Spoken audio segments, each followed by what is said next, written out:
Do not dwell on the hardships. Wallow Oh, side deck upgrades available. Great. Now the game is just taunting me, because I can't afford that shit. I won't be able to afford that shit for a while. Where is it anyway? Oh, over here. Good luck with this. Yeah, I have 2000 gold. It will take a long time before I can afford any of this. Yep, no, not gonna happen anytime soon. Try a month from now. Okay, well, I have to either remove this, which will cost me over 6000, or boot her from the roster. Because if this works like a Giga Kleptomaniac, I will never be bringing her to any run ever. Like, literally ever. There's no situation in which I would even consider bringing somebody like this to a run, like ever. The chance is less than 0. So she's completely unusable. It's a completely bricked character, if that's how it works. A completely bricked character. Which kind of sucks, because I want my musketeers. And this one is almost rank 3. I'll just have to pay 6000 to remove it. Which is not cheap. That's like a whole dungeon run. Like, half the income from a good dungeon run. Yeah, so if I pay for this, I'll have 900 gold left. I think what I need to do is just do some throwaway runs. Because I will never recover if I don't do throwaway runs. Like, with no provisions whatsoever. Like, I could bring this guy and just dismiss him after. I might actually have to bot some of my level 3 people. I might actually have to bot some level 3 people to make more space on the roster for low levels and be able to get gold. I might actually have to bot them. Well, it doesn't matter right now if it's intended or not. That's how it works right now.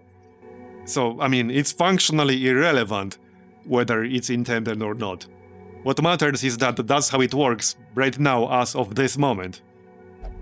Kind of like with the sword, but in other direction. Okay, let's grab some people I haven't spent any money on. Plague Doctor would be fine. I could go with an healer or something. I will probably boot the Vestals. Like, the Vestal is, I think, one of the worst classes in the game right now. In here. Easily. Easily. If not the worst. Yeah, I see them, it's just that there's nobody to rename right now, because, I mean, I'll be booting most of these people. So, I can do it, but I can't guarantee I won't dismiss that person 20 minutes from now.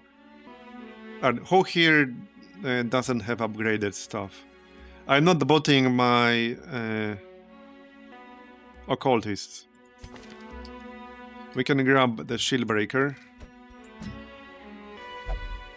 I could try to go with 3 people. So sometimes you can get some treasures like without actually fighting anything. Oh, I think he does. Okay, I could just bot him straight up. Yeah, he does have Giga Klepto. He also has Technical, which was really nice. Wait, why can I not dismiss him? What on earth? Why can I not dismiss these people? What? Where's the option to dismiss them? What the heck? Am I going crazy? Where's the option to dismiss them? Do you actually? So I actually have to restart the campaign? Oh yeah, maybe you can dismiss people in a party, you're right. Yeah, okay. I got scared there for a moment. You can dismiss people who are actively placed in a party.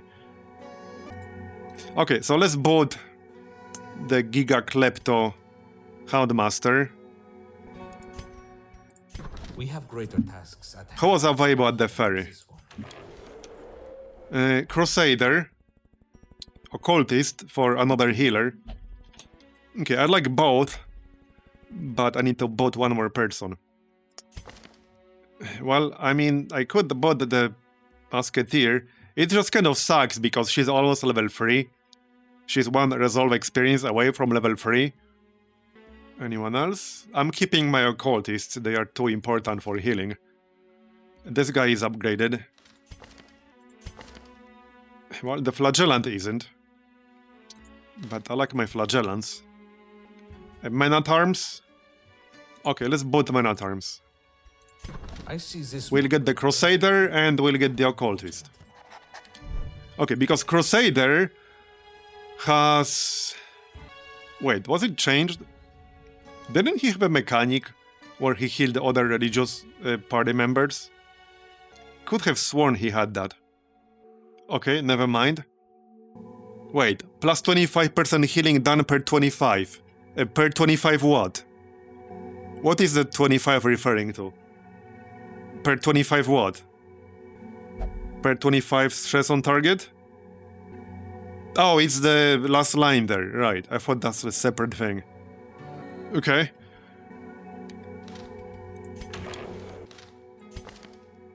I don't know if this will be strong enough to do enough healing.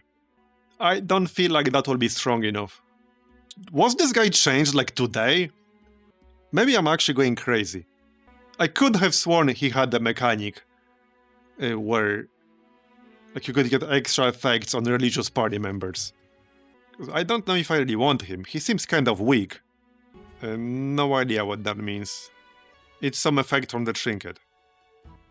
Okay, well, I don't want him then. If they are unworthy now, they have no hope later. This man's greatness is not in his strength, it is in his spirit.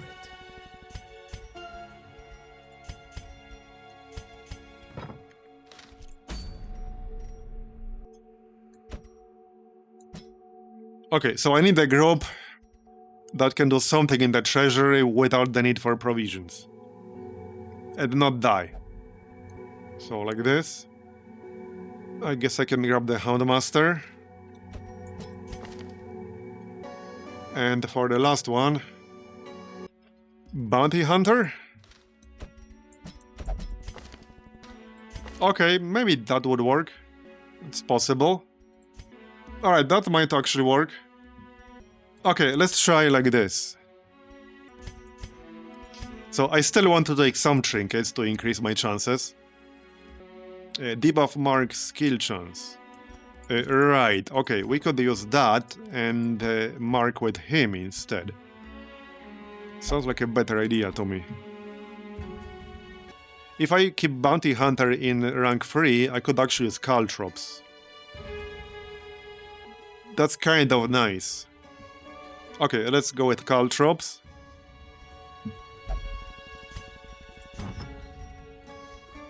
I just need to figure out who's going to use what. Okay, some accuracy and speed on the leper. And their accuracy tends to not be the best. We can get more bleed chance on the Houndmaster. Some armor piercing. Maybe scouting chance. Okay, how about... Okay, this. That looks good. And for the Occultist, a camouflage cloak and more healing. Where's the healing? There. Okay. Do I have camping? No. Ah, damn it. Well, I could buy it, but that's not cheap. That will be almost all of my money if I buy ambush prevention. Neither of them have that skill.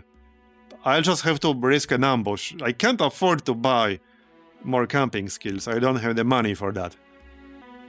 Well, if you never played Darkest Dungeon 1, it's going to be tough, because this game is... this mod is harder than Darkest Dungeon 1, but if you like a challenge, then yeah, you should. Just be prepared for a challenge and some adjustment period. Okay, let's try to do it like this. Now, I can take some provisions. If I want to camp at some point... Well, if I want to not starve, I should take food. And if we want to get some treasure, we should get a few shovels. So, something like this. Okay, something like this. But I can't come back empty-handed. I need to actually, like, do something. Like, I cannot come back empty-handed. Alright, let's try like this. I just need a quick 1-minute break. Be right back. Okay. Well, this will definitely be one of the dungeons of all time. Good news is, I don't really give a shit about the actual reward from this. So in a sense, the actual good thing about the treasury is that you get no actual gold from the quest reward. So if you don't give a shit about the trinket and you don't mind getting the stress penalty for failing the objective, you don't have to care. Oh, we got scouting info right away. Nice. Interesting. Okay, so I'm not going left. There's an obstacle here. Good thing I brought shovels. Let's just start fighting these things right away. Because, you know, that's why we're here. Let's go. We're here for the money. I don't care about the stress. These people can all be dismissed. Oh, this guy. Look at this smug bastard. He was pretending to be treasure, like in one of the earlier runs. Alright, alright.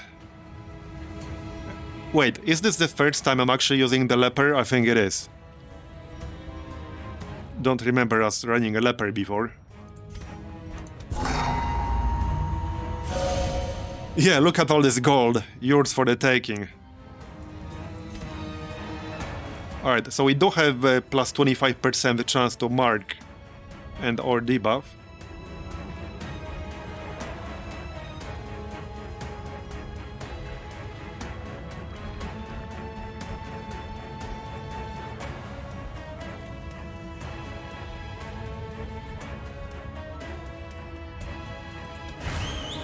I think I need to kill this riposte guy, because this guy has a riposte skill that heals him when you hit him. And this guy in the back can heal, but I can't hit the back row easily.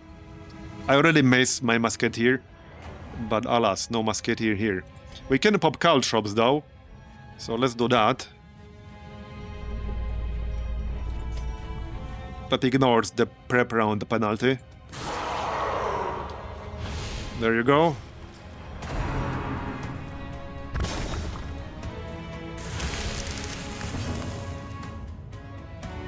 Okay. Still prep round, so probably best if you use withstand. That's a really big buff. That's a really big buff. And it's like for the whole battle.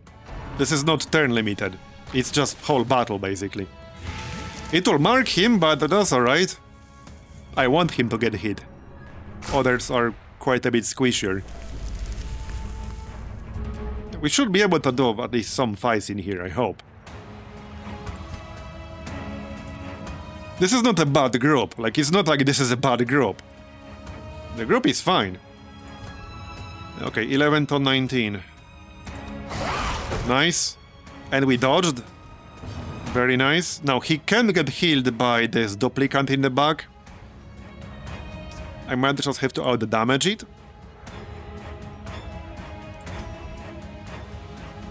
Pretty good damage from Abyssal Artillery here. Or not. Well, you tried. Okay, 13 to 27. If we get lucky, this might even be a kill. So I need at least 22 damage. No, pretty close though. Very close. We can probably finish it off. 21% chance to miss, but as long as I hit, this will be a kill. No, missed. That's unlucky. And that's the issue I have with the leper, one of many. His base accuracy is kind of crap. So it doesn't matter how much damage you do if you never hit. Stun. Well, now he will also do 0 damage on the next turn because he's stunned. Stand tall. 17 crit. Yeah. Well, I clearly need to heal myself. Now, he might get healed before that bleed does anything. So I think it's best if we finish the job. Don't let the duplicant do the healing. More caltrops. There you go. Nice. That's also less damage received, which is helpful because they can heal. Yeah, so that was a stun.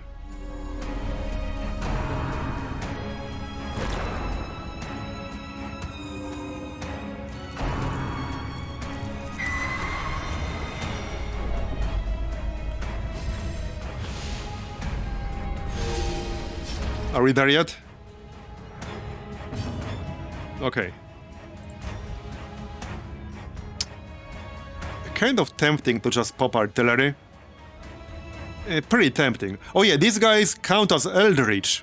That's why artillery is really popping off. Because they are Eldritch.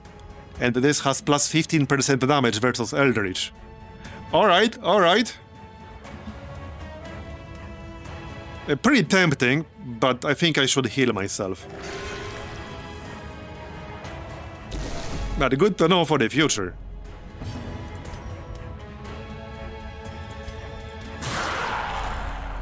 Here, more bleed.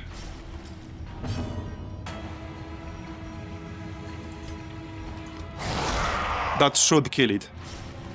Yes, it will. Don't you dare heal him. Seriously? Okay, it's only +2. There, got him. Good. Hopefully we'll get some purple treasure from this. That's why we're here.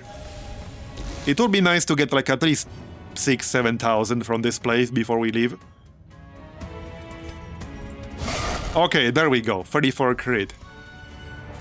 Not that impressive considering he missed out on the first 2 turns. Okay. And dodged. Wait, what's that? Wildlander Nemesis. Please die.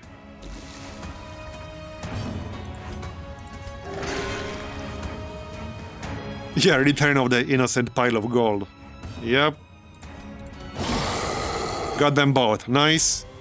Okay, yep, we got one. -4 accuracy, -5% scouting chance. Okay, could have been worse. So decent haul from that, and we got a bleed chance trinket. I can always just sell that. Okay, this will... Right, I didn't bring torches because I couldn't afford them. That's fine. I don't really need them because I'll be just using whatever we run into right away. Yep, here, another fight. I think shovel might work here. Who knows? Cleansing salt. Oh, yeah, there we go. That works. Alright. I want to be staying here long because I don't want to risk deaths. Well, deaths are not a big deal. It's only a big deal if we fail to retreat. But if somebody dies, I'll need enough inventory space to carry the trinkets, and I'll have to beat the fight. So we might just leave after this one. We'll see. We'll see how it goes. But the idea is to get a bunch of gold and leave with the whole party intact. Preferably.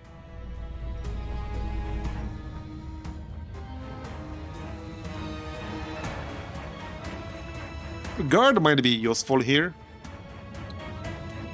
Or just target whistle. Okay, target whistle on the mimic. There you go. And then heal. Nice. Man, I love the occultist. Fortunately, I have a bunch of them. I could actually try to attack right now. Now, it's only 40% chance. So it might do nothing. But this is 40% chance to do really good damage during prep round. Okay, it was worth a shot. Sometimes it does work.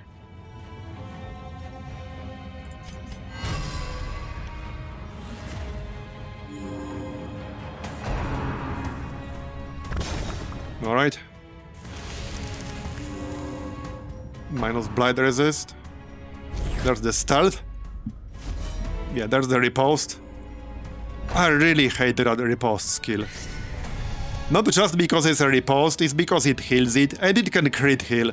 It's just so obnoxious. It's so obnoxious. Alright, I need to hit this. It's 19% chance to miss. Yep, again, damn it. I need a heal. During prep round is just the first round of combat in here. Your accuracy is halved, and the enemy's accuracy is also halved, and you can't crit. Certain skills can ignore that penalty. Yeah, that was not great, that crit to the face. That was not great. 2 misses in a row. Yeah, no. I don't think this will be happening. That's 2 misses in a row against the marked target. 2 misses in a row against the marked target. I'm kind of screwed now. Yeah, I'm screwed. Now I basically lost 2 trinkets that I will have to refarm, unless I kill them with 3 people. Unless I kill them with 3 people. Well, that's my RNG for you. Yeah, I missed out on like easily 40 plus damage with these 2 misses. Easily, like easily. I had a marked target, and I missed with 2 skills in a row that get huge bonus against marked targets.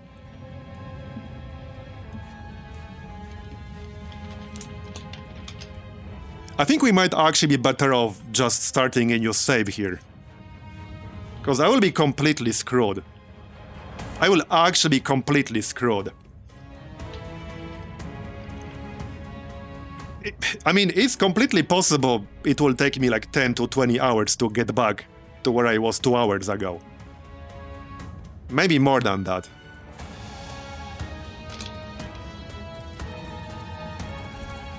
If everybody dies here...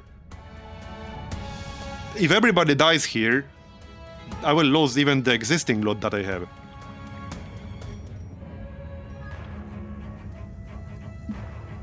Is that one bugged quirk, or I don't know if... It's that one quirk that screwed me over.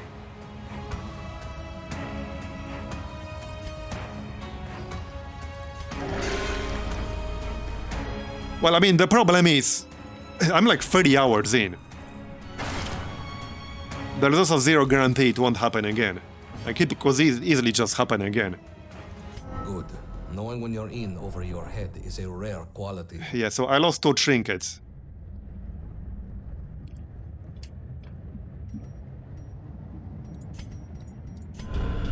What we did not take home in wealth, we took in knowledge. Yeah, we only got 2,000 gold.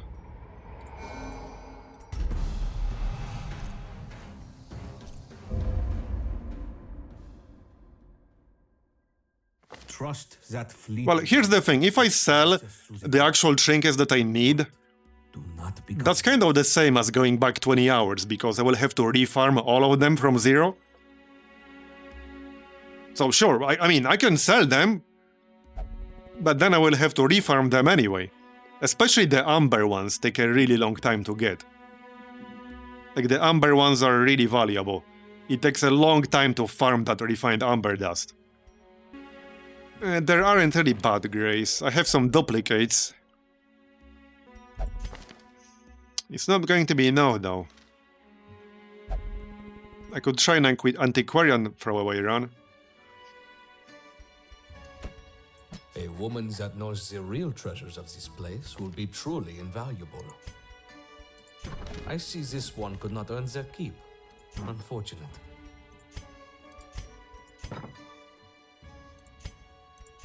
This ship has no place for the incapable. We have greater tasks at hand than coddling this one. If they are unworthy now, they'd have no hope later. The valley has no place for those lacking in constitution. Okay.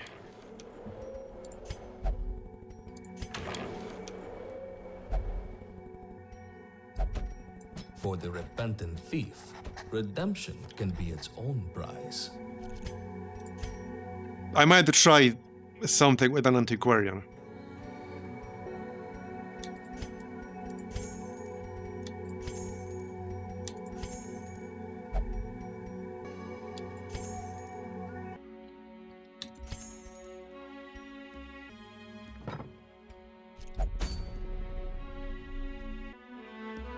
Alright, let's try... Does anyone know... Okay, I'm just gonna test it myself, because nobody knew last time. Let's do Treasury again. Okay, the Antiquarian region is actually decent-ish as support. Okay, I seriously need somebody with that friggin' ambush prevention. Do you have one? No, you don't. Damn it. I guess we'll just gamble it again. No Amber Ward. That's really unlucky. That's really unlucky. No bandit sense. Alright. I guess I can grab a man at arms. Damage will not be that impressive if I do that. I could just try to use this leopard some more before I dismiss him from lack of... from too high stress.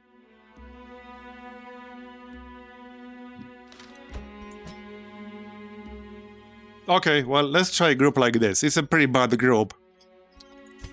But this is just for farming.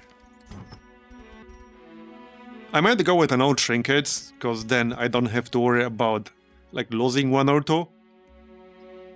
Because if I bring trinkets, I have to assume that I can lose them, like I just lost the Houndmaster trinkets.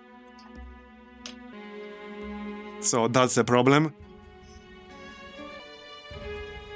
Yeah, I think I'm better off just going with the no trinkets.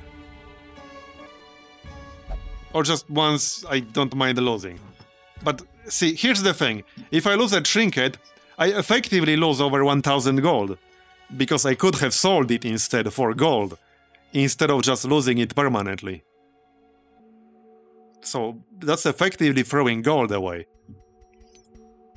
Alright, let's go with the no trinkets.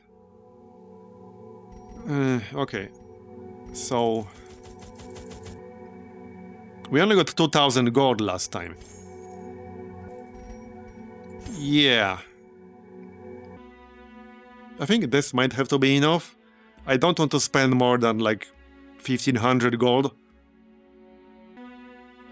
It might have to be enough. Okay, well, let's try like this. Complacency will be your undoing in this place. Stay alert. Yeah, actually, let's go this way. I don't want to backtrack. Alright, well, here's one I could do. Alright, let's just do it right away. That's why we're here.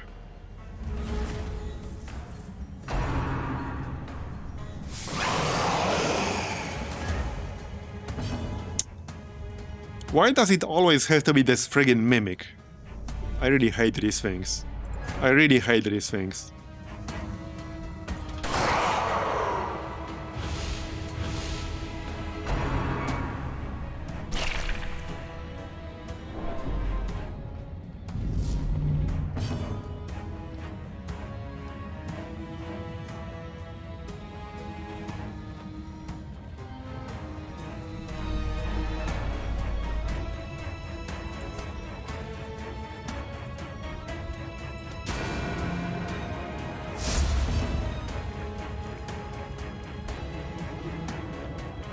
Okay, so now I could buff my protection. Probably makes sense for the leper because he can mark himself permanently for the whole battle.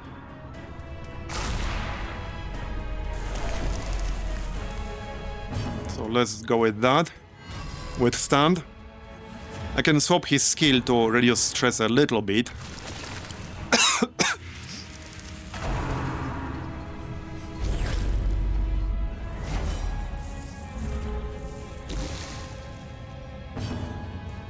Yeah, one issue with this group is that I can't kill the back row easily. Because you generally want to kill the duplicant. He's a healer, and he's very squishy. He has no protection, pretty low health, low bleed resist, low stun resist. So, I mean, I can stun him.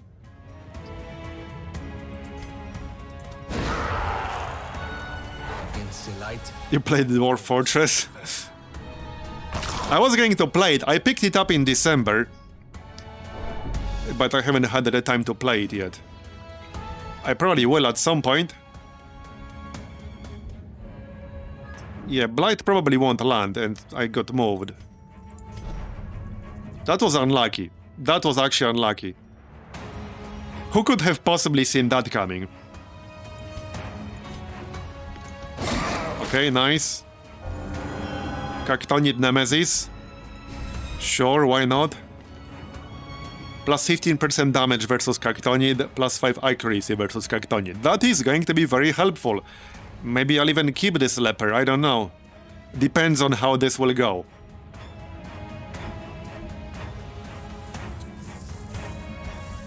Let's get a riposte up. And hit the duplicant.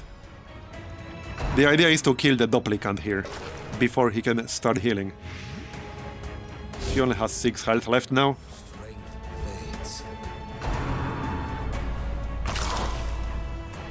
Okay. Headache. I mean, I can't blame him.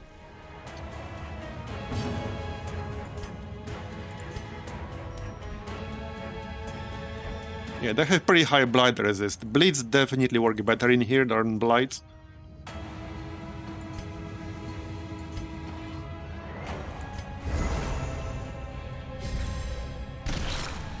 Somebody has to finish the job.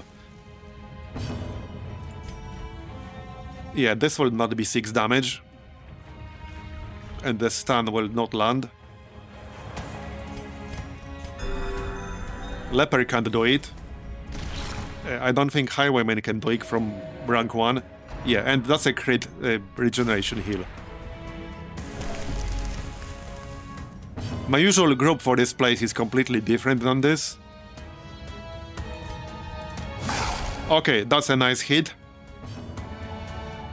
Let's kill it. Nice. Slightly unnecessary 44 crit, but stonks. Now I will have an easier time killing the healer in rank 2. Much easier time, because we should kill the healer before the mimic.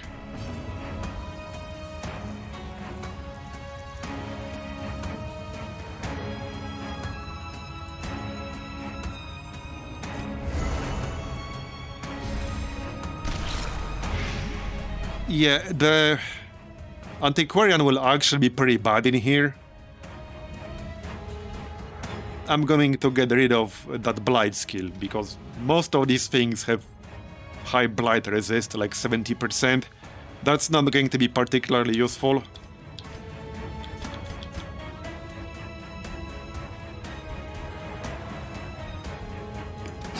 Nice! Alright. Really? Not that he needed it. Oh, you'll be fine. You'll survive. Men.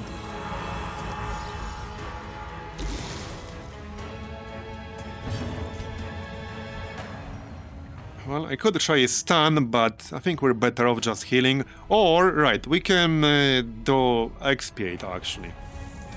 Here. Then they will heal us when they attack. Not for much, but it's something. Blight. Yeah, that's a nasty-ass Blight. We might not be doing more than one single fight in here. That's definitely possible. Okay, good. Bleed didn't land, though.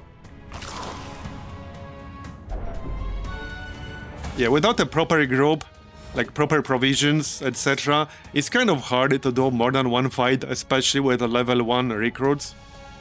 It's pretty hard.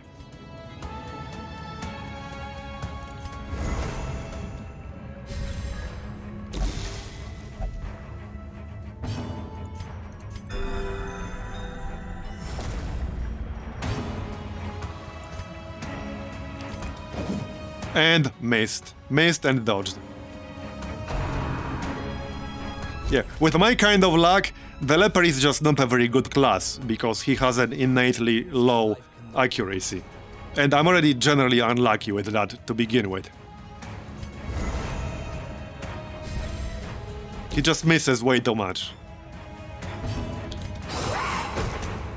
I mean, I miss a lot with 95% attacks, never mind with 70.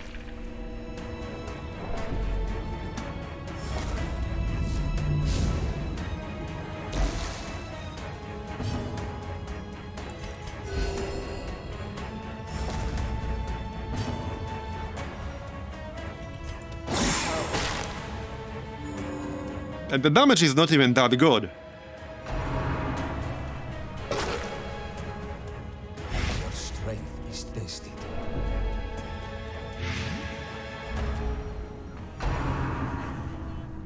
See, one of the issues here is that once you lose momentum in your campaign, it can be really hard to recover. And that one bug, or whatever the heck it was, just totally killed my campaign momentum. Now it will take me a long time to recover from that. Like, that one single interaction just totally killed my campaign's momentum.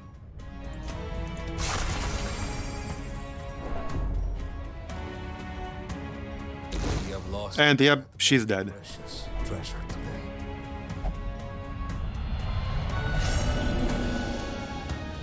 Yeah, they're just ignoring the fact he marked himself. So that part of the leper is pretty useless. Like, that's supposed to act as a taunt, but it doesn't.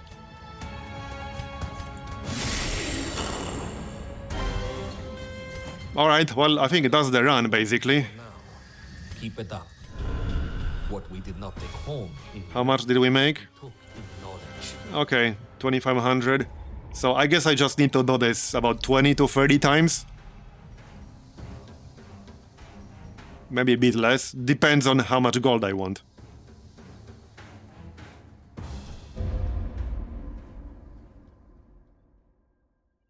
It is through extraordinary fortune that I have made the acquaintance of this ship's doctor. I would prefer not to keep him busy.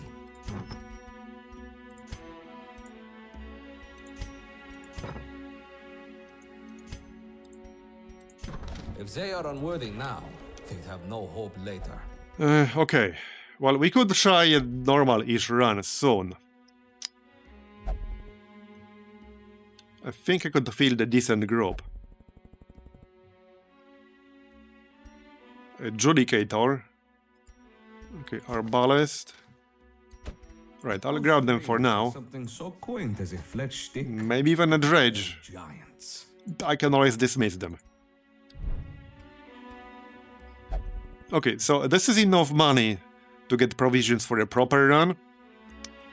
I still want to remove the scrap here, but this will cost me over 6,000 to remove. So obviously I won't be doing that right now. Obviously.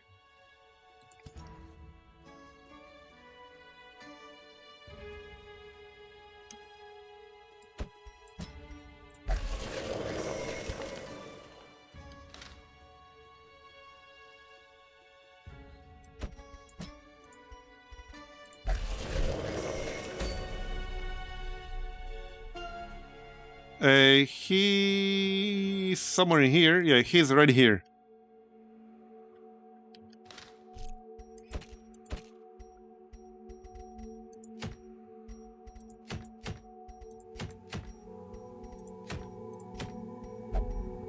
What's this? Okay. That's kind of nice for a Houndmaster. Oh, that's actually kind of nice for a Houndmaster.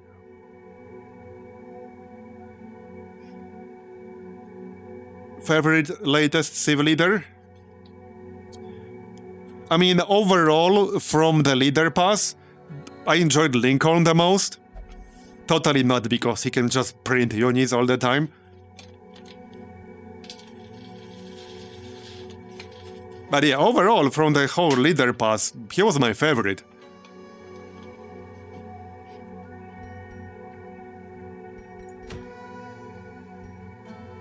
Okay, I think we'll do actually this. This should be fine. And this is actually a pretty nice common trinket.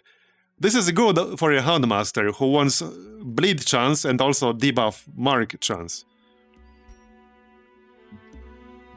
Alright, so let's do an actual proper group here, shall we? Like an actual proper group. I'll spend most of my gold on provisions, but we should get a nice amount in return. I just need to think about this. Right, so we'll grab the Flagellant here. He's definitely very good. No negative quirks. I might have to spend money to get ambush prevention. Well, no, I don't have ambush prevention here on the Houndmaster, so I could grab the Houndmaster with that. We could do the bleed blackjack setup with the trinket. We could do that. That worked really, really well. That worked really well. It does turn the Houndmaster into a bit of a one-trick pony, but it worked really well. Where's my... Wait, oh no, are all my musketeers level 3 now? Don't do that to me. No, we still... Right, that's the... Okay, no. That's the thieving one. I mean, it's not as big of a deal in a place like this, because she won't spawn an entire ass fight with that crap. But I would have to go with 58 stress, which is maybe not the best idea of all time. We could grab an occultist in rank 4 and then somebody else in rank 3. I think that would work well. So let's grab a meld canister, perhaps. Okay, we'll grab meld canister. He does have a chance to forcibly interact with Kvarod's related curios. I think that's fine, though. And one more person. Preferably somebody with bleed, to take maximum advantage of this group setup. But the Houndmaster has to stay in rank 2. He has to be in rank 2 specifically, or rank 1. But it will not work from rank 3. So I need somebody with bleed in rank 3. A Plague Doctor has Incision. Okay, that's actually not a bad idea. And the really strong Blights. Like, these Blights are insanely good. We will also have Amber Blast. I could switch to Battlefield Medicine to cure Blight Bleed if needed. Yeah, I think this group would work. Okay, this actually looks like a pretty strong group. This should work really well, I think. Okay, so here's the plan. We'll be using this trinket right here. So this basically changes the functionality of Blackjack. Instead, it bleeds the target. It also scales both the bleed chance and the bleed amount with your skill level. And it also buffs your entire party to increase their crit chance against bleeding enemies. So this does turn him into a bit of a one-trick pony, because to really take max advantage of this, you want to spam Blackjack as much as possible. But it was really, really strong with a bleed-oriented group that can also do decent front-loaded damage. It worked really well with a Hellion too, but I don't think I want Hellion in rank 3. Probably not. I mean, it would work, sort of. It wouldn't work very well though, like this is fine. We can use Incision. Incision is good, 5 points per turn for 3 turns, and pretty damn good melee damage. So this is the group. Right, and we want to give him more bleed chance, probably. Because that's kind of the point. Oh no, I lost that trinket. No, I still have that. I don't remember which ones I lost. For the Flagellant, we want right here, Resurrection Scholar. That makes his heals insanely good. And the Toffering. That's 60 health. For the Plague Doctor, I could give him more Blight chance actually, because his Blight skills are so good. I had the plus 30%, assuming I didn't lose it. I lost something, I just don't remember what it was. I might have lost that one. Yeah, I think that's what I lost, is it? No, it's right here. We still have that. It's slightly less speed, but I don't care about that as much. And...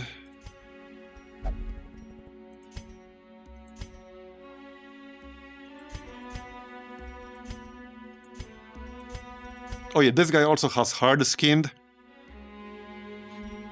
So he'll be quite tanky.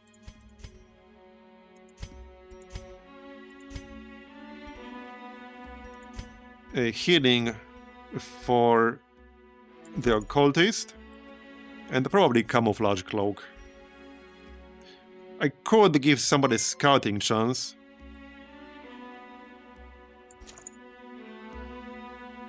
Yeah, I should give somebody scouting chance. Hey Tinares, thanks for the gift sub, I appreciate it. So the problem with the scouting chance trinket is that it has minus 15% health. I like to use that on the Judicator, who has very high base health.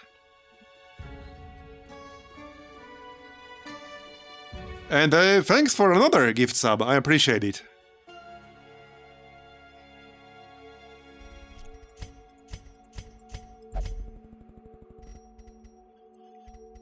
Yeah, I might pass on this scouting chance. If I give this to the Plague Doctor, that's 38 health only. That's two really squishy people in the group. That might be a bit too squishy for my taste. A little bit too squishy. What else do we have here?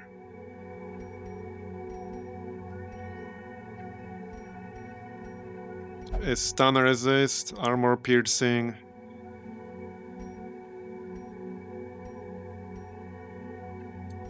I could... okay, I could do this. Why the heck not? Okay, why the heck not? Plus 50% Blight skill chance. Oh, that's going to be nuts. Okay, that's actually kind of nuts.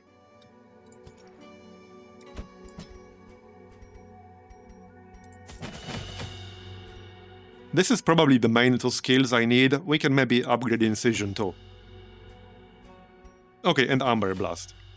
Now, I might or might not use Blinding Gas, but I don't want to spend too much gold on these. There. This is supposed to be a proper run, so I'm getting the upgrades. Yeah, the Occultist could use those two.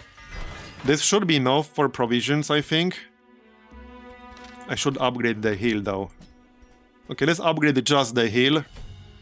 There, okay, that should be enough for provisions, I think, hopefully.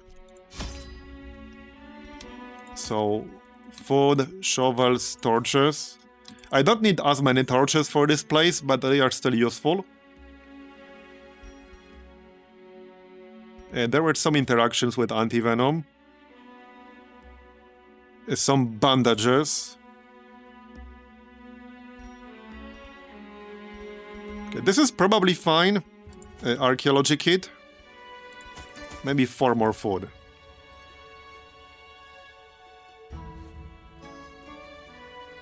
This is probably fine. There were also some curios that used honing oil. Alright, I think this will work. Let's go. So this is a proper run now with a proper group. I need like at least 5,000 gold worth of treasures from this. We'll get 5,000 from the actual quest reward. I need to make at least 10,000 from this run to like recover my momentum. So this run cannot fail. Our foes are undaunted by this scorching heat. Famous last words. So, in turn, Wait, did I pick up? No, I didn't, did I? Yes, no, I did. Houndmaster has Hound's Watch. Alright, let's go. So, complete 100% of room battles. This uses a shovel. I actually didn't have to use the shovel on that, but alright. Who's pagan in here? The Handmaster is. Okay. I don't necessarily want that for him, though. Alright, whatever. We'll use it anyway. He doesn't need the extra damage and crit as much with the Blackjack, because that doesn't do a whole lot of damage. Okay, that's just threat reduction. We don't need that.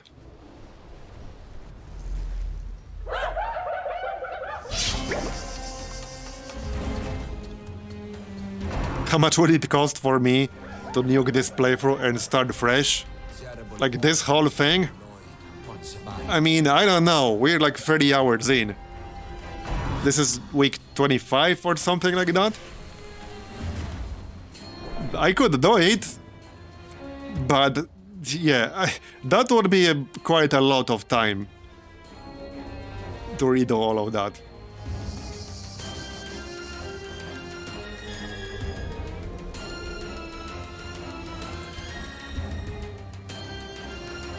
Yep, we're like 30 hours in, and I'm only just maybe getting to rank 3 dungeons.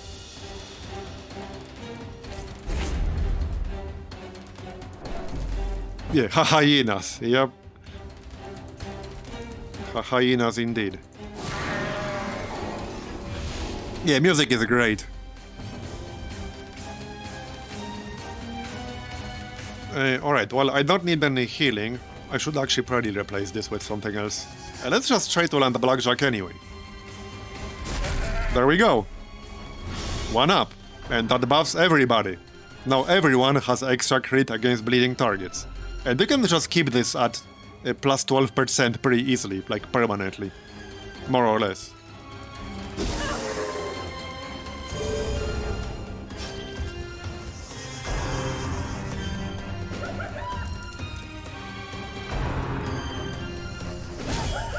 That's a nasty ass crit. On turn 2. Alright. And that's a kill. Good start. Except that crit I ate to the face.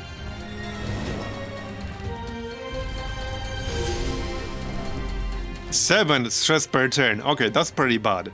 That's pretty bad. So I'm actually guaranteed to land my Blight skills here, because I have plus 50%. And I have 160% base. So anything with less than 60% Blight cannot resist this. Unless I miss. And these are massive. It's 8 damage per turn Blight on a rank 2. And a 7 on Plague Grenade. These are huge. Alright, good. So let's hit the Corvid.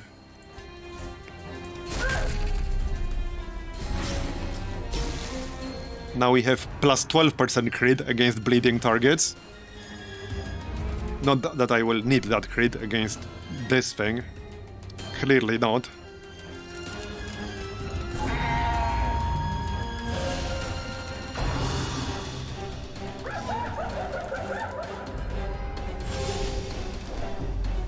Alright.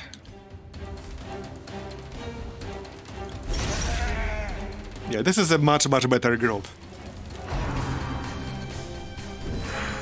Yeah, and if you haven't watched the previous streams, like, you will see just how much better the Occultist is, on average. And I didn't really get that many zeros with him in here. Because sure, you can still get 0 with him, but it doesn't actually happen that often.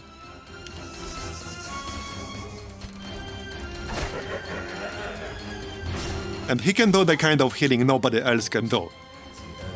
He has 2 major benefits. No, 3 major benefits. He does not have a cooldown on the Reconstruction, while the Vestal does have a cooldown on both her healing skills. He can use it from any spot. Like, he can be anywhere. It's completely position irrelevant. and he can do the kind of burst healing that might serve your ass. You can rely on it, you can't guarantee it, but the Vestal cannot do it at all. Like, even if you crit, a crit heal from the Vestal will oftentimes be weaker than a normal heal from the Occultist. So, yeah, like, not to mention all the extra utility he has that Vestal does not. He can do pretty decent damage. Sacrificial Stab is a pretty good attack skill. He can do decent damage with Abyssal Artillery. The enemies in the Treasury are Eldritch, so that makes Abyssal Artillery in the Treasury even better. He has the Amber Blight mechanic, which has some really good combos in this mod. So, I mean, he's just really, really good. For me, he's one of the best classes in Black Reliquary. Like, he's just one of the best classes. Thanks, Tinares. That's 4 gift subs now, I appreciate it. You really want me to restart, don't you? Alright, so I don't actually need Blackjack on her anymore. I can just use normal attack, because that's more damage. And some of my other favorites. So, okay, one thing you really need, with how much damage, with how much burst damage there often is in this mod, you need somebody with burst healing potential. At least that's my opinion. Or you need some kind of alternative strategy, like a lot of buffs that reduce the damage you might take. But generally speaking, you want somebody with burst healing potential. And the 2 classes that are best at that are the Occultist and the Flagellant. Maybe I'm missing some class here. But the Occultist and the Flagellant are highest burst healing classes. Among the highest. Is there a third one that can match them?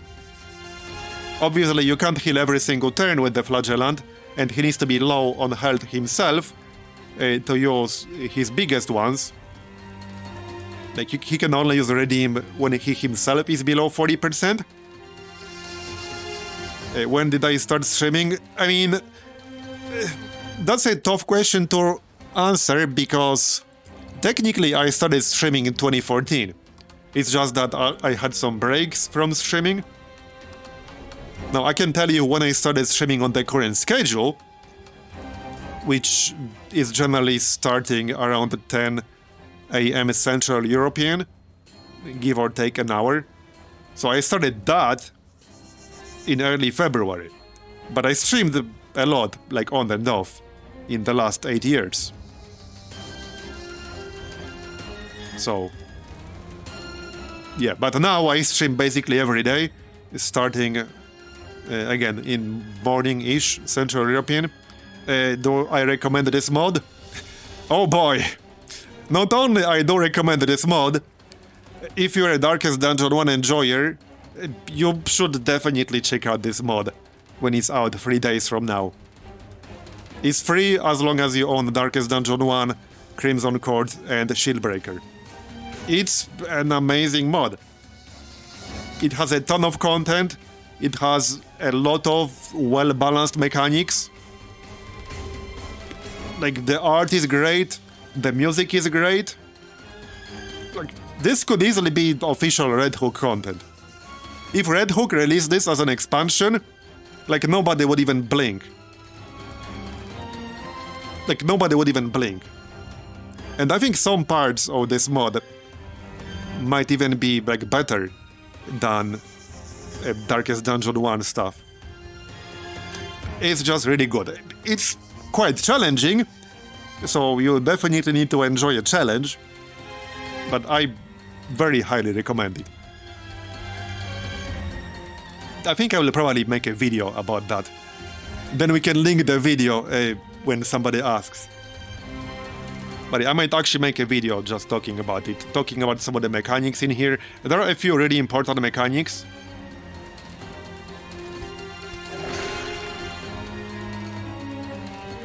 One of my favorite mechanics in here, I mean, there are several, but the affiliation thing allows for some extra flexibility with group setups. and more interesting skill design. But also the preparation round. The preparation round is my single favorite new mechanic in this mod. For anyone who doesn't know, if you joined just recently the stream, the preparation round is the first round of any combat. I guess except ambushes, I think. But it's the first round of any combat. Wait, does an ambush have a prep round? I don't remember. Doesn't matter. It's the first round of any combat where your accuracy is halved. You cannot crit. Same applies to the enemy. But certain skills can ignore that penalty. So that allows for some more interesting tactical considerations, more interesting skill design, and more importantly, it prevents some extreme shenanigans that could happen on turn 1. So maybe like some really fast mob would go first before you and crit you in the face for 50. Right? That could happen. It can technically still happen on turn 2, but you can do things to prepare. You can buff yourself, you can debuff them. Like if you see a really dangerous enemy and you know that enemy has potential for a really high damage attack on turn 1, you can try to debuff him, you can buff yourself, you can guard your squishies. Like there are things you can do to prepare. It's still possible to do damage on the first turn, but again, you cannot crit and your enemies cannot crit. So even if you use your normal damaging ability and overcome the accuracy penalty, which is possible, it's not possible to crit. Like you cannot crit. Okay, let's not waste shovel here. Okay, so this is a negative interaction. We know that. I don't think this used holding oil. No, it did not. Right, so I need to complete 100% of room battles, and now we know this one is clear. So we can just skip that. This uses anti-venom. We'll get some food here. And there's a fight up ahead in the hallway. You can, but it will often not do anything. Sometimes there might be a negative interaction. But you can. Yeah, prep phase is a great addition.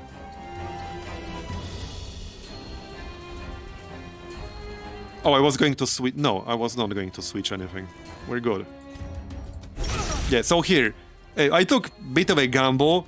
So I did this, despite the accuracy penalty, because my other option with my current skill set selected is to use Reclaim on somebody, which does have plus 50% restoration amount applied on prep round. But this wouldn't really do a whole lot, because everyone is at full health. So you can still try to attack during prep round, even with a skill not designed to like overcome the accuracy penalty. It does not mean you'll miss, you'll just have 40-50% chance. It can still sometimes hit. It cannot crit, and we failed the bleed apparently. But if the bleed landed there, it would have been worth it.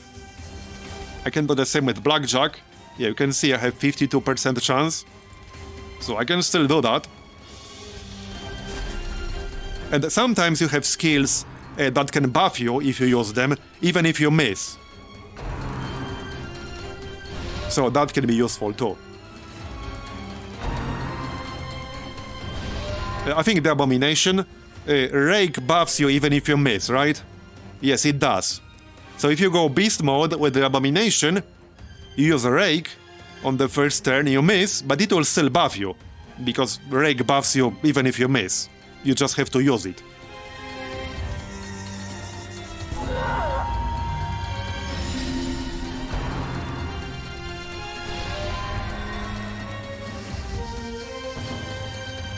Alright, so Plague Grenade.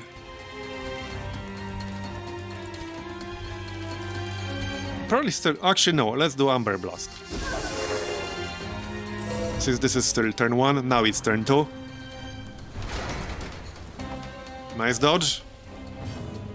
Okay, now we can pop Blackjack. There's the buff. Now we get more crit against bleeding targets. And there's another bleed. By the way, dots generally are quite a bit higher in this mod.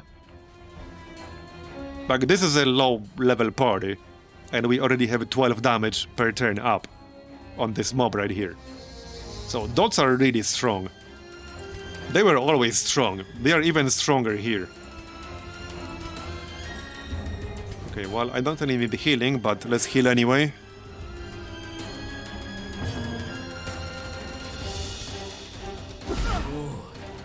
Blight. 7 on each. Like, my Plague Grenade does 7 blight on both targets it hits. And this is rank 2, right? Yeah, this is rank 2.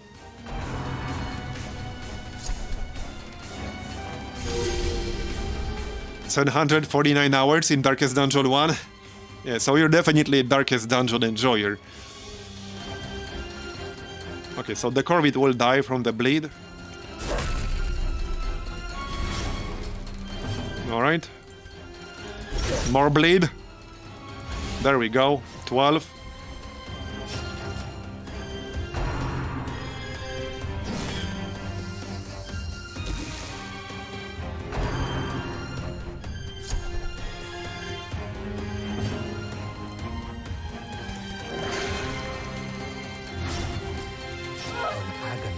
Death, slow and measured.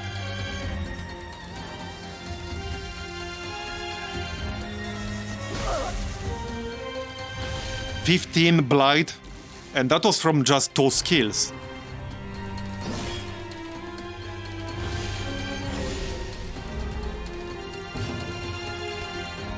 I looked at some of the higher rank trinkets from dungeon rewards. There are some really interesting ones and really strong ones. Trinkets overall in this mod are really well made. Maybe not like literally every single one, but overall, trinket design is really good. I think they're all dead now. Almost. Now they're all dead.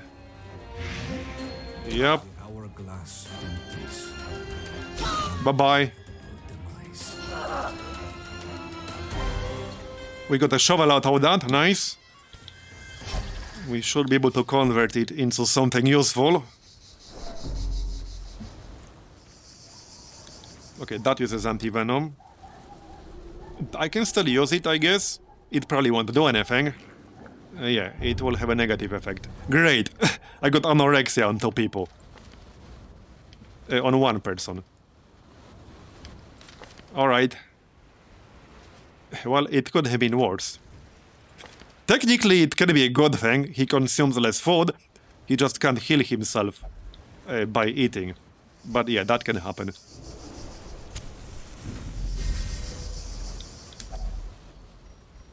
So this is stress reduction. I don't really need that. I haven't tried to use a shovel on this thing. Okay. Alright, well, at least now I'll know for the future. Scouting. Okay, trap, vendor, nice. Vendor is usually quite useful, and a fight up ahead. And that looks pretty easy. Well, I do have some of the curios memorized already, but not nearly all of them. I'm pretty bad at memorizing things like that.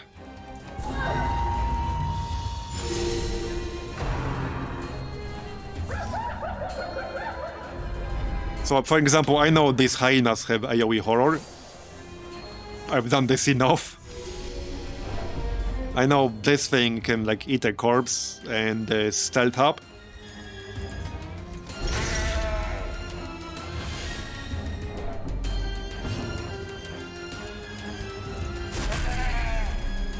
Alright, there's the bleed, and that's a kill, basically.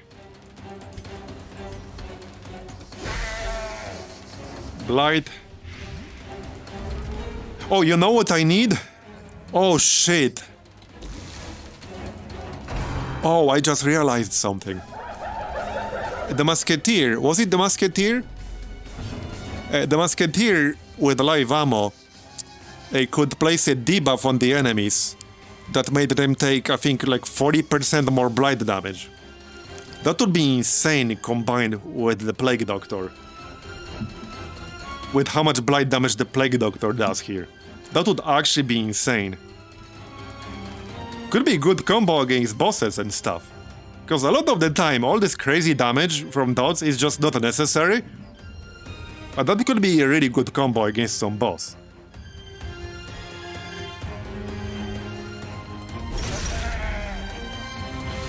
Yeah, I'm sure there are so many great combos in here.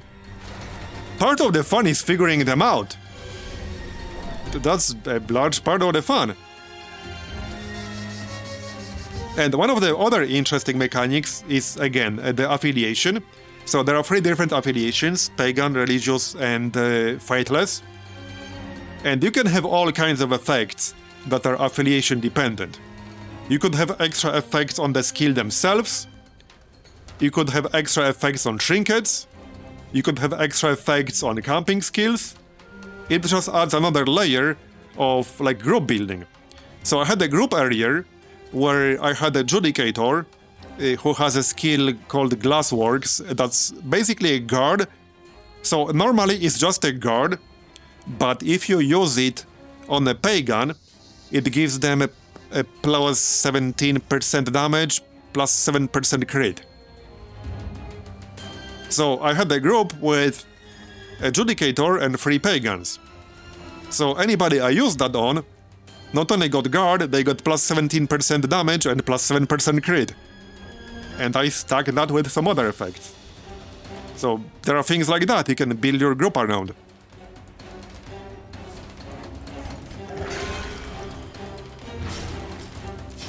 Yeah, and if you're religious, you get bonus heal. So that was great on a religious flagellant.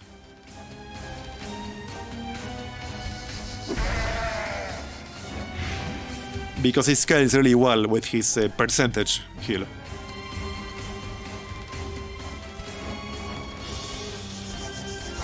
Nice.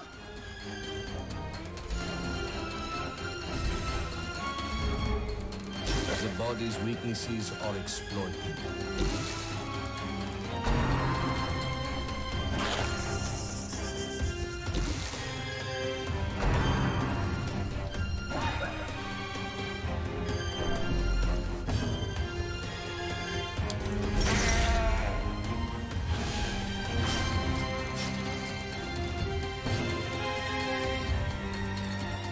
Alright, and they're pretty much dead.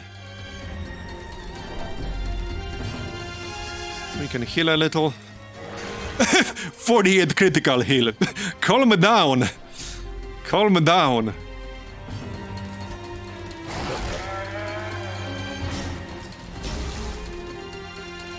We haven't seen a single low shitty heal from the occultists yet, by the way. Does not regard the method. Okay, so this used the key, but I don't have one. Unfortunately. I could still try something else, but I know for a fact the key worked. We could try honing oil. Alright, well, let's see if this will actually do anything. Yeah, it will. A buff. Plus 12% crit, nice. Oh, that will go really well with our crit bonus against bleeding enemies. Cactonid corpse. Right, this used torch. That's stress reduction. Yeah, piss off with cactonids. I don't want to see these things outside of the treasury.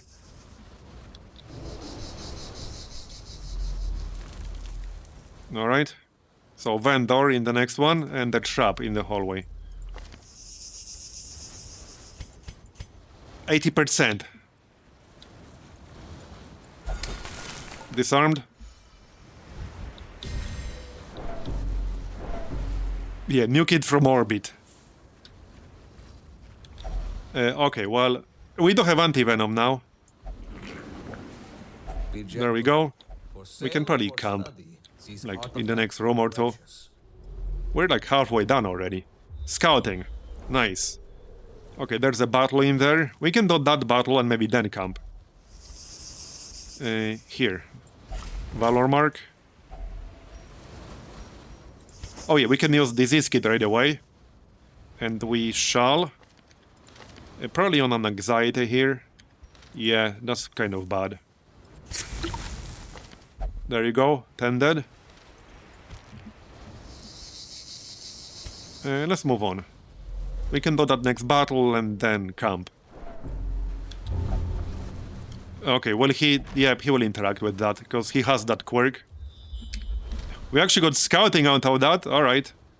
Well, wait, does he? Yeah, right here. He has a 50% chance to forcibly interact with Pharos-related curios. So that's what he did.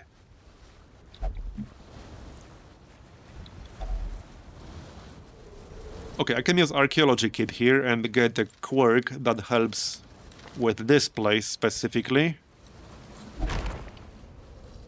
Done. Interior Scrounger. Plus 10% scouting chance in interior, in exposed interior.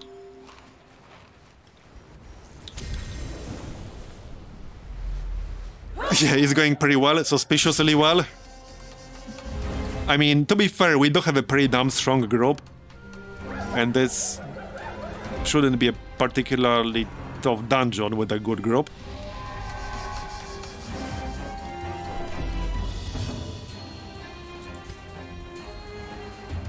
But there are some pretty tough enemies in here sometimes, or at least enemies that can do a fair bit of damage, like the Bombards. A group with 2 or 3 Bombards can do quite a lot of AoE damage.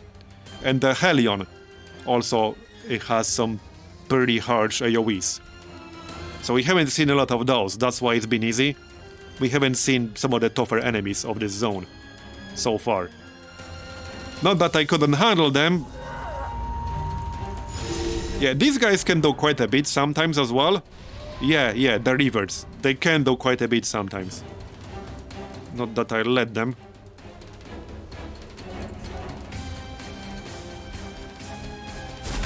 Nice.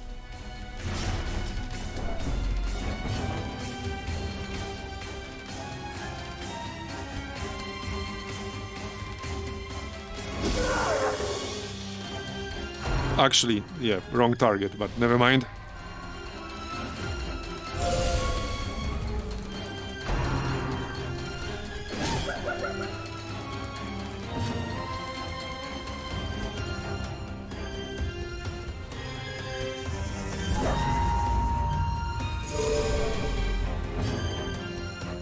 Alright, bleed.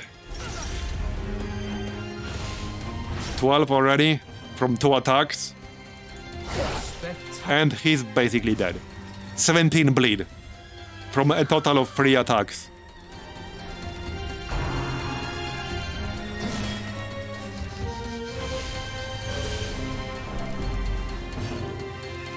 Yeah, honestly, I suspect the Flagellant will actually be really, really good. Maybe even one of the best classes against a lot of the bosses in this mod. Now, I haven't really fought the bosses yet, but the thing is, even if the boss has a relatively high bleed resist, as long as he doesn't have too high debuff resist, the Flagellant can just debuff that to 0. Because he has a massive bleed resist debuff.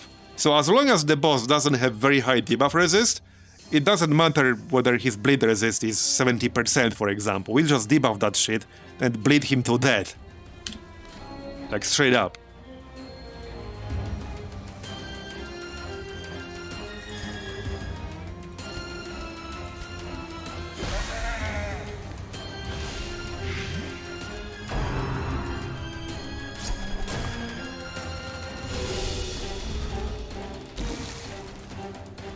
All right.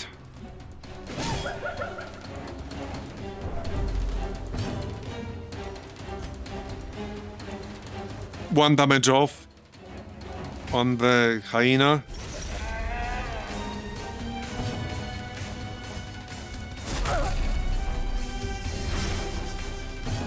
Now plus 12% crit against bleeding enemies.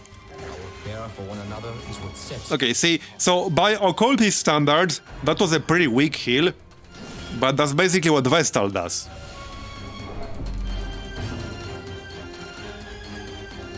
That's standard for the Vestal. Maybe like 1-2 lower than standard for a Vestal. But that's weak by occultist standards.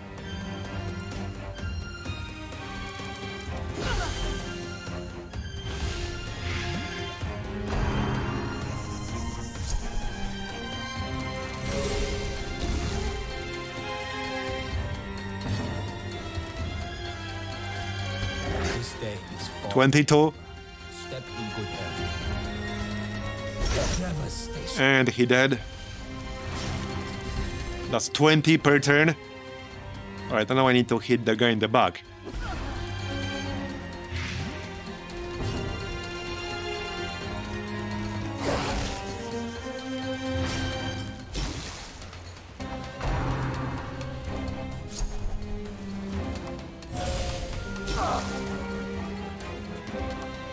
Like, this group would work really well even in the Caverns.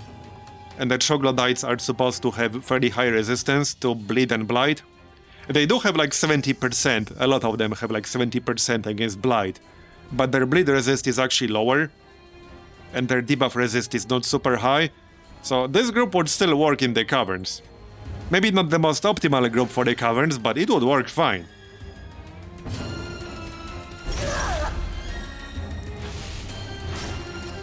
I'm sure some of this will change at higher levels, but we're still like in tier 1.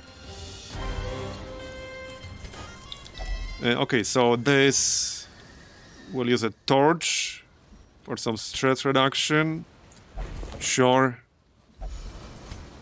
Alright, now we have an obstacle here. Can anyone get a buff out of that? Yes. Take up the spades. There you go. This is nothing to trouble. Dodge and speed.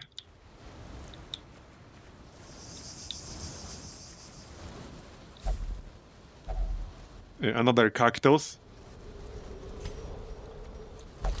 Burn it with fire.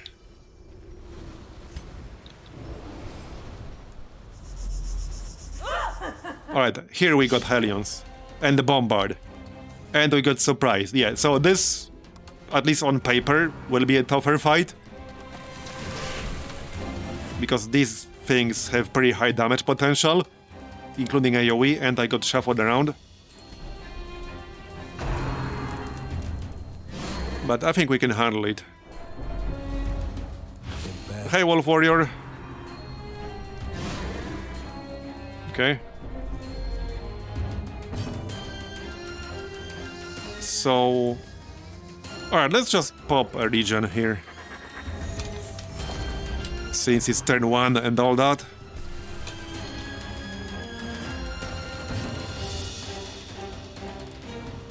Okay, so... Yeah, I might want to Amber Curse one of them.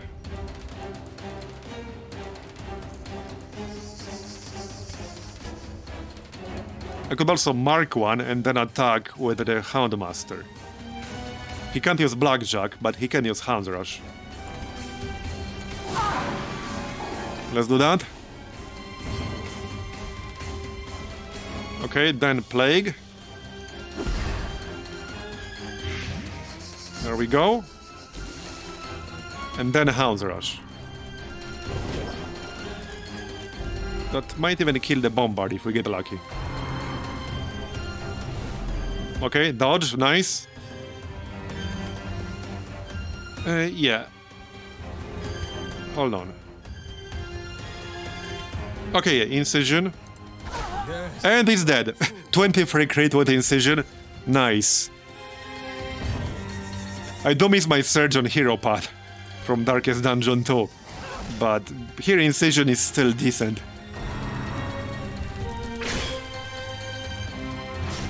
No need for Surgeon. Alright, the bleed. Now we can heal.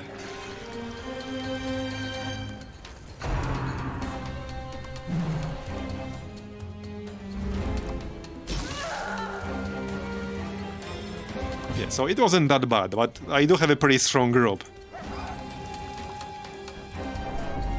If you don't have a decent group, a fight like this could definitely mess you up. Or if you get really unlucky in the first few turns. That's enough for a kill. Bye-bye.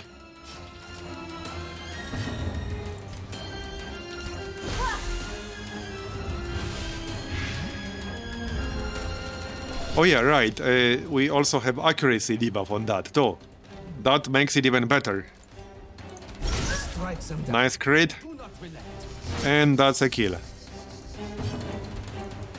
You might as well heal here. She's already dead. She just doesn't know it yet.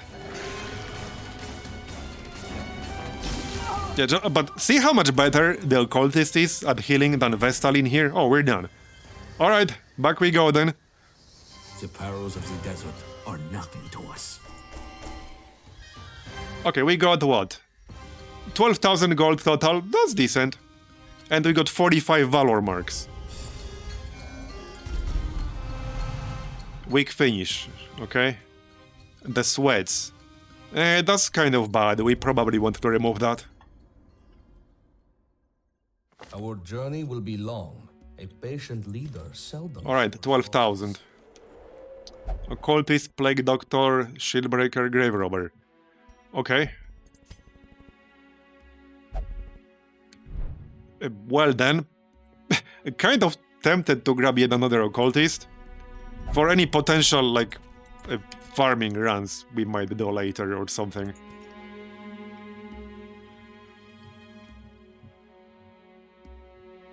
I can always boot them.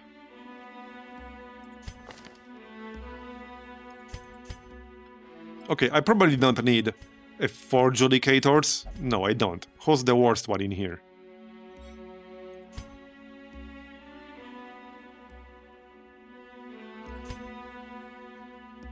Yeah, probably this one. Plus 15% chance, party surprised. No, thanks. Now, Fated sounds really nice. 25% chance to turn any miss or dodge into a hit. 5% chance to restore 10% max health. But yeah, that's kind of bad. Plus 15% chance of being surprised is really bad.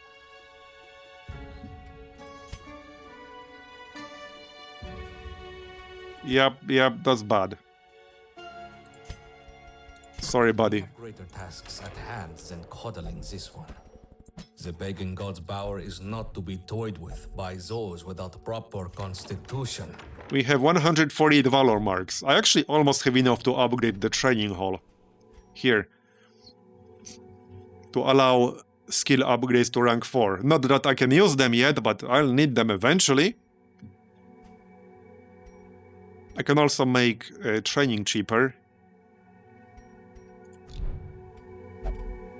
Oh, also, we have enough salvage jewelry now. So let's upgrade the forge here. Weaponsmithing, armor smithing. There we go. Now I can get both armor and weapons to rank 3. And we can also get experienced recruits. This is what's going to help a lot. So obviously I'll get that. Obviously.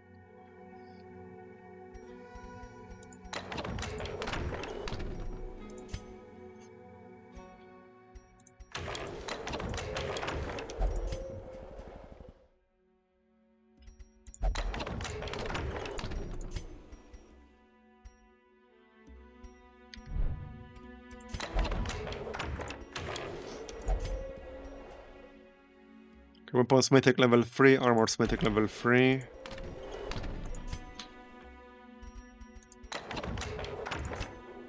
Right, so that's just under 100 salvage jewelry would be needed. We'll get there eventually. Now I guess it makes sense to reduce the cost of these upgrades, because that can really add up.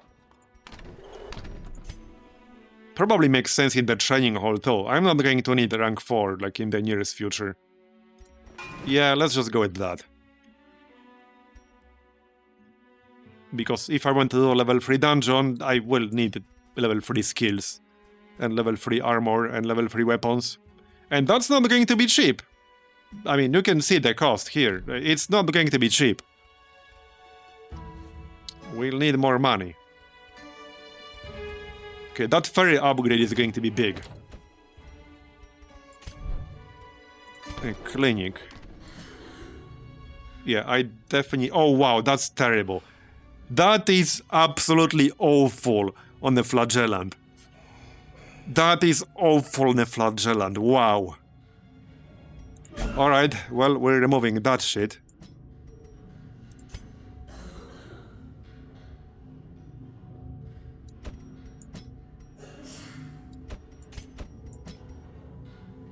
Yeah, let's remove that too.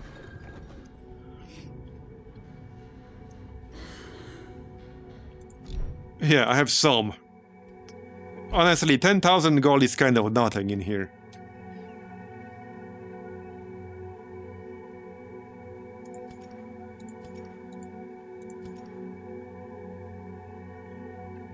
So...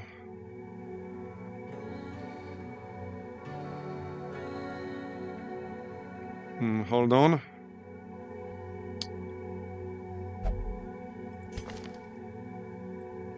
Okay, we can rename someone here, that's fine.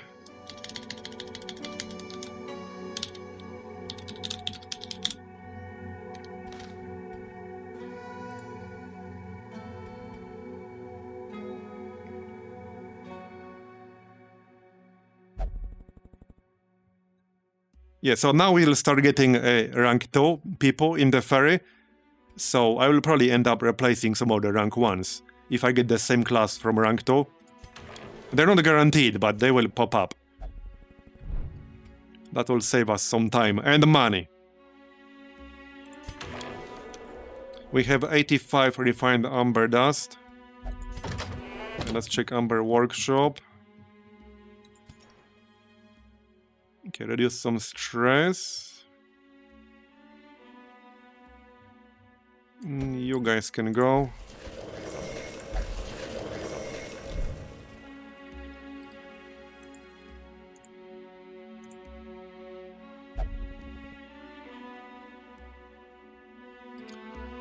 Okay, well, I just realized we're 8 hours in, and it's 7 PM.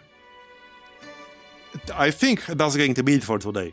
I was hoping to do some level 3 dungeons today, but I guess that won't be happening. Hopefully we'll do that next time. I just need more money. I need like 2 free good gold farming runs. And then we could do it. I certainly have the roster for it, now I just need gold to upgrade their skills and weapons and armor.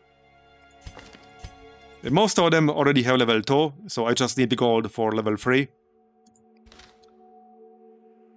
Yeah, true. But that is going to be it for today. Hey everyone, good morning. A slightly later start today, but we're here. And yeah, I was just saying in chat how I asked how exactly thieving habits is supposed to work. And yeah, it is indeed super klepto. Working as intended. So yeah, I think anyone with it will either get the boot or it will have to be removed. Thing is, I have one person where it's locked in, meaning it would cost me like 7,000 to remove it. It's probably not worth keeping them, and it's only rank 2. Like, I already got the upgrade for the ferry that will sometimes give me resolve level 2 recruits. So, as much as I'm a musketeer enjoyer, this is too much of a liability. Even outside of the Treasury, it's too much of a liability. Sorry, you're not staying. I don't think I had anyone else with it though. But if I see someone, I will boot them. It does also mean Amber Hoarder, for example, works the same exact way, but Amber Hoarder only interacts with Amber-related curios, so it's not as big of a deal. Just don't take him to the Caverns, for example, because the Caverns have a lot of those.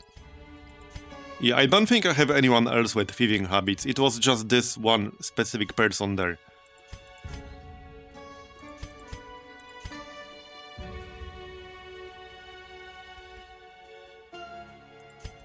Yep, I think so.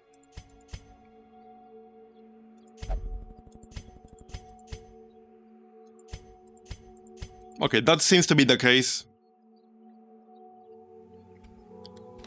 Anyway, I think for gold, I might run some Catacombs, because the Catacombs actually had quite a lot of interactions for like gems and stuff with archaeology kits. This might be a pretty damn good place to farm some money, actually.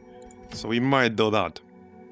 Because I just need some gold, and then we can try to run a level 3 dungeon or 2. Plus 15% blight amount applied, alright. More health. Might be useful to have just a straight up health stone here. I think this is a group I already prepared. Okay, that seems fine.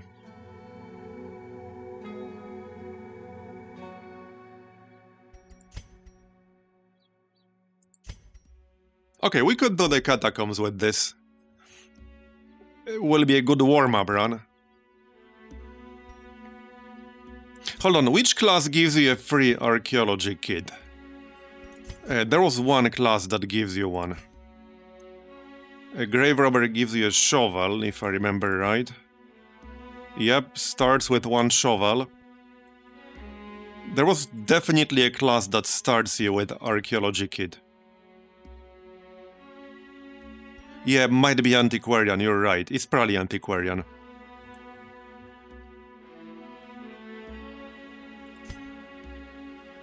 Yeah, it is. Alright, well, she has too much stress at the moment. But it is indeed an antiquarian.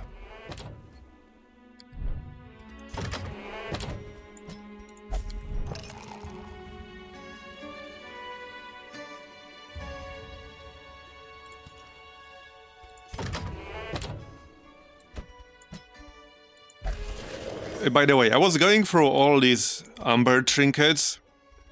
Some are still a little bit unclear to me. Like this one, for example.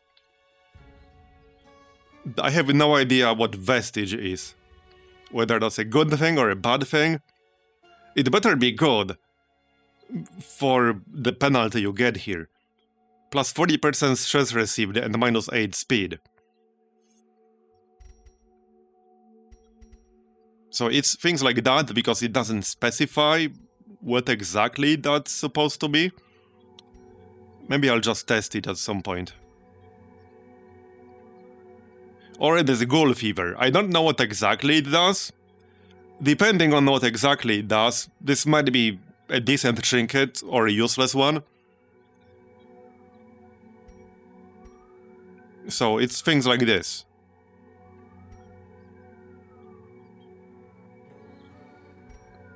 I have no idea. Maybe?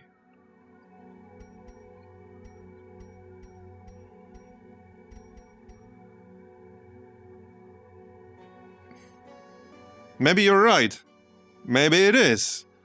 The things from the Treasury.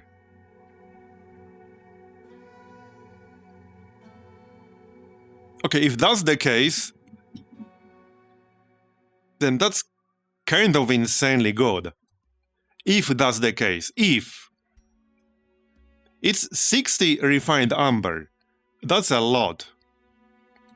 That's a lot of refined amber. But if that is indeed it, that would be really good. Because plus 40% stress received is a lot.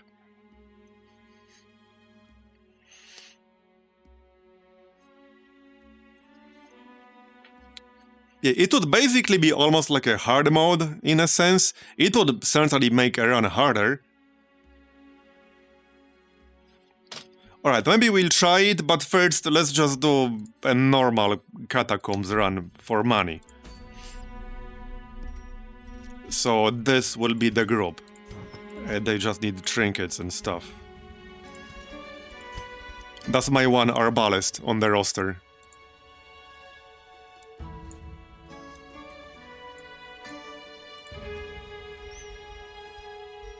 Let's see then.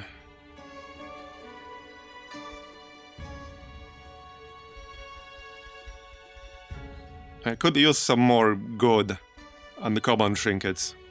Alright, let's grab the Seared Stone for scouting. That's fine. What does she need? Well, mostly just damage, I guess. That's a nice debuff right there. So maybe debuff chance wouldn't be terrible with suppressing fire. Minus 15 accuracy, minus 15% crit. Against the back row. Yeah, that's actually kind of a nice debuff. I think I had the debuff chance in here somewhere. Plus 10%.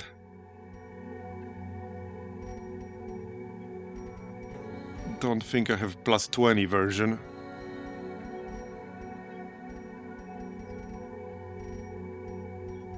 No, I do not.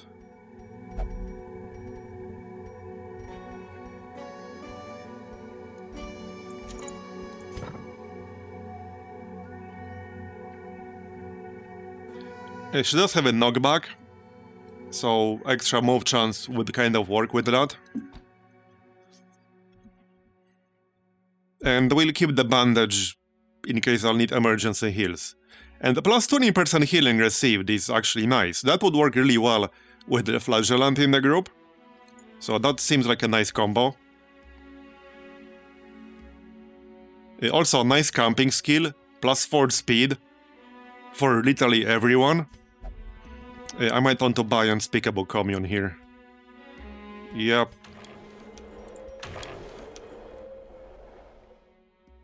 Unless somebody else has something. I don't think they do. No. Okay, well, we'll buy it. I do not want to get ambushed.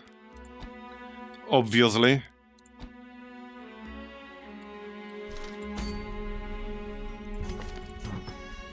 Alright, so for the Flagellant, the usual set.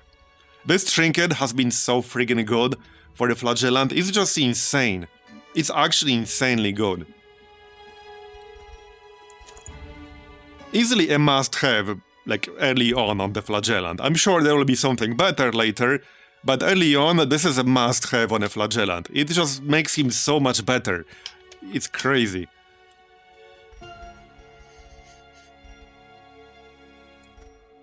Okay, here. That'll do.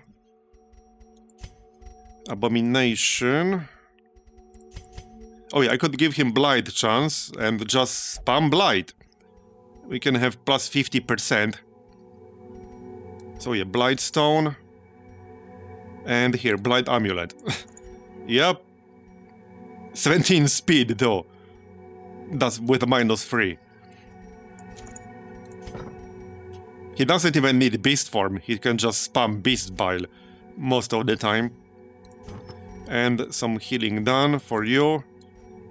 And Camouflage Cloak. Alright. Well, let's do this then. You need some upgrades. Here you go. Yeah, especially on the important skills. So these 4.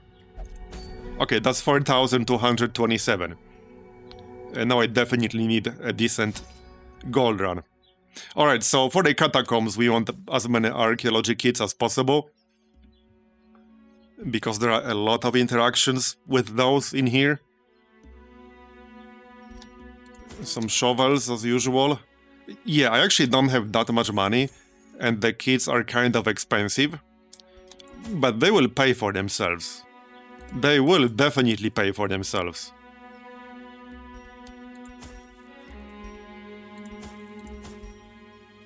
Okay, this should be fine. 2 shovels might be cutting it close. If I get unlucky. But it should be fine. I need the kits because they will pay for themselves easily. Especially in the Catacombs. So let's just go. I think this will be fine. I need to make at least 5,000 from this run. To have a net gain. Net profit. for the stonks to go up.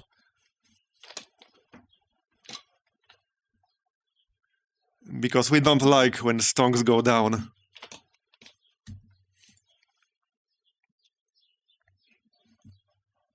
There is much to be gleaned from the Alright.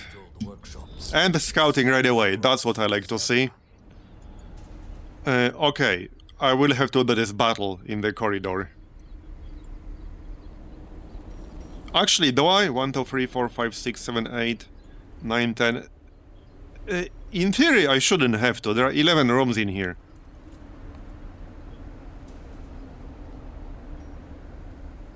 So I should be able to keep 2 of them. Take up the spades. I think we can just go this way. Trouble ourselves over. It'll suck a bit if I have to backtrack all the way, but I'm pretty sure I should be able to just skip 2 rooms. Yeah, no, let's just play it safe. I don't want to have to backtrack all the way. This is fine. It's a nothing burger group.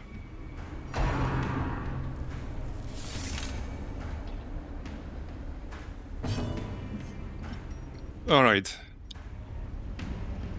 Yeah, so I actually have 160% base with this. Because it's 110% base, and then I'm adding 50% for the trinkets. So on anything that has less than 60% blight resist, or 60% exactly, I'm guaranteed to land it, as long as I don't miss them. That's kind of insane. Yeah, he won't even need to transform most of the time. It might still be a good idea sometimes, but he can just spam this shit. Now, we don't want to kill the champion here, because he's really annoying. He has a riposte, and he has an attack that can easily do like 30 damage. A chest caver, or... yeah, the one first on the list here, chest caver. That can easily do like 30 damage.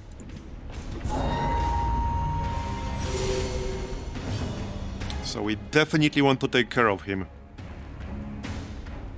Okay, so suppressing fire will only hit 1 target here, that's probably not worth it.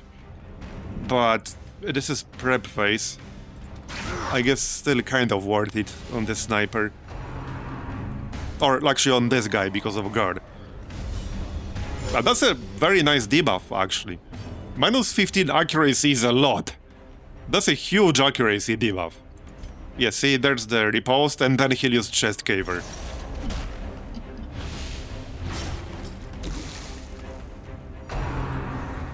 The only downside of Beast's Bile is that it can only hit rank 2 and rank 3. I can't hit rank 1 or rank 4 with it. If I want to do good damage to rank 1, I need to switch to Beast mode. Still, this will be a lot of blight.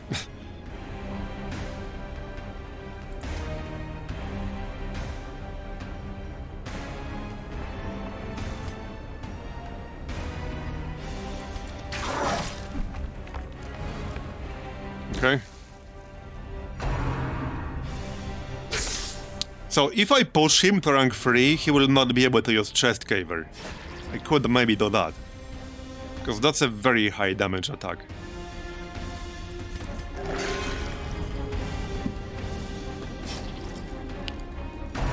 Yeah, a stun should prevent a riposte.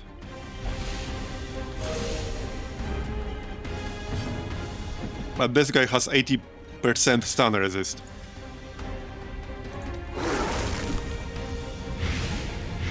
Okay, he's almost dead now.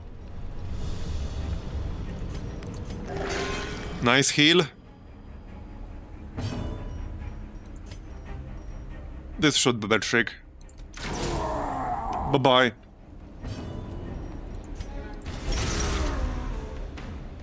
And there we go.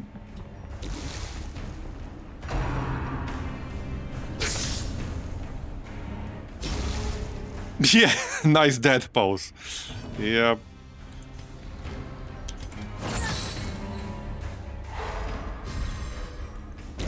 Out and he dead.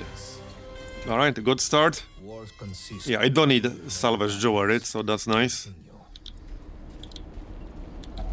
Yeah, so here we can use archaeology kit. Secure it and march on. Alright. We still have much to do.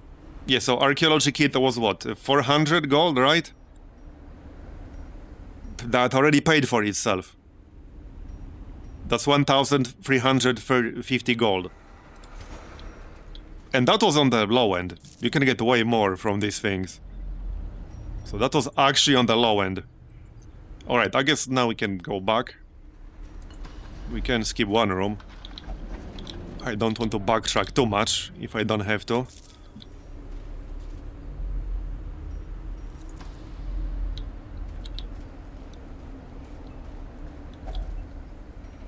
Okay, I think, yeah, shovel on this one would work, but I only have one shovel now. Not sure if that's a particularly good idea. If I run into an obstacle and I don't have a shovel, that's going to be a major problem. That would be a major problem. Here. 600 gold without using anything. Works for me.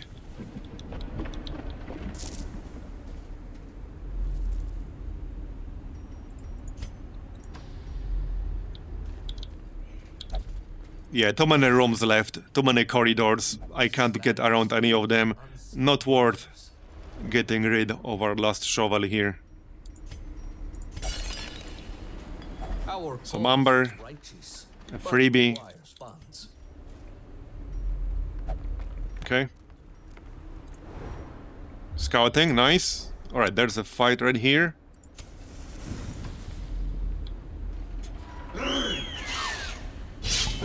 Okay, that seems fine.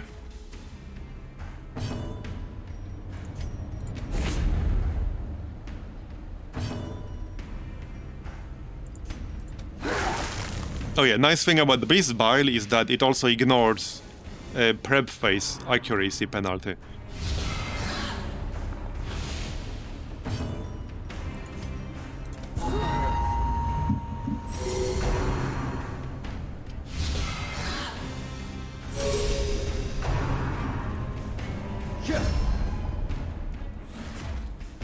I don't think I have anything that can break guard, but I suppose that's fine. Debuff. That didn't land.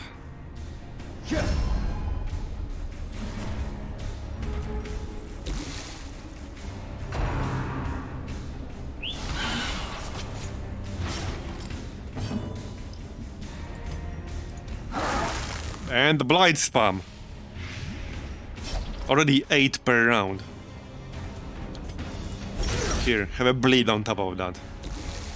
Or not.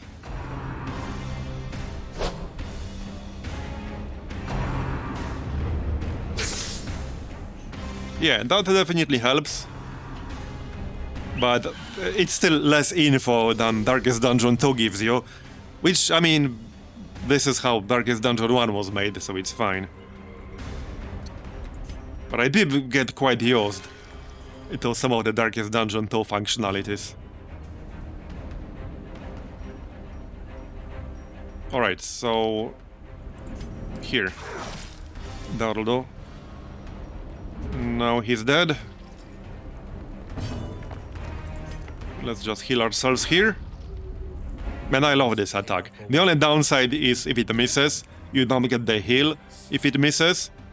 But if it lands, it's so damn good. There aren't a lot of skills in this game that can do significant damage to the enemy and also heal you for a significant amount. Because sure, you can have like the sniper shot with live ammo, but it doesn't heal you for that much. Not nearly as much as the Flagellant can do with this shit. It does have a cooldown, but, I mean, you don't need a 40 heal every turn.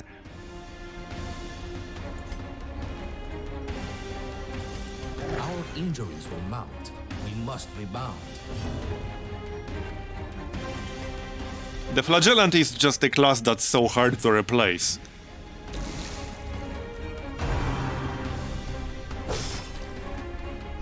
He just sucks against anything with like super high bleed immunity. Resistance rather.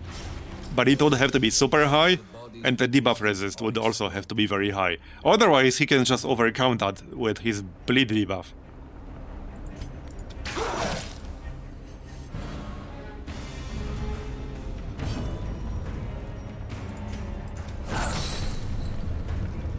A cut vein, a drop of venom. 1 damage off, alright. Not regards the method. Now you're dead. We got an archaeology kit for free, nice. Especially in this place. Map. Good. Not that it really helps me that much, but it could have revealed the traps. Yeah, I might just camp right here before this fight. Yeah, let's just camp. Huddle together. The knights here are frigid. Might as well.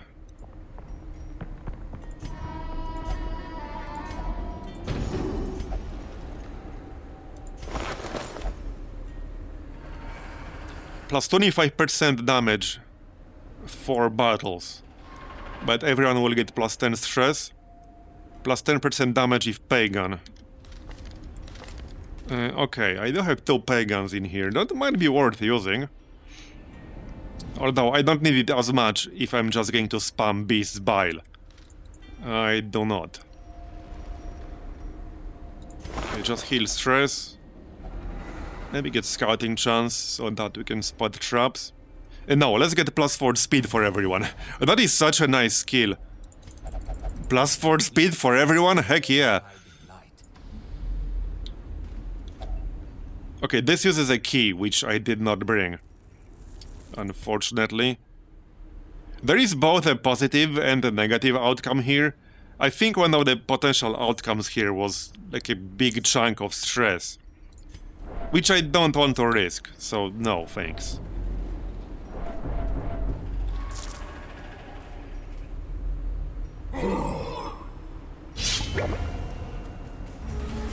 This place doesn't actually seem to have a lot of interactions with the key. That might even be the only one.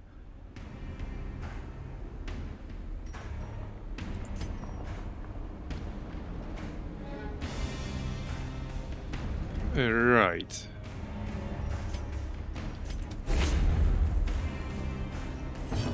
Okay, 3 clerics. That might get slightly annoying.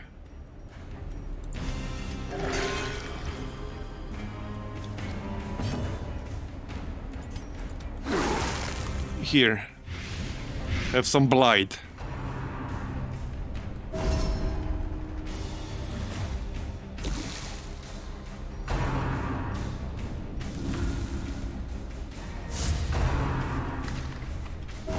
Yeah, it might get slightly annoying. They will spam guard. And I can't break guard. I can try to stun them. That might work.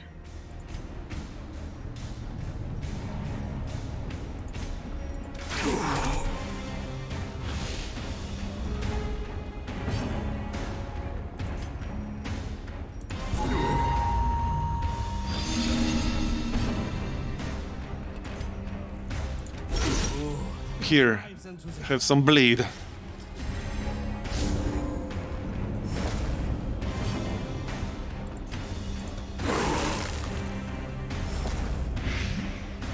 Alright.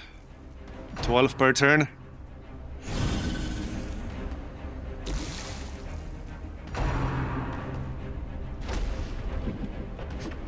Nice damage, buddy. They can do quite a bit sometimes, though. Yeah, like this. 20 non-crit.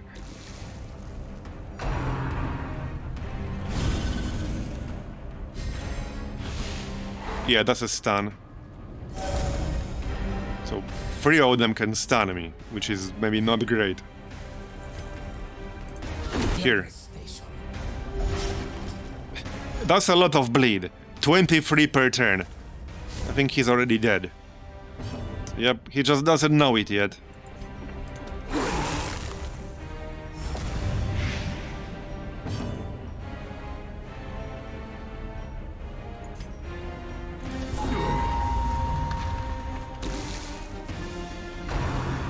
Oh yeah, that guy was guarded by this guy. Alright, fair enough. The hourglass empties. One down, thousands to go.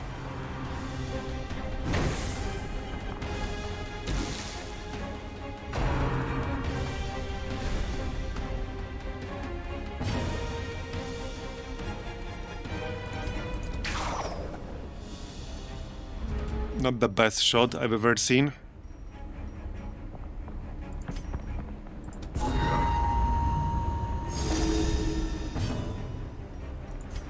Yes, strike true. Here, have more blight. 15 per turn. And more dots. Throw more dots. More dots.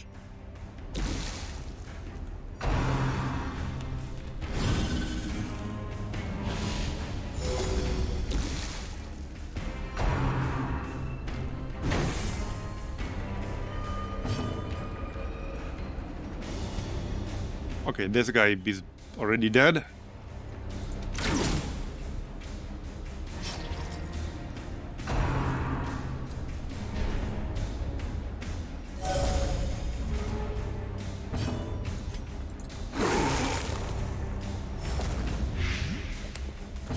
$15 per round, $10 per round.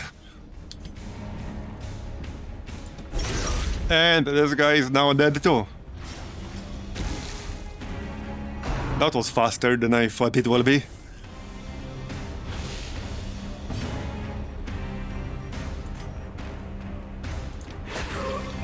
Bye-bye. An agonizing death, slow and measured. Might as well heal. Once the blood flows, the end has begun. Alright, let's move on. We might be almost done here. Okay. Oh, I think this used honing oil or something like that. I'm pretty sure this used honing oil. I'm pretty sure the kid won't do anything. Actually, yeah, it will. Alright. Gentle. For sale or for study? Plus 8 accuracy? That's actually not terrible for a common. This land is ancient and Oh, I think honing oil here would give me a damage buff.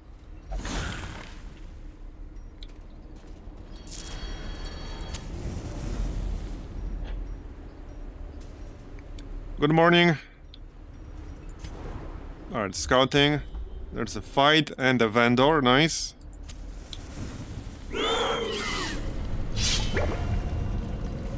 Okay, this second guy here has some stress adding abilities.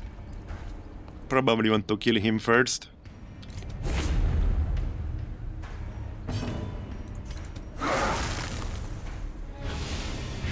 And he can transform while healing himself. Yeah, they are jacked, aren't they? They really are.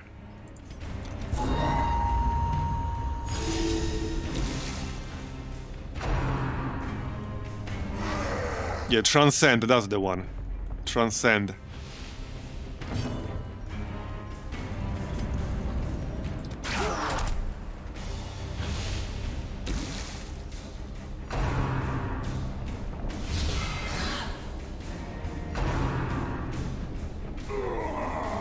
There's the riposte. 8 to 15 base damage with a riposte too.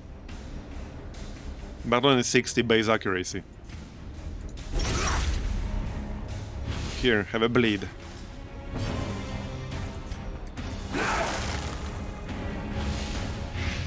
Okay, that's 15 per turn already. We need 10 more damage. Yeah, these groups can actually give you a lot of extra stress. Yeah, there it is. Too slow. Well, he still has the dots. I can probably still kill him. Before he can do anything. Yep, we just did.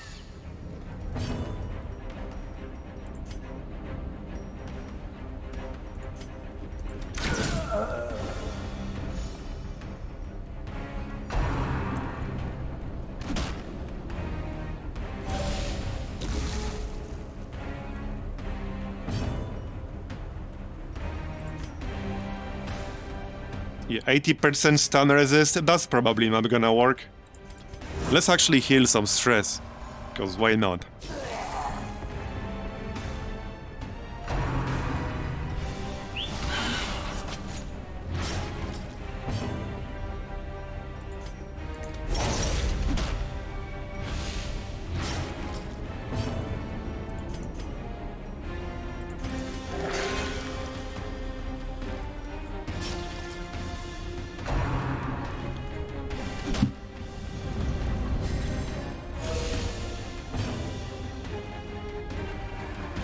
Okay, let's give ourselves plus 20% healing here.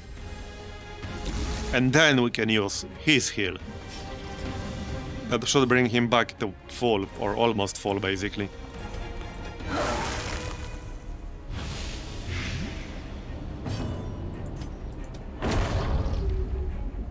There we go. 47 heal without a crit.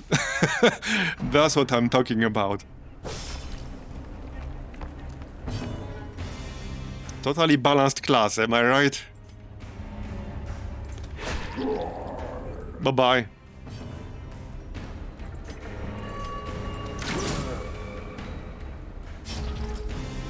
And we're done. Another skirmish. Alright, onwards. Forward.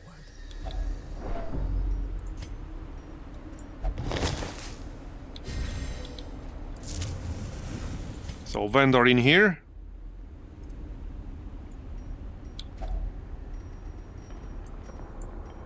Oh yeah, supplies. I can give him something. Alright, that was worth it. One more room, I think. Yep, see? Now I'm out of shovels. So I'll have to do this by hand, unfortunately. One is not the big deal, more than one would have been really bad. Minus 15% stress received. Okay. Oh, if I'm ever going to use that amber trinket we were looking at earlier, this would actually be useful with it, because that adds plus 40% stress received. So that's actually a nice common charm. That will bring the penalty down to plus 25, which is manageable. Then add some camping skills on top of that.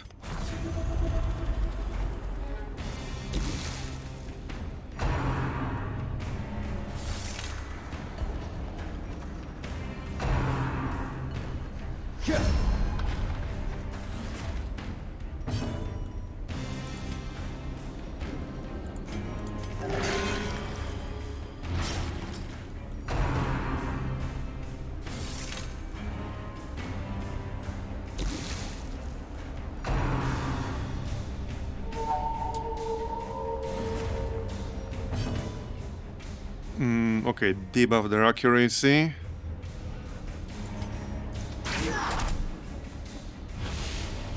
Okay, one of them.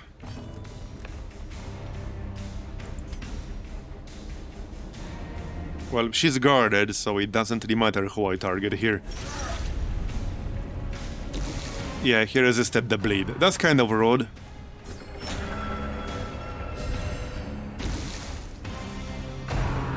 Yeah, these snipers can actually do a fair bit of damage too.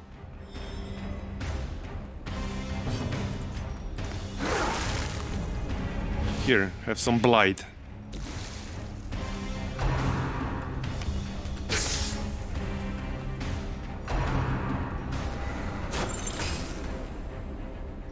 All right.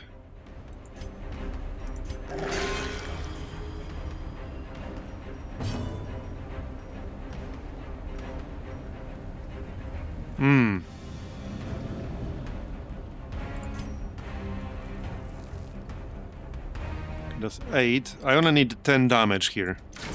Got it. So he's dead. How's their stun resist? Pretty low. There it is, got it. Now we can hit her. And she's dead.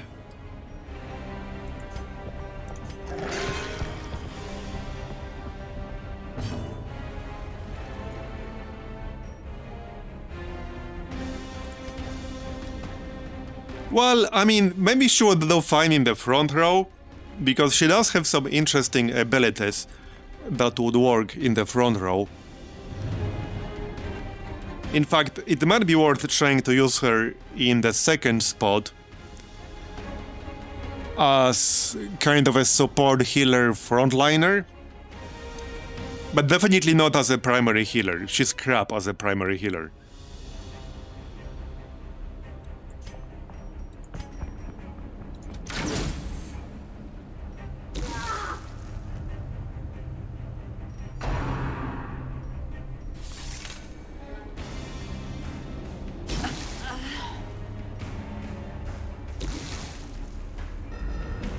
No, this Vestal. The Black Reliquary Vestal.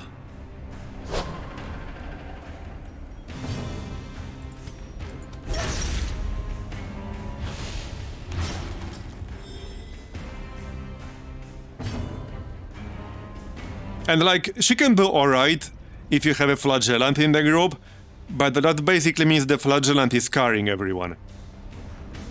Like a Gigacut. That's basically what it means.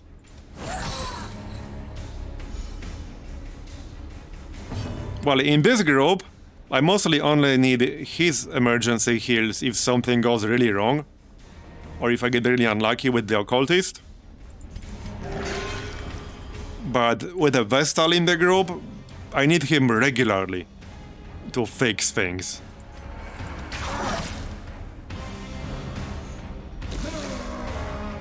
Yeah, they also don't do enough. Like, her heals don't do enough, and they have a cooldown. There are two modded classes included in here that you can enable. The Hexer and Veiled, if I remember correctly. I was checking them out yesterday evening. One of them can be sort of a healer, actually. Probably better one than a Vestal. Not as good as the Occultist. But he can basically trade some of his health. At rank 1, I think it was 4 health, damage to self, and heal for like 11, 12. Heal for more than Vestal on single target. And it also doesn't have a cooldown, so you can do it every single turn.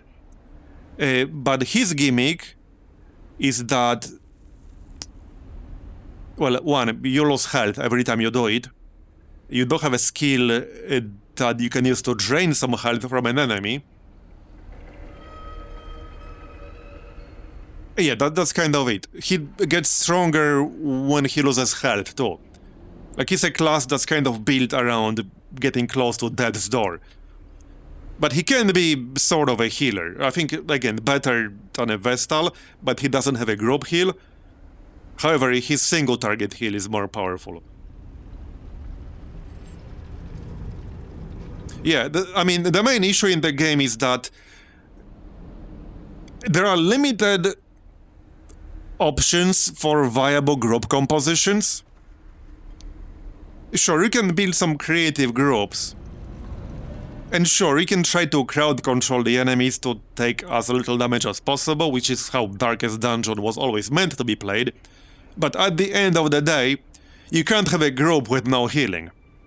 Like, you actually cannot make a viable group without healing. Because at some point, sooner or later, you will get smacked in the face for 40 damage.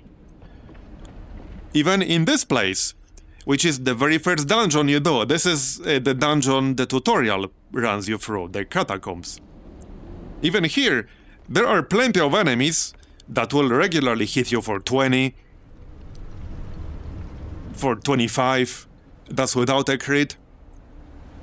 So you can't have a group without healing. You need to have a healer. And there are very few classes in the game that can be viable healers. It's funny how, you know, when you start a new campaign here, you always get the same exact 4 classes for the tutorial run. And it always includes an occultist. Coincidence? I think not. Let's not leave just yet. We can still pick up more stuff. Okay, yep, there's something here. Let's check it out. No reason not, though. Yep, we can use Archaeology Kit here. I am sure the previous. Alright, I guess I can always sell that if I want to. That's technically 1000 plus gold if I just straight up sell it.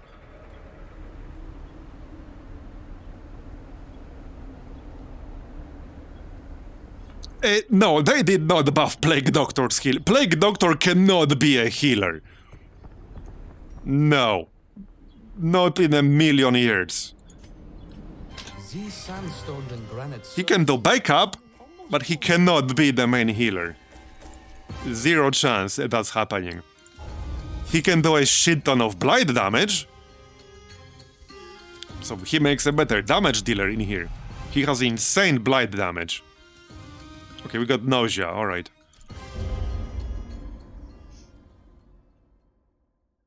Rest deeply here. Yeah, but most new players will not know what to use. And then you have possibility of negative interactions. I know the Cauldron, if you just straight up use it, like without any provisions, has a chance to heal the entire party, but it also has a chance to give you nasty shit. I think I have one Plague Doctor on my roster, do I? Yeah, this guy cannot make a healer. Like, Battlefield Medicine will not heal you for jack shit. You can use it as, like, cure Blight Bleed, you can do a tiny little bit of healing. This guy is not a healer. He is not a healer. This is not Darkest Dungeon 2. In Darkest Dungeon 2, he's the best healer in the game, but not here. If he had indiscriminate science here, oh heck yeah, that would be OP. But he doesn't. So yeah, no, he can't do that.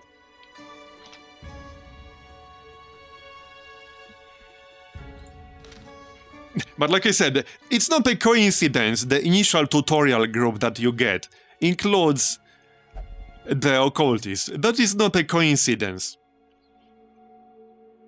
The occultist and the flagellant are like one of the two hardest carrying classes in this mod in terms of healing. And having both in the group like pretty much covers emergency situations. Flagellant is just so good. Like, Flagellant is insanely good. He's always been good. He was good in Vanilla too. I wish they had him in Darkest Dungeon 2. Honestly, if Darkest Dungeon 2 had a Flagellant, he would enable so many more group compositions.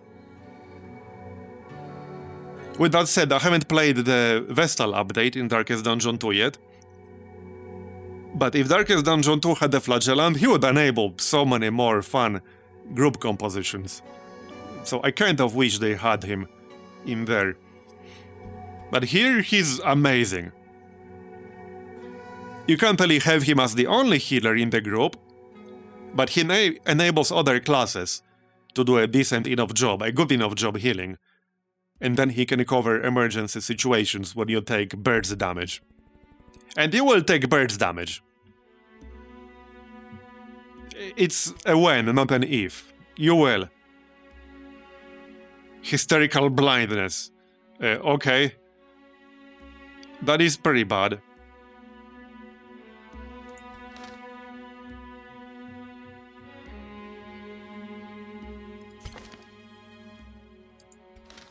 Right, I do not want minus 15% healing received on a Flagellant. Not in a million years.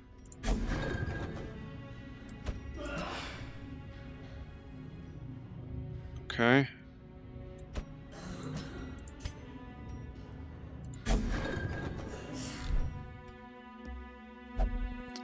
No, not yet. It will be in May. 1.0 is coming in May. I can tell you what day exactly. I have my Uber spreadsheet here on the 8th of May. And Age of Wonders 4 is coming on the 2nd of May. And Endless Dungeon is coming on 18th of May. There are like 5 games that are coming out in May. Some of them within 2 days of each other, targeting the same general audience. An amazing month. I see what you did there.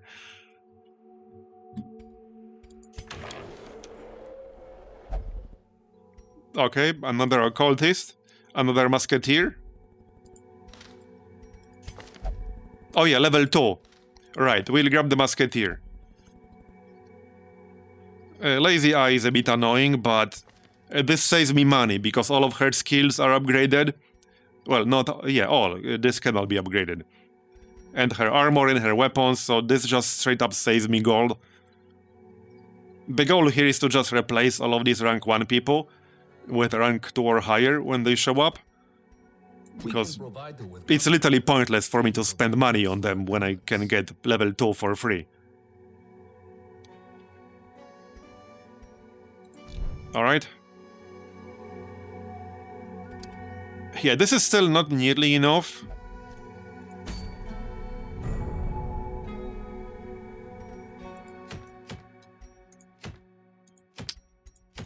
But that was a decent run for gold.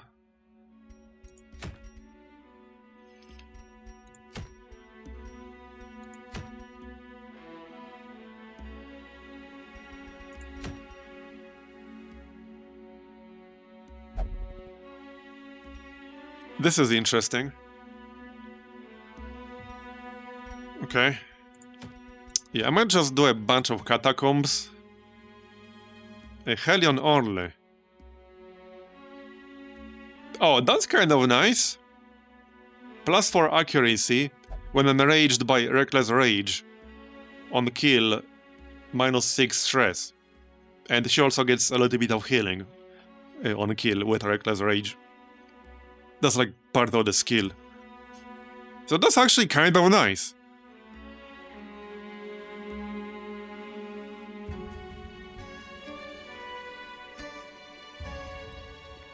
That's a long dungeon though. Long, exposed interior. Not sure if I really want to do that. Yeah, level 5. Treasury. Dredge only. Okay.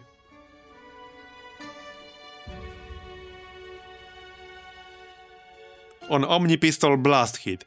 Debuff target. +15% damage taken if not human. +20% debuff chance per difficulty. Okay.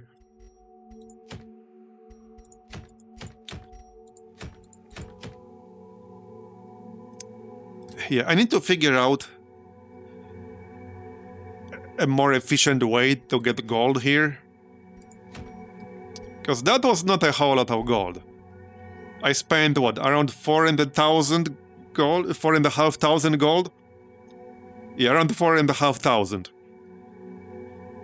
And we got 9... we got around 10, because I spent some... How much did we get?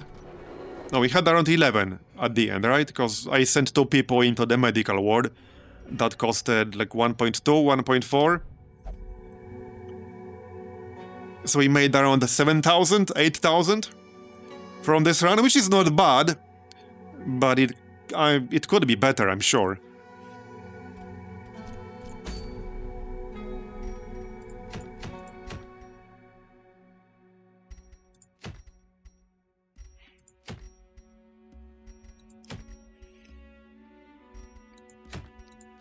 Alright, I think we'll just do another. Let's see if we can upgrade anything here. I could increase the number of available heroes to 5, which will make it more likely for Resolve level 2 heroes to appear. That's probably worth doing now that I have Resolve level 2 unlocked for recruits. Because there's usually like 1 or 2 max. Out of 4. So this is probably worth doing.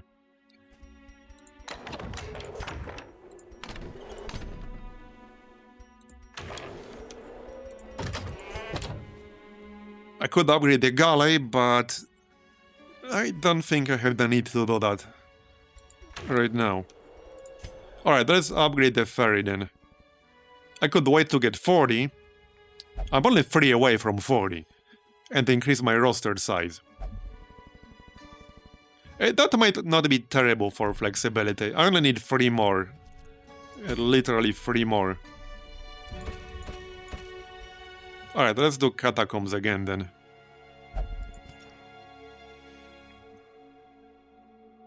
Multiple people are almost level 3 now. Maybe we could do level 3. Like, I have no idea how much harder level 3 will be. And I cannot afford full upgrades yet. I just can't afford it. It will be too expensive. But maybe level 2 skills and level 2 armor weapons are enough? Like, I actually don't know. I don't know. And I can't afford a failed run where I spend 5,000 gold and then I have to abandon it to rooms in. I can't afford to do that.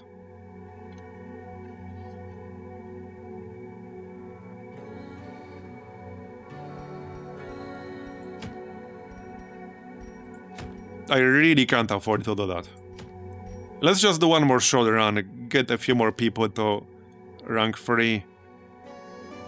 I think it's fine if we grab the abomination here. Yeah, it's fine. He can handle it. Can I bring like almost the same exact group? Well, no.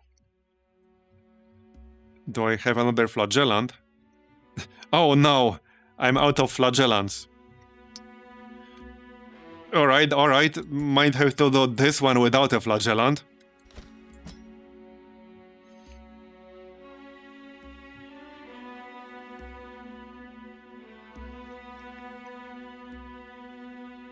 I could try to bring the Antiquarian, that would give us an extra archaeology kit. She can do some healing with the mending vapors. It's not like impressive or anything. And then I need people in the front row to do damage.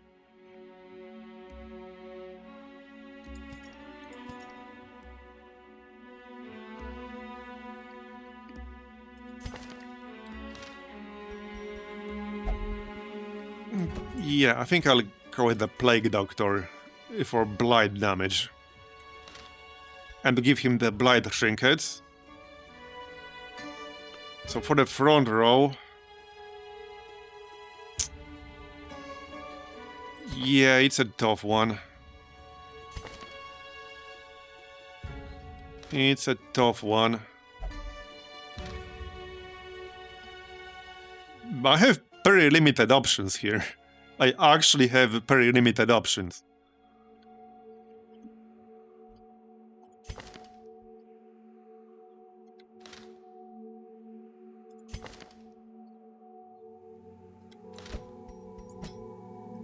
I think like Highwayman and Judicator, that should work.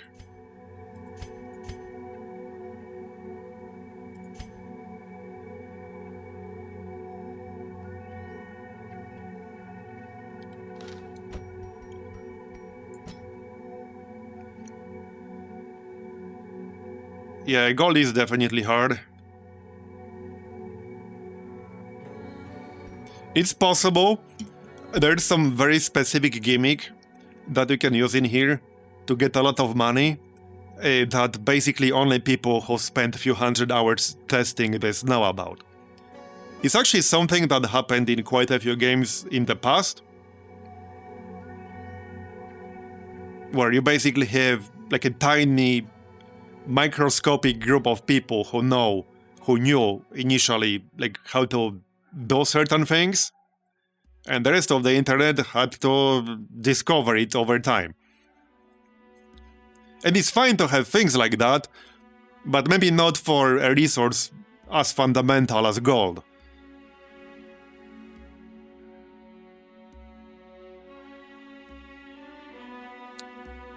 I'm actually leaning towards farming the Catacombs over Treasury. The Catacombs are a bit less profitable, but they're much safer. Like yesterday, doing the Treasury almost killed this entire campaign because of forcible interactions with the curious.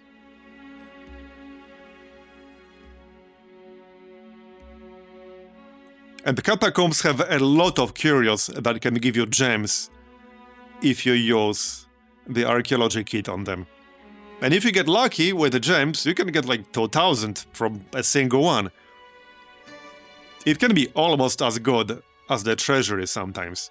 On the other hand, some cactus fights in the Treasury didn't give me a single purple thing.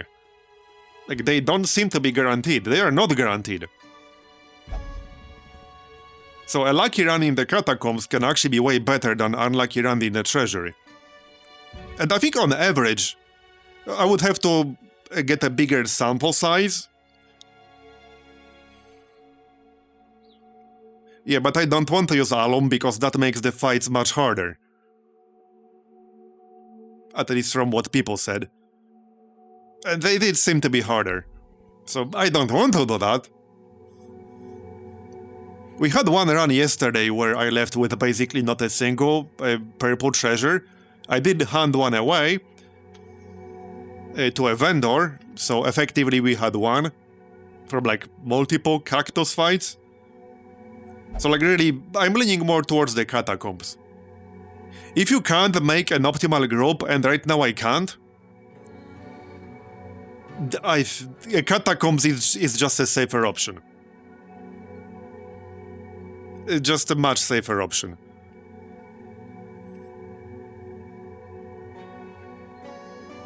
If you're running a suboptimal group, I would not do the Treasury. And this group could do alright, but it would be so much better with a Flagellant instead of a Highwayman. If I had a Flagellant instead of the Highwayman here, I would do the Treasury. But with this, I'm leaning more towards Catacombs. Especially since two of these people are rank 1.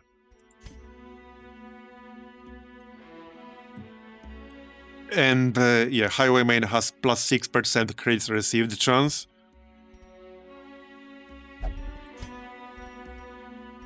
I also have a Risk Taker on the Occultist. Ritualist.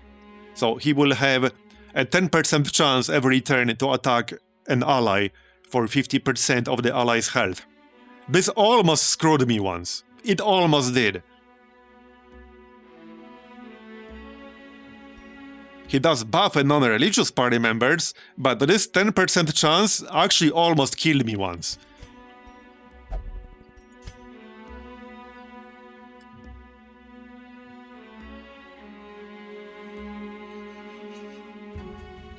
So we'll just do Catacombs. Okay, we don't have a pagan here, so I can spam guard on the Highwayman with Glassworks. This would maybe not be a terrible moment to test out the Contraband Trinket.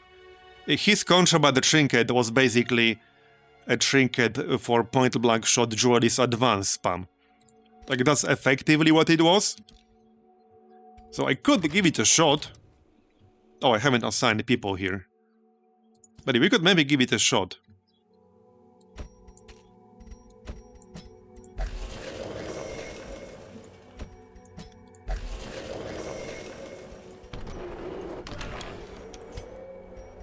Yeah, right here. So point-blank shot is technically a ranged attack. So after you use this, he will mark himself for one battle, and he gets plus 15% damage, plus 10 dodge while marked. And then on the riposte, he has 50% chance to clear the mark. So you just alternate between Duelist Advance and the point-blank shot with this trinket. That's basically what this trinket is, like literally. And guard him with the dude, with the Judicator. So I think this would actually work really well combined with the Judicator, especially when the Highwayman is a pagan, which he is in my case. Yeah, honestly, let's actually just buy that. I still have 58 refined Amber Dust. I want to test some new combos at some point, damn it. And this is as good a moment as any.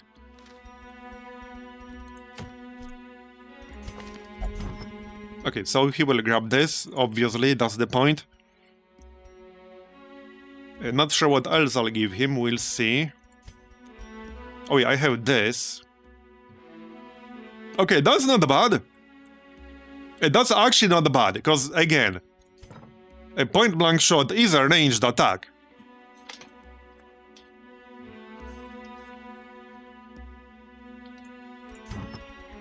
Alright, let's go with that.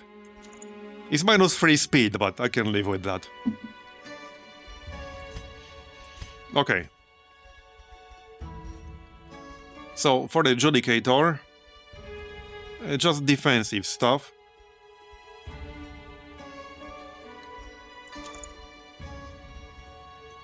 So, Tough Ring. That's 69 max HP. Nice. Yeah, I could give him Seared Stone and keep him at 60. Or I can just give him more defensive stuff. Okay, let's just give him more defensive stuff. I could maybe use the Seared Stone on the Plague Doctor, but I want the damage on the Plague Doctor, that's what I want. So we'll give him plus 50% Blight skill chance here. If only I can find it.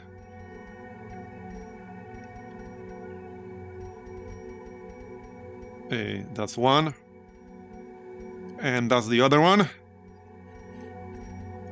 Okay, and that leaves us with the Occultist.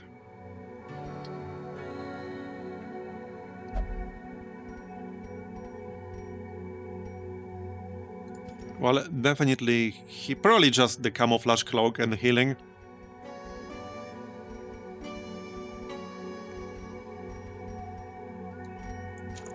So, plus 20% healing done. I kind of like Camouflage Cloak.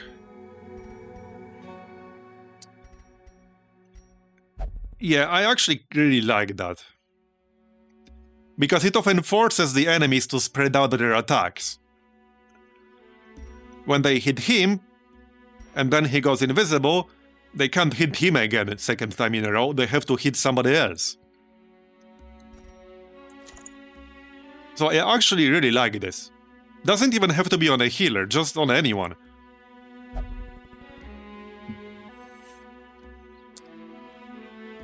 Marks go down by 1 each round, no matter how many actions the enemy has. Okay, that's nice. The downside is that they can be resisted. And most bosses have pretty high debuff resist. One of the bosses I was fighting, don't remember if it was the sand guy or the mouth. Yeah, I remember he just kept resisting the stuff I threw at him. So they're both better and worse. Because you need to have very high mark debuff bonus to guarantee landing them, otherwise they can just straight up get resisted.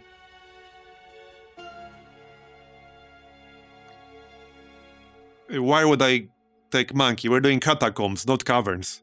You're confusing Caverns with Catacombs.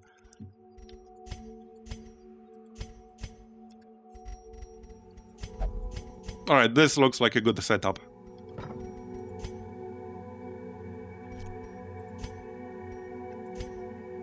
Alright, let's see how this combo will work out. I'm actually kind of curious.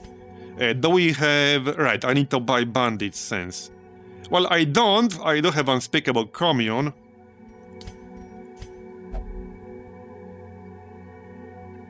It's still a better version, actually. It's a much better version. It's a way better version. It's slightly more expensive, but it's just straight up better.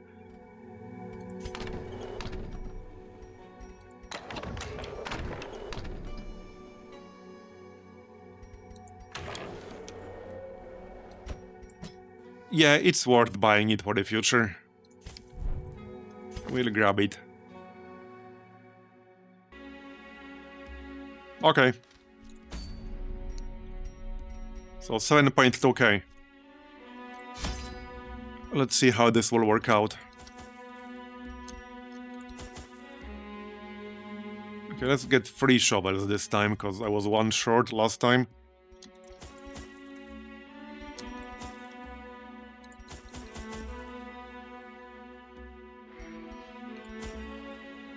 Okay. That leaves me with 2.5k.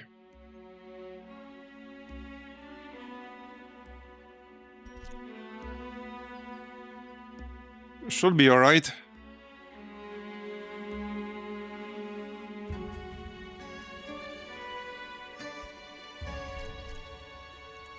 Okay, let's go.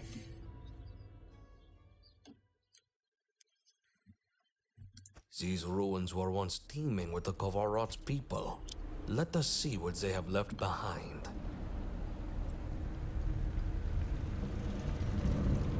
Okay, we'll have to do some backtracking here.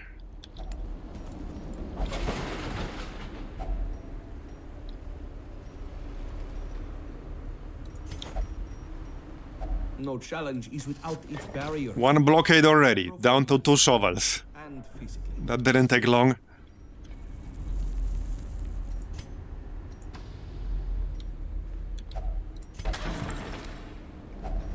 Nice.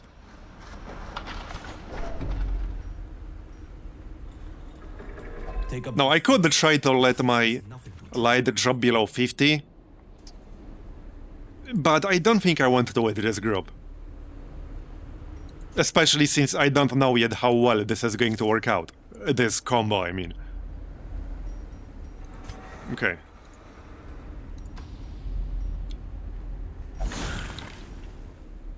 Be more careful. Wait, do we want to start in position 1 or 2 with him? Probably 1. Well, actually no, a Grape Shot Blast can be used during preparation round. So, Grape Shot Blast, then Duelist Advance, and then Point Blank Shot.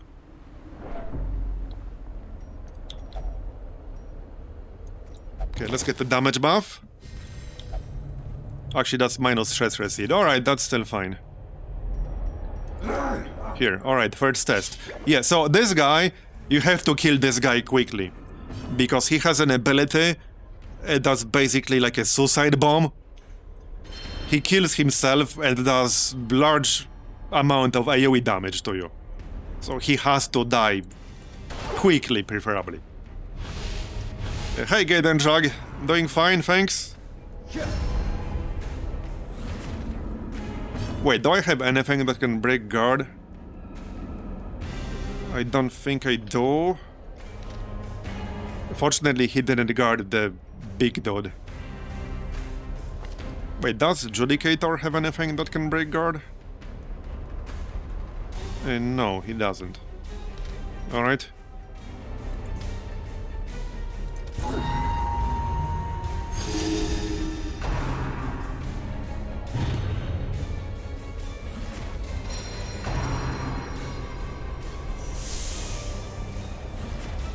He does have 92 health, so that is quite a bit.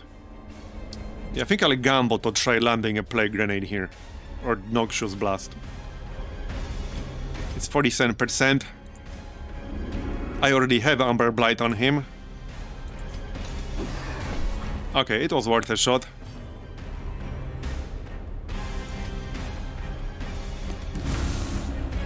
There. This will give us a double bonus to Judicator's attack skill. Because it gets a bonus both from Amber Blight and from Expiator. It should do pretty good damage as long as we don't miss. Alright, so this will also debuff his accuracy. So hopefully he will miss me once or twice while placing Blight. Okay, so now we can use Jolly's Advance.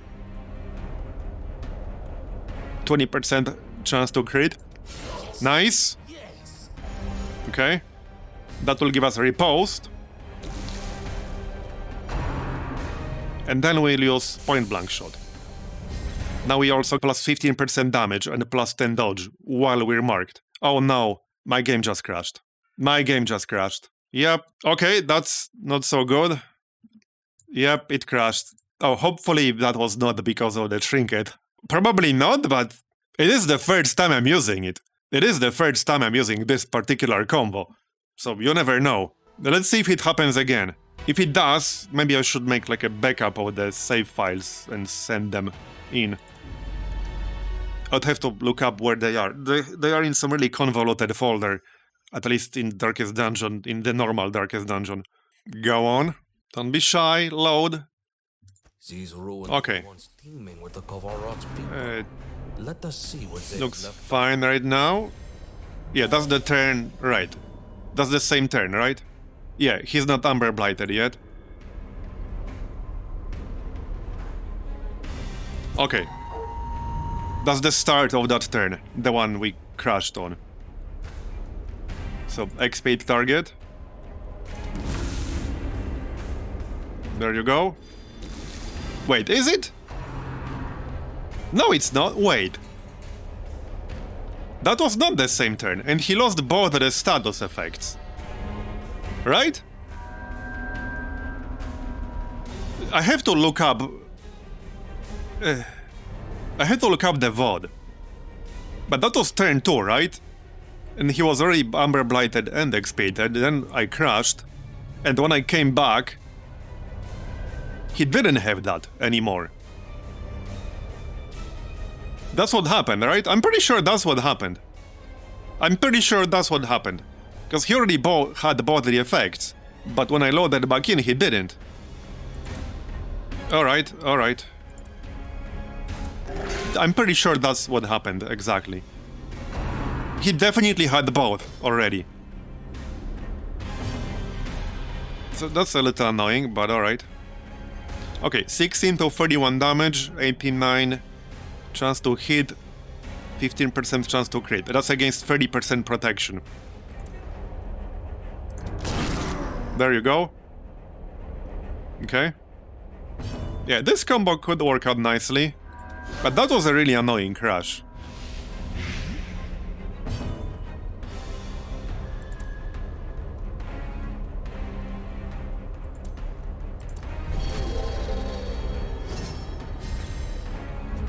Yeah, this could be a pretty nice combo. In the end. I could see it working really well. Well, again, especially with a Pagan Highwayman with a Judicator using Glassworks on him for an extra bonus. That could work out really, really well. Okay, so then... Yeah, let's heal. Because this looks fine, but this dude has a lot of health. There, back to full with you. And this guy is already deleted, basically.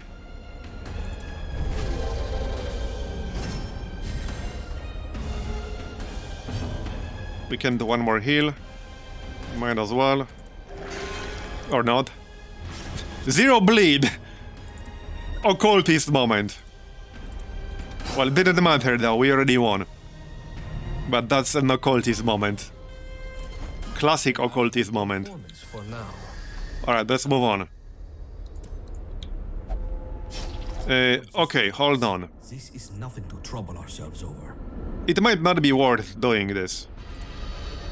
I have 2 shovels left. If I clear this, I'll be down to 1 shovel. And I can skip a room. So I think I'm better off just going back now. Just leave this room unexplored. Yep, we'll go the other way. This land is filled with unseen dangers. Okay, let's just camp right here. I'll let the light level drop a little. Now we can camp. Togetherness is a rare thing in this place. Okay, so bandit sense.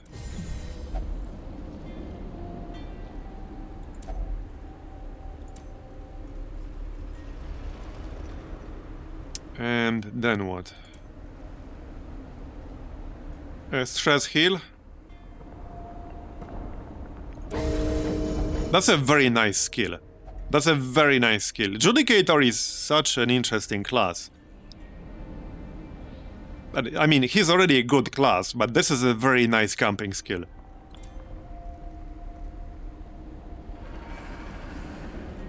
Okay, so this bonus is useful for our current combo, because Jolly's advance is a melee skill.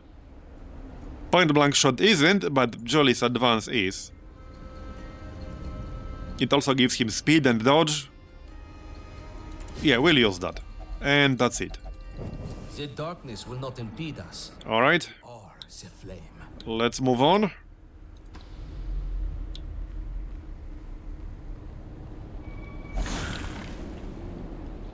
You must keep eyes peeled. More treasure. Could have been better, but alright.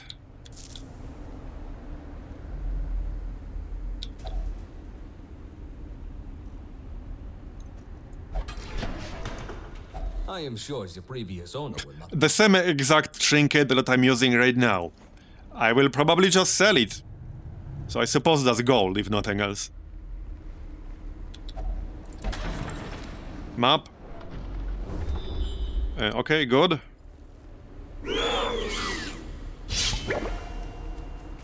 I think I can skip 2 rooms in here, so I could actually skip this one. Morning, unstable.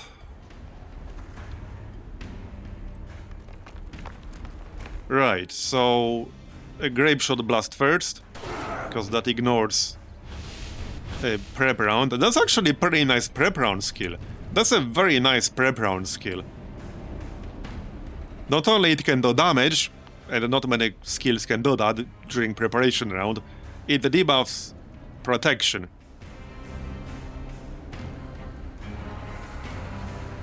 That is really nice.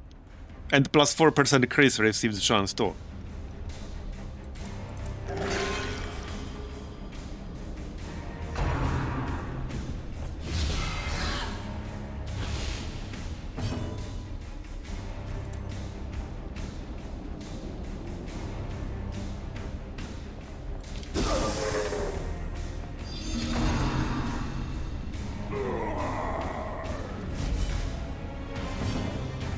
Okay, so glass works.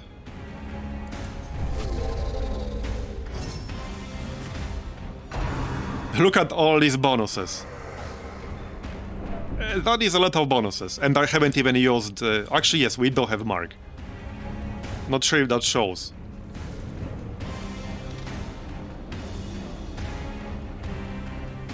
Actually, I don't think it does, so we have an extra one. Yep. So we also have plus 15% on top of this, and plus 10 dodge. Because that's a separate dodge we got from camping skill right here. That's a lot of buffs. He should be able to just delete one of these guys. Okay, turn 2 now.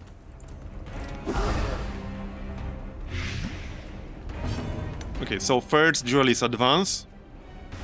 That will activate the riposte. And then we can use point blank shot. So we have 25% chance to crit right now. And capped accuracy. Yeah, that's more on the low end. But we'll see how much damage a point blank shot will be able to do.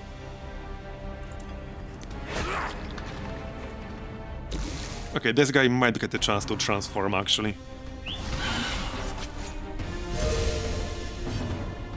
No, he won't. Unless I miss. Got him.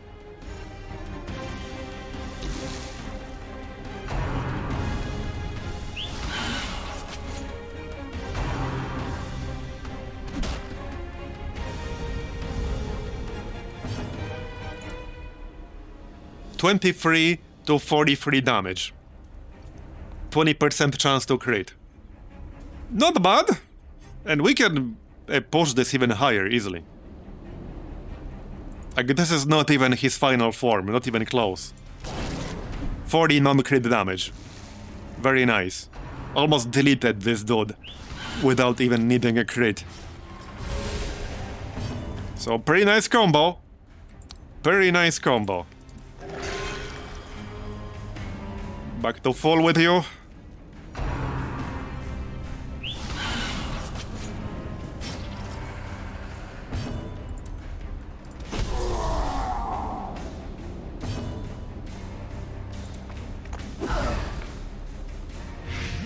Not to mention all this blight damage I'm doing. Yeah, the Plague Doctor's like, hey, look at me, look at my damage. I'm doing good damage too. Am I doing good damage? Yes, yes, you're doing good damage. An agonizing death. Slow and... Alright, we got a shovel, honing oil.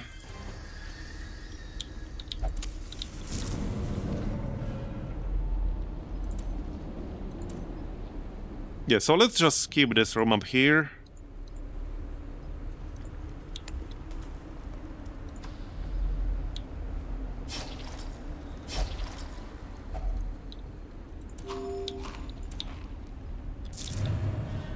I mean, we could go to check out the curios, actually. Yep, that's why we're here, for the money. We got one more archaeology kit.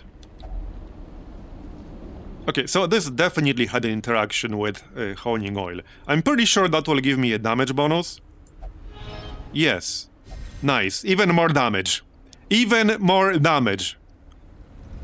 For the highwayman. Alright, alright. That's what I'm talking about. So there's a group right here in the corridor. Okay, this will be a good test. Because this guy needs to die fast. Hopefully it won't crash again. Okay, let's see if it crashes again. If it crashes again, that would probably mean it has something to do with this guy and something I'm using in this group. Hopefully it won't crash again. Obviously I don't want it to. Or maybe it had something to do with having bought Amber Blight and XP on this guy specifically. Like, it can be so many things that can cause this. Like, it can be so many things. I'm just looking at things that I haven't done previously.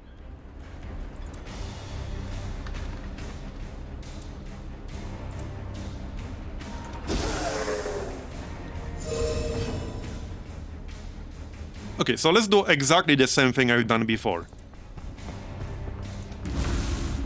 There. Now he has both. Let's see if it happens again or not.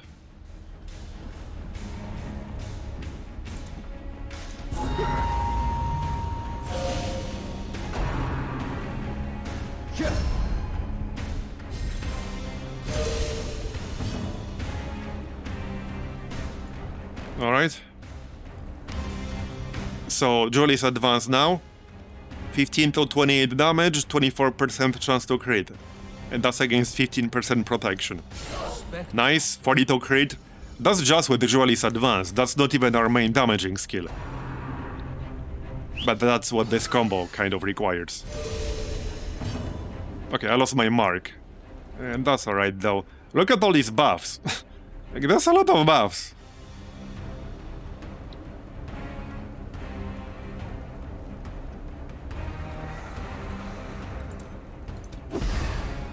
Okay, no crash yet. So I don't know what caused it. Okay, he needs to die before he uses his big... Yep, no, crash. Yep. Okay, crash to desktop again in the same exact situation. So something about this interaction causes a crash to desktop. Because I was able to just reproduce it. With the same exact steps. Yep.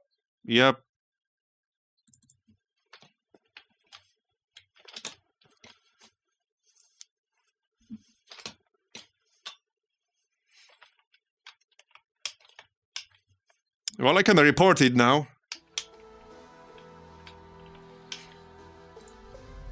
If we run into this guy again, we can try again, see if it happens for the third time. I think it's pretty safe to say it well. So, something about this interaction causes a crash to desktop. Oh, watch him not have it when we log back in now. Watch him not have either of these effects. That's what happened the last time. He didn't have them anymore. These ruins. Yep, see? He doesn't have them anymore. Let us see. Yep, now he uses pressure malfunction. See? See, exactly. He had them both and he used pressure malfunction. then the game crashed to desktop, and when I came back, he didn't have either and used pressure malfunction. And now he will blow up. So it's definitely something about that caused it, definitely. Like, pretty much, like, that's more or less confirmed. Nice, we got him. From our path. Yeah, and neither of the other two enemies have it. And they were also affected. So there's definitely something going on with that.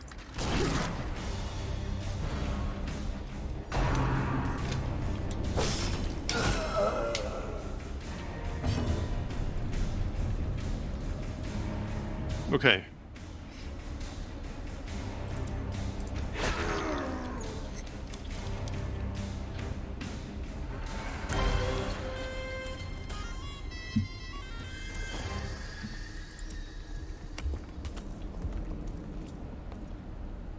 Oh, that's kind of nice for Abomination.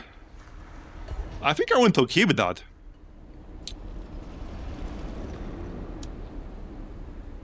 Okay, I'll keep that. Let's move on.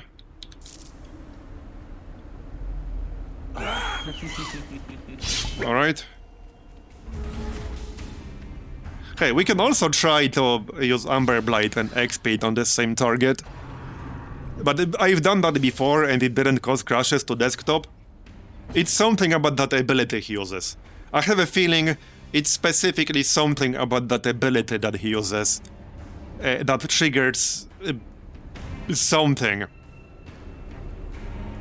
Again, with either XP or Amber Blight or both, it triggered something that makes the game crash.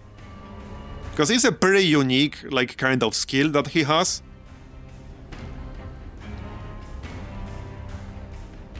Alright, so...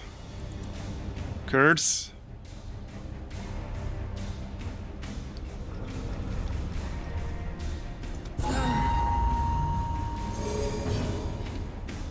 No, the bosses only appear in higher level dungeons, not in low level. There are mini bosses in like corridors and stuff, but I'm not strong enough to kill them.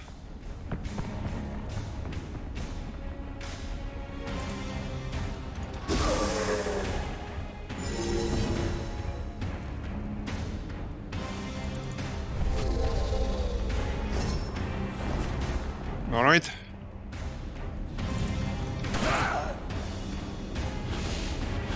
One thing I can still do is use Duelist Advance on the first turn.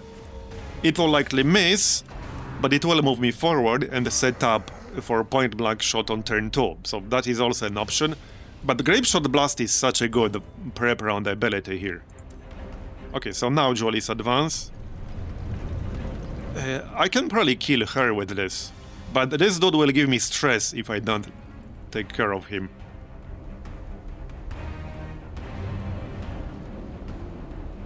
Also, only 82% chance to hit her, 95% chance to hit him. There. Insta-deleted. Insta-deleted.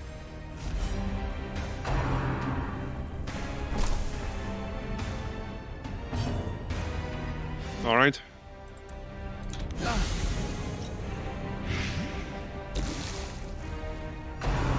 And that wasn't even his main damaging attack, it wasn't. It was just Duelist Advance. I really like this setup, this is a really nice combo. Look at all these buffs!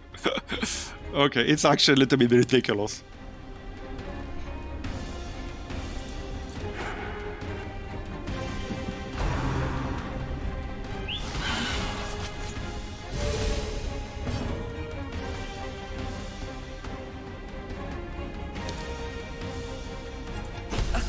Got her?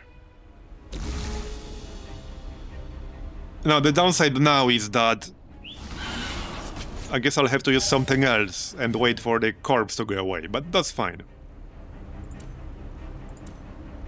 Yes! Yes! Ah yes, my favorite way to reduce stress with crits. Yeah, because the downside of point blank shot is that it can only hit the target in the front. Look at that damage though. And I don't even have full buffs right now. 24 to 45. We can push this way higher. I can easily push this to 50 plus non-crit. We could probably break 100 crit with this. With a few more buffs. With this combo. We definitely could. The obstacle is removed. Alright. Yeah, let's just heal. 58 critical heal.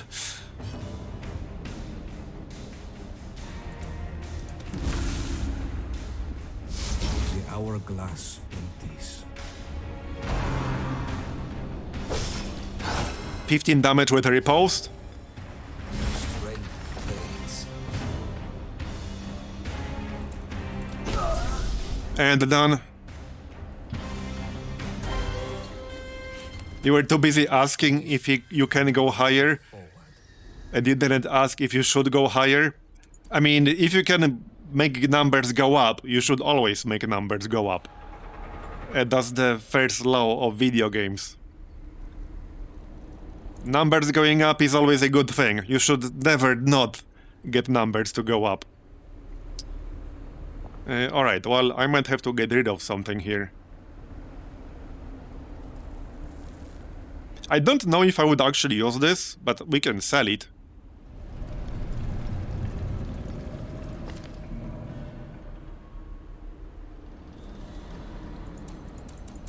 Okay, let's just remove the disease kit.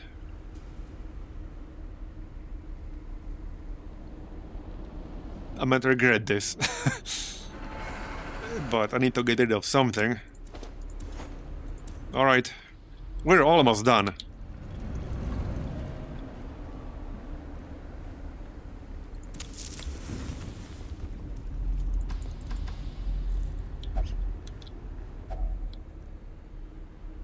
Oh yeah, more money. Be gentle. For That's a bit unlucky, because you can get a lot of gems from these things. Yeah, I can't afford to take even more trinkets here. I could get rid of honing oil, I guess. I could just use honing oil. Okay. Shovel, might as well use that. secure it and march Yeah, on. that's a little bit better. I don't think I can take the jade, though. Again, unless I destroy something. Here. Since we're almost done. Money is why we're here.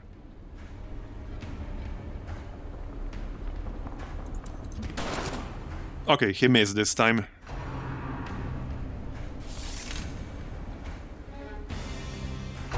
Yeah, we still have it for 2 turns. And he had to miss.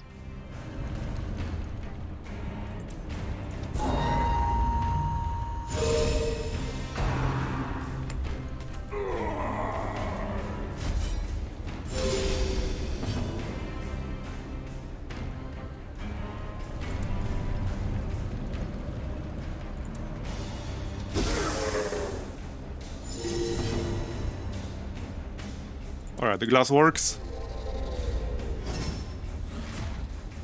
Nice. I don't really need healing. 6 dodge. Let's just stab this guy.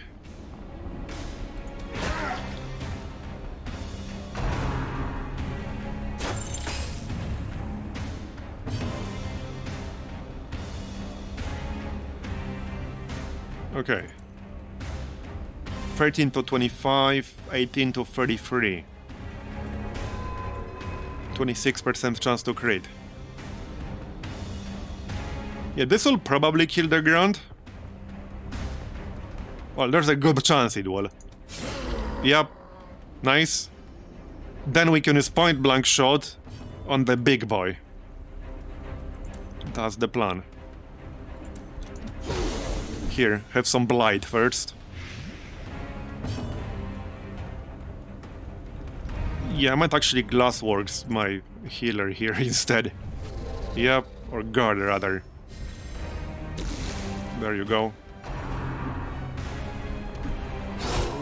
Oh, wait, what? Did he just repulse him for 41 crit? Holy shit. That's insane. Holy shit. That's actually insane.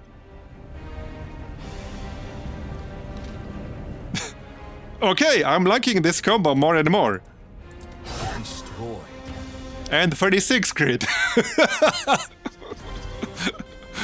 Wars consist of a great many battles. Okay, I don't really need anti-venom. I wouldn't mind the money. Where do I put this money? I have nowhere to put it. Well, I guess I can just destroy the torches. Because we're almost done. Our foes will fall. I'm not destroying shovels.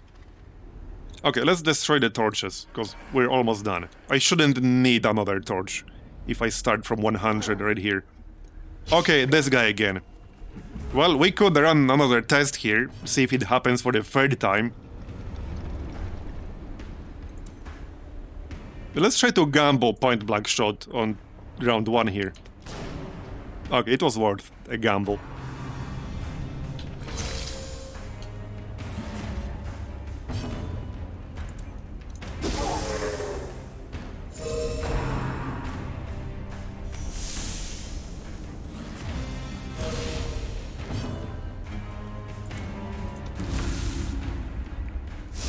Okay, now he has both. Heal.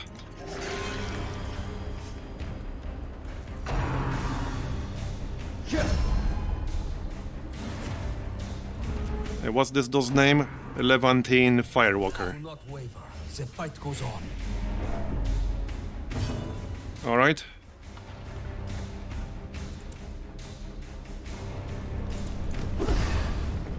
I still want to kill him before he blows up. Okay. 0. No bleed though, so that's not an occultist moment, because no bleed.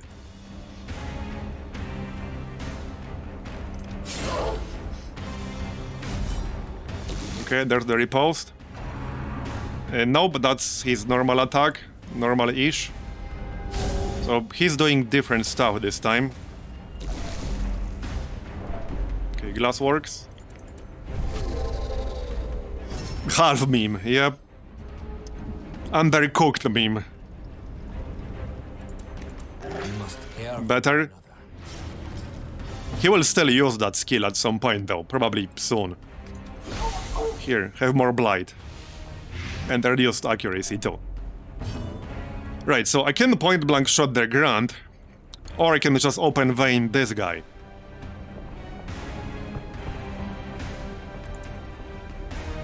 Let's delete the dude in the front.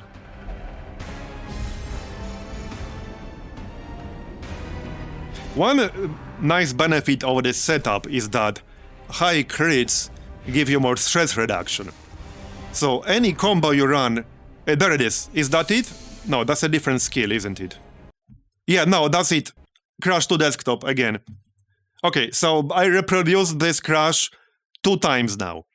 So this is definitely it. This interaction causes a guaranteed crash to desktop.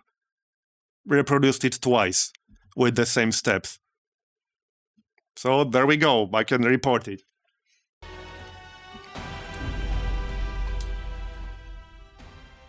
Nah, I'll report it after the stream.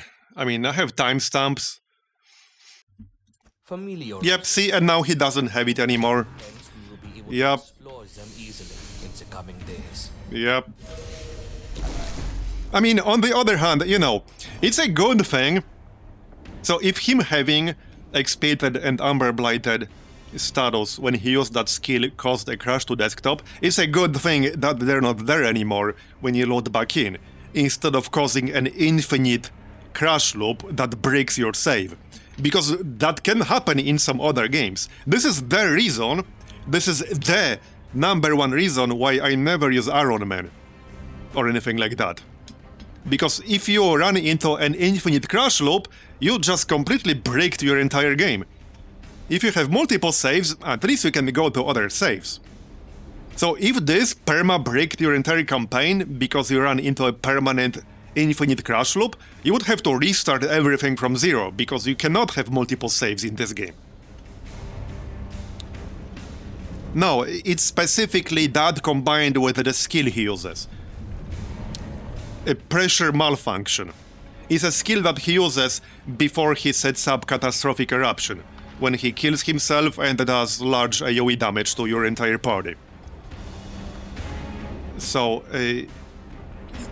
if you have both Amber Blight and XP on him, when he uses pressure malfunction, that causes a crash to desktop every single time. I reproduce it twice now. So it's safe to say it happens every time. Alright, I might or might not be able to kill him. We'll see. If I don't kill him before his next action, he will use his big AoE.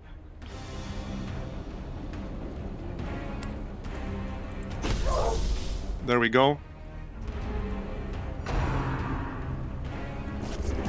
Will he get healed now? Yep.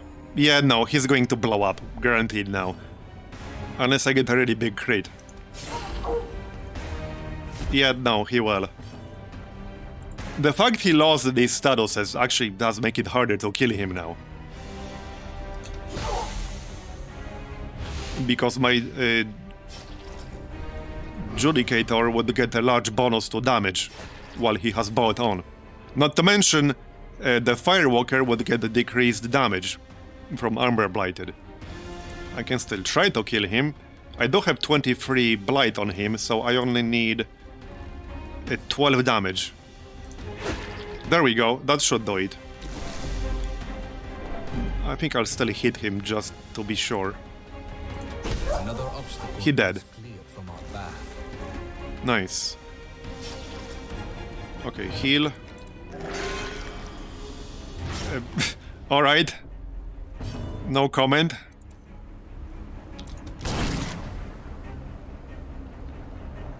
That's a pretty big blight right there too.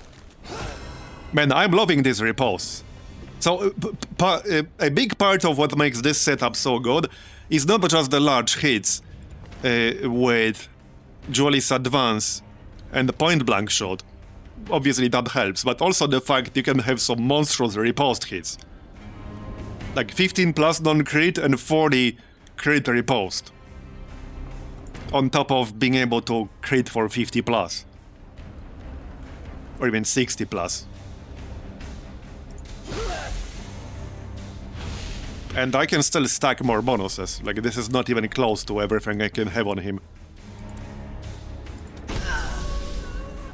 So, very nice combo.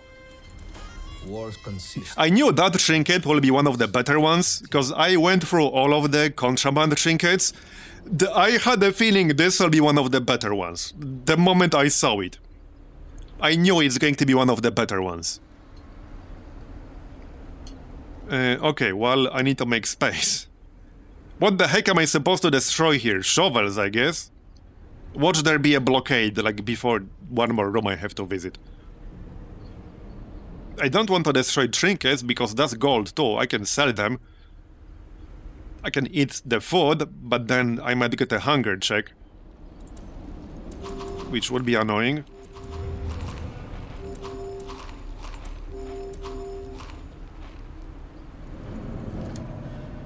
Okay, let's destroy the food. I hope I'm not going to regret that, but I might. Map.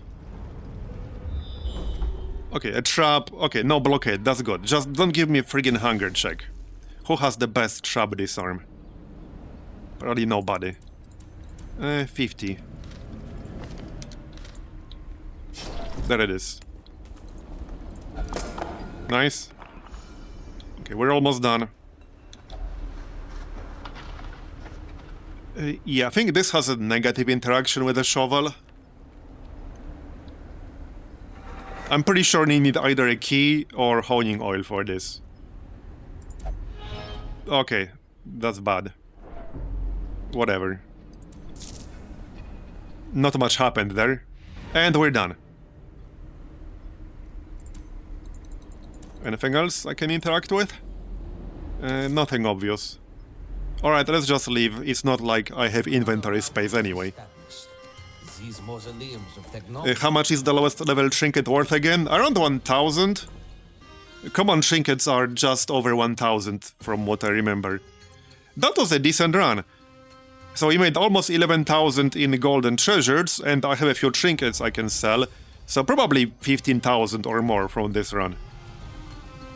Minus 20% stress received if torch below 50, okay. It is strange that a place so distant from the rest of the world can possess such marvelous technologies.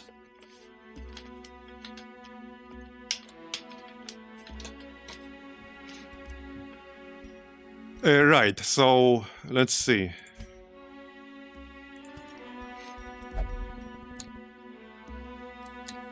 1500. Yeah, I can sell one here, because it's not like I'll be using 2 highwaymen with the same exact 2 trinkets. I'll probably sell one. What was not useful here? Yeah, I don't think I'll use 30 dodge on prep round, like, ever. That's 1125. I think that's at the minimum you get for a common trinket. 1125. Yep. Yeah, so keeping a trinket with the intention of selling it is effectively like keeping a treasure worth 1125 if it's just a normal common trinket. We'll sell that one. I can sell one flashfire gunpowder, I guess. Probably. I could realistically have 2 people with this, but it seems unlikely at this point. I'm always just a tiny bit paranoid about unnecessarily selling something.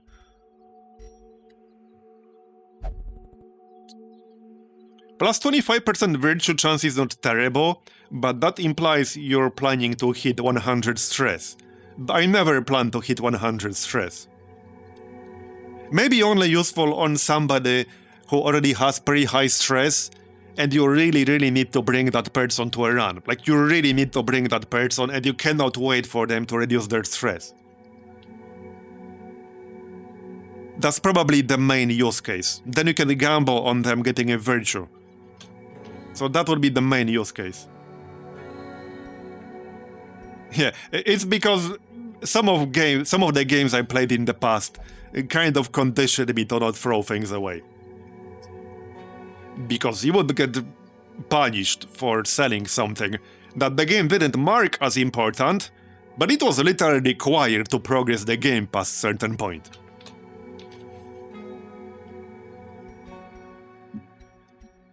So yeah, blame video games of the past. Even some of the present, to be honest.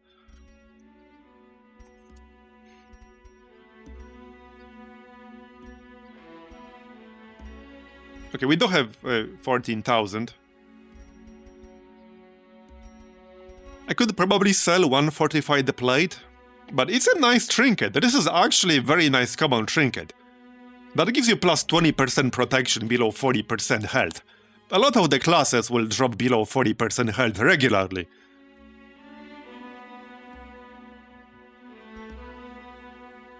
Ah, yeah, the classic healing potions in Skyrim. Yep.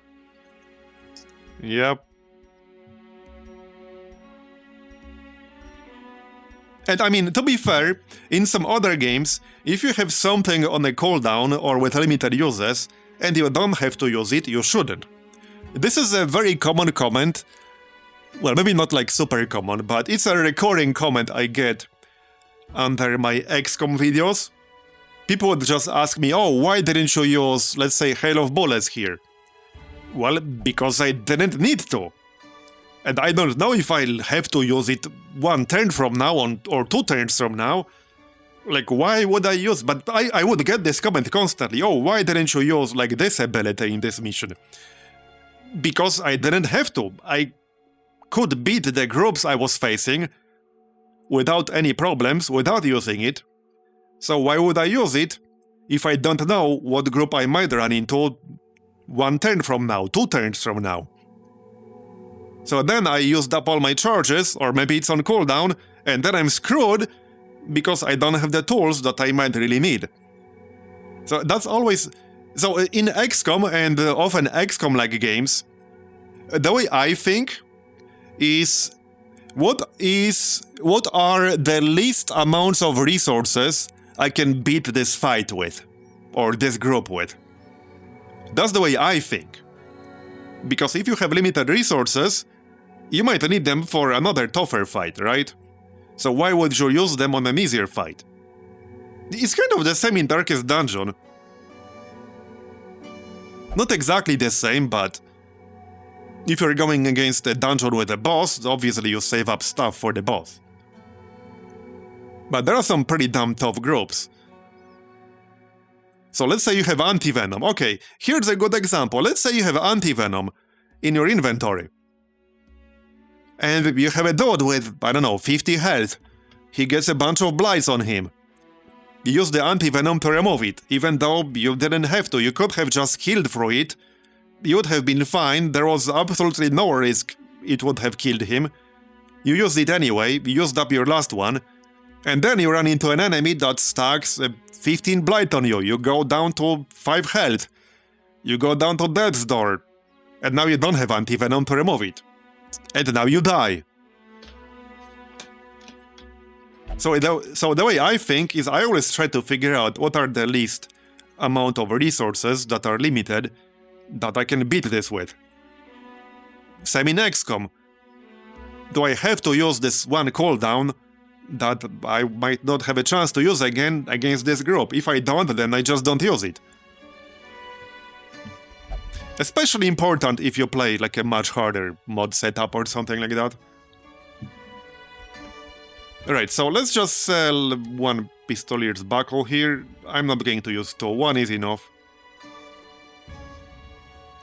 Yeah, one is enough, so just sell it. I could sell one Lucky Talisman too. Yep. Okay, that's 18,000. Are we rich yet? No, we're not.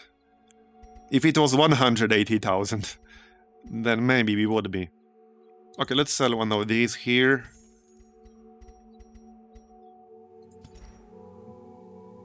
Okay, I'll keep two fortified plates because that's such a good common. Defensively. Alright, we're good.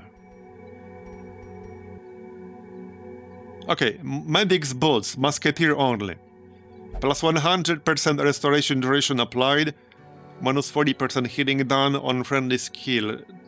Cure bleed. Now, that's not a bad trinket, but the way I use Musketeers.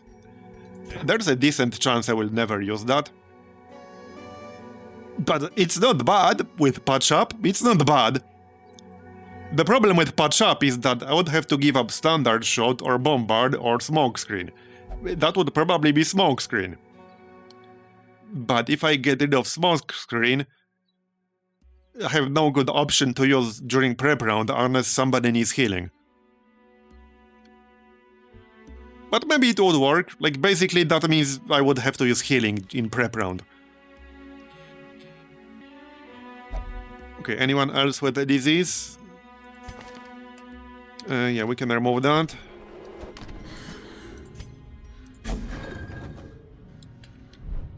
Okay. So 18,000. I need more. I need like one more run like that. Exactly like that. Surgical gloves. Interesting. Wait, melee skills plus 5% crit and plus 5% accuracy, but minus 10% damage. Okay. That does have some use cases. Mostly on the melee skills with like utility, that you don't care about the front-loaded damage, just about the extra effects. So landing the skill is helpful, that's more accuracy, and more crit basically translates into a chance to reduce your stress. Because that's what crit is in this game. Not just damage, but chance to reduce your stress. Occultist only, minus 25% healing done. Get out. Get the heck out. Why would you ever want less healing done on an occultist. And this is interesting. Minus 25% healing received, but on monster kill, self-heal for 15% of your max health. You know what class this would be really good on? Hellion. With Enrage. Because Hellion has Reckless Rage here. It doesn't say this on the tooltip, but this heals you for, I think, 10% of your health when you kill an enemy. So that would stack nicely with the Bloodthirst ring. Yeah, and Abomination too. But definitely Hellion would be a good one with this. Well, many people would be good with this. I mean, even the combo we just used right now would be good with this. On the Highwayman. So, it's a pretty nice one. Not that I'll be doing a level 3 dungeon right now. Now, that's interesting. Oh, that is actually really interesting. Plus 15% damage for riposte. You guys saw how much damage we did with riposte with this combo I was using just now. You saw it. We had 15 plus riposte hits and 40% riposte crits. And with this, we could get another plus 15% damage for riposte. 50 plus riposte crits. That's kind of wild to think about. I don't think I ever had like 50 plus riposte crits. I don't remember that happening. So that's pretty wild. Would I use it instead of the Pistolier's Buckle? I mean, yeah, maybe. If the enemy doesn't have protection, you don't care about armor piercing. And this is only for ranged, so this only works with point-blank shot. So that's actually not a bad one. Now, this would require me to do medium caverns. Which I'm not sure if I really want to do.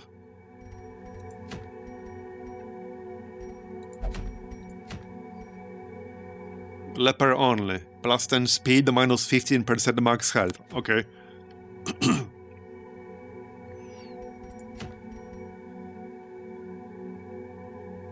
It is kind of tempting.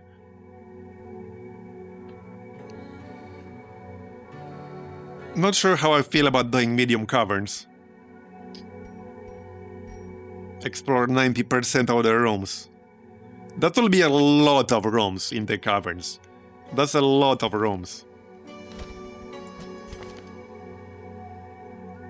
But okay, let's say we do it. I could basically bring the same group. Same-ish. Plus 4 speed, plus 20% healing received. Okay. Gain buffs upon using some provisions. And now I could maybe grab a musketeer? Yeah, we could do that. Lazy Eye, Dissenter. Lazy Eye is pretty bad. But plus 15% armor piercing, that's really good. Okay, we could maybe go with a group like this.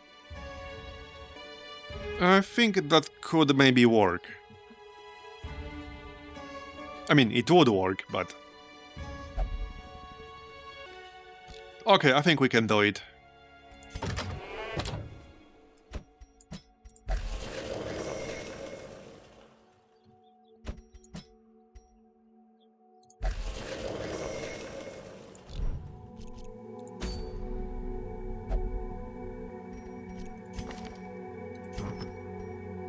Alright, let's do it. So, contraband first. I could bring the monkey, because, you know, if we're going to do the caverns, I should probably bring the monkey. It does make you consume more food, which is actually a pretty big penalty in the caverns. It's a pretty big penalty in the caverns. But the monkey was fun. Like, the monkey got so many kills. Like, in the short Caverns run, we got like 6 or 7 killing blows with the monkey. It also debuffs dodge on the target, so it's useful even when it doesn't get a killing blow. So we could go with that. Alright, what else can I use on Dismas? I mean, on Highwayman. I'm just gonna call him Dismas sometimes, damn it. Well, I could give him the sword. That should work with a riposte, too. Yeah. Do we go full meme with this build? I think maybe we go full meme with this build. I mean, this is how it's intended to work. It's not intended to work with AoE, but I'm not using AoE with this build. Other than maybe on the first round, Grape Shot Blast. But we're not using AoE other than that. Alright, what the heck, let's go full meme with this build.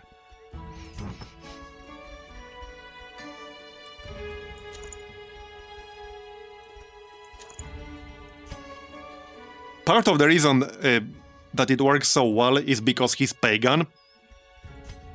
So that I can use Glassworks to buff his damage and crit even further. Because he's not guaranteed to be pagan or anything. Now, some specific classes can only be specific affiliations, or they cannot spawn as specific affiliations. Like over here, for example, on the Judicator, you can see on the tooltip that he cannot spawn as Faithless, for example.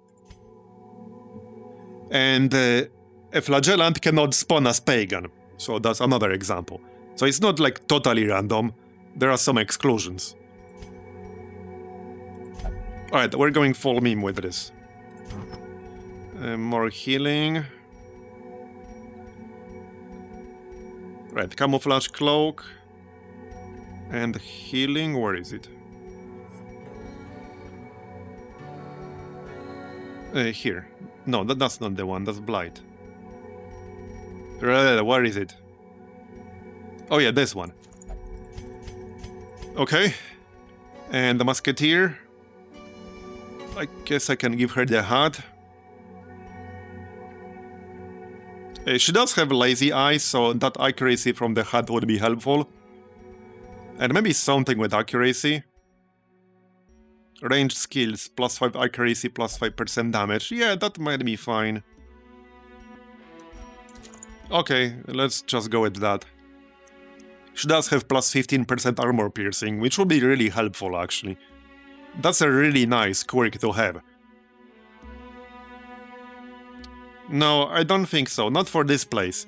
Because the... whatever they're called. What are they called? These things in the Caverns have very high blight resist. So the blight part from live ammo is useless. The only thing I would maybe use it for is the heal on the standard shot. But I shouldn't really need that. And this accuracy penalty might screw me over.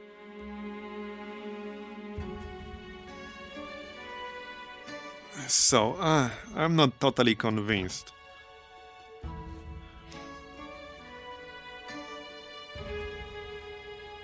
Yeah, the Blight and Bombard would be useless for this place, because they have like 70 plus Blight resist. A Smokescreen one would be useless too, so Standard Shot would be the only use case for it. I don't think that's worth using a Trinket slot for. So yeah, we'll just go with the accuracy and damage. I'm just checking what else I got here. Oh yeah, hold on, Monkey. We should actually grab the Monkey, I almost forgot. Monkey go brrr. There. Okay, Monkey.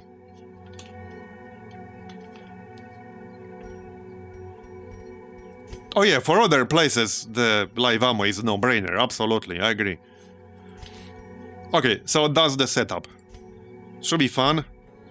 Is everything upgraded? Let's double check. No. Occultist armor needs to be upgraded.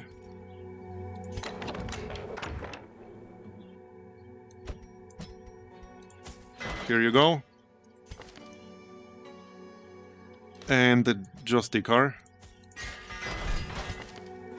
Right, he just got to level 2, so also skills.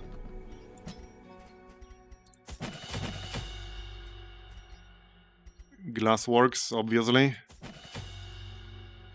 Some of these other skills are nice, but I probably won't be using them in this run. Fury of the Ancients will still be kind of useful, because Caverns have a lot of enemies relatively weak to stun, so we can still use that.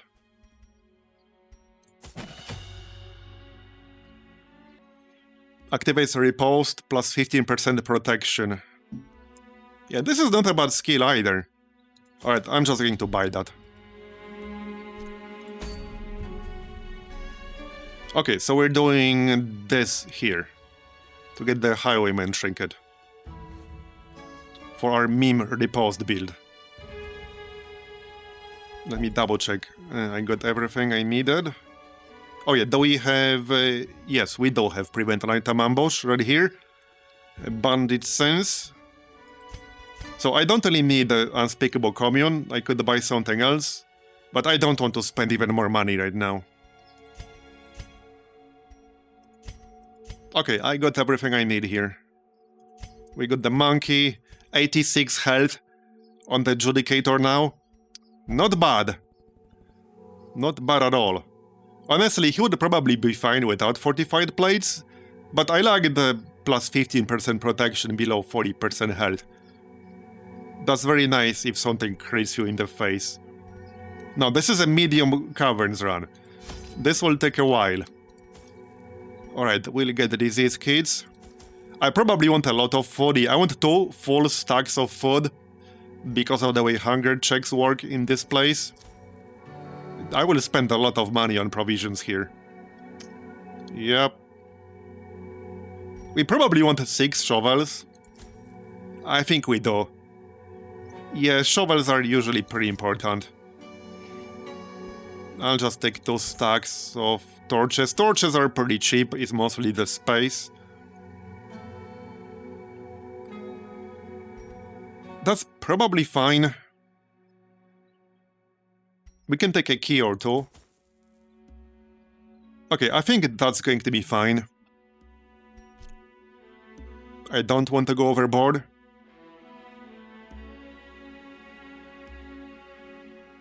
Alright, let's get 2 more food here. Okay, let's go. Alright, I haven't done a medium Caverns yet. I'm almost scared to see how big it's going to be. The still molten amber flows freely here. It is no more safe. Yeah, that's a lot of rooms. Holy crap. Look at all these rooms. Look at all these rooms. How many is this? That's 6, 10, 15, 19, 24, 28, 32 rooms. So we should be able to skip 4 of them. But 32 rooms in a medium Caverns. Yep. Yep. So this can potentially be a lot of hunger checks. Alright, let's go this way first, I guess.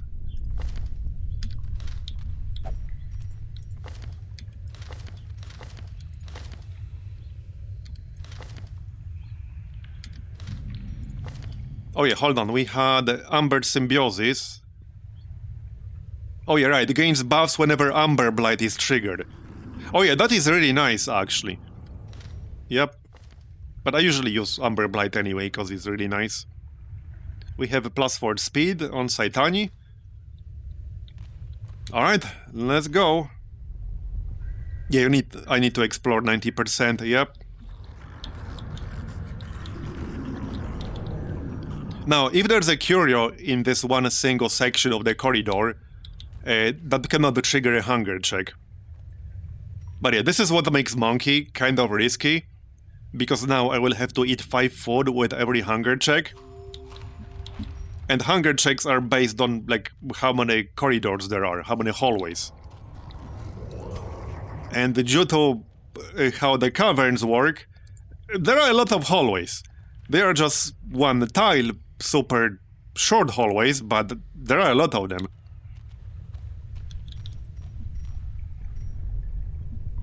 Hopefully we won't run out of food. I took almost all of the food I took all the food I could have. So let's go like this. We'll go this here, here, here. I want to avoid backtracking as much as possible, so we'll go here, here, here, here. Like this. Here, here, here. Oh crap, wait. Oh no, yeah, no, we have to go this way first. Oh, this is bad. Okay, we'll go this way first. Around this section, like this. And back here. Oh man, this is pretty bad. There will be significant backtracking one way or the other. But we'll get this section first because we can make a loop. So I'll only backtrack through 3 rooms. Yeah, these 3 rooms. I could ignore these side sections. Because there are 32 rooms, we should be able to ignore 4 of them.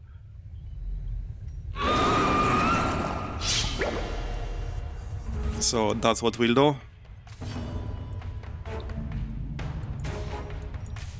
Oh, is it? I can't move the map anymore. Let's do this fight first. Alright. So for anyone who hasn't seen the monkey run in the Caverns, pretty much every single enemy, or vast majority of them, use Amber. That's this icon right here next to Troglodyte. And the monkey will attack an enemy, a random enemy utilizing Amber, between every single round and hit them for 4 to 8 damage, and also debuff their dodge. It's really, really nice. And what makes Monkey even better in this place is that most of the enemies in here have fairly low health. They do have a swarm mechanic. That's this swarm here, right here, which kind of makes them summon a friend of sorts.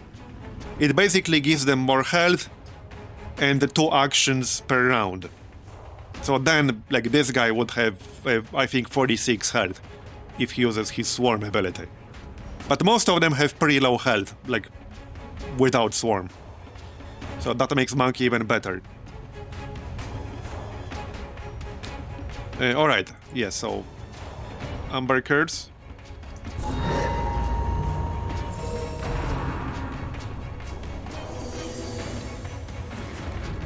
This run might take a while, because that's a lot of rooms.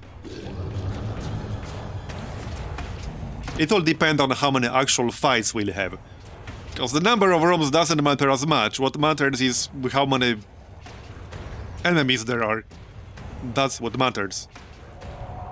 Oh crap, I have backshot instead of smokescreen.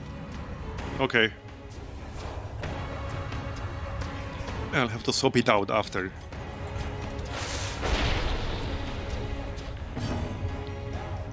Okay, glass works.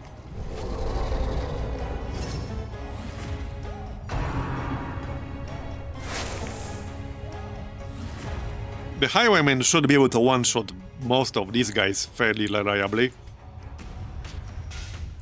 Yeah, so this is still round 1, so let's just use a Grape Shot Blast, because that ignores the accuracy penalty.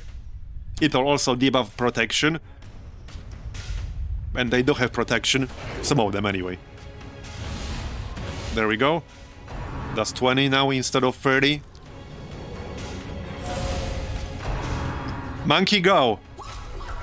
There we go, 8 damage from the monkey. And one good thing about the monkey, did you notice? Who noticed what's the other good part about the monkey? Which might or might not be intended. Who noticed? It's actually possible this is not intended. No, not the debuff. It's not openly stated on the tooltip. I'll give you a hint. It ignores protection. That's another good part, which might not be intended, so... Yep.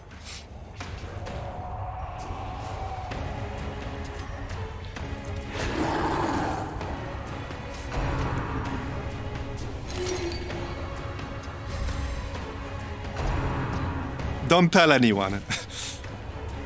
Yeah, that's monkey business. I hate monkeys, but will use the shit out of that little bastard. Yeah. Alright, the Jewel's advance. Riposte is up.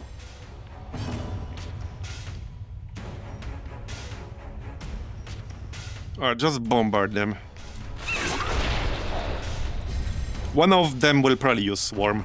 The Tracker definitely will, I think. Yeah, there's the monkey again, nice. And notice this guy has 40% protection.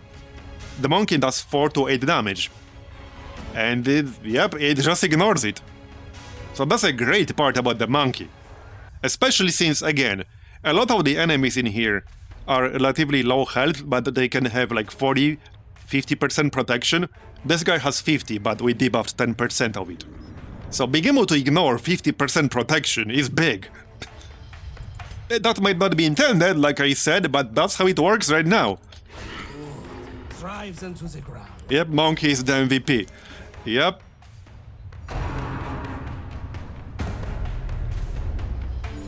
Okay, yep, so that's the swarm mechanic right there. Now he has a friend, and you can kind of, like, see his friend right there. And now he has 57 health.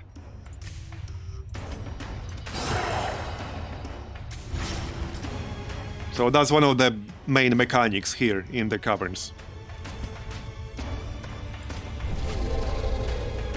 This is one of the good things about this mod, by the way, for anyone who hasn't watched the streams much. The dungeons you get, the regions you get in here, have like insane variety. They are very, very different. They are way more different from each other than in just regular vanilla Darkest Dungeon 1. The maps are generated differently, they have entirely different mechanics. Like, they are very, very different. They require entirely different strategies, so it's not just like a different paint job, like different enemies, but without anything particularly unique, so just bring different provisions. Right? Because in Darkest Dungeon 1, it was mostly about bringing different provisions, and sometimes a slightly different group setup, because some enemies might have like more bleed resistance, more blight resistance, more stun resistance. But here, you have entirely different mechanics. Like, the regions are very, very different from each other. And that's one of the best parts of this mod. One of the many good parts of this mod.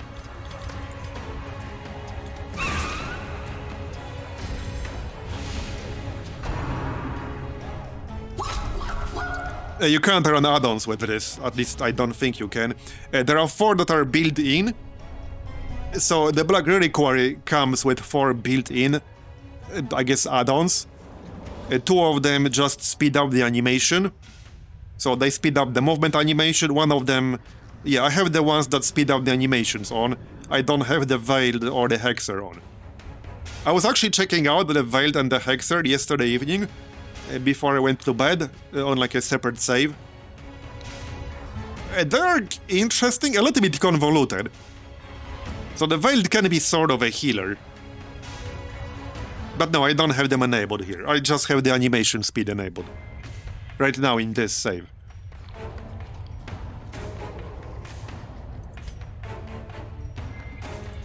We must care for one another.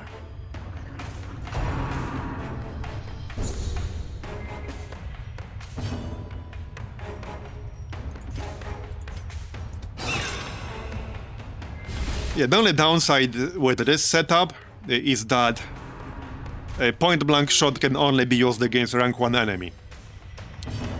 I guess rightfully so, because it can be so powerful.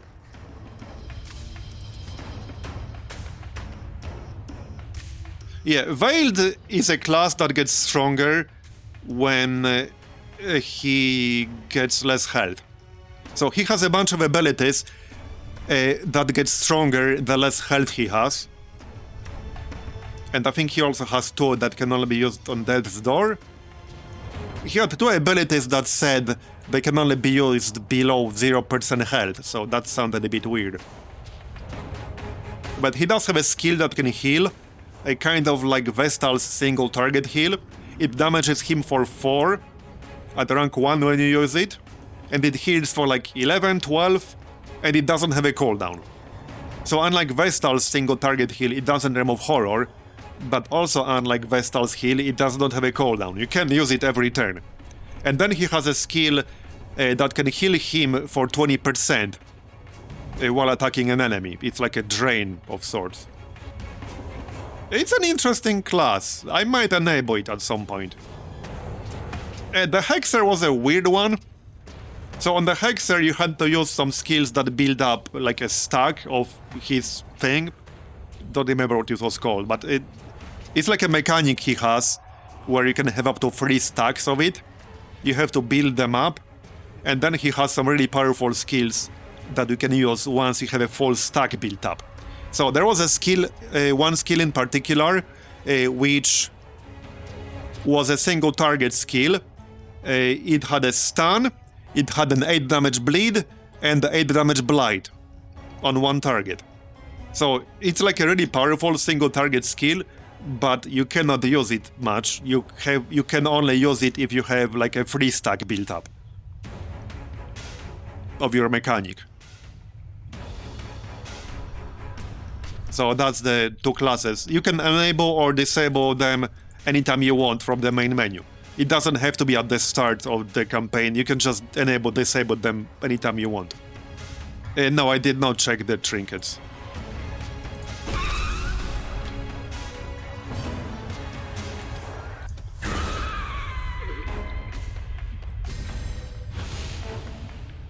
All right. Yes, okay, scouting. Yeah, there's no connection here, so hold on, we have to go... There's going to be a lot of backtracking, like, no matter where I go. We have to go like this. Then like this. One thing I can do is just let the light drop to 0 in like the longest backtracking section and then camp at the end of it. I can camp twice, and camping restores all of your light level.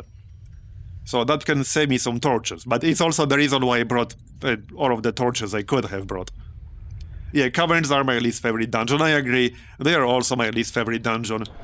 It's an interesting one, but it's not my favorite. Definitely not. Wait, what was that curio? We can check it on the way back.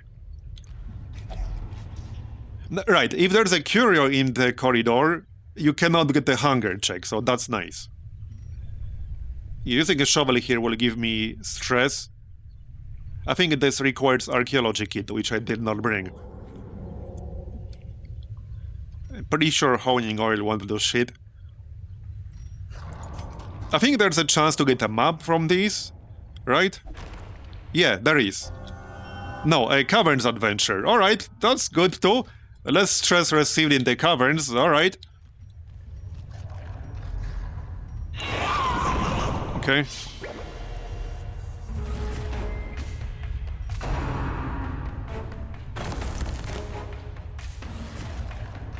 Let's actually gamble here and try point-blank shot on round 1. Even if it doesn't work, it will work eventually.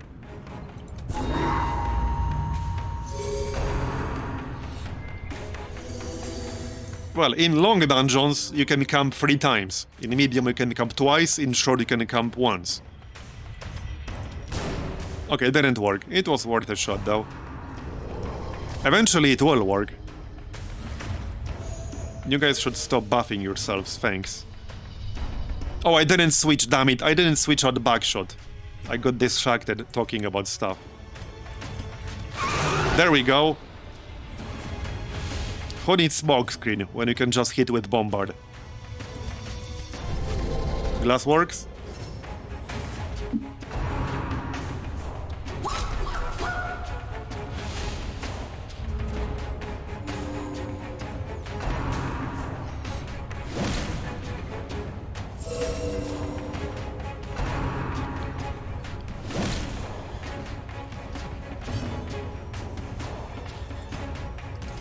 just heal up. Plus 30% damage reflect. Yeah, that definitely sounds good on the Judicator. That sounds really good. Yeah, here, with this. Is that a contraband trinket or just a regular trinket?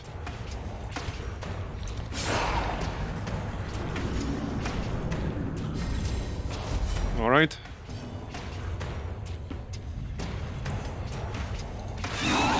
A regular one, nice.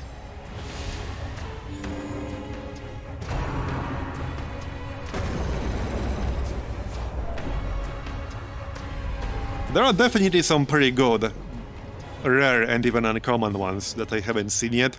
I've seen quite a few really interesting ones. And I've only seen a handful of rare trinkets so far.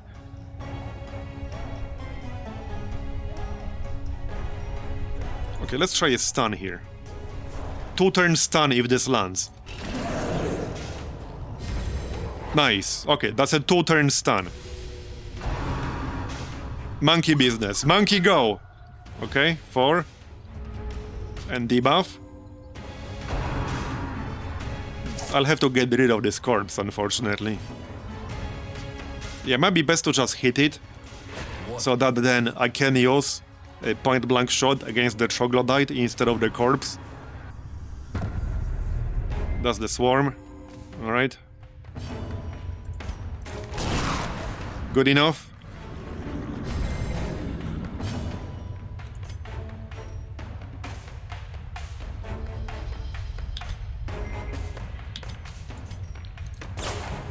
Dodge? Okay, bro. Yeah, piss off with this region.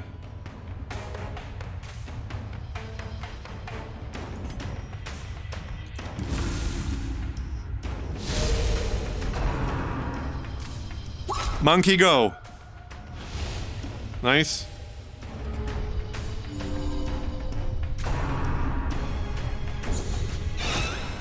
Nice riposte. And a heal. Alright.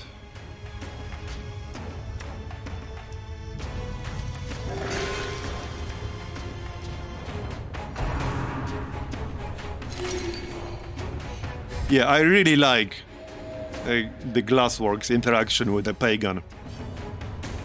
But also useful on some religious targets. It's really nice on a religious flagellant. That's how I was using it the other day, yesterday. Because healing received on a flagellant scales insanely. So that's really, really good on a religious flagellant. Insanely good. Especially if you combine it with a trinket that gives you even more. Which I was doing.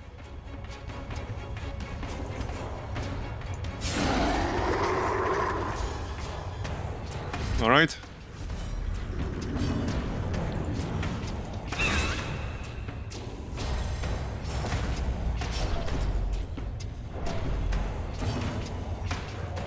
I can maybe just kill it here.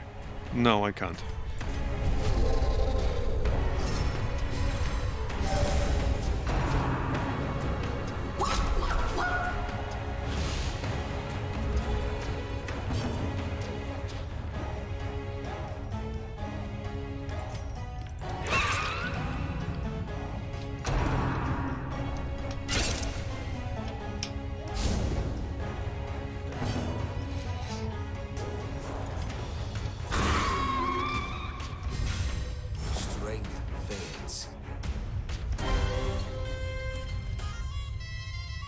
Blight and Bleed resist. Honestly, that's really nice for a common. That's really nice for a common.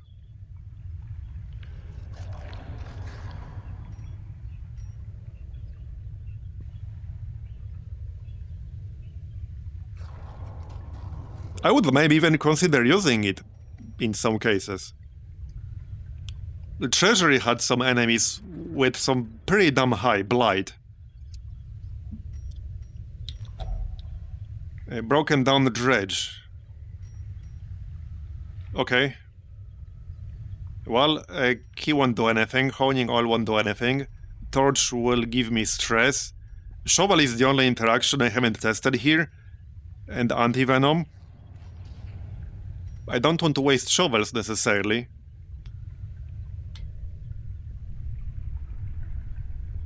But fairly worth testing it even once.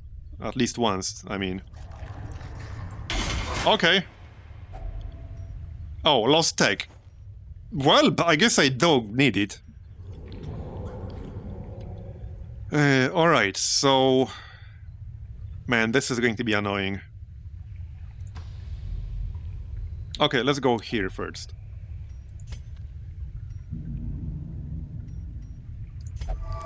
Great. Okay, nothing happened, fortunately.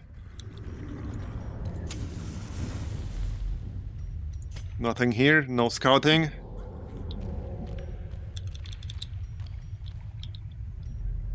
Yeah, really not a fan of the caverns. Crude altar. Okay, already tested honing oil. I'm not wasting a shovel on this. I don't think anti-venom would do anything here. A key? No, I tested that too. And I tested the torch.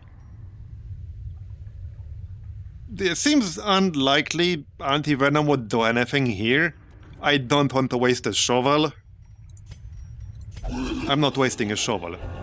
Caverns Explorer. Sure, I'll take it. I'll take it.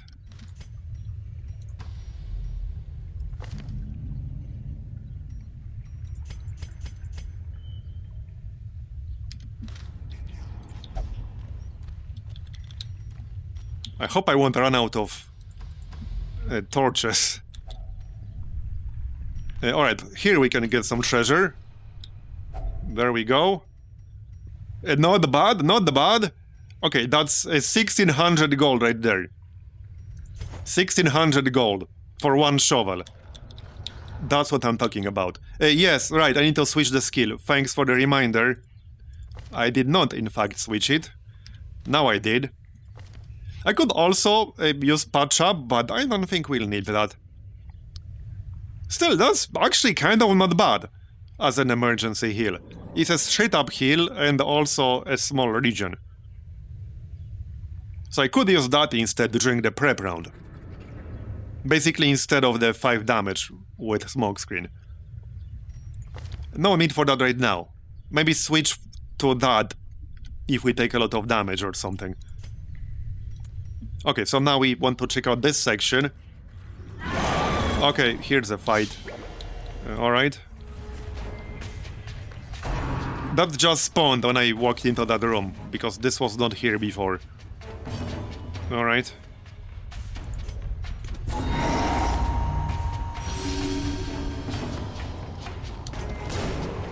Okay, this will work eventually.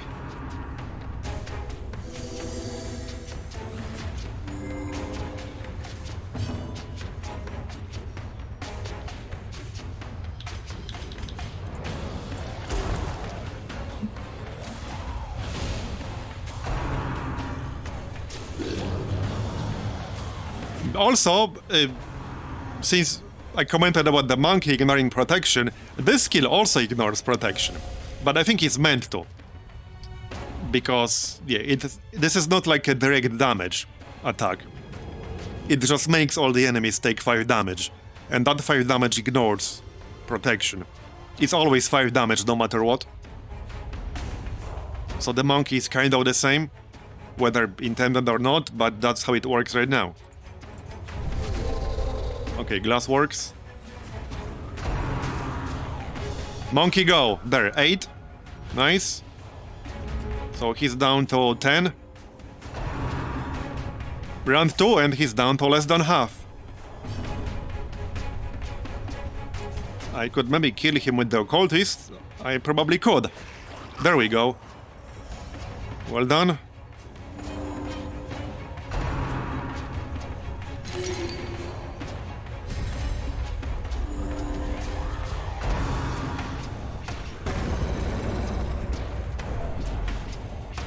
Okay, 53 stress.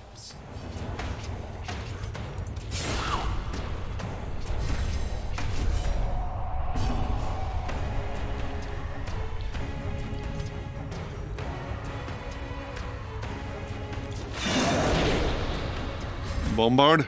That was almost a kill on that lurker. Almost.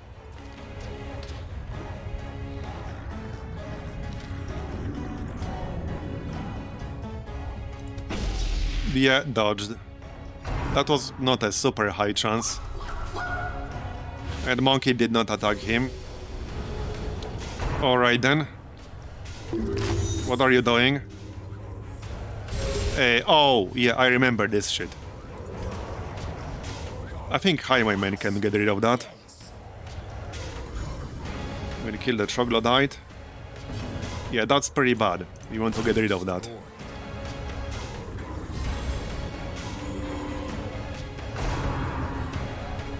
Yeah, there's the swarm.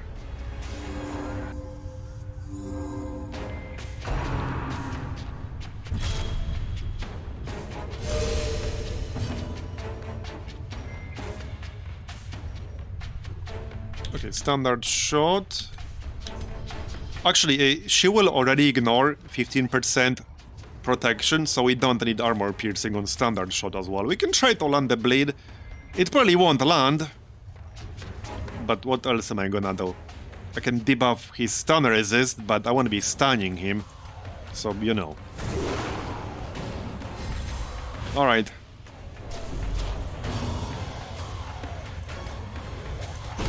Here, got it. Now the hunting pack. Monkey go! The monkey is great.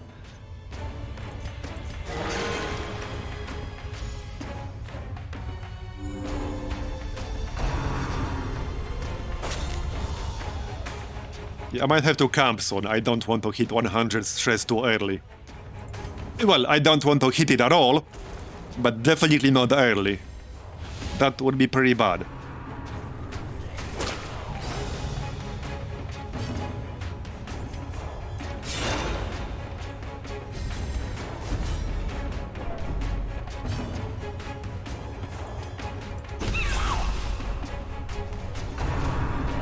Monkey go!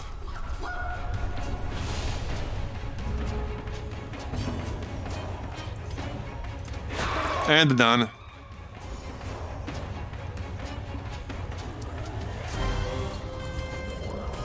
Did somebody have a disease? No. Well, I obviously want the jade. I can't come here because this is the hallway. I guess I might just get rid of that anti-venom. Or the honing oil. The honing oil is still useful. Okay, just get rid of anti-venom.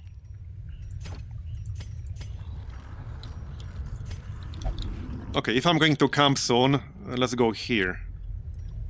One more room and then we'll camp. Oh, trap! I noticed it just in time. I almost walked straight into it.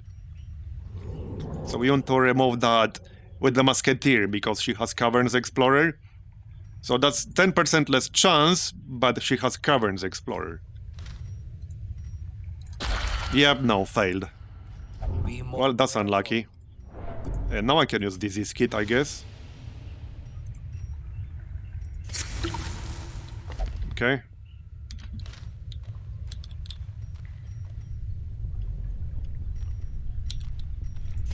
We could go one more room. Okay, let's go one more room here. No challenge is Obstacle. Okay, another buff. And physically.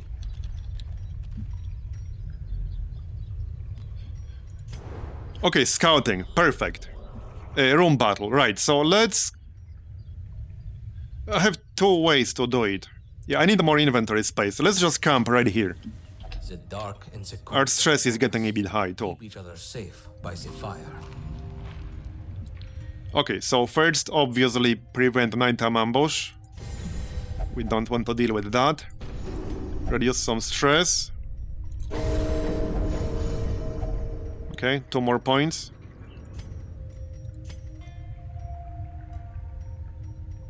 Plus 15% scouting chance. Yeah, let's go with that. Okay, done. Our path is revealed. March on. Now we can go.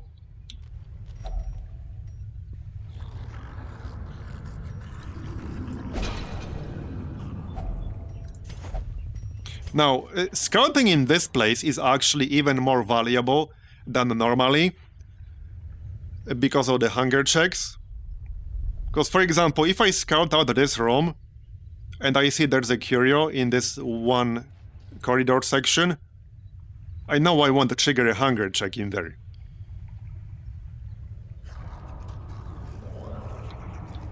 So it would be nice to scout out some of these areas. Some of these dead ends.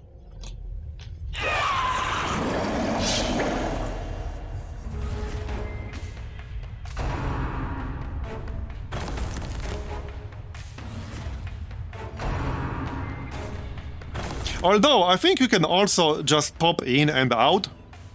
Because you have to actually move. Right, you have to actually move to trigger a hunger check. So you don't even need to scout it. You can just pop in. If you see a curio, you can go there. If you don't, you just back up immediately. So I'm pretty sure you can't actually trigger a hunger check if you don't move. And back up immediately.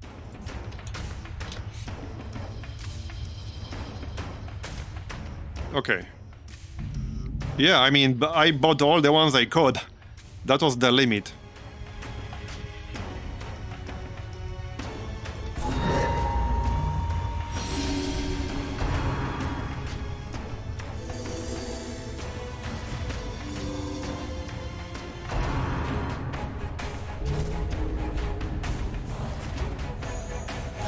Yeah, that group buff is pretty annoying. Because that's protection and regen. There we go, it worked this time. I knew it's gonna work eventually. Alright, smoke screen. I need 6 more damage on it. A monkey could kill it, realistically. Monkey, go! There we go! 6! Damn it, too short. Bad monkey. Bad monkey.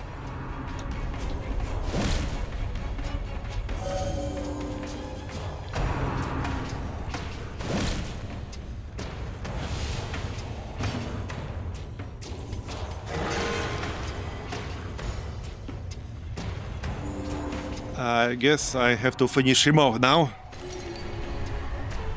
Bombard should do it. Yeah, Bombard will actually do it.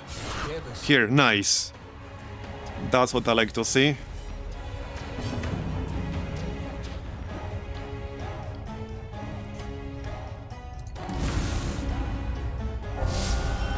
Troglodyte Skirmisher, alright.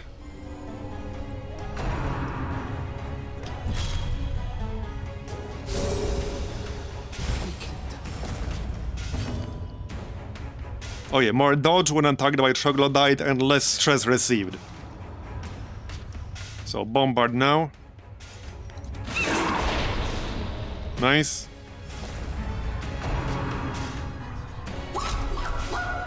Eight damage from the monkey, good. He might summon the crystal from the corpse now. Yep. Yep, that's what this is. Which will debuff us. That's a nasty-ass debuff. Minus 15% damage and plus 30% damage taken. That's some nasty-ass shit.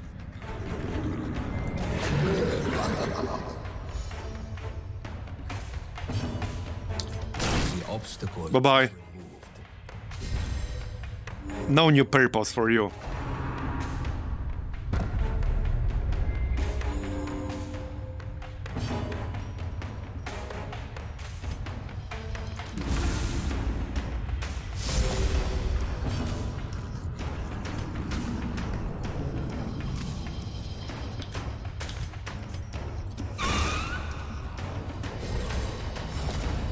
This is going pretty well so far, though.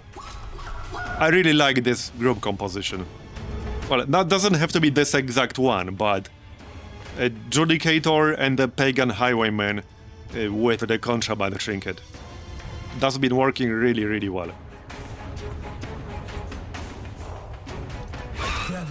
Nice crit. My favorite way to reduce stress.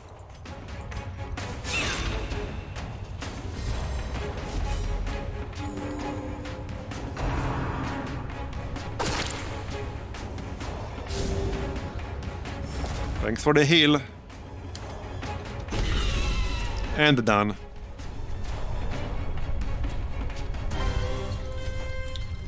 Wars consist of a great many. Right. Continue. I don't know if I want to touch this.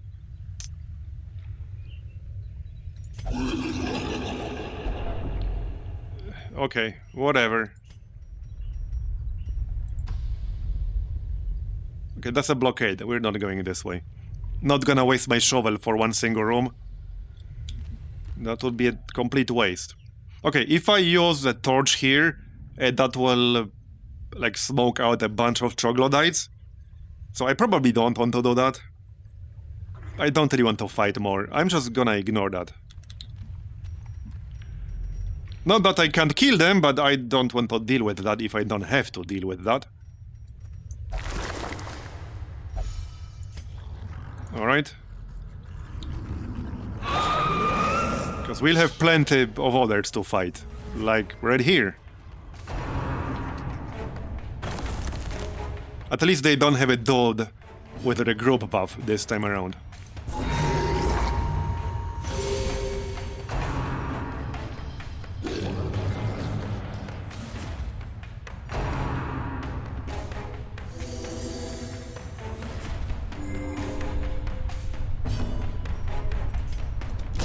Nice! Deleted on turn 1. What accuracy penalty.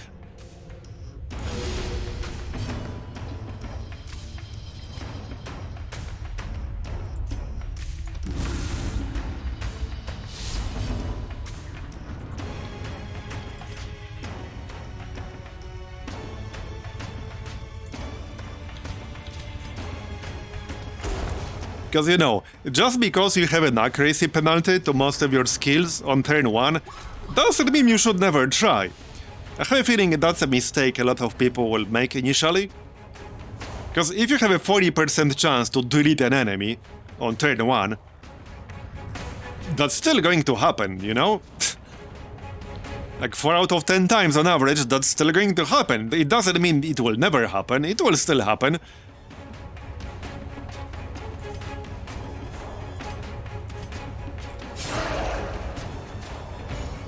So on some skills, it's worth trying. Yeah, it's going to happen 40% of the times. Math checks out. No, it'll be 50%. Either it happens or it doesn't.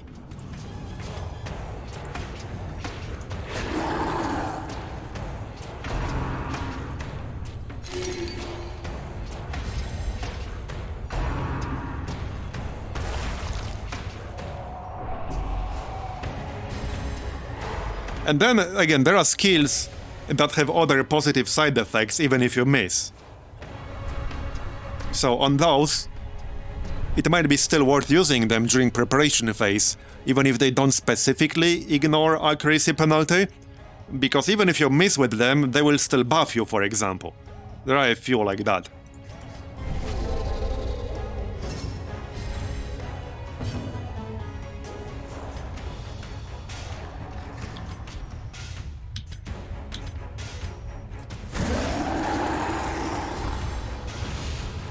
Alright, one left. Monkey go. 8 damage, nice. He'll probably use Swarm, if I had to guess. Yep. No problem.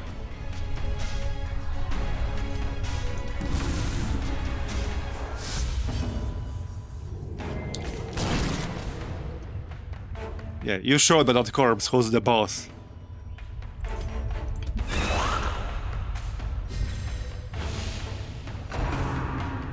Monkey go. All right.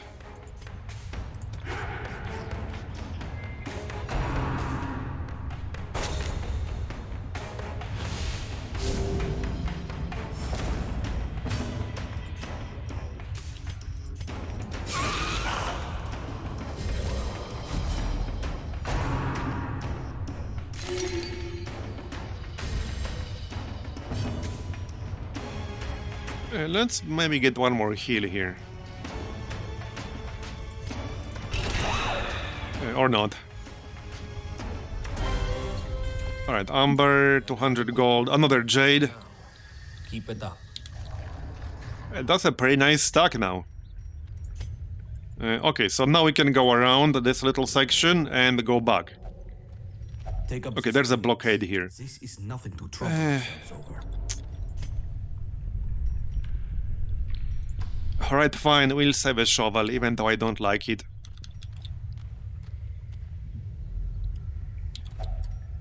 Altar. Okay. Well, shovel would work, but I don't want to use a shovel. I don't think honing oil would do anything, but maybe. I don't think it would. Would it? No.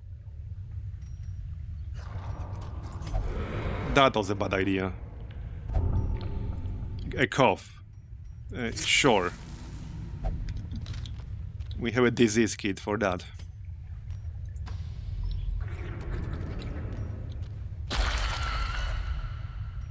We must be more vigilant. Another one? Yeah, no, you're not going to trick me again. I'm not touching that shit again. Alright, and now we backtrack. One more fight. So I could backtrack all the way here and then camp one more time. That might be the best way to handle it. There's still a chance some fight will spawn in a corridor on the way though. So... Hey, who, me? Absolutely not. It's just that they tell you. When you interact once with something, like, you have an icon that tells you what that will do.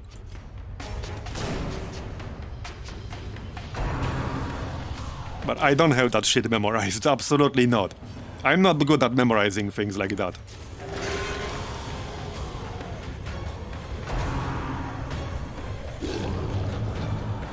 I still look up stuff in Civilopedia in Civ, even though I have like thousands of hours in Civ.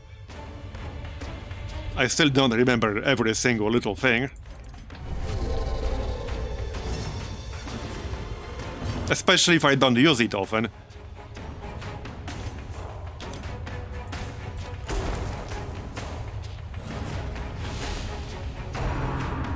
Monkey go! How much food do we have? Okay, still a fair bit.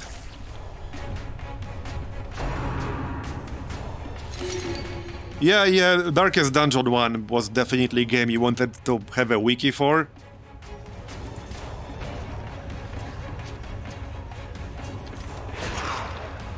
And you know, I've never been a huge fan of like alt-tabbing to check things on the wiki. I can do it, no problem. I mean, I can have a wiki open on my second monitor or third monitor because I have 3 monitors. But I prefer if all the information is in-game. I'm probably spoiled by how good Civilopedia is. Morning, Teen Hours. It was also the reason why I liked Against the Storm. I mean, obviously not the only reason, but one of the many reasons. It had all the relevant information in-game. I never had to alt-tab to check anything. It was all there. Okay, the sweats. I still have disease kits. Nice crit. Oh yeah, definitely. The Crimson Court place, yeah. Definitely. You wanted a wiki with that. And a map, to be honest.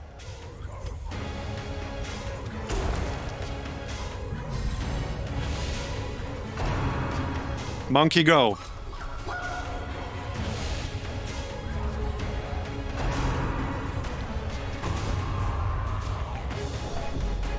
Oh yeah, it was fun, but I probably wouldn't want to do it without like any kind of information.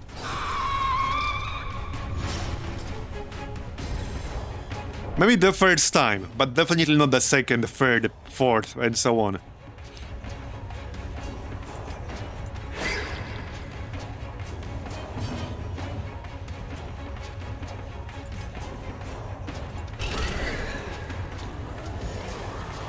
Yep. What's this? Bounty Hunter. Plus 20% stun skill chance, plus 20% move skill chance. I mean, that's not bad, but do I want to use an inventory slot for that? It's basically money.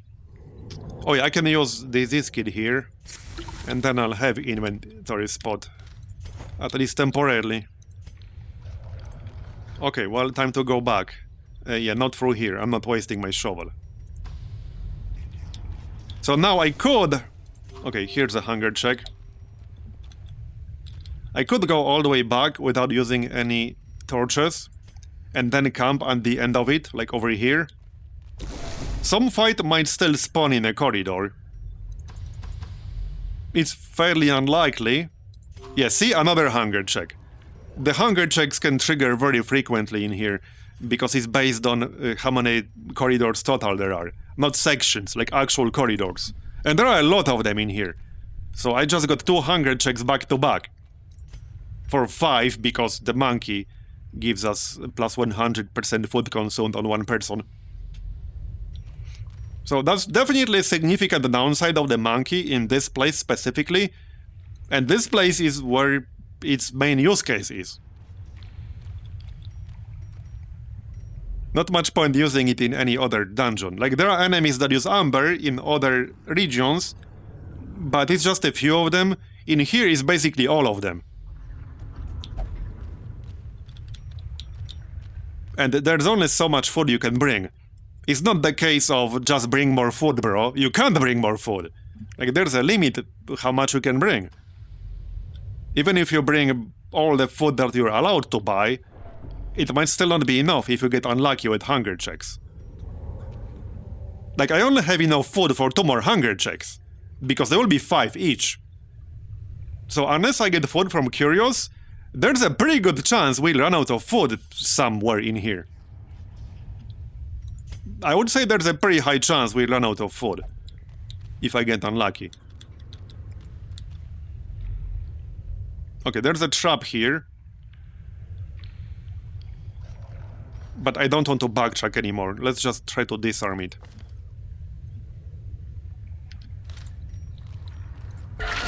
Got it, nice. That will also give us a buff. Dodge and speed, because she has a Caverns Explorer. So now we can camp, ready here. What was this again? Oh yeah, shovel. Do I want to use shovel on this? That's risky, but it will give me treasure. Alright, let's camp first, then we can decide. Cover, prepare. Oh yeah, and here the problem is that I have to use 3 at least.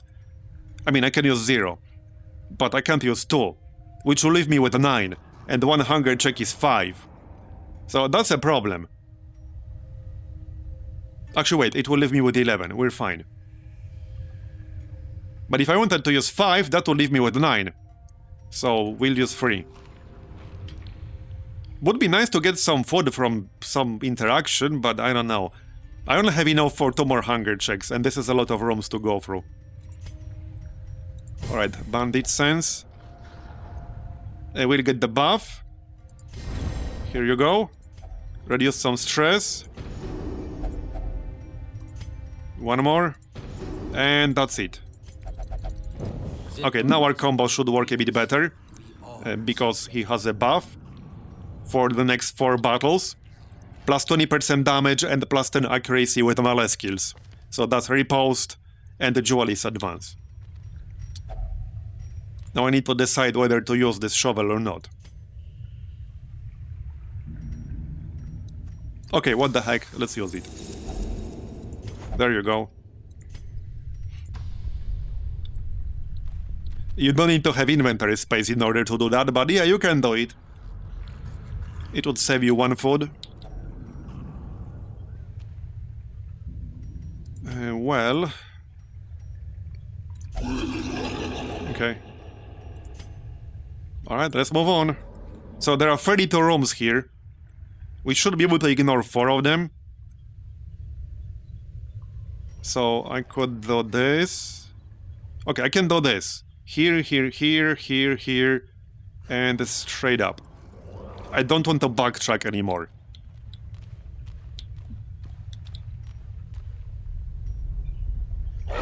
Another one of these.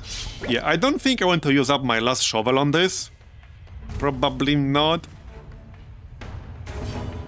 Probably not. Alright, let's go with more of a standard open here. So, Grape Shot Blast.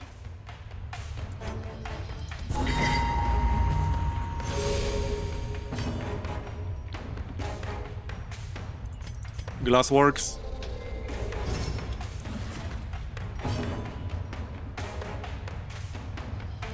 And a smoke screen.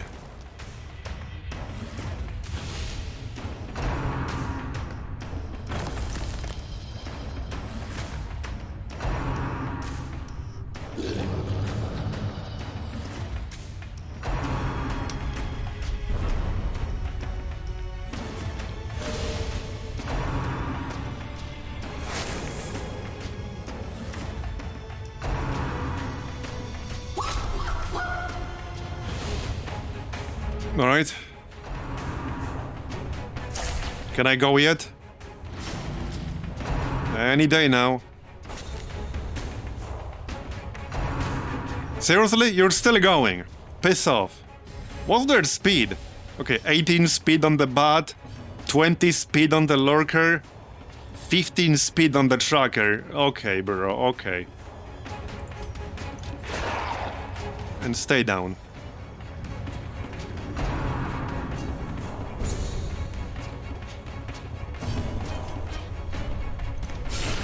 Nice crit. Alright, look at all these buffs.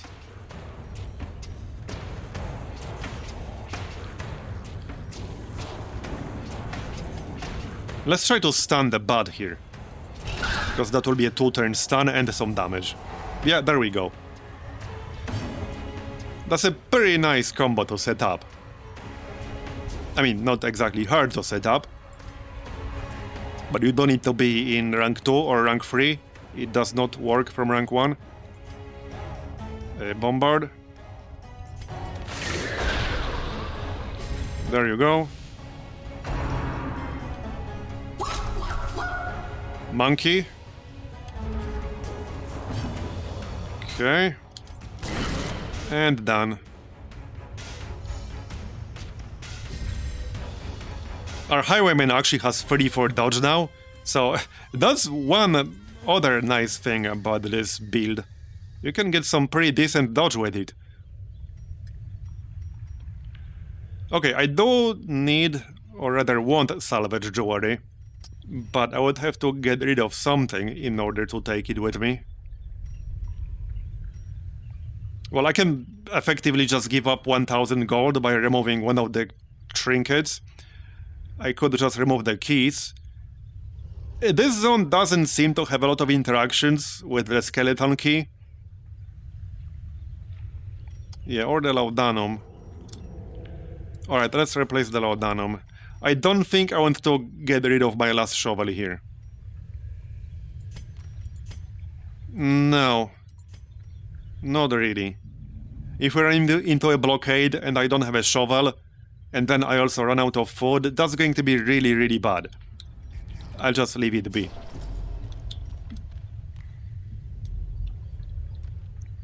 Okay, some scouting info would be nice.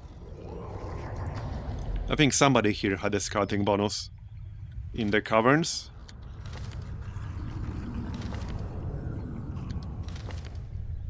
Maybe not.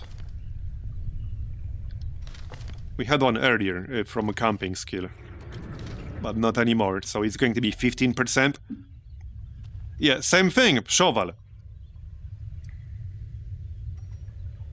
Once we finish the quest and make sure we won't have to deal with any more blockades, we could consider backtracking to grab like one of these treasures with a shovel. So once we finish the quest, then we'll use the shovel, but not before.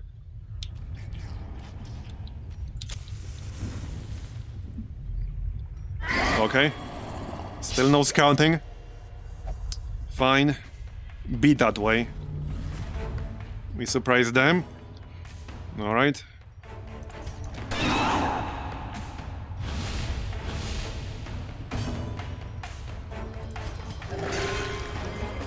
Back to full with you.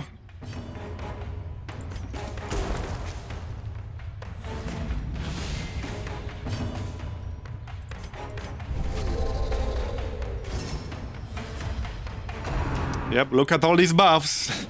That's a lot of buffs.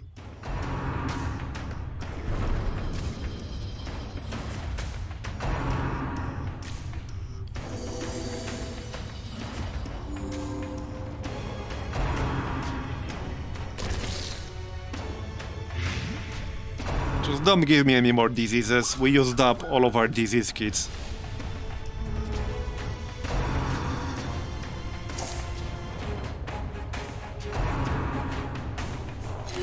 And this place does seem to have quite a few enemies that can give you diseases. Okay.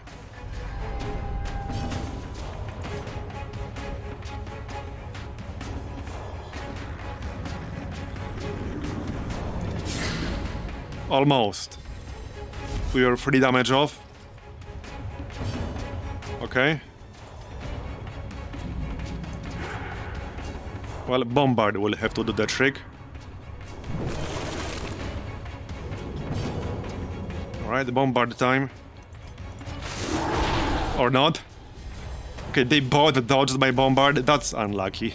That's actually pretty unlucky right there. But alright. There.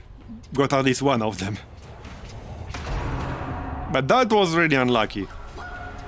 Was hoping Monkey would finish the bat, but no. Oh, the bat actually does not use Amber. Yep, that's the only enemy in here that does not use Amber. Okay, there's the Swarm. Bombard again. Better. Much better. Much, much better.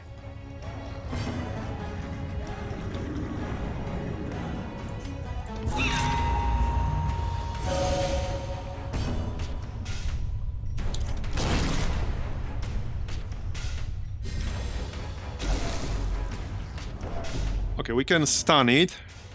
Only 20% stun resist.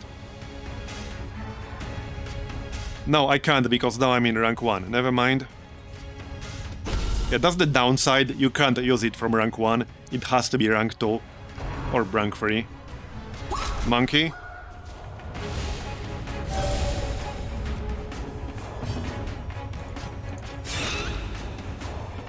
Now I can use it, but now it's gonna die soon.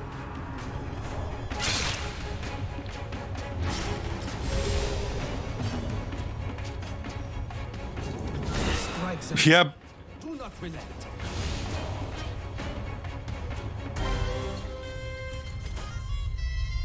Surprised I had the space for all that. Okay, this would reduce my stress a little. We still have a lot of torches. Let's just do that. There. Okay, let's move on. Give me some scouting. Thanks. Any day now. No? Yeah, not touching this shit. Thanks. Yeah, not touching that either. Wait, he's not... Okay, I thought he's going to interact with that himself. Because if I burn it, it will spawn a group of troglodytes. So either they're not. Not that I can't deal with them, but we're not quite done with this quest yet, and I don't want to deal with them. Still no scouting. We're pretty close to done here, only need a few more rooms. Then we can backtrack and use the shovel. Or we can maybe use it early, if I get scouting info.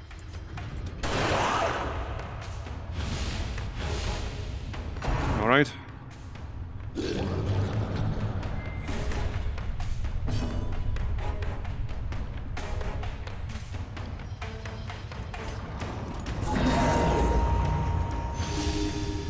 Yeah, at least the hunger checks haven't trolled us yet. I have enough for 2 more, so we'll be fine now, I think. We should be fine.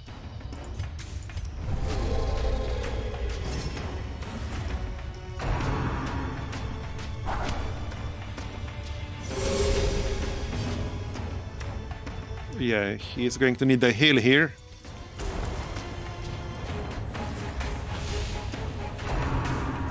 Monkey, go. Alright.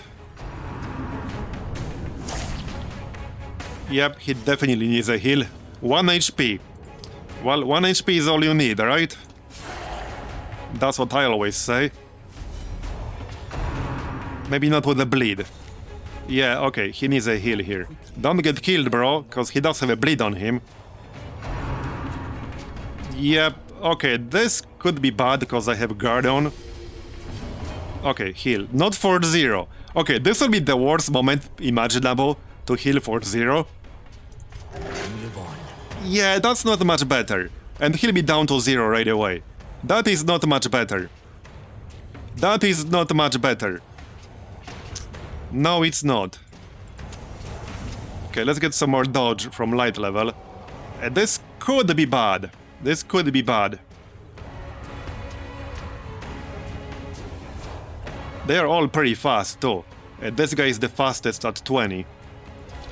My occultist is 11. Highwayman is 14.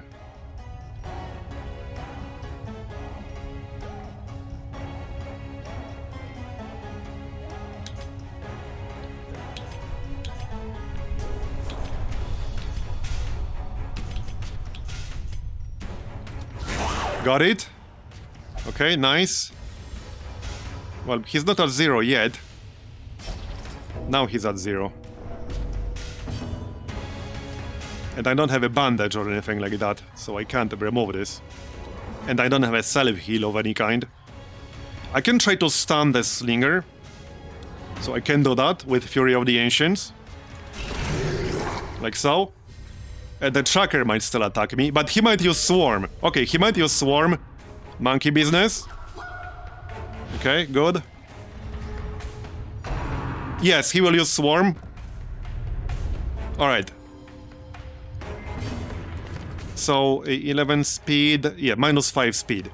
So, the Occultist will go first, that's what matters for us. Casual 47 damage crit with Open Vein. No problem. Seriously?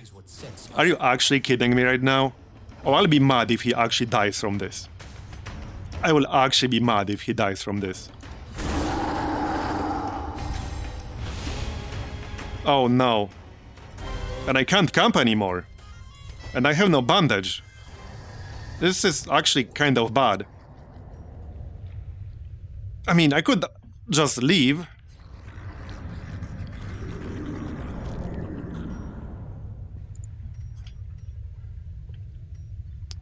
Oh no. This is pretty bad.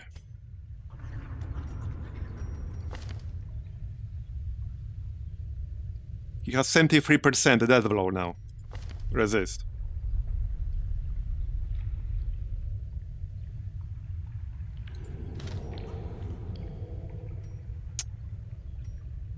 Okay then. This is like Schrödinger's death sword. He's both dead and alive at the same time. I will never trigger the check if I don't move. So this is literally Schrödinger's death door. He will never die if I don't move. But if I do move, he might. Yep. But that was some bullshit right there.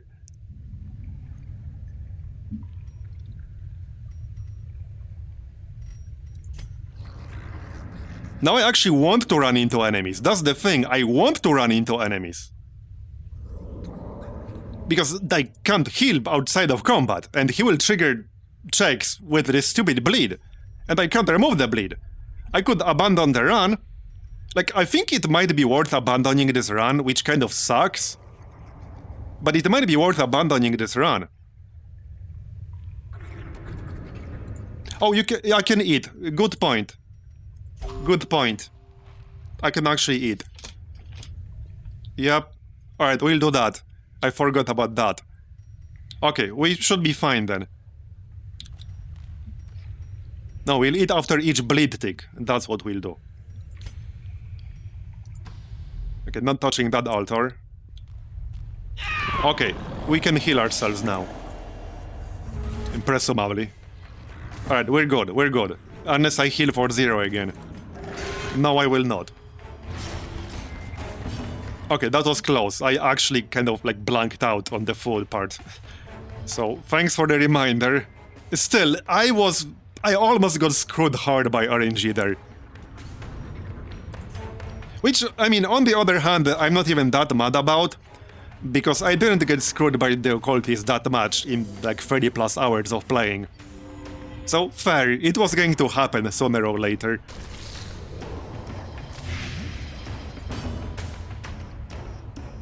Alright, fortunately we're fine. He's not entirely fine yet, I still need to get rid of this shit. Oh no, you know what I should have done? I should have switched smoke screen for patch up. Okay, too late. Too late.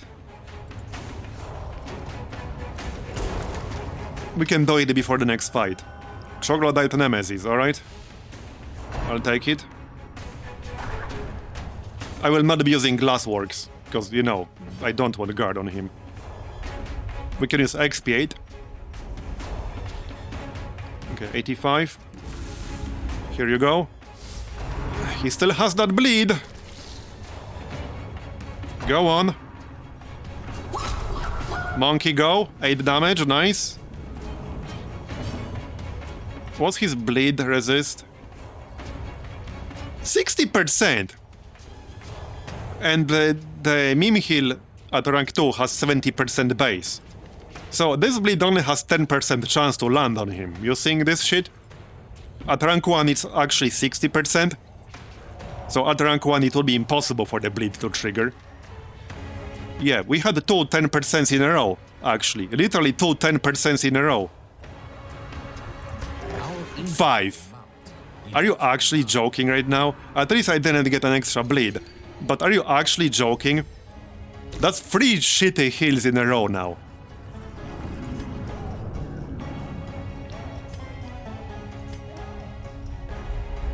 Let's actually pop a torch, because we'll get extra dodge at higher light level. Okay, just don't target the dude. Okay, yeah, I really should have switched to patch up, but too late. We can do that before the next fight. So, right, Bombard should kill the guy in the front here. Yep. There you go, nice. Then we can try a stun with Fury of the Ancients. Invisible. Okay, I got stunned. Yeah, they're targeting Highwayman, that's what we want. Good. Okay, let's try a stun on this guy. That will be a 2-turn stun if it lands. Nope, it failed. Okay. Well, crap. And he's at 2 health. At least he has really crap speed. Yeah, I had too much success this morning. Yep. Sounds about right. Okay, kill him.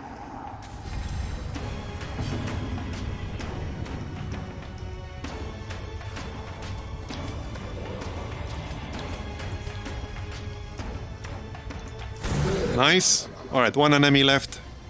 I just need 1 good heal here, damn it. How many times in a row can you have shitty heals?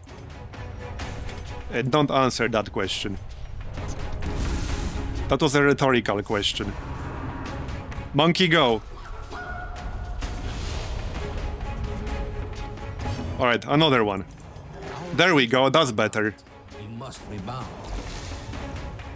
Okay, still not quite out of the woods yet, but that's much, much better.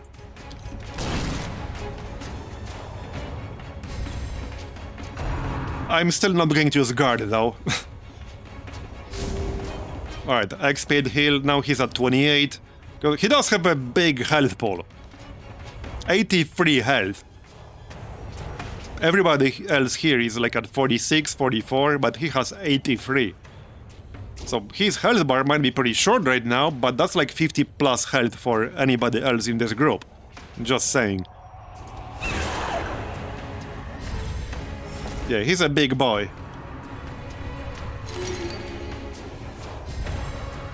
Well, he did his job, he face-tanked the shit out of them.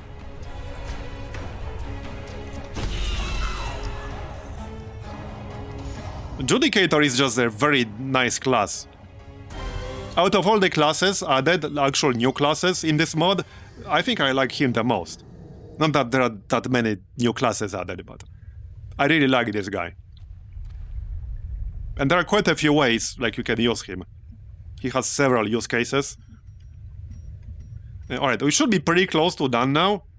Like, pretty close to done. I think we need one more room after this. I also have 2 shovels.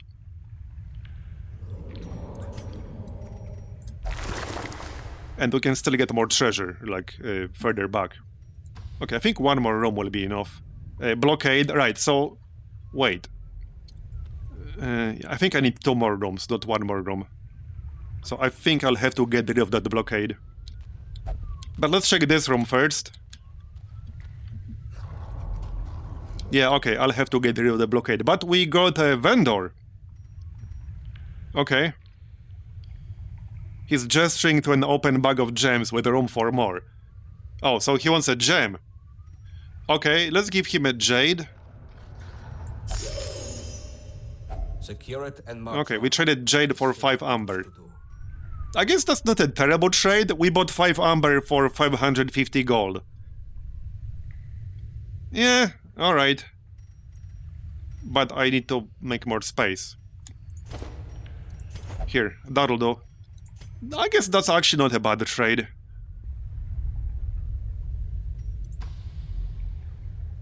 We can actually do this room here. I'm pretty sure that will finish it. There are 32 rooms in here. Because I want to use shovels for actual treasure. You know? Obviously. Okay, hunger check. I can eat the food once we're done. Like right before we're done. On the last curio. Unless we get the hunger check first. Aye, step lightly. Oh, shut up. Okay, yeah, we're done, so I was right. Not leaving yet. So, right, I can reduce some stress here, might as well. 32, that was the room count. So it's rounded up. Meaning we can ignore 4. Because we need to explore 90%. There were 32, so we can ignore 4 rooms. Okay, this one had a treasure, and this one, I think. With the shovel, I mean. No, that was the... I think it was here, right?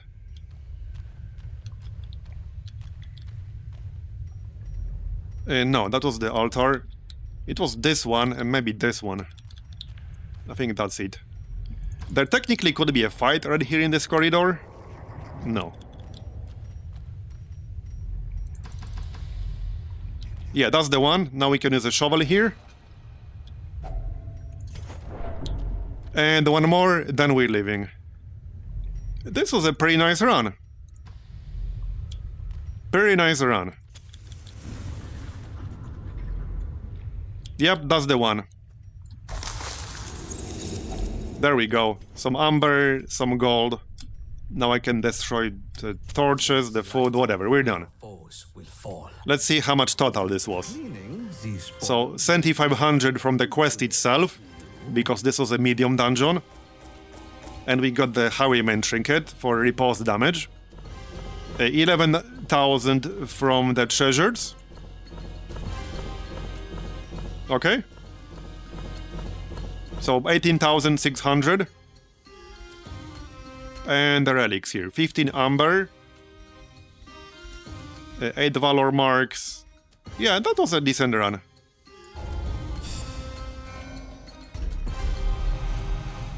Trophy hunter, fatigue. More accuracy and crit if the enemy is a boss. Interesting. Skilled gambler. Increased chance of winning a gold trinket to 35%. Okay, interesting. That's in the stress reduction facilities, the gambling then. Those who stray into the Reliquary are driven mad. Okay, we're at 84 refined amber. Vassals. Amusing stories, eh?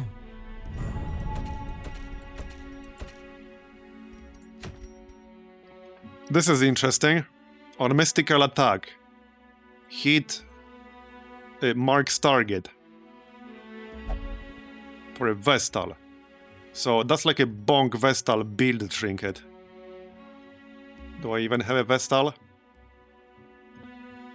Not right now, no. I booted them all. Flagellant, Arbalest, Grave Robber, Man at Arms. Right, rank 2 Flagellant. Let's see who we can replace here. Well, any one of these people, I guess.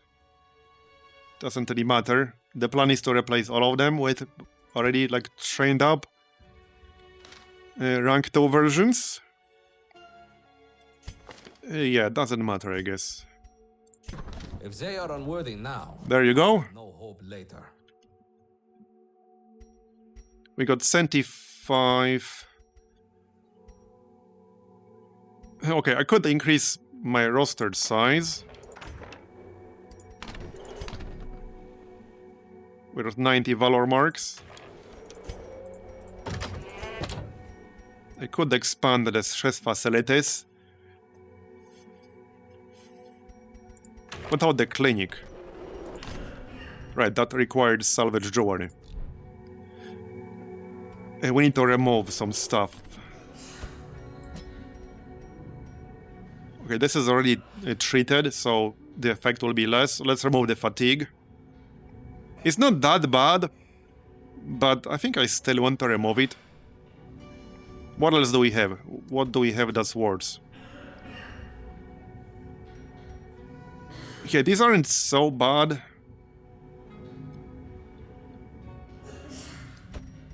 Okay, let's remove the fatigue, because if I don't, it will get worse. Because that's how it works here. I could probably remove some of the really, really bad negative quirks. I had a few that were really terrible. Well, not these that are locked in. Like, this is really bad, but removing Ritualist would cost me a lot. Yeah, it would cost me almost 10,000. I'm obviously not going to pay that much. Like, -4 speed is pretty bad, but it's not the end of the world. Oh yeah, here. Like, this one is pretty bad. 5% chance to suffer 10 stress. That's every single time he starts a turn. That's really bad. This could easily push you towards 100 stress. So I think we'll remove that before it gets locked in. Especially on an occultist. Especially since I won't need him just yet. So let's remove that. I should actually expand the treatment ward.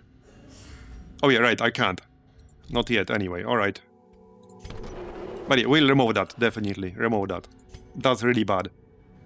Not super cheap to remove it, but it will be way more expensive once it becomes severe. Okay.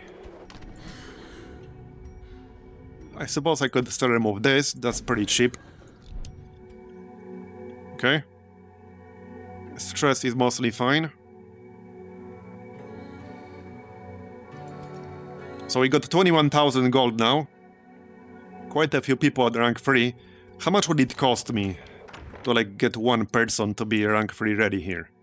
So that's 3,000, slightly more. 3,100. One skill costs just over 500 gold. Okay.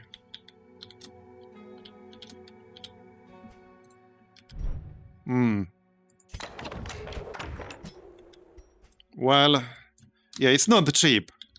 It's not cheap. If I upgrade someone from rank 2 to rank 3 weapons, as in, if they already have rank 2 weapons, which most of them do, all of them do, and then we upgrade 4 skills to rank 3, that's exactly 5,280 gold. So just round it up, 5.3k gold. For one person. So 5.3k gold for one person. If I do 4, that's 21.2k. That's literally exactly how much gold I have right now. Exactly. It's 21.2k gold. Exactly how much I have. So yeah, we might want some extra for provisions and stuff. Just saying. Now, I don't have to do that, but I should not do rank 3 dungeons without upgraded characters. That sounds like bad times. That really sounds like bad times. Oh hey, this is interesting. A trinket for cactus enjoyers. Yeah, there are some trinkets I could sell, but actually not that many. A lot of these commons do have use cases, and I do use them for some of the group setups. There's not much here that I would actually like to sell. Like some of them are class specific, for example, like this antiquarian trinket. Plus 35% protection for an antiquarian is pretty damn good. Or this Man-at-Arms trinket. And that's actually kind of not that great. Okay, I might actually sell this one. I think I'll sell this one. That's not a good enough bonus to sacrifice 5 accuracy. I don't think I would use this. No, I don't think I would use this. Sure, it's more crit, but an accuracy penalty is pretty bad. It would be good combined with a trinket that increases your accuracy. One thing I might try is using accuracy multiplier in prep round combo on somebody. Because I think I had another trinket that gives you more accuracy during prep round. That would potentially enable some interesting shenanigans. Yeah, we could try to do an antiquarian run. It's just kind of risky bringing an antiquarian. Because these runs can be pretty tough to begin with sometimes. And then you have to actually actively use scavenge right here. Because that's how it works. Well, not necessarily, but you should use it.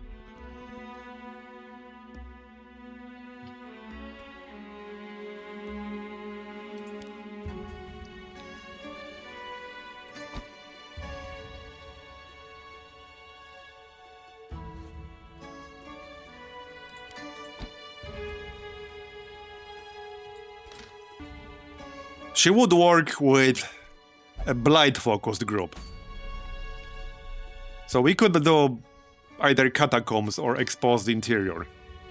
And this is the only quest in Exposed Interior right now. We could do the Catacombs. Catacombs are good for money. Okay, we could do this one and just sell the fortified plates. I already have 2 of them. This is effectively extra 1.1k gold. So this is effectively 6.1k gold, that's what this is. Alright, let's say we'll do the Catacombs with the Antiquarian. Where was she? She was level 1.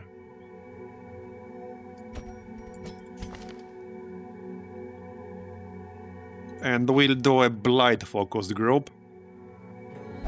So Plague Doctor would work well for that. Where the heck is my Plague Doctor?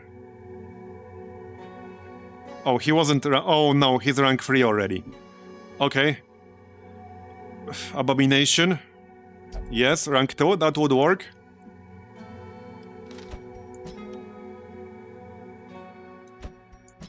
Flagellant. And, well, probably Occultist. Yep, pretty much. Plus 5% scouting chance. Plus 20% debuff mark resist. Okay, I do like extra scouting chance. Do I have to buy a camping skill? Yes, I do. Yes, I do. Yep. Well, alright then. I guess we'll do that then.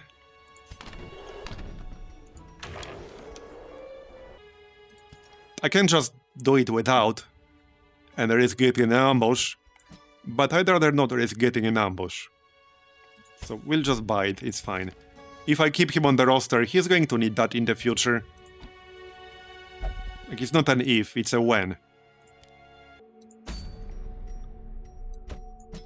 Okay, so I guess this would work. This should work nicely. Alright. So, Resurrection Collar. A tough ring, that's 60 health. I could get the Scouting Trinket for the Abomination, perhaps. He already has decent health. And we have plus 5% Scouting from the Occultist. Which means we could add another 15% on top of that. Here. That would be nice.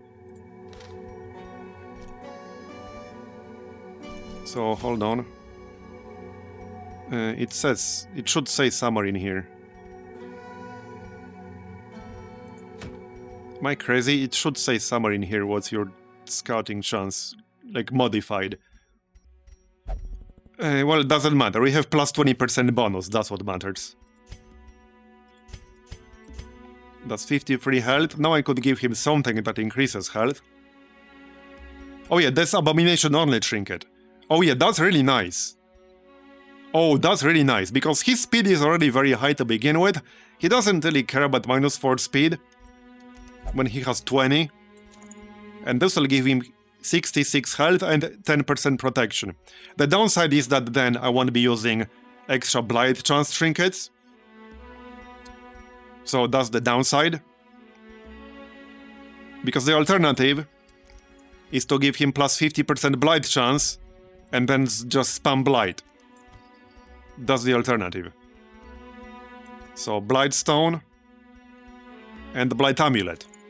So that way he will have plus 50% Blight chance. And there are not a lot of enemies that can resist that shit. In this zone, probably none. Probably none. Because he'll have 160% base with this. We can just spam Beast Bile.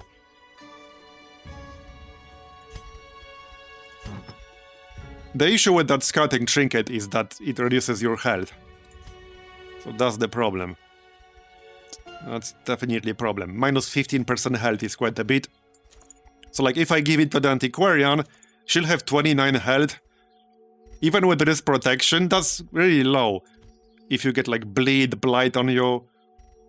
I might just pass on this extra scouting chance. There's no guarantee it will actually work. We'll stick with the plus 5%. Okay. I don't think I want to waste my Amber for Antiquarian Contraband because I will not be using Antiquarians often. They just make runs harder. Yeah, it's nice for farming. But I will not be using them often. And the Amber trinkets are just so insanely expensive. I'm not willing to spend Amber right now for like 1 out of 10 runs, or even less than that. I'm just not.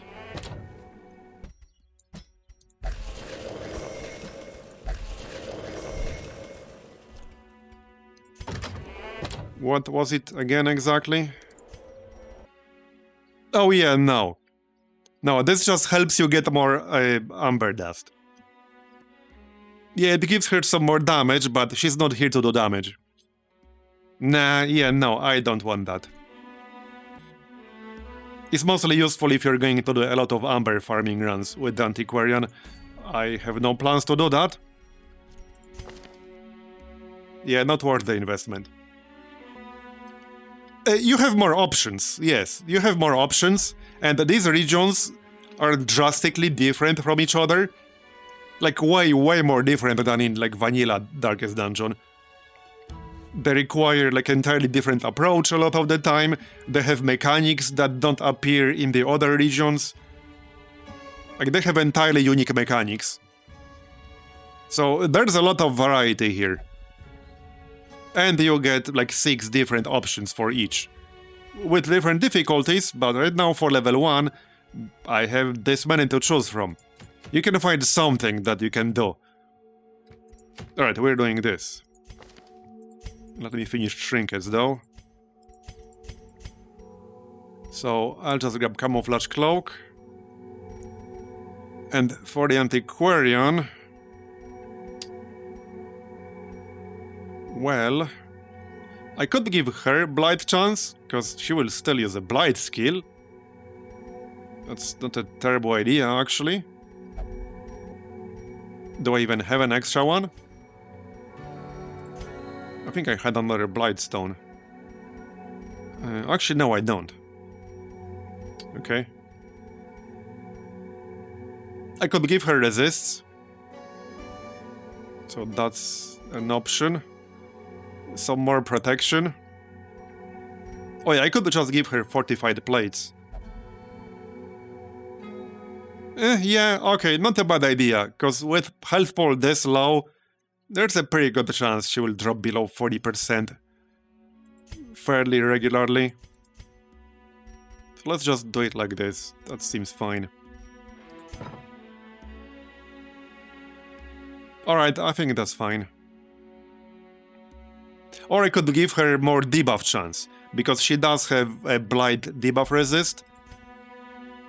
Still, with these two trinkets and the Abomination, I don't have to debuff Blight. Like, I don't have to. Pretty sure there will not be a single enemy in level 1 Catacombs with higher than 60% Blight resist. Not one. Not even close. I could do friggin' Caverns with this. I could literally do Caverns. Because a lot of troglodytes have 20% Blight resist in their Caverns, but I have 160% base with Beast Bite. Not that I would do Caverns with this right now, but I could. It would be doable, is what I'm saying. I could actually land Blight reliably. Alright, well, this is the group. So, Catacombs it is then. We want all of the archaeology kits we can get. Oh wait, who's giving... Oh right, Antiquarian gives us archaeology kit. Which is great for Catacombs. Because Catacombs have a lot of interactions that give you, like, jewels and stuff from archaeology kits. So we can have 5. That's actually great. Alright, shovels. Torches, food. Okay. Some honing oil might not be a bad idea. Oh yeah, dirt scouting chance. I knew it's listed somewhere. It's right here. Right, so 10 base and plus 5% from the quirk. I'll need a longer break soon, in like 15 minutes, so no point taking one now. Anything else? I think we're good. There's only like 1 or 2 curios in the Catacombs that interact with the key. I guess I can grab 1 key. Alright, I think this is fine. Let's go. There is much to be gleaned from these age-old workshops. Establish a route through Okay, it doesn't look too bad. Could have been worse. We'll check out this side first. Here's our first treasure of the day. There we go, nice. Clear.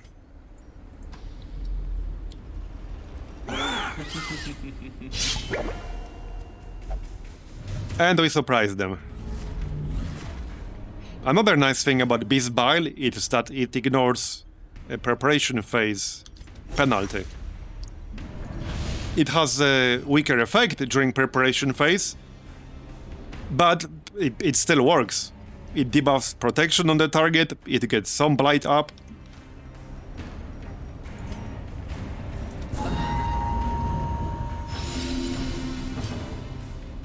Okay, so Beast Bile. There you go. Now here you mostly have to use Scavenge with the Antiquarian. That gives you additional antiques after combat if you use it on a corpse, so we'll try to do that. Let's buff somebody here. Might as well. Let's buff the squishies. There. So that's a double buff on herself and on the target.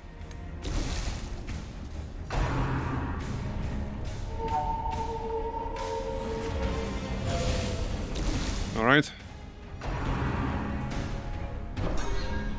Oh wait, here's the weapon thing, or whatever. That needed honing oil for a buff and a key. Right, that's one of the curios here that actually uses a key. And we brought one with us. And that's a kill already, nice. Inevitable demise. Okay, now this guy, because he transforms and gives us a bunch of stress. Okay, never mind, I can't break guard. Here, have some blight. They have 40 and 30% blight resist, so they have zero chance to resist Beast Bile, as long as I don't miss with it.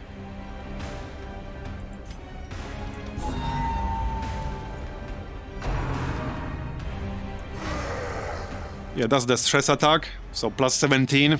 He can add a lot of stress, if you let him.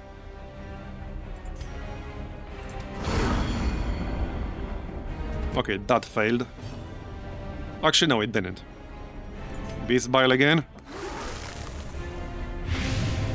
13 per turn already on this dude.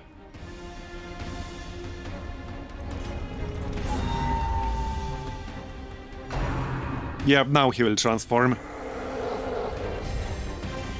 Alright. Well, I will not kill him quickly enough. The downside of not bringing a musketeer, because if I had a musketeer instead of the antiquarian, I would have broken that guard. But alas. Dodge. Okay, bro. Okay, bro.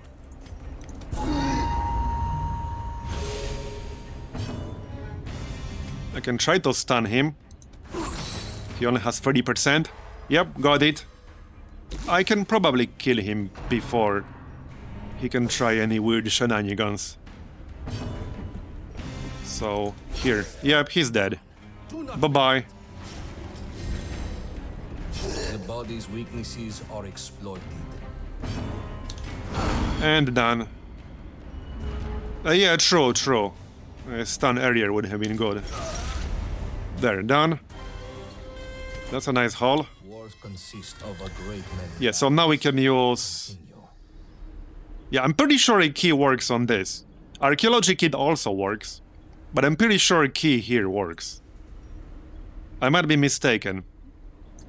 No, actually it doesn't. Alright, well, I guess we'll know for the future.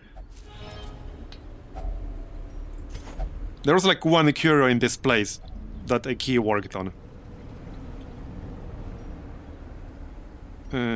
Okay, a shovel would give me some amber and stuff.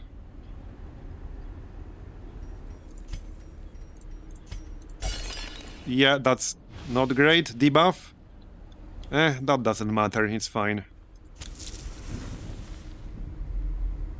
Okay. A map?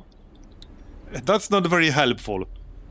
That literally gave me no scouting information because it's already scouted. Thanks, game. Thanks, game. The game's like, here, have this very helpful map. Kappa.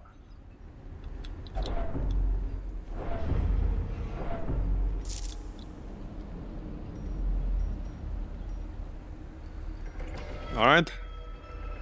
Let's keep moving. More treasure. Okay, good. And we got a key back. We got 3 minor antiques so far. I want the big ones, that's what I want.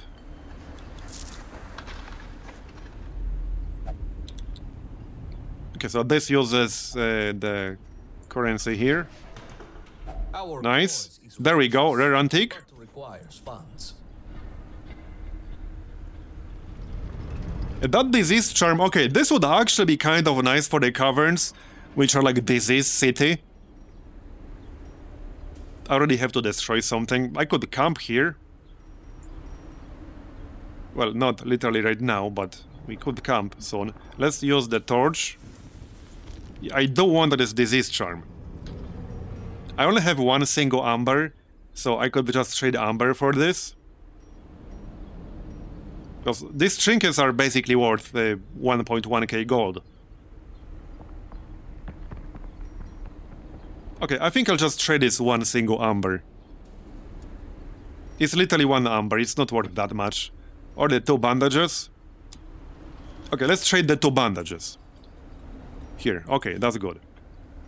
Let me check this room. More treasure, yeah. So if I pop this, I might not have the inventory space. I might not have the inventory space. Let's check this room first.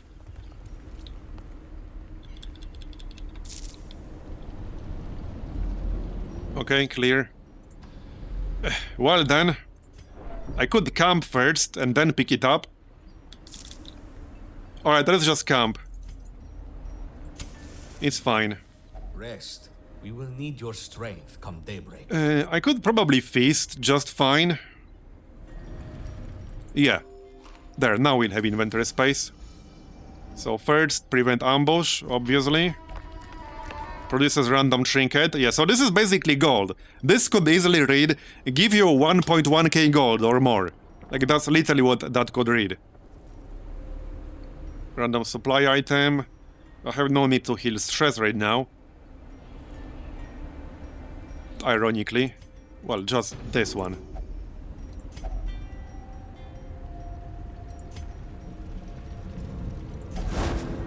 Wow, we got a blue! Heck yeah! So wait, if you do the nighttime mission in Exposed Interior, that's basically permanent plus 10 dodge plus 5 speed, minus 7% crit? I guess so, yeah. And it's also worth a fair bit of money. I think blue ones sell for like 2 point something k? For over 2,000. Like 2.5k something. Like that. Right. We still have 2 more points. We can produce a random supply item. Oh yeah, let's get scouting chance. So we'll get scouting chance. And we can produce a random supply item. Or just reduce more stress. Okay. So now we have 30% scouting chance, because we had 15%. Now we have 30. Watch it not work at all. Watch us get no scouting whatsoever. Okay, now we can grab this treasure here.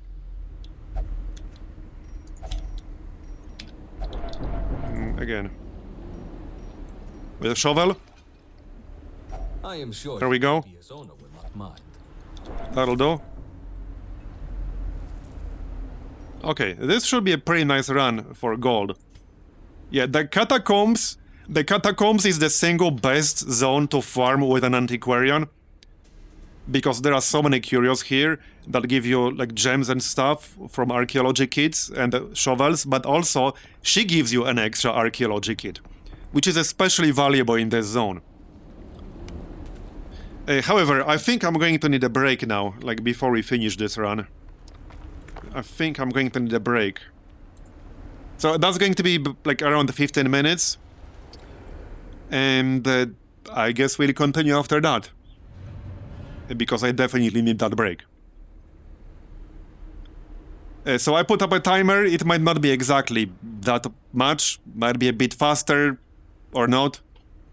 But see you in around 15 minutes. I'm here. I just need like another minute or so. So give me a second. Okay, I'm here.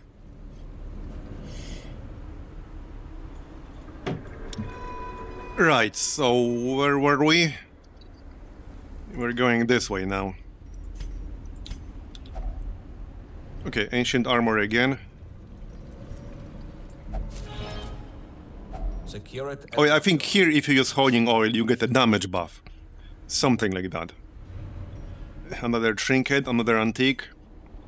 I don't have the space for this trinket.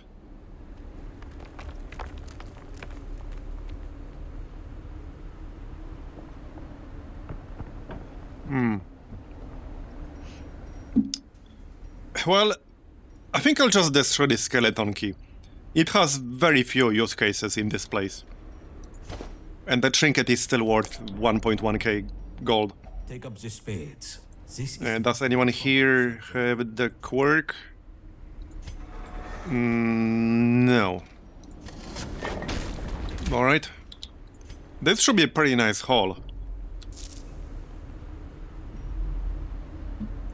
I didn't even look at it. Oh yeah, that is interesting. Okay, that's actually kind of nice. That is pretty nice for a common. So is Vestige like the purple treasures that you get in the Treasury? Is that what it is? So does that contraband trinket actually give you like Treasury treasures? 'Cause I'm not sure what this means. I'm just making an assumption here. I would have to double check. It probably says so, like on the tooltip of these items, so I can probably just check my own broadcast. Yeah, it's the cactonic stuff? Okay, thanks. So, that contraband trinket actually gives you, like, cactonic treasures? From the amber.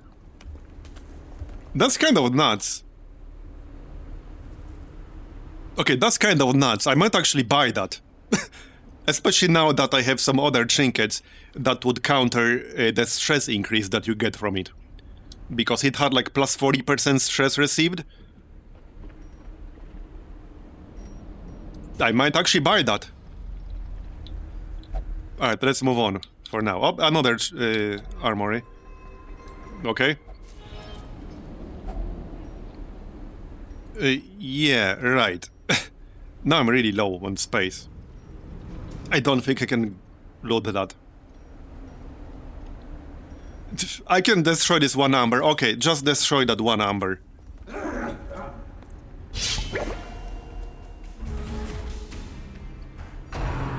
Alright. Oh yeah, this guy again. Okay, one thing we could test here, but I'm pretty sure it won't crash.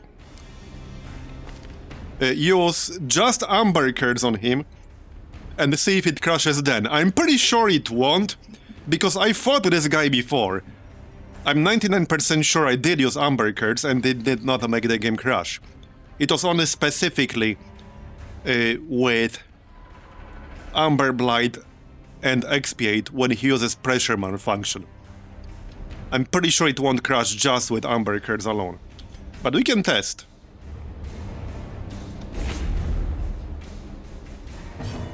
Yeah, we can test.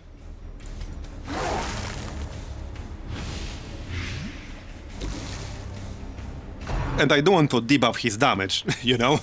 Not just for testing purposes, I want that shit up on him. There you go.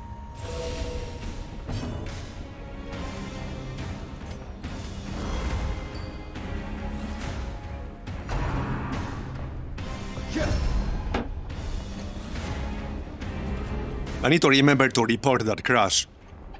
Because that's basically like 100% reproducible crash to desktop bug. We did it 3 times in a row with the same exact steps, so need to remember to report that after the stream. Oh yeah, now we should try to stun him, actually. 65% stun resist. Yeah, that's probably not gonna happen. Pressure malfunction crashing is something that likes to keep coming back. Oh, okay. It's been a problem since the start of Black Reliquary. Well, good to know then. So that was definitely it. Yeah, I thought that was it. Because that's like a pretty unique skill in terms of functionality. Yeah, I'm not surprised. This is not the first time it's been a problem. The game can't handle the pressure. Yep.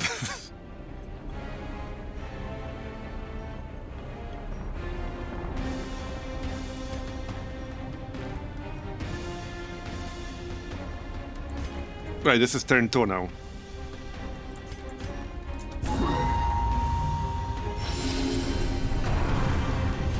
Yeah, it fixed itself in the sense that he no longer had these debuffs on him. So it does better than getting stuck in like an infinite crash loop. Because if he still had them and that's what caused the crash, you would just get an infinite crash loop. Which would break the save, which is pretty bad in a game where you can't have multiple saves. So it's a good thing it fixed itself after reloading.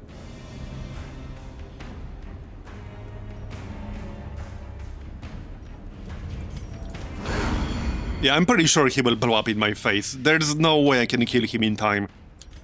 I cannot kill him in time, especially when I miss. But it's not gonna happen. I can still try, but I'm pretty sure it's not gonna happen.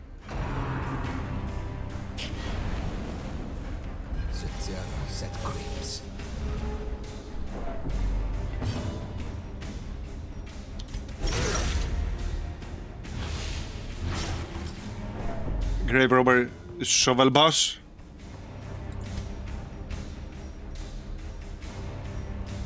Okay, let's stand here. There we go. That will remove the guard. But this is too late, I think. Okay. Maybe it's not. Oh wait, does that trigger below a certain amount of health? Maybe it does. Maybe it does. Maybe he can't use it over a certain health percentage. Okay. Interesting.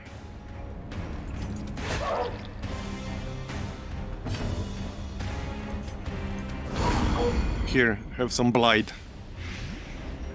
And a debuff. Tell me, do you bleed? Apparently not yet. Apparently not yet.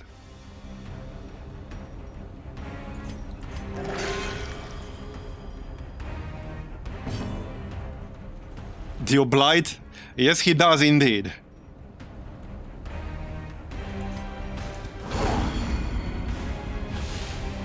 Okay. Will he use it now? Okay, not yet. Still horrific blaze. Interesting.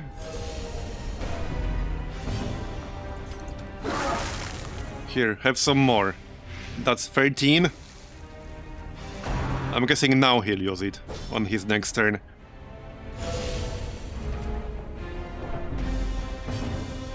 Okay. Alright, let's try to rush him down before he blow up in my face. Nobody left to guard him anymore. Okay. That's 25 per turn. I just need 7 more damage. And he's dead. No war cannot. Bye-bye. No tree cannot be fed.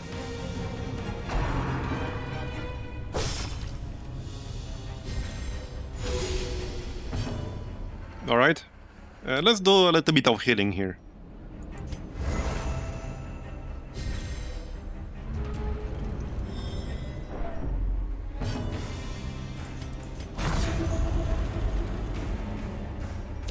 This guy will actually, he will not die, but that's fine. Alright. We did eat quite a bit of stress here. Let's just reduce it a little. Yeah, now he's dead. So now we might as well heal.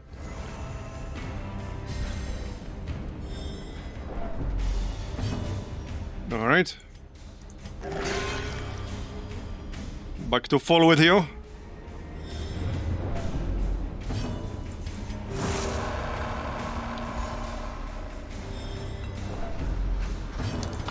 And done. Okay, 60, 52. I definitely don't have the inventory space for all this. Remove that debuff. Well then. I mean, again, I could destroy a Trinket, but that's 1.1k gold. So I would have to get one more Jade to break even on that. I could just destroy the 4 Valor marks. 4 Valor marks is basically nothing. It's basically nothing at this point. I need like 160. And this is not the zone where they are common. So I'm actually going to destroy the 4 Valor marks.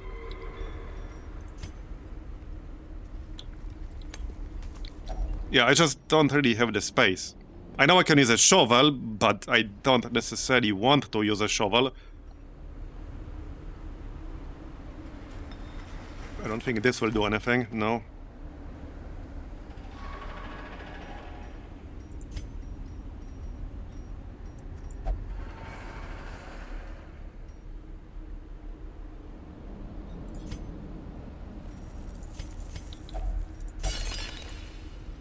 Okay.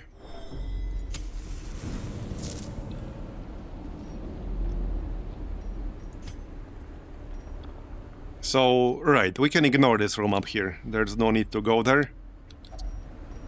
Another archaeology kit. Alright. Be gentle. Okay, rare antique, nice. And another trinket we can probably sell. Definitely not touching that. That will give me more stress if I use the shovel on that. Definitely not doing that.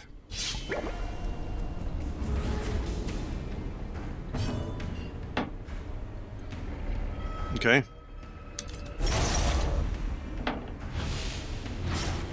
Yeah, 2 of these guys is a bit obnoxious.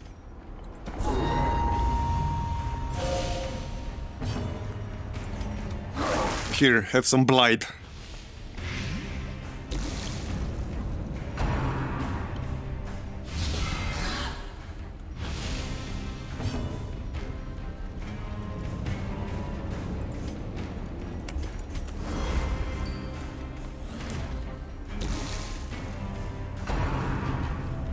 Yeah, now they will both get reposed.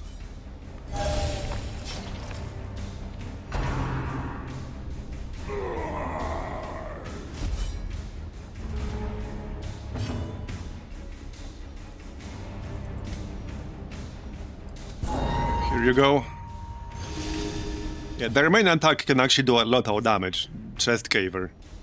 It can do like 20 plus non-crit. And then they can do quite a bit with a riposte.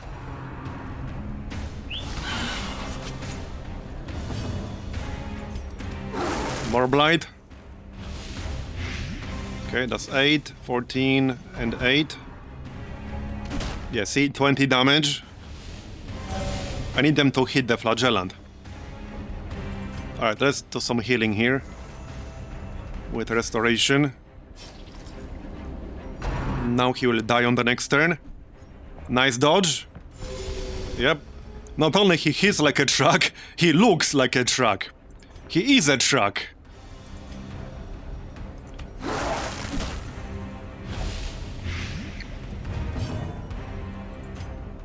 Yeah, let's just pop reclaim here.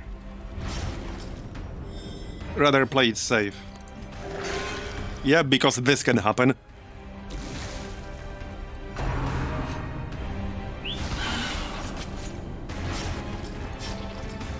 This is actually Euro Truck Simulator now.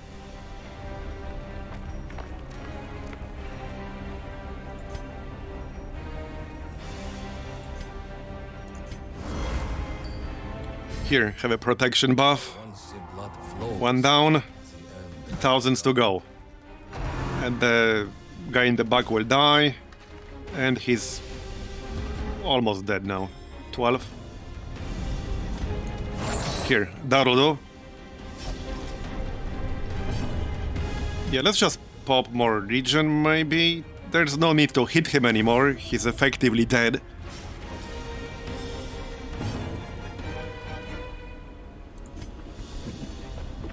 Time to get rammed by traffic. You know, speaking of traffic, this is something I always tell some of real-life friends of mine. If they like tell me, oh man, I was stuck in traffic today, or like they tell me I'm stuck in traffic right now. So I always tell them, you're not stuck in traffic, you are the traffic. They're usually not happy about it. But that's what I tell them. It's true, I mean, it's true. Because you're like, oh, it's all these other guys who are the traffic, I'm just stuck in it. No, bro, you are the traffic too.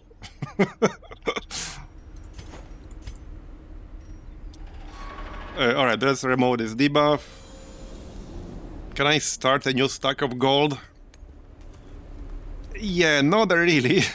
I can just pop the torches and then destroy them. Yeah, always have been, yep. Pretty much. Alright, I think I can just destroy the torches here, it's going to be fine. And take the gold. Alright, let's destroy the torches and take the gold. We are the flame. We're close enough to the end. Alright. Two of these stress dudes. And we got surprised. Yeah, okay, that's kind of bad. It's a good thing the flagellant can move a lot. Yeah, I might want to pop the heal instead of moving.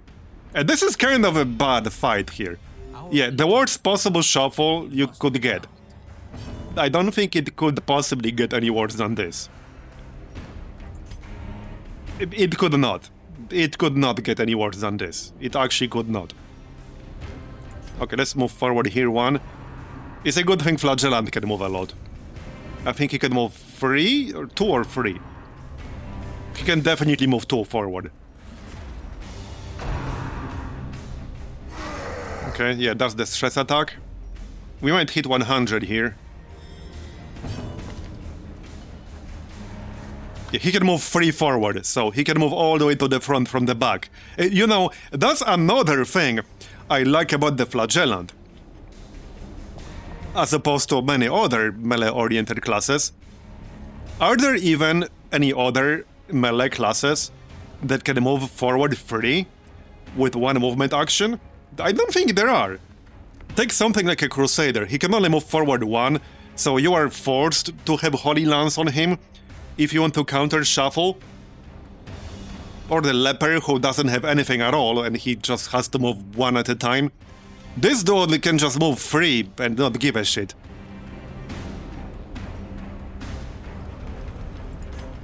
Alright, let's heal. Nice.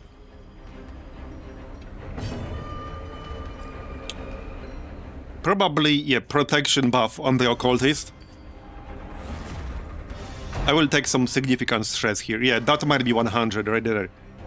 Not yet. Okay. Shouldn't be that big of a deal on a Flagellant. Okay. What's their stun resist? 50? 20? Okay, 20%. Let's stun. I might actually transform here, but that will increase my stress. So, still, using Rake on these two guys would be really useful right now. But it will give me more stress.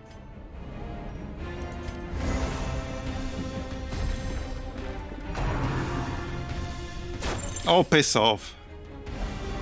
Great, I got pulled again. Are you actually trolling me right now? That's better. Okay, now we can move, obviously. I don't have much of a choice, I have to move. Yeah, that's going to be 100 here. Yep, there we go. Again, shouldn't be a big deal on a Flagellant, though. Is fractured. Okay.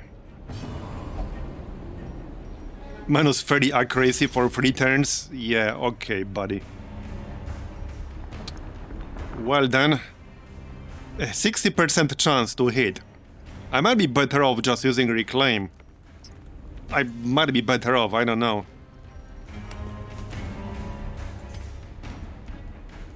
But I have to kill them eventually. Yeah, no.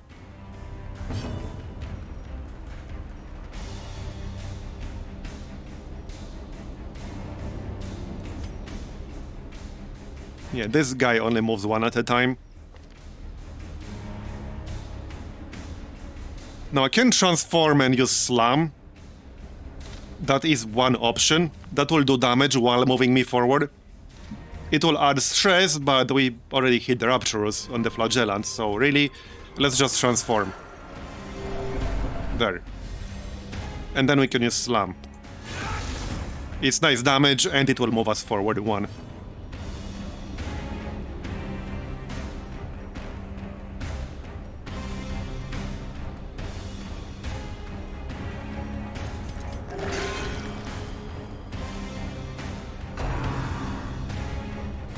Okay, yeah, this was actually a pretty nasty engagement. Probably the nastiest group in this particular run so far, especially combined with that really unfortunate shuffle. But two of these guys can give you a lot of stress.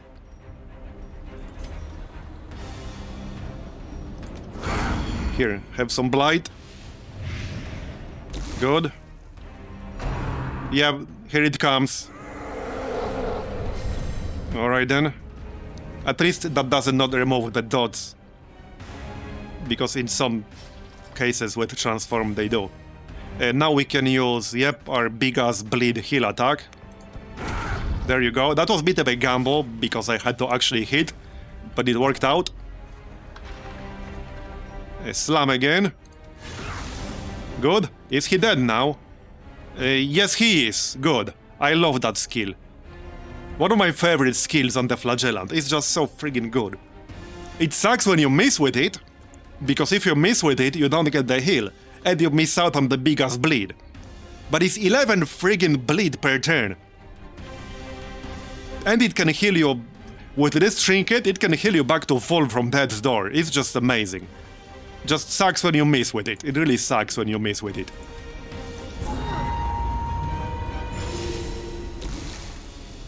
Yeah, I mean, he has average health, I guess. Nothing compared to the Judicator, I guess. It's just an amazing class. One of my favorite classes.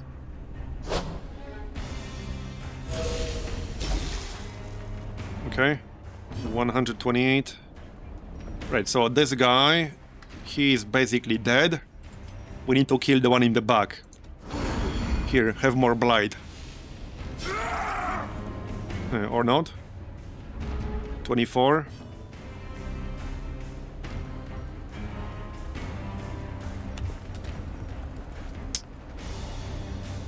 Does he have dodge?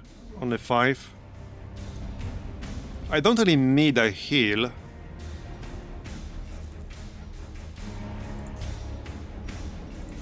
Okay, let's play it safe.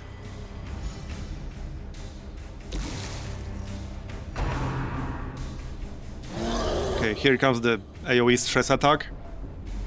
I need a crit or two. Yeah, see how much stress that was on everyone? Okay, that accuracy penalty will be gone soon. It's already down to -10. Okay, now I can use Rake.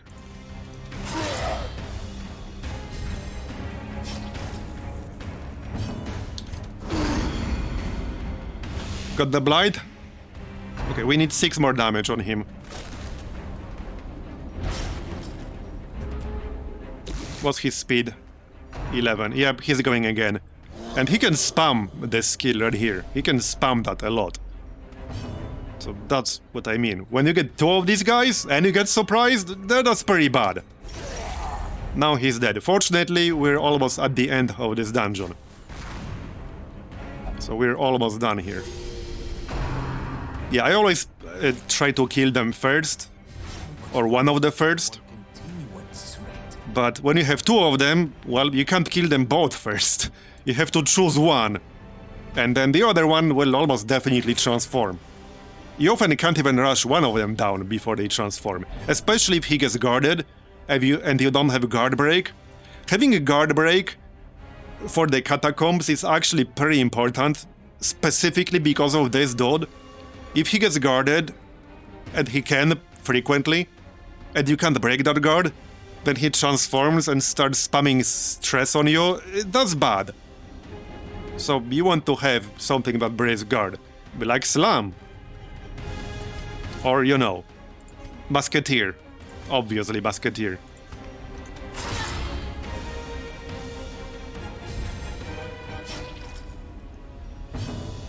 Alright.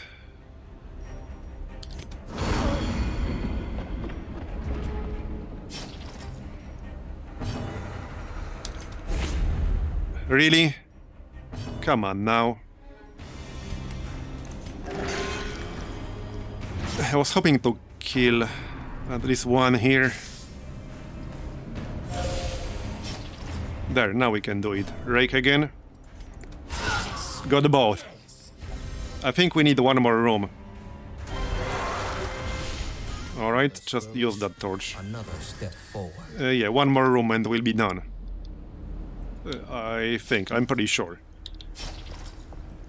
Wounds and fatigue are mounting.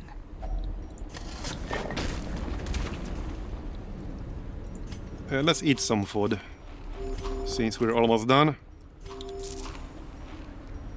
I can use honing oil. Okay, we're done. Let's not leave yet. So... Okay, this probably won't do anything, but since I have 3 anyway, I can just eliminate that outcome. We can use the shovel. Okay, nice, nice. I don't need the bandages. We're done now. We can check the corridor really quick. Nothing. Alright, we're done. That was a pretty nice run. Let's see how much gold this was. Another route is established. Should be like at least 15,000 total, I think, if we include the quest reward gold. Will it be? Yeah, easily. Yep, nice. Okay, wow. Almost 20,000 total. It was more than 20,000 because I have some trinkets I can sell. So Antiquarian in the Catacombs is definitely the way to go. Much safer than running the Treasury. We'll be doing this again for sure.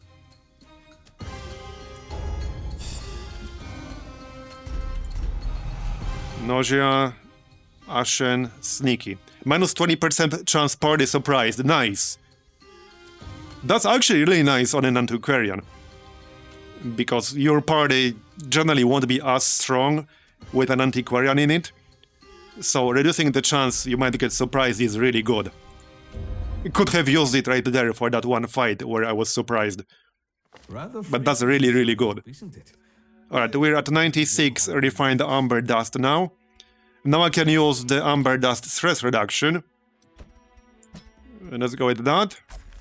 Here you go, and you. Okay. We can actually upgrade this. Oh, I should have used the amber, then upgrade first. 15.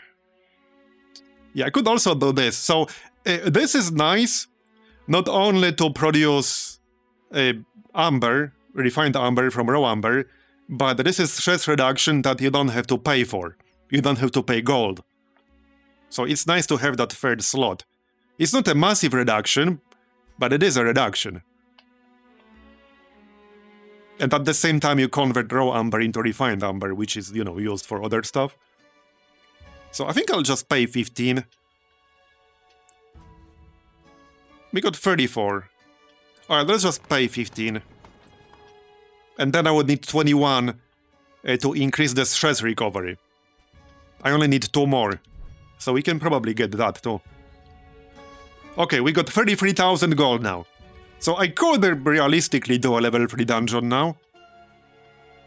Might not be a bad idea to do one more like gold farming run just to get...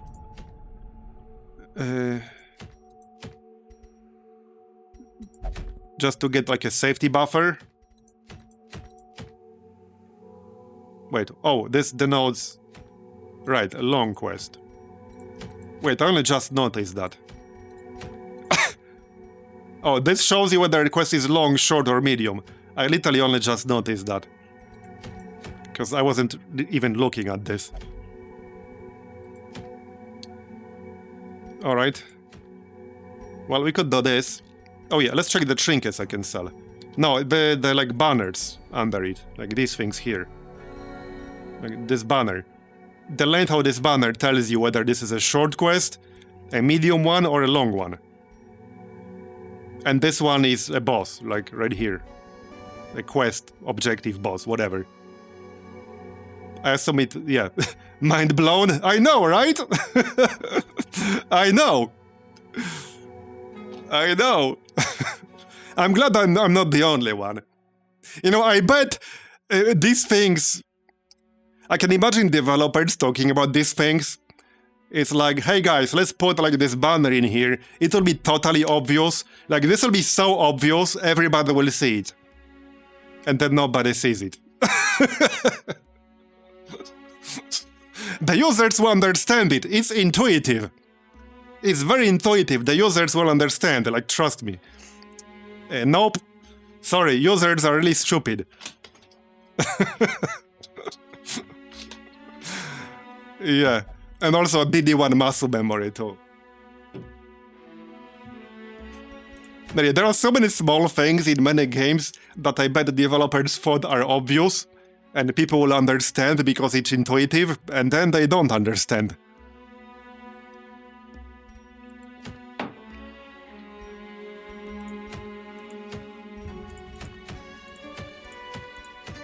You know, the only downside of the Catacombs is that one guy who can crush you. But I guess only if you use X-Speed and Amber Blight at the same time.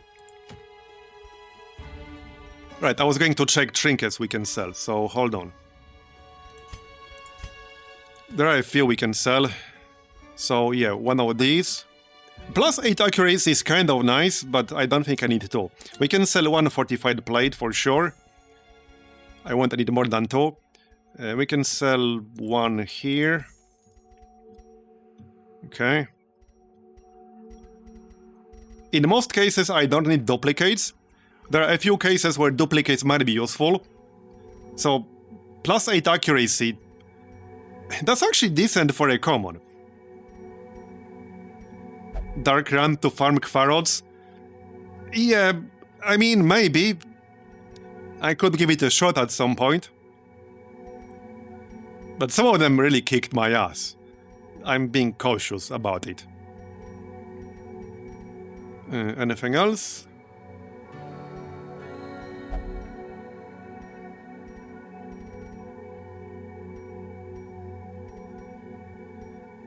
All of these are useful in various ways. Any uncommon duplicates? Anything useless in rare? Oh yeah, this Mooncloak is basically the nighttime exposed interior trinket. I could probably sell the fasting seal. I don't even know when I would use this. Like what?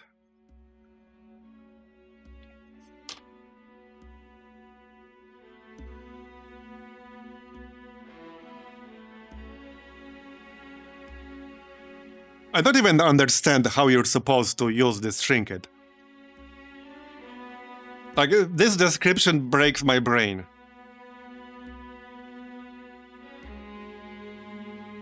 Are you supposed to use this on every party member?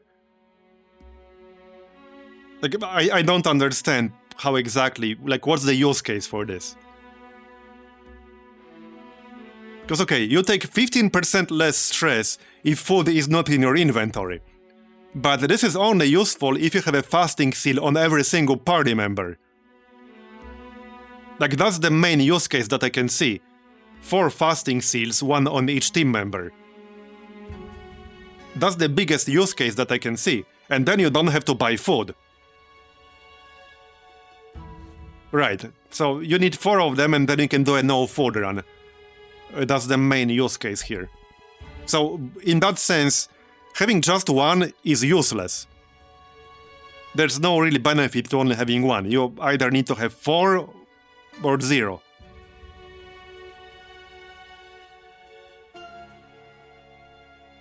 You can still bring 1 and then use less food, but you won't benefit from the stress part.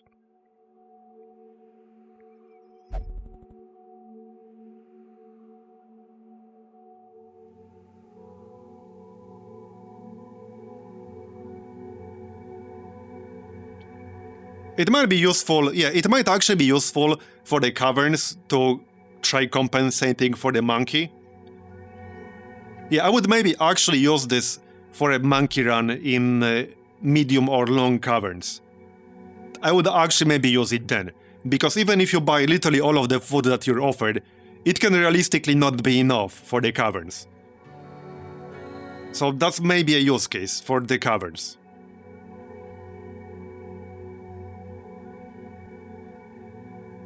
Especially, again, Caverns Monkey Run. Alright, we'll keep it. I don't think there's anything else I would want to sell here. We got 35,000 gold now. Yeah, we should do one more run, just to get a bit of a gold safety buffer. Because I could do level 3 right now, but then if it fails, I won't have a lot of money left. I need to pay at least 22,000 minimum to just upgrade skills and armor and weapons. And then I need to pay for provisions. We should do one more run. Yeah, let's just do like another Catacombs with an antiquarian maybe even? 47 stress. I can give her some stuff that reduces stress. Oh yeah, what was that stress trinket we had? Man, I have way too much crap in here now. It's actually getting hard to find things if I don't remember what they look like. Was that a common? Pretty sure that was a common, right? With the stress? Where the heck is it? Right here. Oh yeah, per different gem. Yeah, okay, that would work. That should work in the Catacombs pretty well, I think. Okay, we can give her that. So what kind of group can we have now? That is quite a few people at rank 3 now. Let's see, we could get a Headmaster to level 3. Oh, he would be good at the interior, actually. We could do that. It would have to be medium. No, thanks.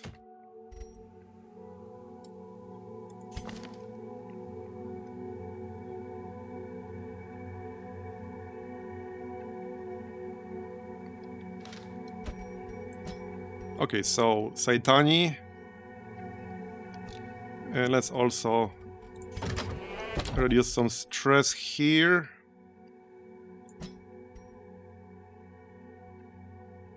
Yeah, okay, I'll pay for that. I do have a Judicator available.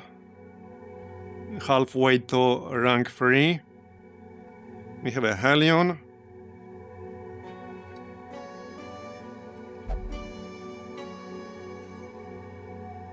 Well, I don't think it's finished yet, so only developers know how it will work. But this is still in development. Oh yeah, we do have another flagellant here. On self-ally mystical skill use self-heal. Heal 3 stress, 25% chance. Oh, that's kind of insane, actually. You just have to use actual mystical skills, but that's kind of really good.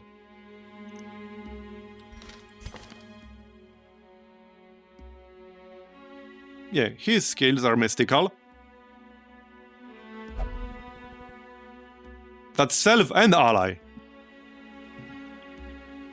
That's a great quirk. That's actually a great quirk.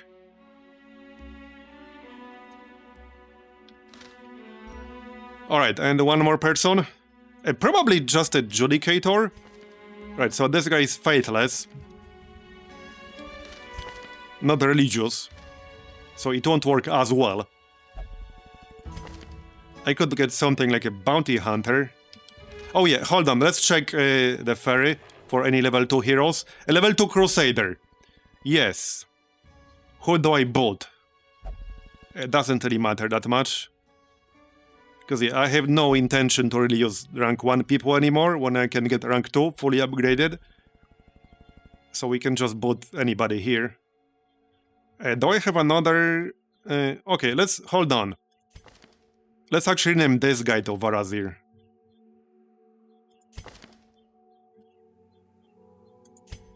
Okay, let's go with that. You can be Varazir. And we'll remove this rank 1. He has weak grip on life, which is severe, so it would be very expensive to remove that. So there you go, and we'll get the Crusader. I could bring the Crusader here. 5% chance to suffer 10% max HP in damage. That's pretty bad. I might want to remove that. So this would maybe work.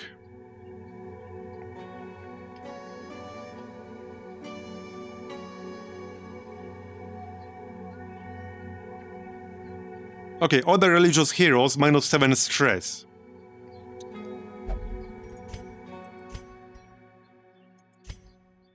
So not in this group. Yeah, not in this group, but that's useful, just not for this group. Yeah, on him, we definitely want to keep Holy Lance, because he can only move forward 1. What are the other options? I could grab a Hellion. I kind of want somebody tanky, so really either Crusader or just a Judicator. He does have 80 health, so that is a lot.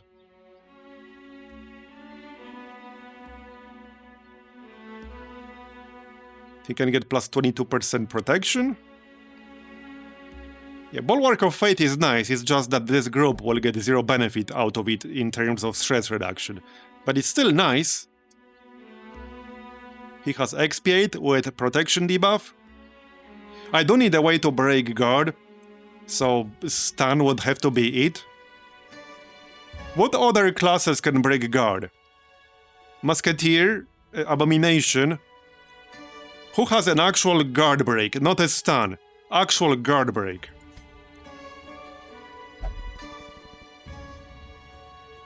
There was at least one more class, I just don't remember.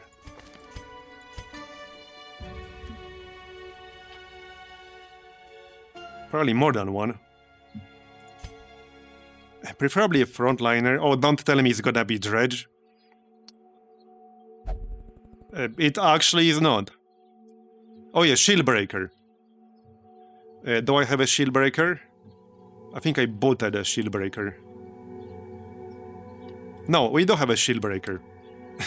Funny, because it's literally in the name. You know, Shieldbreaker. Breaks shields. He's not upgraded. But I guess that's fine. We should still be fine.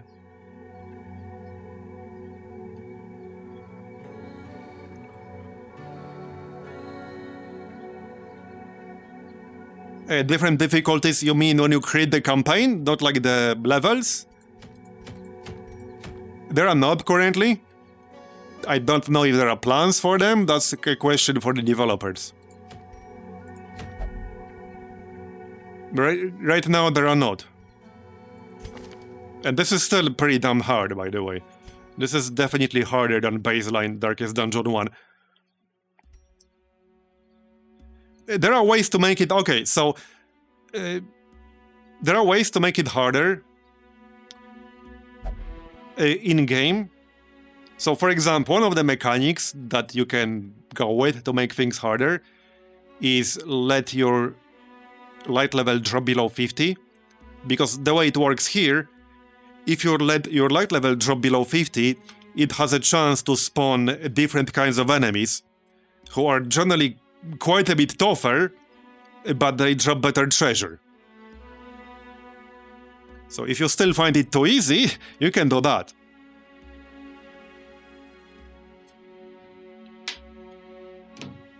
But it's a good thing, like, there's no option to make it time limited or anything. This is already pretty hard. I would not want to play this on a timer. Alright, let's go into this group. Let me check the skills though. So, right, we definitely wanted a guard break, because that's why I'm taking this guy to begin with.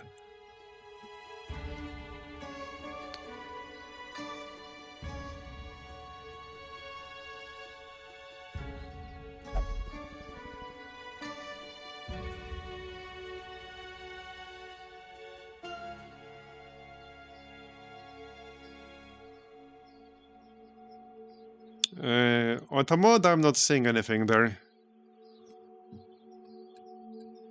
At least I didn't get anything on my end.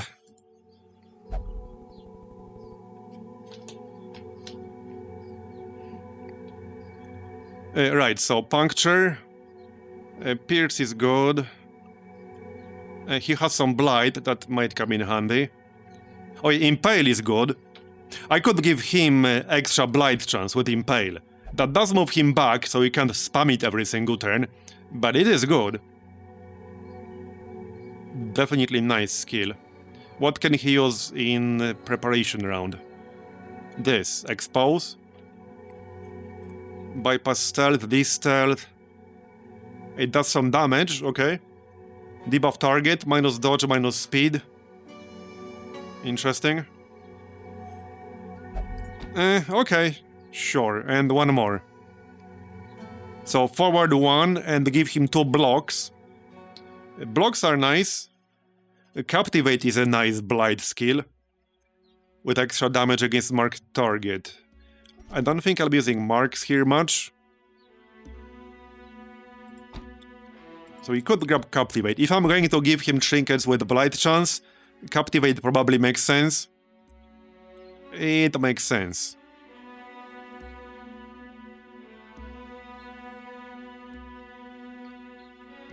Okay, I'll just need to keep him like in rank 1, rank 2 and such. This looks good. Right, so let's give him Blight chance. Just plus 30% is probably enough. More than that seems like a bit of an overkill. That should give him 140% base when I upgrade this. That should be enough. Most of the enemies in here have 40% Blight resist max in a level 1 dungeon, so this should be enough.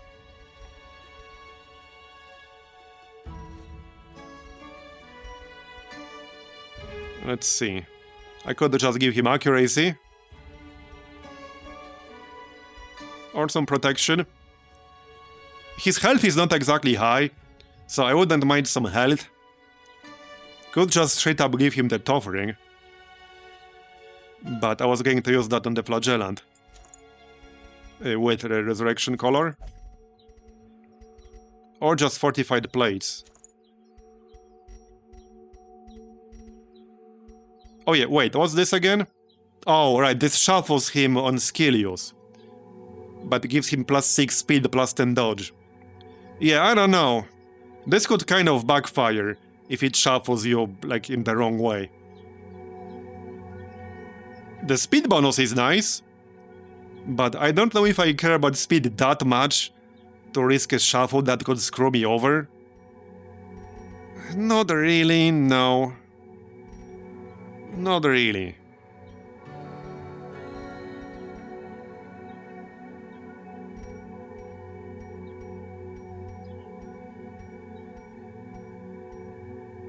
Or I could give him accuracy and speed.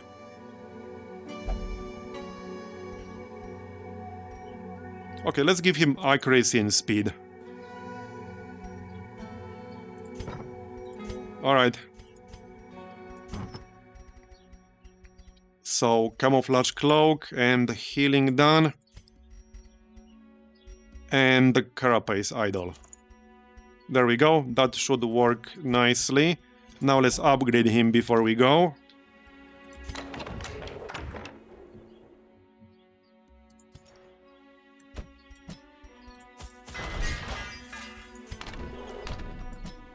Right, so we'll upgrade Puncture, Impale, Captivate, and Expose. That's the 4 I'll be using. Do we have Prevent Ambush? Somebody has that, right? That's a nice camping skill. Right, maybe I'll buy that, but I don't want to spend too much money. Yeah, we don't have Unspeakable Commune, so that'll do. There.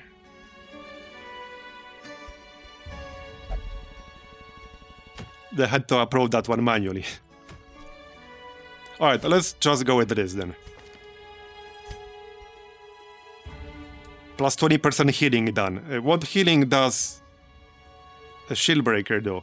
None. This would only matter with like trinkets that give you healing. Can you move this to my occultist? Thank you very much. That would be appreciated. Alright, so archaeology kits. Shovels, food. What else?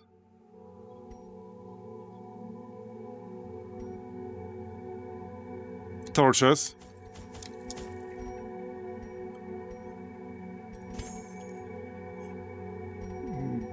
A key or two?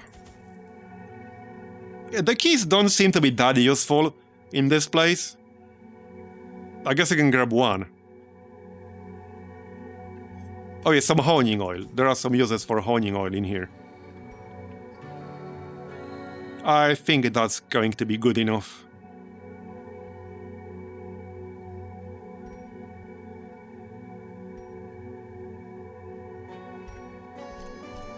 Alright, it would be nice to get similar amount of gold as last time. Then we can definitely do level 3 dungeon.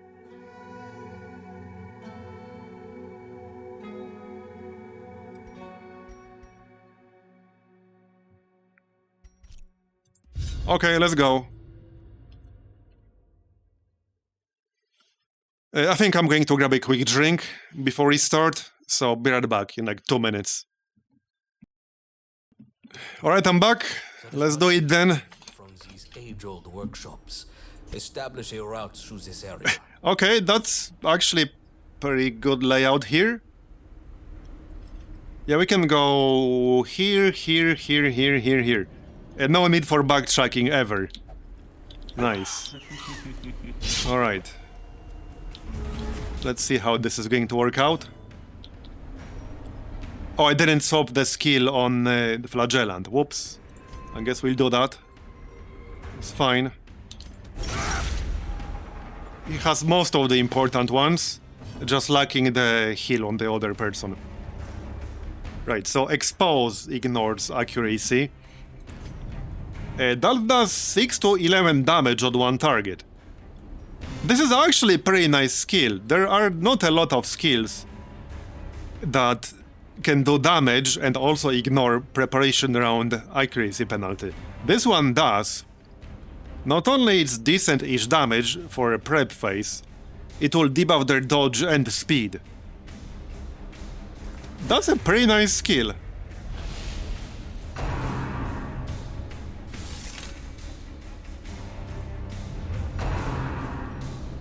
Anyone know if the shield breaker in the Black Reliquary still like spawns the snake shit when you camp? Can you still get like the stuff that you get on him? Whatever it was called? Like, is that mechanic still here?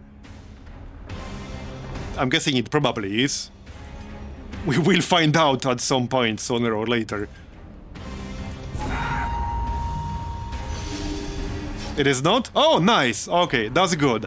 Because, frankly, I actually avoided him in the past in many cases. Because of that. I actually avoided him in the past because of that. That is good to know. I'm glad that that's not the case. I'm glad that's not the case.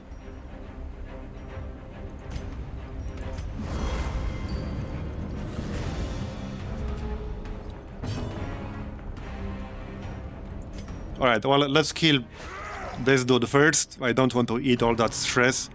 Especially, you know, with our antiquarian situation here. Did I ever try Sunward Idols?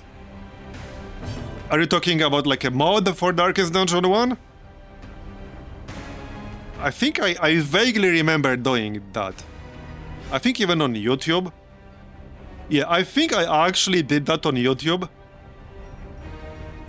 I vaguely remembered something like that. Very vaguely, because that was a while ago.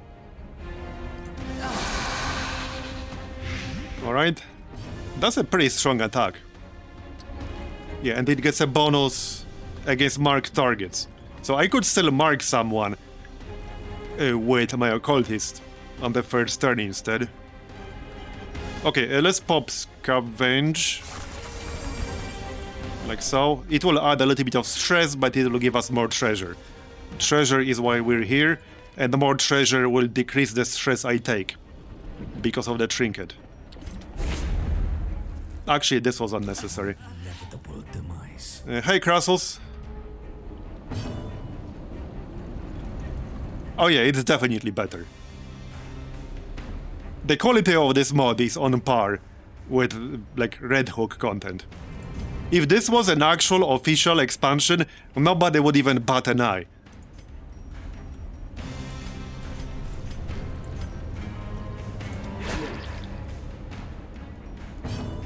Alright.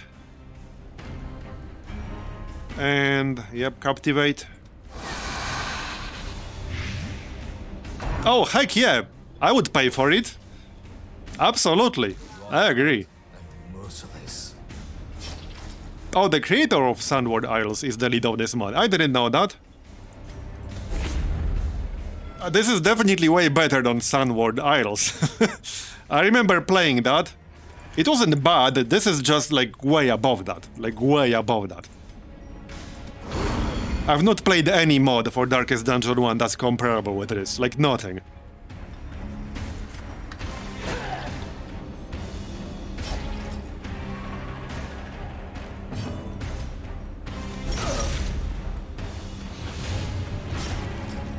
Alright.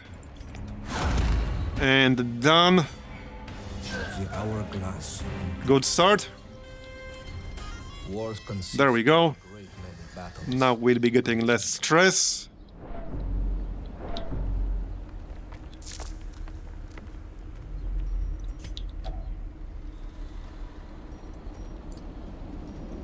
Oh, right, he will... Oh yeah, he takes supplies, right. So I could give him something else. Let's try honing oil this time. There we go. That's not bad. We traded one honing oil for almost 2,000 gold.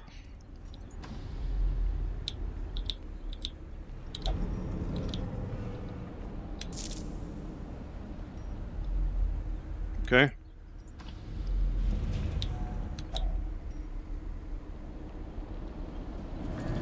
Right. So this would give me a quirk if I use Archaeology Kit. We could get one for the Antiquarian, because I probably will be using Antiquarian a fair bit for the Catacombs. This is the best zone, in my opinion, to farm with an Antiquarian. Well, definitely one of the best. Okay, Catacombs Scrounger. A plus 10% scouting chance, nice. Oh, that's great.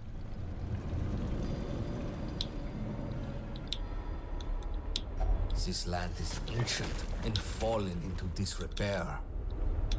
Yeah, amazing. Alright. Of course, we didn't get the scout.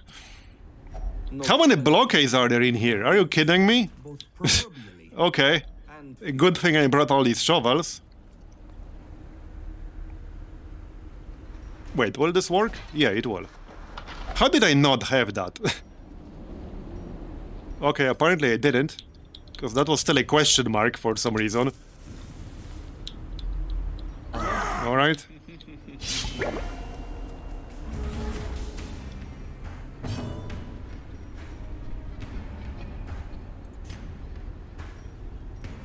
Right, so cultivate or captivate can only be used on rank 2 and 3, meaning I can't use it on this guy.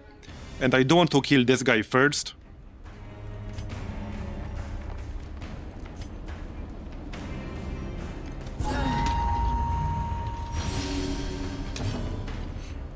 Oh, you missed me getting really screwed by RNG.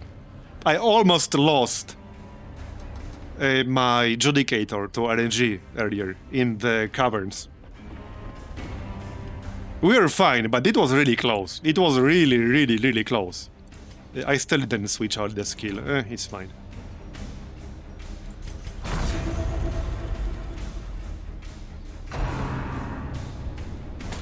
Yeah, I got confirmation that is actually working as intended. It's basically Mega Kleptomaniac. So, it's like instant boot or remove that quirk. thieving habits or whatever it was called. Definitely one of the worst quirks in this entire mod. I can't think of a single case where I would bring somebody with that quirk to my run. Yeah, that 35%, if it says chance to steal, that means it's both steal from curious you interacted with yourself, and also chance to forcibly interact with ones you try to ignore. It's both. It's really, really, really bad. Really bad. Instant boot to the face.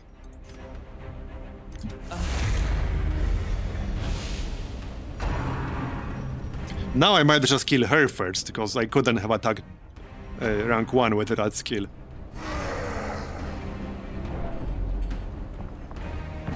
I don't know how desperate I would have to be to bring somebody with that quirk, now that I know that exactly how it works. It would have to be literally the last option left, I think. It would have to be actually the last option left. And there are some really bad quirks in here. Like, there are some really bad ones. Like, chance to hit your party member for 15% every turn. Like, that one is pretty bad. But thieving habits is on another level. Alright, got her. Alright. Now hit this guy before he adds too much stress. Yeah, I could grab the corpse. It will give me +8 stress, but it will give me more treasure too. Oh, what the heck, greed is good. Until it's not. Nice dodge.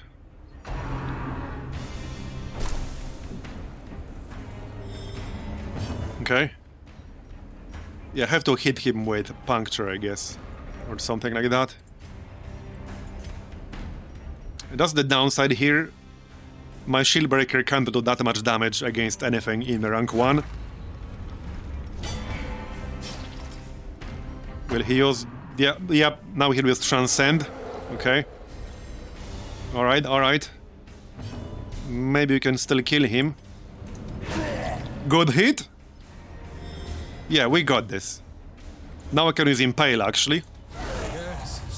There we go. Very nice. That's a great skill. And now it's going to be easy. The archer can't do much from the front row. He'll just use Cursory Retreat. His biggest damaging skills are back row only. Alright.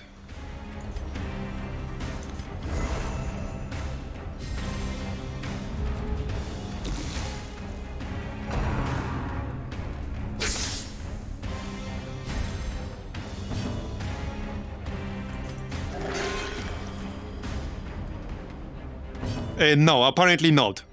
Apparently Shieldbreaker does not have nightmares to overcome in this, which is nice. Because in the past I would just avoid taking him for that exact reason.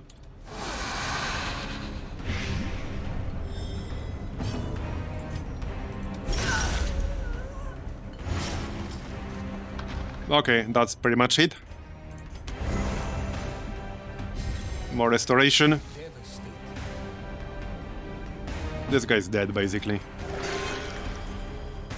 Full health. The body's weaknesses are exploited. Let me switch out the skill here. Okay. Let's move on. So this way, and this way. More treasure. Nice. Not nice. Aye, step lightly. Oh, shut up, narrator.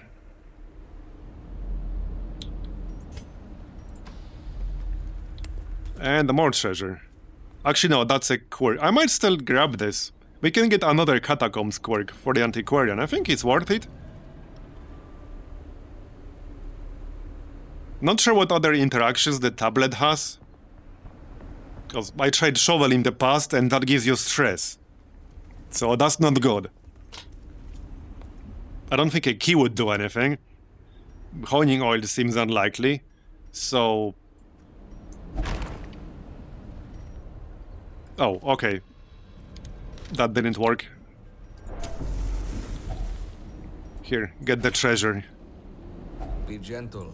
For sale or for study? Yeah, it rolled the same quirk, because you can get two different ones. I did get two different ones in the past. But you can roll the same one and then you get nothing. Hey, come back here. Where are you going? Map?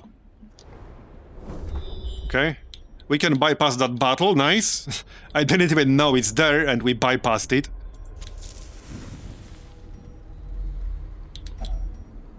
A war table. Right. Oh yeah, I think a torch would work here. Yep. Okay, we got a buff. Minus 50% chance party surprised. Plus 4 speed if any enemy is Levantine. Alright.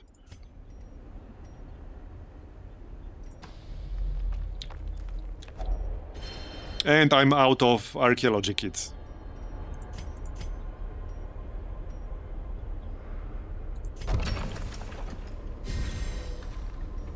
Okay, ranged skills. This is a ranged skill, Impale, and Captivate is a ranged skill, so that's useful.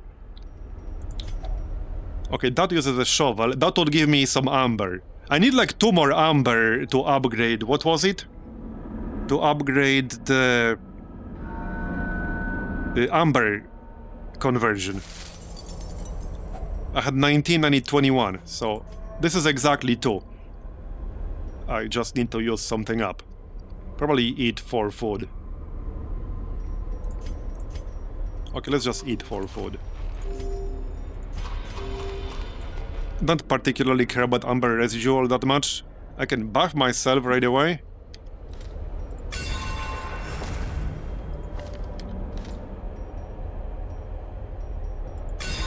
There you go. I don't even have to camp right now. Oh, we're done already. Okay. Alright, alright. Let's actually camp and check the corridors. Don't even have to camp. Okay, nothing here immediately. Nothing here. Yeah, let's camp. The dark and the cold are upon us. We can reduce stress if nothing else. By the fire. I think somebody had an option to produce a trinket. Yeah, right here. Oh wow! Holy crap! You can produce very rare trinkets with this shit? Oh wow. Wow. Okay. That's hype. That's very pog. That is very pog. That's my first very rare trinket in here. In this mod, I mean. Okay! Now I want to do more runs with the Antiquarian. Totally balanced, yep. Yeah, plus 25% stress received. This is kind of a niche one. So this would be useful. Okay, because I have another trinket that gives me plus 25% virtue chance. If I have somebody who's close to max stress, but I really need them for a run, I can give them both this and the plus 25%. So that would give them plus 60% virtue chance. Don't remember what the base chance is. Should say it here. 15% base. I think some classes have higher base. So that would be 75% chance to get a virtue. 75% chance. That is quite high. It's still a bit of a gamble if it doesn't work. But if you have somebody who has a lot of stress and you kind of need them for a run right now, not tomorrow, you can just give him both and you'll have 75% chance to get a virtue.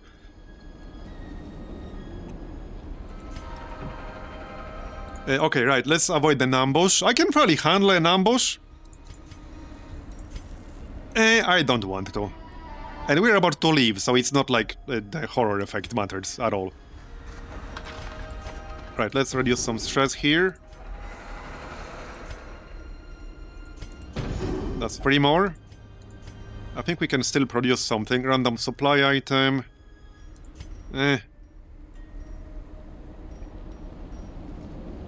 Oh yeah, he has a camping skill that gives him blight chance. That's nice. Alright, let's just reduce stress.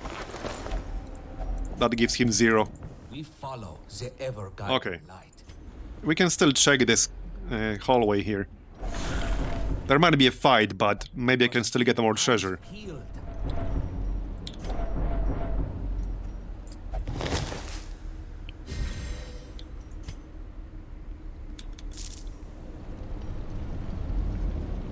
Okay, yeah, we can beat this, that's fine. I can probably still get some antiques out of this. I can definitely still do that. Heck yeah. Let's mark her. That will give us a bonus with Captivate. Right here, but not yet. This is turn 1.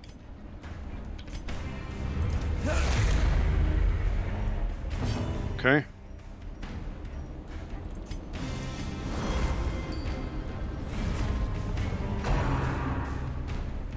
Yeah, Antiquarian is pretty nice. I mean, she's still weaker than most other classes, but she's alright in a decent group like this.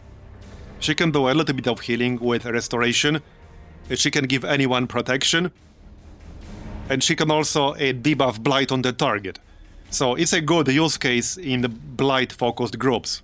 You can debuff blight resist. So she works pretty well in a blight-oriented group. Nice. That's almost a kill. 3 damage off.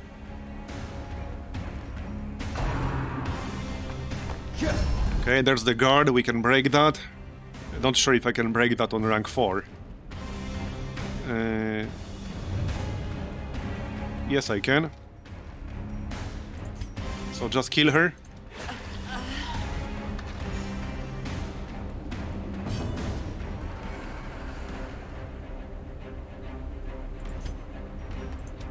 Okay, break the guard, then we can use the AoE blight thing.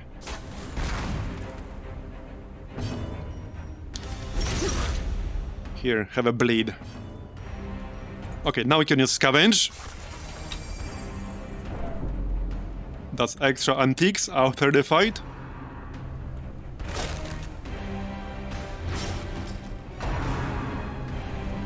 Yeah, honestly, I do think farming Catacombs with an Antiquarian is safer and more consistent gold than farming Treasury. The Treasury can have some pretty tough fights. So the Treasury has bigger potential, but I do think Catacombs with an Antiquarian will be more consistent.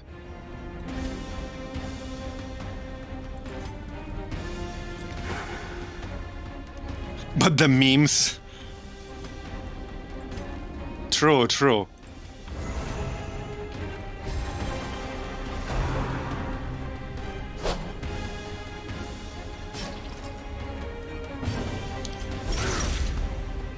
Give me my Impale already. Alright. There it is. So pretty decent damage and blight on everyone.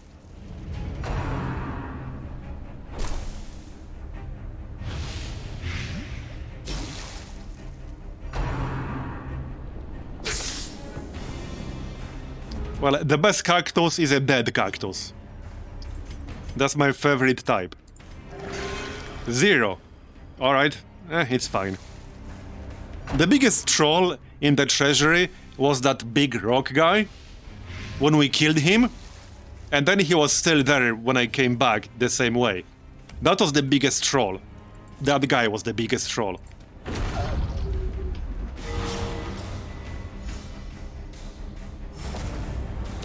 Yep.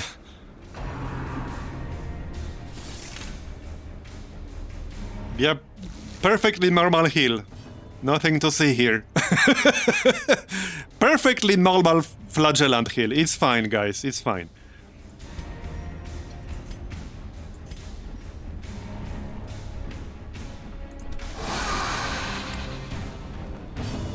Yeah, I'm not dead, you're dead. It's like in that meme. Okay, this would be perfect for the call the ambulance meme.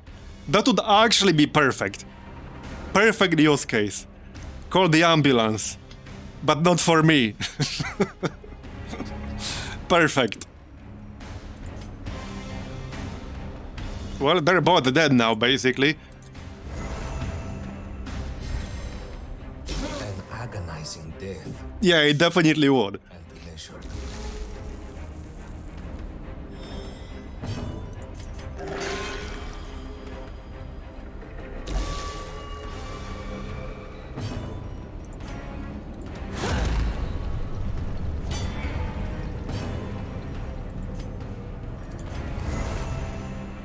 Are we there yet? Here, have more restoration. 11 per turn. The blood flows. That will healing back to full, not that I need to. Alright, now we can leave, I guess. The darkness will not impede us. We are. And there's one more corridor here. Hallway, whatever. Oh, piss off with your traps. We must be more vigilant. Yeah, don't really care about this. Well, hold on, let's just eliminate one option here. Yeah, I didn't think that will do anything, but, you know, might as well eliminate it. So that we hit him with a shovel. That might be a negative outcome, I don't know. Let's do it for science. Yep, okay, that's negative. It's fine. Now we'll know that's what this is. We're done. Another route is established. So how much money is this total? Technology become ever navigable. Not bad. Basically 20,000 gold. Basically 20,000 gold.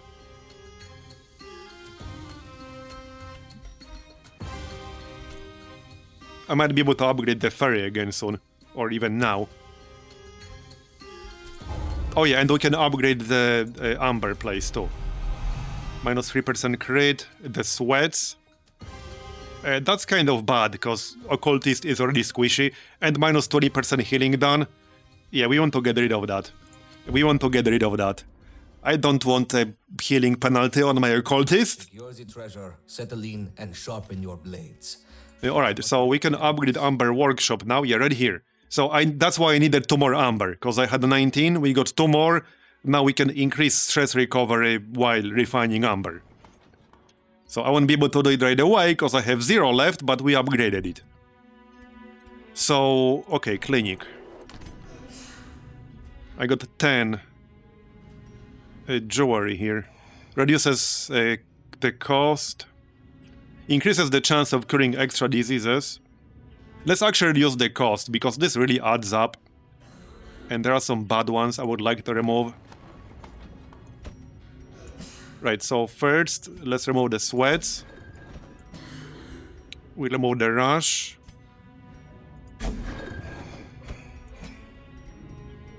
Who had like the worst negative quirk? That's not hard locked in. There were some pretty bad ones. Minus 10% max health. Yeah, these are bad, but they are kind of locked in. Minus 4 speed. Minus 4 speed.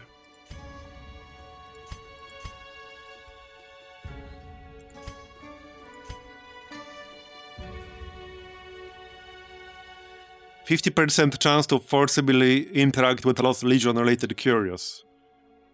Plus 6% crits received chance. Okay.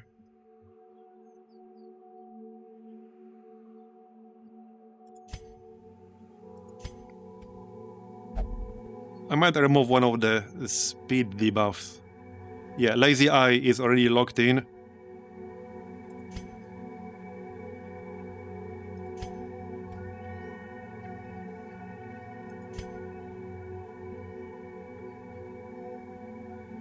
Amber Hoarder. I could remove that. Potentially. So this is the same as Thieving Habit, but this is only against Amber-related curios. It will get locked in eventually, so might not be a bad idea to get rid of that. A weak grip on life, that's pretty bad. But yeah, that's just rank 1, I'll be replacing them. Okay, nobody rank 2 in here at the moment. Okay. I'm waiting for rank 2 people now. Right, so Instructor, Mastery, Weaponsmithing, Armorsmithing. Let's check how far away we are from that. I need 161 Valor marks. Okay.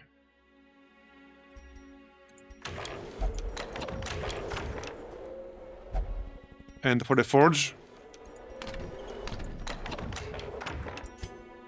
Oh yeah, for the Forge I need the Salvage Jewelry, so that's Treasury farming. Okay. We have 120. Oh wow, okay. Yeah, let's upgrade the ferry. I mean, why not, right?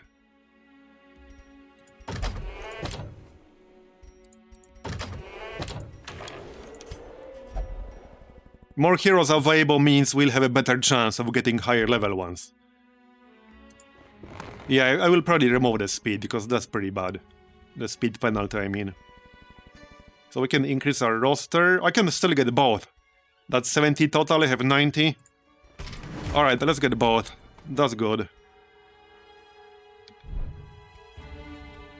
So, back to the clinic. I'll definitely need to farm the treasure a bit for the jewelry.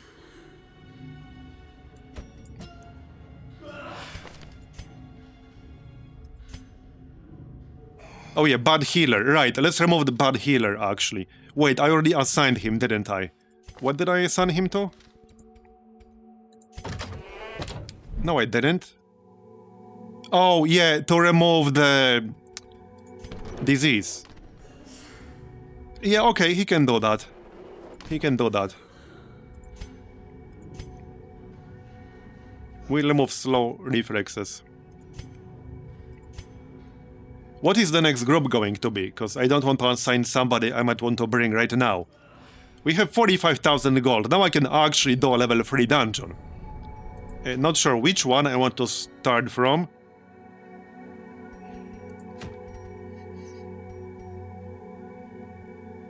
Debuff Amulet.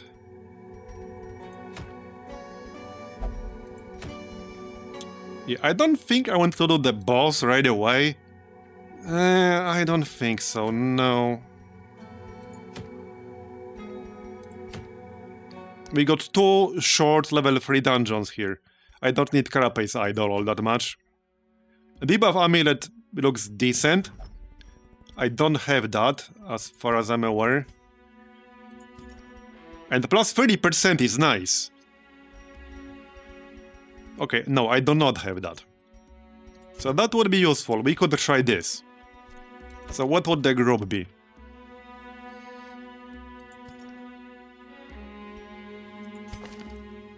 I do have a Flagellant.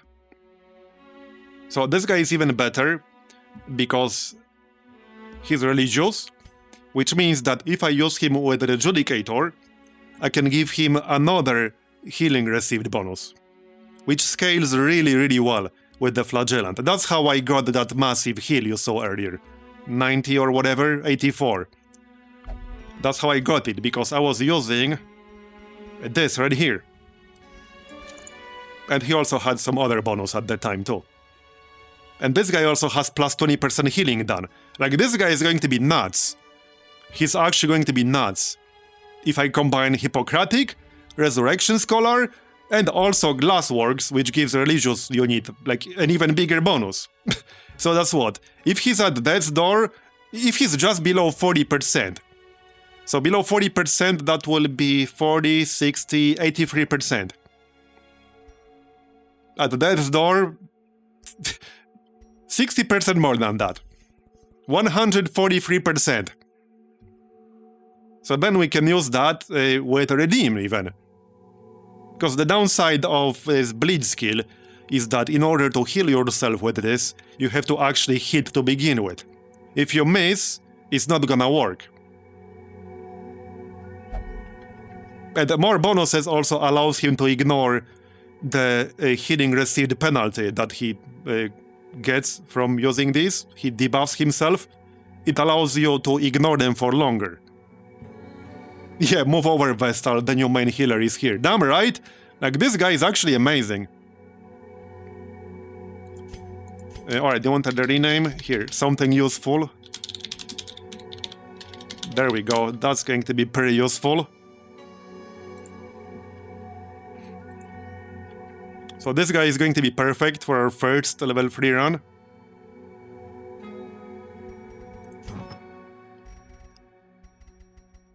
Right, and he can just grab Toffering, that's 60 health. So he's coming. And then we want the Judicator.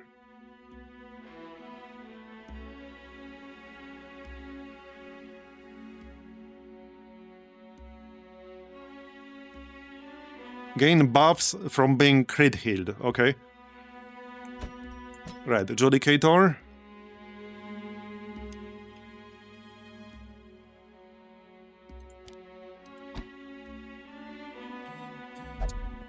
I might actually try Riposte. This stun won't be as useful in the Catacombs, that's mostly for Caverns.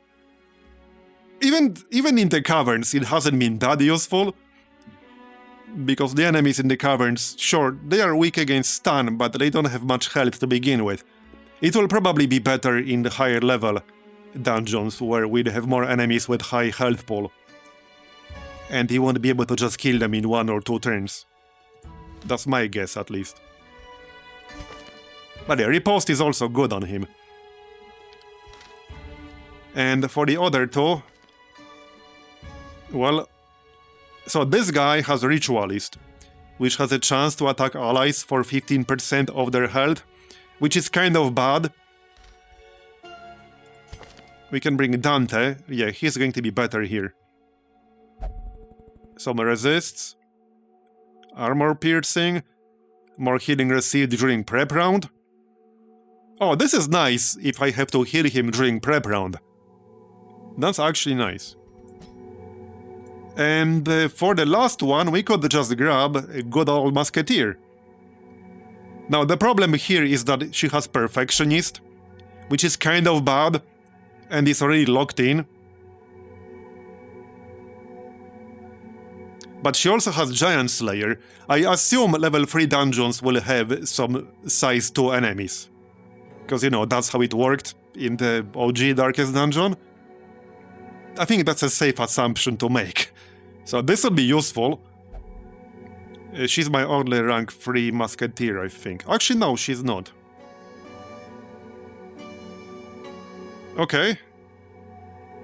Cactonid Skirmisher, Blacksmith. Oh yeah, this would reduce the cost of upgrading weapons and armor a bit. On self-ally Mystical Skilios. Oh yeah, this will actually work well with the Flagellant, because he has mystical skills here. That's Punish. That's a mystical skill. So that's a nice combo. That's a pretty nice combo. And plus 15% armor piercing is really nice. Okay, this is a pretty strong group. This is a pretty strong group. I don't think I can field a much better group right now than this. Probably not. Now, let's give them the trinkets. So... Well, we could grab the sword. We can still grab the hat. Living ammo. I might just grab living ammo and the hat. But the sword is so tempting. Alright, what the heck, let's get the sword. For the occultist, probably same as before, cloak and the healing pendant. Do I want healing chance, scouting chance? I could probably grab that on the Judicator. He has huge health pool to begin with.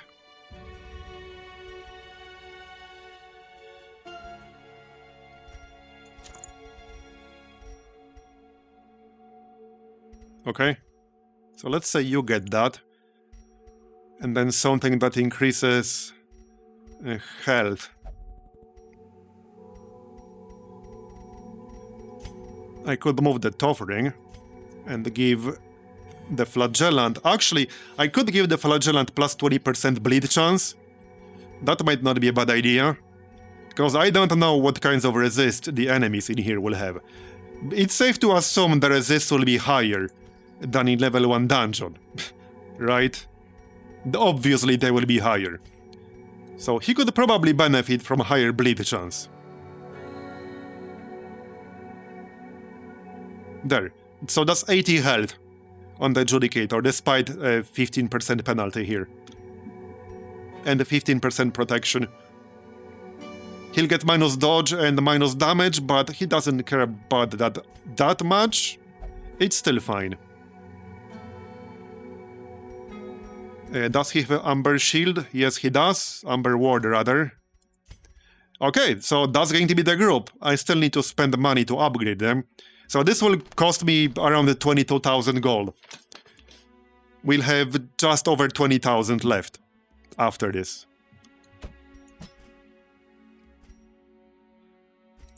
Alright, let's go. Skills first.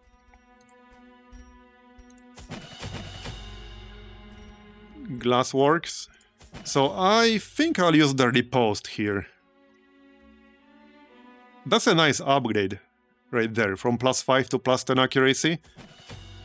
Let's grab that. Dante. Here you go. Standard shot. Smoke screen. Bombard. I could upgrade Patch Up just in case I'll end up needing it. Just to have the option to swap it in. Okay, now armors and weapon. Yeah, this will not be cheap. It will not be cheap. We saved a little bit because of blacksmith perk. Okay, so I have 25,000 gold left. I'm curious how this will go. I'm actually curious how this will go. This is the first time I'll be doing a level 3 dungeon with this mod. Maybe I'm over-prepared, I don't know. We'll find out if I'm over-prepared or not. We'll find out. Yeah, and I'm curious about the new enemies too. We'll probably see new enemies.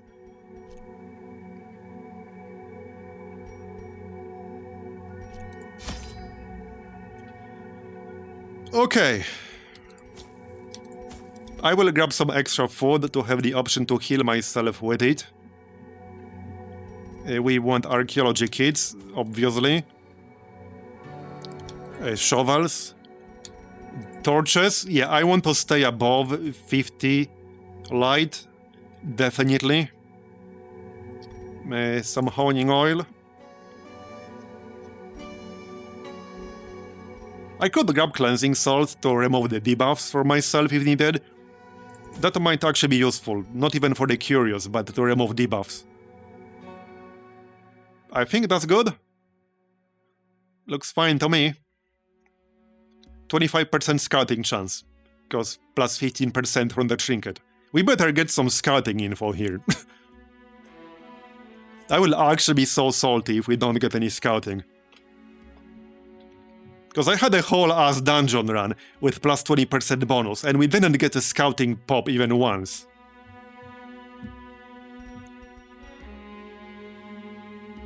Alright, this looks good. So, first level 3 dungeon.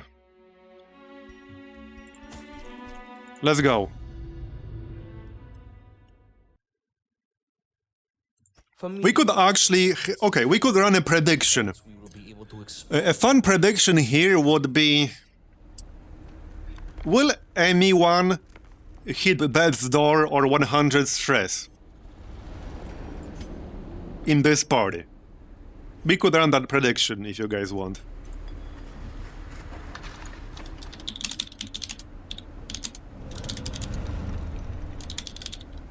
So will anyone hit Death's Door or 100 stress during this run, obviously? Yes. No. There, a chance to gamble your channel points. Just don't lose your marbles. You should never lose your marbles. Alright, will anyone in this party hit death's door or 100 stress during this run? I'll give it 2 minutes. Here, it's up.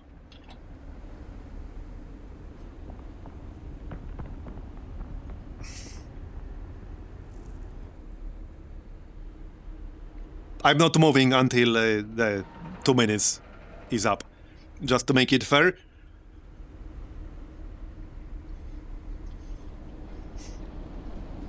I'm kind of curious myself, because I don't know. I don't know how much harder level 3 will be, or what new enemies will have. I have no idea. For the record, I will be avoiding dropping below 50 light to avoid spawning the tougher enemies, so I will be doing that. Wait, we do have...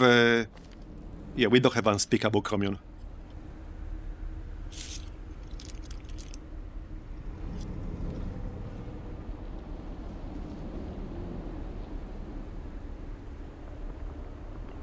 Watch the RNG, spite you, yeah. See, this is great. Actually, this is great. If I get screwed over by RNG, it's not just me getting screwed over, it's also like people who voted no, for example. This is actually great. This is actually great. I love it. I love it.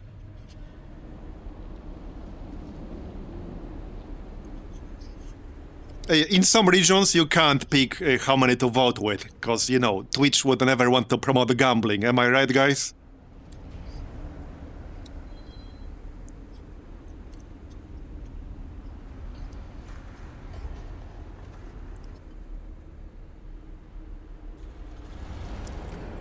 I know it sounds stupid, but that's the reasoning. Okay, it's over, right? Yep. 78% yes, 22% no. Alright.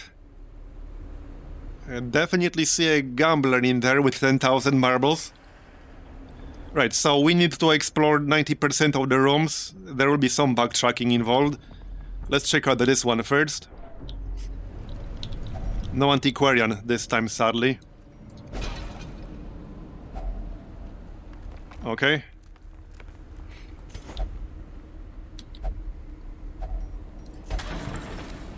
A map would be nice. That's a lot of stuff in the boxes here. Alright. Knock knock.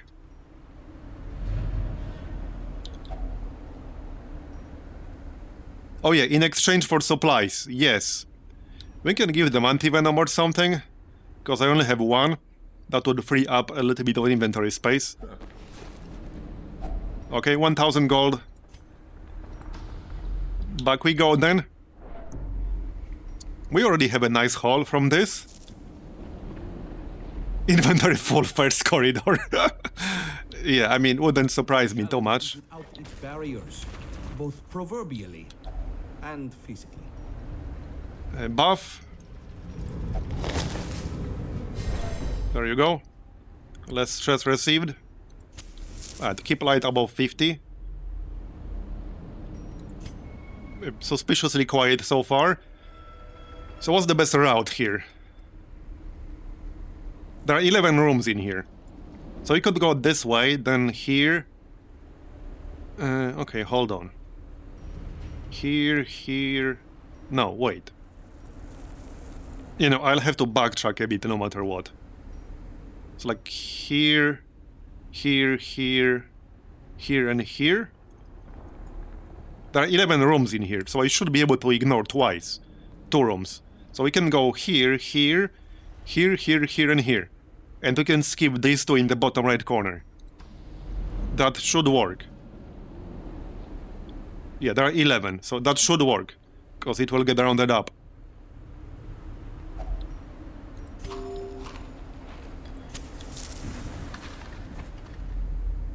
Okay, no enemies yet. This will give me a buff. I don't remember what buff.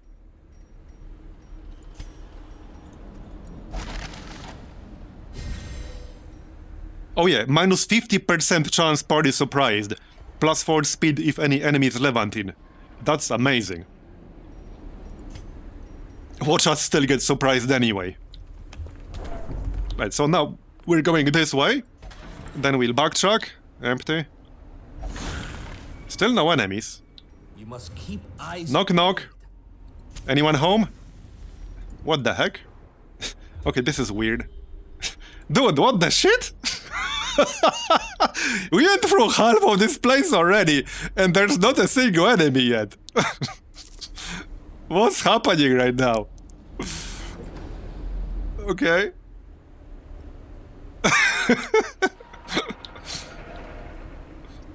I mean, we'll get something, right? But it's actually kind of funny.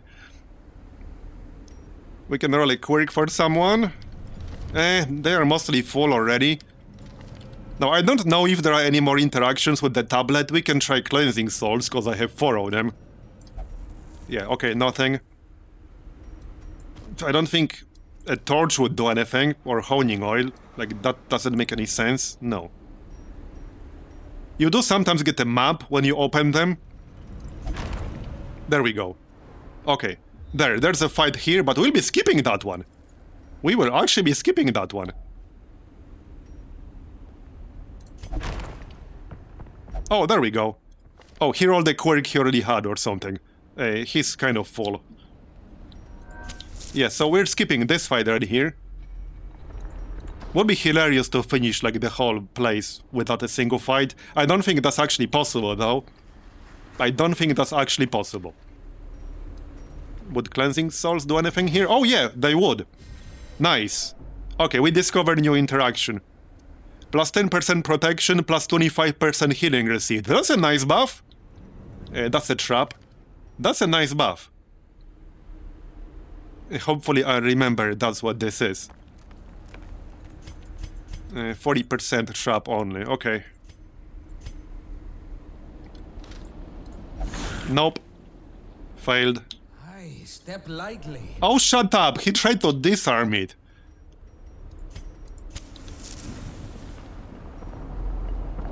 Okay, here. That's still old enemies. Okay. Unbelievers in shambles. So far. Alright. So, hold on.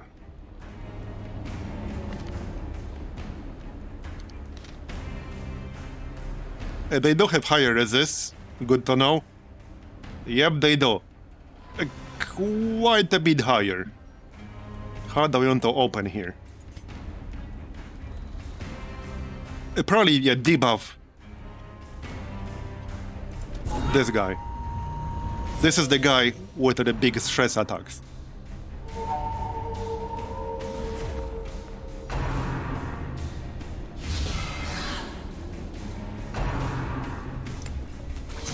Okay.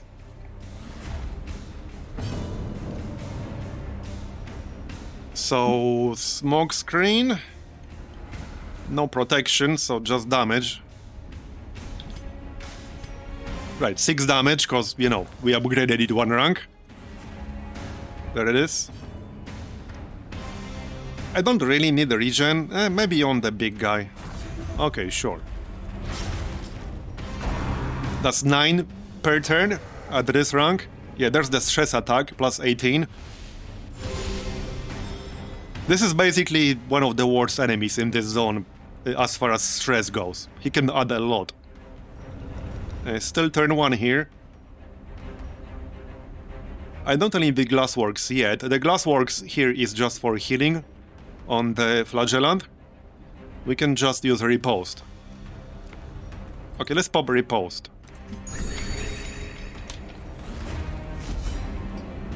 Yeah, he really should, shouldn't he? The fact he can use that during the prep round, that's kind of rough.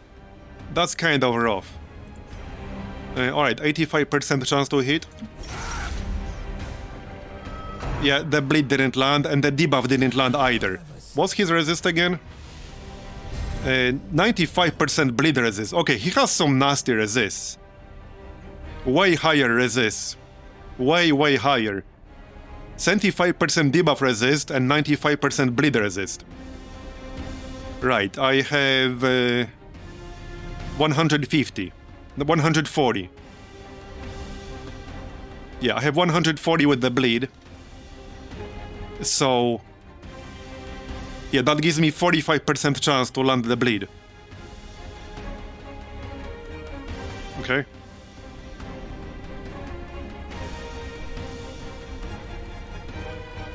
I need to think about this.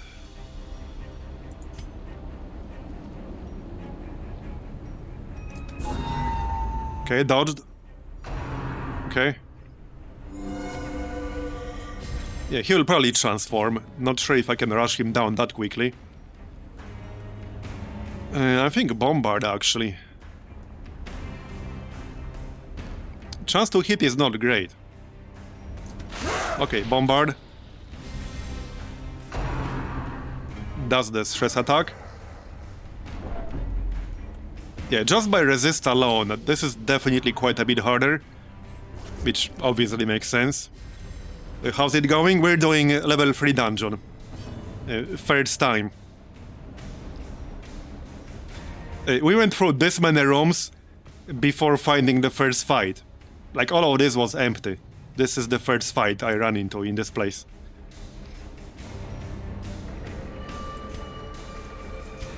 Okay, 16 to 31 damage. I need this to hit. Nice. Would have preferred more, but alright. Still don't really need healing. 80% chance to hit him. Got it. Nice. No transformation for you.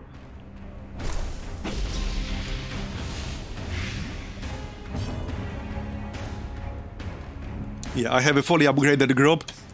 Pretty much the strongest group I can field at the moment.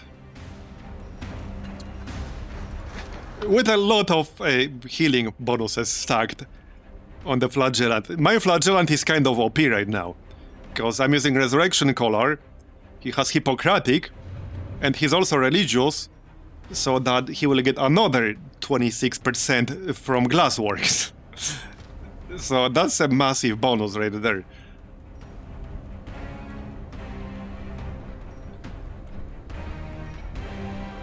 Okay, 50% bleed. I can probably land that, maybe. Okay, yep, got it. Here comes Riposte. Alright.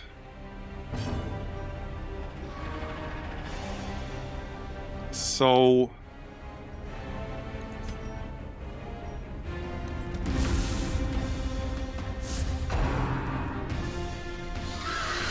does the stress attack.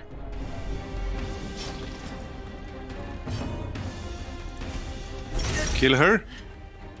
Looking good. The corpse will bleed out, I guess.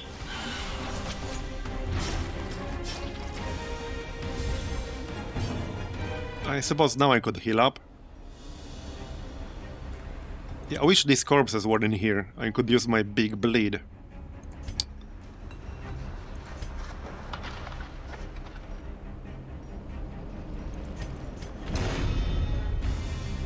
Injuries. Plus 28. We must rebound. I don't think he was even below 40% there, so the 40% bonus did not kick in. The best part about all these bonuses is it will allow him to overcome the penalties for much longer. Yeah, if he's at the death's door, he will have like 140% or something like that with Glassworks. Because he would get below 40%. Well, at the death's door. At the death's door, he will get 100 from the collar, then another 20% from Hippocratic, so that's 120, and then 26% from Glassworks when that's up, so 146%.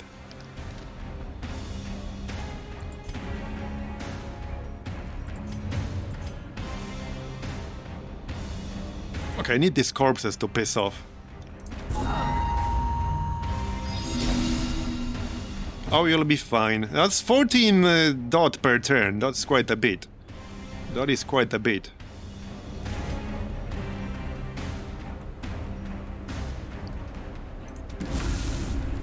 here. Okay.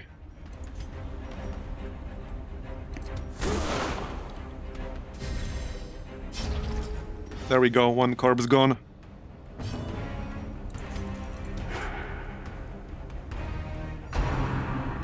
Yeah, that's the stress attack. I was hoping to avoid that. But alright. I can probably just camp in this room. It's not like there's a lot left. Really? One short? Two short.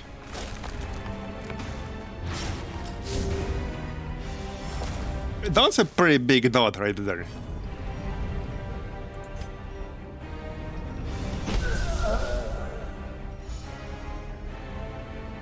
Stupid corpses.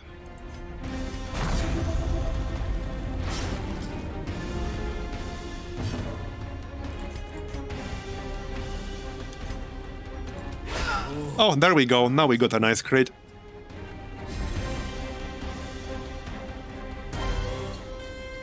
That's a big gem right there.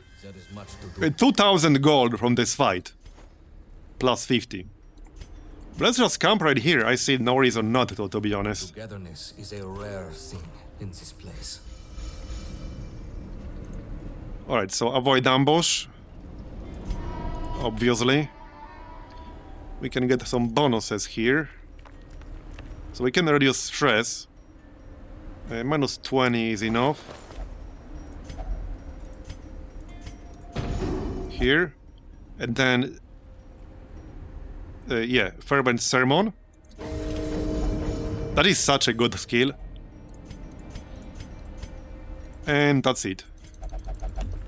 Against the light, Alright, foes will fall. let's move on. Well, surely there will be something in here. There's no way we'll finish this dungeon after just one single fight. No way. Ooh, what's this? Adjudicator only, Chapter of Doomed Man. Plus 20% healing received, plus 25% damage taken. On friendly skill, mark self. On friendly skill, buff self, plus 40% damage reflection. Oh, this is the... riposte spam trinket. I could actually just use it. We probably don't need the Seared Stone right now anymore.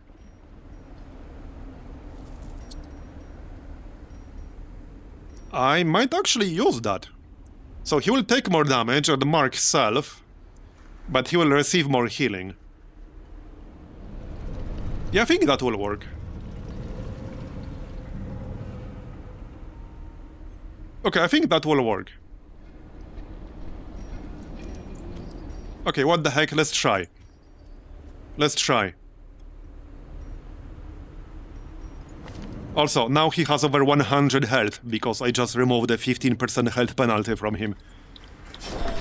That is a pretty nice trinket, and we got it for free. Ancient and fallen. Well, for archaeology kit, I guess.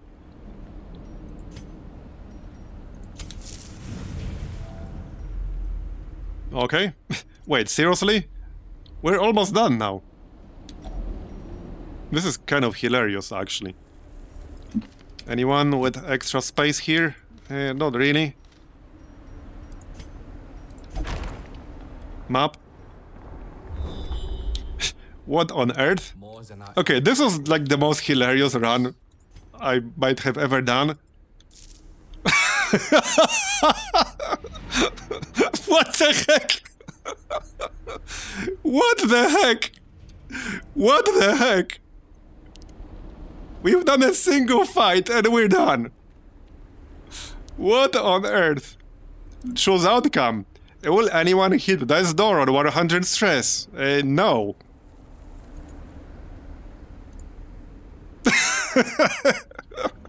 Okay, that was actually hilarious. I could still pick up whatever this is before I leave. Okay, yeah, let's go check what this is. This curio here in the corridor. Might as well. Might still be something useful. I'm not complaining, it's just hilarious. It's the first... I don't know, jetpacks, what is it saying? Because I'm not getting anything on my end. Is it actually like filtering your messages, or is just like saying stuff? Because I'm not seeing anything.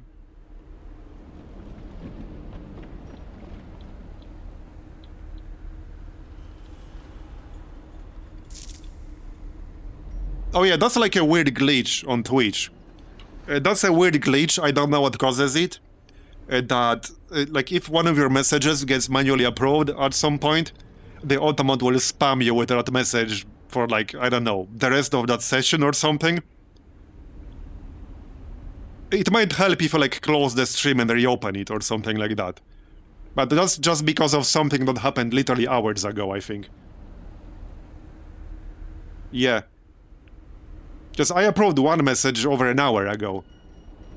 Pretty sure that's why you're getting spammed. Okay, we can still get more treasure here. Yep. Glad I checked. There we go. Glad I checked. Now we can leave. Yeah, there's no reason to stay. Let's just leave. Another route is established. These mausoleums of technology become ever The debuff amulet is pretty good. Alright.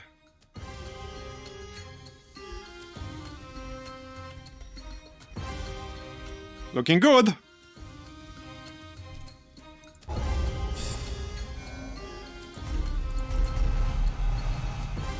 The sweats. Minus 20% stun resist. Archaeomania. Amber Hoarder. Alright.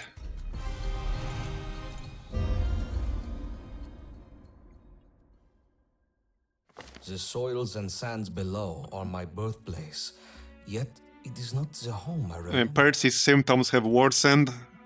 Okay.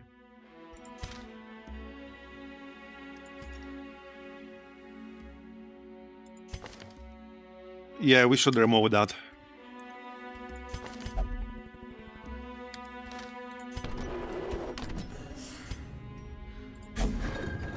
Okay, somebody had something I was going to remove. I know that sounds a bit vague. Oh yeah, that minus 20% healing done. I was going to remove that. Right, yeah, we definitely don't want that on our healer, obviously. Was there anyone else? Slow reflexes. Oh yeah, bad healer on Saitani as well. Right. Well, I can only do one at a time at the moment. Let's remove Saitanis first. Alright, we got 31,000 gold. Let's check the next set here. Long. I don't think I want to do long Catacombs.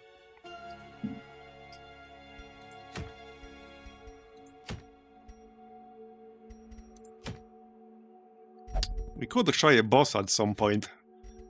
Don't know if I feel ready for one just yet. Minus 25% stress received and minus 80% virtue chance. Okay.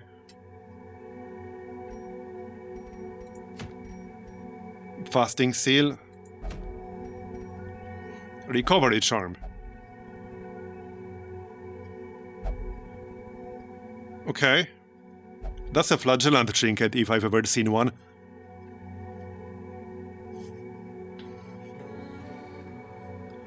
Man. That would make flagellant even more insane. Right there, with that combo I was using. That would actually make it completely nuts.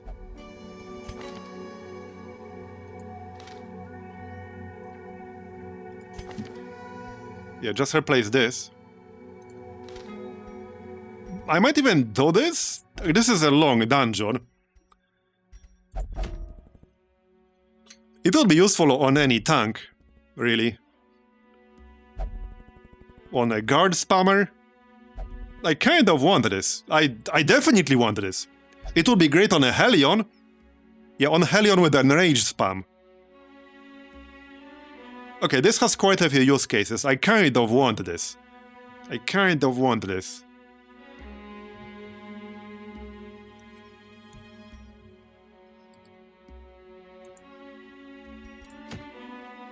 Yeah, kind of a poor choice of level 3 dungeons this time.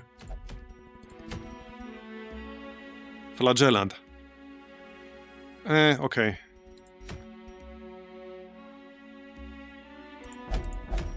Any other blows?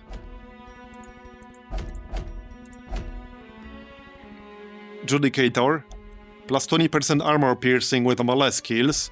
Minus 50% damage. Breaks guarding on melee skills. This will be useful in some dungeons in particular. Especially in the Catacombs. Where you really don't want to run the Catacombs without at least somebody who's able to break guard. Because if that stress spamming asshole gets guarded and you can't break it, yeah, good friggin' luck with that.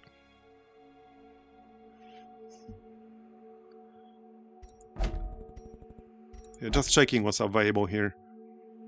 Gambler's Charm. Yeah, it really is.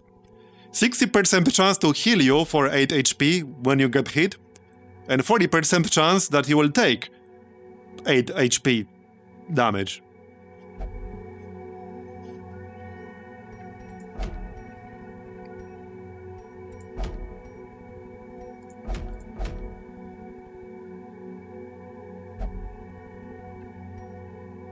Houndmaster.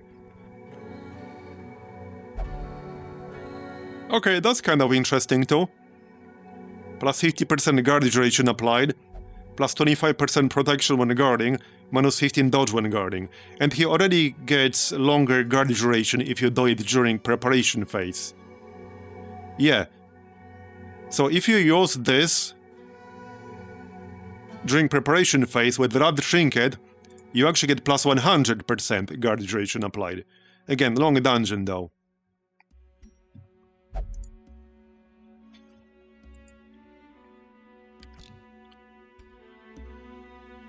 Oh yeah, let's check the ferry. No level 2s really. Not a single one. We didn't roll a single one with level 2. Okay, that's a bit unlucky. Increased number of available heroes to 7. Might as well just finish that off, right? What else do I need this currency for? Right, no, that's Valor Mark. For the galley. I think that's it, right? Just the galley, if I remember correctly. Just the galley.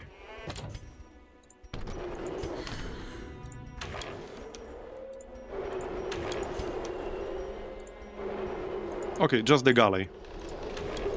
Yeah, let's just finish the ferry then. Be done with it. Hopefully we'll roll somebody at level 2 next time. I think the next big step for upgrades should be, yeah, weapon smithing, armor smithing, basically salvage jewelry. I also haven't looked at the side decks. Okay, let's check the side decks. Gain 1 additional respite points. Wait, what does that mean exactly? Not sure what that means exactly. 2 additional points? Wait, what? Oh, camp points. Oh, right, yeah. That is pretty nice. Okay, yeah, that's nice. There are so many really good camping points. This one is affordable. I could probably get this. Like 2 good catacomb runs and we could get this. Plus 5 Arlo stress healed in town. For like everybody. Okay. 40 salvage jewelry. Additional 10 Arlo stress healed in town. Relic inventory. Hey, thanks for 10 anonymous sub-gifts. I appreciate it. Relic inventory increased by 25%. Heck yeah. Inventory stacking, that is. I'm pretty close to that one. I just need 30 more Valor Marks. Like 1 single run and I could get this. This is really nice. This is really nice. A museum. So increases it even further. A gem and malignant vestige inventory stacking increased by 1. That's more expensive. Receive 6 to 12 free food every week. Wait, what? You mean like food you can get with provisions for free without paying for it? Is that what this means? That's a lot of salvage jewelry though. I won't be getting this one anytime soon. Yeah, I need salvage jewelry for other stuff. Receive 3 to 6 torches every week. Yeah, it sounds like that's what it would do. So, some free provisions. Scouting chance. Yeah, this is nice. 150 tech is expensive, but this is nice. Bandages. Additionally heal for 10% HP. Oh, wow. Oh, wow. Holy shit, I want that. Oh shit, I want that. Anti-venom additionally heals for 10. Okay, we need all the tech. Alone Sensor provides additional 5% damage to non-religious heroes, and additional 5% prod to non-pagan heroes. Okay. So Faithless would get +5 to both. Arch kits, so archaeological kits provide additional +10% scouting chance. Okay. Disease kits provide additional -50% symptom disease progression rate. Heal 10 stress on interaction with corpse curios.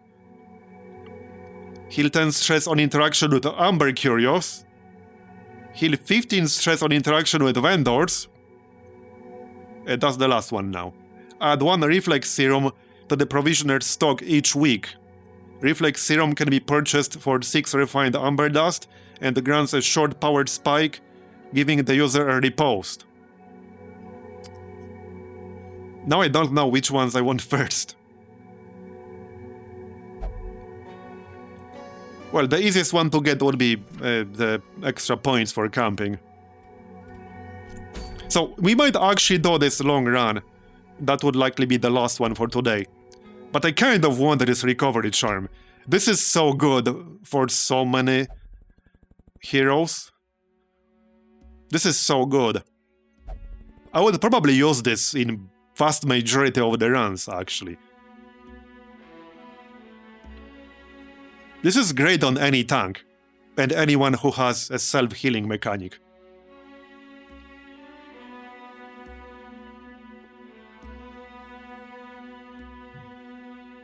Yeah, we definitely want to do that.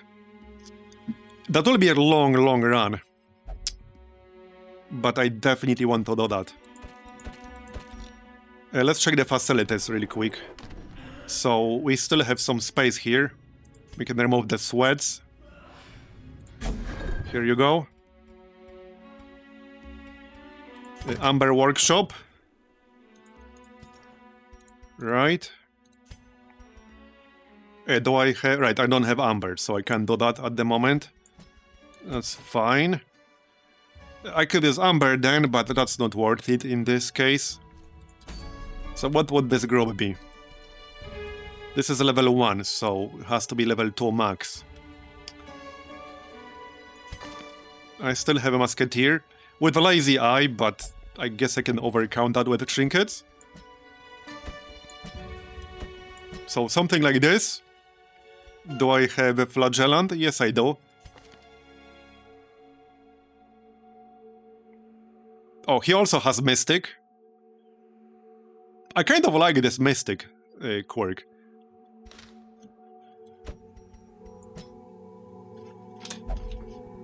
Wait, is he religious? He's not, he's faithless. Right, so Glassworks would not be as OP on him. It wouldn't do anything other than guard. I probably wouldn't actually run Glassworks with this setup. We could run Fury of the Ancients instead.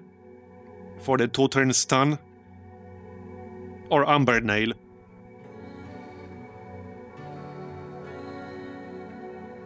Wait, Amber Nail does damage. Minus 50% damage. And it ignores Prepron's accuracy reduction. Okay, Amber Nail is actually nice. Because I can use Amber Blight with the Occultist, but this doesn't really do much damage. It has minus 75% mod. This only has minus 50. Yeah, and the Indictment brand does no damage at all. Either way, I think this would be the group. You feel like you're watching a different streamer with all this luck? Oh, don't worry. Don't worry. We'll get screwed over eventually. The more luck I have, the harder I'll get hit with bad RNG later. The RNG will have its payback. What did you miss? We did a level 3 dungeon with one single fight in the entire dungeon. It was one of the dungeons of all time. That's what it was.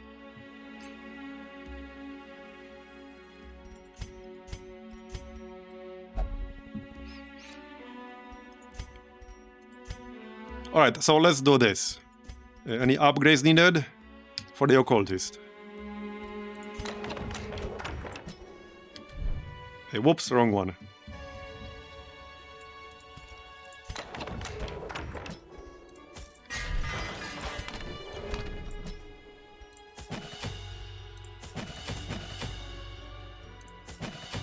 Okay, that's enough.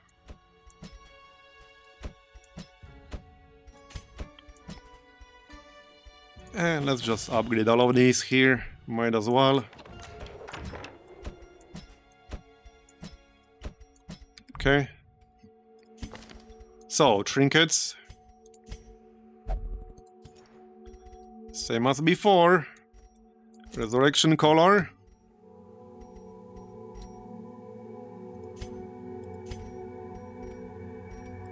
We could grab scouting, yeah. So that's 72 health and extra scouting, that works.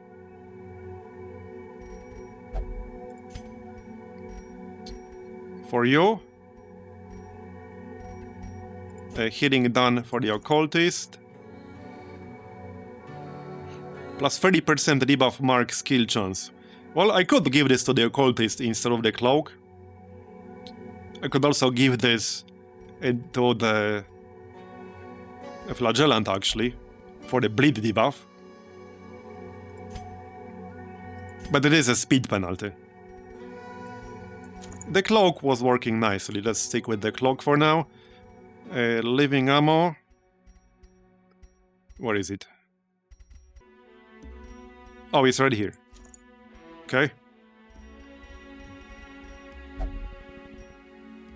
Oh yeah, and we got this very rare ring from an antiquarian camping skill for anyone who missed that earlier. Because antiquarian has a camping skill that generates a random trinket. This is what we got out of it. So... Alright, I'm just gonna grab the sword. One more trinket for the flagellant. He could use some more health. Yeah, I think I wanted a tough ring on him instead.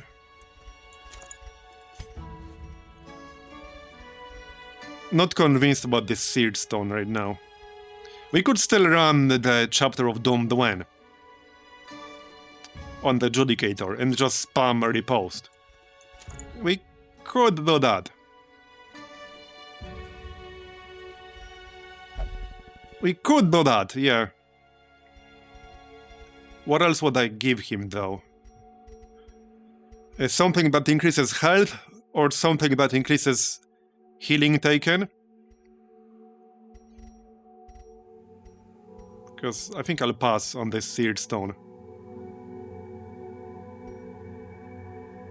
Yeah, I mean, this cactus is interesting, but it would reduce his health, and I don't want that. Here, this is probably good. Yeah, slightly more health and plus 10% healing received. That way he will have plus 30% healing received. I think that's good enough.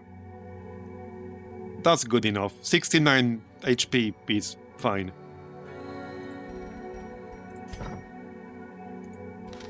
This is, I think, the first long dungeon I'll be doing. Hey, Miso. Yeah, it's pretty good. Yeah, this will actually be the first long dungeon we're doing, but I really wanted this recovery charm. This is going to be nuts. Alright, we upgraded everyone, we have Unspeakable Commune. I could buy Amber Ward instead. This will give horror to anyone who's not pagan. So basically everybody here. Amber Ward would probably be a better option. Dark Strength. Interesting. Plus 10% stress received if faithless, plus 15 if religious. So that's best used on a pagan, but plus 10% is not that big of a deal. Alright, I'm just going to buy Amber Ward, because I'll need it sooner or later anyway. We have the money. I'll need it sooner or later. It's just a matter of time. And swap something out. Okay. Good.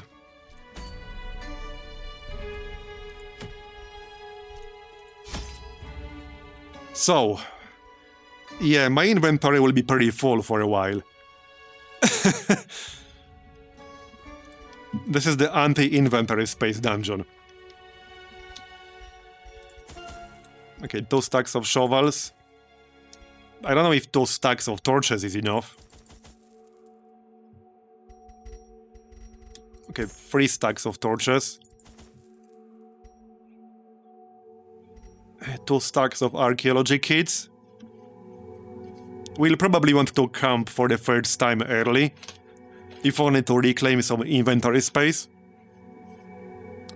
And, right, I could grab some honing oil. There are some interactions with that in here. I don't think I want much more, because I will have no inventory space for it. This is probably good enough. Yeah. I think that will do. How much does this stack? 6. This is still useful for like normal use, because it gives you armor piercing. So it's useful not just for curio interactions. Okay, I think that's reasonable. I probably don't need as much food, but it's a long dungeon, I don't want to get screwed. Okay, let's grab 1 extra kit, because we'll free up 1 inventory space as soon as we use this. And we will probably use this early. Okay, let's go. I'm gonna go grab a drink really quick. Be right back in a second. Alright, I'm back. Let's see how big this place is going to be. Let us see what they have left back. Roughly what I expected. And we do have to explore 90% of it. Okay, so how many rooms is this? 8, 11, 15, 19, 23. 23 rooms. So we should be able to skip 3. Funny thing is, this is still like way fewer rooms than in medium version of the Catacombs, of the Caverns. We had 32 rooms in medium Caverns. Because, you know, because of how the Caverns are generated. But still kind of funny. So let's check out this dead end here first. Right, so here I can buff myself with honing oil, or I can grab some treasure with the archaeology kit. Let's just grab the kit. Oh wait, hold on, this will actually give me a trinket, which I don't necessarily want. I want actual treasure. So we could just buff ourselves, actually. I think this was a straight up damage buff. Not like melee or ranged.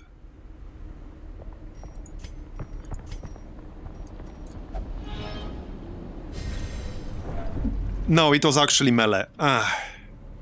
Alright. Okay, whatever. Alright, this guy again. And we got surprised, really? All the way to the front with the musketeer. Piss off, game.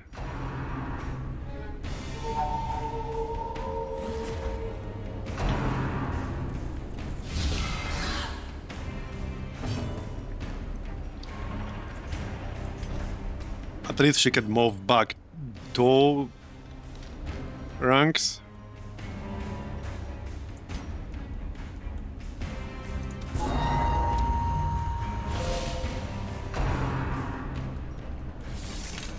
Alright, so we're going with riposte spam on the Judicator because of this Trinket.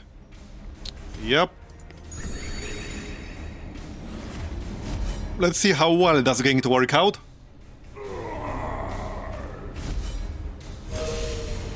How can this group surprise anyone with that humongous burb? Yep, I know, right? And with like this dude, who just keeps shouting and stuff. Nice crit. Yeah, I needed that buff on my Flagellant. I was going to use it on the Flagellant, but I changed my mind at the last second.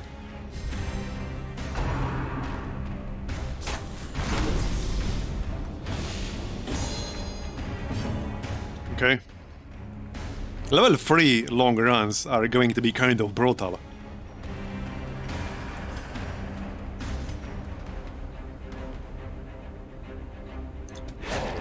Nice hit. And we're 1 damage off. A bombard will take care of it. Yep.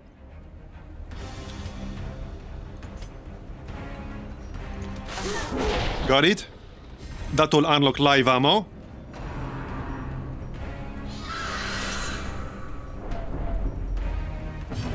Okay. Well, still got a riposte. I kind of want to move forward, but not sure if I want to waste my action on it.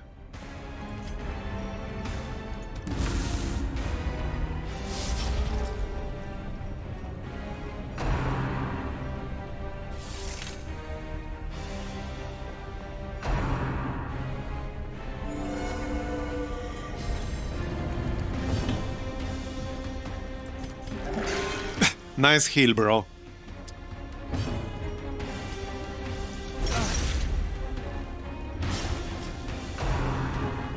Yeah, they had way more resists in a veteran dungeon. Way more. Which, I mean, obviously makes sense. But they definitely had way more.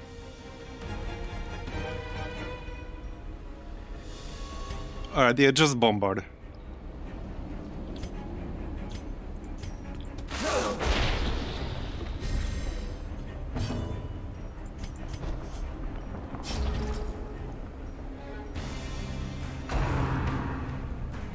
Yeah, now my riposte is gone.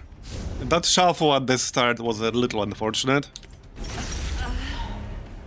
Got her.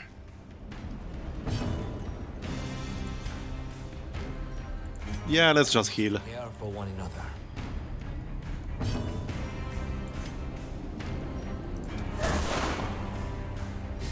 Okay, that'll do. The hourglass empties.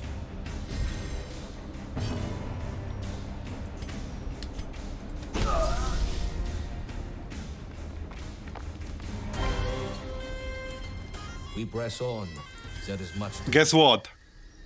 My inventories are already full. I could just rest right here. I could do that.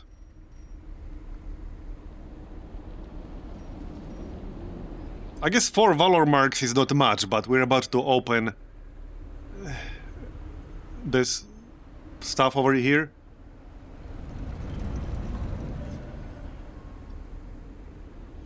So I might just camp right here.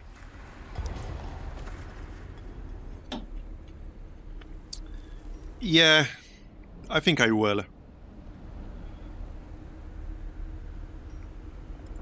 Okay, let's camp. the dark and the cold. No, I don't necessarily want to Each feast. other safe by the Here, fire. just normal, full. There, I'll take that, thanks. Right, so we'll use Amber Ward. That also gives him a damage buff. But it gives us debuff mark resist debuff. Which is fine. We can get scouting chance. We definitely want that. We can reduce some stress here. We can get 2 scouting chance buffs. Yeah, I don't want to produce random supply item. Don't have the space for that shit. Oh yeah, Fervent Sermon, let's do that. That's a nice stress reduction. And then we can get scouting chance. There. Okay, good enough. We follow the ever-guiding light. Okay. Well, let's go. We have a lot of rooms to go through. Hopefully we'll get some scouting. Alright, we can use a kit here. That will free up one slot already. Yeah, guess what? Full inventory. Right, this place is not the Valor Mark's primary location. That's the interior. So I can probably just destroy the Valor Marks. 4 Valor Marks is nothing. This will just waste my inventory space.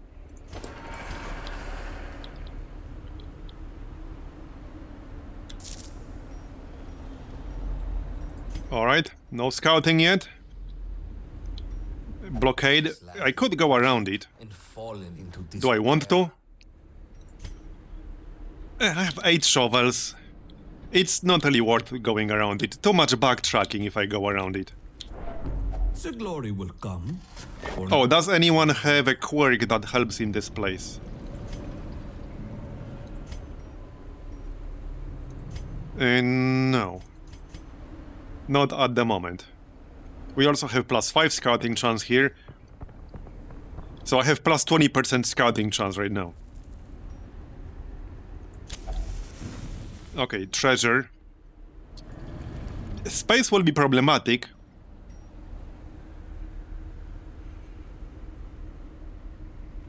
It's right next to this room right here.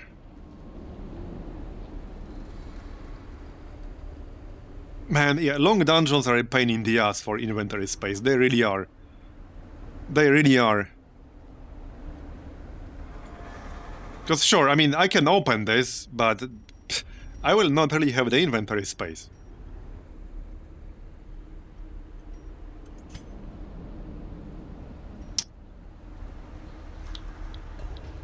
Okay, let's check what's in this room really quick. Okay, there's a fight. Let's do this fight first. I could just get rid of that key. I probably will.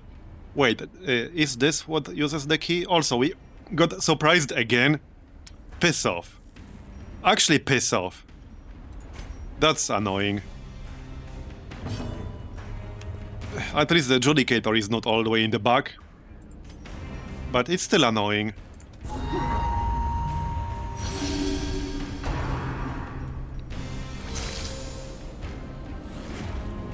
I'll probably just have to destroy this key, unless we can use it right here. Yeah, now I have to move manually. That was really annoying. That was pretty annoying. I missed out on my buff. Maybe the game is actually countering our sword here. It shuffles me so that I can get my buff up on the first turn. That is actually what's happening here. Alright, riposte.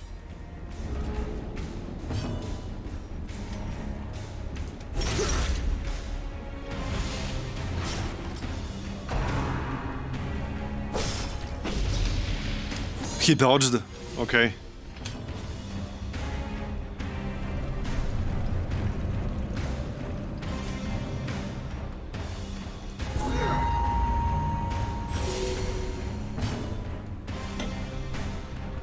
Well, I don't really need... I could try to stun one of them. Yeah, okay, let's do that. That will break the guard. So that's still useful. It is a 2-turn stun. He will only have 10% chance to resist it. There we go. Nice. So now you want bombard. That will also break guard. And buff us, more importantly.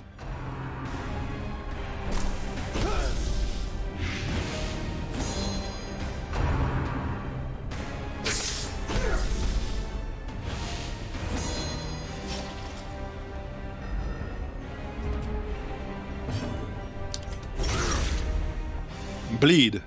Or don't. How on earth did he resist that? I guess I don't have a bleed chance Trinket. So that was 35% chance to resist. He resisted the debuff though. Though, to be fair, we have debuffed debuff chance. Okay, heal up. Nice heal, bro. And he has a bonus to healing received. Not particularly useful when you heal for free, is it? No, not really.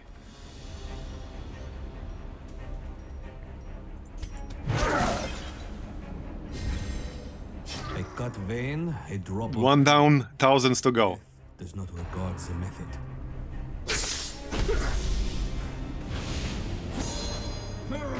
Riposte is working out nicely though.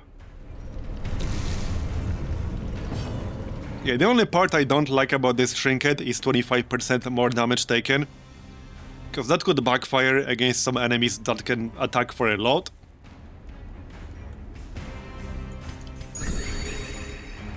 We do also get protection, but that could backfire against some enemies. It definitely could.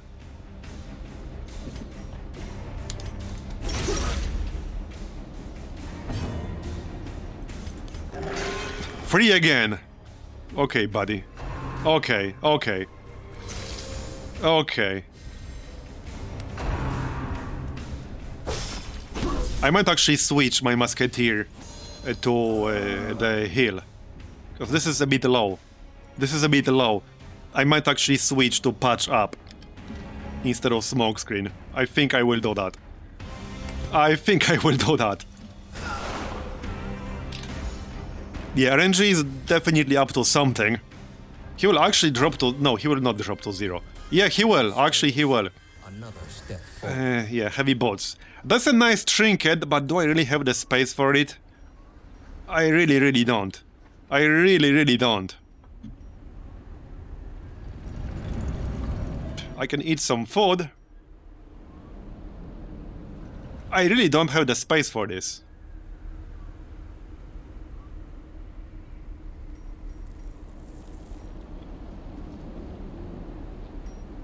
I think this sarcophagus might use the key, I don't remember. And I'm pretty sure I have those already, so it's just money. But it's still around the 1.5k gold. I actually don't remember if I have those. I actually don't remember. I know I've seen them before.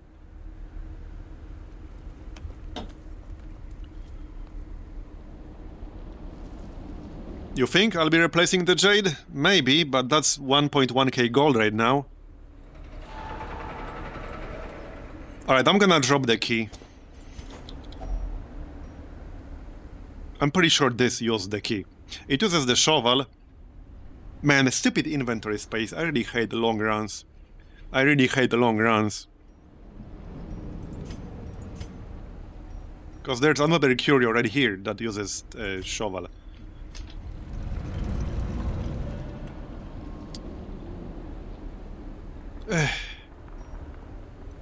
Okay, let's see what we get. Be gentle.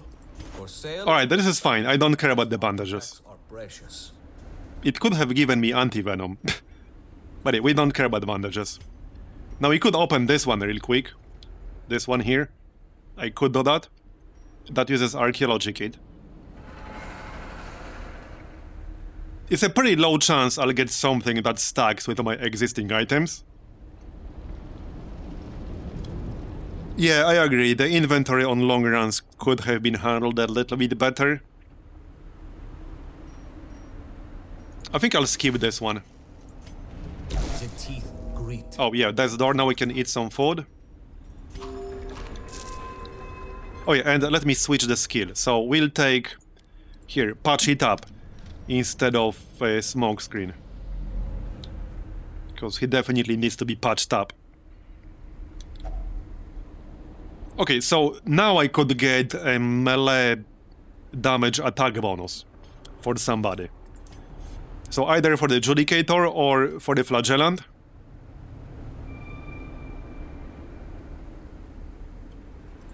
Both would be useful. It's also more crit.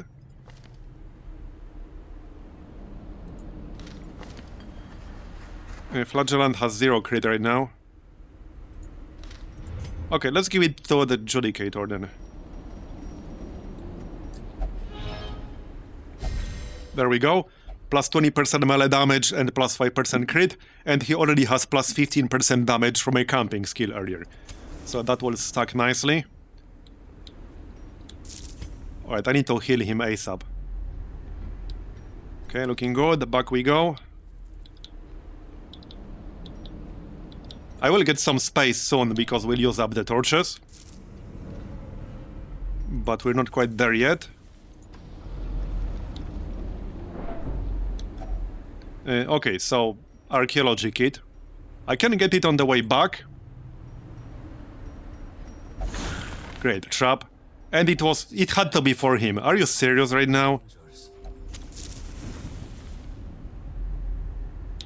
And another one of these. Alright, let's use a shovel here. Okay, emerald. Well, I could start an emerald stack instead of the jade. I could use the torch and destroy 3 torches, or I could destroy 1 shovel. I could destroy 500 gold, but we'll be getting more gold, so that makes no sense.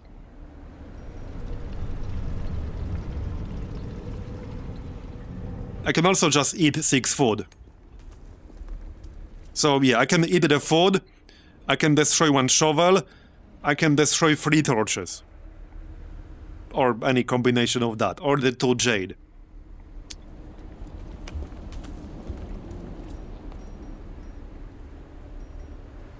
I think food is... yeah, because we already camped once. I don't think I'll need more than 32 food. I'm pretty sure I won't. So let's just eat. Can't eat more on him. Okay, grab the emerald. I don't need this item here, but this stacks up to 20. So chances are we will get a lot more.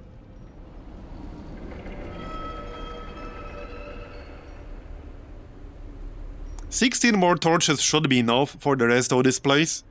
I'm pretty sure it will be enough. So I don't think I need this small stack here. I can probably get rid of that. Okay, let's get rid of that. And that'll do. Yep, I think that's fine.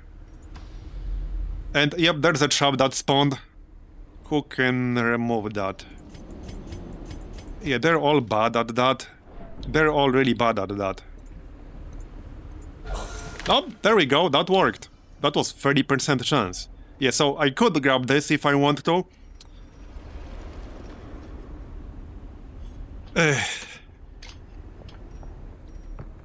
Oh yeah, homing oil gives you a buff here. What buff was this? This was something to do with healing, right? Or was that a different curio?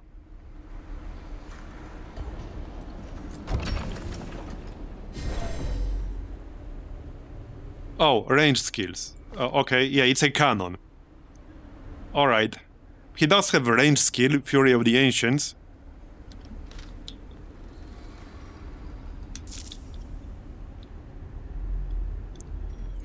Okay.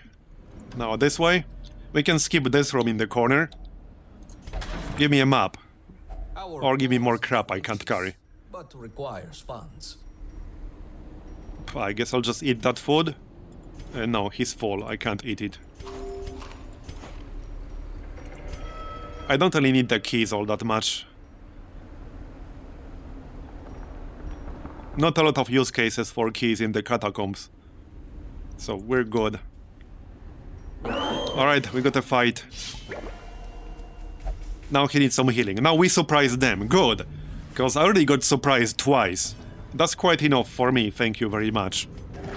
There we go, that's a better heal. Let's play it safe and give him patch up. We can give him reclaim. There you go, buddy. We'll patch you up. And again, you'll be fine. That's 11 HP per turn regen. Now 8. And a riposte.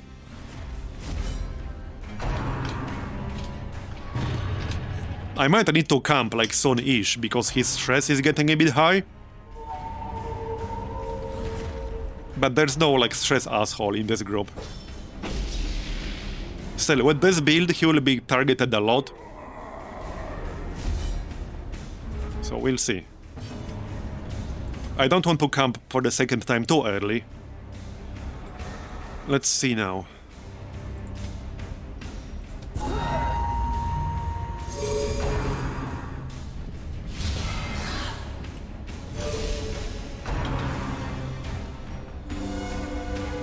Okay.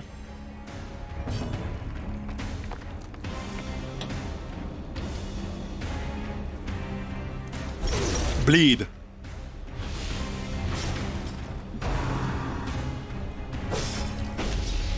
He dodged my riposte? Okay.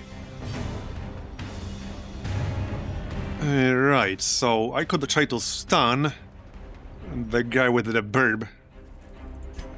Let's go with that. He only has 30% stun resist. There it is. That's a stun for 2 turns. He just needs Amber Blight up, which he did have. So I think Bombard. What's their Blight resist? Pretty low. We could try to land some Blight. There it is, on all of them.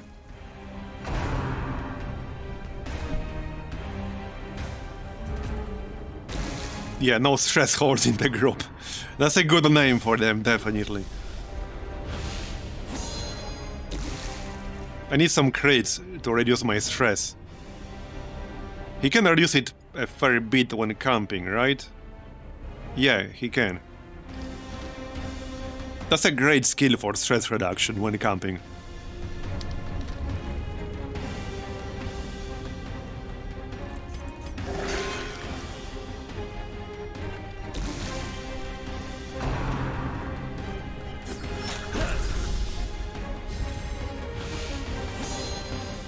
So now, once we complete this run and get the Trinket, the healing Trinket, it will be a good combo with this chapter of Doomed Man. That's exactly what I will use on him. Because that was a lot of extra healing received from that Trinket, whatever it was called, the blue one. One of the reasons I'm doing it, but it will be good for on any tank. On any tank, basically.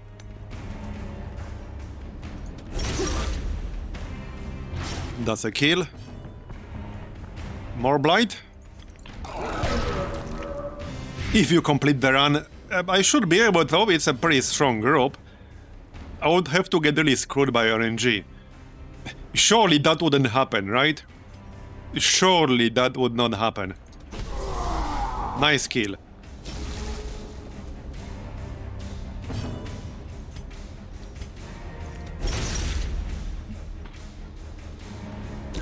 Alright. Never happened before. And done. Oh look, more stuff I can't carry. Right, Onyx. Continue. Did I mention I really dislike inventory management in long runs? So obviously I don't want Onyx. Yeah, I think you're right, I might just end up getting rid of the Jade eventually. I should just get rid of this Jade right away.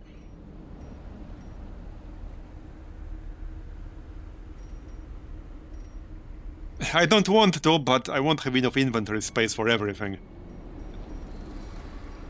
Okay, fine. I hope I'm not going to regret that. I guess we'll find out. Yeah, another one of these. Okay, good. Yeah, I'm not taking that. No space. Okay, that's good enough. Let's move on.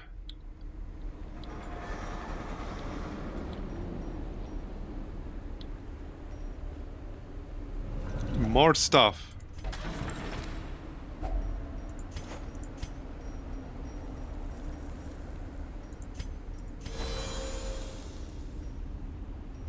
Okay. Well, I guess that's it.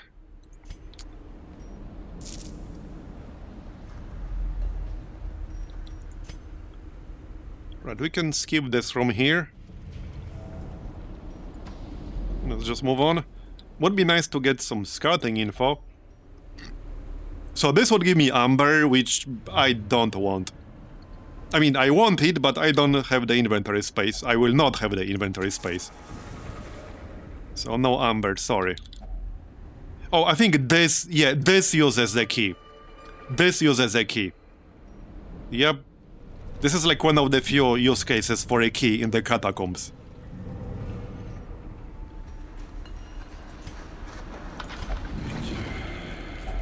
Okay. That stack is almost full. That's 20 size max. No challenge is without. Right, can anyone get a bonus here? Proverbially and physically. No.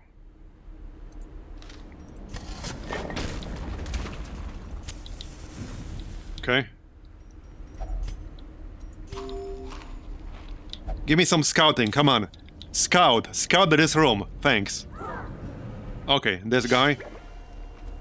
Alright, so I need to not Amber Blight and expiate him, because then my game will crash. Like it did earlier. We tested that earlier for anyone who wasn't here. So if you use both expiate and Amber Blight on this guy, and then he uses pressure malfunction, you will crash to desktop. So I will not be doing that.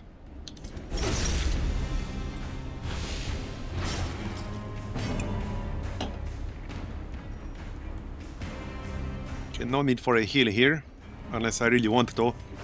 I guess I can't do guaranteed damage, so... Yeah, we tested that earlier, so I was able to reproduce it twice. So it happened 3 times earlier today.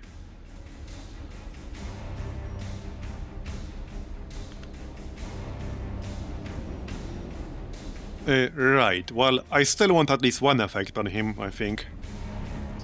To reduce his damage. Or I can just put it on the snipers. Snipers can do a fair bit of damage. Or they can dodge, that's also possible. This is kind of a nasty group actually, because I have to focus on the Firewalker. If I don't, he will eventually blow himself up. So we don't want that. We obviously don't want that.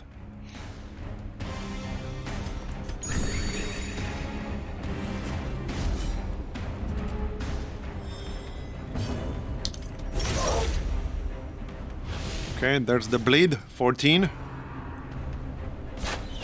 35 damage. Yep. That's partially because I take more damage because of the Trinket, but these guys have pretty high base damage. So 35 non-crit. It's definitely a bit of a risky setup against any enemies with high base damage. You can heal for more, but it's still a bit risky. Okay, he has no bleed resist anymore. Here, have more bleed. Okay, now he's using pressure malfunction. Now I have to kill him before he blows up.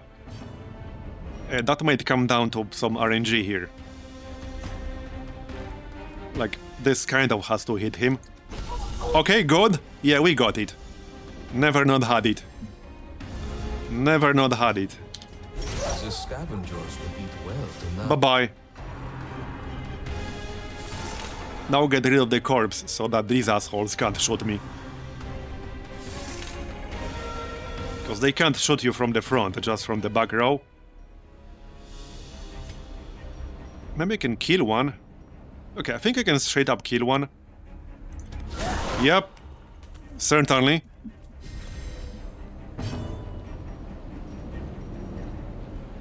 Yeah, 30 health on that corpse. Oh yeah, 27 damage per turn. But I want to heal myself. 3 again? Okay, okay.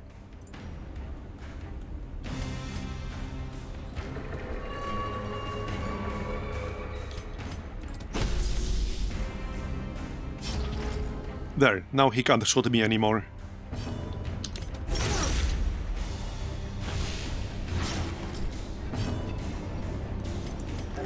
There we go, that's better. Sets us apart. Back to full health with you.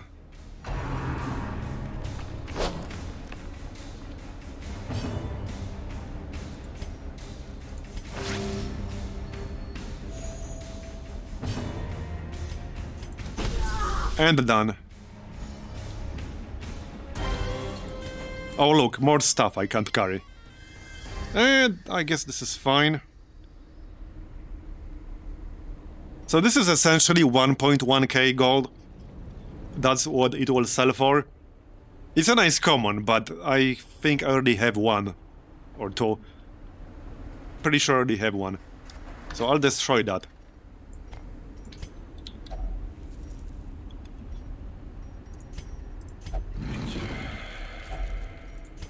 Okay, so that's a full stack. I could start a new one, but I would have to destroy something. At this point, I could probably destroy honing oil. We got some decent... Oh, scouting. Nice. Okay, vendor on the right side. Let's go check out the vendor. Okay, let's go check out the vendor. I'm glad we got that scouting info, because I might have skipped that room otherwise. I was actually going to skip this room. We can maybe get this on the way back. This would be a quirk. Okay, let's grab that. On the flagellant, perhaps? There we go. Catacombs Scrounger. Plus 10% scouting chance in the catacombs. Very nice. Right, vendor. Here you go. I am sure the previous... Protective padlock. Right, I do have one. I remember we got one. I could still grab it for now to sell it later. Again, I would have to replace something. Not sure if I really want to.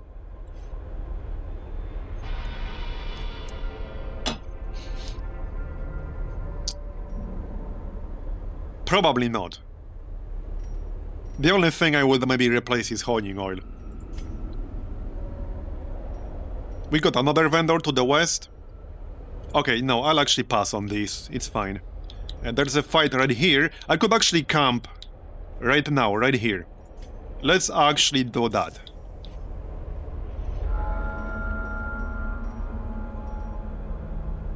Okay, let's camp right now. Huddle together. The nights here are frigid. So, Amber Ward, Fervent Sermon. Scouting chance. Okay, scouting chance.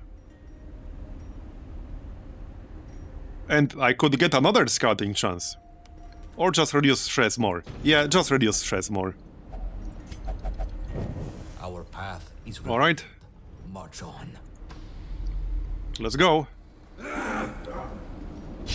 Okay, there's the stress hole, but only 2 friends. He will get guarded though. Yep. Because this guy in the front, the grunt, can guard somebody. So when this happens, when this asshole gets guarded, and you don't have anything that can break guard, you're kind of screwed. Not like totally screwed, but he can add a lot of stress. He can add a lot. So it's definitely a problem. I can break guard with a musketeer. But there was a hammer earlier that allowed the Judicator to break guard with a melee attack.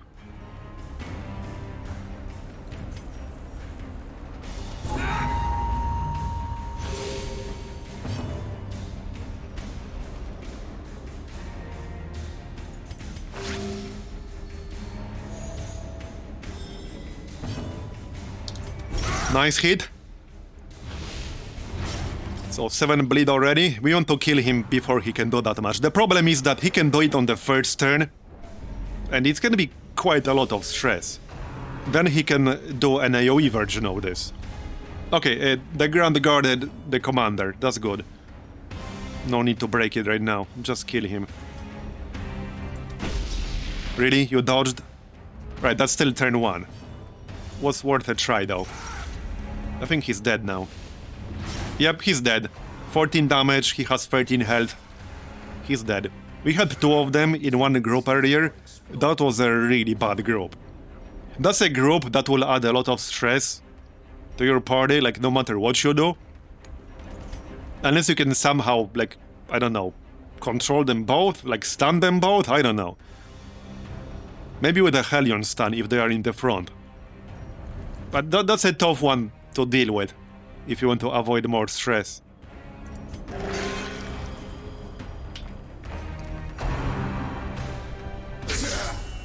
Okay, buddy.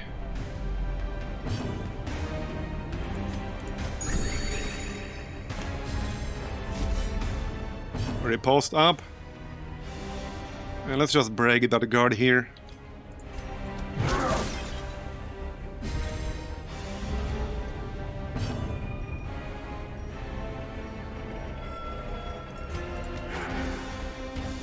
That was useless.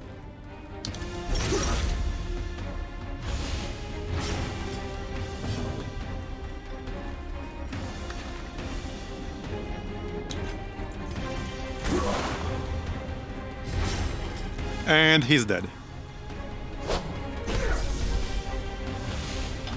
An agonizing death. Bye-bye. And measured.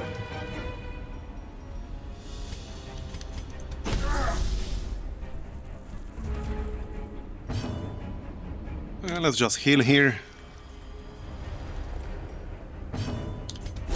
And done. Thrives into the ground. Some stress reduction. An adequate. Okay, I'm not going to pick Amber from here. Right, another cannon. So I could use this for loot, or I could use this to get ranged attack bonus. If I take loot, I will definitely have to destroy something like this laudanum. I don't really need laudanum though. Let's get the loot.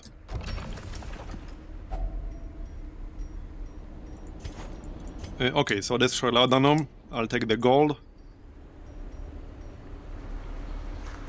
That's fine. Let's move on. More scouting, please. Yep, nice. Okay. Interesting. I do have 4 shovels still.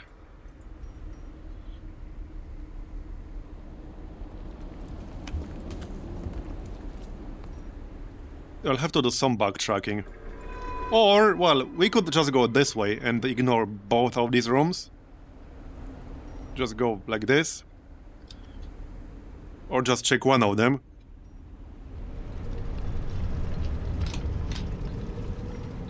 Let's check what the curio in the corridor is. Well, first let's go to this vendor room. Then we can decide. More treasure, yep. That will free up 1 slot. And march on. Yep, that's good. Still have much to do. I kind of do want the currency, the relics. But again, I have to destroy something, probably the honing oil. Because I still kind of want these. Hey, Cancer Elf. They're not as important. And we already got 16. Alright, I'll actually pass. That's a trap. Got it. Nice. Okay, so there's a vendor in here. Going pretty well. We are close to 8 hours in now. Oh yeah, he takes supplies. I can give him honing oil. And then destroy the other 2. That might work. 900 gold, onyx. Nice, that will stack with my existing stacks. Alright, well, I can either go this way or this way now. I can skip the obstacle and save a shovel. Let's skip the obstacle, save a shovel.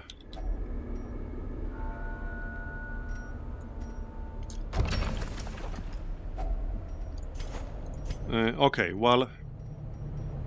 might be time to destroy the torches now. 8 torches should be enough to finish this place. Oh yeah, it will be enough to finish this place. Let's just destroy the torches. A 7 stack. Alright, honing oil. I can use it. There. I think that's reasonable. There. We'll use the honing all right away. Right, that's the Lost Legion. Have I considered running my sleeping schedule just for you? I kind of like my new sleeping schedule, not gonna lie.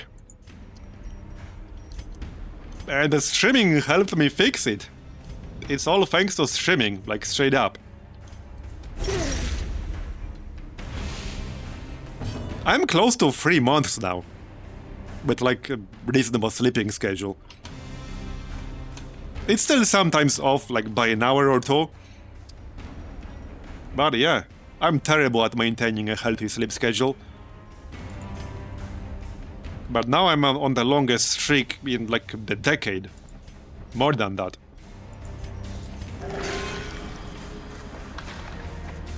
Is it worth finishing the mission without taking anything and then backtrack knowing what to do? Oh yeah, it definitely is. I've done that sometimes.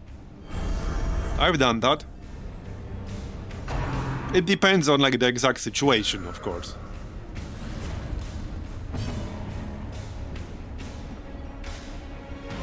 But we've done that in this place. But at the end of the day, like no matter what you do, especially in the long run, you will have to give up something. That's kind of how this game is built. You have to decide what to take and what to leave. You don't have enough inventory space to take everything. Nothing much exciting. More loot. Right, this is still turn 1 here. Let's just try to hit them with Bombard, since I gave up Smokescreen for Patch It Up.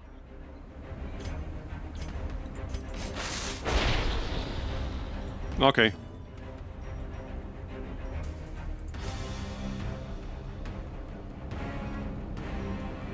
Let's just get Riposte up.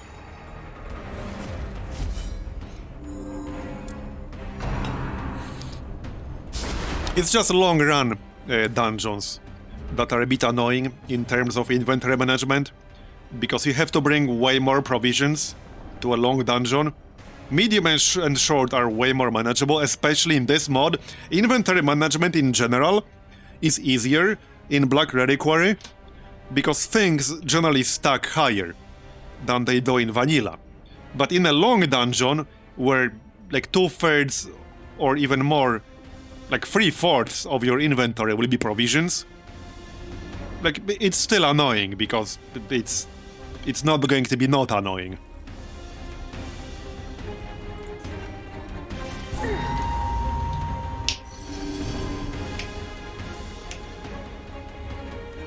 Alright, let's try to hit him here. Oh yeah, this is turn 2 now. Alright.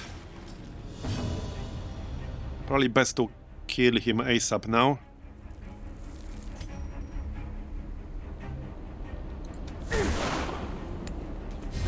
Yeah, we did have a monkey run earlier. It was an interesting one.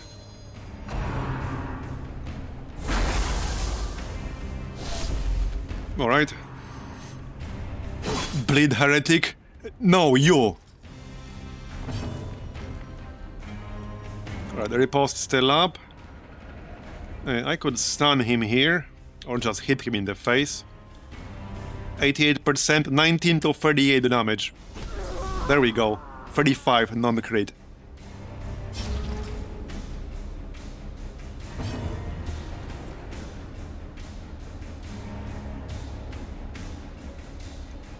Well, I mean, if you backtrack too much, you will get stress. I don't think that's much different. But you can still backtrack, just not overly much.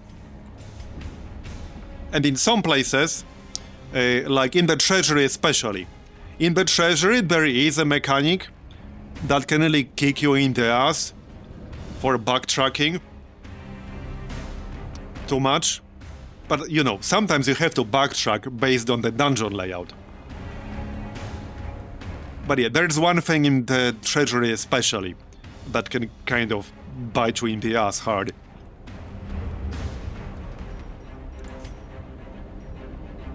But sometimes you just have to, because you can't finish the quest without backtracking.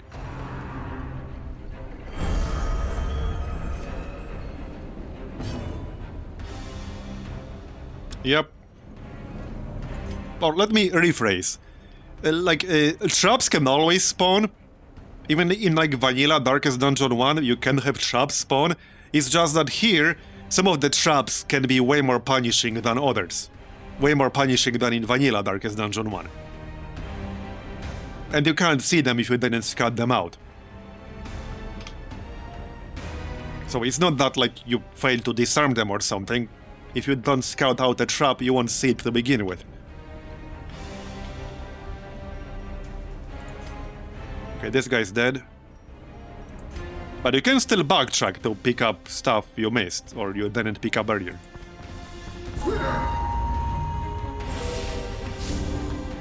This mod overall does like a better job balancing various farming strategies. So for example, one of the most popular farming strategies is dark runs in vanilla. You can still do dark runs in here. It's just that it's not strictly better.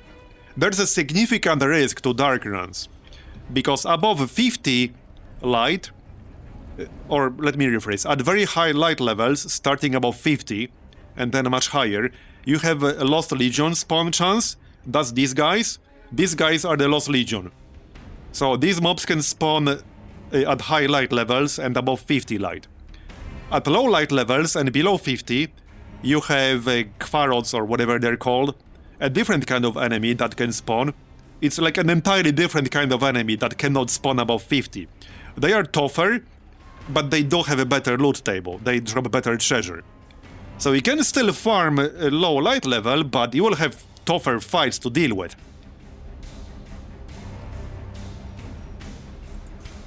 And you don't get like crit bonus or whatever. Like it's harder, but the rewards are there. I think it's a better balanced risk versus reward here. But you don't have to consider whether you can handle it or not. And some of these low light guys, they are pretty damn tough. There are a few fights in particular that are real pain in the ass. But you will not get them ever if you keep your light above 50, ever. But they do drop better treasure, so you have to decide. It's a much more interesting decision here, whether to do it or not. 23 to 45 damage, nice. Non-crit. Yeah, the Judicator can do some pretty sick damage.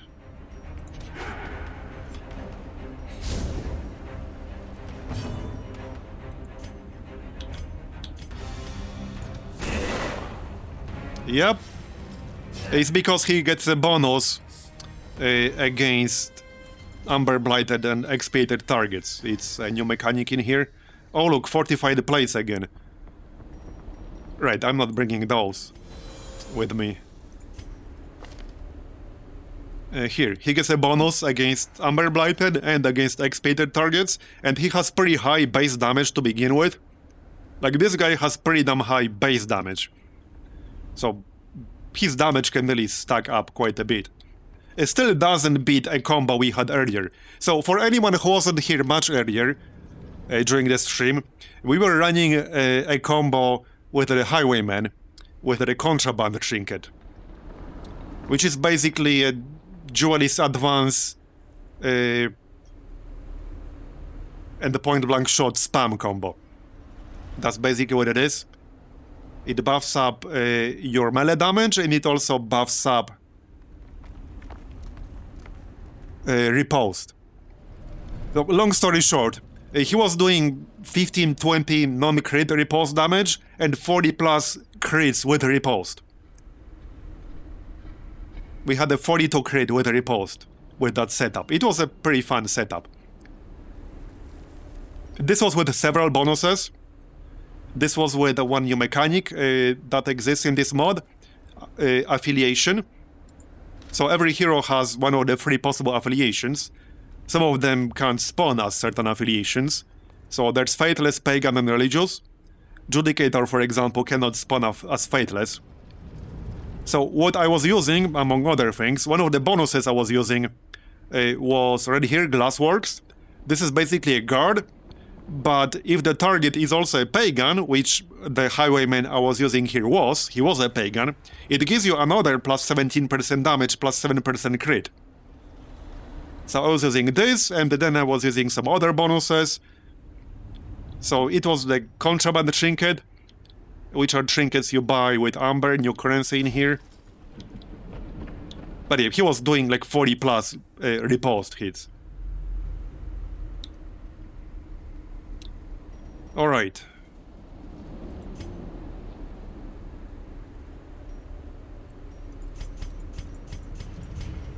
We are pretty close. Now we can use archaeology kit, that will leave us with 1.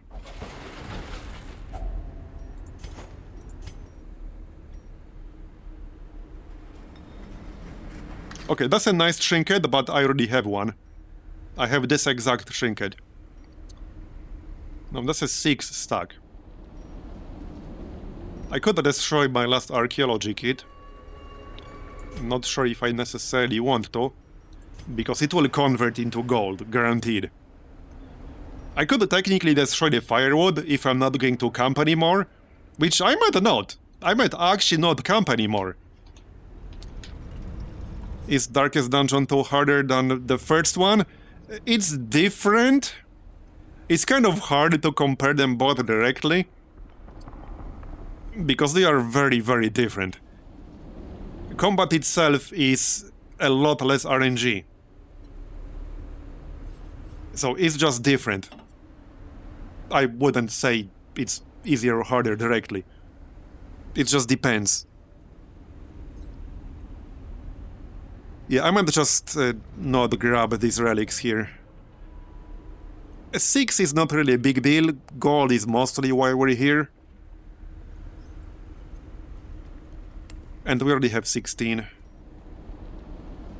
The only thing I would be maybe willing to destroy is the firewood. Yeah, okay, I'll pass. This is fine. Yeah, this mod is great.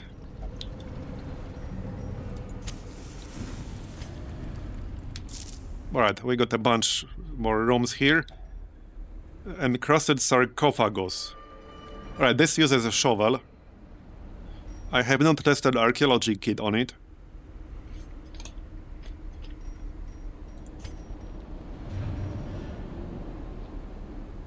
It's possible that would have a bad interaction actually, because some of these do.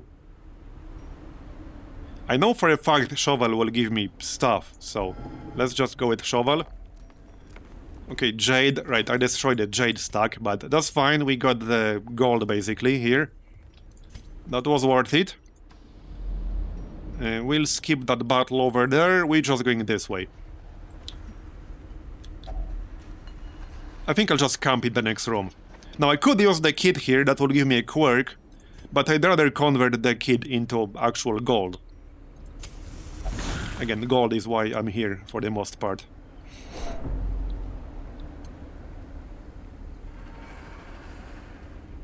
Okay. Yeah, I'm playing the version that will be out on the 24th of March, because I got a key from the developers. In case that wasn't obvious. Alright, scouting. Okay, the next two rooms are clear, there's a trap. Let's just camp in here to get rid of this firewood. Might as well. And we can feast to use up the food. There. That's 2 more inventory slots. Is the Jester class good in this mod? It's a bit squishy, but I would say it's good. I would say it's fine. He can be a decent supporter, and he can do some pretty damn good damage with Finale. You can set up some monstrous hits with Finale, with the Jester in here. So he's good, he's just a bit squishy. He's definitely not bad. But plenty of classes are squishy. Like, a lot of them are squishy. It's not like the Occultist is not squishy.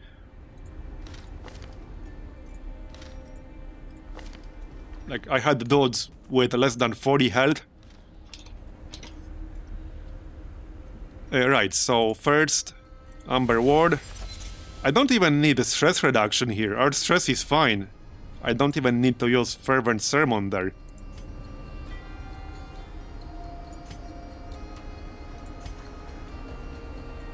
We can produce a random supply item. That might still come in handy. I don't really need scouting anymore. Okay, shovel. Sure. We might still use that. There's still a little bit of scouting I could do. There's literally nothing else I need here. Just slight stress reduction, that's it. I can give myself plus 40 stress and plus 20% damage, but I have no need to do that. Absolutely no need to do that whatsoever. Okay, let's reduce stress here to 0. And that's it. Alright. Now I have plus 30% scouting chance.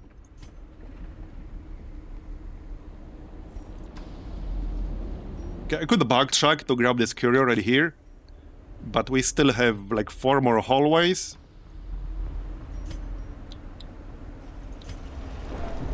Okay, let's grab it real quick. Oh wait, right, that's the tablet. Right, never mind. I thought this was something else. Because I don't need the quirk from that.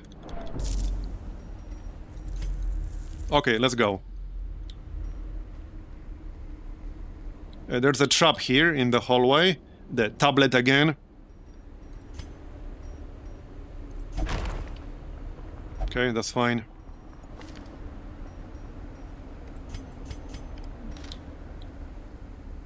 Wait, there was a trap here. Oh no, next corridor. Alright. We are almost done. There it is.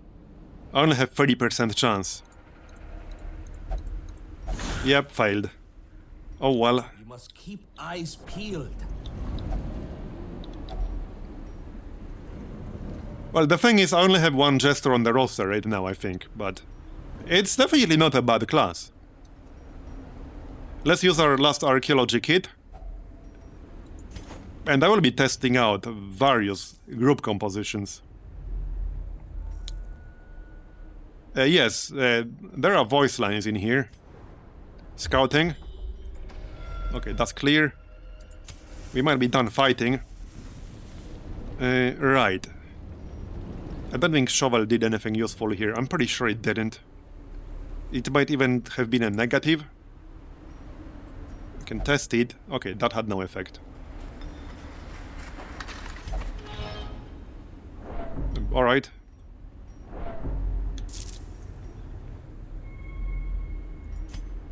Well done. Oh yeah, we still need one more room. There, shovel. Nice. Very nice. Okay, we're almost done. This guy again.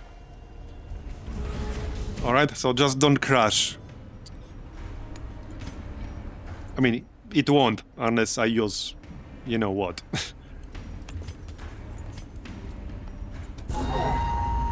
Alright, Amber Blight. He won't crash from that.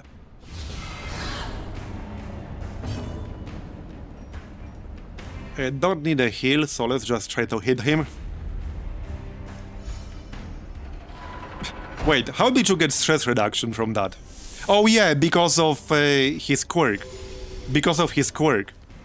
Mystic. Because that is a mystical skill. And he has a 25% chance to heal free stress when he or any ally uses a mystical skill. That's a very nice quirk. Right, so I think I'll hit him here, straight up. Or try. Nah, let's repost. No, he will only crash if I also use Expiate. And then when he uses Pressure Malfunction, the game would crash to desktop. But it won't crash just from Amber Blight. It only crashed from both.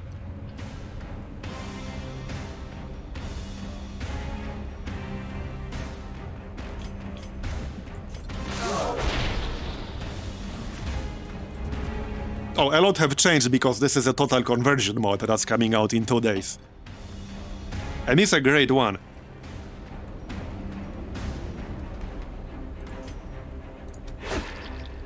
Okay, good. Bleed. There we go. Oh, no, bleed didn't land. Okay. He might get healed, but I need to focus on him, otherwise he might blow up in my face. It wouldn't kill me or anything, but I would still rather avoid that.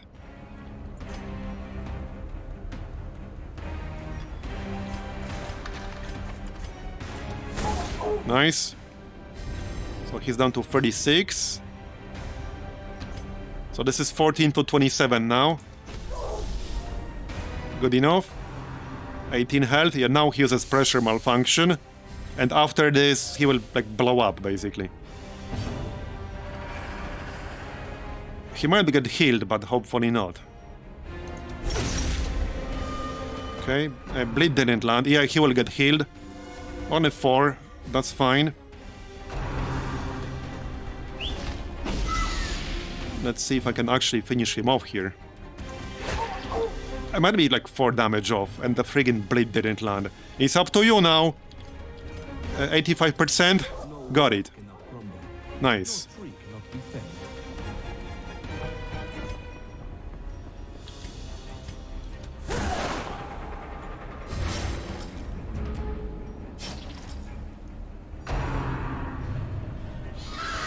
That might be the last fight, or one of the last. Depends on whether there's anything in that last room. And we'll get a really nice trinket from this. Really good trinket for tanks. A great one for this setup with the Judicator, but great for any tank, basically. Even for a Hellion. That's why I'm doing this.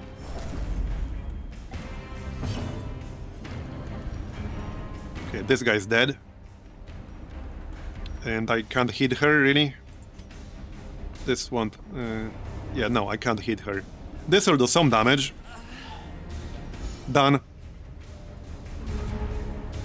Interesting looking corpse.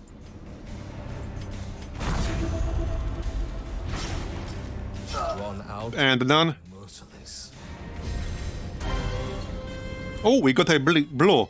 I already have this, but this is gold, basically. This is gold. 50 gold. I guess I can get rid of my torches now. Yep. Might as well. I won't be needing them anymore. Because we're done now. That's the last fight now. And then we're done. Yep.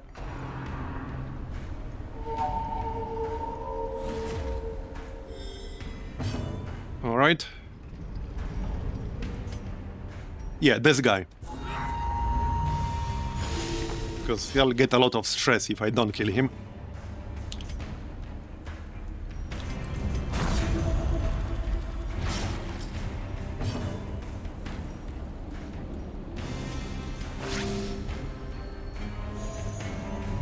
$16 per turn restoration. Not bad. Not bad. Alright, he didn't guard the stress hole. That's good. I can break it, but still useful that he didn't. Yeah, there's the stress attack, and he has an AoE version too. And he can use it during preparation round. He's pretty bad. He's pretty bad.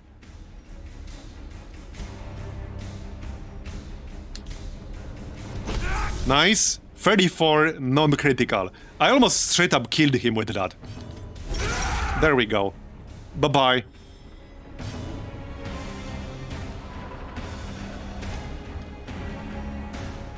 Heal.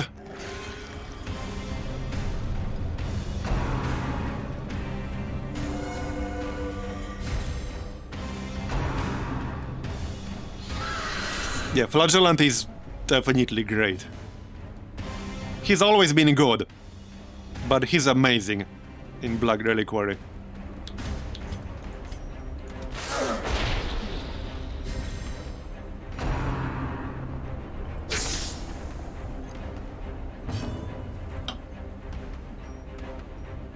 Let's just pop repost.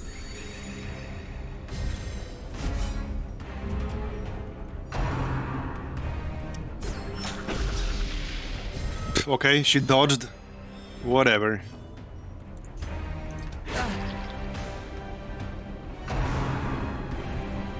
Yeah, more stress. We might hit 100, but it doesn't actually matter anymore. because we're effectively done.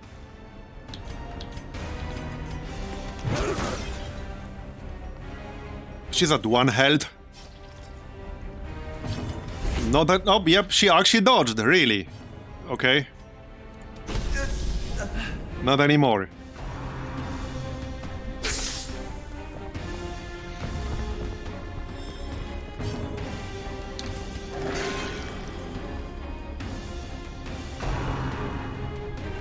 Oh, piss off with that already.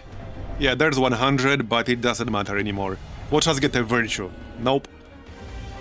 Bravery has been forsaken in the throes of combat.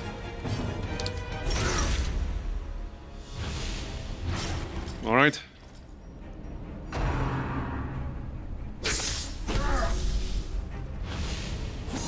That's a kill.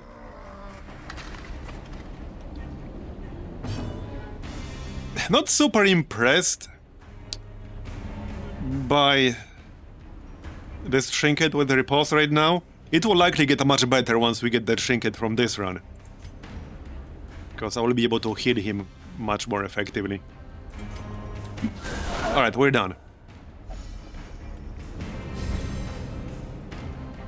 Any more loot? Yep. No need for food. Wait, we're not... Yeah, we're done. And nothing more to pick up left. Well, I could backtrack, but I would have to backtrack a lot. Yeah, let's just leave. So, how much did we get? 12.5k from the rewards. And here's the Trinket I was talking about. So, 30% healing received. Another plus 30% healing received if health below 50%. Minus 5 damage, plus 15% stress received. So if you're below 50% health, that's plus 60% healing received. That's good on so many classes. Okay, that's a lot of money. Wow. Okay, that's a lot of money. Almost 30,000 in treasure and 12.5k from the actual quest rewards. Nice. Nice. And we got quite a few relics too. No, this is a level 1. We did a level 3 earlier. And it was a hilarious level 3. It was actually hilarious level 3. We had one fight through the entire dungeon. They did have a lot higher resist though. Okay, 3 new level 3s. And knee jerk. Okay, repulse doesn't really matter for a flagellant. Anorexia. Thanatophobia. Minus 20% stress healing done, doesn't matter.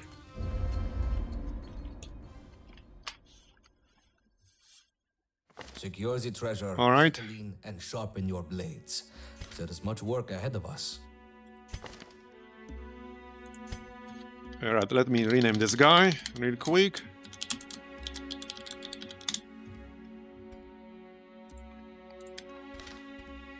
So we got 55,000 gold. That's what I'm talking about. Check the ferry. Still nobody rank 2. Okay, now I'm getting kicked in the ass by the RNG. That's actually pretty damn unlucky. We'll get them eventually, I'm sure. We'll get them. We'll get them one day. I had a few already, but this is pretty unlucky, second time in a row. How many rank 3 people do we have now? Let me remove all of these. Quite a few. Okay, quite a few. Yep, yep.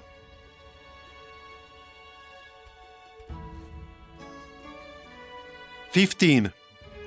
So half my roster is rank 3 now. Alright. Yeah, rank 3 dungeons were definitely quite a bit harder. Okay.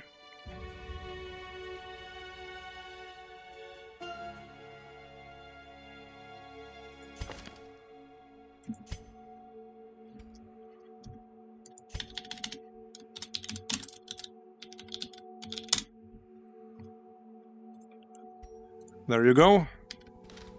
Let's check the rewards here, out of curiosity. Plus 10% armor piercing versus Quarrods. Plus 25% damage versus Stonework, right? I've seen that. Plus 20% stun skill chance when acting first in the party, plus 6 speed. Yeah, interesting.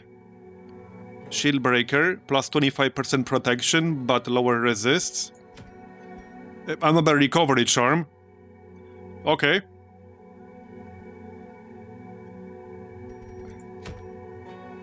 Severed Progeny. Okay, haven't seen this trophy. Plus 20% Blight resist, plus 25% Symptom Disease resist. Bonuses are doubled if any enemy's troglodyte. Oh, okay, so this is the Caverns trinket. Makes sense, it's from a Caverns boss. Sunnering, right? So this is a trinket for exposed interior daytime missions.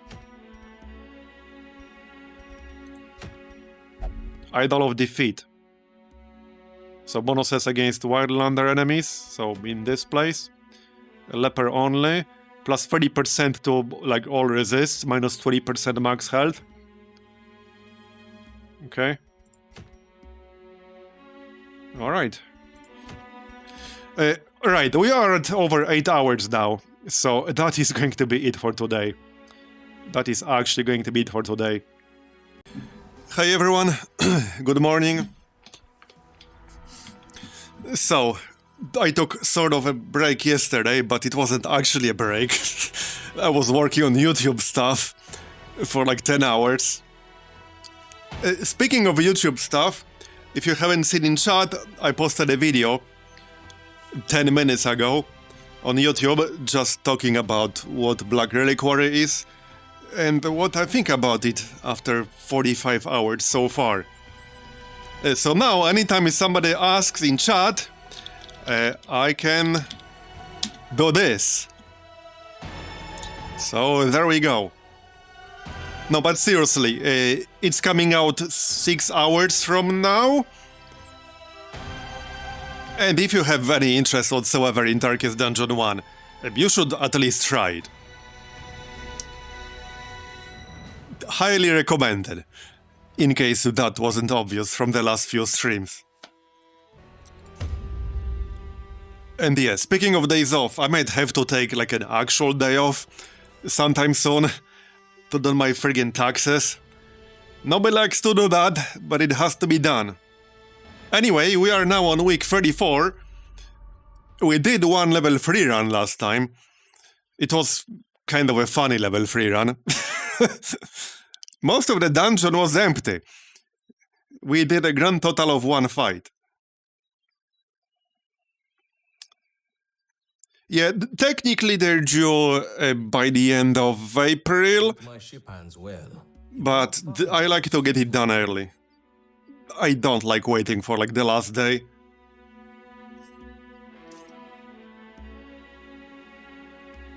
I also have like 2 different like types to do. It's a little bit of work.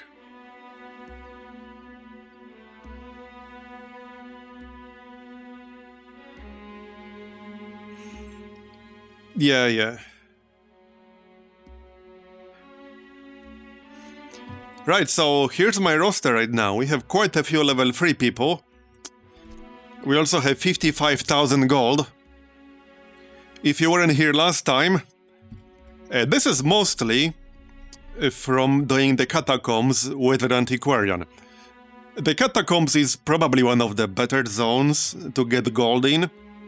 It might even be a bit more efficient than Treasury, definitely safer than Treasury, because it has a lot of interactions with archaeology kits that give you gems and gold. And then if you bring an Antiquarian, that makes it even better. Now, from the one level 3 fight that we did, it really did look like it will be a significant step up in difficulty. They had way higher resists. I actually had some problems even landing my dots.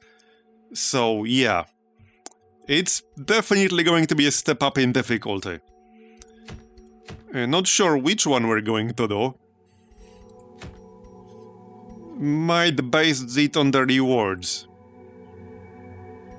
This looks interesting.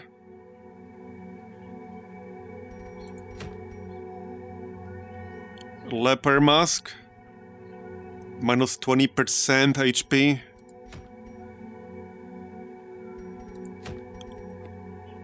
Okay, none of these rewards look amazing right now.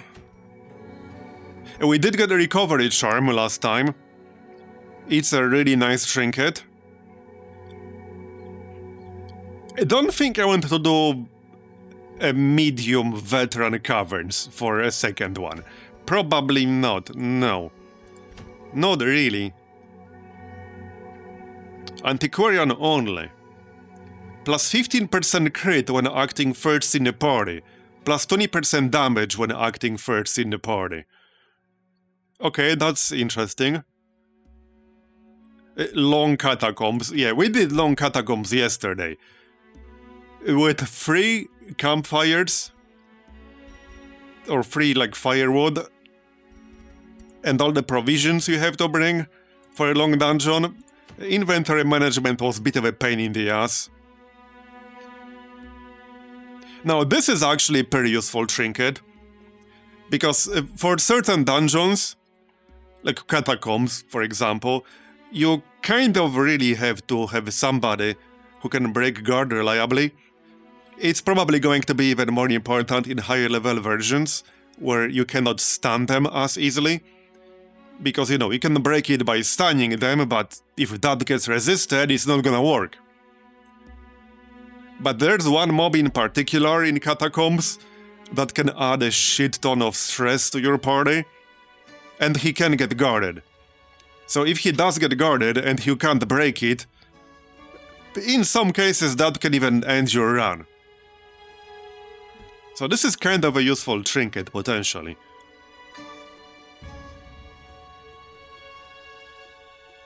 And it's a medium treasury, maybe not a bad one to start from today.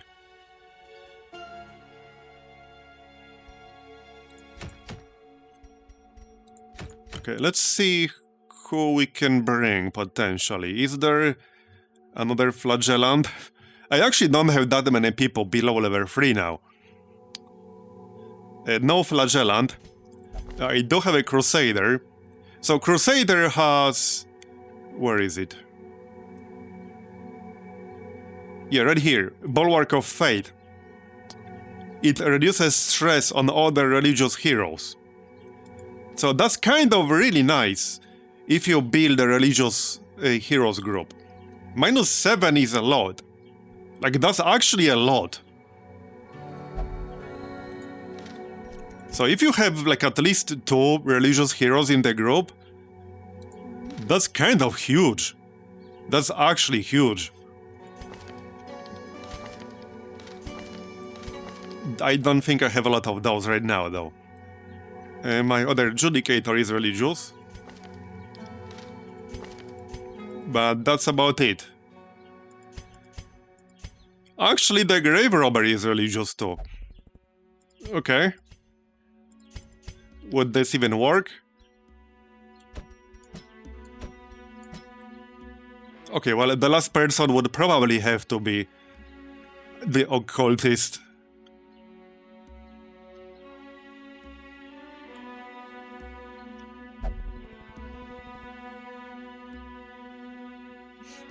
No, there are no such restrictions here, Alias Alpha.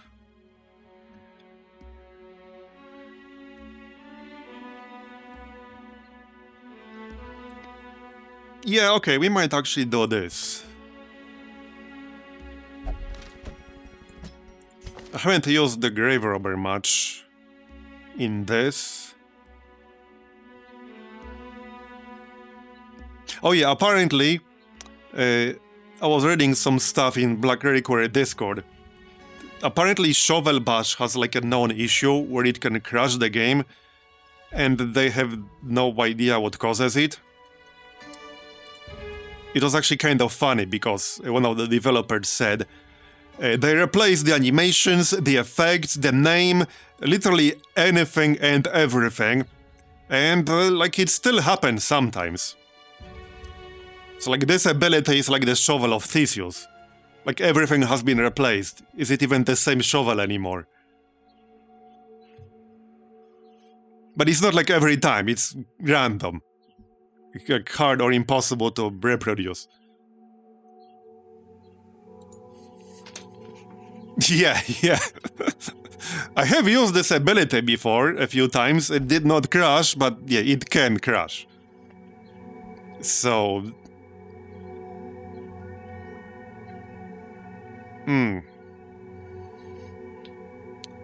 Well, poison darts are nice. Thing is, most of the enemies in the Treasury have very high blight resist, even at level 1.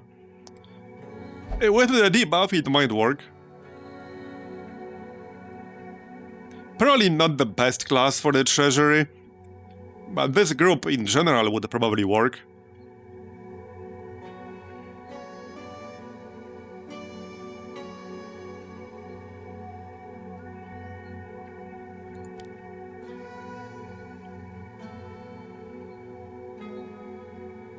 Okay, this would actually work pretty well with a Flagellant, because of the extra bleed received, or with any dot-focused group. That's a nice debuff right there. And that's rank 1. That's actually a nice debuff. And it works in prep round. It also marks the target. That's actually a very nice ability now, because they completely changed this ability. That's a really nice ability now. Yeah, I actually quite like this now. This would be great in a group with, like, let's say, Flagellant, Plague Doctor, Occultist, and Grave Robber. Because Flagellant has some massive bleeds, and the Plague Doctor also has massive bleeds. And this would increase damage received from both.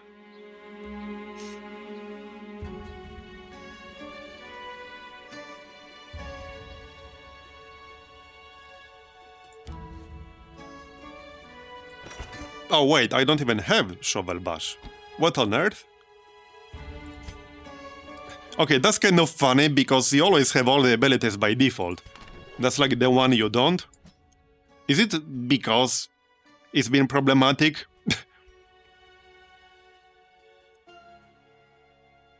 Maybe because they changed it or something, since I recruited this person. Yeah, that's actually kind of weird. That is kind of weird. I'll buy it, but that is pretty weird. What else do we have here? We could just do quick Catacombs. Speedstone is always kind of nice. I do have one. But plus 4 speed can be good. Yeah, maybe we'll just do quick Catacombs as sort of a warm-up. So I'll keep poison darts. Probably don't need thrown dagger all that much, but... Yeah, they also improved thrown dagger a lot. Because now it's extra damage against marked, but also against blighted target. So the damage will definitely be more impressive if you have both.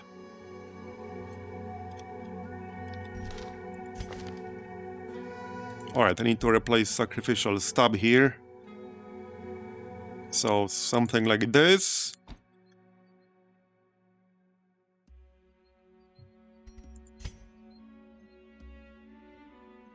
Any pagans here? And no.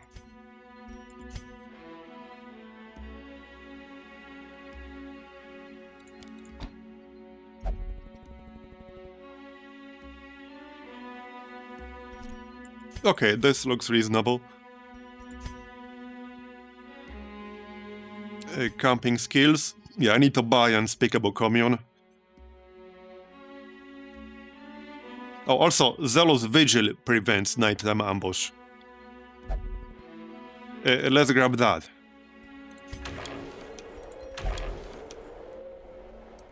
This guy is my only Crusader on the roster. So I wouldn't mind leveling him up.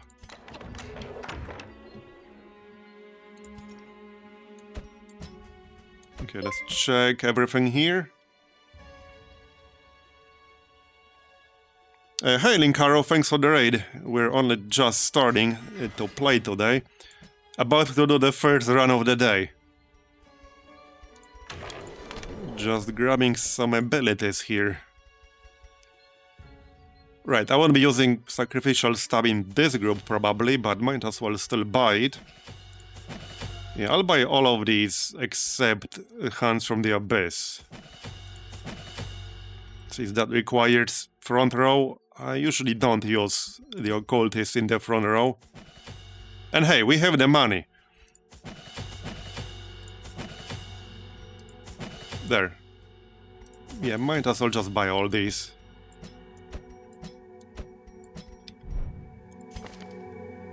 Alright, I think that's that. Should be a solid group. Hopefully next time I'll get some actual level 2 recruits here at the ferry. Because I had experienced the recruits upgrade for a while now. I have fully upgraded sails and cabin and crew accommodations. But I just keep getting spammed with level 1s. Like 7 level 1s in here, not a single one rolled at level 2. And I'm waiting for level 2 people because they come with fully upgraded armor and abilities. So that saves me quite a lot of money potentially. I will not be hiring any more level 1 heroes, because why would I? Alright, let's reduce some stress here. Yeah, you can reduce all of it in one go.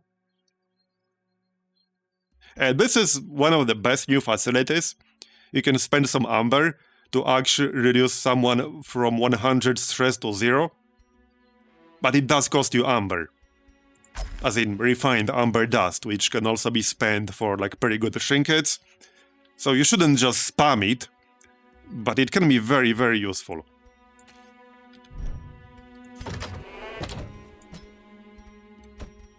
Yeah, okay, that's getting a bit more expensive.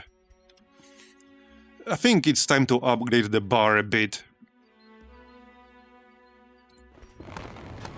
Okay, let's reduce the cost at the bar. How much is this? 35. Yeah, alright. Alright, fine. We'll reduce that. Anything else?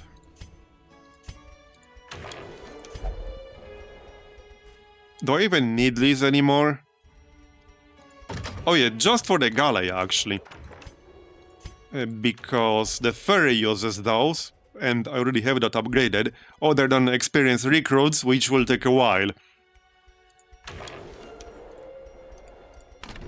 A training hall uses valor marks. And the forge uses salvage jewelry. So it's just the ferry and the galley. Let me just double check.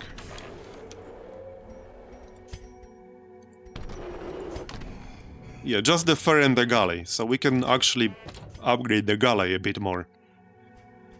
I'd probably work on the bar first, because the bar is the least risky option here, as you can see here on the tooltip.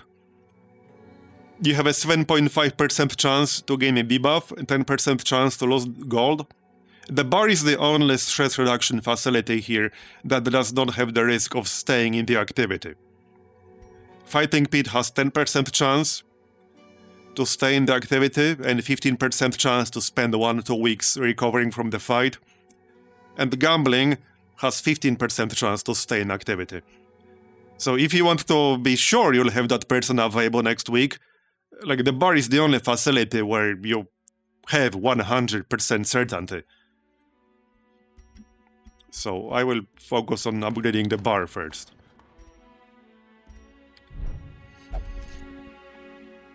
Alright, so trinkets now. Let's see.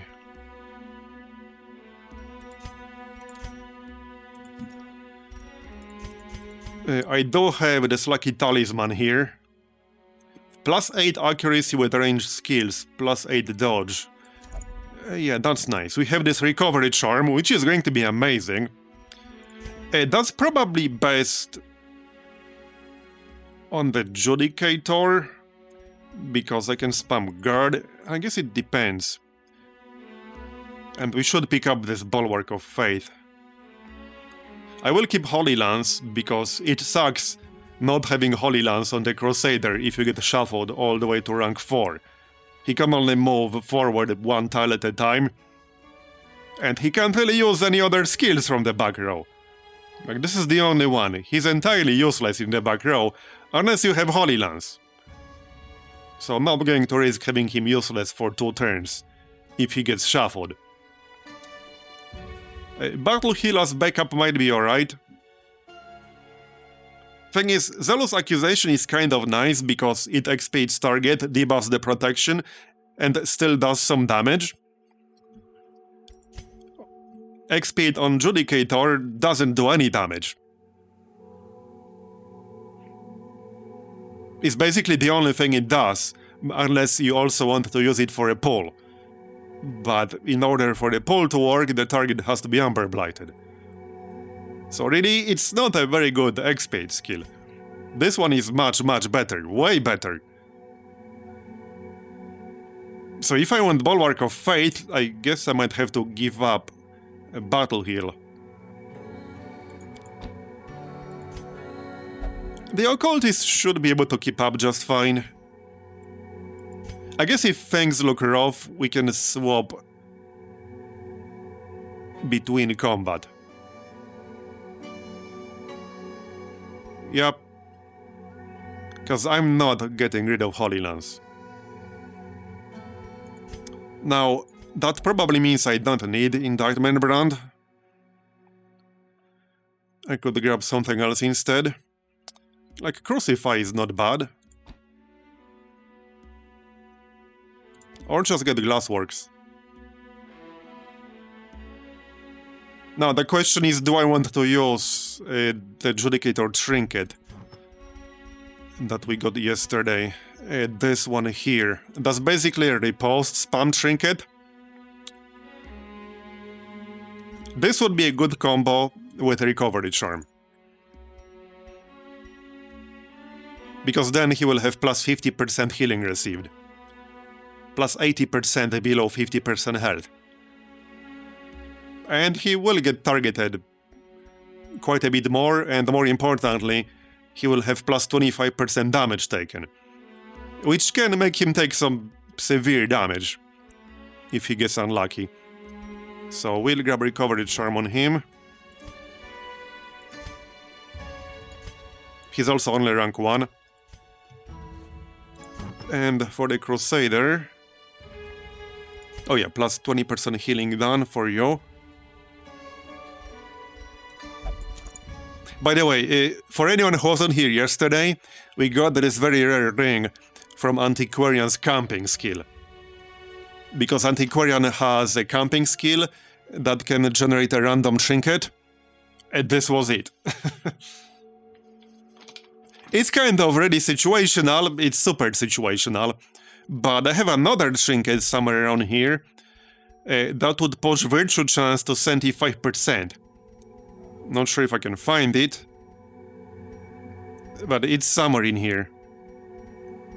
I don't even remember what rarity it was.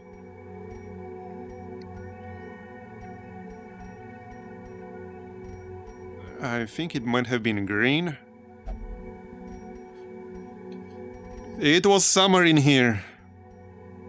Or maybe gray. It's getting hard to memorize all of these.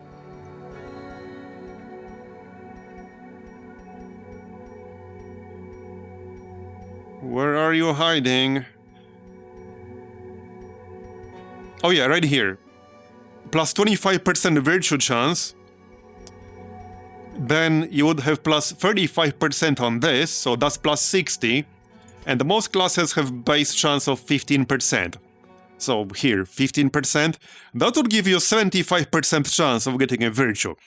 I don't know if I would want to gamble on that, but it's a useful combo if you have somebody who has very high stress and for some reason you just can't wait for them to reduce it at some facility. You need to bring them now. So if you are in a situation like that, you can use these two trinkets to try to gamble on them getting a virtue. It still has 25% chance to fail, but that's way higher than 85% chance to fail. Anyway, a Crusader then.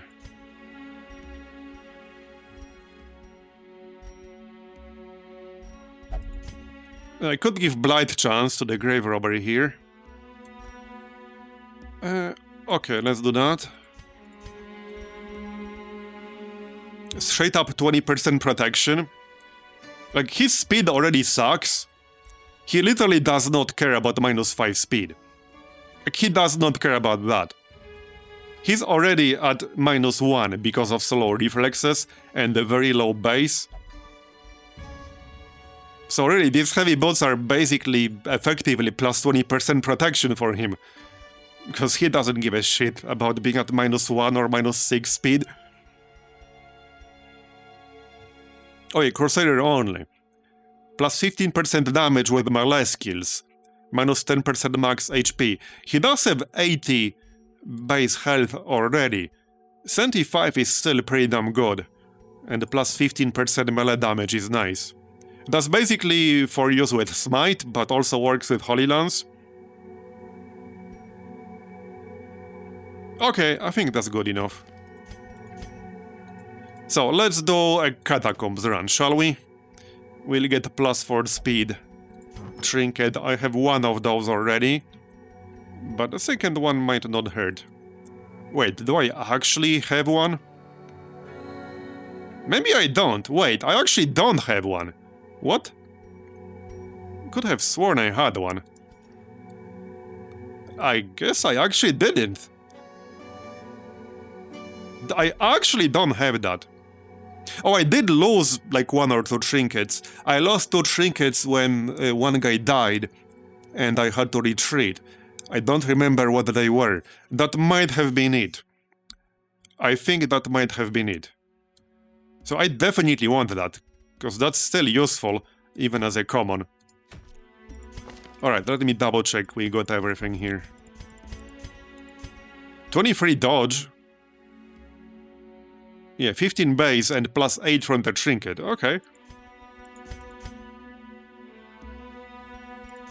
Yeah, the Crusader has pretty good base weapon damage too. So with this bonus, Smite should be pretty nice.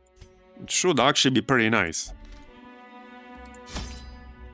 Alright, so we want all of the archaeology kits, because that's like the main money maker in this zone. Shovels are also okay. Food.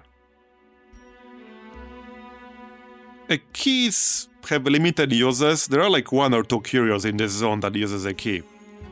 But let's have one.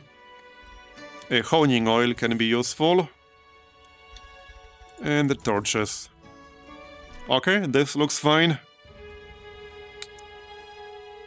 Let's go.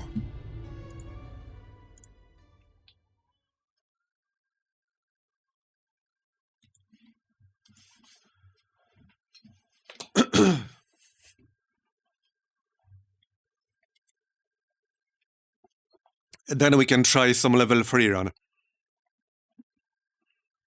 It might be rough initially, until I get some better blow trinkets. People. Let us see what they Like, the first one wasn't bad, but we only had 1 single fight. And I did see they had way higher resist. Yep, here we go. This is like the main money maker in this zone. If you get lucky, you can easily get like 2,000 worth of stuff. More if you have an antiquarian, but even without antiquarian, this is quite a profitable zone. I would say definitely more profitable on average than Caverns or Exposed Interior. Right, so Flashing Daggers will ignore prep round, but it is a single target. Let's go with the Missionary. So now he will take 37% more damage from Bleed and Blight. Not that I have a lot of it in here, but I do have some.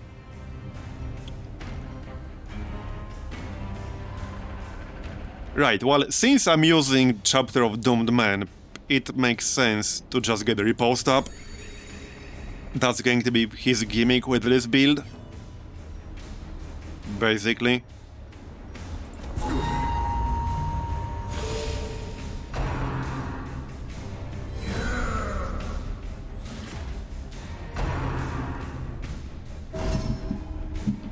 It might be worth picking up a Bleed on the Judicator instead of something else.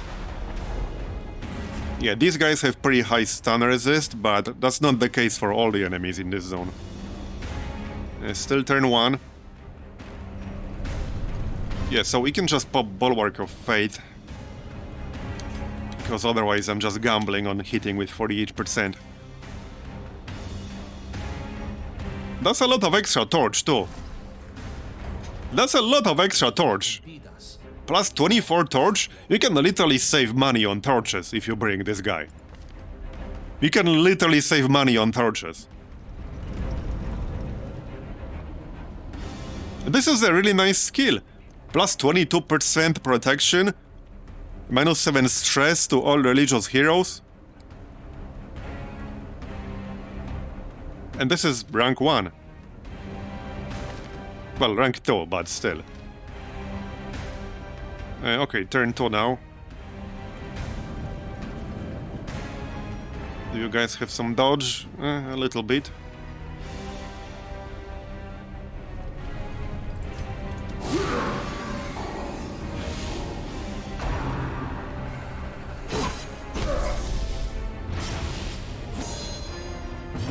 Alright. So 35% blight resist. What's my chance? 140. Okay. So this is guaranteed unless I miss. Okay. Yeah, that's quite a bit of blight.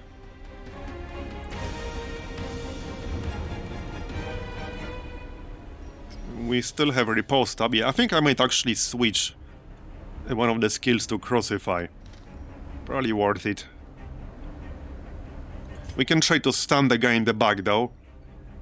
It's not super likely to work, but it might work, and he would get stunned for 2 turns. There we go. We did. Nice.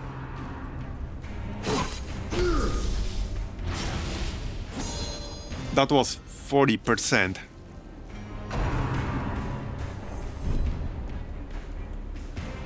Okay, how much damage with Smite now? 13 to 24. Okay, not bad. And would be more if he was expiated, which right now he's not. Now, Zealous Accusation with those 6 to 11. That's for 25% protection. It would expiate him and debuff his protection. So that is a really nice skill now. Really, really nice skill. Hey Mapleby, good morning. Alright, and is he dead? Not yet. Now he is. Let's get rid of that corpse.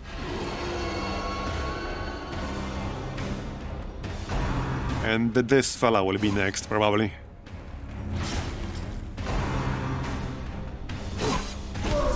Riposte is working nicely. Hopefully with 80% more healing. Healing won't be a big issue. It shouldn't be.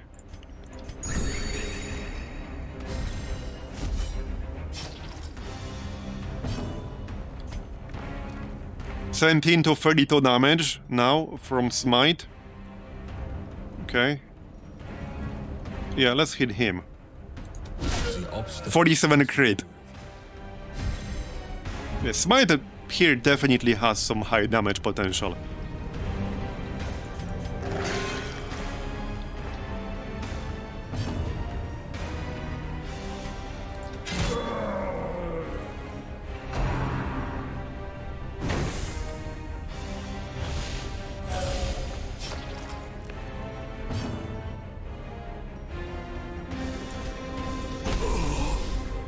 I could also try some lower light enemies, because I've been avoiding them. They can be pretty nasty, but this is a fairly strong group. I could probably handle them. There is much to do. Okay, what was this? This was a heal, I think. Yes, it was. Right, okay. So, right, hold on. I might actually grab Crucify.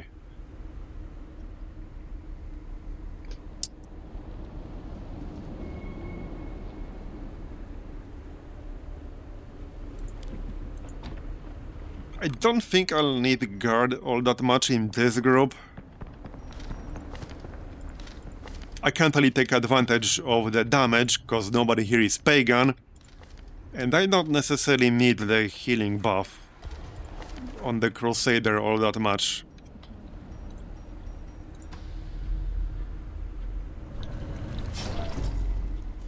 Take up the spades. This is nothing to trouble ourselves over.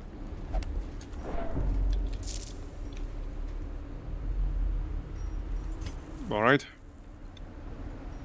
Well, there will be some backtracking, no matter what.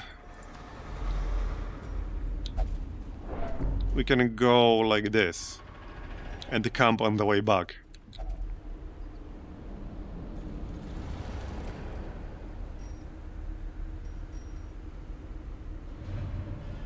Not sure if I want to trade Shovel for a little bit of Amber.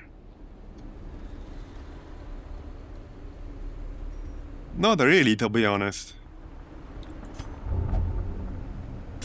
Oh, she will do it anyway. Well, never mind. Righteous, but requires funds.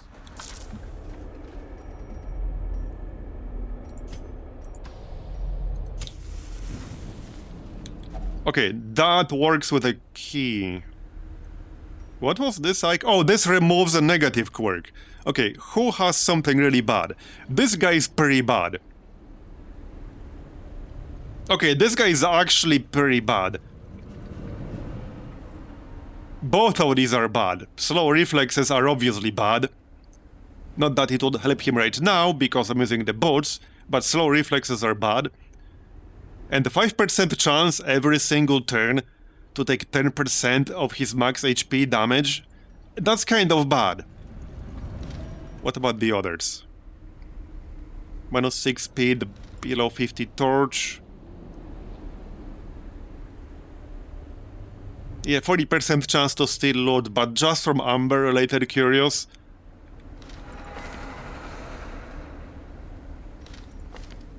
Yeah, let's use into the Crusader here.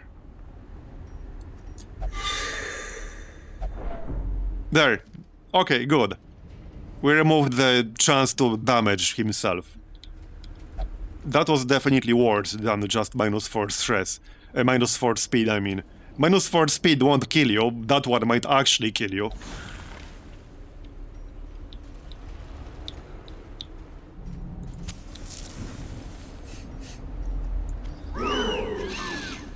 Alright.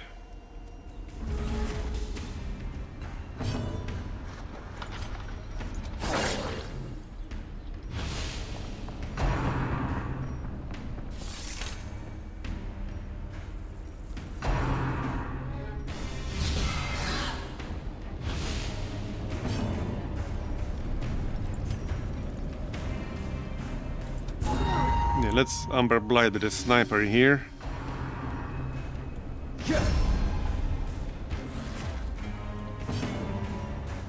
Now this is still turn 1.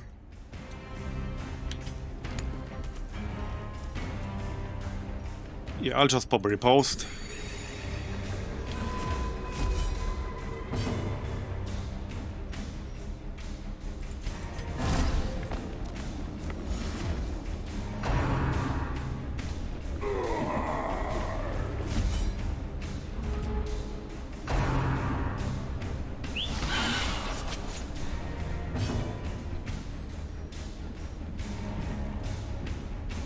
Right, he is already marked.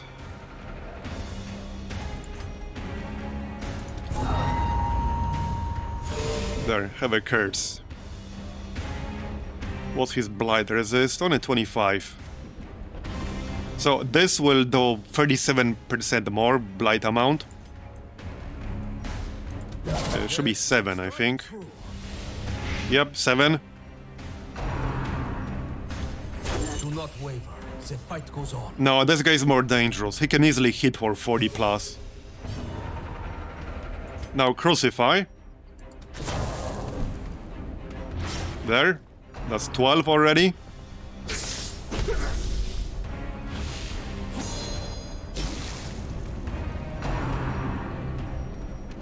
Yeah, that's his most dangerous attack. That can easily hit for 40 plus sometimes. He's basically dead now. Yep, he's as good as dead.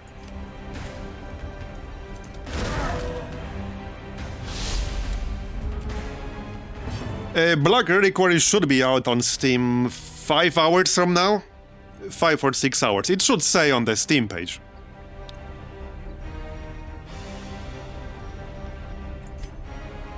But it's the usual time, like, Steam has the usual time when stuff is released, unless you manually change it. But by default, it's, I know, either 6 or 7 PM my time. And now it's noon.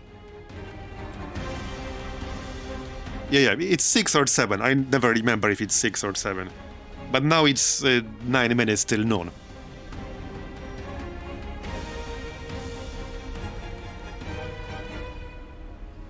Hold on.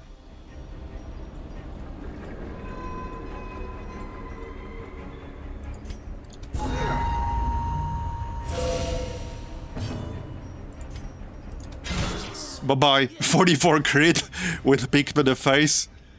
Yeah, that does get bonus against Amber Blighted targets. I always had the mixed feelings about the Grave Robber, but I kind of like her here. She got some pretty nice buffs, and she has some really nice synergies. I actually really like her.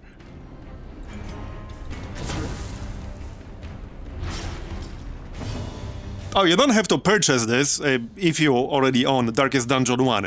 All you need is Darkest Dungeon 1, the Crimson Court, and the Shieldbreaker DLC. If you have that, like, this is free. So if you already have all those, and you're a Darkest Dungeon 1 enjoyer, there's no reason not to try this. This day is far from over. Step in good health. With all these healing bonuses on the Judicator, I have some potential for massive heals from the Occultist. Could easily see like a 70 plus crit heal at some point.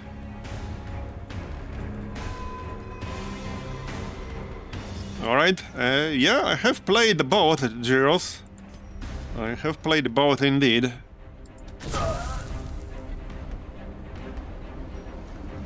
And done.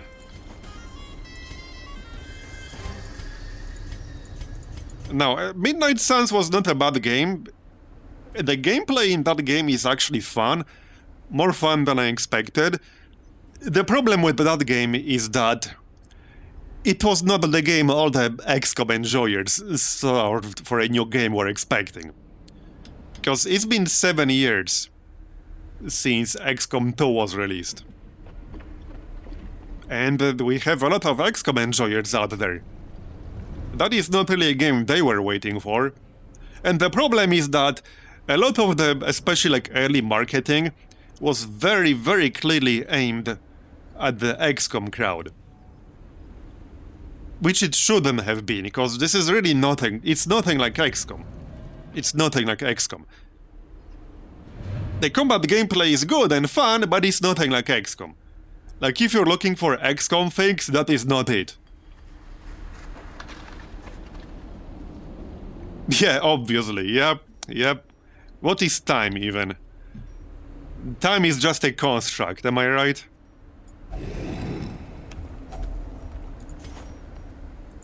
Alright. So, this way? Yeah, I could go around this. Into disrepair. But that will be a lot of backtracking.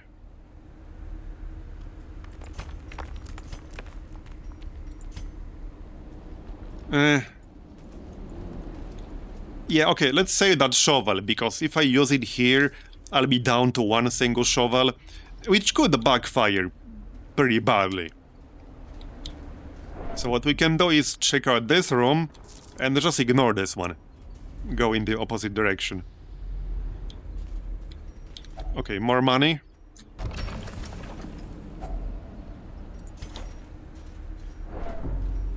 Alright. Looks familiar.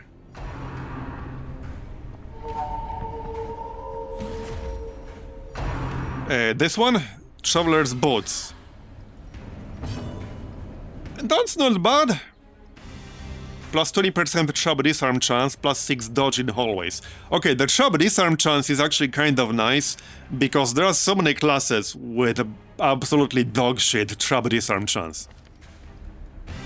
Like, I had so many groups with only 20-30%, and some of the traps, especially in the Treasury, they are really friggin' bad. Another use case for the Grave Robber. She's one of the few with really high base trap disarm. But there are a lot of classes with absolutely dogshit trap disarm. And some of the traps in this mod are pretty bad. Okay, now she will heal the others if I don't kill her. And she's kind of squishy, so let's go with that first.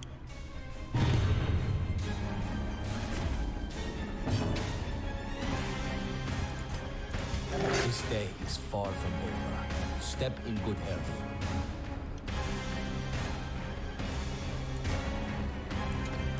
Yeah, riposte.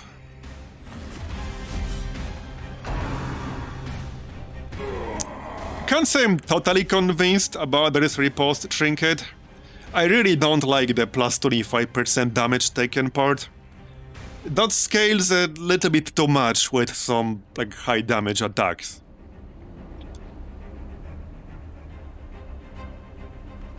Yeah, I'm not totally convinced. It would be better in a group with a pagan damage dealer.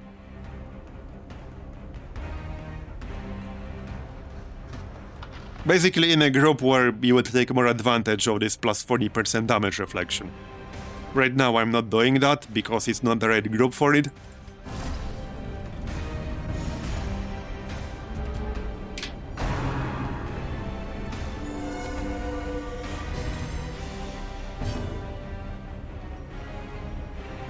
Okay, right, so she needs to die first. Otherwise she will heal the others.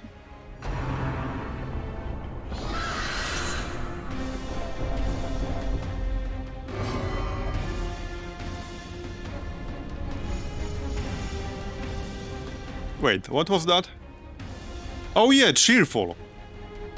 4% chance to heal the entire party for 4th stress. Now, 4% chance is not high, but that's every single turn. So you could probably calculate what are the odds this will trigger at least once or twice over the course of an average dungeon. So let's say you have, I don't know, 6 fights in a dungeon on average, or 5, I don't know how many, I'm just like pulling a number. And each one has on average 4 turns, or 5 turns. So let's say you will have 20 to 25 turns in an average dungeon. Like, again, I don't know if that's exactly the case, it's just a ballpark. So you can do some math there, what are the odds this will trigger at least once or twice in a total of 25 turns. That should be a fairly high number. Same exact reason why repeaters were so good before they got nerfed. And they are still good, but they were completely broken. And this is literally every single turn.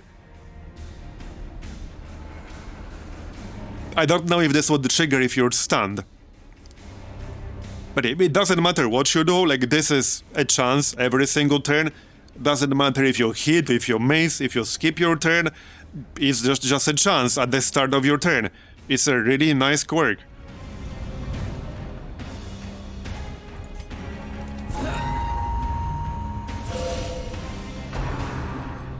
Yeah, if you got a team of cheerful guys, it's a bit funny. Yeah, that would be a bit broken. That would actually be broken, for the same exact reason why repeaters were broken. It might seem like only 4%, but if that can trigger, if that gets a check 4 times per turn, and you have 30 turns over the course of a dungeon, that's a pretty damn high chance you will get it at least several times, or multiple times.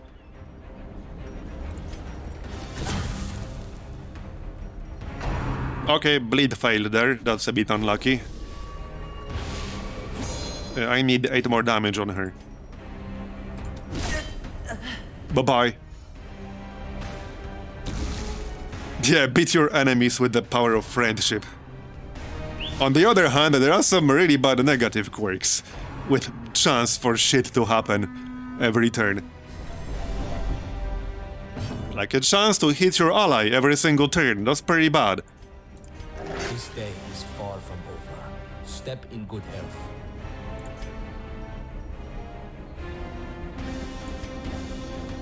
Okay, let's just blight him right away. Yeah, the one where you pass a turn. Yeah, I have that on a flagellant. It's a 4% chance to skip a turn.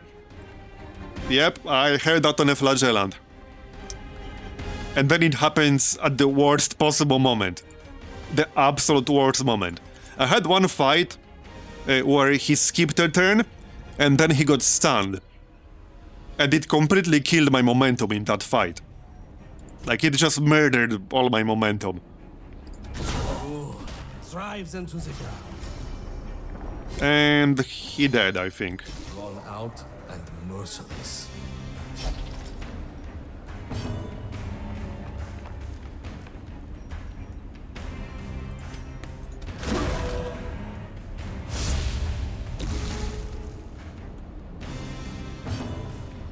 You had this on your Vestal and it literally killed one of your dudes because she couldn't heal? Yeah, sounds about right.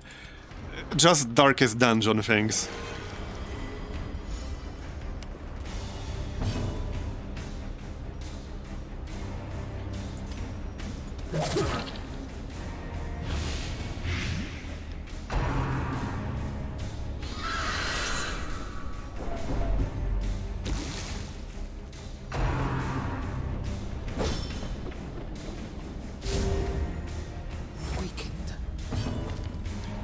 You know, this camouflage cloak has been such a good trinket, despite being just an uncommon and seemingly kind of an underwhelming one.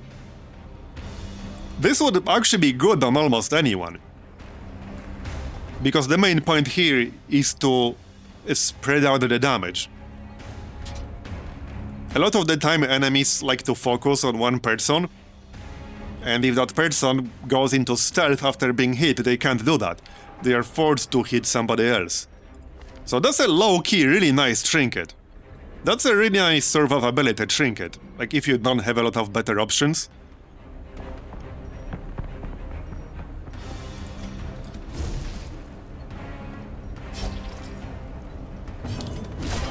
Bye-bye.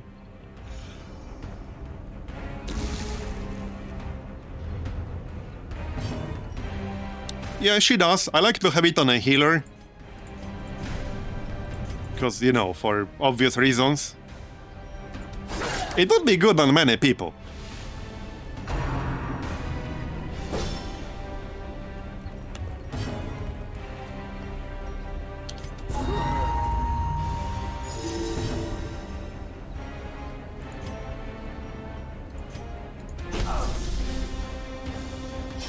Are you dead yet? Nope.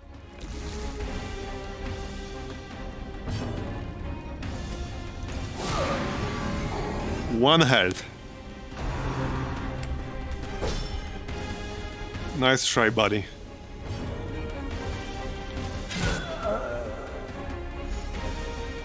Done. A cut vein, a drop of venom. Death does not regard the method.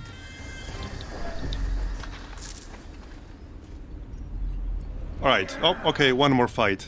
And then we can just go this way and skip this room. That's the plan.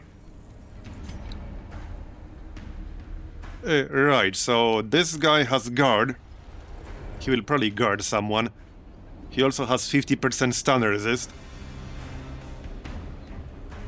This guy can heal. That's the sword skill.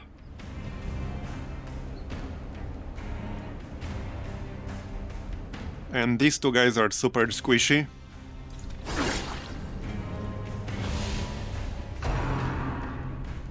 You're developing a serious case of FOMO with all the recent games that have come out or to be released.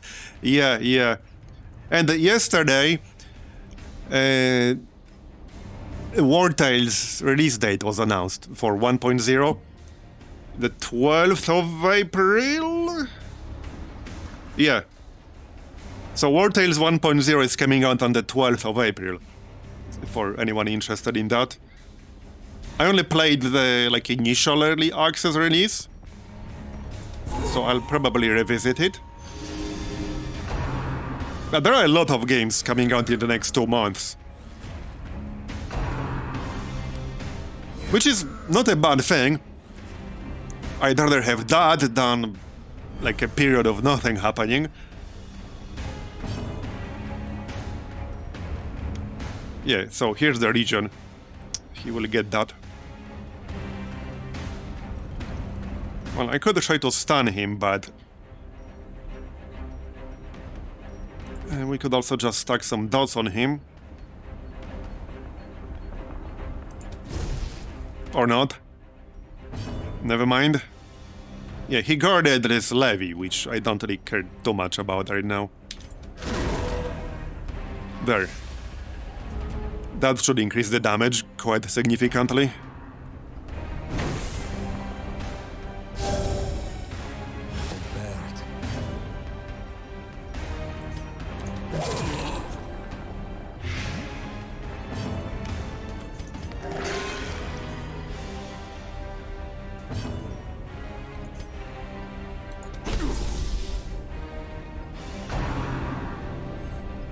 He's almost dead already. 1 damage off. 1 damage off.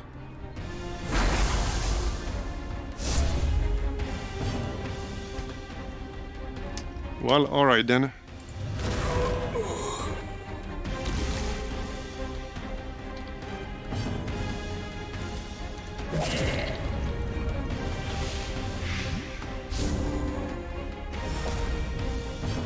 Let's get rid of that corpse.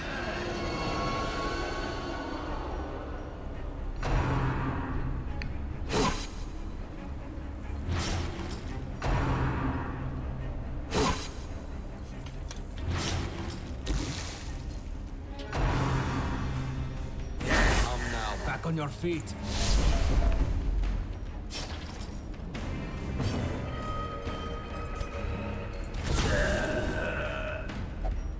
Bye-bye.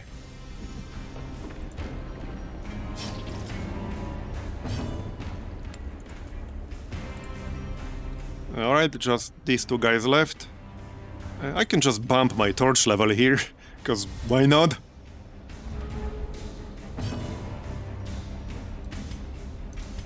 Stay. 51 non-critical heal. Not bad. And that's without the bonus from being below 50% health. That's without that.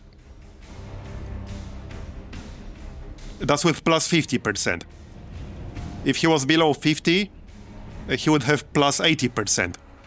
So, not bad. That could easily be like an 80 plus crit if it crits at some point. No real occultist would heal that much. Yeah, we're helping him a little bit. But true. I find that occultist heals are generally better in this mod. The thing is, the bleed chance is only 60% base at rank 1. So it's like a very, very low chance to happen, because most of your people will have like 50% bleed resist. Yeah, every single person here has a 40% base and then plus 10 from resolve level. So at rank 1, that's only 10% chance to bleed someone with a heal. That's very low. Hey Todo of Axum, thanks for the Prime sub. Appreciate it.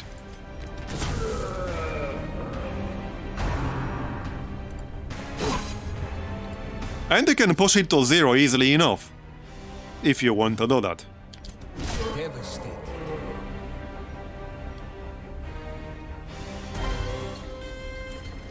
An adequate performance for now. Keep it up. Well, I mean, you don't have to upgrade it, but upgrading it increases the healing range. I would have to check by how much. You also get plus 20% healing done if target is pagan. He's not pagan, but you do get that.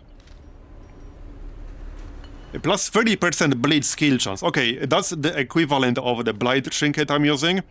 And I don't have this version. So I definitely want that. I could just camp here. I was going to move one more room, but it hardly matters that much. Yeah, it doesn't really matter that much, and we'll save 2 inventory slots that way. So we'll take the trinket and the jade. Don't particularly care about the load on them. Not really, no. Alright, so first prevent ambush. Where was it? Oh yeah, here. Wait, did I? Oh, I didn't switch it. Oh, I bought it, but I didn't switch it. And I also don't have Amber Ward, and I don't have Unspeakable Commune. It's alright, we can handle it, even if we get ambushed. Here you go, reduce some stress. Plus 10% protection. Okay. We can also produce a random supply item. Produce a shovel and a random supply item. Heck yeah! There you go, shovel. Don't really care about anti-venom that much. Any self-buffs? Amber residue, don't really care about that. Well, I guess I can reduce stress received. Here you go. We follow. Yeah, see? No ambush. Let's move on then.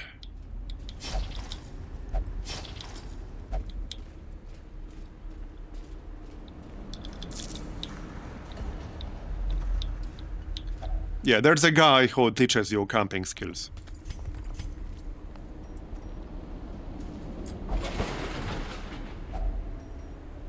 Quick draw charm.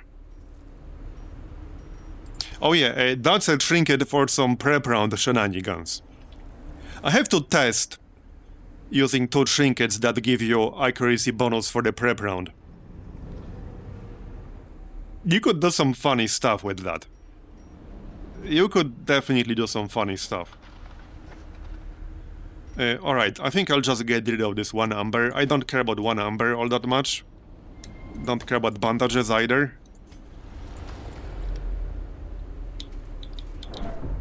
If I want amber, I'll just do caverns.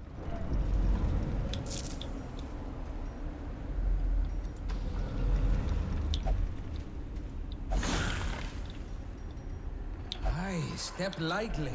It was... Here, it's in the stream title.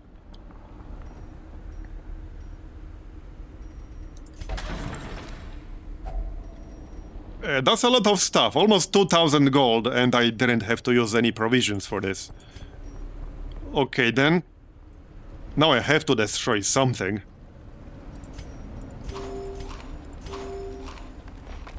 To grab the gold. I kind of want to keep the boats. I guess I could destroy Jade. I could just destroy Valor Marks. This is not the zone for Valor Marks. We're unlikely to get more. And 4 Valor Marks is basically nothing. I need like 160 for the next training hall upgrade. So this looks fine.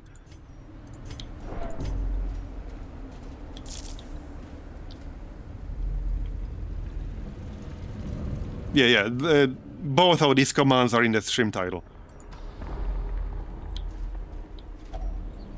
Yeah, this is Amber, so I don't have the space for that. I don't need that. Oh, piss off with your traps. Must be more vigilant.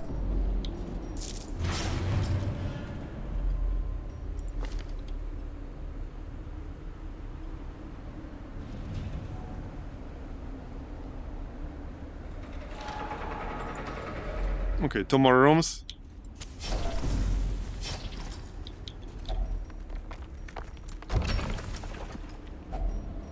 More gold. More relics. Yeah, I need inventory space. I guess I can just get rid of honing oil now. Sure, why not? Okay, she needs a heal now. And we're done. Okay.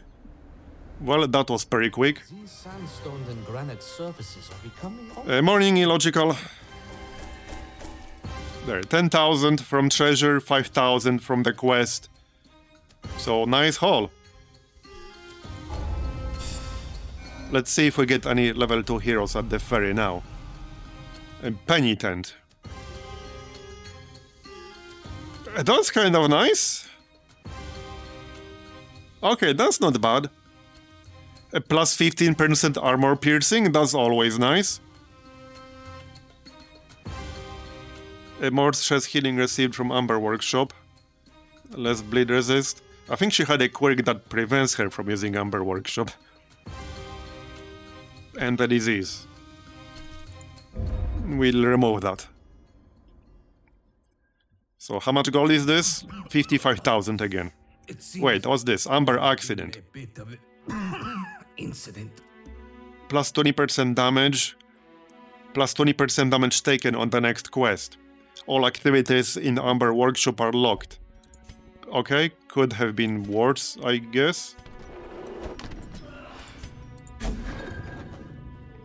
Not the end of the world. Okay, remove all that.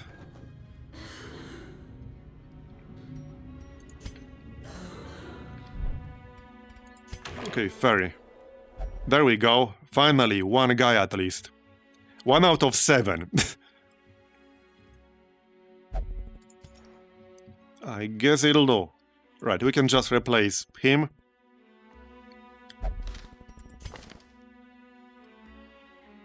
Yeah, we'll probably want to remove Perfectionist from him. It's still worth it because his gear will be upgraded, all of his skills will be upgraded, so I'm saving money even by spending money on that. So just replace him. has no place for the And we'll remove that right away, because chance to get stress on every single miss, that's kind of bad. That's pretty bad. That's pretty bad. Not the worst quirk out there, but pretty bad.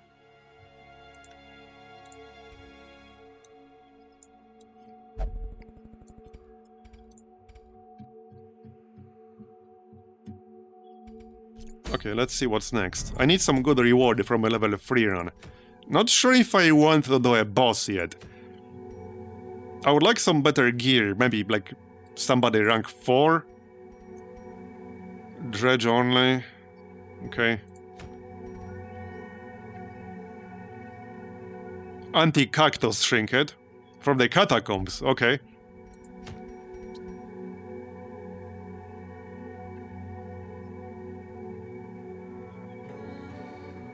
Oh shit, even more healing done for the flagellant. And plus 50% restoration. Yeah, but that's a long veteran run. Probably won't be doing that. Blight amulet. Vestal only. Cured stun on the friendly skill. Divine Grace, cure blight bleed. Wait, Divine Grace is the group heal or the single target heal? Yes. I don't actually have a Vestal on my roster. Minus 25% healing done is kind of bad when her healing is already kind of underwhelming. This is more for like a frontliner support Vestal. But I don't remember if a Divine Grace is the single target or the group heal. Because you can use the group heal from like rank 2. You can't use the single target heal from rank 2.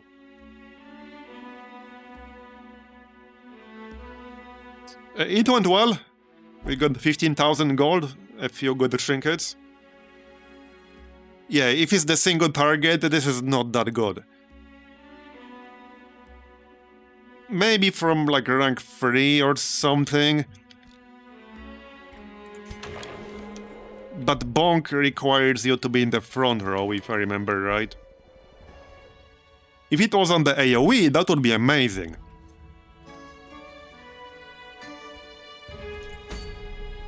Maybe good for dungeons with like a ton of dots. Probably, something like that. Anyway, what else do we have here?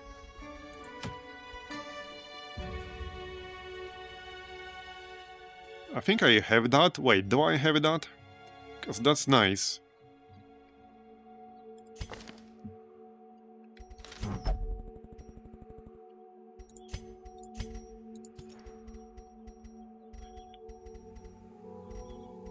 No, I don't have that. Okay, that would be nice combined with a Blight Amulet. Because Plague Doctor here already does a ton of Blight damage. At rank 2, you have 8 damage per turn with a Noxious Blast and 7 with Plague Grenade. Combine that with the Grave Robber. So plus 30% Blight amount applied from this Trinket, and then you can have a Grave Robber with plus 37% applied from the debuff. Here, plus 37% Blight amount applied from the debuff. And then plus 30% from this Trinket. Okay, we might do this one.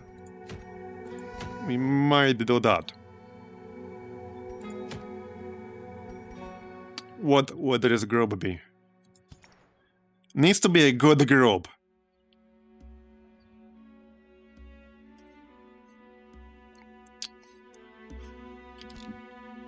Right, I can't use Amber Workshop on this turn. Probably not worth paying for the galley. Yeah, no, not worth paying for that. Okay, Interior Tactician.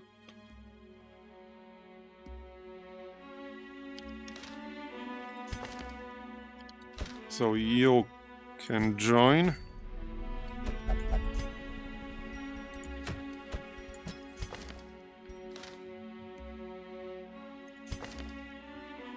Slow reflexes, right, Ritualist. Bad Healer.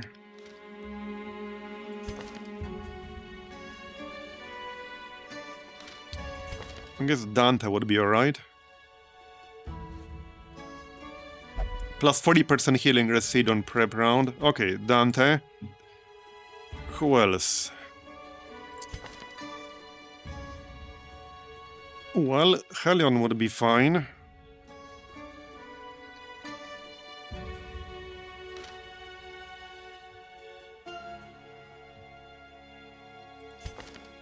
Wait, was he religious? Yes, right. So Eric is religious, meaning I could grab a Judicator with Glassworks. That's yet another healing bonus for the Flagellant. And then I could use a Pagan Damage Dealer. I think we had a Pagan Musketeer. Or not? Faithless Musketeer. Or Religious. Okay. I might still grab a Musketeer anyway. Yeah, plus 5 stress when attack misses and it's locked in. That's pretty bad.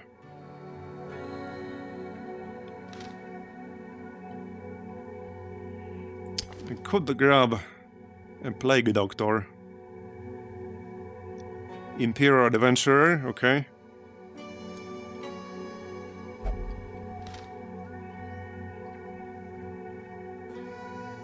Thing is, I don't know yet what the resist will be on Veteran.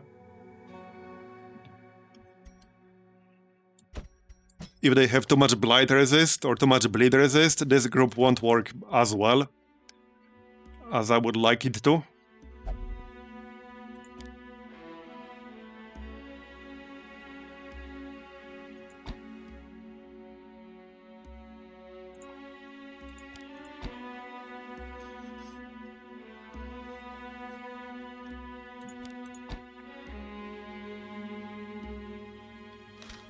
This is a nice group. Okay, I think this will work. But let's get that Blight chance. I might just get it twice, you know, just to be safe. Because I know they will have way higher debuff resists. Whoops, long person. My bad. Yo. Yeah, so that's plus 50%. That should give him 160? Yeah, 160. Hopefully he can overcome the resist that way. You need more healing.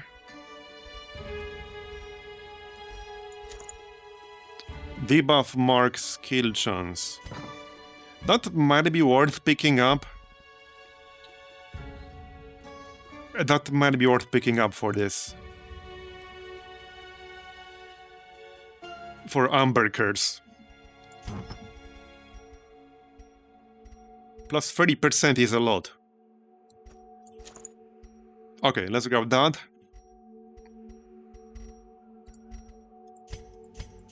Then... Right, for the Flagellant, that's an obvious choice. My usual Trinket here. And... Oh yeah, and Recovery Charm. Oh, that would be hilarious. I don't know if he even needs that. Like, does he even need that? I don't think he actually needs that, because he will have a bonus from Glassworks, that's 26%.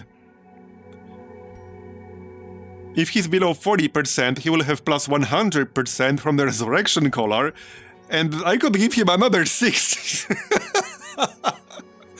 Okay, that's actually kind of hilarious. Maybe best to spread it out a little bit, so give it to the Judicator. I think that's gonna work out better. But I could actually have like plus 200% or more healing received on the Flagellant.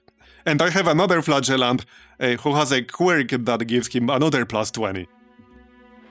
So that's actually kind of hilarious. Shame you don't get any kind of benefit from overhealing.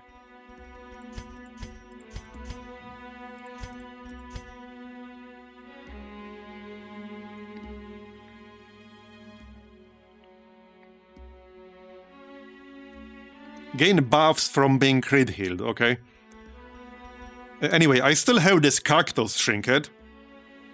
On a monster kill, buff yourself plus 15% healing received for 2 turns. And gain regeneration, or restoration rather. I don't know if this would work from kills with bleed. I had some effect that triggered on kill that did work after I got a kill from a bleed. I remember that. That was 2 days ago. So if this works, if this was the trigger of a bleed kill, that's good. If not, it's kind of bad. I mean, for the Flagellant specifically. And I don't think I want to reduce his health even further. I'm just going to give him Toffering like before. Yep, that gives him some protection, some health. Because Flagellant's health pool is not that high.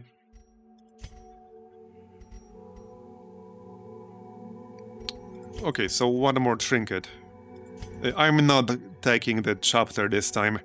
Plus 25% damage taken is a bit too much. Now, I could take the Seared Stone for more scouting chance and for less chance to be surprised. It will reduce his health, but he will still have 72. That might be a good option here. I could also give him plus 30% bleed skill chance and use Crucify. That's an option. I could obviously give him the sword. I could give him the bots, but that's minus 5 speed. I could give him speed. Yeah, Crucify is a good skill.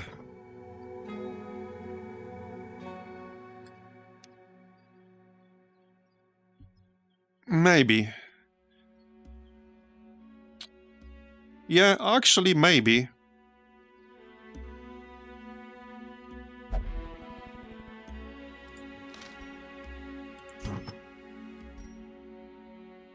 what else do we have here?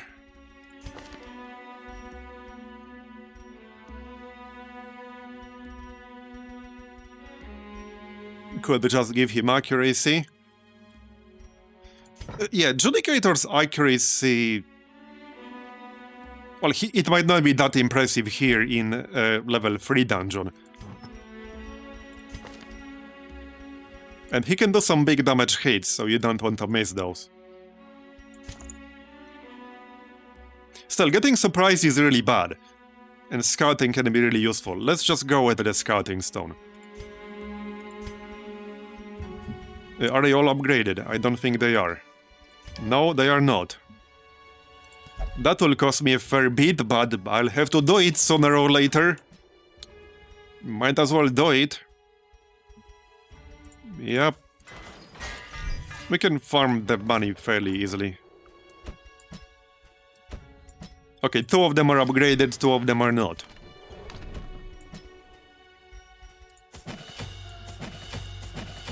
Okay, I don't need every single skill. Just the ones that matter. Okay, let's upgrade Crucify here. Yeah, and the stun too. Umber Nail is good too. I won't be using it in this group, but it's good.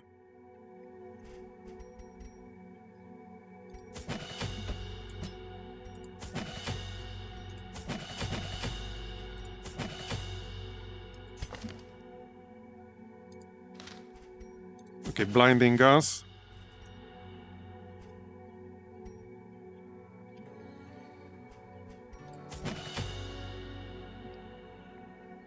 Okay, in case I'll need to switch to Battlefield Medicine at some point, we can upgrade that. The damage buff is good, but I don't think I'll be using it. Maybe I would use it. Okay, fine. It is a nice buff. I just have mixed feelings about the plus 10% crits received chance. Very, very mixed feelings. We do have Unspeakable Commune. Okay. One companion, remove symptom disease. Okay. Minus 25% healing received though. Probably a good one to buy though. Like this could potentially save you gold basically.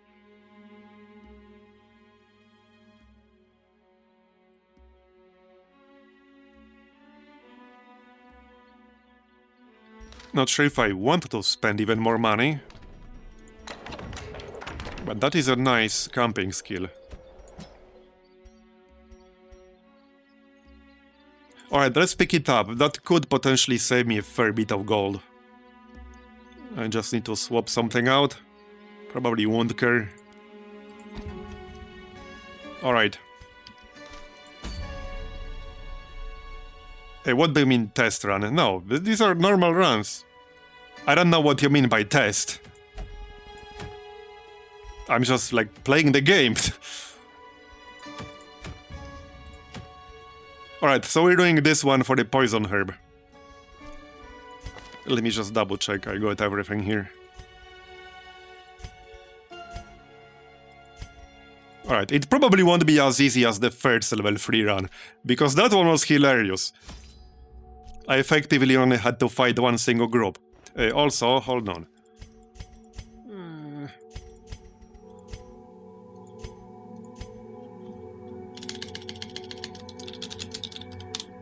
There you go. Yeah, no boss yet. Here. So... some torches for accuracy buffs. Some bandages. Archaeology kit. Shovels. Food. And let's get some extra food for healing and stuff. Maybe some cleansing salt to remove debuffs if needed. Okay, that should be fine.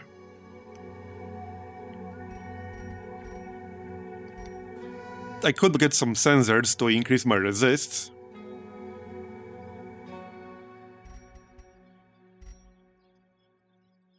Okay, let's grab a few.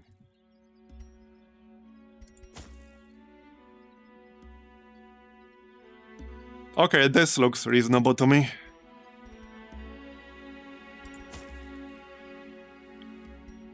Maybe a bit of an overkill, but it is a level 3 dungeon. And we'll have 25% scouting chance.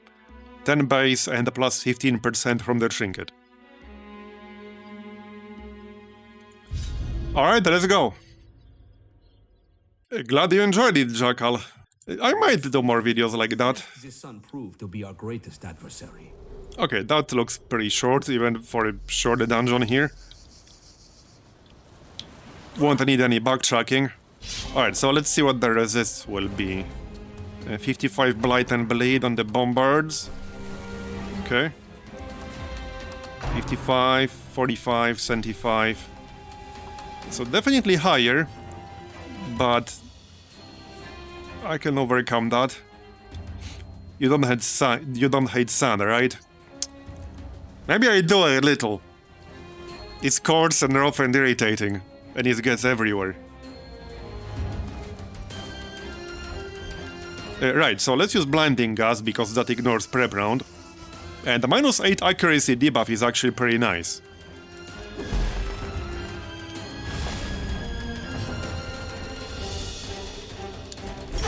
Nice hit! Yeah, I will definitely try the ignore accuracy trinket, or rather get better accuracy on round 1 setup at some point.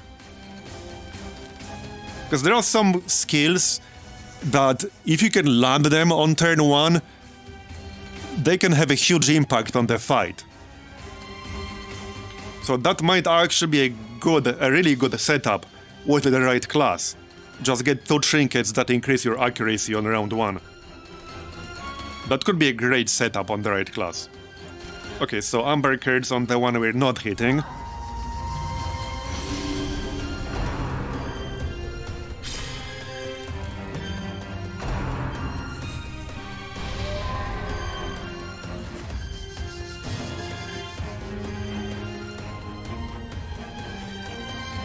Right, so I don't need Glassworks just yet, but nothing else will really land. Okay, XP would probably land. There. That's both now. 29 crit. Yeah, these bombards can do a fair bit of damage.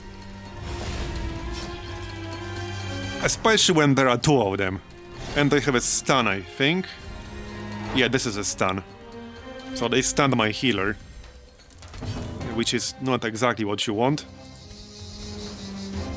Alright, I need 8 more damage here.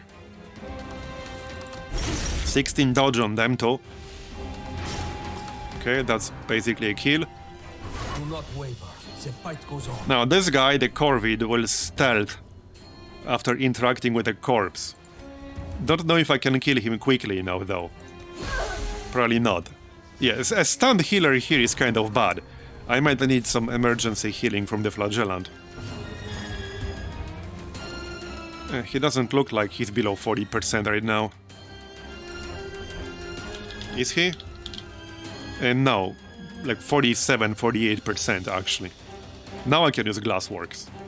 Yeah, let's actually use it on, the actual healer, because that's guard effectively. He's not religious, is he? Pagan, that will increase his damage. I don't care about him doing damage, but this is mostly about the guard right now. I could give him Reclaim, but I want to hit the Corvid. If we get lucky... Oh, the bleed resisted, okay. No corpse yet, though. This is definitely more damage than in level 1 dungeon. As expected. And another stun. Yeah, these stuns are really dangerous. These are really dangerous. Now I need a heal.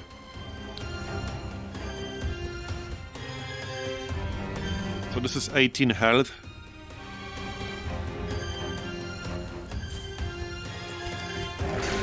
Nice.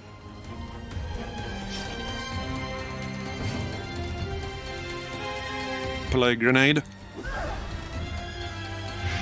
That's 19. Okay, that will be a kill from the Plague. Right here. That's a lot of damage.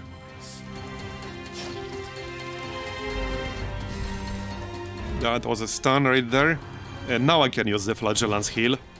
Now I'll have to. Yep.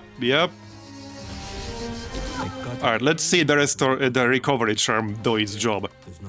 Because I have the recovery charm on my Judicator, which means he will get 60% more healing. And the Flagellant will get 100% more healing received. So we'll use this. And it will scale really well because this is a percentage-based heal. So let's see how much this is going to be. Should be a lot. Yep, 74 healing crit. 74 healing crit. And a pretty big one on the Flagellant too.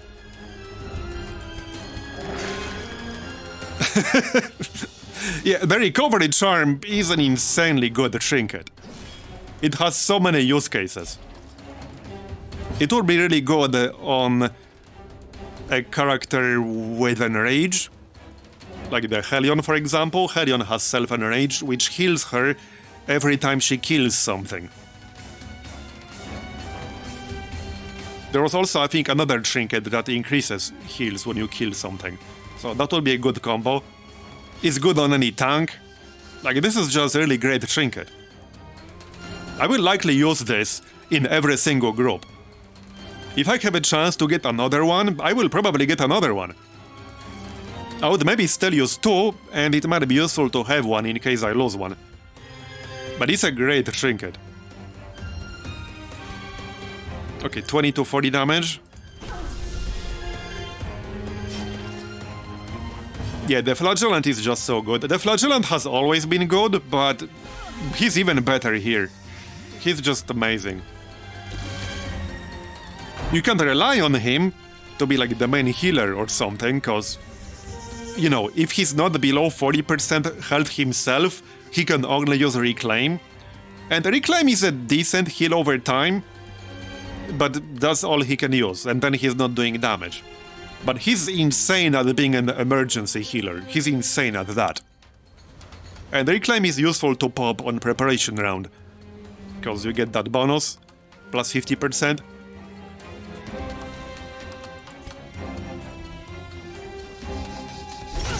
Okay, that's a kill.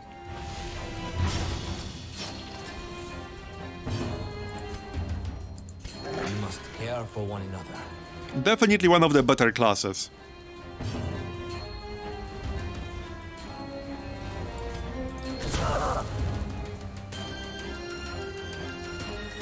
I think the Vestal is okay, but the Vestal is more of a like support character.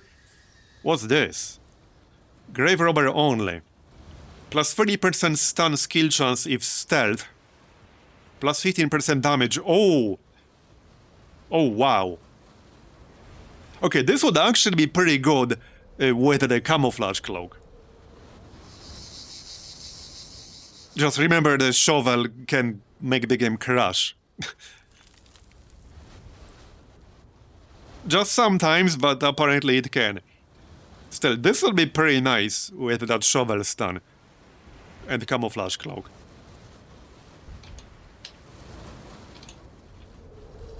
And then if you kill a monster, you self-stealth too. That's a really nice trinket. And we got that from just a regular ass group. Yeah, that was a lot of damage from that fight. That was a lot of damage. Our cause is righteous. 3,000 gold from this guy, alright.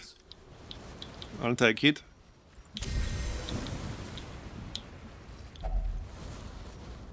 Right, do I want Amber?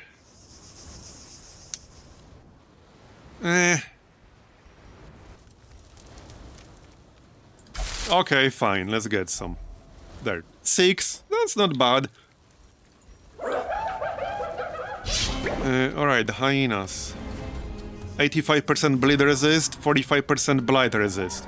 Yeah, I don't think my Flagellant will land the bleed on them, but very low debuff resist, so we can debuff their bleed resist pretty effectively. Here, have a restoration. That's 9 per round. Yeah, these things have a group horror effect.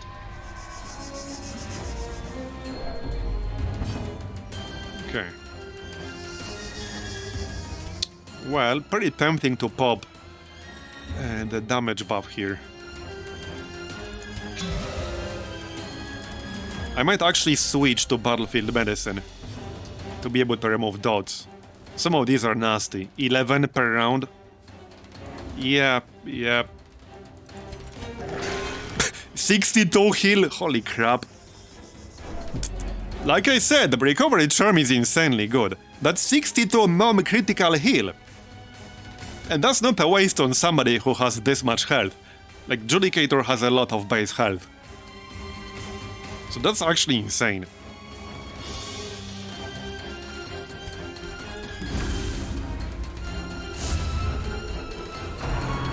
With this much burst damage, you actually kind of need that though. There's a lot more burst damage in level 3 dungeons than in level 1. A lot more. Okay, now I can try the bleed. That's 11% chance to fail, but it will be a massive heal. Got it. There, 51 non-critical. Have I mentioned how much I like the Flagellant?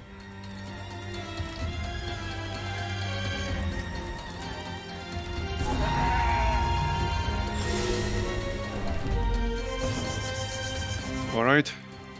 Yeah, we do have this debuff and buff from the event, from the Amber Accident event. So the numbers are a little bit exaggerated for damage, on both ends. Okay, Blight should still land here. Yeah, it will. I have plus 50%.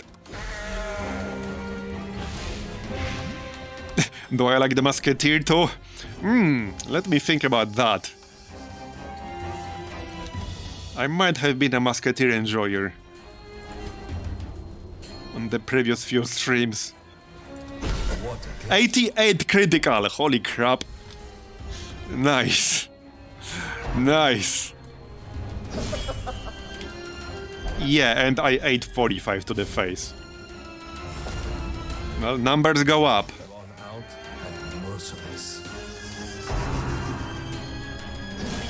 Yeah, okay. Now he's down to 1 already. Time for another heal. Unfortunately, all I can do is reclaim with the Flagellant. But we'll grab that. That's 15 per round regen. And then we'll hit him again with a meme heal. There, 60 non-crit. Have I mentioned how good the recovery charm is? It is.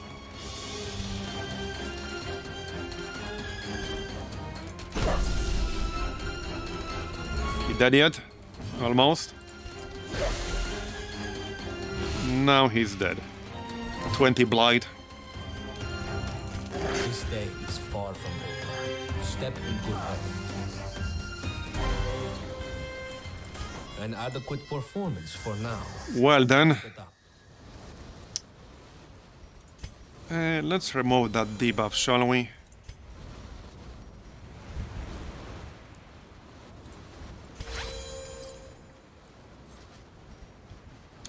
I might just dump the key. Well, this time I don't want Valor Marks, because that's what drops in this zone. Oh yeah, right. This is not what drops in this zone. So let's dump the key here. That's good enough. Let's move on. We're not even in the first room yet. Yep, we're not even in the first room. It's definitely tougher.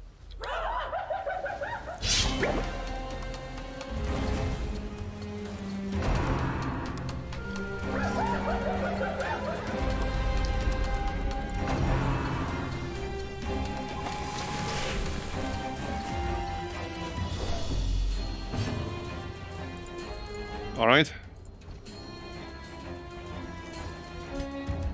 Yeah, let's just pop our Legion here.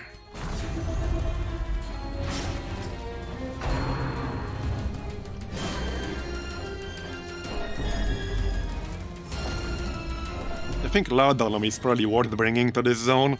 especially at higher levels, because of this horror effect. That's pretty common. Oh, I was going to switch to Battlefield Medicine, my bad. Here, have a debuff.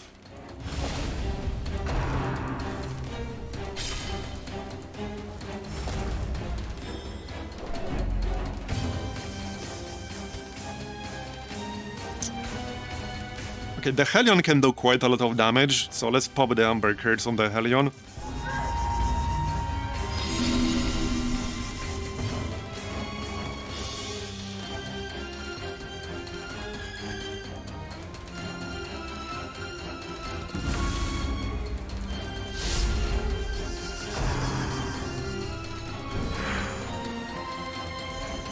Okay, that's a bit rude.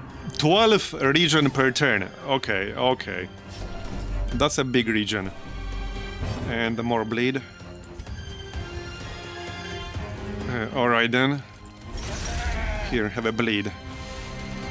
Debuff at least. Yep, we're fighting Hellion wannabes. Oh great, I got pulled.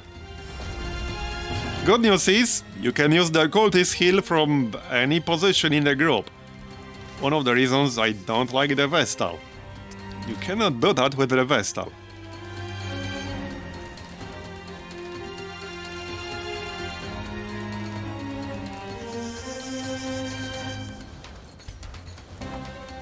Well, this will be good damage if I land. I can't hit the Corvid.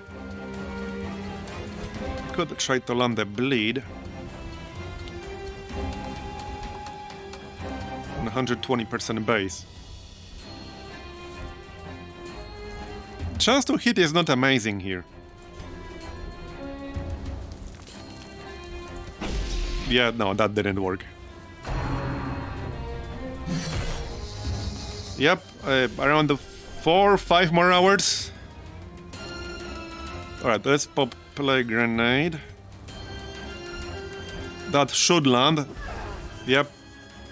That's guaranteed to land as long as I don't miss. Now I could move manually, but might be best to just stay here for now and heal.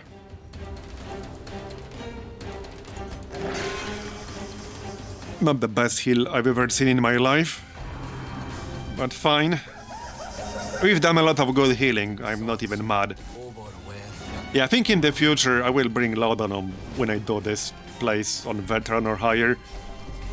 Because this effect will stack pretty quickly right there. Okay, that's enough for a kill.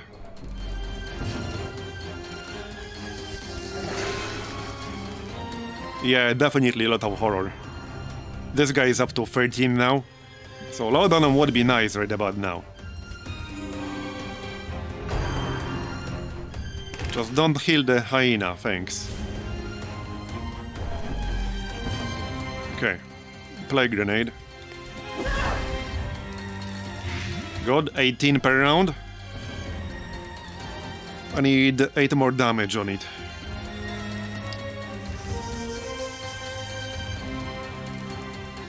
Well, the hyena should die, but in theory it might still get healed.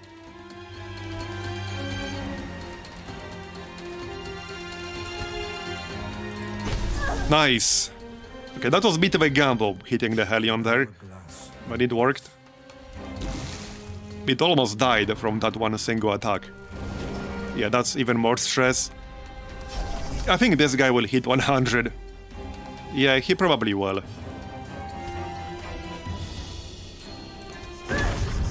Okay, that's a kill. And healed back to full. I'm pretty sure he will hit 100. I should probably camp after this, like directly after this. Yeah, I will.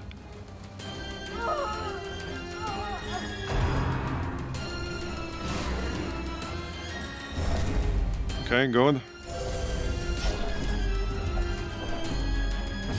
Yeah, we really need to camp. He might even hit 100 before camping. That's possible. No, they're dead now. Okay, they're actually dead now. Yep.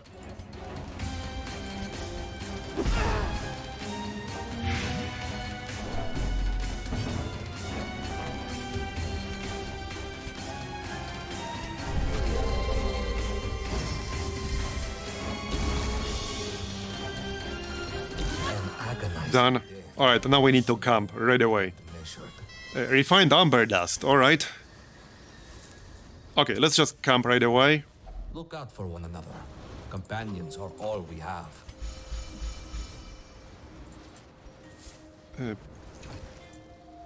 Hold on. Yeah, I can't use the bandage now because I camped. What do I get rid of to grab that emerald? Good question.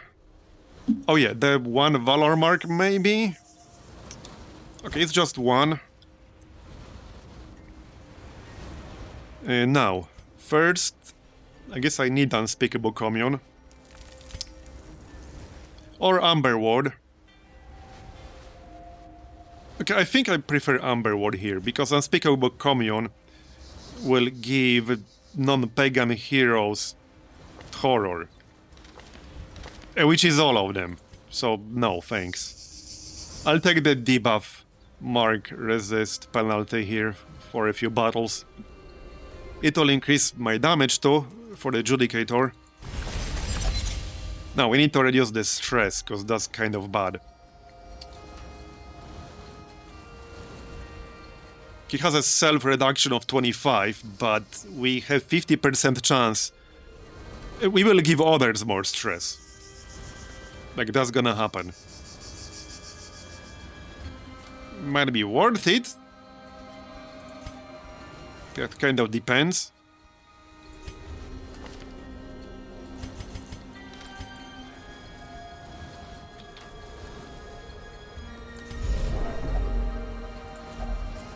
Oh, okay. Wait. That said all companions, only one person got that. Interesting.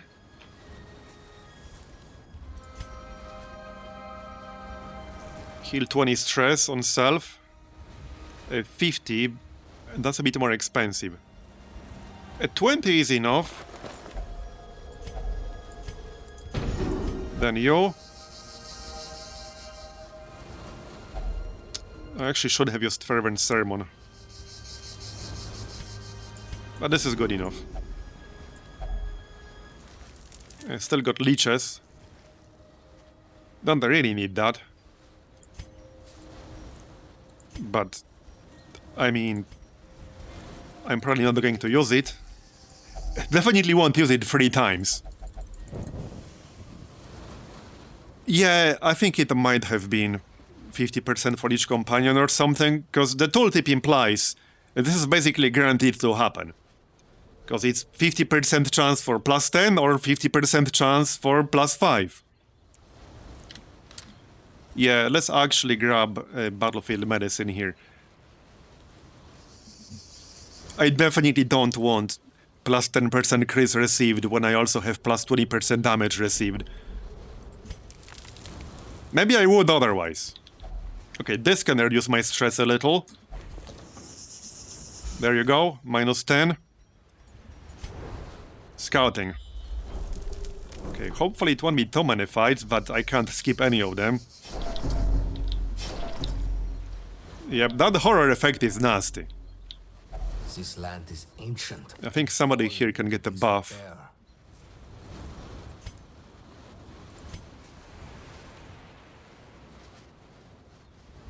Yes, right here.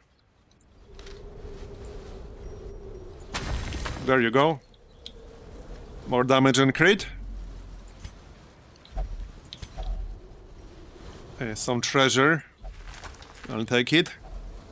Worst case scenario, I can just leave. Like, it's not a big deal.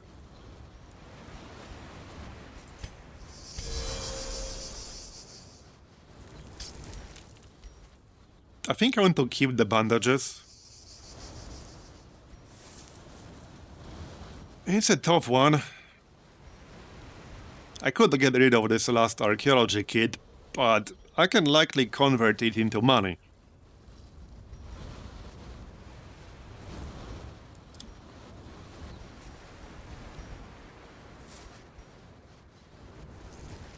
Okay, cleansing salts.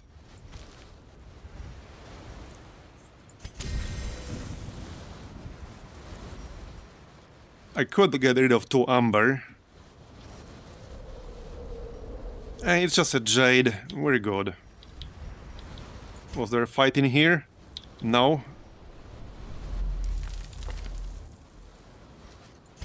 50% Trap Disarm is my best. Yep, that failed. We must be more vigilant. That was quite a bit of damage right there from that trap. Okay, now this has a chance to heal you, but it also has a potential negative effect. It also had interaction with anti-venom for like food, but I don't have anti-venom. Yeah, that's bad. Hallucinations. It was worth a try, I guess. So there's a fight here. I think I might just buff my resists. Okay, let's go with that.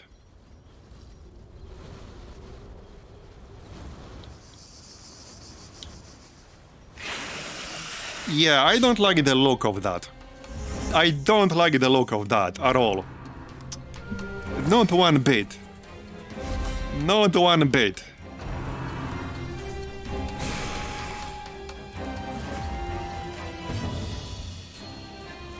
"100 blight resist, 45 bleed resist," okay? Yeah, I don't like that at all. Snakes. Why did it have to be snakes?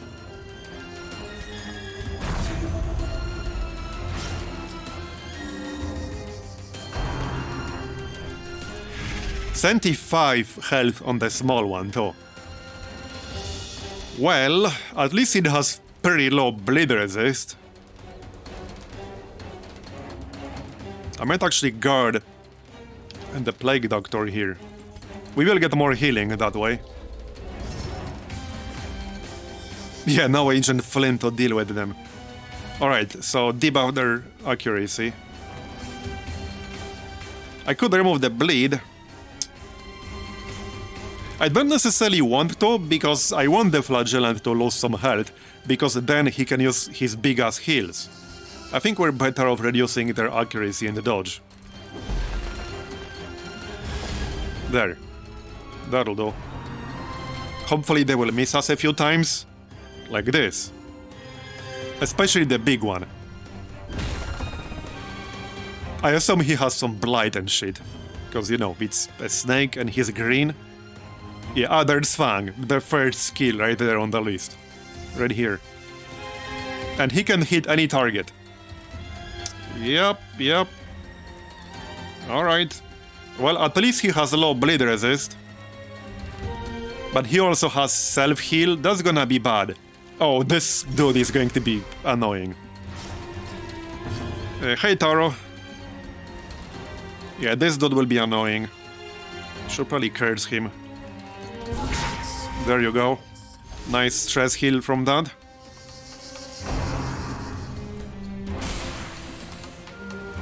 Yeah, we'll probably take a lot of damage here. At least they don't have any stress abilities, as far as I can tell. A Crucify should be useful here too. Yeah, Crucify is actually a very nice skill if the target is expiated, which right now it's not. But it's plus 50% damage if it is, and a pretty damn high bleed. So that's a really nice skill.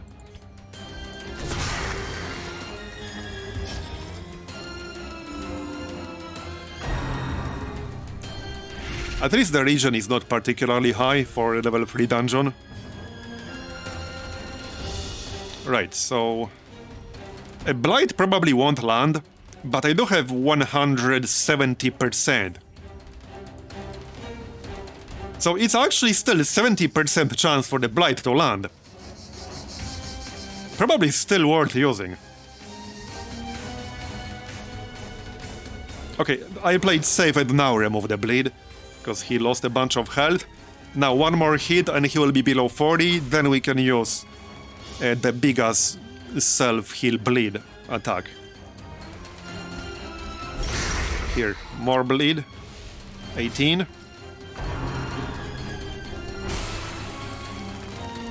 Okay, blight. 6. Yeah, I really like the Judicator. And our healer is stunned. Well, good thing we got the flagellant then.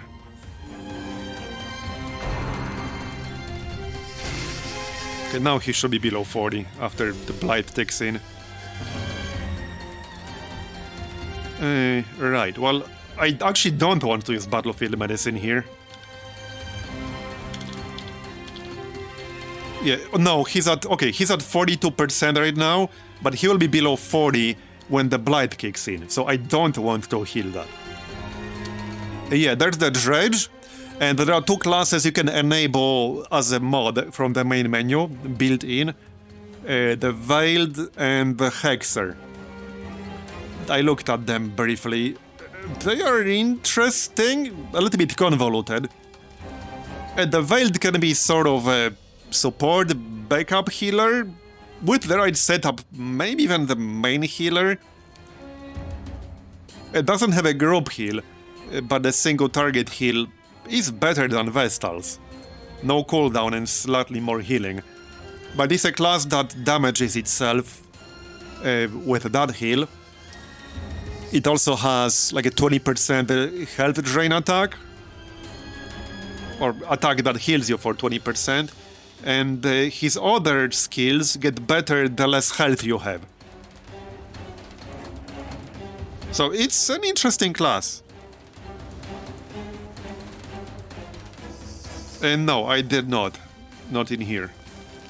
But you can enable or disable them like anytime you want during the run. Doesn't have to be at the start. Alright, let's just pop Plague Grenade here. This is 70% chance. Yep, okay, got it. So that's 18. Now we can Crucify again. That's 95% chance to land as well. Yeah, this thing has 0 dodge right now because we debuffed it. There, nice. Got it. Now the other two snakes. Now I can use my bleed heal. I could also just... Right, probably safer to heal the occultist. Because this would objectively be a better option. It would do damage while also healing me. But I don't want to take any risks. There. 62 crit heal. So back to full. Now I can heal more, or actually pop a curse. I don't remember what the roster was in the OG, so I can't tell you, but the roster is pretty big. The roster is pretty big. Especially with the fully upgraded ferry.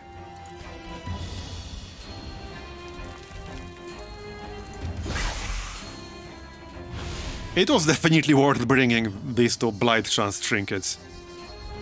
Because yeah, now I actually have a decent chance to land Blight against an enemy with 100% resist. And almost guaranteed, basically guaranteed against 65. Because I have 170% base. So it's actually guaranteed on this snake right here.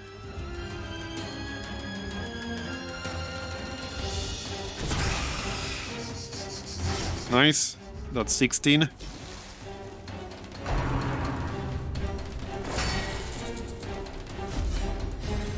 This went better than I expected. Technically not over yet, but...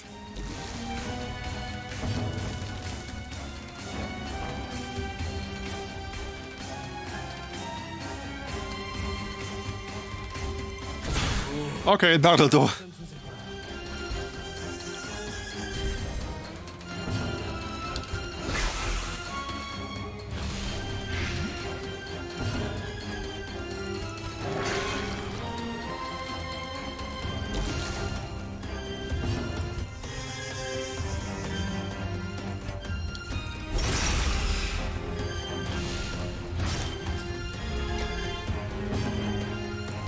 I should be able to pop the flagellant heal before we finished here. Oh, no, never mind. Alright, that's fine. Blade of the Second Crusade, Judicator only. Plus 30% damage versus marked, plus 6% crit versus marked. That's actually potentially kind of insane. -5 accuracy, but he can stack a lot of damage. Like, you saw the 88 crit he did earlier. He could easily do 100%, 100 plus damage crits with the right setup. I mean, it's literally the second veteran dungeon I'm doing. But it's a significant step up in difficulty. Way more burst damage, way higher resists. If you're not prepared, you'll get wrecked. I brought like a fully upgraded rank 3 group. Every single person has fully upgraded armors, weapons, and skills. If you didn't have that, you would get wrecked in here. Alright, I can just destroy one archaeology kit. Probably keeping everything else.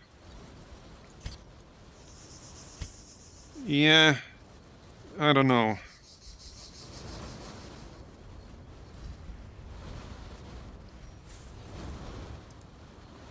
I kind of want both, but I don't think I'm willing to destroy anything here. Nah. Not at the moment. I'm keeping my shovel. So this might give me stuff that I won't be able to carry, but maybe we'll get emerald, maybe we'll get onyx. Okay, we did not. This is a lot of gold though. So I suppose now I'll destroy probably the bandage. Definitely not the shovel, probably not the archaeology kit. I can live without a bandage, especially when I have battlefield medicine. I'm keeping the torches because you can increase your accuracy in this place with the torches. I could swap to amber, but yeah, no, we're good. Yeah, that's a pretty nasty blight. But he can heal himself on the first turn or something. He'll be fine, he's a big boy. Right, so there's a fight in here. I'm just going to buff my resists before we enter. Here. That also frees up one inventory slot. Oh, it's a good challenge, alright. Yeah, so here, I think we want to kill the Corvid first. Because that attack... that increases your... that gives you horror. That was nasty on the veteran. That was really bad on veteran. I got 17 horror, 17 stress per turn from horror from that. That was really bad. Alright, well, let's heal ourselves first. There you go. That'll do. Then if I take some damage, I'll be able to use the bleed heal attack. So this is actually perfect.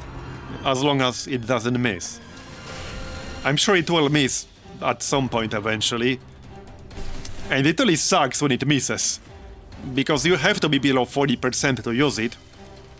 It heals you for a lot, but it doesn't heal you if you miss. And we got a disease. Okay then. Oh yeah, no, he already had hallucinations. Yeah, he has a 6% chance per turn to receive forced stress. That's kind of bad. Okay, so... I think we need to curse the Hellion and the Bombard. They can both do a lot of damage. And I need to kill the Corvid because of that stress attack.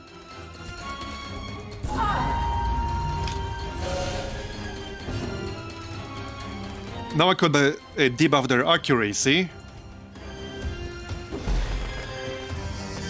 Alright, that'll do. That is quite a few debuffs. And maybe Pop Glass works. Not yet. Let's expiate one of them.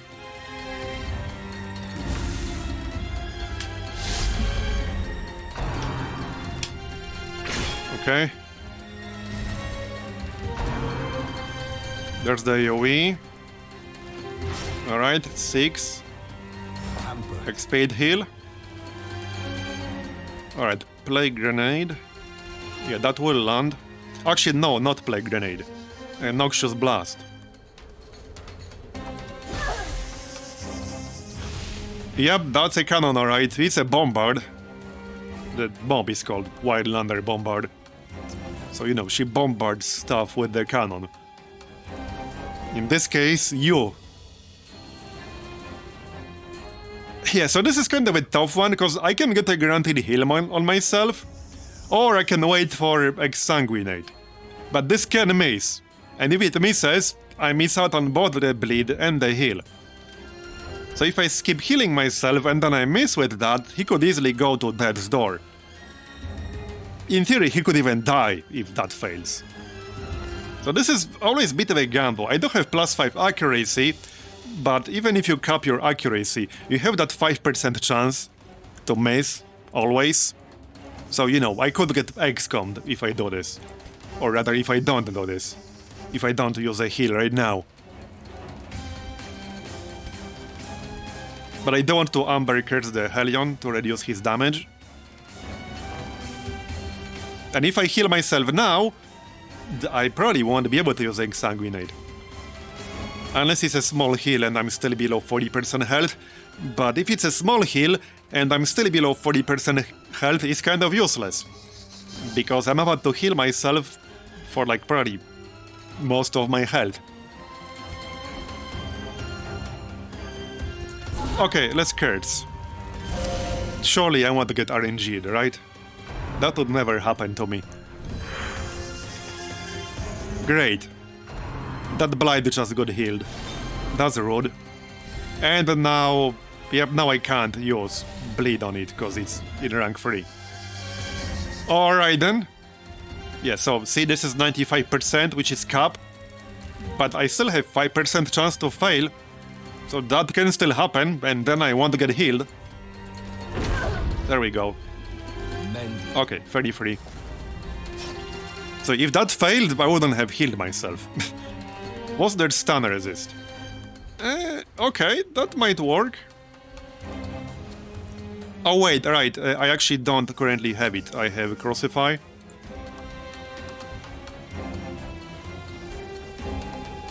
Yeah, the Corvid getting pushed back was really bad, because now I can't target her with most of my high damage abilities. Let's kill the Hellion, I guess. But now... yeah, the Corvid can make itself invisible.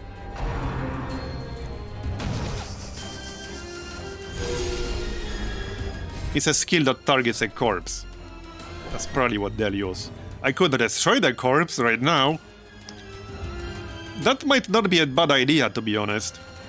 But I can also do 26 to 51 damage on the Bombard. I could straight up kill the Bombard with this attack right now. Yeah, there we go. That's probably a better idea.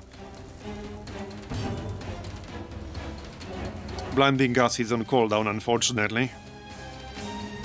Let's maybe... yeah, let's just get more Blight on them. Here you go. I'll just have to destroy these corpses, I guess. There. That'll do. Now it will use invisibility. Yeah, Plunder, that's the one. Yep. That's the one. Fortunately, half the group is dead now. Alright, let's heal.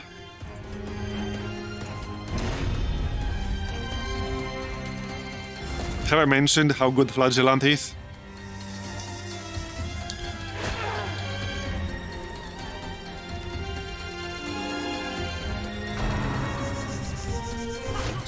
"26 crit with an AoE? Okay, bro.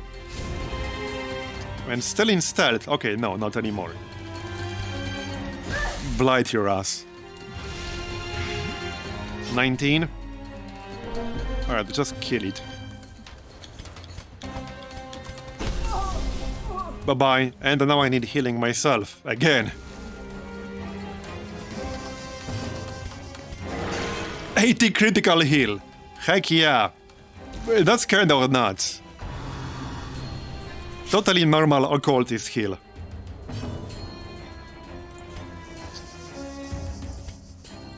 Totally normal occultist heal. Where are my occultist enjoyers in chat?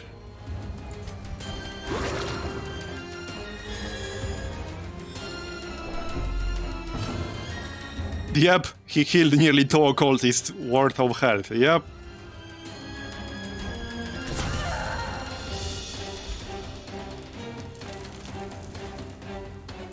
Occultist is just strictly superior. Skirmish. Because one of the most common arguments I see people make against the occultist is that you can heal for 0, which can screw you over. Yeah, I mean, that is true.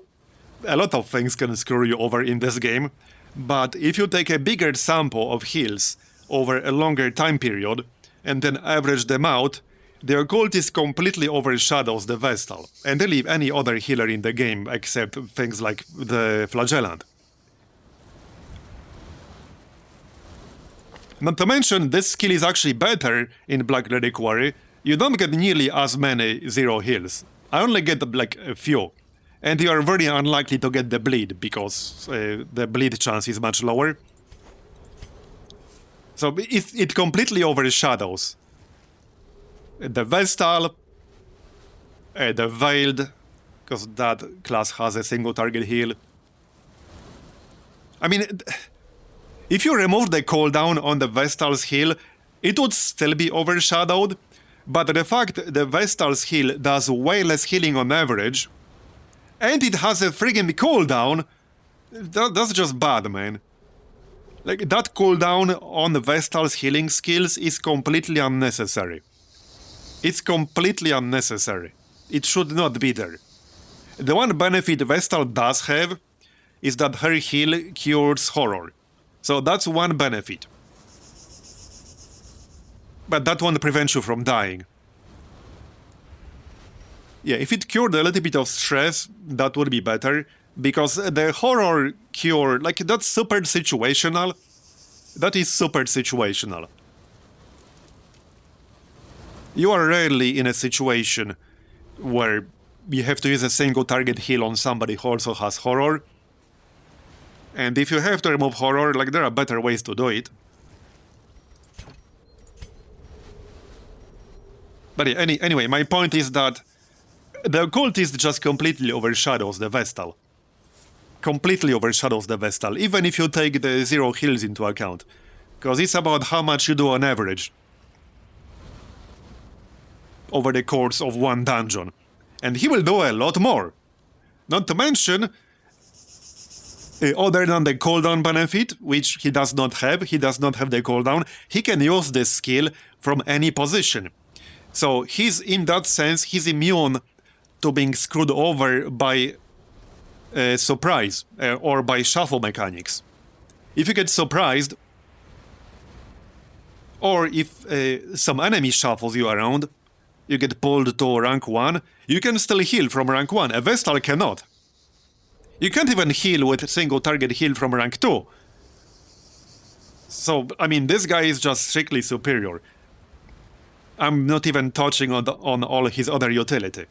He can do pretty okay damage with Sacrificial Stab. Abyssal Artillery has always been good.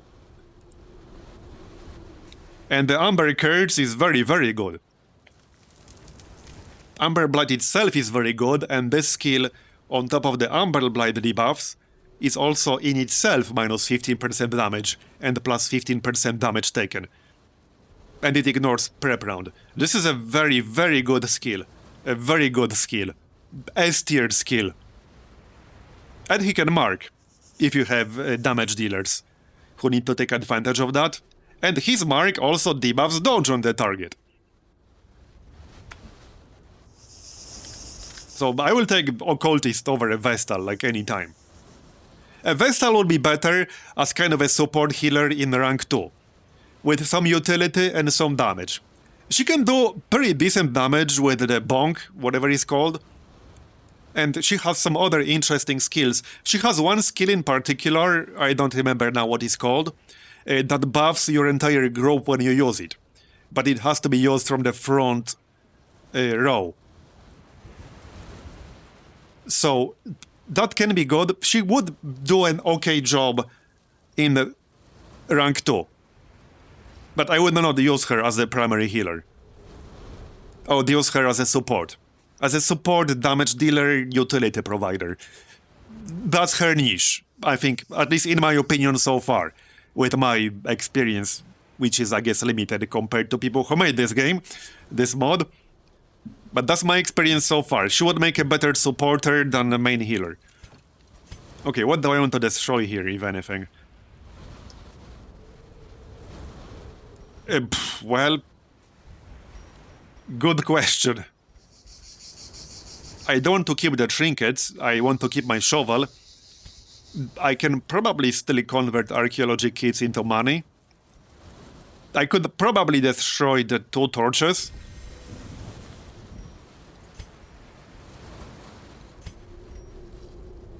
I guess I could do that. I could destroy 2 amber.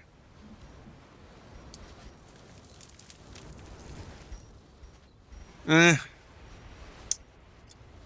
do I want to trade 2 amber for free salvage jewelry? Maybe I do. Maybe I do.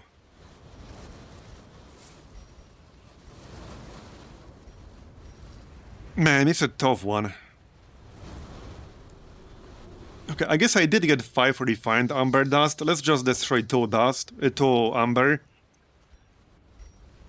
Now the question is what I want to take. This zone mostly drops valor marks, and they stack up to 16, so chances are if I get valor marks, I will get more of those. And I need a lot to upgrade the training facility. And I do want to upgrade the training facility to get rank 3 recruits eventually. I might just pass on salvage jewelry, because that's not what this zone drops. We're unlikely to get more. I don't want to pass on 500 gold, but I might have to. Because, like, if I destroy archaeology kits to pick up 500 gold, we have a pretty good chance to convert 1 archaeology kit into any of these gems that will stack with my existing gems. Let's just dump this torch. Okay, here, that's fine, because you don't need torch for light level in here. You can just use it to get +5 accuracy for the next fight. Okay, now we can use archaeology kit. Okay, Jade. We still have much to do. And Kvarod's Darik or whatever. Right, I don't have Jade, but this was worth a fair bit of money. That's good enough. That's good enough. That was what, a 6 stack, a 7 stack? It was over 1000 gold right there. Okay, more bombards. River. Yeah, that's a pretty high damage group right here. That's a pretty high damage group.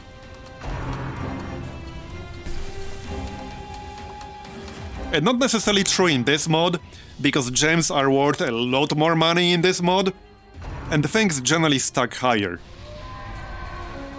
I mean, the emerald, for example, is 1000, the sapphire is 1300, even the onyx is 750. So it kind of depends. It kind of depends on the zone. The Catacombs, for example, can have a lot of gems. Alright, let's just pop a heal here. Right, yeah, again, this is a pretty high damage group, I need to be careful. Debuff accuracy. I think that one is 400 gold each. It's still worth taking, but not as much as, you know, emeralds, sapphires, etc. Don't remember how high they stack. But again, things in this mod generally stack higher, so inventory management is a bit easier. And take this currency right here. So these things here are worth 250 gold each, and they stack up to 20. So 1 stack of these is worth 5000 gold. Way more than just a stack of gold straight up.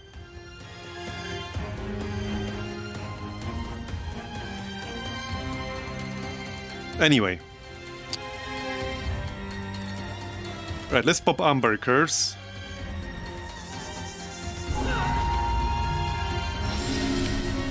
I'll probably be killing that one last, hence Amber Curse on that.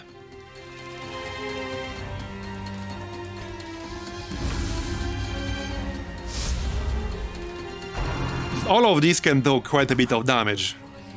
So, regardless of who I target first, the others will have some pretty high damage potential. Yeah, and we got stunned here. Good thing I got the Flagellant. That stun is nasty from the Bombards. Now 2 of our group members are stunned for 1 turn. So, yeah, that's nasty.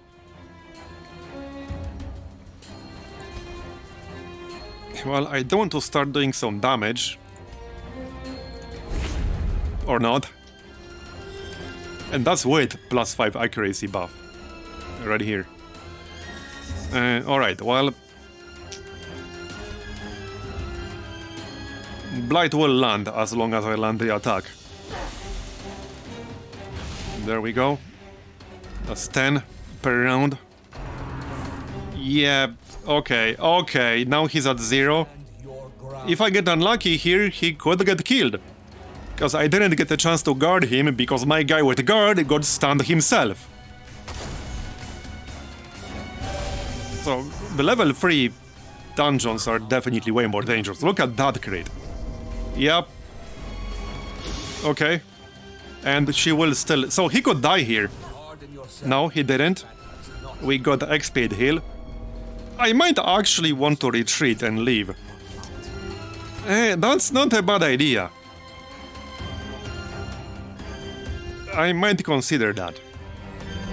Okay, let's heal ourselves. So this should be a pretty big one here. This should be a big one. There we go, 37 and 45, non-crit.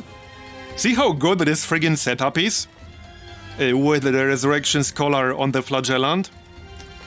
And the Recovery Charm on some other tank, like this guy in this case.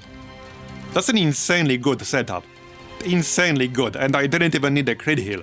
I did not need a crit heal. Now I can guard the Occultist. That will also make him receive more healing, because I think he was religious?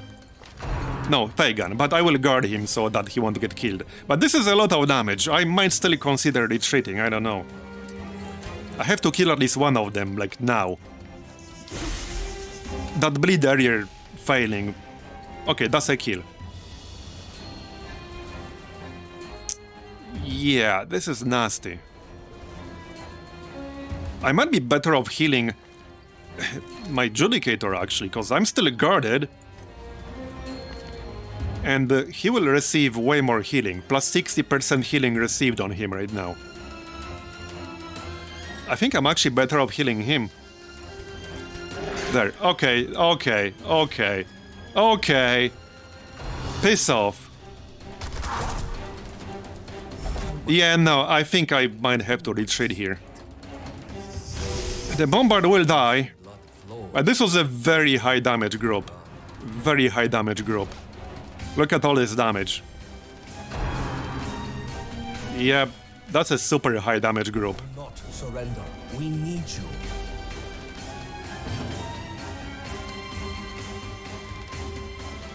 See, if I use a retreat option and fail, I'm wasting a heal. And then this guy could die from the bleed tick. Okay, that's better. I'm still guarded.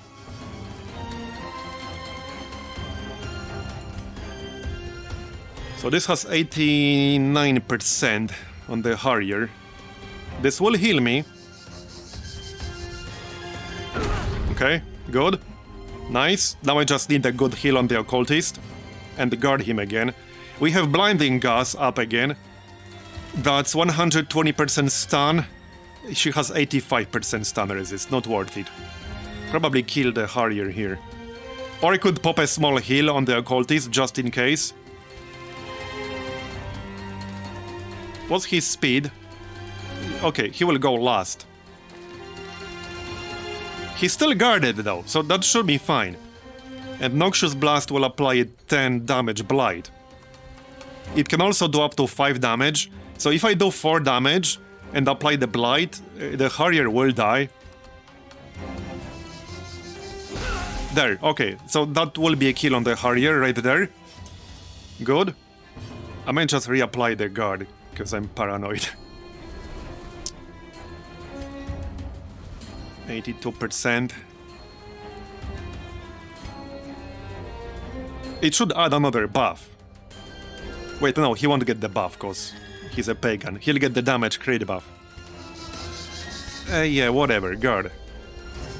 There, 3 turns. Plus 40% damage, plus 16% crit. Yeah, 34 crit, that's nasty. And that's a stun too. Like, that damage, that attack is really dangerous. That's a high damage attack and a stun. Like, that's really dangerous. And no more guard now, because I'm stunned. Yeah, like I said, way more... like, spike damage in level 3 dungeons. Okay, this will be bad if somebody dies here. Yeah, no, I'm not gonna risk. I'm not gonna risk somebody dying. I think we got, like, enough gold here. Fury, Let's just leave. contempt. I'm not gonna risk somebody getting killed. It's not worth it. They have much to teach. Oh yeah, I know. But even without that, like, that would be a lot of damage and a stun at the same time. But I know.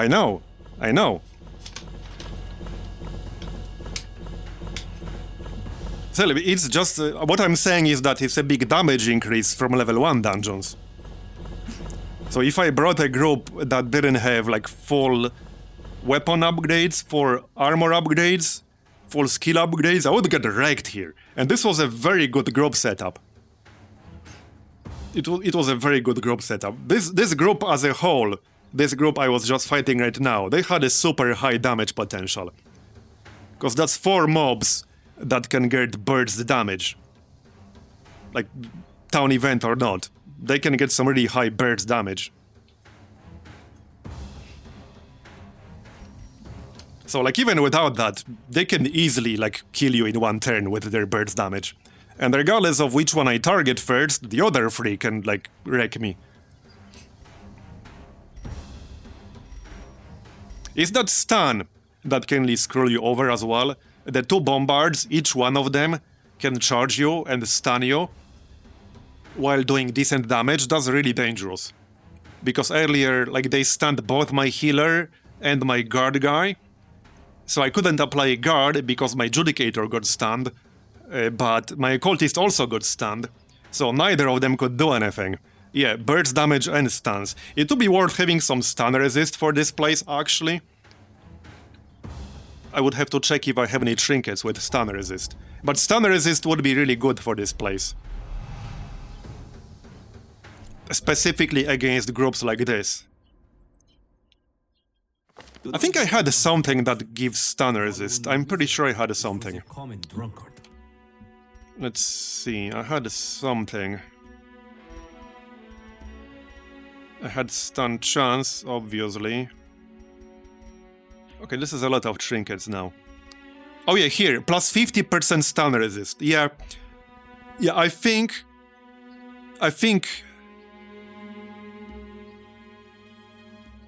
that's a must-have on a healer for a dungeon that has a common stun skills.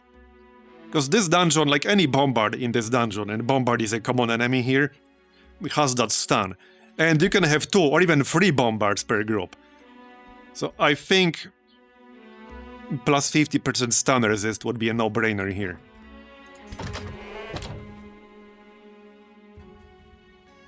Okay, so let's maybe use the Amber then now. This is one of my favorite new facilities here.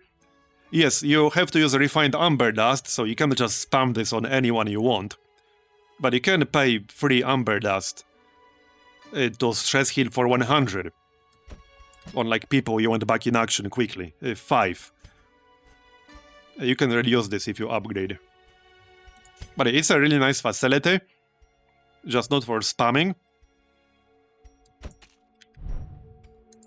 How about the bar? 40, 50, 60. Okay, that's enough on the flagellant. Right, he needs to use fighting pit. 60, 75, 90. I could actually upgrade the fighting pit. Reduce the cost. Not sure if I want to.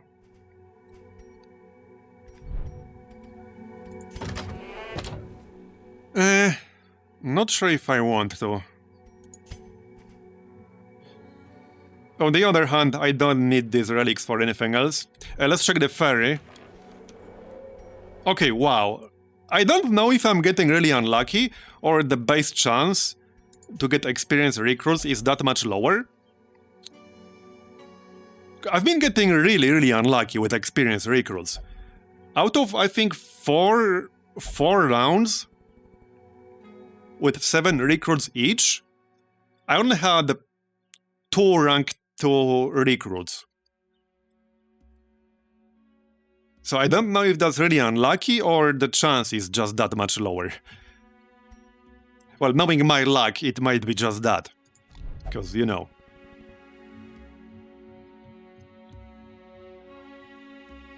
Judgment? What's Judgment? Oh, Vestal? I actually don't have a single Vestal on my roster right now. I can't even check Vestal skills, because I don't have one. Low chance and my luck. It sounds about right. Let me double check. I actually don't need Matak here at all. I'm pretty sure I don't. Alright, that's just the ferry. What else was it? A ferry, galley.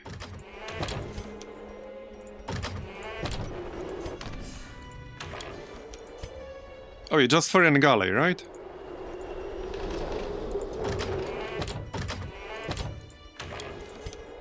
Okay, yeah, just ferry and galley. I guess we can upgrade the galley then. I think I'd rather fully upgrade the bar first. Because like I said earlier, the bar is the only facility that doesn't have the risk of like skipping the next week. So I like that. It's less stress healing, but there's no risk of skipping next week. And here, we can send you, that's 48.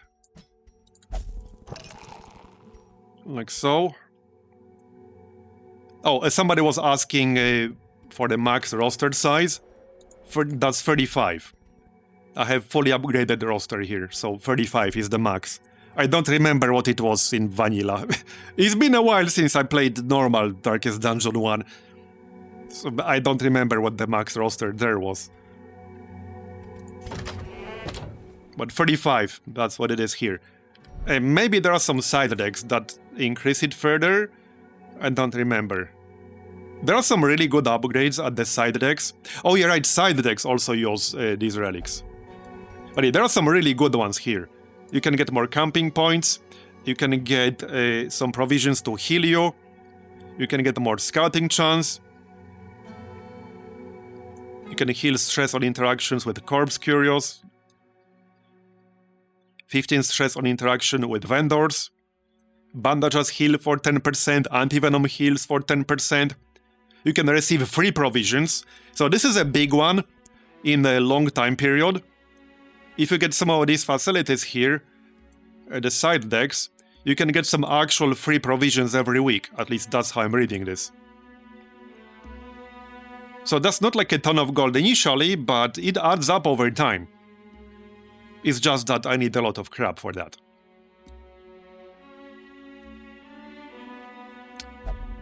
Ooh! Okay, I can already get Archaeological Sanctum. Relic stacking increased by 25%. That's probably worth getting, because I'll need a lot of relics for all these side decks. So, higher relic stacking just means I will objectively get more relics over time. And I still need a lot of relics for, you know, my other facilities. It is 15,000, but I can afford it. Alright, let's get the Archaeological Sanctum here. Yes, I'm sure. There you go. Okay, now I think we can do some amber refinement.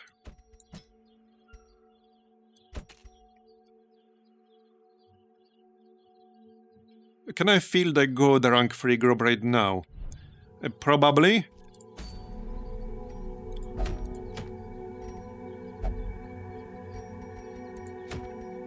What would we be doing?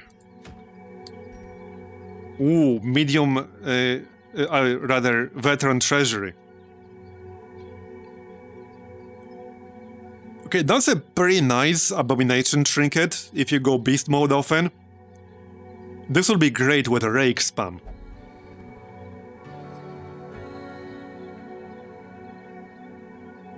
Not sure if I want to try a veteran treasury yet, but I guess we can always leave, and we have to try it at some point.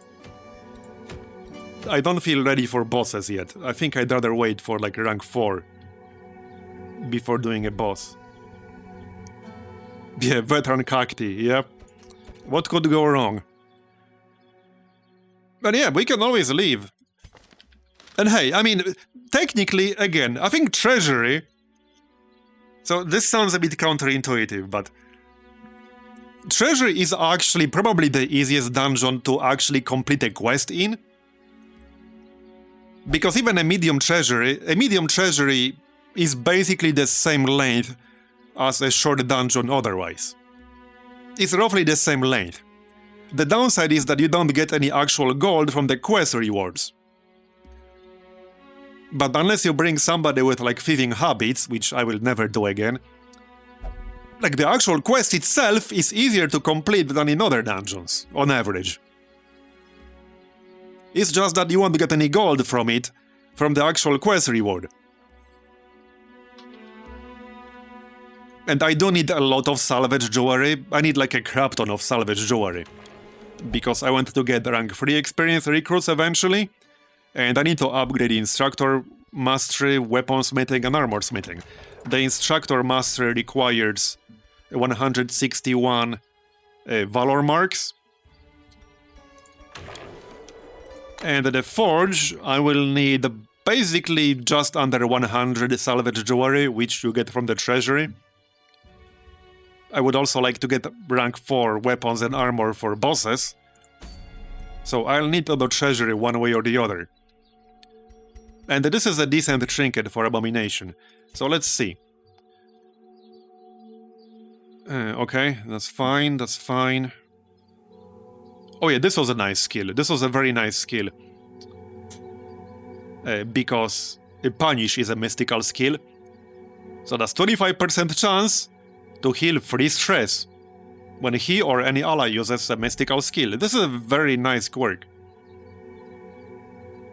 So let's say he would join. I'm just checking what group I can build. I really dislike this ritualist crap, but it would be super expensive to remove it. He's still good, but yeah, he could actually kill me at some point. Especially in the veteran dungeon. What about Saitani? I think Saitani will be better. He gets more healing received, he has +4 speed. He gets some buffs when using provisions. Okay, so Saitani. Probably a musketeer. Man, I have some pretty bad quirks on some of them.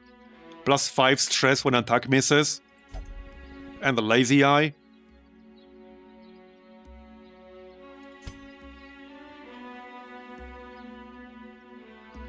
-20% stun resist. Oh, a Cactonid skirmisher.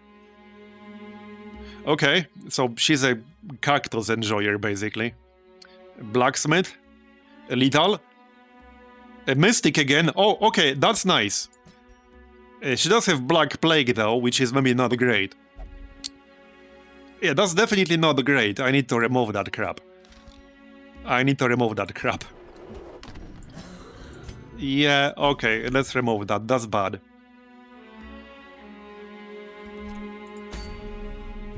Say it like what? That she's a cactus enjoyer? I mean, it's true. Cactonid skirmisher. Yep.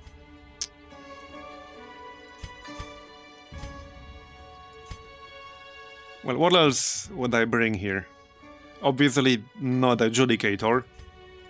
Actually, we can bring Sir Derpalot. Okay, that would work. Now, unfortunately, this flagellant is not religious, so I cannot use my usual Glassworks combo. But even without Glassworks, we'll get some crazy healing. Honestly, I'm really loving this setup. So, for anyone who wasn't here earlier, that was unequip first. That was Resurrection Scholar on the Flagellant. So that's plus 40% healing if he's below 40%, and plus 100 if he's at death's door. And then on the other guy, it can be like a Judicator, it can be any tank, really. We can use a Recovery Charm. So that's plus 60% healing received if he's below 50%. And then we can use a Redeem. So earlier, I used Redeem exactly with this kind of setup. And we got like... what was it? I think 90 total healing? Close to 100? It was like 53-57. Or 53-47. No crits involved. No need for crits. So around 50 heal on both. No crits needed. Yeah, honestly, Recovery Charm is probably going to be...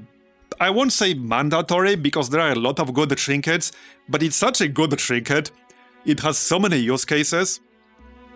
If I get a chance to get a second one, I might grab a second one. This will be great with Berserk too.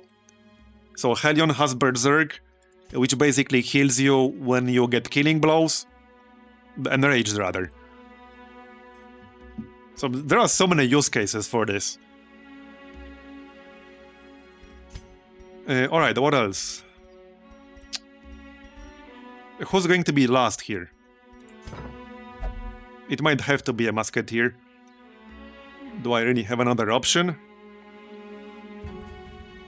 Not really. Not really, if I want to do this. I guess I just have to pick whether I want plus 5 stress when an attack misses, or minus 8 accuracy. Okay, she has Cactonid Nemesis. Plus 15% damage versus Cactonid and plus 5 accuracy. Interesting. Plus 3% crit.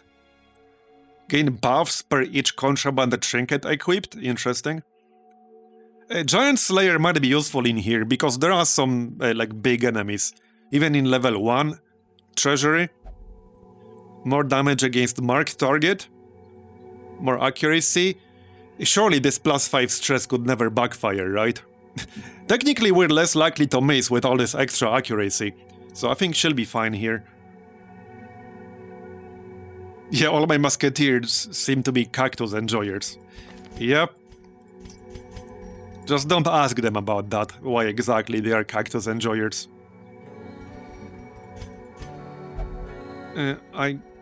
So I could take live ammo, mostly for the standard shot heal,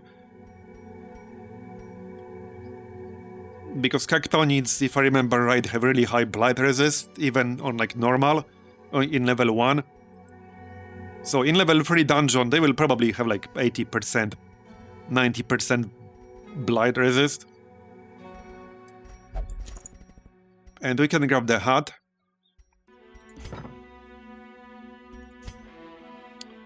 I wonder if any class has higher than 15% base chance to get a virtue in here. Because if they do, that virtue trinket setup could potentially be pretty funny.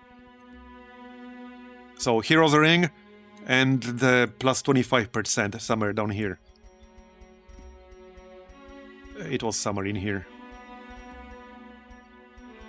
It was a plus 25% virtue chance trinket. And then I have a plus 35. Base chance is normally 15. Maybe with a quirk, I think there's at least one quirk that gives you higher virtue chance, right? So you could push it maybe to like 90%? 85? That could actually be kind of hilarious. Where on earth is that trinket, damn it? Yeah, there it is. Plus 25% virtue chance.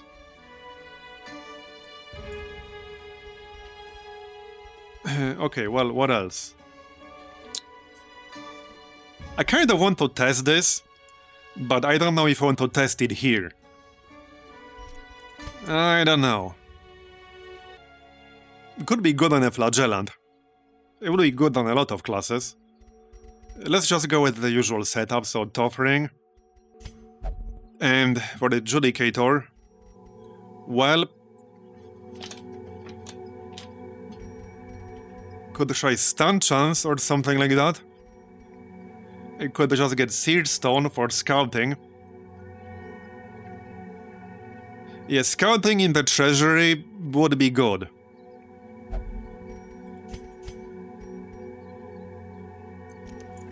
But he'll be down to 54 health. That's kind of low for a Judicator, to be honest. I might just give him Charm of Growth or something like that. Stack healing even higher. And some more health, 69 health. That seems like it should work nicely. So, once he's below 50% health, he will get plus 70% healing received. That is pretty nice. Then we'll get more healing done on the Occultist. Might still grab the Camouflage Cloak. Or the Debuff Amulet. Okay, let's get the Debuff Amulet for Amber Curse. I'll have to upgrade him, but that's fine. Okay, so that's all the trinkets. This will be pretty expensive. Okay, hold on, I don't know if I can afford this. I don't know if I can afford this, because I did the math, like, the other day. And upgrading a full group from, like, level 2 skills, level 2 armor, and level 2 weapons to level 3 will cost me around 20,000 gold. We might have to do a gold run first. Because I actually won't have enough money for provisions if I do this right now. And I don't think I want to do a level 3 treasury without a fully upgraded group. I don't think I want to do that. What's this? Oh, wow. Holy crap. Wait. Plus 50% blight amount applied. And I have a trinket that also gives plus 30. And then she has flashing daggers, which adds 37. Holy crap. Wait, which was that trinket? Where was it? I think I'll do this. That's a nice trinket for a blight group.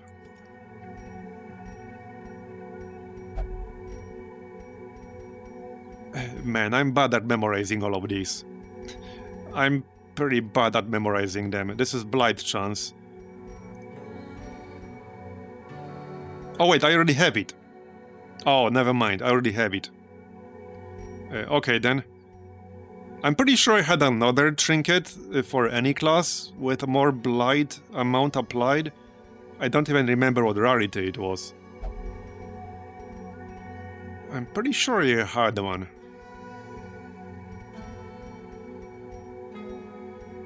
Maybe not? I'm pretty sure I had one. Okay, maybe not.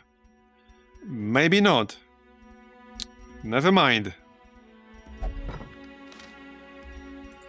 Well, I kind of want to do Catacombs anyway for some money. I guess we can just do the short one.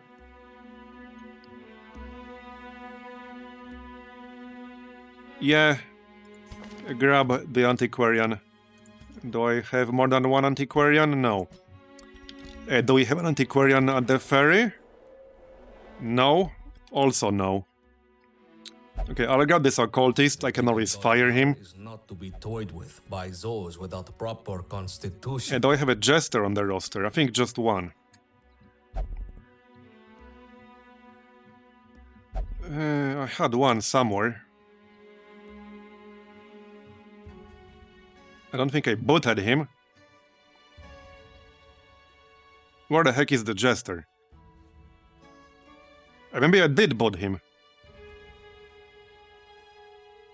Okay, there's no Jester, right? I'm not seeing one. Alright, we can grab him even though he's rank 1. I have the space on the roster.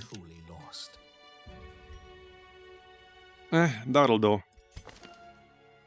I can check if they have like really OP quirks, because there are some really OP quirks.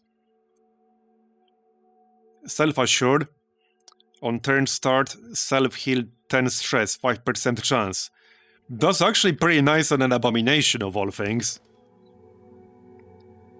Plus 20% healing done, plus 10% protection. Yeah, on a bounty hunter, healing done. Eagle Eye. Plus 5 idle stress healed on the Flameseeker. Alright. Okay, let's send the Judicator to stress healing here.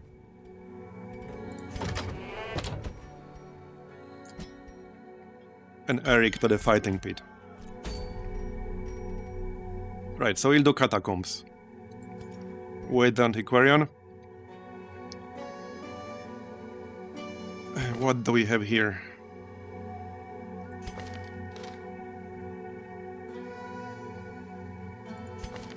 I can level up another Flagellant to rank 3.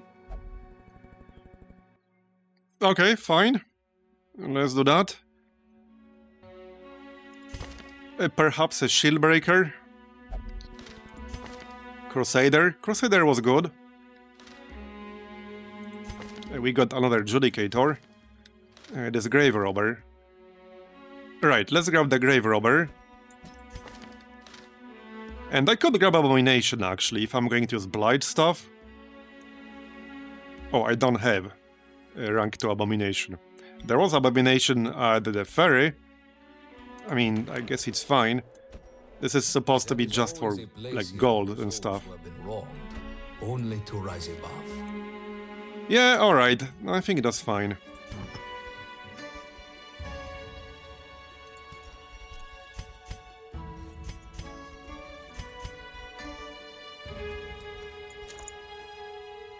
So you can grab the Abomination Trinket. I guess we'll get the Blight chance. We wouldn't want to miss that Blight. With all this extra Blight amount applied. Obviously. And the usual stuff. Yeah, so Abomination can grab Recovery Charm. Like so. Offering. Wait, will this really work? I mean, it might. It's a bit of a stretch. It might. I should be able to murder things relatively quickly. But I would have to rely on the Mending Vapors and on Flagellant Heals. Which most of the time it should be enough. I'm just not 100% convinced.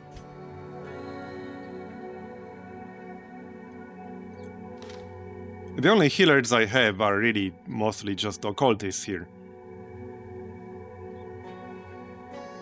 I have so many occultists on my roster. We can get Melt Canister to rank 3.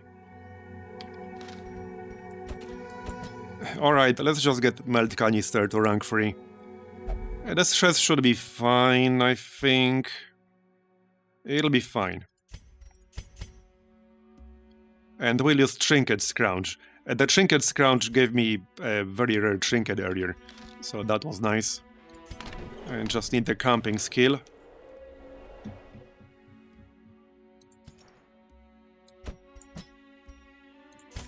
Here you go.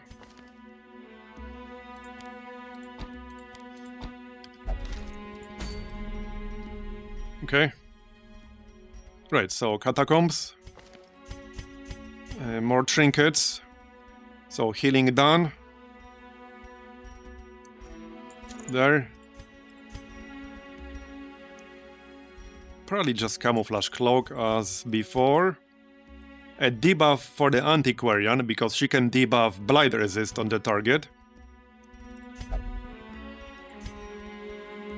And the Carapace Idol. That's plus 35% protection for the Antiquarian. Here, debuff amulet. Okay, that should work. I do have quite a few good trinkets now, so I have a lot of options. I have this plus 20% protection, which does have a speed penalty, but some characters have very low speed already anyway, so they don't really give a shit about -5. Like, I had it on a Crusader earlier who already had -1, so -1, -6 doesn't exactly make a big difference. He's probably going to go last anyway. Alright. Let's upgrade a few skills here on the Antiquarian. I kind of need more than one Antiquarian. Hopefully we'll get one sometime. You know, for gold farming.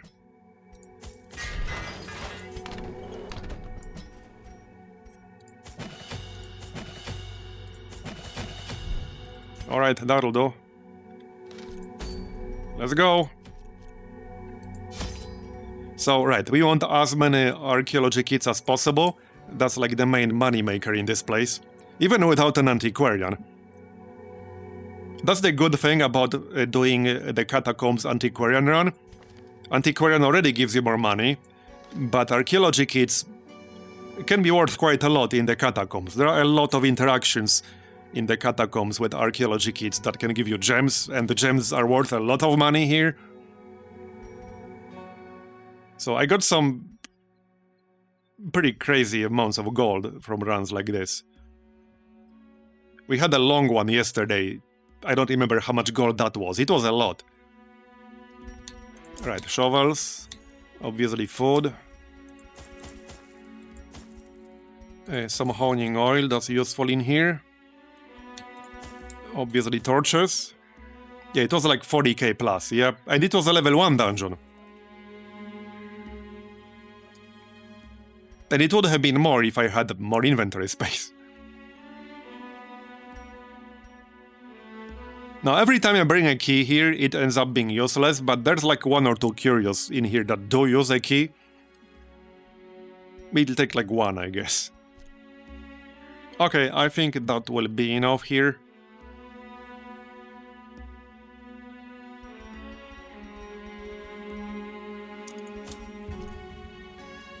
Alright, let's go. Hey, I'm gonna go grab a quick drink, back in a minute, while we load. Alright, I'm back. Let's get started. With the Caverns people. Let us see what they have left behind.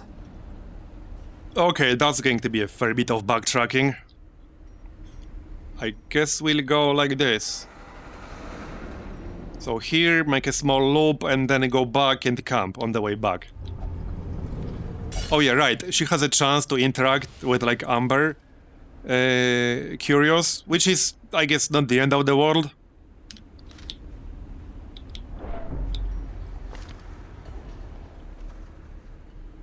And she has Accurate.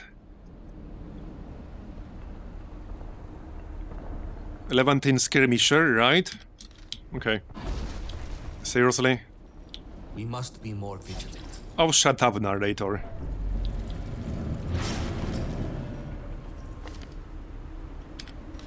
Hold on, do you have the right skills? Yeah.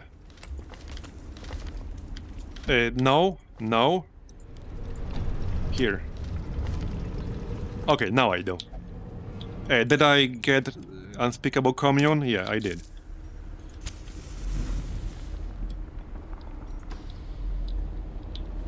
Oh yeah, this uses a key. To remove a negative quirk.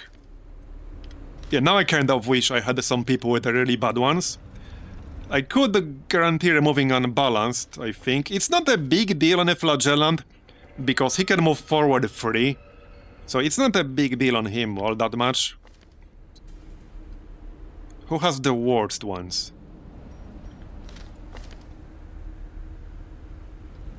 I guess she does, kind of. But it will be random which one gets removed. So she will only participate in Fighting Pit for stress recovery, but Amber then is not affected. Minus 100% stress healing received from Amber activities. Okay. Alright, let's maybe use it on her then.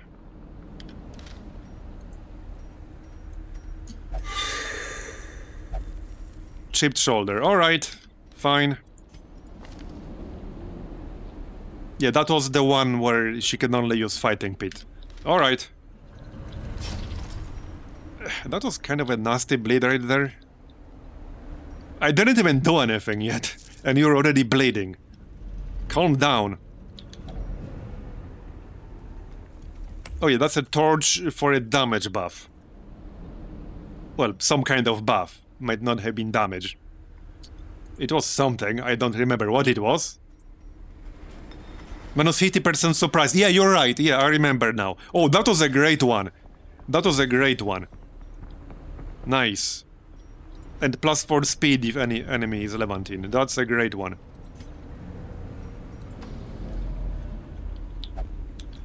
Yeah, that's some amber if I want it.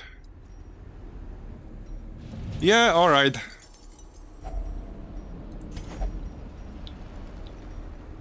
You are faithless. And you are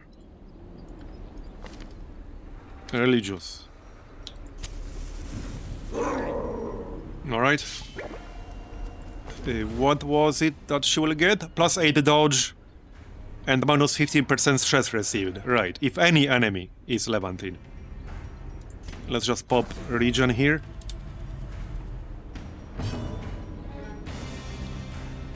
Yeah, just heal up. We must care for one another. Okay. Alright, so flashing daggers will add plus 37% bleed and blight amount received. And then we have plus 50% blight amount applied. This is actually kind of a crazy skill for any bleed focus group or any blight focus group. I really like the improved Grave Robber kit.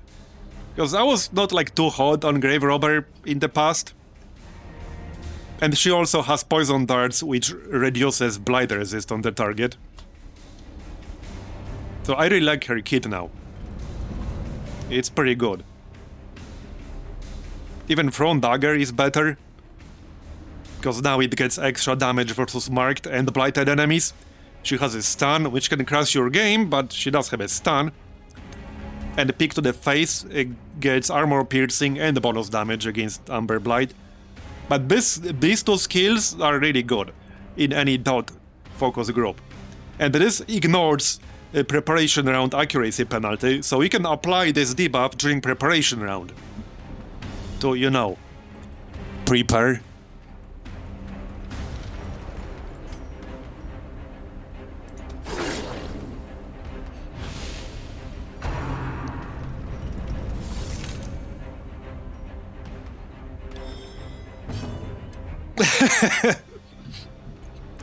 Well, hey, it's called a preparation round for a reason, right? Yeah, now I also have a Blight resist debuff on the Antiquarian. I can probably drop their Blight resist to 0, like, pretty quickly, in no time. Yep.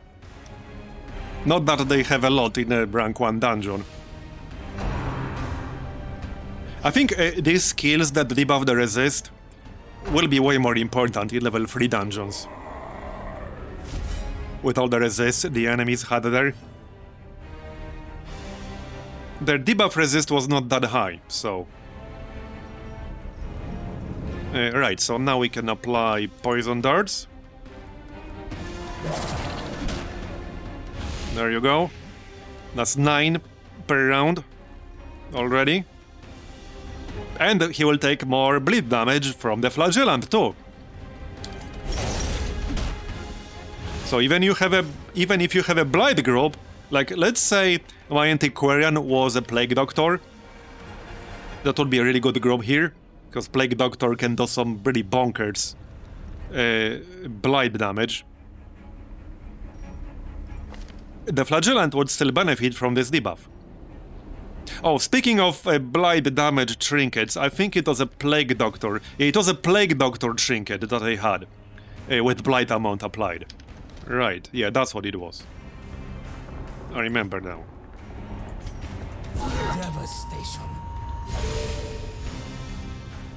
Yeah, you are not prepared. Yeah, I can hear that comment. I can definitely hear that comment.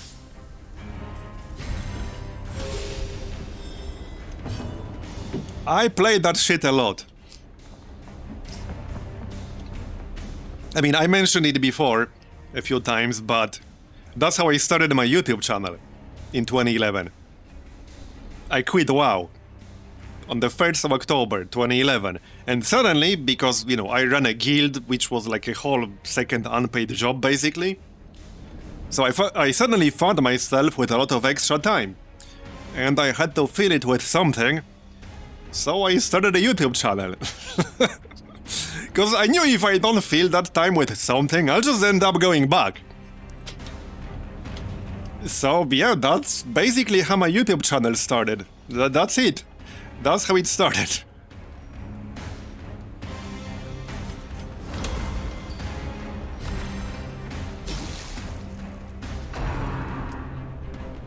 Yep. Okay, that was a fair bit of damage there. Is he dead already? He pretty much is. He just doesn't know it yet. But he's basically dead now.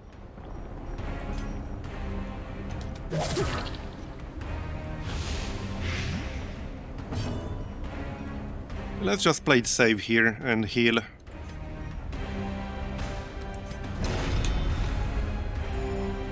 There you go. Nice.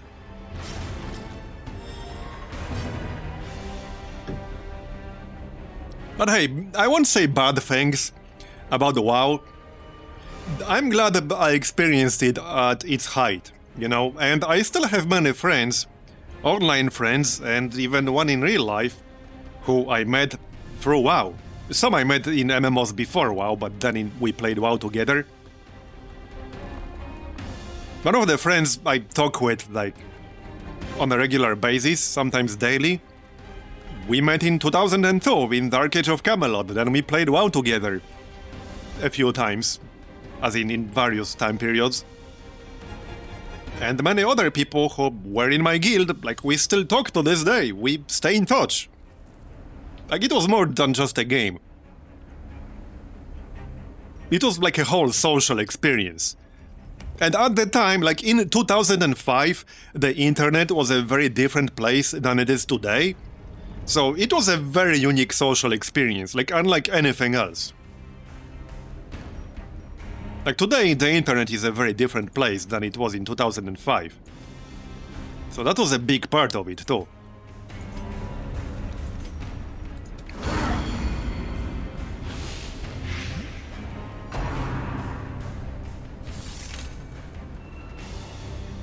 Drawn out and merciless.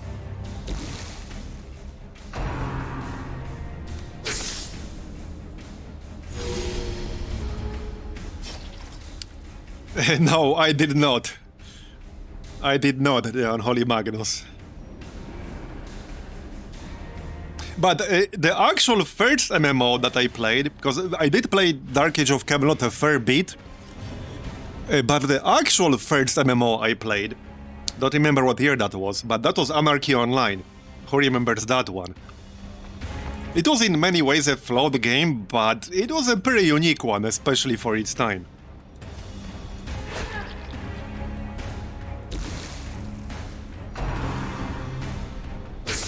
Didn't really play that much though, but that was the first MMO I played.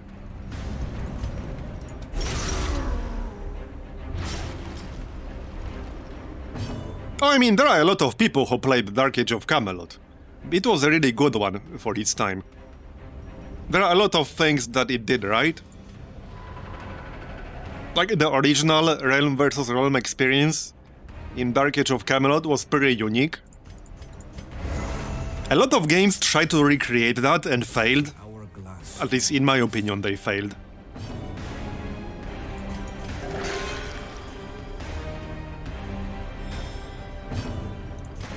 But yeah, I still stay in touch with many friends I originally met right there. And heck, when I ran a guild in WoW, we actually organized a real-life guild meet in London. That was, I think, in 2006. That was great. That was actually great. I have a lot of photos from back then. Like, it was a great experience. It was in December though, and I will tell you, it was a massive pain in the ass to find a place, like a restaurant or something like that in London in December for like 40 people. That was a massive pain in the ass. We ended up going to a Mexican restaurant because, again, like, it was a pain in the ass to find a place in December. And let me tell you, a lot of people who thought they like spicy food, but they never really ate like proper spicy food. They did not have a good time with the food that was there. But we had a good laugh about it.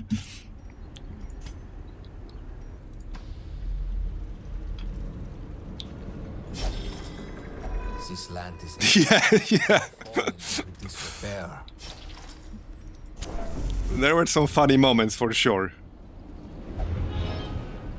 Okay. The sweats. Because yeah, the menu was like spicy, super spicy, and uber spicy. That was effectively it. More or less. We had some tequila, of course. Not everybody liked that. But most of them tried. Yeah, I think this guy, yeah, he will forcibly interact or something. Yeah, 50% chance to forcibly interact with Quaros-related curios. I don't have another key, because that would be a good opportunity to remove another negative quirk. Okay, so I remember, if you just interact with this without using any provisions, one of the things that can happen is you get like a massive spike of stress on that one person. There's like a comment about a mutilated head, blah blah blah, and you get like 50 stress or whatever it was. I know because that like screwed me over once. I don't remember what this buff was. A small chance for quirk removal too. Ah, you see, but it's guaranteed if you have a key. Which I did earlier, and we removed the chipped shoulder. Yeah, surely worth. Uh-huh. Can't bait me. More often than not, when I did this without using any provisions, I got the stress. I don't remember what this buff was, though. It was a damage, right? Oh, no, wait. Oh, it was crit. Alright, that's good. Crit is good. Okay. Oh, I like this guy. I love this guy. Because you can give him, like, anything that you want to get rid of. Like this anti-venom, and then I'll get a free spot in my inventory. There we go. We got a Jade and the coordinating whistle. Interesting. I actually don't have that one. I don't know if I would use it, but I don't have that. Yeah, somebody. Yep, she will do that. Alright, whatever. Secure it and march on. Stealing my amber. Yeah, that's a lot of crit. Crit is the best, like, stress removal stat. That's what it is. Okay. Yeah, this asshole. Right, so the problem with this group is that I actually can't break guard. So if he gets guarded, that might get ugly. That might get ugly. Definitely want to kill him quickly.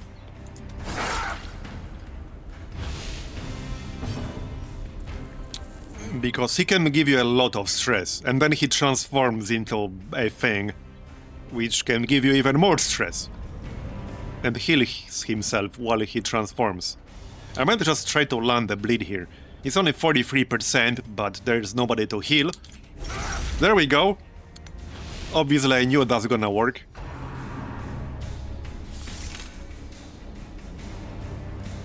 Oh, he does have one arm. That's true. I literally only just noticed that too. Yep, we're very observant. I literally only just noticed that. Yep, pure skill. Right, so let's maybe pop Amber Curse on the sniper here. Because I want to be targeting him first. There's invisibility. Yeah, distracted by his six-pack.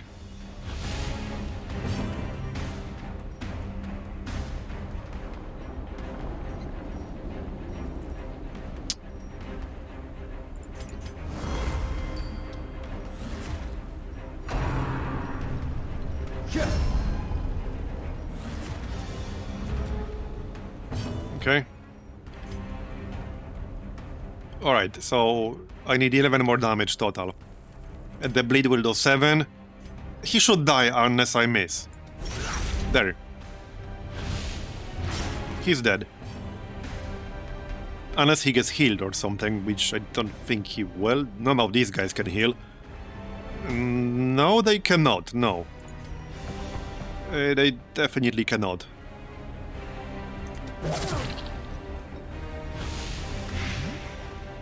So he should be dead now. Okay.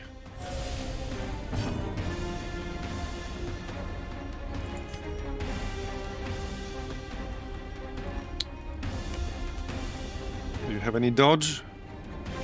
A little bit.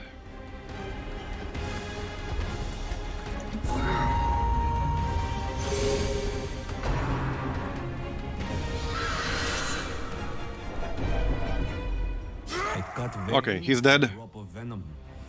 Death does not regard the method. Yeah, that's the thing about the Catacombs.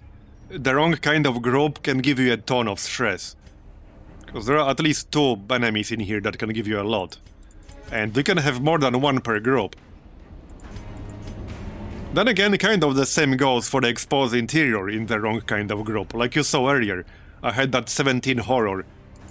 I don't think I'll be doing that on Veteran without Laudanum from now on. Because that was a lot of horror.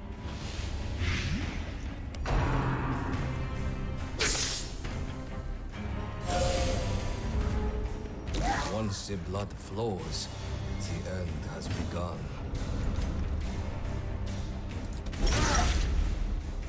That's part of the reason why I'm being careful in these Veteran dungeons. Because I still need to see and figure out which provisions will be more valuable in Veteran dungeons. Some are pretty obvious after one run.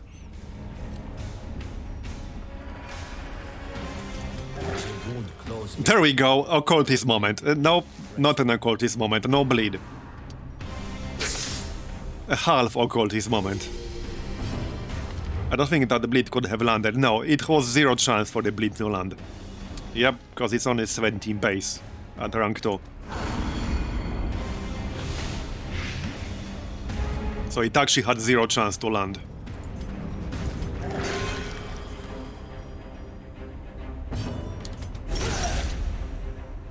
Bleed. Alright. That should do it, I think. Yep. Done. Slow and measured. I should probably camp sometime soon. Oh, nice. Stress reduction there.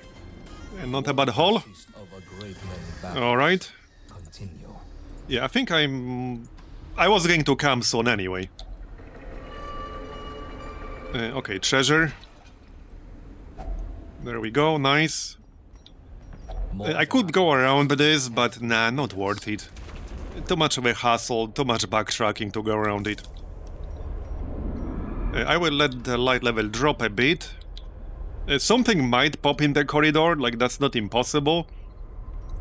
But I'm just saving some torches, I'm down to 4. We can just camp at the entrance. That's the plan.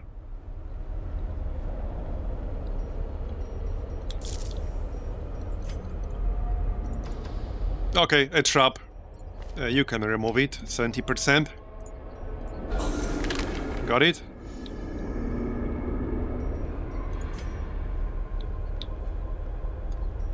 Ooh, spooky. Very spooky. Alright, camp. Rest. We will need your strength come daybreak. So, prevent ambush. Let's produce a trinket. Okay, come on. Yeah, I have that one already, but I'll take it, I guess.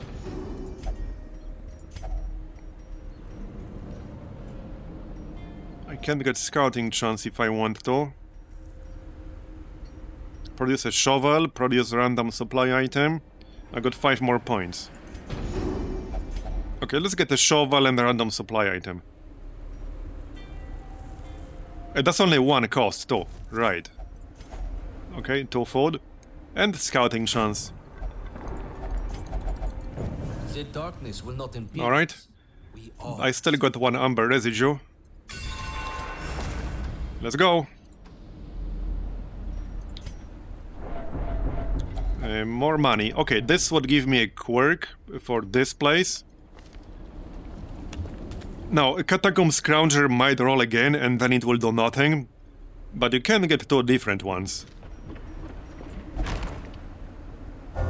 There we go, nice. Now I have both Catacombs Scrounger and Catacombs Explorer.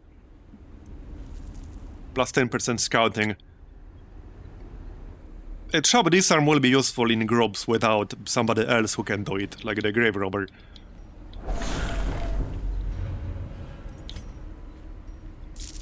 Knock knock. Okay, clear, no scouting. Man, I have plus 15 from scout, and now I also have plus 10% here. Okay, just my luck, I guess. Not that I could take a different path, but it would maybe reveal some traps and things like that.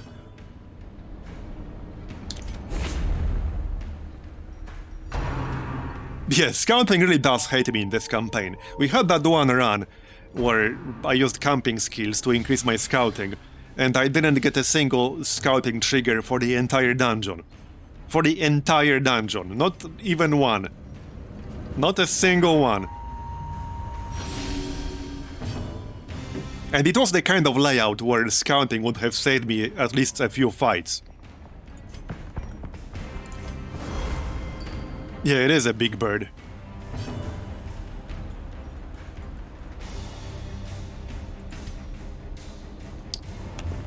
Yeah, this is actually a tough one. This is an annoying group to deal with, because she can heal everyone else. This guy has a group stress attacks, and this guy has single stress attacks, and then he can transcend and get group stress attacks. So like, these are all annoying, and the commander can buff them, and his Rallying Horn gives you stress. And this is just level 1 dungeon. These are going to be way more annoying in level 3. But this is the kind of annoying group that can give you a lot of stress. Like, it doesn't matter who you target first.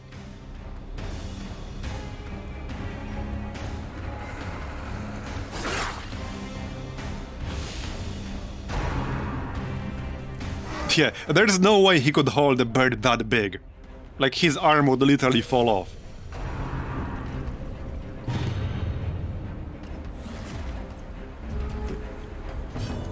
Certainly not for this long.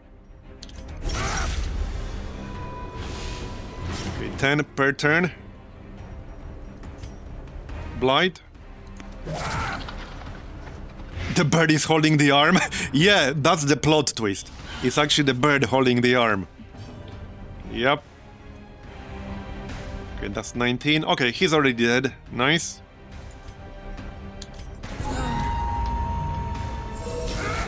Bye-bye.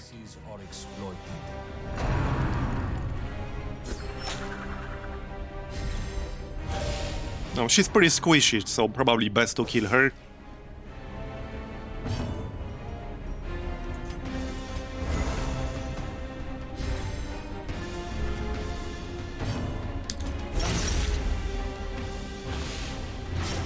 Almost dead already, basically. That's the stress reduction from the quirk. That's cheerful. That's a really nice quirk. I think that'll do it. Yep. It will. Now the bird guy. Nice. Okay, he needs to be in the back to use Harrowing Screech. It's probably worth pulling him if you have a good skill for that, because then he can't actually use it. Okay. And he dead. The commander has nothing left to command.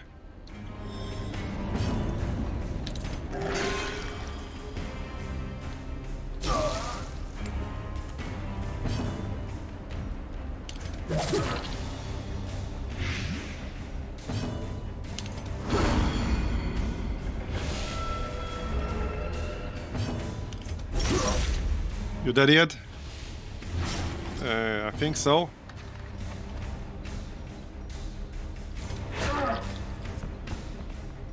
Bye-bye. Nice, rare antique. That's what I like to see. I guess I can destroy this goblet. It is effectively 1.1k gold though. Because that's what it is. Just get rid of this anti-venom, don't need it. And we're almost done. Yep, now we're done. Hold on, let's see if there's any curio here in the corridor. Okay, there is. Maybe we can get more money before we leave. Yes, we can indeed.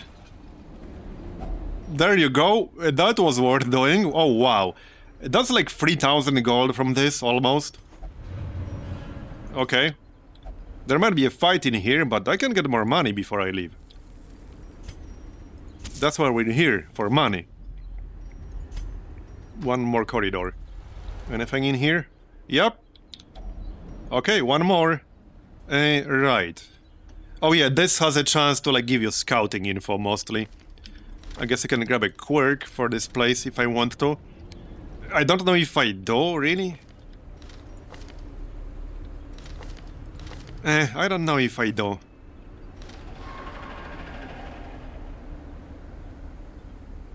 A shovel will give me stress. I don't think torch will do anything. Okay. Let's check that last room, see if there's anything there. There might be a fight, but there might be something to give me money. Yeah, there's something. Oh look, it's the crash guy. Yep. Yep. Yeah, for anyone who wasn't here the other day, if you use both Amber Blight and X-Speed on this guy, and then he uses pressure malfunction, you crash to desktop every single time.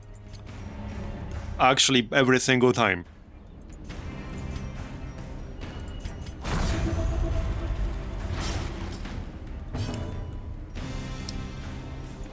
Still want to kill him, because he will blow up if you don't.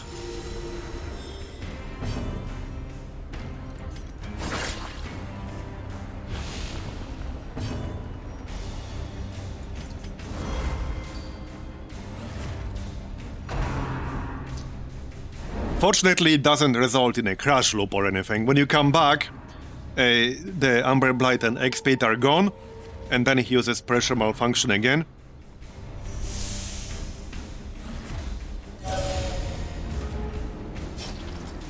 Okay. Right, he needs to die. Not that he does that much damage on like level 1, but I still want to kill him before he blows up if possible. A bit more annoying when there's a healer in the group. High pressured situation. Yep. It is.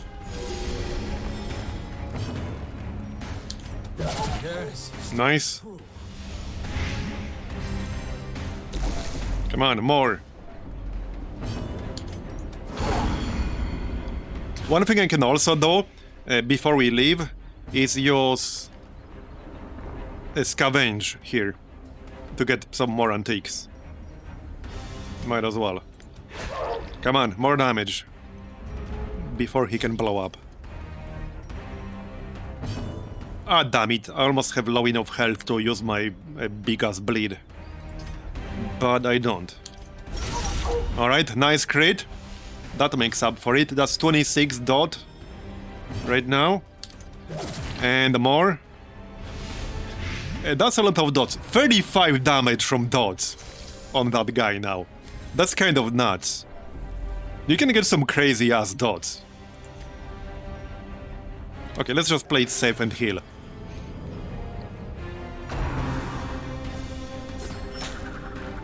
The heal is not that big, it's like a group heal. Right, now he uses pressure malfunction, now he'll die. I don't even have to hit him anymore. But just to be safe, I will anyway. Not with this, that's not worth it.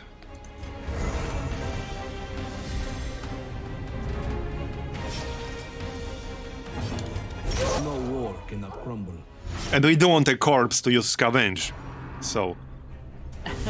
Really? A 30 crit? Okay. I don't think I've seen a 30 crit from her before. But alright. Alright. Just don't die on me from that blight, because it's my only antiquarian on the roster right now. I kind of want to keep my antiquarian. Here, have a crit in return. Give me my... There. Okay, good. Just don't heal for 0, alright? Deal? Oh. Okay, he won't heal at all because of irrational. Well, shit. I could retreat. Okay, let's just play it safe and retreat. I'm not gonna risk. Because we've already completed this quest. Like, there's no need to risk losing my antiquarian. That would be stupid. There. We got almost 15,000 gold. If you include the trinket that I can sell, it's 15,000.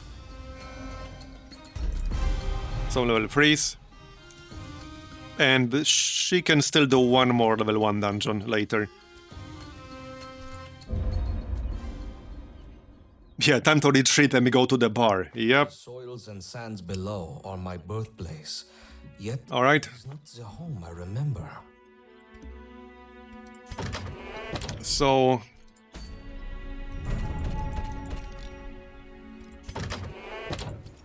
Let's see.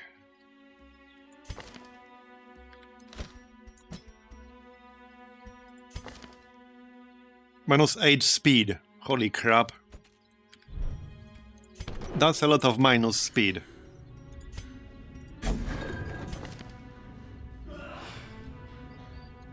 Okay. Any other nasty diseases? Looks like that's it.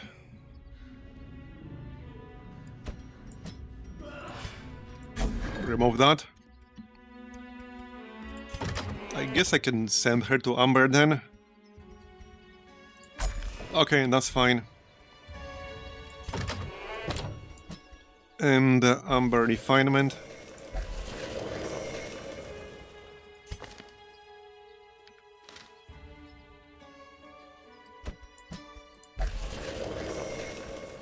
Okay, that'll do.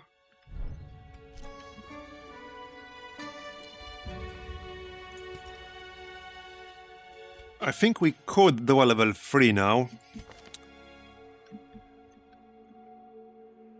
Okay, Agent Flynn is really good for the kind of setup I've been using.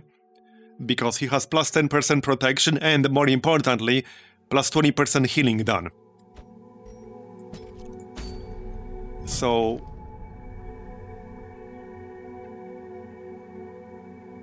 Okay, it would probably be Flynn, Judicator...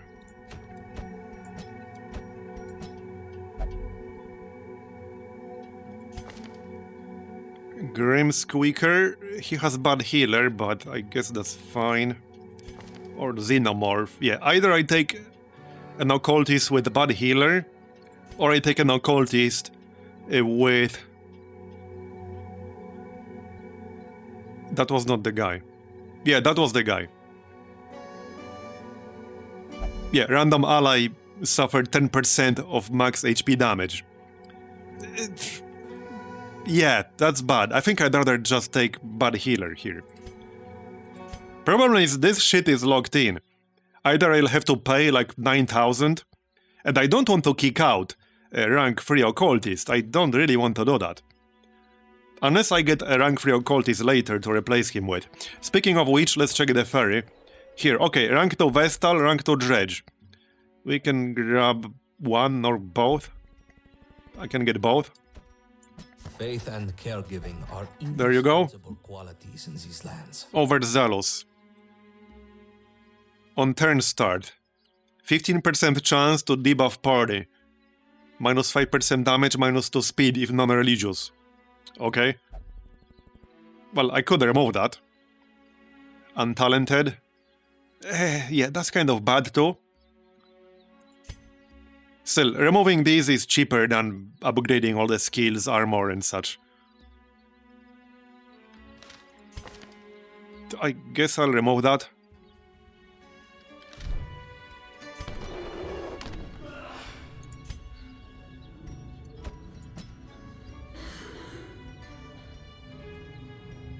Okay, let's remove Overzealous. That's kind of bad. Untalented is pretty bad too. Right, so let's check rewards from level 3 dungeons here. Sun Crown. Brawler's Gloves. Plus 20% damage if in position 1. Minus 5% crit, minus 3 speed. Do I have a group to handle rank 3 Treasury? Well, possibly, yeah.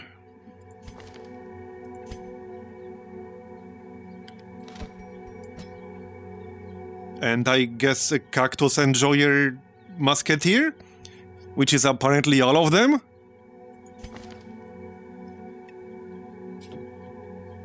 Okay, not this one. 2 out of 3 are Cactus Enjoyers. This should work okay-ish.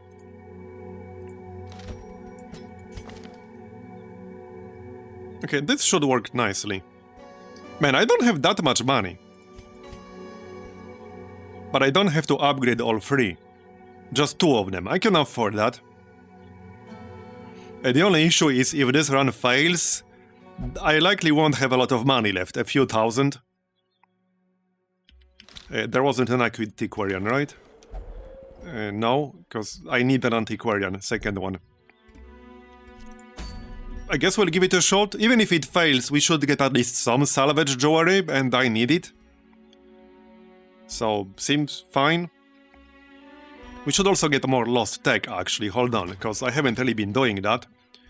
We can assign somebody here, and they will still get a little bit of stress healing. Might as well do that. Yeah, one of the flagellants, I guess. Here you go. Okay, let's give it a shot. Let's give it a shot. So, same as before. Tough Ring. Resurrection Collar.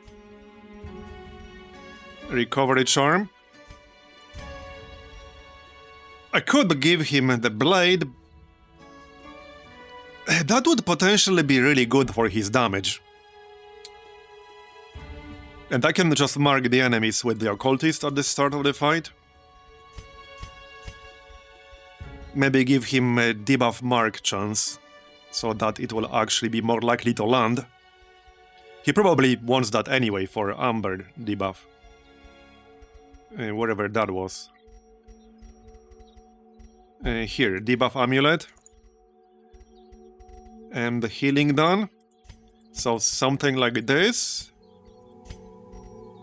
And that's our religious flagellant, so we can use the Glassworks combo on top of this.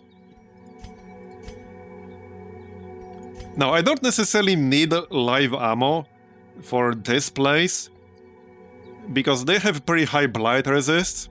It can still be useful to get a potential heal on standard shot. But I don't think I'll be using the blight part much. That seems pretty unlikely in here. I could just get the blade. I'm a little bit paranoid about bringing it to level 3 dungeons yet, because I don't want to lose it. What else? I could get the bleed chance.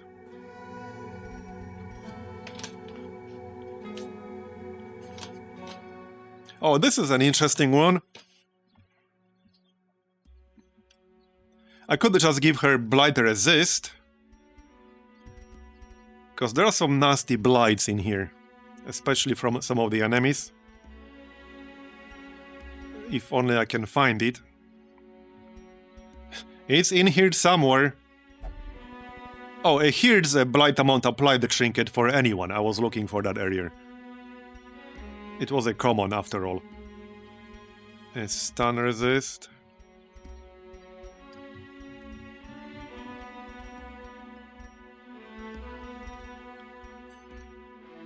I could get more accuracy and crit against marked target. It's just that I'll get minus 10 accuracy against target that is not marked. I'm not thrilled about that, necessarily. Okay, I'll get the hat.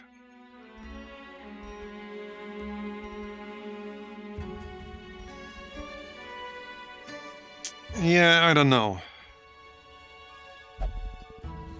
She only has 40 health. I'm not giving her the Seared Stone.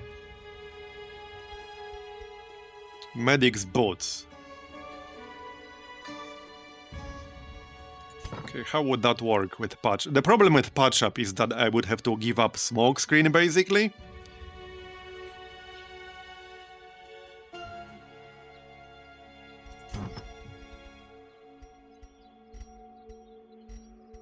Not too convinced about that. I suppose I can just still grab living ammo, because it gives me the option to heal myself with standard shot. That might actually come in handy at some point. Alright, I think that will be fine. Now we need some gear upgrades. Before we go, that should be around 10,000 total.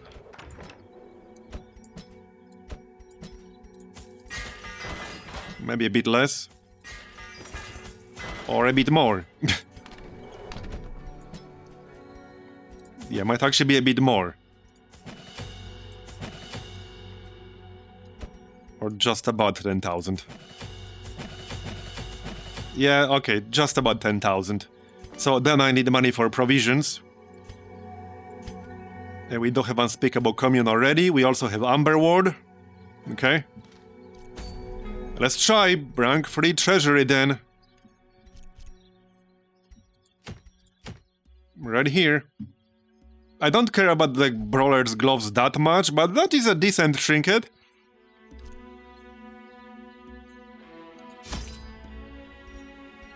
Okay. I'll take 2 stacks of food. Arbalest, Houndmaster, Highwayman, Bounty Hunter Dungeon. That does sound like a critical ore.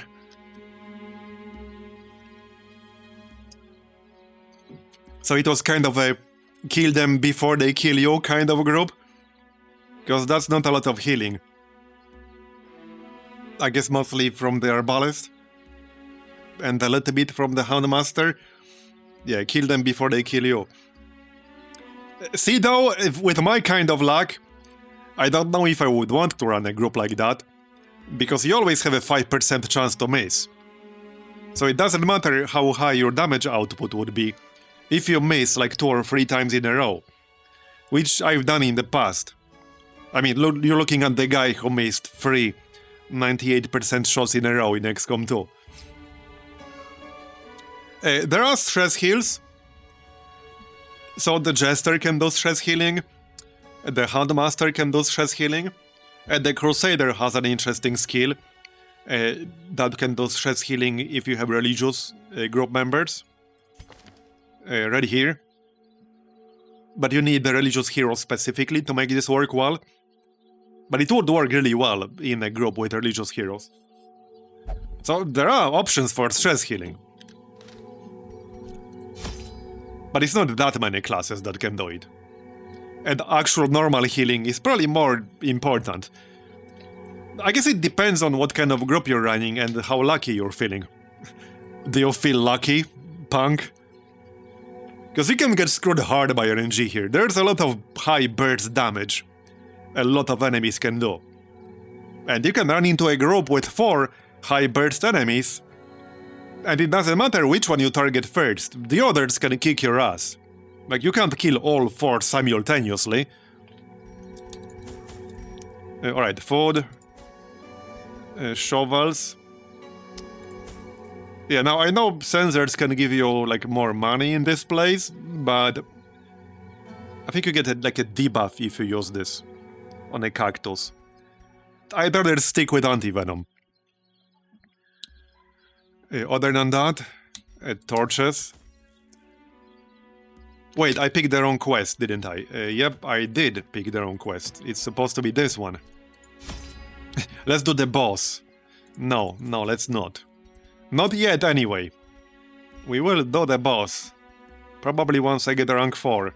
That's the plan right now. Get some people to rank 4, get rank 4 skills, weapons, armor, and then we can probably try the boss. Okay, archaeology kit or 2. What else? I could get cleansing salt. Or 2 or 3. I don't think there were a lot of horror effects in here. I don't remember. There was at least one, I think. I don't want to fill my inventory completely. I think there was at least one. I also don't want to spend too much money in case this fails. I want to keep at least some to get a proper Catacombs run for farming, if needed. So 4,000 is kind of enough. Yeah, let's just go with this. This should be fine. Just double check. Alright, looks good to me. Let's go, I'm curious how this will go. So this is the first time I'm doing level 3 Treasury. We've done level 3 Catacombs, sort of. And we've done level 3 Exposed Interior. This is the first run in level 3 Treasury. What could go wrong?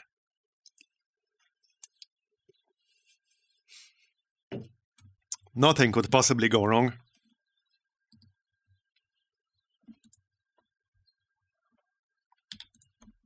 Large heaps of treasures are strewn about this place. Alright. You know well what that means by now.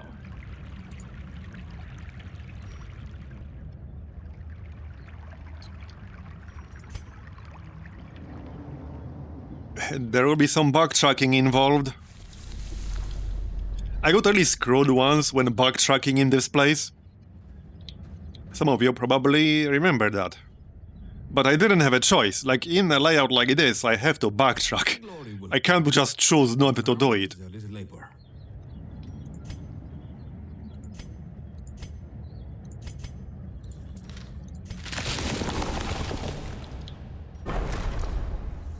Well, he dodged that shit. Wait. What was that? Oh, that was... Is that a Lost Legion curio? I guess it is. Alright, well, that one doesn't really matter. That one doesn't really matter.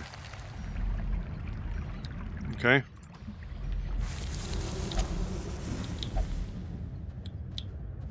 Man, I'm a little bit paranoid in here. That's easy.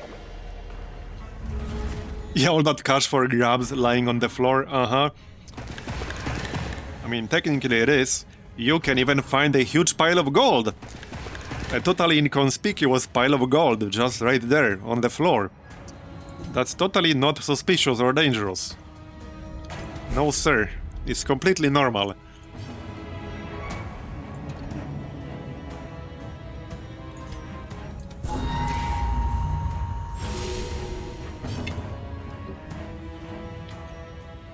Alright, well, smoke screen, I guess.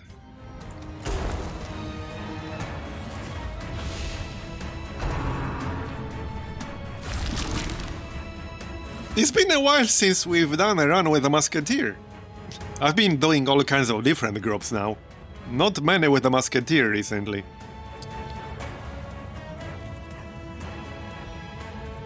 Right, these things have block. Fair enough.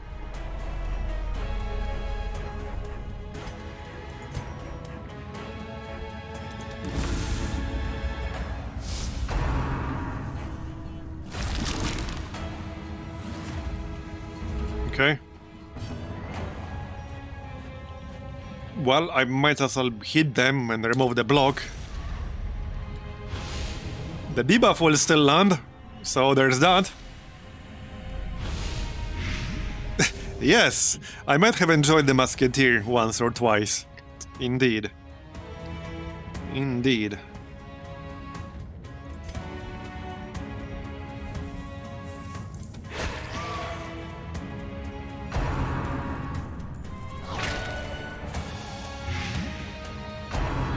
Okay, 8 Blight already. Well, we did bring Anti-Venom. A full stack. Yeah, I should actually mark enemies more. Because we have a lot of bonuses against marked enemies. I should focus a little bit more on that. Yep. This is actually pretty low chance to hit now, only 70%. Because he gets a penalty against unmarked enemy, but he gets a bonus against marked enemy now. Because of the Trinket I'm using. Actually no, that was not it. It was something else. That was somebody else entirely, was it? Now I'm losing track of what I'm using everywhere. Somebody had something. Somebody had something that adds... Oh yeah, there we go. No, that's not it. That's -5 versus marked. Now I'm confused. Was it her? Okay, now I'm confused. Okay, she has +5 accuracy against marked and plus damage. Alright. No, the sword doesn't. The sword just has a -5 accuracy straight up. Anyway, bombard.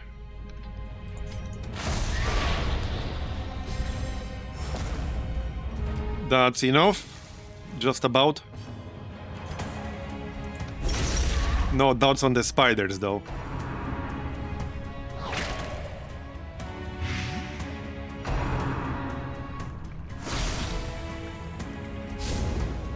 And these things have 32 dodge, so that's not helping. 32 dodge on the spiders. Dodgy bastards.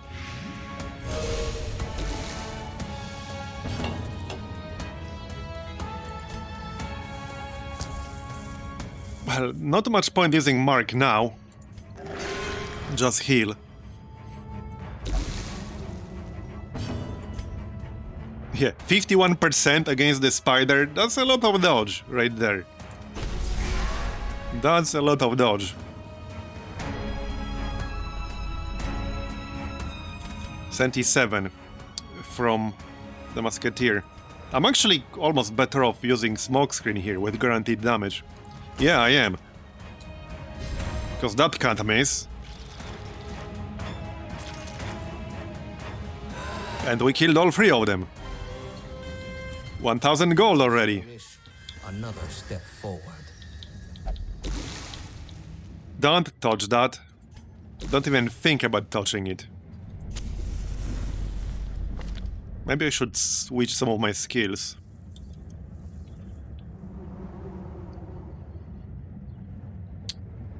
Maybe.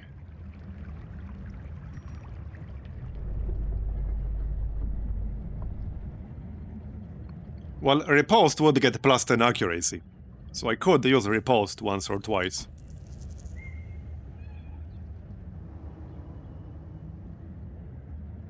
Brand has 105 accuracy base. Yeah, Crucify only has 95. Dual Convocation has 95. Let's go like this for now. I can always switch. No challenge is without its barriers, both proverbially and physically. Okay. The big-ass snake. I don't have a bonus against large enemies.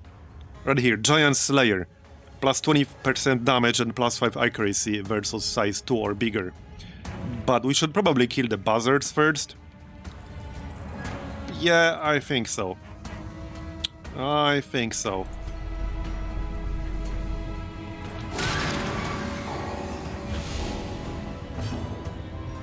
That should help.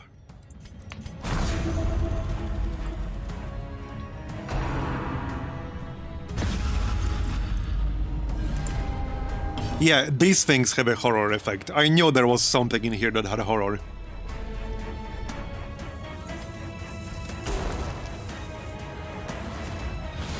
The snake has a cell regen, mold.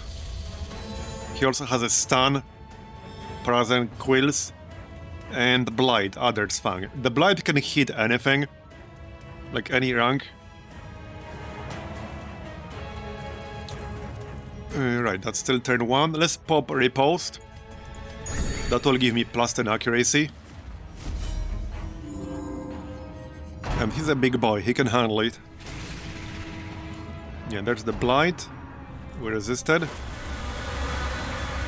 More stress, +25. Yeah, that's why the buzzards have to die first. It's so much stress if they don't. Yep, stun. Like I said. 95%. Yeah, 80 against unmarked one, because we debuffed dodge, and they have 20 dodge. That dodge debuff will be quite valuable in here.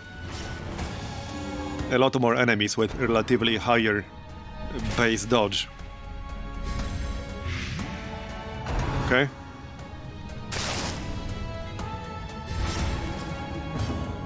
Oh yeah, definitely. You do need better planning. And the overall difficulty is higher, for sure. But it's really fun to figure out all of this stuff. There are a lot of interesting combinations that you can have, a lot of interesting group setups. A lot of factors to consider. I'm still discovering some combos. So it's really fun to figure out all of this. Okay, only 29% bleed resist. That should land on a 9% resist. Or we can kill it right away. That works too. That will unlock live ammo for the rest of this run. Let's heal the stunned guy. Like so.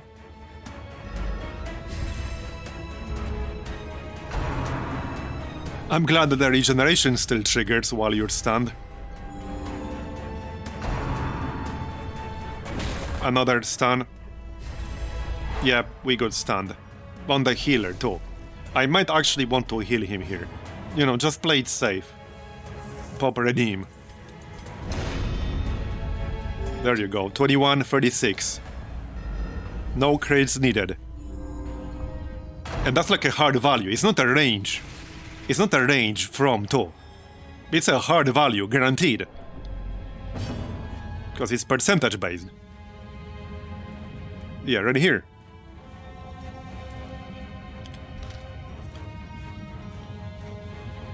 So what's our chance to hit here? 85. 75 with the damage. The XP might be helpful on the snake.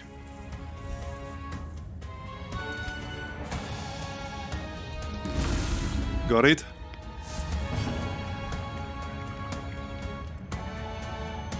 And probably just start hitting him. 45% bleed resist. So we can probably land the bleed. But also 20% protection. Hold on, I do have... No, not on her. I had one musketeer with 15% armor piercing, but that's not her.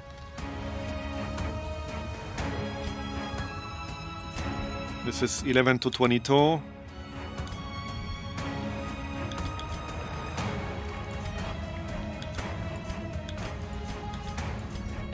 $18 to 36. Yeah, this is better. Also 26% chance to crit. And capped accuracy too. Giant Slayer is really nice. Yeah, he's not even marked, because with marked, Hunter would kick in. But he's not even marked. So I should mark him, actually. When I'm not stunned. Still need to kill the buzzer, but she should keep hitting the snake. That's what she's going to be best at. Need to heal though. What's his stun resist? 75. I could try to stun it. Wow, okay. That's nasty. That is nasty. Not nice. Not nice. At all. Got it. And heal to full. 80 crit. Just a casual 80 heal, no problem. Easy. Just your everyday flagellant heal. Nothing unusual to see here. Totally normal.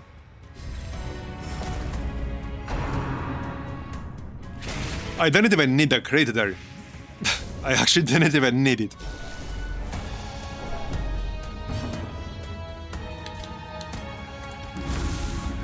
Actually, I should not have done that. That's the region.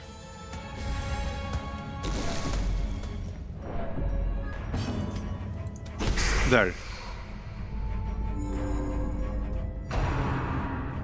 Stun again. On the healer again. Yep. That plus 50% stun trinket might have been good here. Although I don't think there are that many enemies in this dungeon that have stun. Not that I have them all memorized yet. The snake is one of them. I remember that one. 21. Yeah, imagine if overhealing gave you like a shield, like it does in some games. That would be totally balanced with a setup like this. Okay, so bleed failed, unfortunately. Okay. 43 non-critical heal. Mostly thanks to recovery charm. And done. Alright. We press on.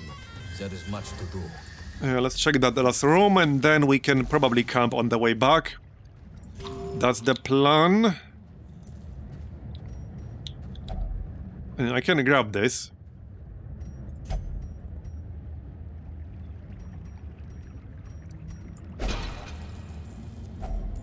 Okay, that's a nice haul right there. Oh, piss off. Oh no! Oh. Okay, I think I will actually trade here.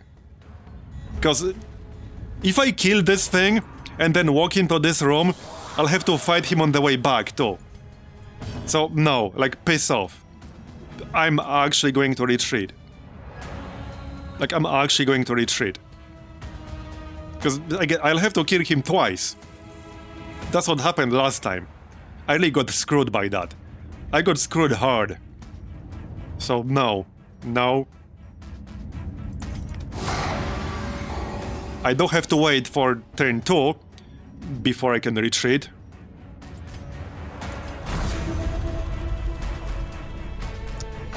I mean, the quest item could be there, but I can just not complete the quest. Like, it's not the end of the world if I don't complete the quest. I could also just do this room last. So what we can do, if this is indeed the last quest item, we can go back here, finish it, and then leave without fighting the big-ass cactus for the second time on our way back. Because again, I will have to fight him twice. That's what happened last time. I had to fight him twice when I go back through here again. I obviously don't want that. Obviously.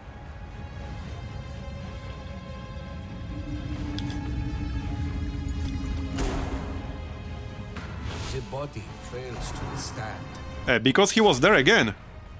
I don't remember which exact day it was, but I'm sure some people were here and saw that. It was the same exact spot, and it was still there, and I had to kill him again. Like, in the same exact spot? Because, like, it was literally the same exact spot, like, the same exact tile. Not even the same corridor, literally the same exact tile. So I assumed he just, respawns when you kill him. Or was that just extreme bad luck? That's just my RNG? Okay. So what if it happens again in the same exact way. Should I just play Powerball or something if that happens? Maybe I should. Maybe I should. See, I don't know if I wanted to fight him when I got surprised. This is a pretty tough fight. And this is a level 3 fight. I don't know. I'm not totally convinced it's actually a good idea.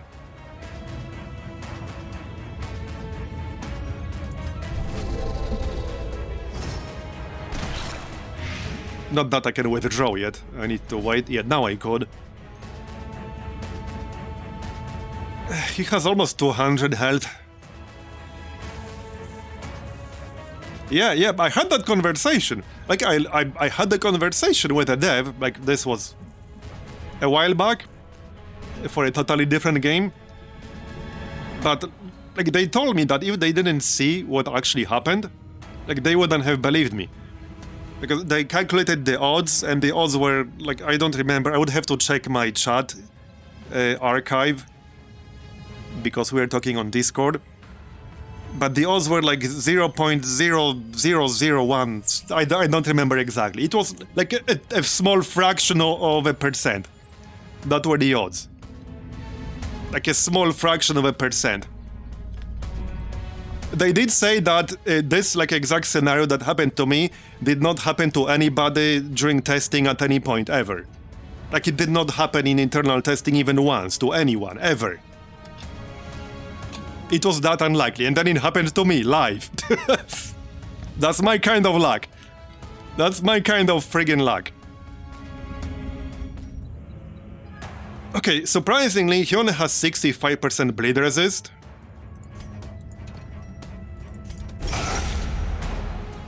Honorary QA tester, yep. Hey, I did testing back in the day, but not like for games. In e-commerce, that was at least part of my job. I still don't know if I want to fight him. I still don't know.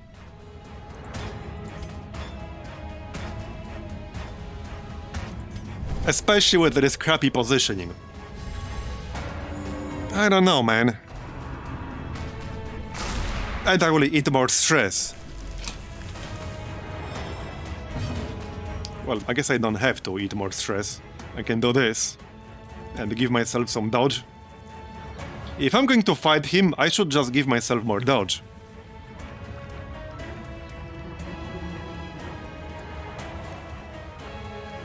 Maybe remove these debuffs. Okay, let's remove that. I don't need to move her because the hat will debuff her when she's not in rank 4. So she needs to be in rank 4. And the occultist is not a tank, he should not be in the front. Obviously. But I missed out on some debuffs I could have placed if I didn't get surprised. The thing is, I know this guy can do a ton of damage, and he has that attack which can stun both your dudes in the front row while doing a lot of damage. Like, there's a good chance he will just kill me here. This is basically a mini-boss, like straight up. I don't know if I want to fight him.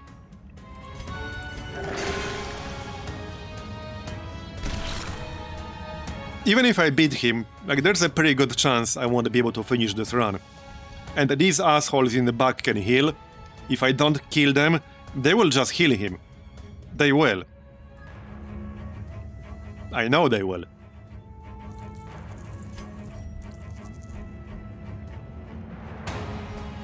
Now he's guarded. Alright, I might want to break that guard. Hey, me lumber. I do kind of want to kill him to see if like it will respawn on the same exact spot. That sounds like insanely bad luck, cause it was the first time... Okay, cause at that point I've done the Treasury several times already, and I've never seen this guy spawn until that one run we did. Like, I don't know, it was 2 days ago or 3 days ago, but that was the first time I saw this mob, and then he respawned on the exact same spot? That really sounds like my kind of luck. It really does. Yeah, obviously I'll need a heal here.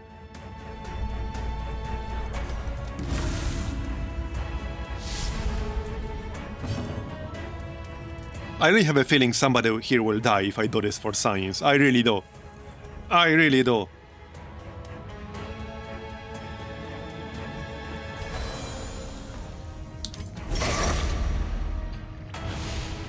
What is that? It's a big ass cactus with a giant ass boulder. That's what it is. That's what it is. He was disguised as a trap.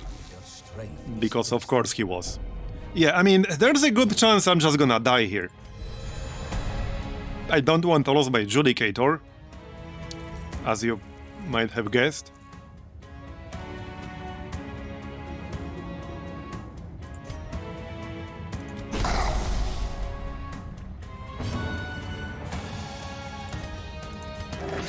Yeah, no. I'm also losing money here if somebody dies. And this is the big-ass damage stun attack. Yeah, it is. There's the XP heal.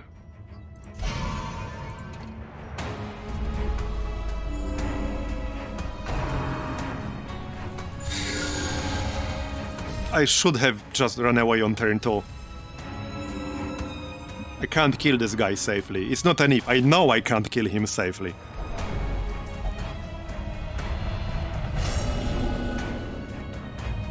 Like, it's not about luck or not. I know I can't kill him safely with this group.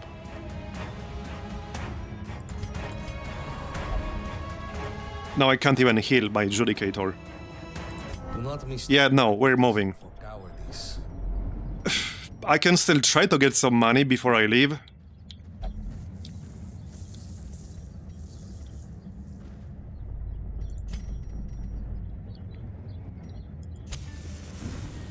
Recover, repair. Problem is, now I have an affliction that will prevent him from being healed a lot of the time. And I can't remove it. So it's a problem. It's a problem.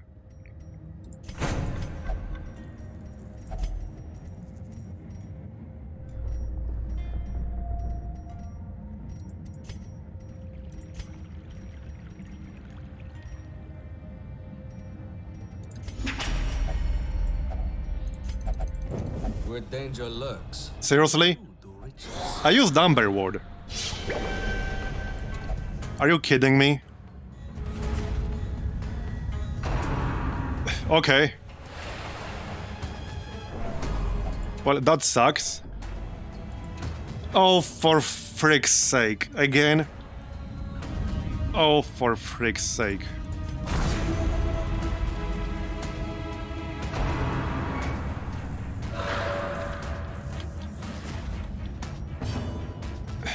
Well, that sucks. I might be dead. I can still try to run away, though. That's not the first time it happens, either. I should have just abandoned this run.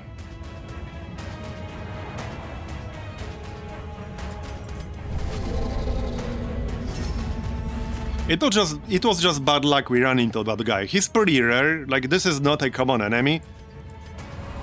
Yeah, he will refuse heals. Like, there's no way I can continue this. Not when he's going to refuse heals, buffs, he will block camping skills. No. No. I'm literally guaranteed to die if I stay here. Guaranteed to lose this group, lose tens of thousands of gold that I have invested into them, lose valuable trinkets that will take me probably a dozen runs to refarm. There's zero chance I'm staying. It would be stupid to stay. Like, you're literally throwing this entire group away if you stay. You have to know when to retreat in this game. Knowing your limit. So, no, we're leaving. Failure is but one part. Yeah, it was really unlucky that we ran into that guy at the start of the run, so I barely got any treasure. It was really, really bad luck. It was really bad luck.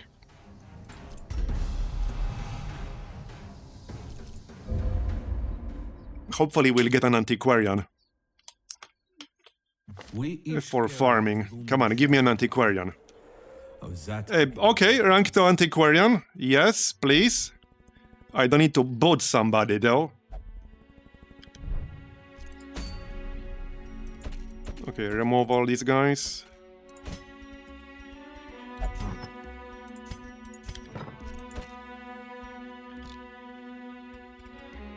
Who do I boot? Somebody level 1. Yeah, doesn't really matter that much. Probably the Abomination. Like one of these guys.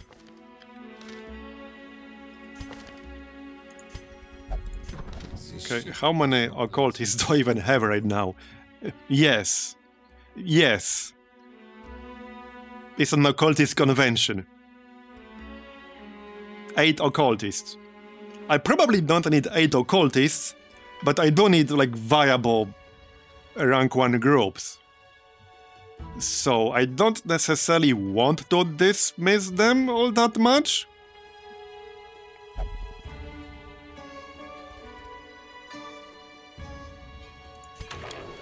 Yeah. Well, antiquarian, obviously. That knows the real treasures of this Any musketeer down here? No? valuable. Okay.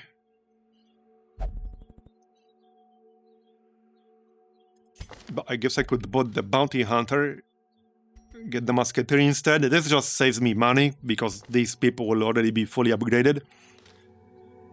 So really no need to spend gold upgrading rank 1 people when I can get rank 2. Oh, this guy has weak grip on life. Okay, The but valley has no place for those lacking in constitution.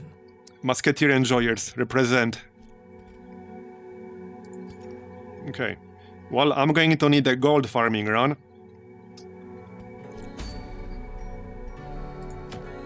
What's this? Plus 21% death blow resist. Plus 20% stress healing done. That would maybe be useful, potentially. A medium catacombs would be alright. Okay, this would potentially be useful on some classes, like Jester. Or even, even the Crusader for the religious group setup. Yeah. That would actually be really nice for a religious group with a Crusader. And I definitely don't have one of those right now. Right.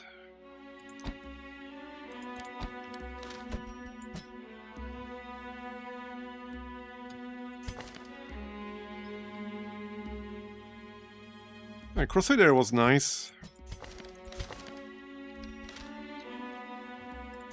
I wouldn't mind Shieldbreaker either. Shieldbreaker was really good.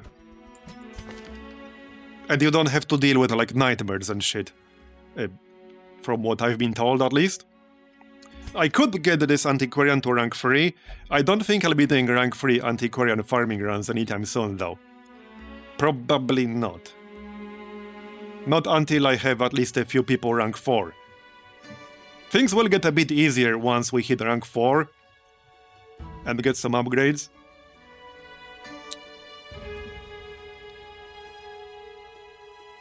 Yeah, I think it's 5 or 6 my time. It should say on the Steam page, I think. It just gets rounded. I don't know if it gets rounded up or down. Hold on. Right, I do have Judicator here. Armor piercing Judicator. Ooh, this is nice. Okay, this is good. I like this guy.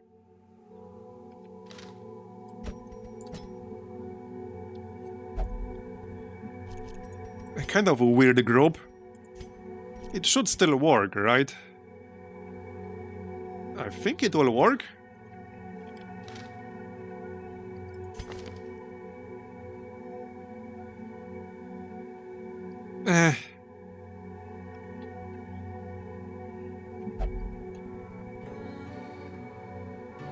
Yeah, this is the skill I was referring to earlier. So I think the best use case for the Vestal is in the front line. Because of this. So what you do then, you use her as a support healer with the Divine Comfort, rank 2.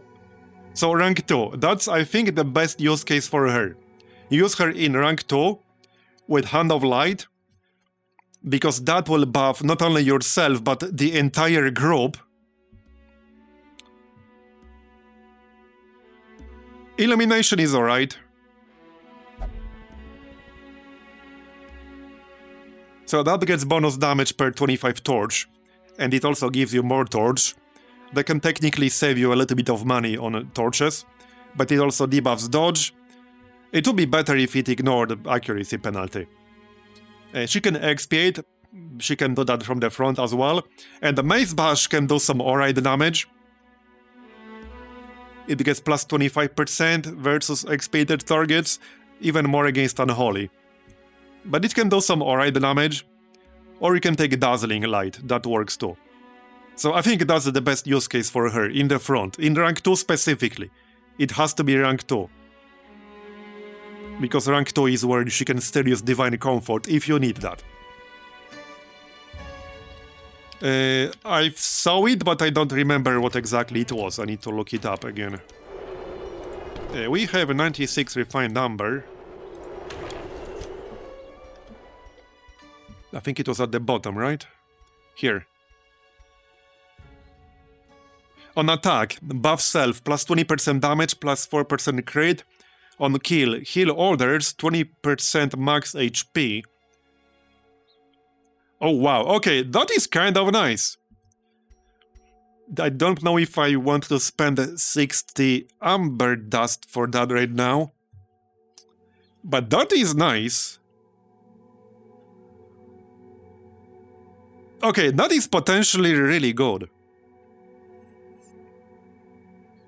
So wait, if you use this Trinket and you trigger a heal on others, would this heal benefit from healing done stats? Is that still like technically a heal done by you, or is it done by like some, you know, something? Okay, nice. Yeah, this could work. This could actually work.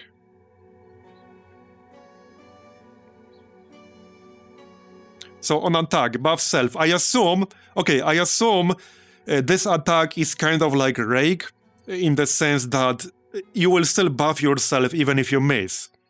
Meaning you could just try to bonk something on turn 1, and even if you miss, which you have a big chance of missing, you will still buff yourself with this. Because that's how Rake works. I'm almost tempted to pick this up. It's just 60 refined Amber Dust. But I'm almost tempted to pick this up right now. And give it a shot.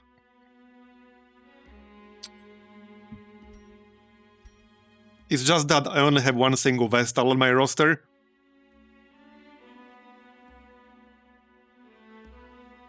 She will take 6 HP damage on every attack. So hold on, if I make a group like this right now, what would it be? Probably something like this, and then one person in rank 3.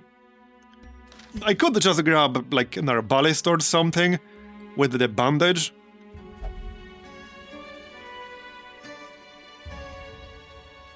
Oh yeah, the bandage would actually be nice, potentially, because that's plus 20% healing received, and that Trinket heal was like a flat percentage, it's not a range. It's always guaranteed to heal you for 20% of your max health. So that makes plus 20% healing received like relatively more powerful.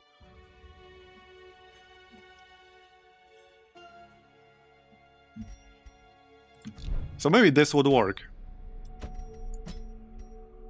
Yeah, this exact group.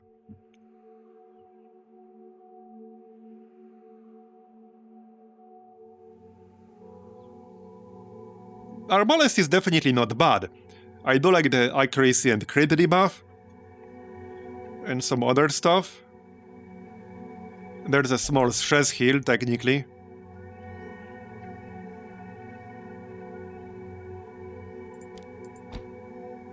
Sniper's mark.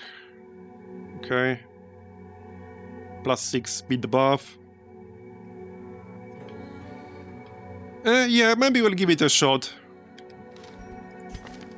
And then we'll also have the regen on the Antiquarian if needed. I think maybe this would work. With that said, just like heads up, I'll probably need a break, a longer break before the next dungeon.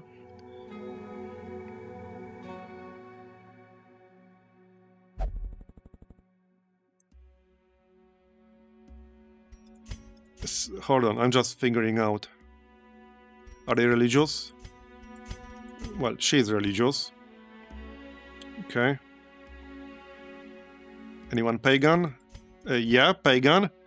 So we probably want glassworks. Now I could pick up Amber Nail, because nobody else has that otherwise. No, they don't. Okay, this would work, I think.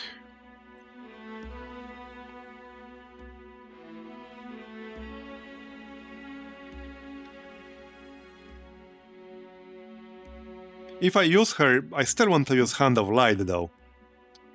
And that's not a melee attack, that's a mystical attack.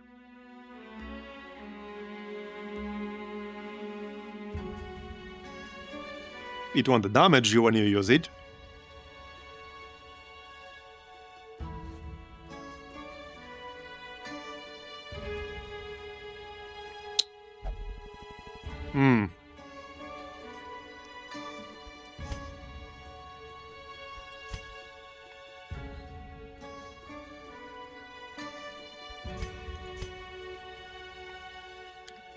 Okay, what the heck, I'll give it a shot for science. I might regret spending this much dust.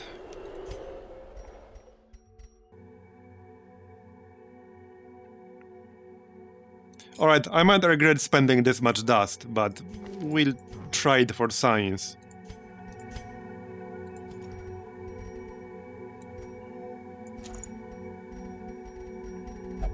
And then I could give her some damage done, healing done, I mean. Or, she actually has decent base health at 58. That's not bad. Do I have any Vestal-specific trinkets? No. Like, other than the one I just bought. No, I don't. Well, more damage would make sense because she actually needs to get kills, you know, to benefit from that. Oh, okay. Okay, so maybe I could try Quick Draw Charm. You know, to try to land Bonk on the first turn. That is an interesting idea. I don't know if it would work, but I want to know if I want to try it.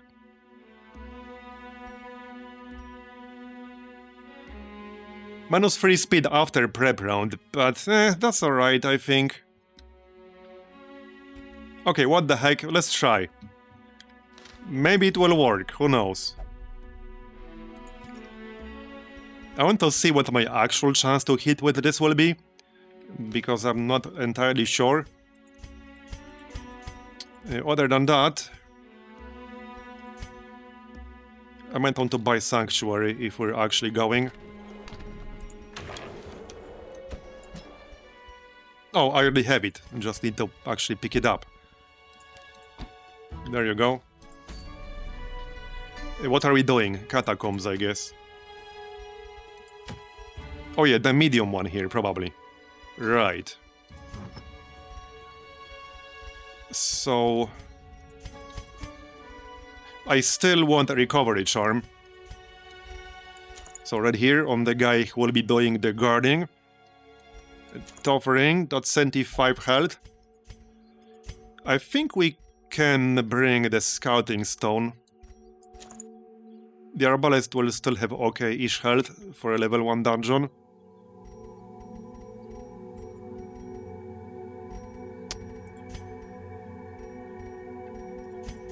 Alright, Carapace. Idol.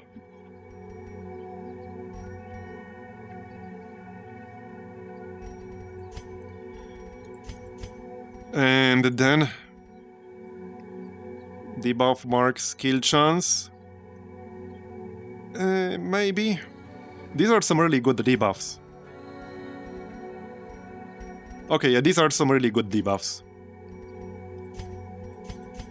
And one last item. A blight skill chance would be alright. You know, for festering vapors.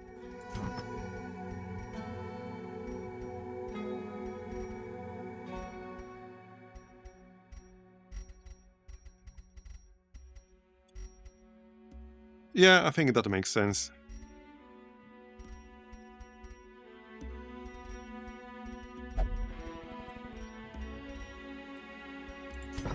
So that would be the group. Let's check if I want to assign anyone to facilities. Probably do. Definitely do. Yeah, I need to remove that stuff.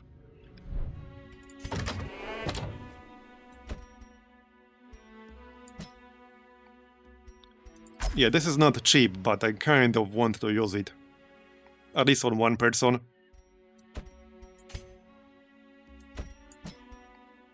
You guys can convert some.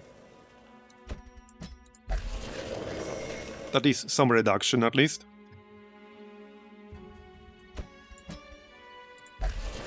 Alright, that'll do. Oh yeah, there is an Herbalist. It's just that I like Musketeer more. The Herbalist is still pretty damn good though. Like, she has some good stuff. She definitely has some good stuff. Plus 90% damage bonus against marked target. Suppressing fire has minus 15 accuracy debuff at rank 1 and minus 15% crit at rank 1. And we can use this in preparation round. This would be really nice, like especially in higher level dungeons, where you have a lot more dangerous enemies. Rallying Flare, that has a little bit of stress heal. Not sure if I would really use this, but it can do some stress healing. A Battlefield Bandage can be okay combined with other heals, because of the plus 20% healing received buff. This is a pretty rare buff on skills. She can buff her on speed, like, this is a good class. I just prefer Musketeer more. But it's still a good one. She has a camping skill that can give your entire group plus 4 speed. So, she's good. Yeah, the Musketeer is totally different. One of the most flexible classes in here. Okay, so we're doing it like this. This should be a decent group. This is a bit of an experimental group. I have not done a group like this before. Either it will be great or it will be terrible. Now we're doing this to farm, so I will grab all the archaeology kits I need. I will be taking a longer break before this run, just a heads up. I'm just like preparing my provisions here. I do have actual limited amount of gold though, so I need to be careful how I spend it here. This is probably enough food. 8 torches might be enough. Okay, here I think that's decent balance. 4 shovels, this is a medium dungeon. 6 archaeology kits for the money. This should be enough food, 9 torches. It will depend on the layout. We also have 25% scouting chance because of the scouting trinket. Oh, right. So I could upgrade some of the skills, but I can't really afford it. It's a level 1 dungeon, we should be fine. We should be fine. I can't afford to spend much more than this. So yeah, we'll do it like this. But I really need to take around a 15-minute break now, if I'm going to continue. So let me just set up a timer. Okay, I'm back. Alright, so medium catacombs. Let's do it then, shall we? With a bonk Vestal. This will be either terrible or amazing. Like, I see no in between here. it will either be OP or awful. Did you swallow your lunch? I mean, yeah, I did technically. Alright, money. Money, cash. There we go. Give me money, cash.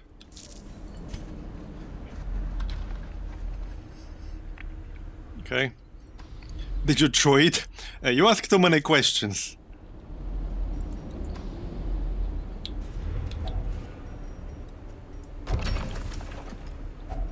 Alright, more money, cash. Yeah, no backtracking here, so that's nice. We can just go here, here, here, here, here. Literally zero backtracking whatsoever. This is what? 7, 10, 12...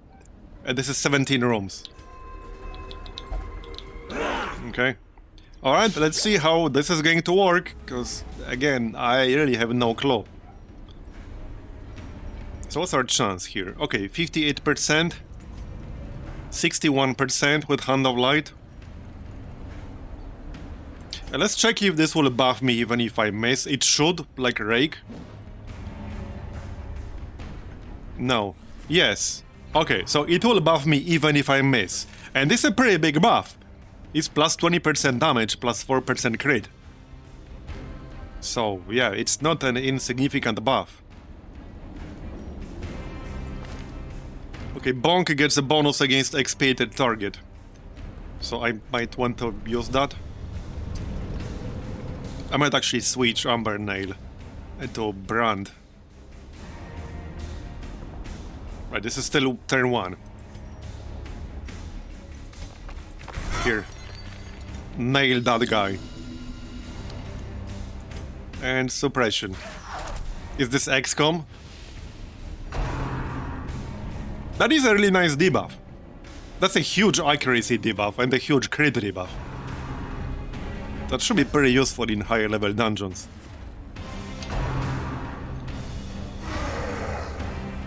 Dentist and fitness ad guy. Yep. Alright. It was a useful suppression, can't be XCOM. True, true. You're not wrong.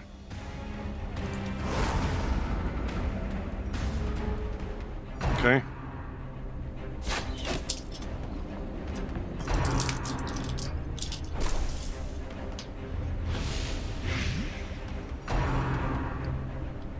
If she had slightly more health, she could almost be a tank.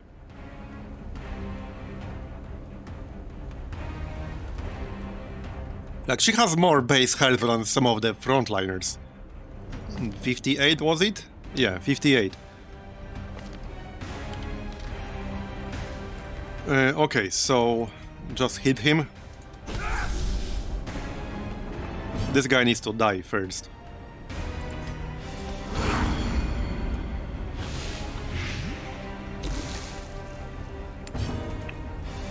But 50% of the time it works every time.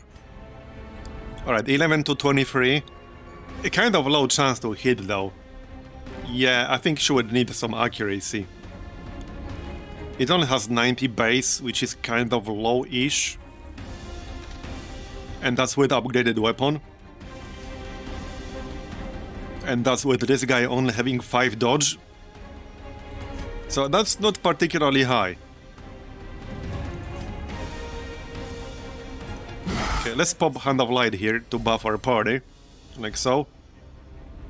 Does damage and accuracy for everyone. And I think that also works if you miss. I would have to double check.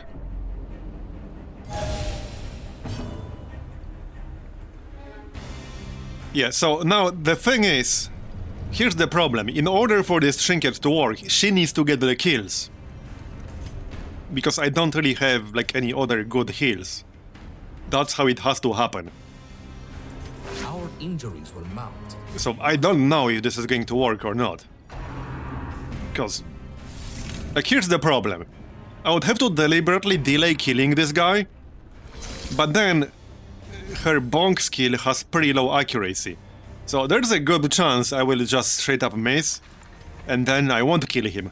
Not only I won't heal myself, I will take even more damage because I delayed killing him. So I don't really know if that's such a good idea. I already miss my musketeer because I can't break this guard.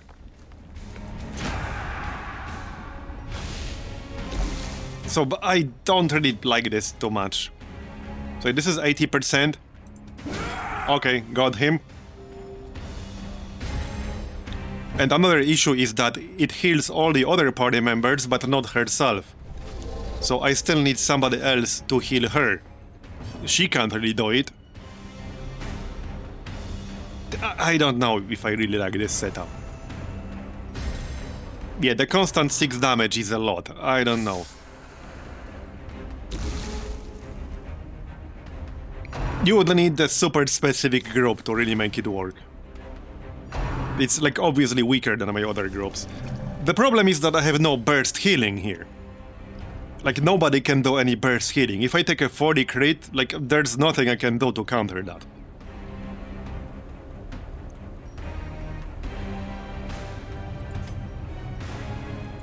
I mean, I guess it's worth it if you have good RNG.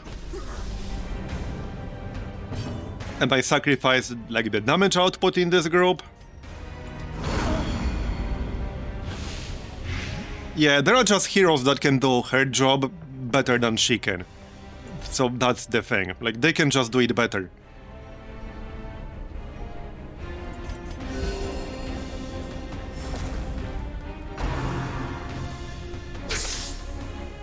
Yeah, you kind of need stars to align to really make this work.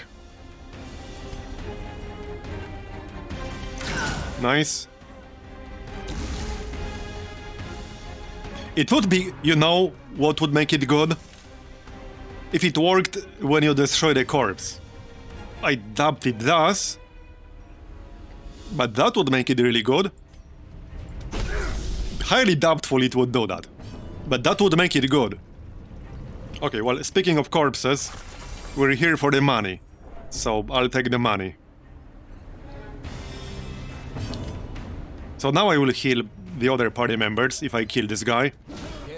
But she herself will still take 6 damage. That 6 damage, that's kind of steep. That's kind of steep.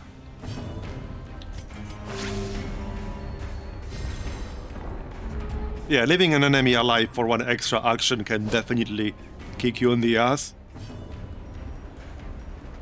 So I see the intention with this. But I'm not totally convinced. The lack of controllable healing and the burst healing is the issue for me. Because here's the thing. Vast majority of healing abilities in this game, like almost all of them, they are guaranteed to heal you. I'm not talking about like healing you for 0, but you can't miss a heal, right?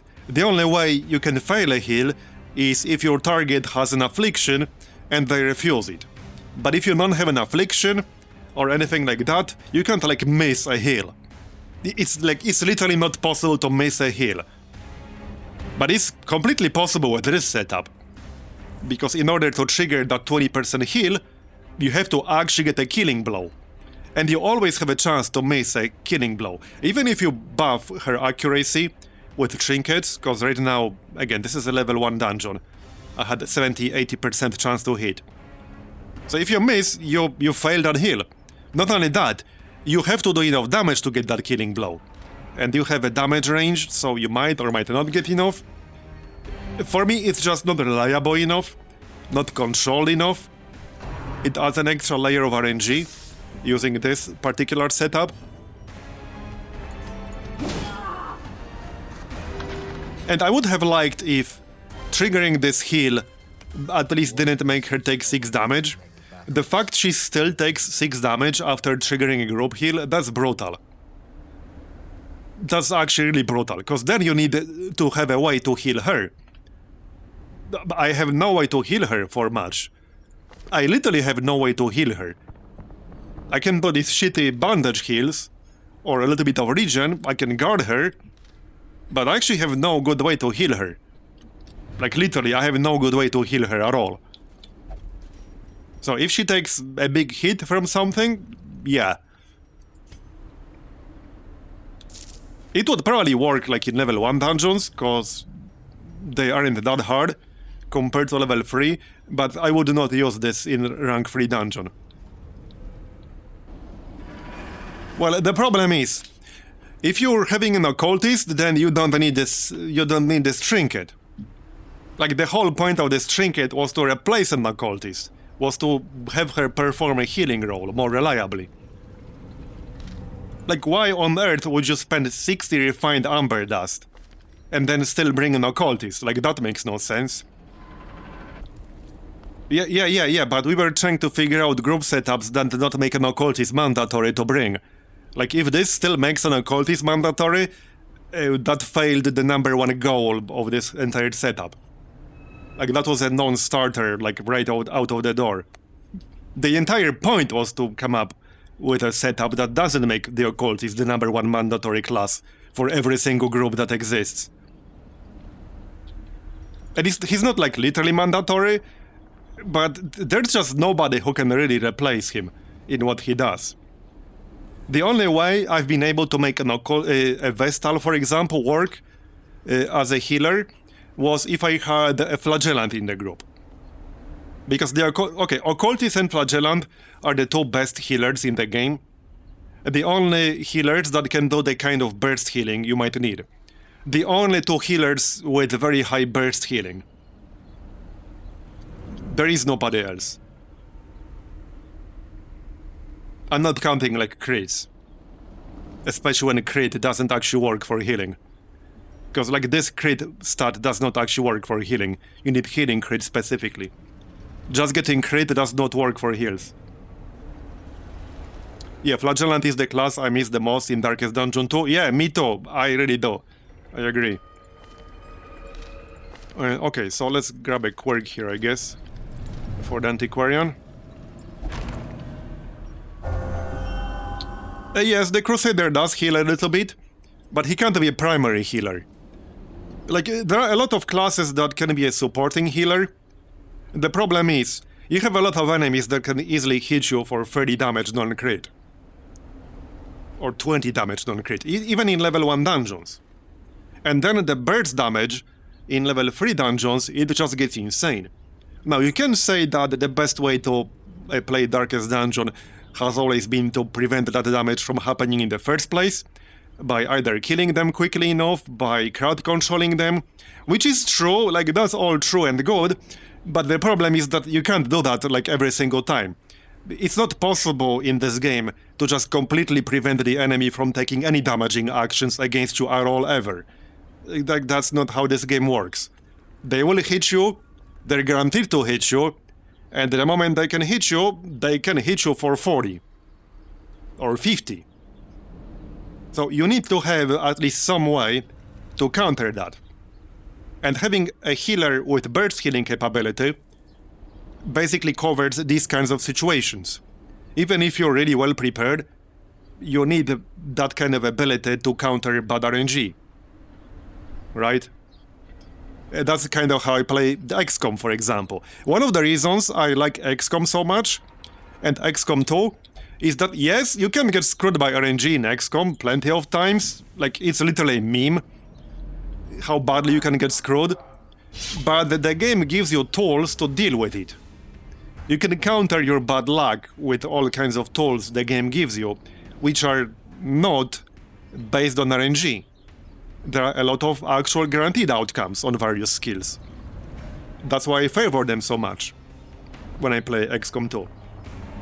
But yeah, exactly what Highway Cavalier says. Sooner or later you will get hit with burst damage, like literally no matter what you do, how well you planned your group, you just will. And when that happens, you need some way to deal with it. And it just so happens that the two best classes in the game and in this mod to deal with that are the Flagellant and the Occultist. Nobody else can do what the Flagellant can do. And you saw the setup I was running earlier. With the Flagellant and the Trinket he had, the Flagellant specific Trinket. And then you bring other tank with here with a recovery charm. And then, when the flagellant drops to low enough health, below 40, then you can use his heal to heal himself and the party member, and we healed for like 40-50 non-crit, guaranteed. Guaranteed. Almost out 10 minutes, nice. Anyway, right, so... Hold on, let me actually use this here. Okay, it hit. Alright. Yeah, so now she's low on health. Like, I actually have no way to heal her back up quickly. I literally have no way to heal her back up. Like, I just can't do it. I just can't do it.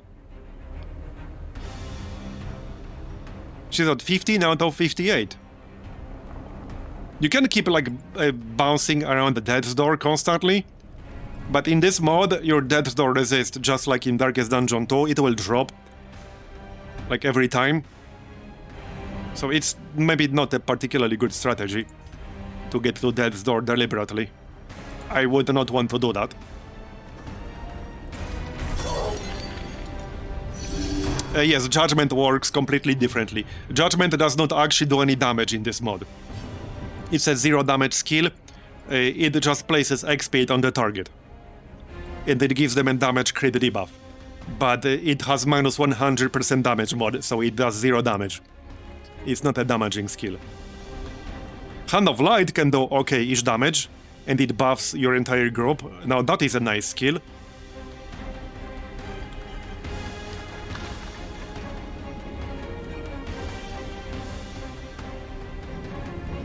Yeah, so like, see, I can use Battlefield Bandage on her right now, but it's just a complete waste using this. Because, okay, I will heal her for 4 to 6, I will even give her a healing received buff, but this is my damage dealer here. This is who's supposed to actually kill the enemies, right? So if I'm using these shitty heals, I'm not killing the enemies, this is like a net loss. This action is actually a net health loss. Because I'm delaying the moment when I kill the enemies, so I'm allowing them to do more damage to me, damage that I cannot, like, out-heal, because you're generally not meant to out-heal damage in this game reliably.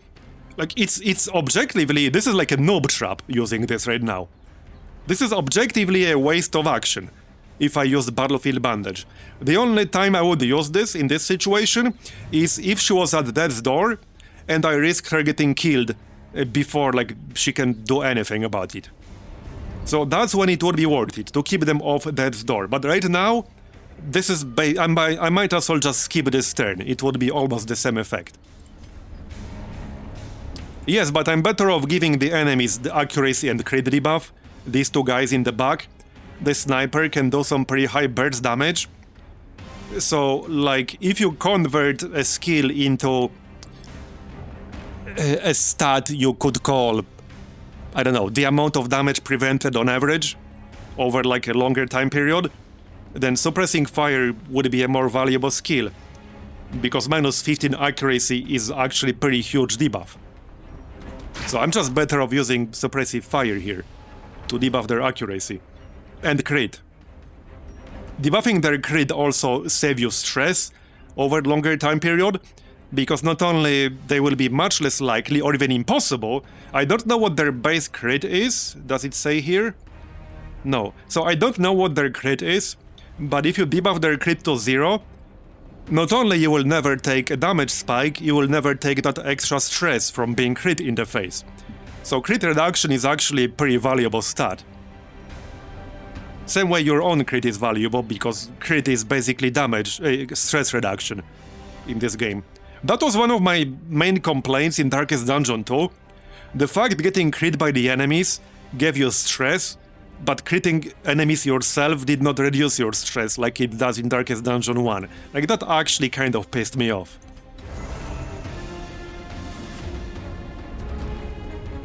Honestly, I think stress being on a scale of 1 to 100 in Darkest Dungeon 1 is a better system than on 1 to 10. In Darkest Dungeon 2. Oh yeah, see? She could have died there. She could have literally died there right now.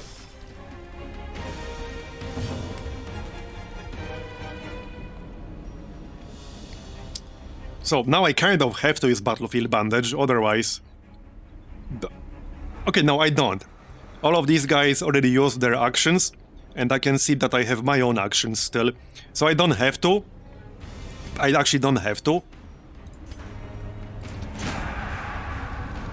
But she's at 0, so, I mean... She does have this region, but I just have no way to bring her back to full. Like, there's nothing I can do to bring her back to full. And if I bash this guy in the face, I will take 6 damage. I will take 6 damage if I bash him. And I will bring myself back to 0 again. So, that doesn't seem like a particularly good idea. And I can't even use my group heal every turn because it has a cooldown. It actually has a cooldown. So if I'm faced with this exact same choice on the next turn, I will have to skip the turn. Because every single one of these counts as an attack, and it will cause me to suffer 6 HP damage. This is the only skill I can use. Like, if you are in the front row, doesn't matter which skills you picked up. This is the only single skill in your entire kit that you can use from rank 1 or rank 2 that won't damage you with this Trinket. Because every other one counts as an attack, and you can't use Divine Grace from the front row. Illumination counts as an attack, Dazzling Light also counts as an attack. So every single one of these would cause me to take 6 damage. Like, this is really rough. This is a massive penalty. This is a huge downside, and the benefit, in my opinion, is not nearly good enough. I can guard her, and obviously I should. Probably best to give her more regen. Yep. Because that will stack.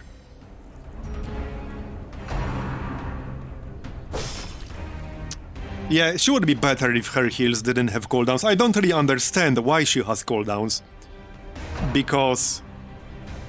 the Occultist doesn't have a cooldown. The Veiled doesn't have a cooldown. That's a class you can enable from the main menu. He does have a single target heal, similar to Vestal's, which does not have a cooldown. And not only it has a cooldown, you have to use it from the back row. So not only you have a cooldown, if you get shuffled around, you're just screwed. You're not if you have an Occultist. Like, there are way too many downsides to this ability than upsides. Sure, it's cool that it can clear horror, but most of the time the ability to clear horror with this single target heal is not that relevant.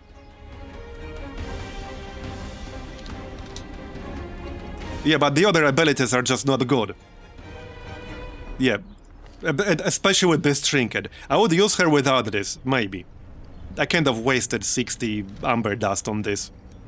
That's like probably 10 hours worth of runs. I don't think you can sell it. But no, like, I would never use her with this. Because this forces you to take 6 damage every single turn, almost every time. Unless you use this group heal, which you cannot use every turn. And if you are going to use it every turn, then why, like, have her in the front row? I would not use this. And trying to get killing blows on a specific person is too risky. Because if you miss, and you can always miss, you're basically giving that enemy an extra action, and he can use that action to kick your ass, basically. And he will use that action to kick your ass. Like, on the most basic level, okay. I think on the most basic level, this game is about minimizing the number of actions the enemy can take as much as possible. You can do it by killing them, you can do it by stunning them, you can maybe pull them to the front where they can't use their damaging abilities. Like these guys, for example, cannot use focused impact from the front row. But on the most basic level, this game is about minimizing the number of actions your enemy can take. And if you do something that can potentially give them more actions, the outcome of that something that you do has to outweigh the risk. And the risk is massive, right? So whatever you do that potentially sacrifices a granted kill you could get, or almost a granted kill you could get, delaying a kill, the outcome of that action like has to have some big benefit to be justified. Because, like I said, like this game on the most basic level is about minimizing the actions of the enemy. Yeah, so now I have to take 6 damage myself. It won't bring me down to death's door, so that's good. But I have to do 6 damage to myself, or I have to pass this turn. Like, I don't have a choice. I have to take 6 damage.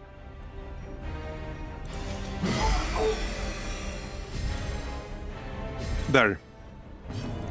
I get it, like, I get where this was going, and it's a fun idea. It's just that for me, the problem with this idea is what I said earlier. Every single heal in the game, or rather, let me rephrase. Friendly buff and heal skills on your own party members cannot miss in this game. Again, unless you have an affliction or something like that, but we're not talking about a situation like that. But this basically turns a heal into something that can miss. Not only that, you have to specifically set up a killing blow, which is very hard to do on that one specific person at the exact moment when you need it. So you can't rely on her to heal. He can be a decent support healer. Like, she would actually work fine if you had an occultist in the group. She would be fine with an occultist in the group. The problem is that most groups would be fine with an occultist in the group. It's not because of her, it's because of the occultist. Know what I mean? So because she would work well with an occultist in the group, that's thanks to the occultist. Anyway, that's how I see it anyway. Okay, well, I don't think I can kill this guy quickly enough before he blows up. I don't think I actually have the damage potential to do that. I don't think I have the damage potential to do that. Maybe if I get lucky.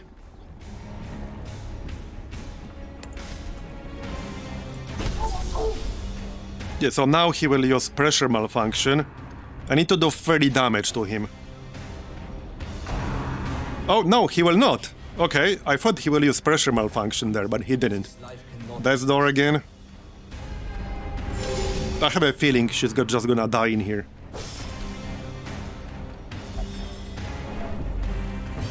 I'll try to keep the restoration on her so that it will bring her out of death's door.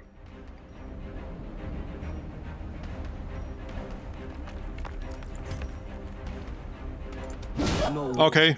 I mean, she can do good damage with this build, because, I mean, she buffs herself every time she bonks an enemy, but she also damages herself. You can use her as a damage dealer, like not as a healer. It's fine. You can use her as a damage dealer that will sometimes heal your group. Like, it's an extra benefit. Just treat it as a nice extra bonus that she will occasionally be able to heal the entire group for 20%. Like, that's it. Use her as a support healer, and then this group would work fine. But then you need an actual proper healer. Or you need a group that will wreck the enemy. You need a fully damage-focused group to wreck the enemy before, like, it becomes relevant. But even if you don't have that, you will eventually get a crit. Like, it's just gonna happen.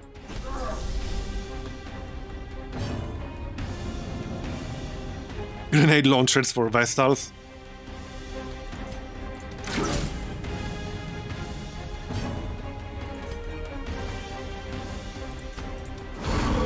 Alright.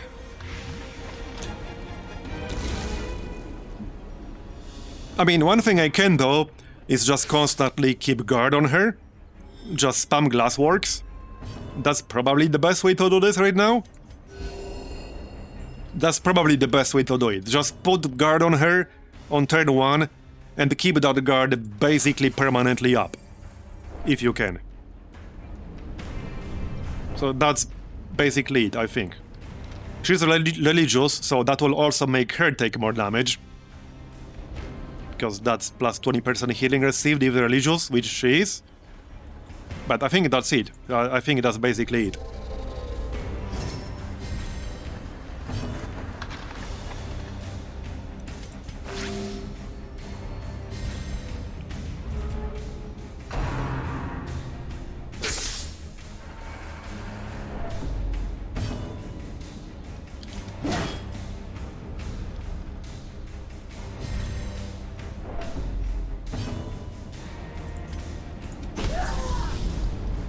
There.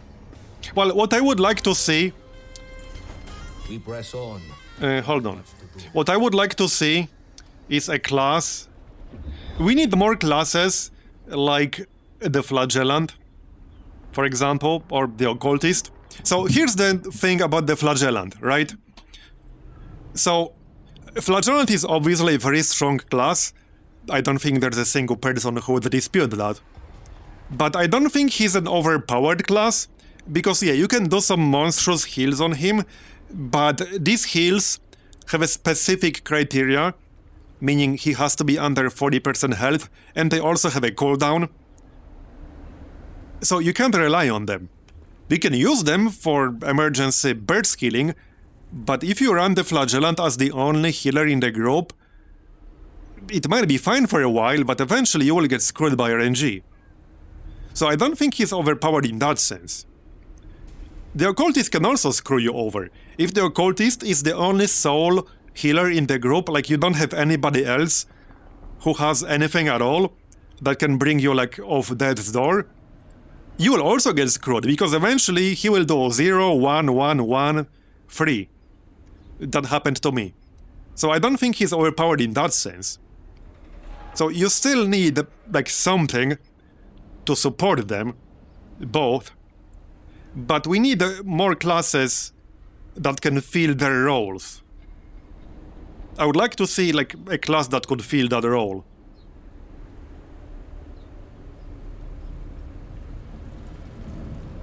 I don't know, that's just how I feel about them.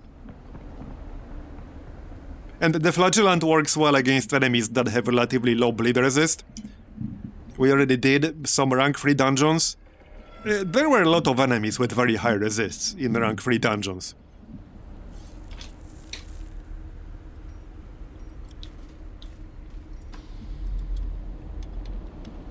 If there's something, okay, if there's something overpowered about the Flagellant, it's not the Flagellant itself, it's the interaction with the trinkets. Because the thing is, the Flagellant's heal is a percentage of max health heal. And then you can get percentage bonuses with that. Know what I mean? So he's not overpowered on his own. I think he is kind of overpowered with the way percentage-based healing trinkets scale with his heal, which is also percentage-based. I think that's what's potentially overpowered. But I don't think he's overpowered on his own.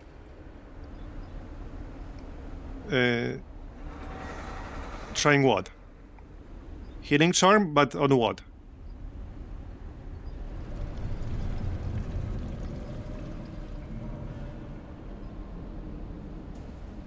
You mean this comp? Yeah, but the problem is...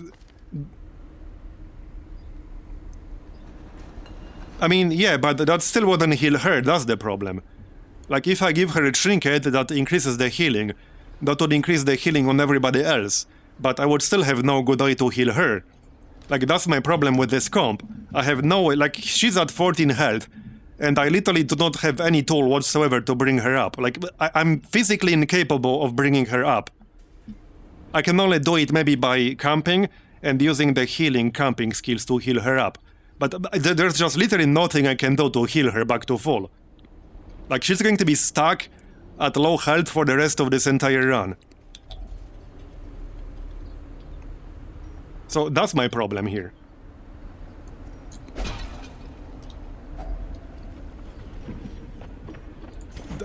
I mean, yeah, I could give her a different trinket, I just don't think it would make a big enough difference here. Because they are only like 20%. The trinket I was using on like the Occultist earlier was just 20%. 20% of what? 20% of 4 to 7 is not exactly much. Even if it's rounded up, let's say super generously, it would be 9. The one on the Judicator? You mean healing received? Yeah, I mean, that would maybe make it a bit better. Then again, I can also guard her and then heal the Judicator himself. I think that's the best way to go in this particular situation.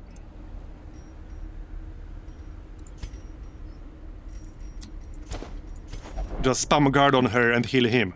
I think that will be better. Because unless she gets focus fired really hard, guard should work, or unless I get stunned and the guard gets countered. I think that would work a bit better. I just need to actually pop guard on her on turn 1. I can also pick up X-Pate on him to get that additional group heal instead of Amber Nail. I probably just get rid of Fury of the Ancients as well.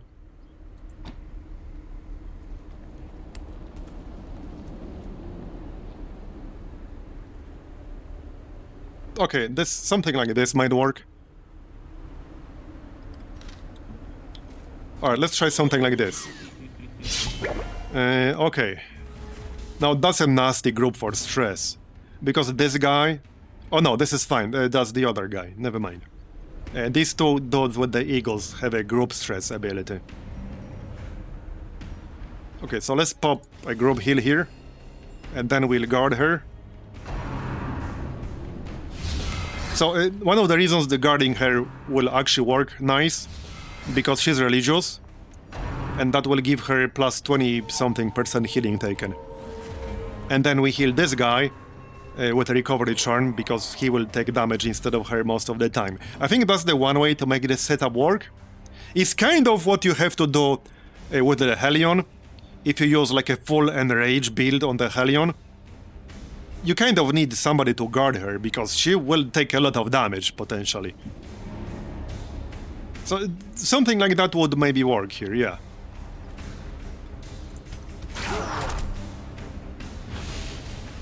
Okay, so guard.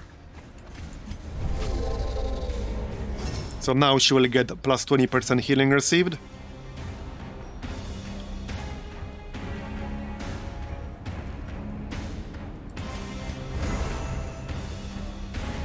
This will help her resist as well.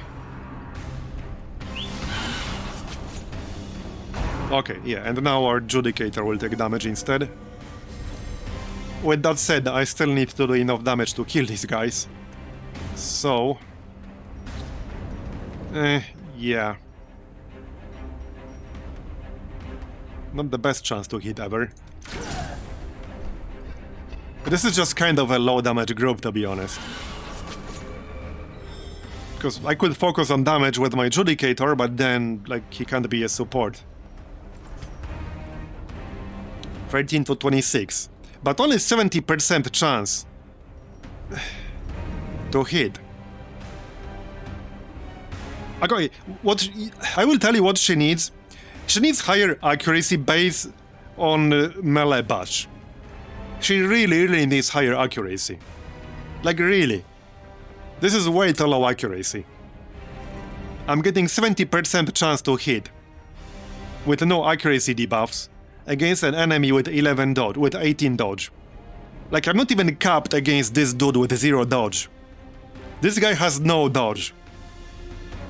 And I don't have capped accuracy against him.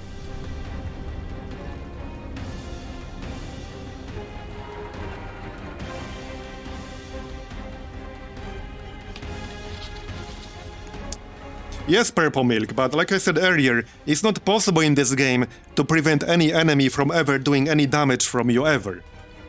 You cannot do a dungeon run where not even one single enemy will ever hit you for any damage, and you can actually guarantee that outcome. You cannot do that. That's not how the game is supposed to work, that's not how it ever worked. Like, you can't do that. I have hundreds of hours in Darkest Dungeon. You will not convince me that you can do especially higher level veteran, like level 3, level 5 dungeon run, where you will never give a single enemy any chance to hit you ever. Like, that's not possible. That is not possible to do.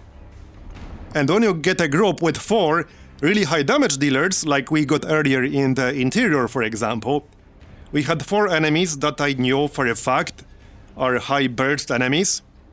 I can't kill them all simultaneously, I can't stun all 4 of them at the same time, like I have to pick one to kill one. Like, I can't have all 4 of them dead on turn 2, like that's just not possible. And then like 2 of them hit me for 50-60 damage total. And stunned 2 of my party members, and I was basically almost dead. So, I mean, yeah. Like, sure, you can reduce, like, I mean, it's what I said earlier. This game, on the most fundamental level, is about reducing the number of actions your enemies can take to a minimum, which you can do by killing them, you can do it by stunning them, you can debuff their accuracy so that they will miss, you can buff your dodge so that you will dodge, you can guard, like, you can do all kinds of stuff, right? So that's what this game is on, like, the most fundamental design level. It's about the action economy. Somebody used the term action economy in chat earlier. So, like, this whole game, if you wanted to boil it down to, like, one phrase, is about action economy. Like, that's what it is. But you will take damage. Like, you will take damage. That's just a part of the game. You have to be prepared for when you take it. And there's some huge burst damage that you can take. Like, they don't even have to crit you. They can hit you for 30. Like, there are enemies in this level 1 dungeon that can hit you for 20 base. Chest Caver from this guy, it can hit you for 20. Way more than that, possibly, but it can hit you for 20 plus, and this is a starter dungeon you will do with level 1 heroes. And again, I don't want to repeat myself, but we just need more classes, in my opinion, that can do what the Flagellant and the Occultist can do. Because one thing this mod does right is make a lot of different group setups possible. It's actually pretty crazy how many different group setups are viable because of mechanics like Amber Blight and Expiate, their interactions with various skills, the affiliations, and skill interactions with affiliations. Like, I really enjoy that part. Like, there are so many different group setups that work because of that. But there's still, like, the Occultist and Flagellant, I think, in my opinion, have a special status here because nobody else can do what they do. Like, that's objectively true. No other class in here can do what a Flagellant or an Occultist can do. None. You can argue that you can maybe make a group that won't need what they can do 90% of the time, but as a guy with extreme bad RNG luck, I like to account for that 10%.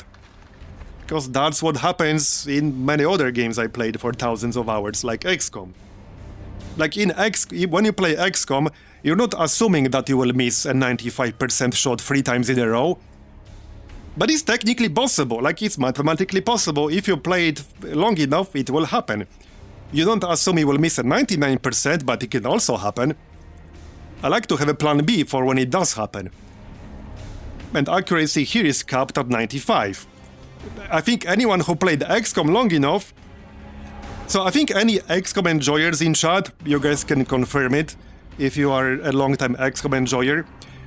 If you see a shot with a 95% chance to hit, do you ever assume, like, oh yeah, I got this shit, this is guaranteed?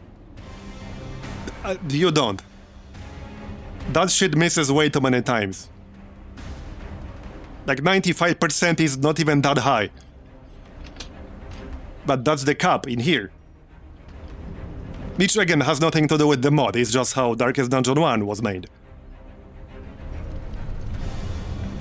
So I like to account, like, for situations like that, make a plan B of some sort. And the Occultist and the Flagellant are often that plan B, especially the Flagellant. So the Flagellant is the best plan B class in this game. Because you can just use him as a damage dealer, a pretty damn good one, especially in the bleed focus group. But then he has the capability of saving your group if some RNG shenanigans happen. That's why I like him. Same with the Occultist. Like, you don't even have to use him as, like, a healer. You can just have him there, do damage, do debuffs, like, pull stuff towards you. You can do all kinds of shit with him. And then if shit hits the fan, you have that option to save everybody.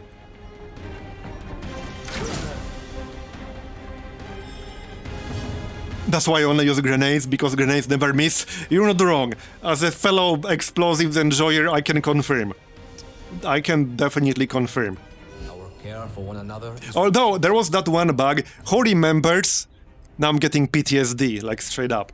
Who remembers the bug from Long War 1, where Shredder friggin' rocket would like miss, in the sense that it would explode right on top of the enemy, but it would do 0 damage. Who remembers that? It wouldn't even debuff them. It would just straight up do nothing. I don't remember what triggered it. I think that happened like if it was after regular rocket. I don't remember what exactly caused it.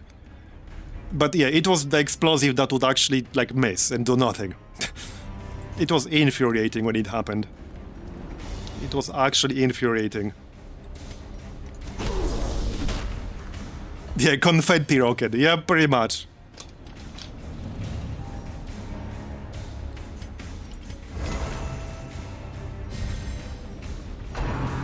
And like, look, again, I can see how you could make a Vestal work, but for me, making her work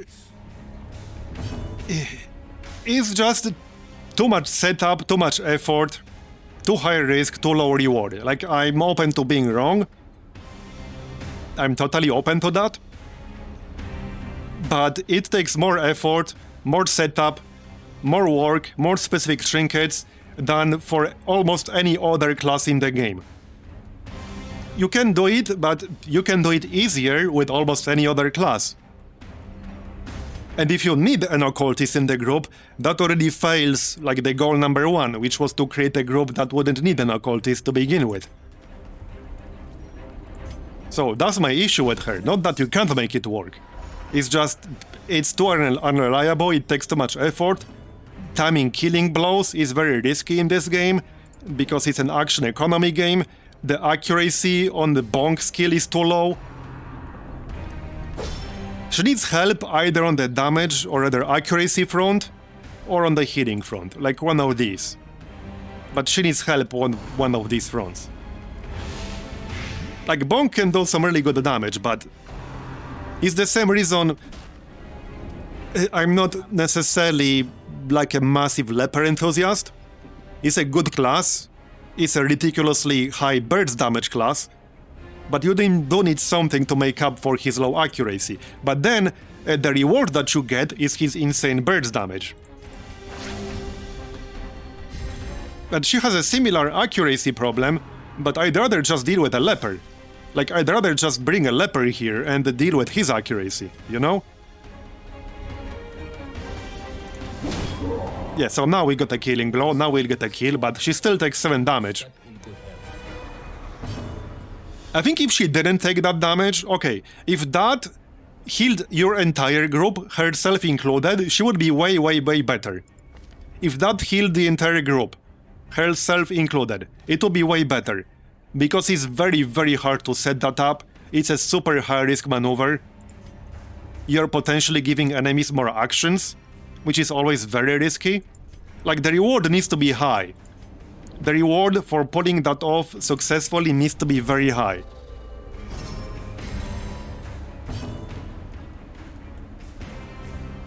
Make it a smaller heal, but make it affect everyone. Yeah, I don't know, something like that. Make her not damage herself when that happens, like, something, anything.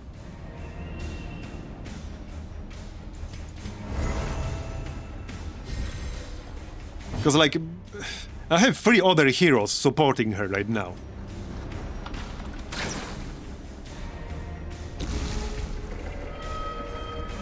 I have a video on YouTube, what I think about it. Short version is, it's very good.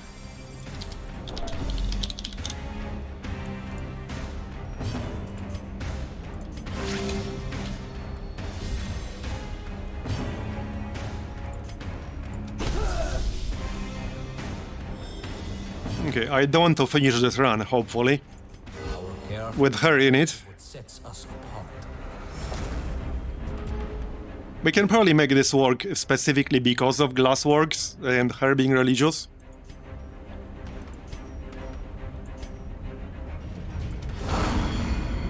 But this is a pretty low damage group. And the damage that I can do that's high has low accuracy.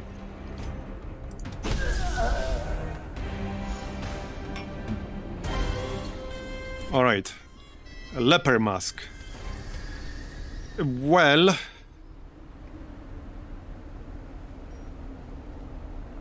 It's not bad. I'm a bit low on space. I'll get rid of that one amber. Oh yeah, she will do it. Yep, without me controlling it. Yep, because of this. It's a Lost Legion curio. I think we should rest in the next room.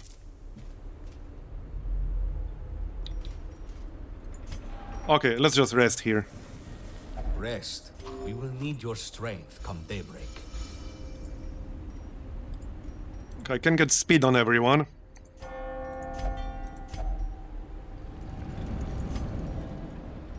Oh yeah, Trinket. Wait, do I not? Oh, I didn't buy that. Ah, crap. No, I did buy that, but I didn't switch to it. Oh well, maybe next time. We can sell camp one more time. Amber residue. Okay, some stress reduction.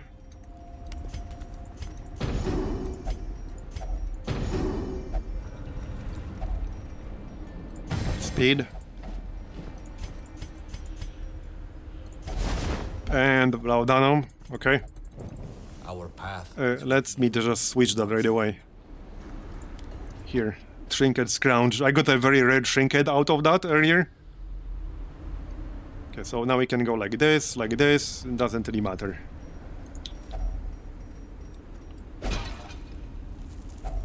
Okay, more stuff. Yeah. Well, I guess I don't really need that laudanum. Because this will eventually be a 5,000 stack. So obviously I wanted to start that. Assuming we'll find the 20 total. Be gentle. Nice. For sale or for study, these All right. are precious. Okay, we can skip that corridor fight. Nice. Yep. That will happen again on its own. Slightly annoying, but alright. Right, I need to use the bathroom. I'll be back in a minute or two. I'm back. Alright, let's move on. More money cash. I am sure the previous owner will not mind. Well... I think I'll pass on these.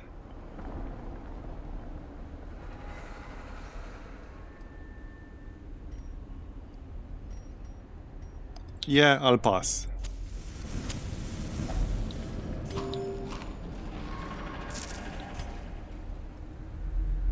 Okay, clear.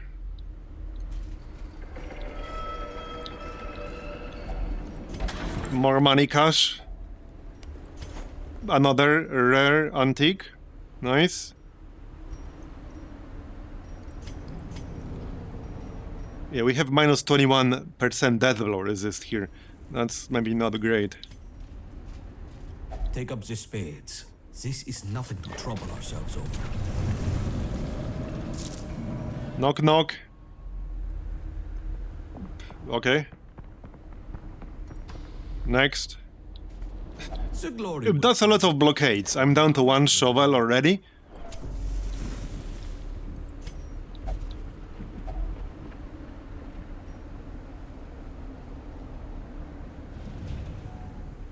Oh yeah, this was... Right, I don't have honing oil. Best to just leave it alone.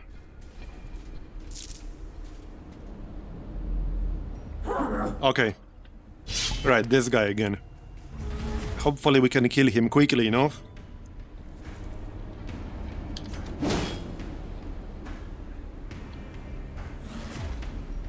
You're hoping I won't RNG infest your run? Well, no promises. I don't know if it's contagious or not. It might be. It might be.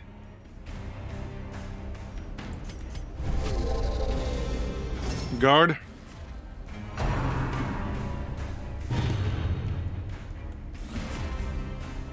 Okay. Well, he has to die before he can blow up in my face.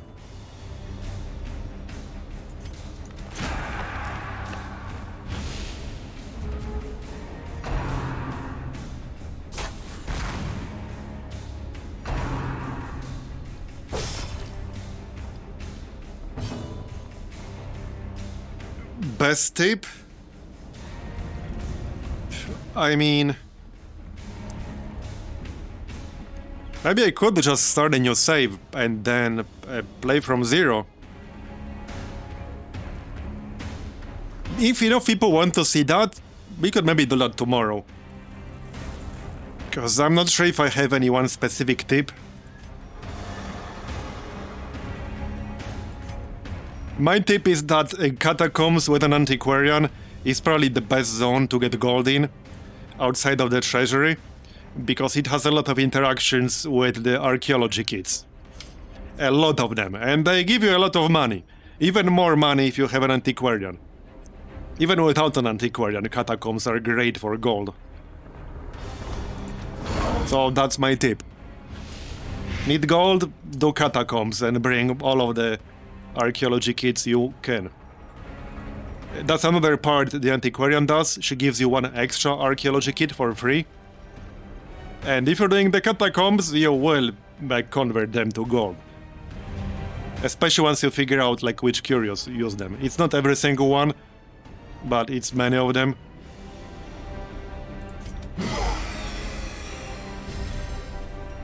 Okay, damage buff and accuracy.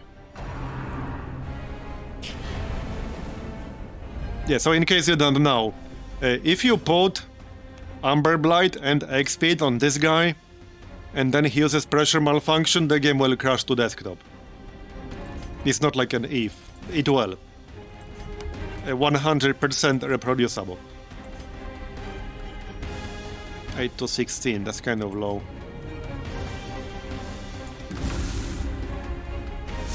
Okay. 11 to 21. Nice crit. Okay.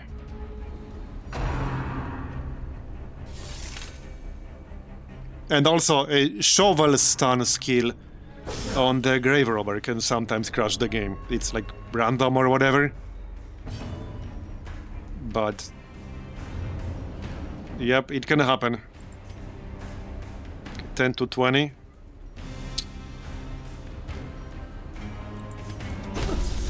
Okay. I need 25 more. Bonk. Alright, 93% chance now. Because I did get that +5 accuracy. Could have been better. Okay, there it is. So I need to kill him, which I should be able to, before he gets another action, because then he will blow up. Like, straight up. He will blow up and damage my entire group. He's already dead. He just doesn't know it yet.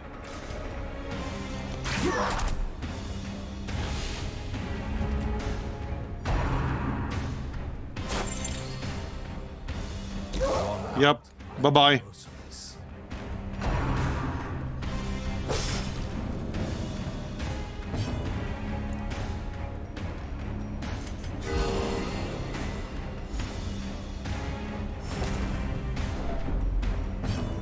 Yeah, let's just pull the guard up.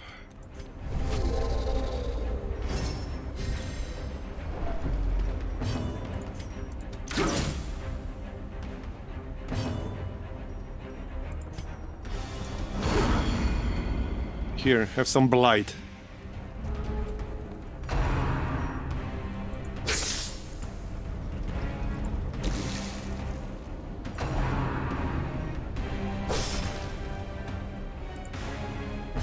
All right.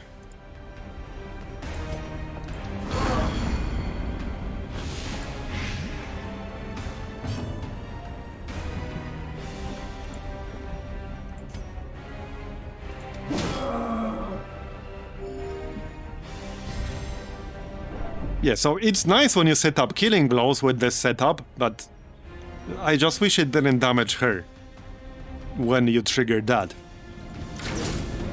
Because you already damage yourself every time you use any offensive skill whatsoever.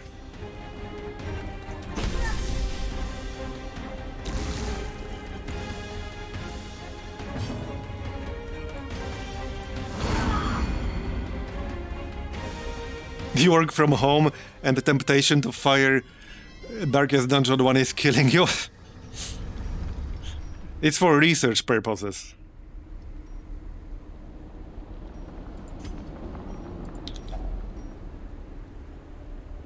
Oh yeah, torch. There we go, minus 50% chance party surprised. We need 4 more rooms. Yeah, I might just camp in the next one.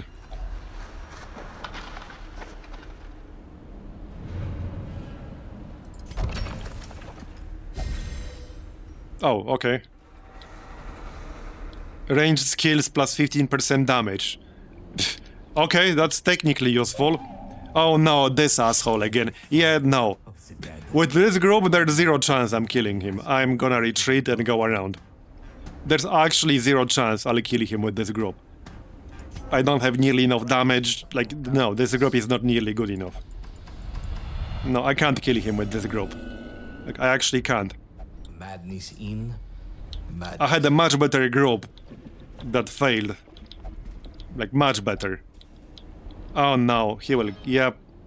That's annoying.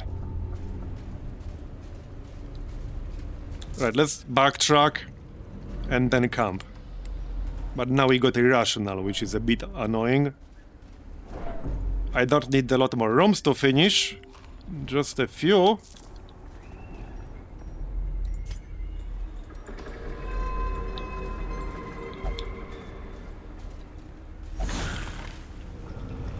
Be more careful.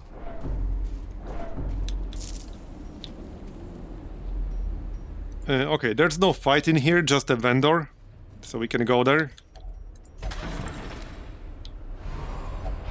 And then camp.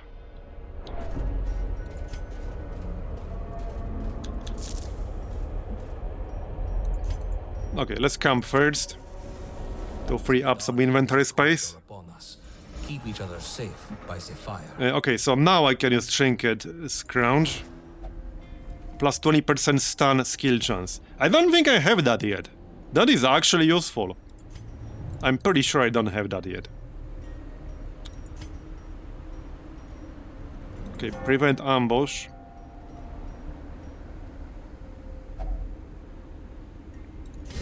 Pray.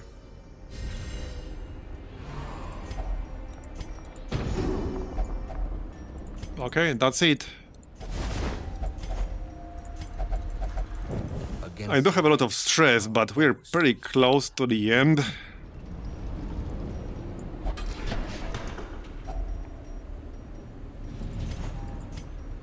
Minus 15% stress received, plus 15% max health. Yeah. I could probably dump that shovel. Scouting. Only 1 room scouted.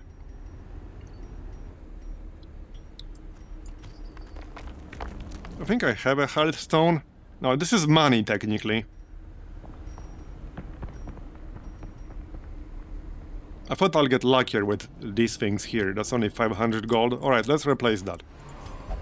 Because I can always sell that trinket for 1.1k gold. Who has good sharp disarm here? Nobody. Literally nobody. This will probably fail. No, it actually worked. Alright, alright. That was only 30%. Okay, scouting. Room battle, alright. I guess we'll do that. I can't not do it. And that's my last 2 torches. This might be the last fight. Okay. Yeah, this could potentially be bad. Okay, this could be bad because the grunt has a guard skill. if he guards this dude in the front, the one-handed dude in the front, yeah, that's gonna be bad. Because he can add a lot of stress, she can heal, and the guy in the back can also add stress. There's a good chance somebody else will hit 100 here too. Yep. Definitely good chance.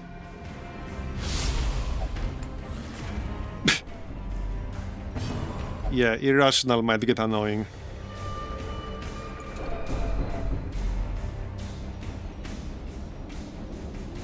Okay, okay.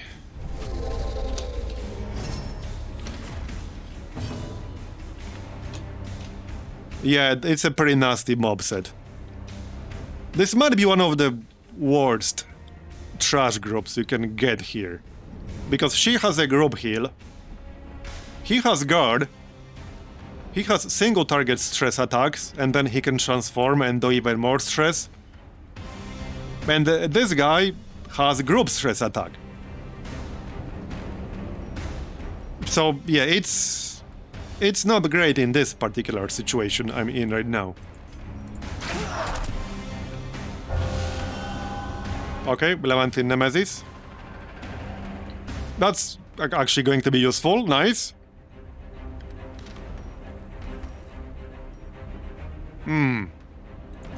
Okay, let's get some protection here. Like so. Right, we did surprise them, so at least that's semi-helpful. Yeah, because he can't use his worst skills from the front, but he can move.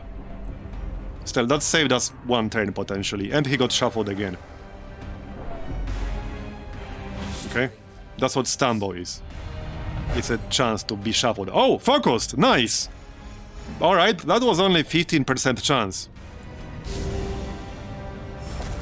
Unless she had some bonuses from quirks. I think this is the first time in this entire campaign that I got a virtue.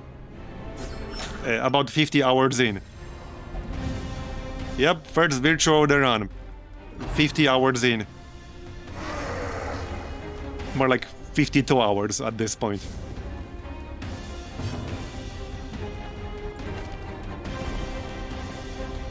Yeah, it was just 15%. Alright.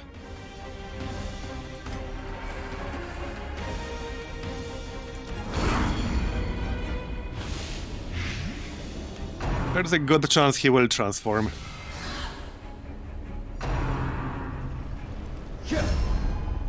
Okay, there's the guard on the healer. That's okay. And the only problem is that my targets are now in the back. And let's repost.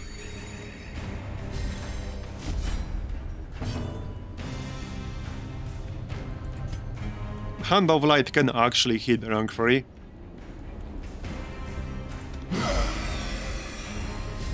Okay, buff.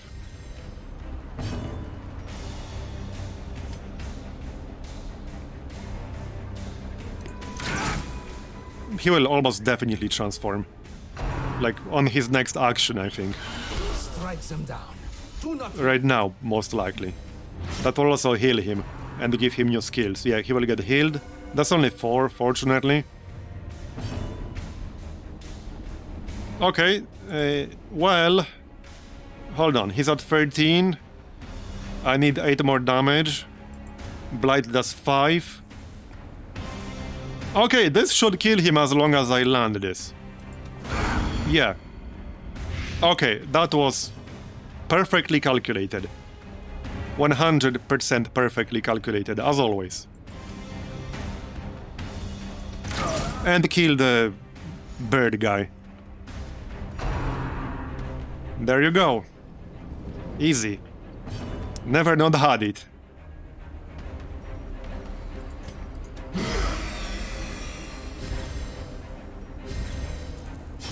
Yeah, my math skills astound you. Yep, I know. I know.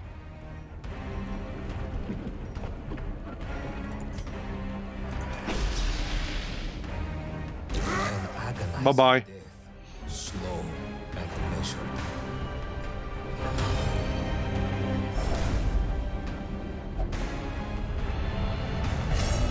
Irrational. Well, at least we got that one virtue. Sanity slips away. Hopefully this last room will be clear. I guess we'll find out soon enough.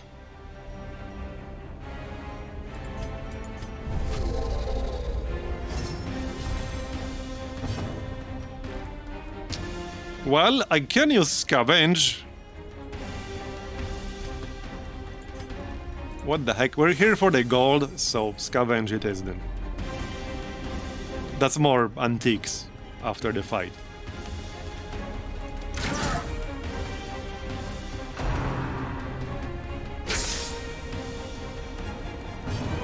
I think I have to pop a heal. Thing is, he might, like, not use the... Oh, she passed. Never mind. Well, okay. I think I have to heal him up a little. Yeah, no, he will refuse. Never mind. Fine, be that way.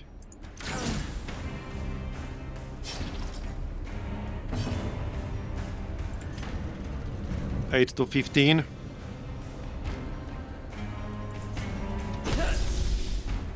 Almost.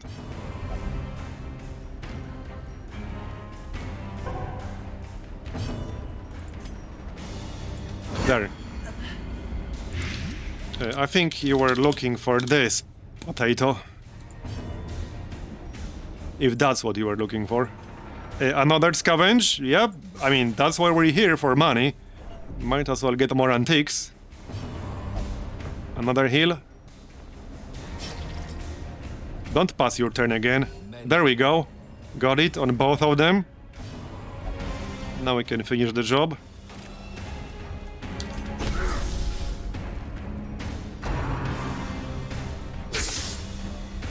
Hopefully that's the last fight now. So we did kind of make it work in the end. It wasn't my best group composition ever, but it was one of the groups of all time. And that's what it was. That's what I got to say about it.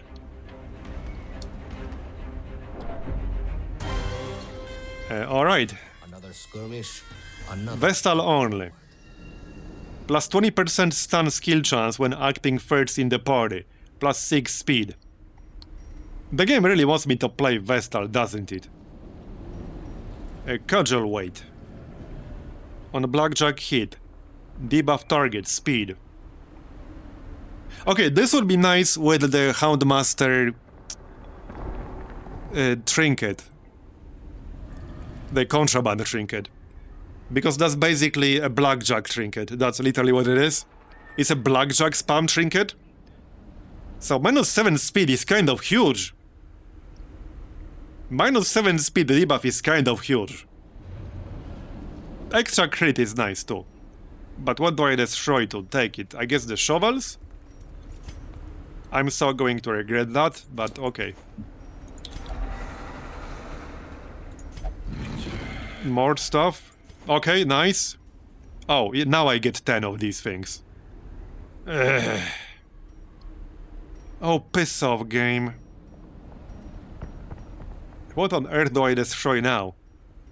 Like, each one of these trinkets, it's worth at least 1000. I could just destroy 6 salvage jewelry, but I need a lot of salvage jewelry. I can destroy... yeah, this is 800. Yeah, nice knowing you, I think. I could destroy the food. What could go wrong with that? Okay, let's destroy the food and hope the hunger check will not kick in that one last corridor. Surely it won't, right guys? Right? Surely we won't get a hunger check in this corridor. Aye, step lightly. Oh, piss off, narrator. Nobody likes you. Like, we had no way to know there's a trap there, and he's complaining. Make us scout it, then. Alright, there we go, done. See, I totally knew that's going to be the case. I obviously knew. More Corvot's relics kept out of Levantine. It's all skill, you see? It's not RNG. It's only RNG bullshit when you lose. When you win, it's always skill. That's how it works. That's the rule. And we got this abomination trinket. No, this was just... Oh yeah, plus 20% stress healing done, right. 25... Look at all this gold. 25,000 gold. And then 7.5k from the quest rewards. So it was good. It was a good run for gold. Nervous bleeder. Minus 10 accuracy while bleeding. Quick reflexes. We got quick reflexes on the antiquarian. That's not bad. Rest deeply here. We must be at our finest to succeed.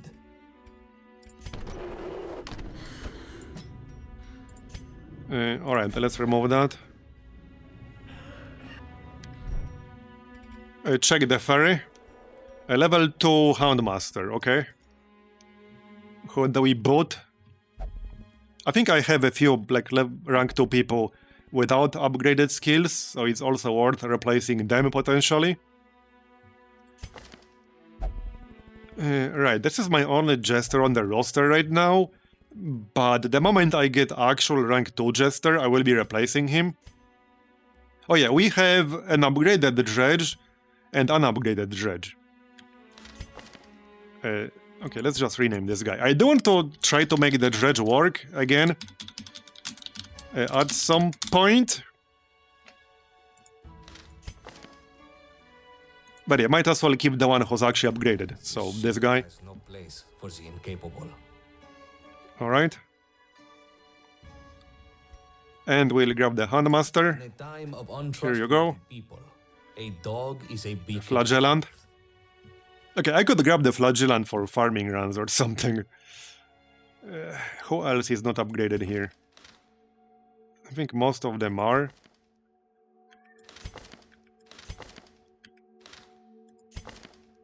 Well, this guy isn't, but I like my Judicators. Marbozir. I need a bigger roster. I actually need a bigger roster.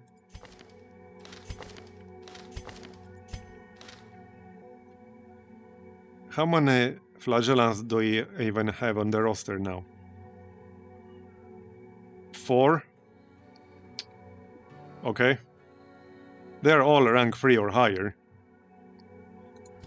I guess I shouldn't need them for rank 1 dungeons. They're just so good, damn it. I can't help it, they're so good.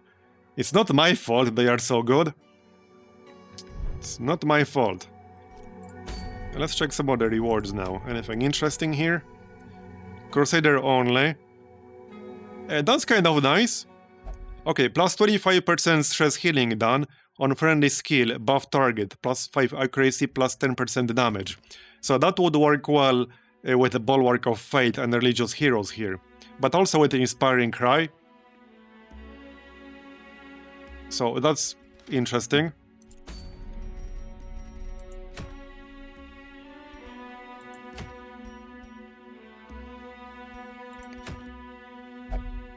When enraged by Reckless Rage, minus 6 stress on kill, and plus 4 accuracy. This is good for Enraged Hellion.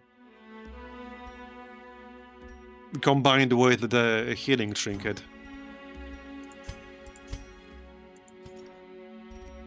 Yeah, the recovery charm.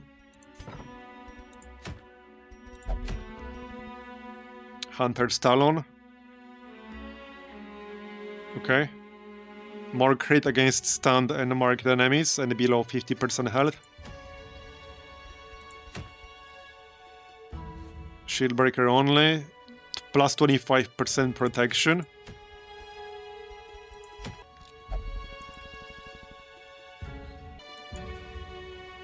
Right, we're at 6.5 hours and I need to get some YouTube stuff done as well. Especially with like another batch, the final batch of Leader Pass leaders coming this week. So I think that's going to be it for today. Yeah, we'll probably do more tomorrow. If there's enough demand, I might do like a fresh run for at least one stream. If people want to see how I would start a fresh new run now after having 50%, 50 plus hours in this mod. So maybe we'll do that. But yeah, that's going to be it for today. Thanks everyone for coming. And you can play this right now. It's out now on Steam. If you own Darkest Dungeon 1 and the DLCs, you can go try it yourself. And you should, if you are a Darkest Dungeon enjoyer. Hey everyone, good morning. So, it's time for some more Black Reliquary. It might be a slightly shorter stream today. Or maybe I'll take more breaks, I don't know yet. I'm just not feeling great. So, you know, just a heads up. But maybe we can try some more rank 3 dungeons. I was considering, because a few people asked about it, especially yesterday, doing like a brand new run at some point. My ship hands well. Just More skillful crew. to show what I would do differently now after 50 plus hours in the game. I'm kind of curious myself how much quicker things would go now. So I might do that at some point, maybe upload it to YouTube. But probably not today, not quite feel up to doing that today. But I might do that in the next few days at some point. And have that on YouTube. We'll see. But I think today I want to try another level 3 dungeon or two. At least that's what I'm thinking. It seems like pretty hard to actually break into level 3 dungeons. It's like a big step up in difficulty. The enemies have a lot more resists. So I think it's going to be important to get a bunch of good trinkets for it. Just the healing one alone made a big difference. Where was it? Yeah, just the recovery charm alone made a big difference. But what I'm going to need are some trinkets that improve your chances to land things. So, you know, debuffs, stuns, bleeds, blights, whatever it might be. There are even uncommons that give you plus 30%, and I have a few of those, like the bleed amulet, but I'm also missing a few still.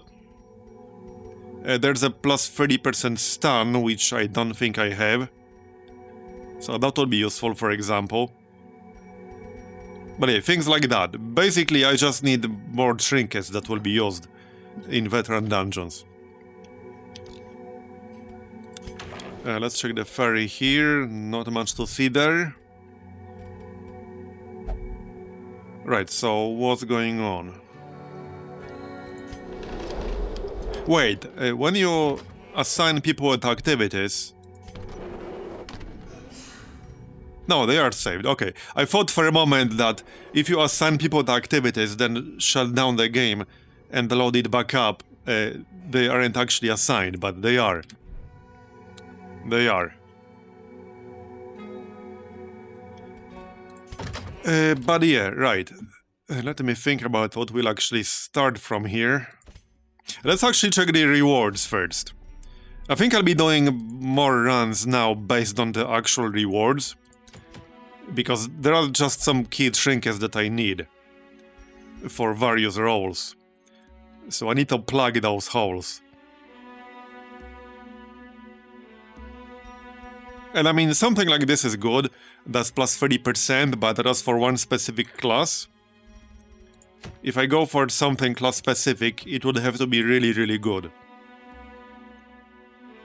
Reduces cooldown on Barbaric Yab by 1 turn. Plus 5% crit. Okay. Interesting.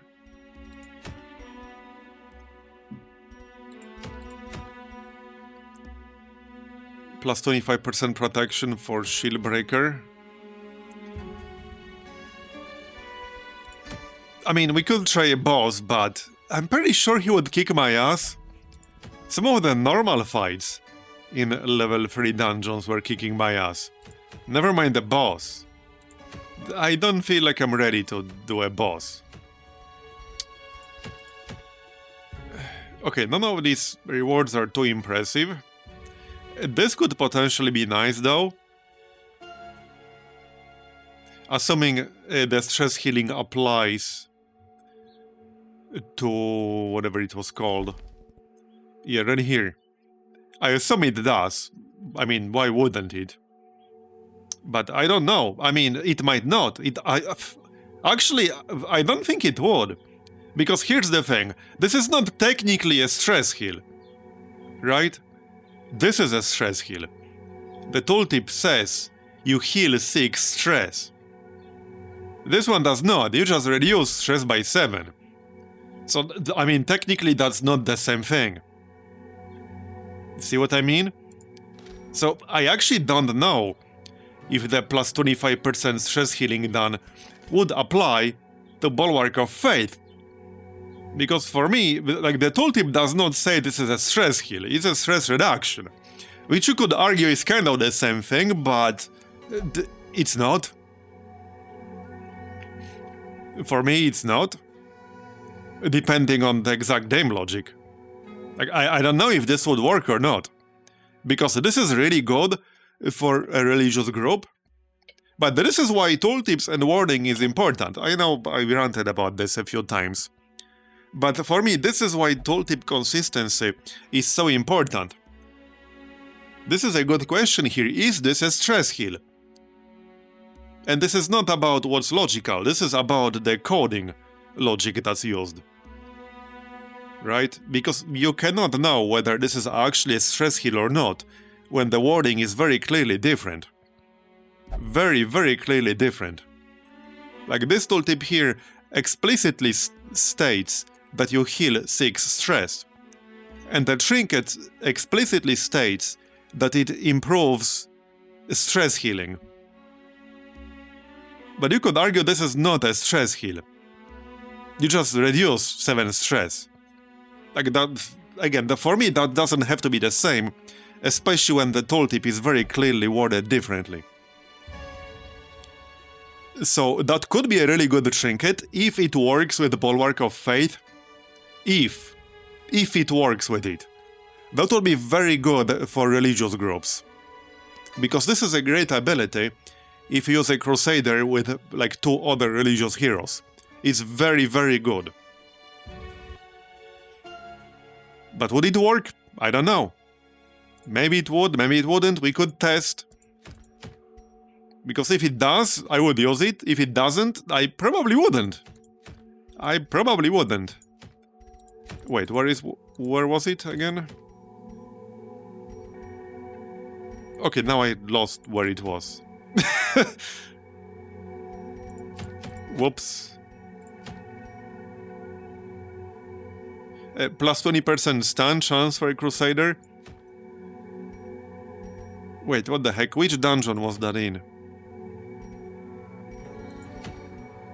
Now I don't know anymore. What the heck? Oh yeah, this one. A medium Catacombs. On friendly skill, a buff target, plus 5 accuracy, plus 10% damage. Okay, so here's another question. Here's another good question. You ready for it? How would this part at the bottom on friendly skill buff target interact with the Bulwark of Faith, and would it interact with it at all? Is a self-buff a friendly skill? Or is it just some others? Because there are skills that very specifically state they only have effect on others. No such wording here. And would reducing somebody else's stress count as a friendly skill used on that person? I don't know. Would it? You don't use it on them directly, but it's a friendly skill that reduces their stress. So would that also buff their accuracy and damage? I have no idea. Maybe we'll do this dungeon. If I can field a good group for a medium Catacombs dungeon. I feel like level 3 Catacombs is one of the tougher ones? I don't know. I've been trying to figure out what's the best, like, entry-level veteran dungeon. Catacombs can be really rough, because they have groups. They have some really nasty groups that can increase your stress by a lot. And they are much harder to control, because they have much higher resists. So it's not nearly as easy to even land the debuffs on them, to land stuns on them, to land bleeds, blights. It's definitely much tougher to keep them under control with a fresh, brand new rank 3 group, and mostly common and uncommon trinkets. So I'm not sure if I want to do Catacombs. I haven't tried rank 3 Caverns yet. Not sure how that would go. I would prefer a short one, to be honest. The only one that's available right now is Nighttime Exposed Interior. Maybe we'll just do a normal run to reroll these things. Maybe. I don't want to get level 3 experience recruits, so I still need salvage jewelry and valor marks. Let's see how many. So, okay, I need 151 valor marks. That's a thing. And basically like 90 salvage jewelry.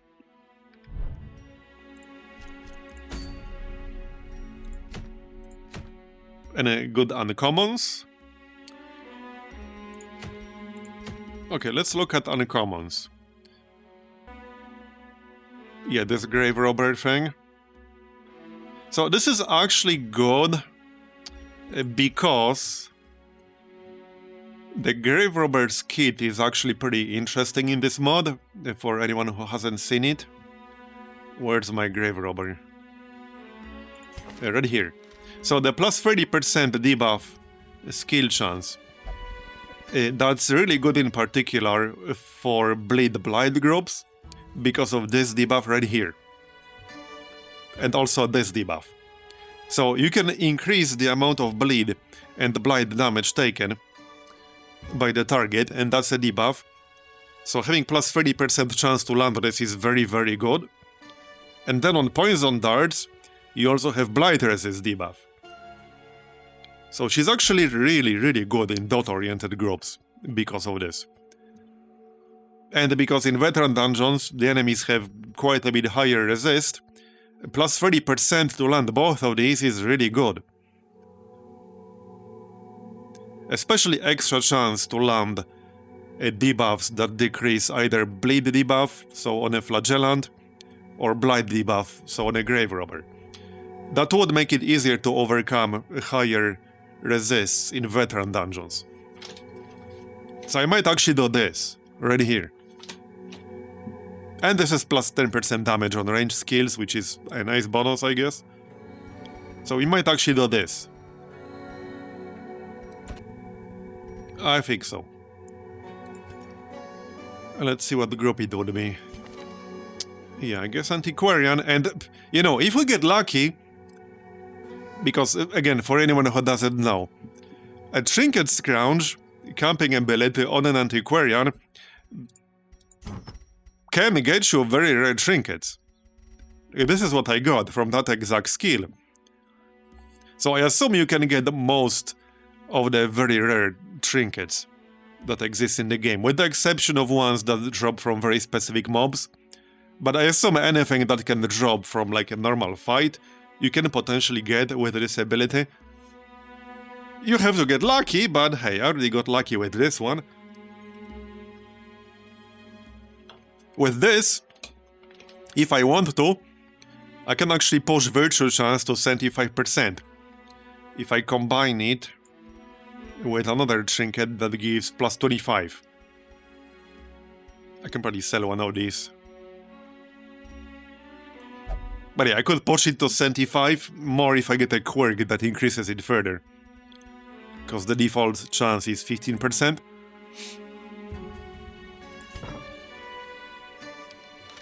Alright, well, let's go grab this Grave Robber Trinket then. Let's see. I don't exactly have a lot of options here for a group.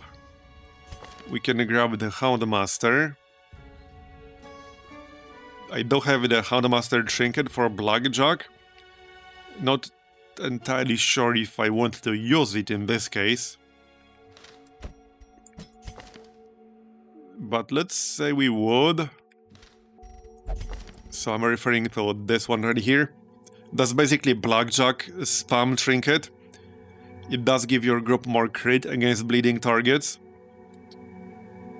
It increases bleed amount based on skill rank.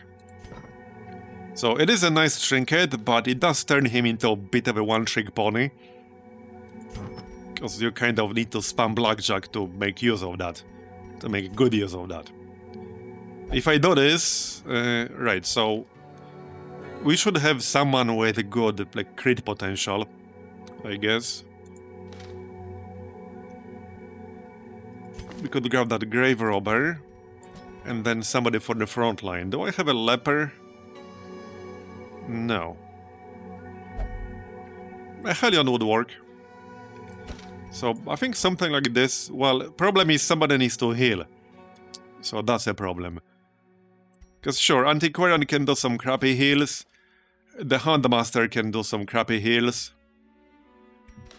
But I don't think it's gonna be enough. Hellion can self-heal. A group where everyone can do like a crappy heal might work in a level 1 dungeon.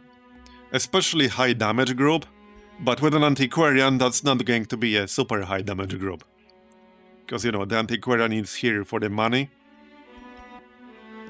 I guess I'll just grab an Occultist. It's funny, because when you first start playing it, and you do the tutorial dungeon, that always includes Occultist. Coincidence? I think not. Yeah, I mean, we could bring a Dredge. I still think it's a weird class. My issue with this class is that... like, half of the time he needs to be in the back, and half the time he needs to be in the front. So you need a group that can kind of accommodate that, you know? And that's hard to do. Like, that's actually hard to do. So, I don't know. Like, sure, I can have him in the front, but then if he's not in mech form, like, there's not much he can do. Because Omni Pistol Blast is the best skill in human form, but that can only be used in the back row. So, I don't know, man. This is the skill that transforms you, so you can't spam this. If you're in the front and you're not in mech form, you actually can't use anything. Yeah, because these are all mech skills, right here. So you actually can't use anything. There is not a single skill you can use from the front row in human form. Not one. Not even one single skill.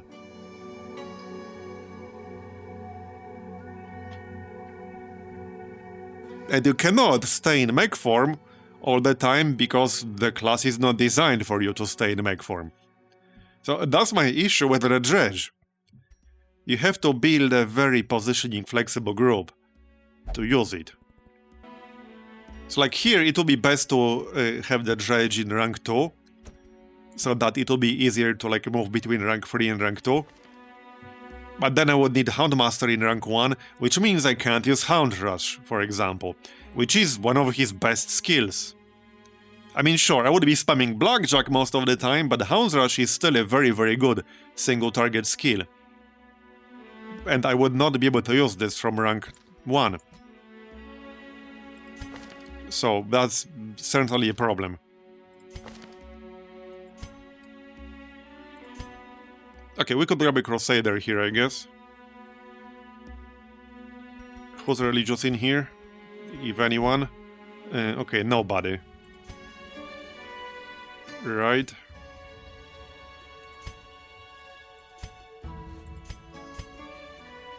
Yeah, and the occultist cannot be religious, which makes sense, I suppose.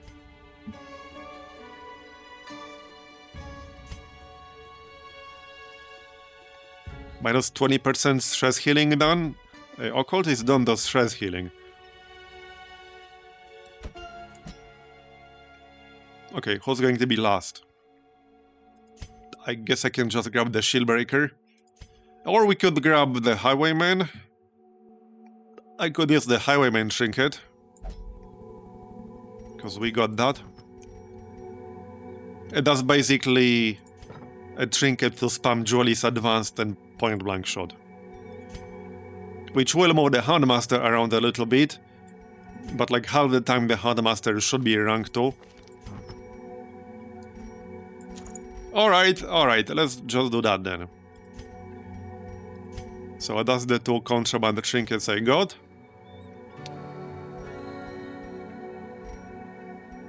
And then what? Can still use Running Blade. Okay, so Running Blade on the Highwayman. Should probably still use Recovery Charm on someone, because that's just really good. You can use that. The healing done. Yeah, another thing I could use is a better version of this. For healing done, not healing received. That would be useful. We don't have this. Oh yeah, right. I remember. I kind of want to use this. This should synergize nicely with the Contraband Trinket. Because the Contraband Trinket is basically Blackjack spam trinket. And this gives Blackjack a -7 speed debuff. That's a huge speed debuff. Not to mention +6% crit. And Blackjack itself doesn't do much damage, but this is basically +6% chance to get stress reduction. That's how I treat this. So let's try this setup, and maybe the Highwayman can get a Recovery Charm. Because that's just too good to not use on someone, so it's fine. And the Occultist.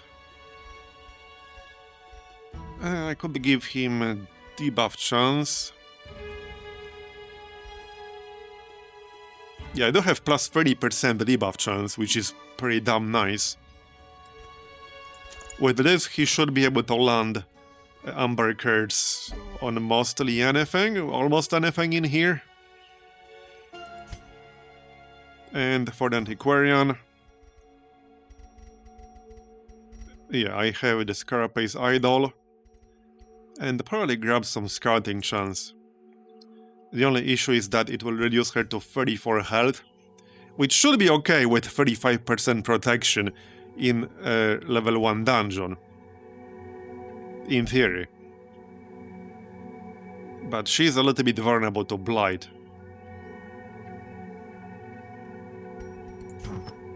So not totally convinced it's a brilliant idea. If anything, I would like more health on her. So kinda like this.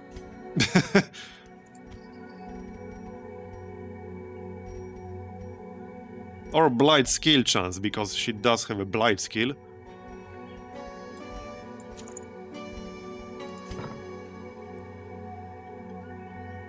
Yeah, okay, let's go with that. So that will be the group. Just need to upgrade the Highwayman.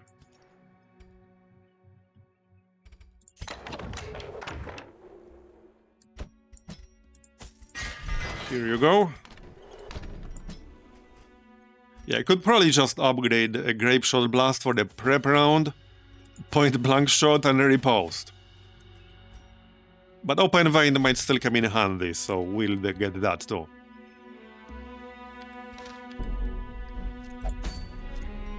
Okay, well, a slightly different group than usual, so let's see how this works out. It should work pretty well. It should work pretty well.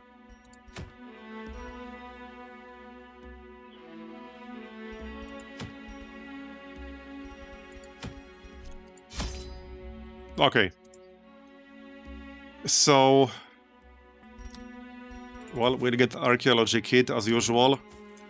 Actually, bandages. There are quite a few bandage interactions in the Catacombs too. And... Well, obviously food. Shovels.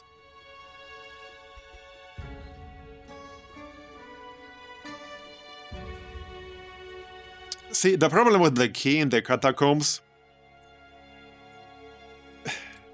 There's like one curio that uses it. The stone reliquary. And it just takes friggin' inventory space. If you don't find a stone reliquary, then it's not that much use. Unless you also find the Confessor's Toolkit, which can be in like all dungeons, and it purges a quirk. But that's the only two curios that you can find in the Catacombs that use a key. Confessor's Toolkit to purge a negative quirk, and the Stone Reliquary, which uses a key. Other than that, nothing else uses a key in the Catacombs. Not a damn thing. So I think I'll just pass.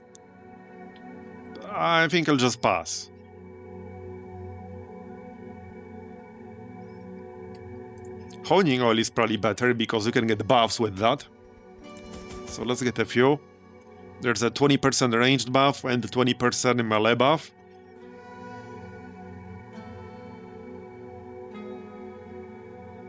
I think that's good enough. Maybe a few more food, because it's not exactly expensive. Alright, this looks reasonable. And extra shovel, just to play it safe. Because this is a medium dungeon, not short. We'll have 20% chance to scout because of a quirk. Let me just double check the trinkets here. Yep, got them.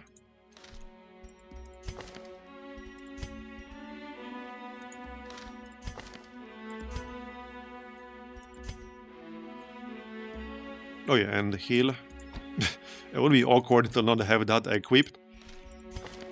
Just a little bit. Alright, let's go then. Familiarize yourself. Yeah, sometimes I get lucky. It's just that Explore them easily. that gets balanced out by my bad luck pretty quickly most of the time.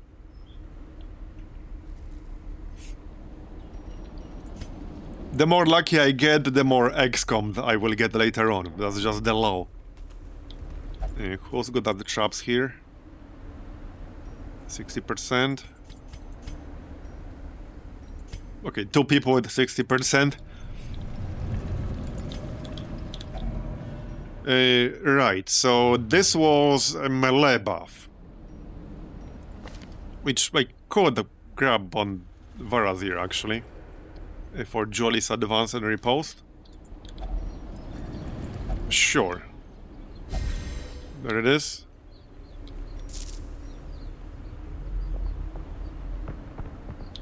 Oh, look.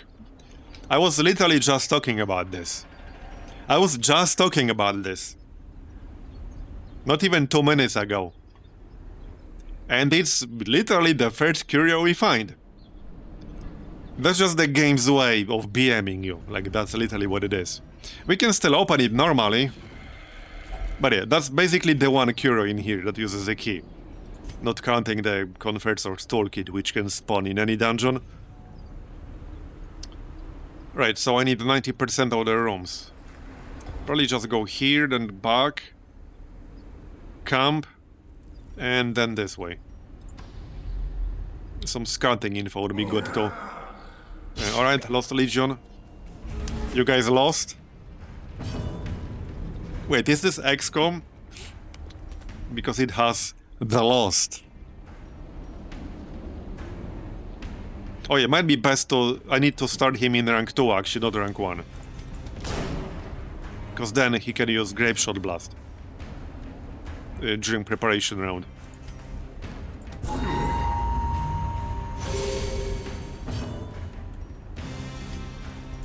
Yeah, that would just work much better.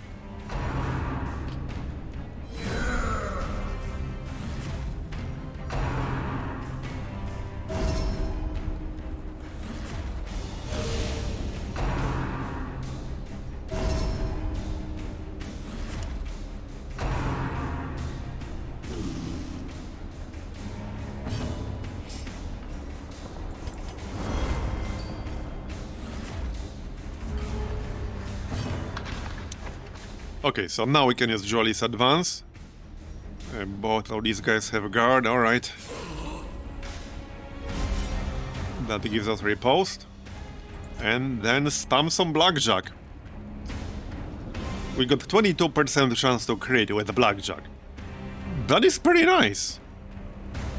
That is pretty nice, and I could increase it further. With the armory buff, we would have 27%.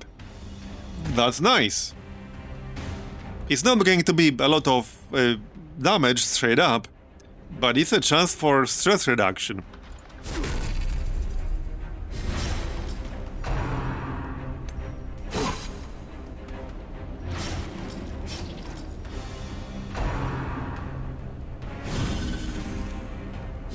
Right, so we should have a -7 speed debuff on that, and yeah, I like how they stand my healer right away on turn 2. You were saying about Black? And my backup healer too. So now my main healer and my backup healer are both stunned. You were saying something about luck? And now my Houndmaster is stunned too. Yeah, just stun us all, why don't you? Just stun everybody.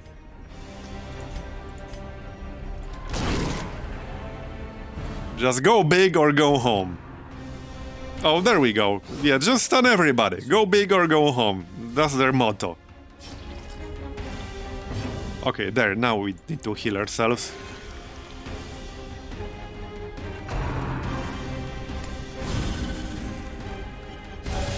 Yeah, this is a really good build for Riposte. It's a very good build for Riposte.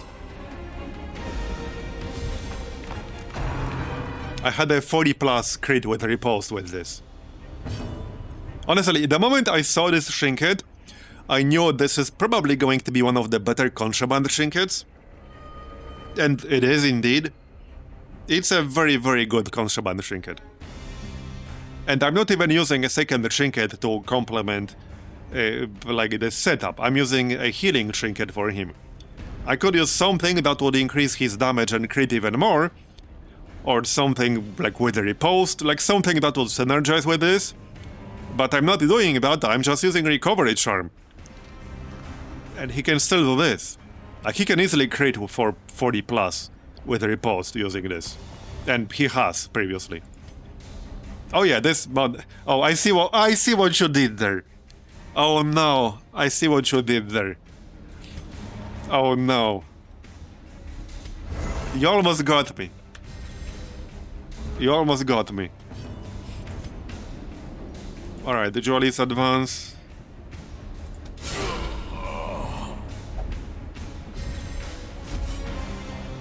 Alright.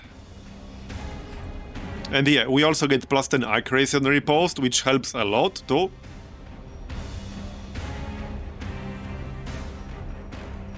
Alright, well, Blackjack. And the thing is, the Blackjack itself gives me... Because the way this works, because... like, there's a synergy going on here, in case that wasn't clear. Because I'm using Houndmaster with the Contraband Trinket too. The Contraband Trinket gives our party, the entire party, +6% crit against bleeding targets. Every single time I use it. So you can keep this at +12%. That means, if I riposte a bleeding target, and they will be bleeding from Blackjack, presumably, I will get +2% here, and also +12% here. So riposte will have +14% chance to crit. Not just riposte, anything will have +12%. So this is a nice synergy between them. Like between basically these two contraband trinkets. As far as contraband trinkets go, this is one of the best combos I found so far. Basically with the Highwayman and the Houndmaster. Probably wouldn't work as well on Veteran. Well, it would if you can get something that increases your chance to land the bleed. Because to make this work, you need to land the bleeds consistently. I think the Houndmaster would basically need a +30% bleed chance trinket to make this work on Veteran. And they are pretty common, but yeah, I think you would need that in the other slot. Otherwise, there will be too many resists.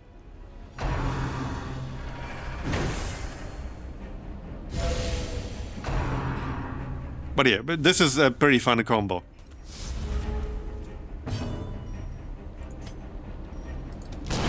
It's a good use of Amber, as far as contraband trinkets go.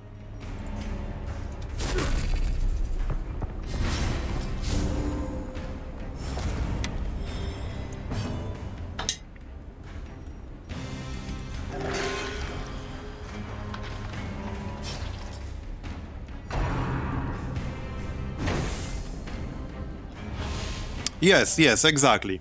Like I said before the run started, this trinket is basically point-blank shot duelist advance spam trinket. And then you more or less keep riposte up full time.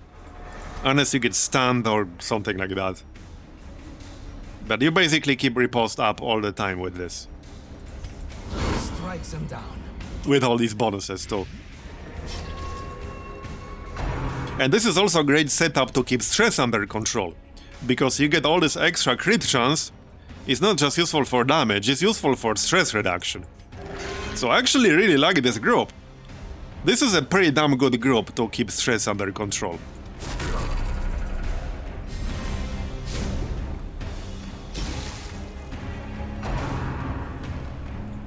And this is not even like a full-on DPS group, because I'm using Antiquarian for money. Imagine I had a proper damage dealer in here. So, yeah. Imagine that. Yes. Yes.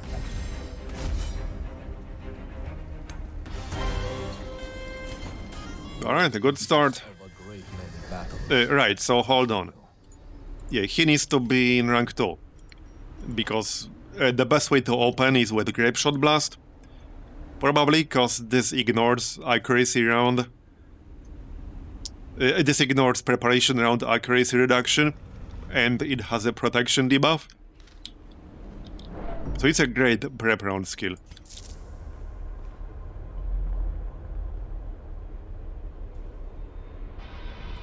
Okay, so this way.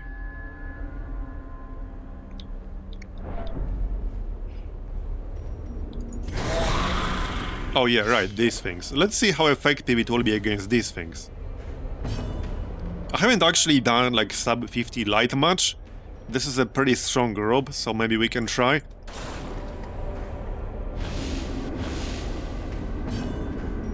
Okay. So Amber Curds.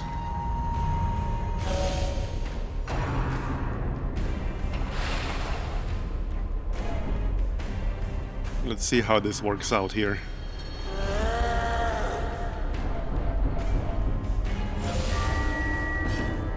Okay.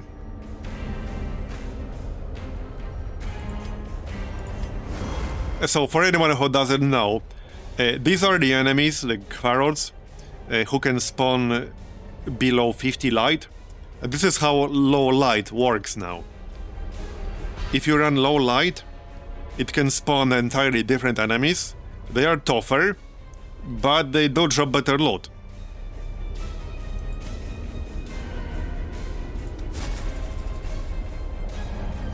So you just have to decide whether the risk is worth the reward.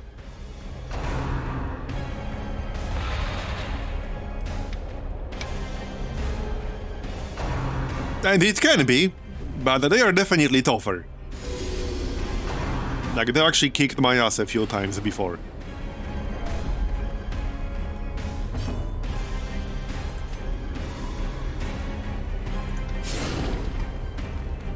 Okay, there's riposte. Yeah, okay, the problem with them is that they are immune to bleed. So I can't make them bleed, unfortunately. We can still do some decent single target damage. That's probably going to be best here. Yeah, you need like a pretty good group for stress against these guys. Okay, that's 1 health. I can just kill him with Amber Curds. Let's do that. You don't get killing blows with Amber Curds very often. Yeah, and this guy can like summon friends or whatever. What did he have? He can also transform. he can do some weird shit. It's been a while since I fought this.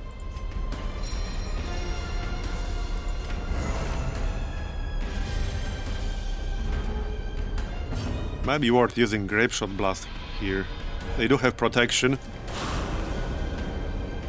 There we go, debuffed. Okay, kill this thing because it will add stress.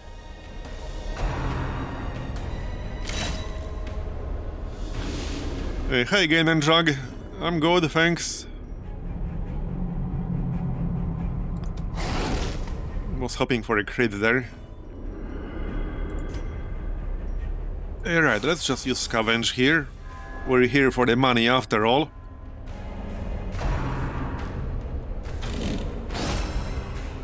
There's Riposte. Got him. Okay, that was pretty good.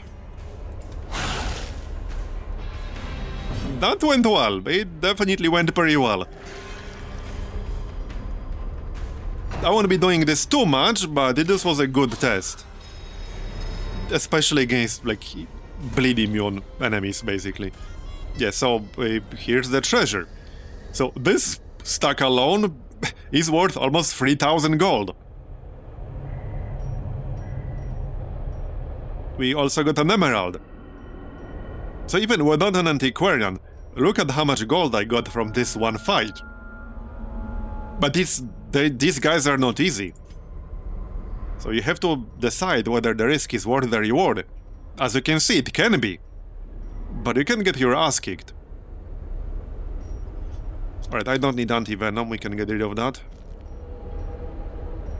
Yeah, I don't think I'll be getting the Citrine here. No. Nope. Yeah, I think we're good. It was a good test.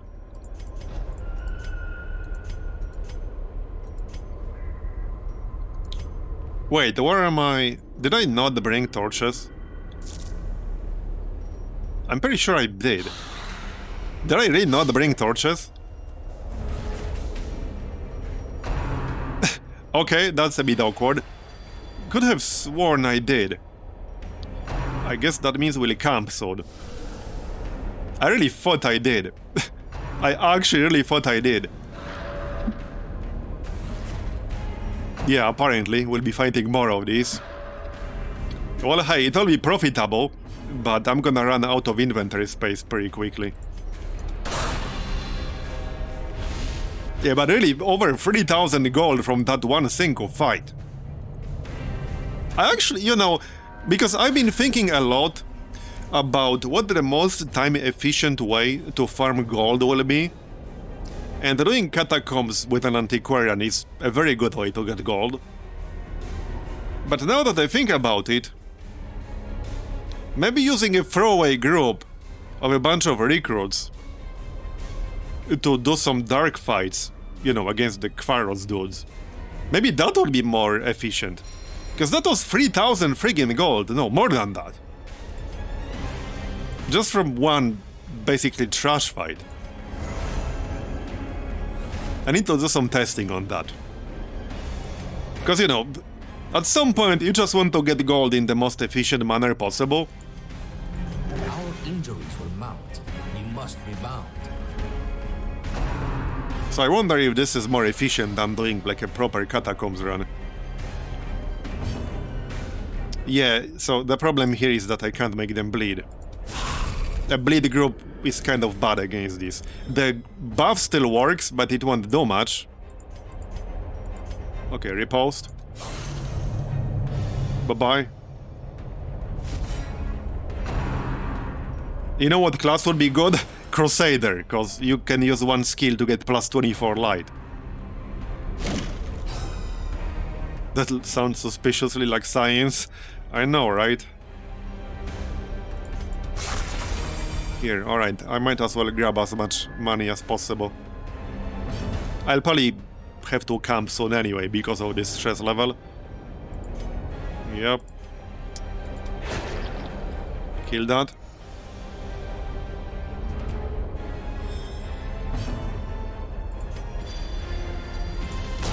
state. Kill that. Nice crit. Give me that threat reduction.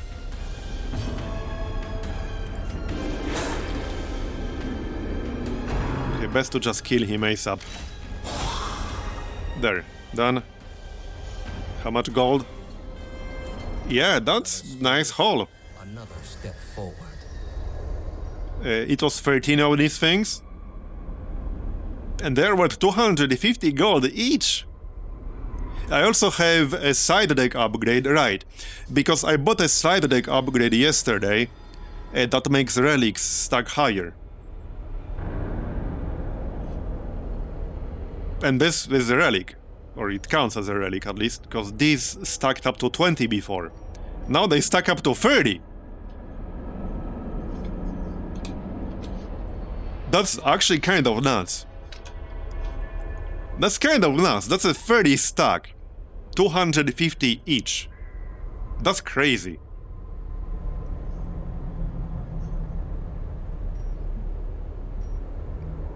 A Stone of Endurance. Okay. Alright, let's just camp here, shall we? Huddle together. The knights here are I need some inventory space. I need to reduce the stress. So... this is mostly gold if I sell it. I don't think I would actually be using it. Probably not. I'll take the onyx. Probably pass on the rest. Okay, let's dump one kit. This should be worth a nice chunk of change. Probably don't need 5 shovels, I guess. Okay. So, bandit sense.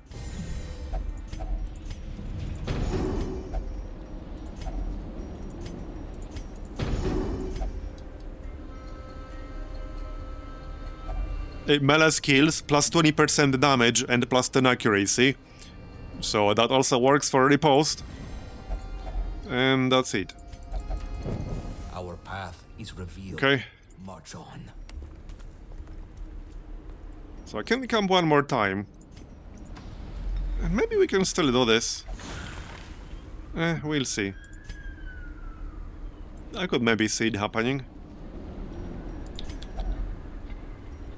Okay, gold.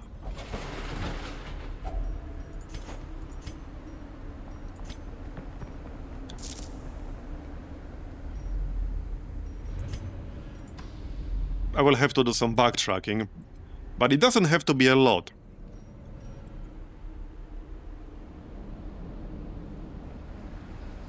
Yeah, I need this room, at least. Because I can skip 2 rooms. So if I skip these 2, I will still have to do some backtracking, like so. Which might be okay, but in the end it doesn't make a huge difference.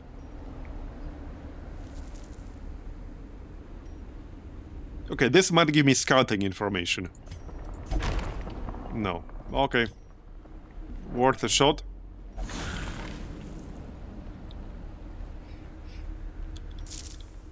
Okay, already at 46. It drops pretty quickly. Now we can go back.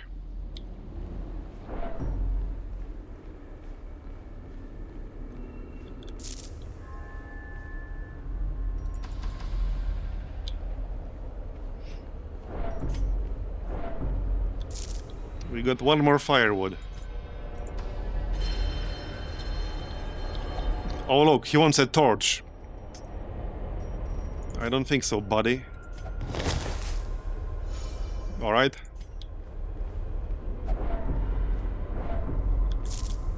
Knock knock. He wants supplies.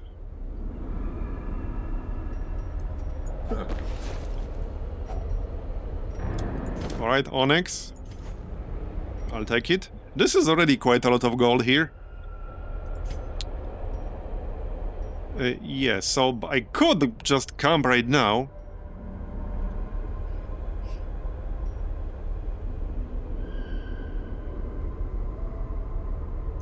Or we could try to move one more room.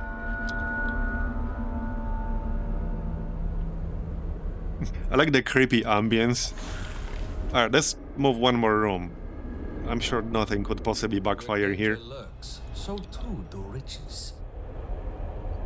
So, melee buff. Obviously for highwaymen.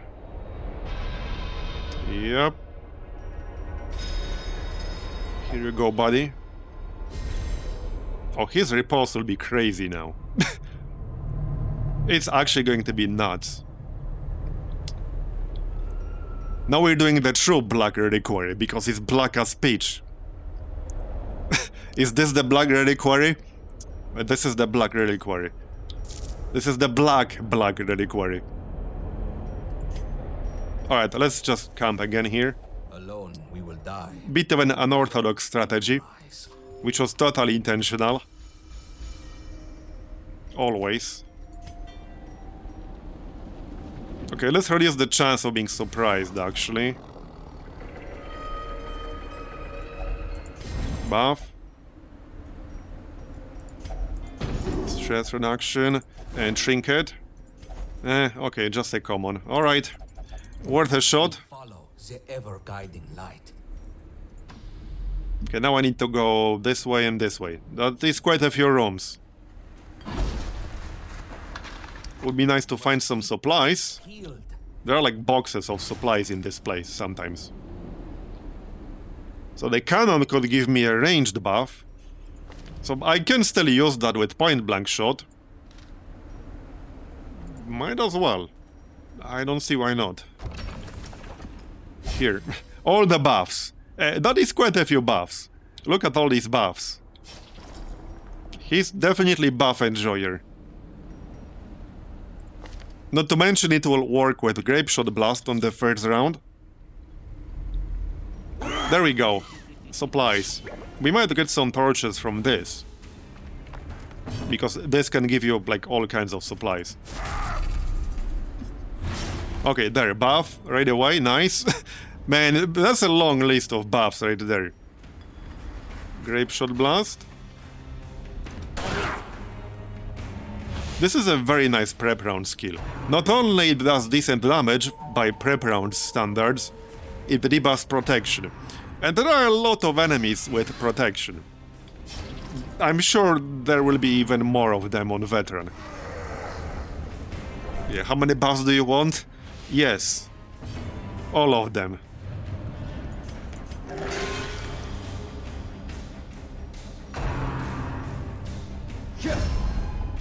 Okay, good. I was worried he might guard the stress asshole. This can be a really nasty group. Because this guy has single target stress and then group stress when he transcends. And this guy with the bird has group stress. So they can give you a lot of stress.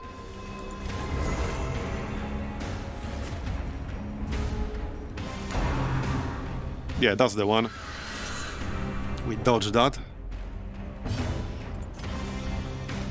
Okay, give them both the bleed because repost. And the buff. Okay. Even more buffs. Now we get the repost up. 46 crit with Dualist advance. Not bad, not bad.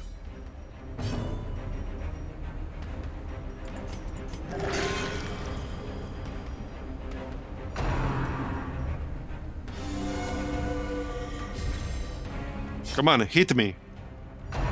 Go. No, not this guy. The other guy. Hit the other guy.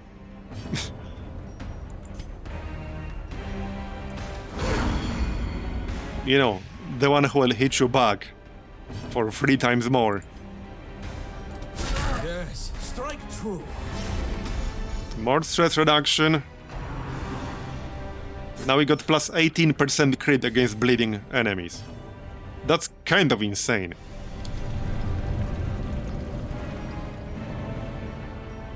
That is kind of insane. 45% chance to crit this guy with open vein. And again, this also works for riposte. Like, this has to be one of my favorite combos now. It's just so good with the right buffs. 45 friggin% chance to crit. There we go. And more stress reduction. They just need to hit him more. I want my... There we go. Here it comes. 21 non-critical riposte. Not bad. And we can still make numbers go up.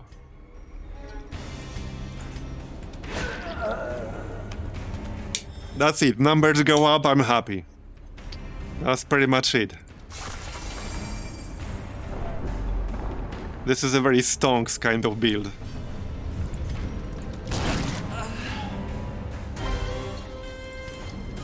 Alright. Now, give me some torches. Empty. Fine. Be that way. Here. No torch. Okay. Unfortunate. I guess I can just eat that food. More than our enemies will attempt to impede us. Yeah, we're about to drop below 50 again.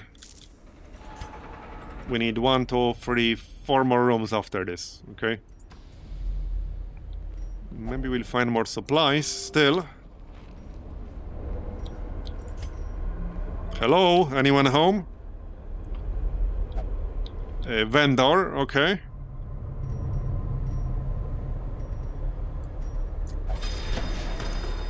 I am sure the previous owner. Another camouflage cloak. I heard the bolts. Okay, I have all of these. Or both of these, rather. It would be money. I guess I can dump this common trinket and grab a camouflage cloak. I can always just sell it for more gold. And maybe just dump this load on them. Here, I'm treating that basically as a gold stack right now. Yeah, torches are overrated, I know, right? Who needs torches anyway? I mean, heck, the mod is titled Black Reliquary, so clearly that means you're intended to play when it's black as pitch. That's what it means, right? It's literally there in the name. That's how it's intended to be played.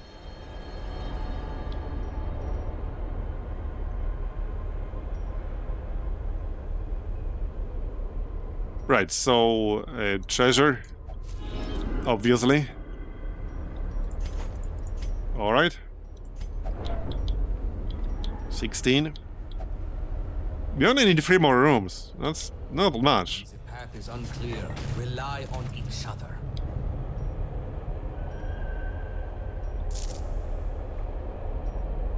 Okay, supplies. Ooh, who's this guy? I have not seen this enemy before. Kvaros Golem. It's also called Darkest Dungeon for a reason. I know, right? I know, exactly. Yeah, this is a big boy. Could be interesting.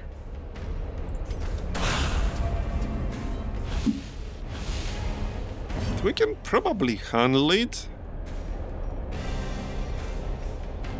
I mean, I have no idea what he does. This is the first time I've seen this guy. Presumably he will drop good loot. That's the idea. Or he will drop us. That is also a possibility. Yeah, the only downside is that Blackjack won't do a whole lot. It would debuff their speed, I guess. But my Handmaster against bleed immune enemies is not super useful, and he decreases our crit potential. Because normally we would get a lot more crit against bleeding enemies. But I can't make them bleed. Let's pop Amber Curds on the big boy. He has super low debuff resist, only 20%. And the 0 speed. Okay, that's a pretty big AoE. That's a pretty big stress. Okay, okay. You haven't tried hard enough to bleed them? Technically, it would be entirely possible to make him bleed. With the Flagellant. This guy has like no debuff resist. You could just debuff his bleed. Not sure if you could do it enough. But you could try. Alright, well, time for a riposte. Might as well kill him. And then...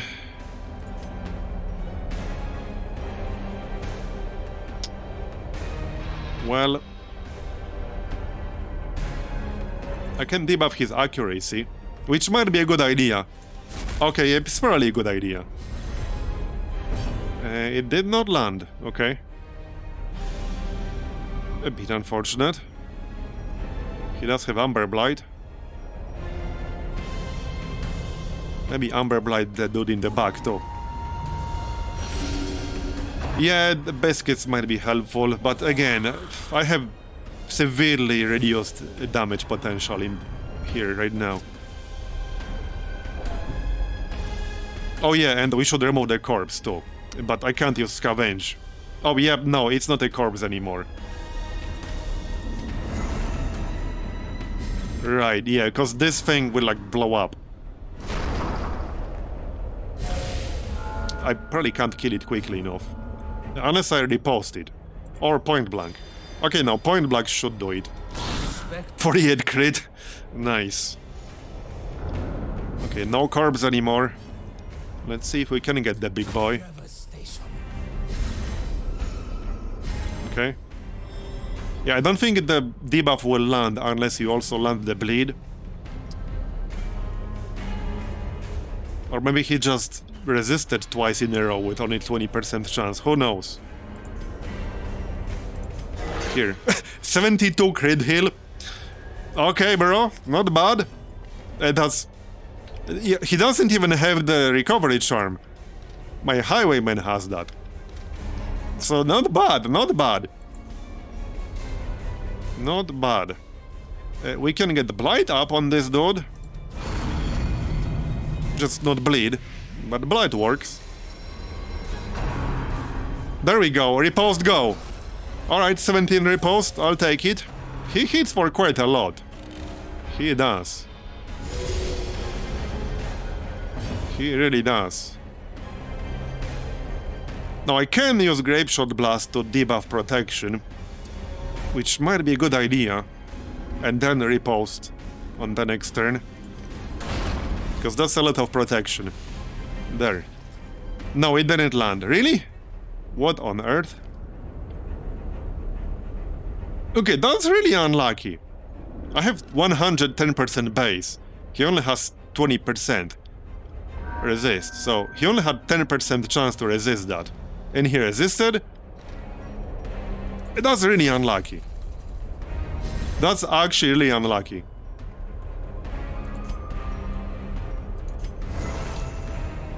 Here, regen. On the boat, just in case. And that one expired. Nice. Well, he does have minus 15% damage. And we got pulled. That's not so good. He might get hit now. Wait, what's this? Oh, yeah, another one of these. Not even from a corpse, just from thin air.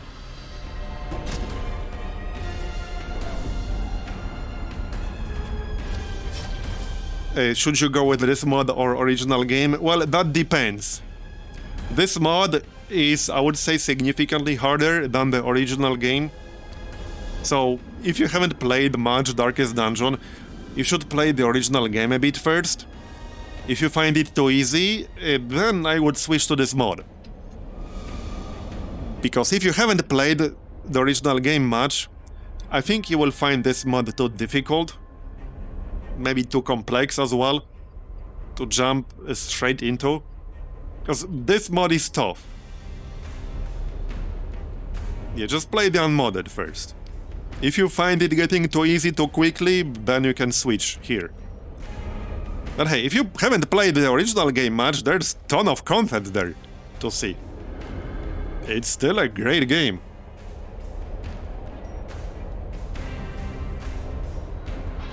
Yeah, now I don't know if this debuff will even land. Okay, we need to kill this thing in the front. Sadly, that will be more than one hit. Here, got it. And now to get rid of the corpse. Yeah, I don't know how this will go. We are halfway done-ish. Yeah, I couldn't get rid of the corpse quickly enough. But we're about halfway done with the big dude.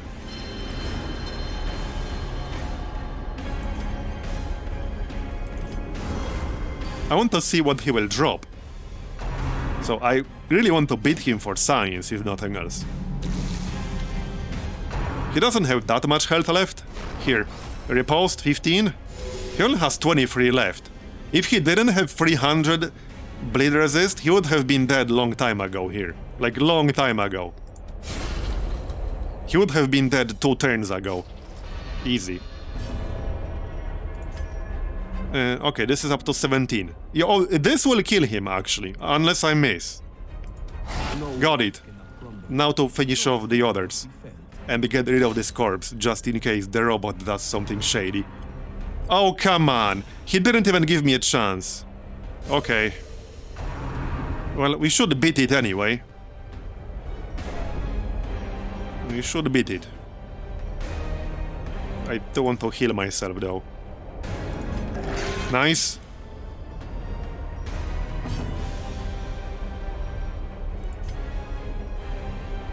Right, I can land some blight.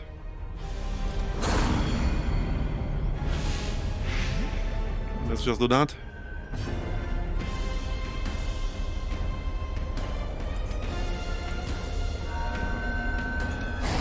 Nice. That's 3 HP. Yeah, this is okay, I can handle it.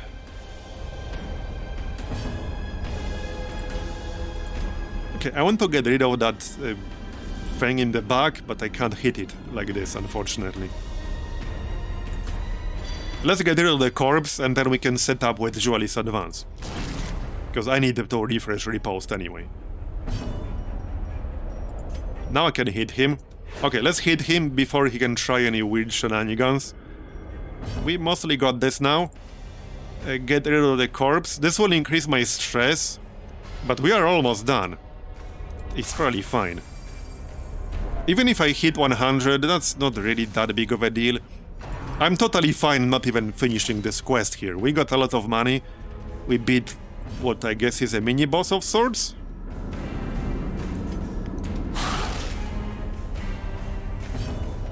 Hopefully he will drop something good. Come on, give me all your treasure. Alright, that's a lot of loot. Nothing special though. Because the sand guy drops a special item that's worth like 4,500 gold. This is just like a big chunk of loot. Yeah, it does look good. Okay, so...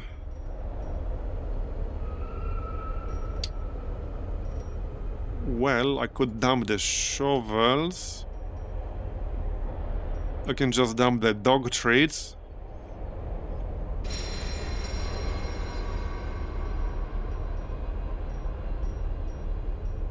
Stupid inventory.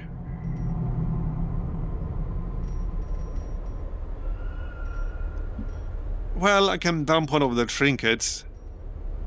The trinket, the uncommon trinket will be worth slightly more than 2 jades, but 2 jades can then get a third one, and the jade stack will be worth more. I'll dump this, get the jades, don't have a debuff to remove,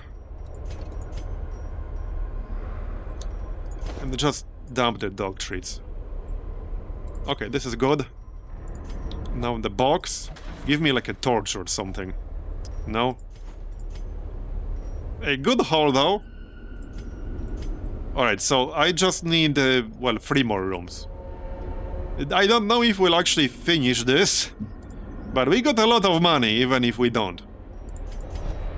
Honestly, it might be safer to just leave right now.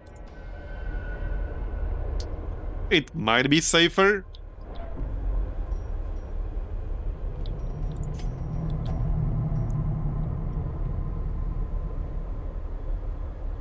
Okay, so... Oh, actually, I think bandage here works. Yep. Okay.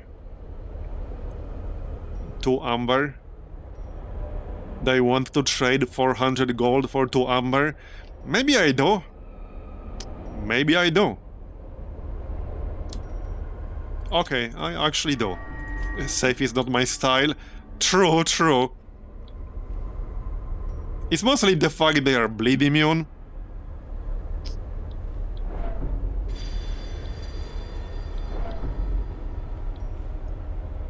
If I had some scouting information, that would be helpful. But alas, let's eat some food to heal ourselves.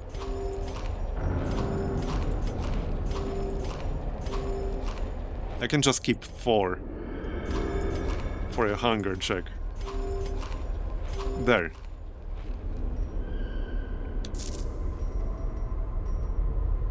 Okay. This is fine. Right, shovel would work here.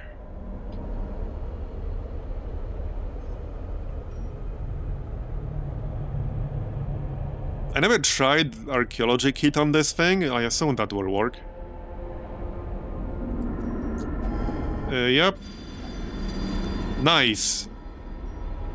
Okay, that is very nice. That's almost 3,000 gold here just from this stack. We got a jade, we got an emerald. Ooh, that was a lot of money right there. That was a lot of money right there. I can probably dump 1 archaeology kit. Here. That was a lot of money. Okay, 2 more rooms. We'll probably hit 100 stress. Okay, hunger check. I mean, worst case scenario, I can just retreat and leave.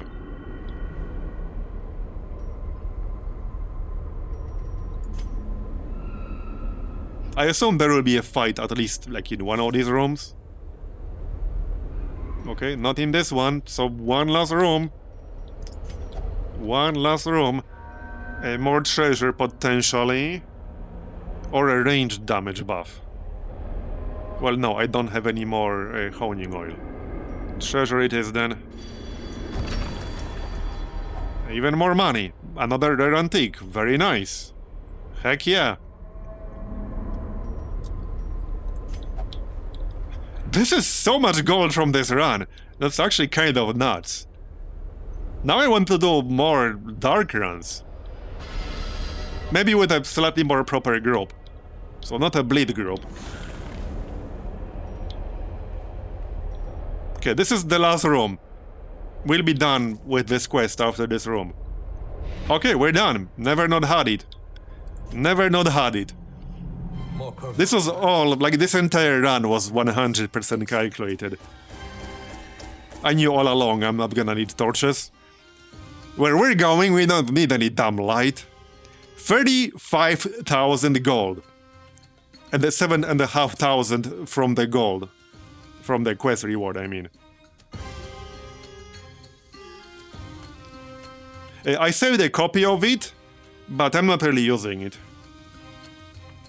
Buddy, I saw the link on Discord and I saved a copy for, like, any interactions I might not figure out myself.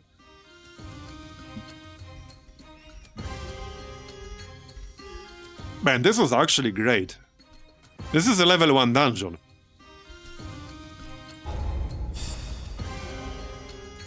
And we got new rank freeze. Imposter syndrome. Oh no, that's bad. I need to remove that. That's really bad. Enlightened. Untalented. Undaunted. Laundry is nice. Okay, untalented is not great. But imposter syndrome is really bad. This can really screw you over. This can really screw you over. 4% chance to skip the turn. Every single turn.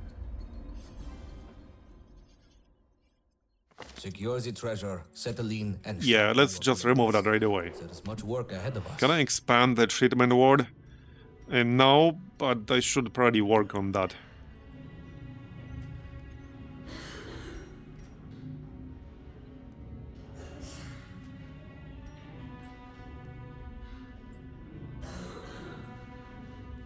Yeah. Well, alright. Remove that. Any diseases on anyone? That would be a no.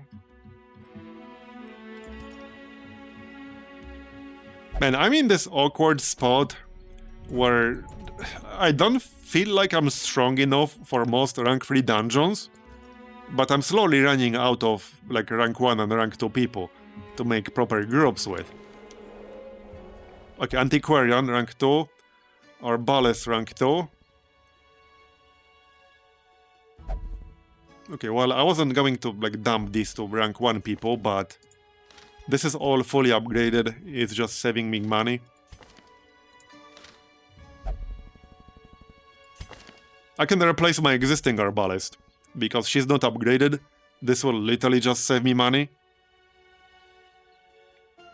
Yeah, melee bonuses are not that useful on her.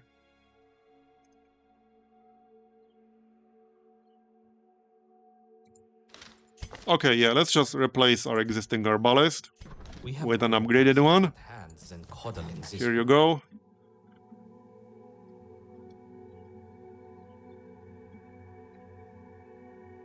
Gain buffs from being crit healed, alright. Plus 8 accuracy, minus 20% stress received. That's kind of nice. As for the Antiquarian, I would have to dump someone. But maybe worth grabbing an Antiquarian. Not gonna lie, I'm tempted to just dump the Vestal. My problem with the Vestal is that she's not good, she doesn't excel at anything in particular here. Because I tried her in rank 2, like yesterday before I went to bed. It was okay in a proper group, but there are so many classes that could perform that role significantly better. Because I think the biggest thing you need to do with this mod, not just with this mod, but you definitely have to do it with this mod, is to focus way more on what any particular group member you have is best at. So they really need to excel at their job. If you have a healer, you need to make him the best healer he can possibly be. If you have a damage dealer, you need to really specialize him in damage dealing so that he can actually do that. If you have a debuffer or a buffer, you need to bring somebody who will have a huge impact doing that. Like, you need specialists at their roles. And she just doesn't perform any particular role well. She can be a good damage dealer with the Contraband Trinket, because that gives you like a constantly stacking plus 20% damage buff. But there are other people who can do it just as well, and you don't have to invest 60 refined amber for them to do it. And they won't constantly take 6 damage every turn while doing it. So she's just not good at any particular role in my opinion, unless you invest amber into it. And then she's kind of a liability, because she will take damage every single time she uses anything offensive. Like an offensive skill. Anything that's not a heal. So I think I'm just gonna dump her here. We might get a rank 3 Vestal later, once I upgrade experienced recruits again. So then I'll revisit the Vestal perhaps. But let's just grab this rank 2 Antiquarian for now. We got 62,000 gold. I need okay, what do I need? I need Valor Marks and Salvage Jewelry. Let's check the rewards now.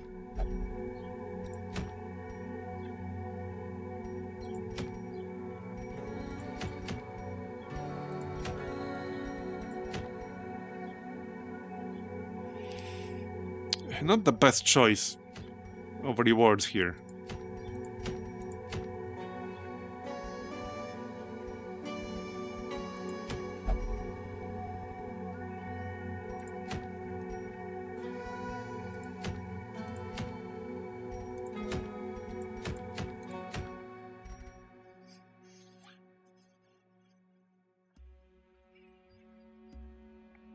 Maybe we should try a boss. I don't know.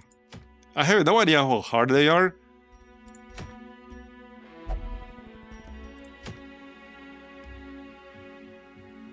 Okay, what kind of group would I bring? Let's see.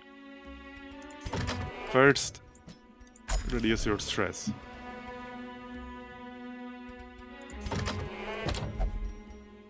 Oh, apparently she can't do that. Wait, really? Oh, will only indulge in amber for stress recovery. That's kind of bad. I'll probably want to remove that.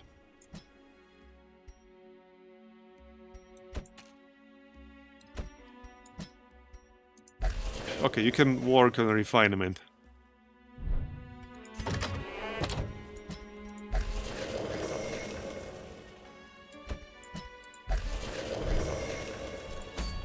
Okay, so if I do a boss, what group would it be? Let's see. I don't mind trying. I think... okay. I think the Treasury boss might be the best one to try, in the sense that medium Treasury is shorter than medium any other dungeon. Unless that will somehow change in a boss dungeon. But medium Treasury is basically like a short in other zones. But bosses can only be in medium, or I guess long perhaps, but these are all medium. So out of these 4 options, medium Treasury will be the shortest. So presumably we'll be able to get to the boss faster. And presumably our party will be in a better shape.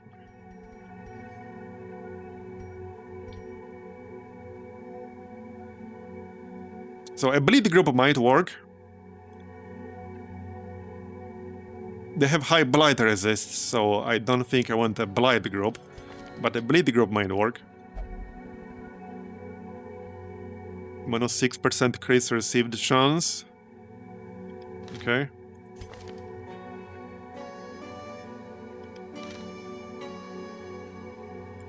Oh yeah, Agent Flynn is good. Okay, so let's say it would be Agent Flynn.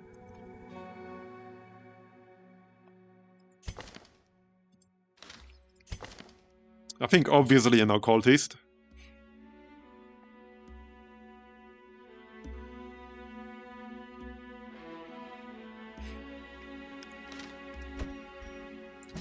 Okay, so Dante.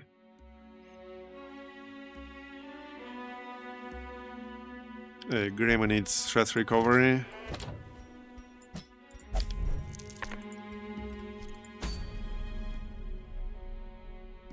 And then what?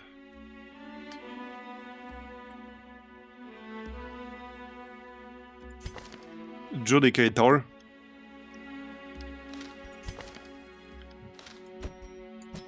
So Sir Derpalot. And probably a musketeer. We have a Cactonid skirmisher musketeer. Oh yeah, we have 2 Cactus and Joyer musketeers. This is the other one. Cactonid Nemesis. That will be better because it's accuracy and damage. The only issue with her is that she has Perfectionist, which is kind of bad. And the minus 20% stun resist. Well, hopefully she won't miss much. I can give her like an accuracy trinket or something.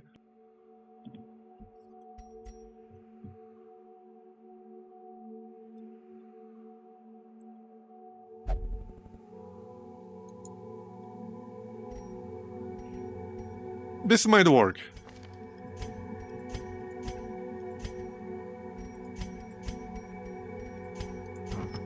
Okay, I think this would work. Let's see trinkets.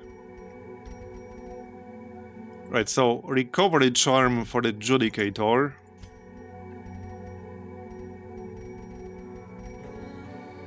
Resurrection collar.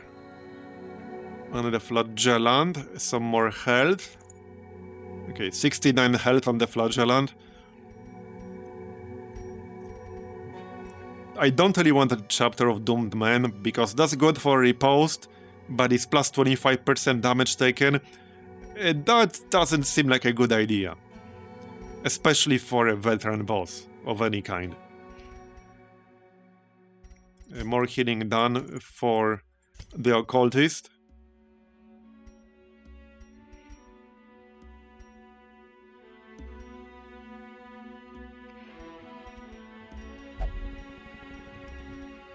What else do we have here? Debuff Amulet might be good for the occultist, so that I will be able to land Amber Curse more reliably. And mark when needed. The dodge debuff, actually, yeah, the dodge debuff from the mark, I might need that. I might actually need that. So, debuff Amulet. I do have this Blade of the Second Crusade, but I used it once. I wasn't a huge fan because of the accuracy reduction, and now that we're doing a veteran dungeon, hitting will be harder. I don't really want -5 accuracy for a veteran dungeon with rank 3 heroes. I was going to wait to get rank 4 heroes, but I'm not quite there yet. Something defensive for him would be best, I think.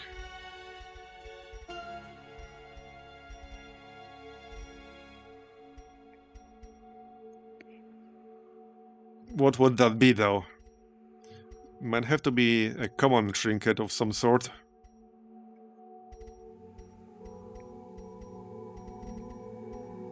I could just give him resists. There are some nasty blights in the treasury, so I could just give him a straight-up resist. Which might not be a terrible idea.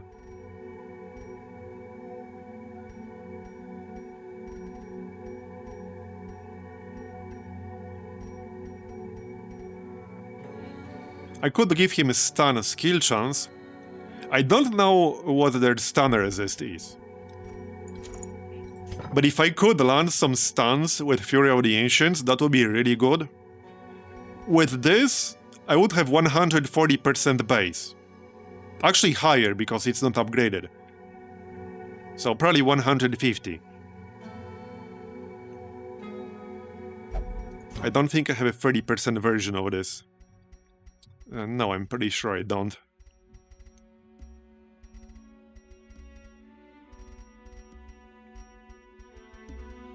No, I have a 10% and accuracy.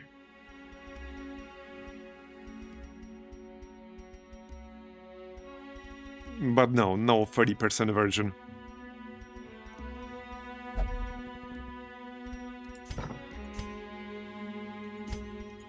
You know one potential problem with this group?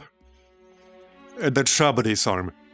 The problem with the treasury is that there's that one trap with sort of a mini-boss if you fail to disarm it or spot it. It's kind of bad. I might just have to deal with it. I think I'll just have to deal with it. We do have Giant Slayer on the Musketeer, and we have Cactoniid Nemesis, and we have Hunter. She should be pretty good in here. You're sure it will be fine? Yeah. Okay, well, let's grab the stun stone. I should be able to stun at least something. Hopefully. And for the Musketeer, I can grab my Runic Blade. It's an option. Certainly wouldn't want to lose it though, but you know, no point just having it sit in my inventory forever if I never use it. And I might just get straight up +8 accuracy. Partially because of Perfectionist, I would really hate to mess with her. So I think it might be best to just get straight up accuracy.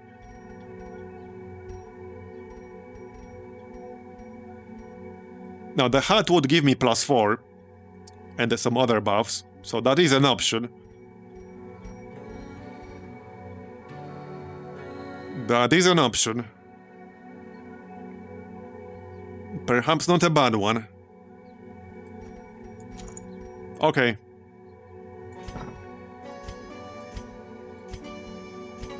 Alright, I think this is just about one of the stronger rank 3 groups I can field at the moment.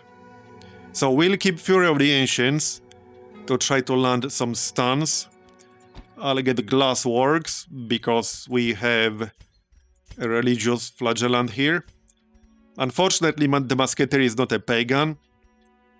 I do have a pagan Musketeer, but she'll be better on average. Because of Giant Slayer, Cactonid Nemesis, Hunter, Deadly.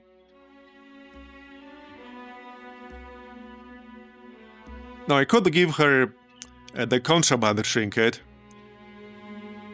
but the Blight is kind of useless in here because they have very high blood resist. The only thing live ammo would be useful for is to get a heal on standard shot, but that's about it.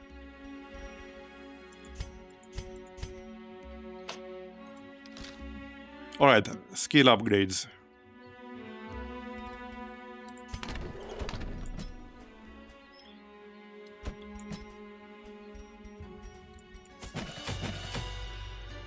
Okay, so let's upgrade the Crucify in case I decide to switch to it. Which I might or might not. Upgraded. Okay.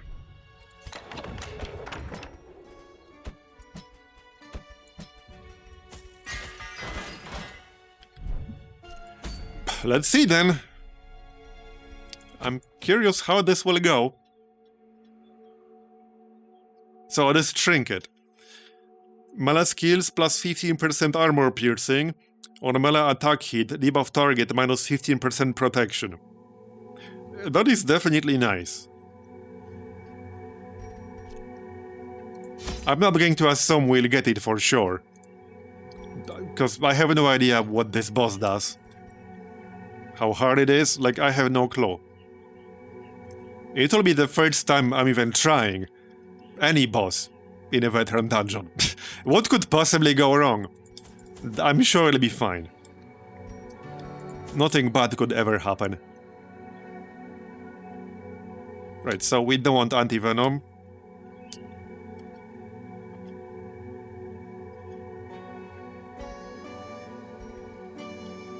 I guess that's probably fine.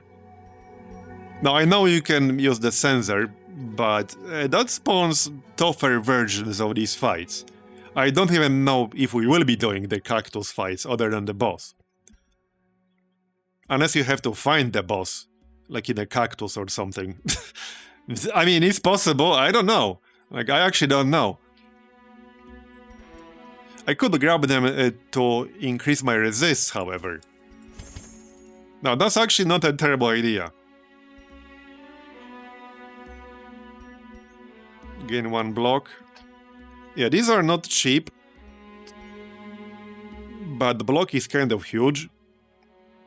Clear Mark, Bleed, Blind, Horror, and debuffs. Kind of tempting to grab 1 or 2. Paying Refined Amber Dust is kind of pricey. But maybe it's worth grabbing a few. Because that's a lot of uses.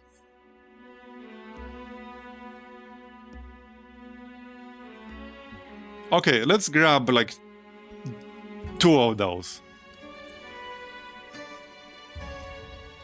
Anything else? Honing oil for some armor piercing.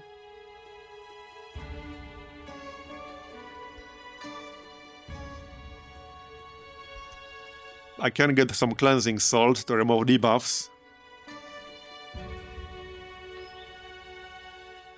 Oh yeah, I don't know you can use cleansing salt to reduce some stress on the skeleton. Okay, let's grab some. Because I can also use this to remove my debuffs. If I'm going to try a boss, I might as well prepare, right? So that's me preparing. Not sure if I want to use my inventory space for disease kits, but I guess we can grab one in case we get some nasty disease. Okay, well, I think that will do. Let's see how this will go. I'm sure nothing bad could possibly happen here.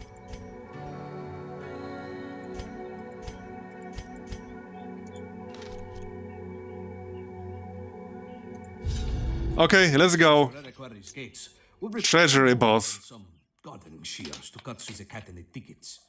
The Aron guards the Maybe we should have a prediction. the form of a mass of beautiful humans. Do you guys want a prediction? The pulpy floral flesh. Alright, let's do a prediction. Not only is it a Caribbean So, let's make it. guide and directs the cacti all around it. Will I beat the boss? Yes. No. The no option covers basically any outcome that involves me not beating the boss. I'll give it 2 minutes, and I need a short break anyway, so let's just have this up while I take a break. There it is, should be up now. Will I beat the boss? Yes, no. Pretty straightforward. Now I'll take a quick break while this is up, so back in 2 minutes. Alright, I'm back. Wow, that's a lot on yes.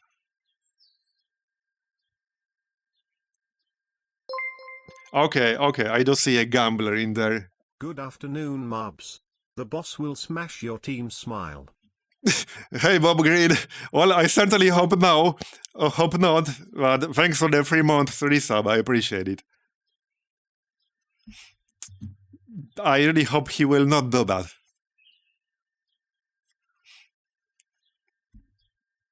Alright, the vote is over, so let's go. An alluring scent fills the air.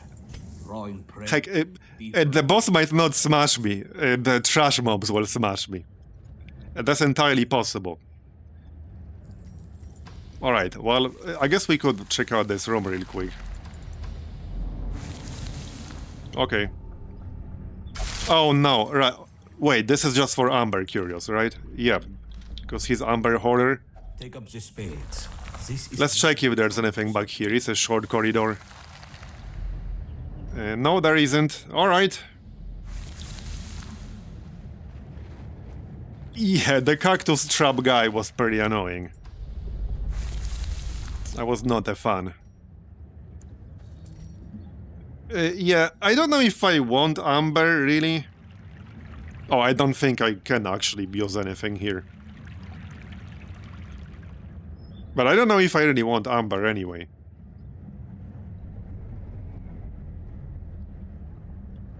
Nah.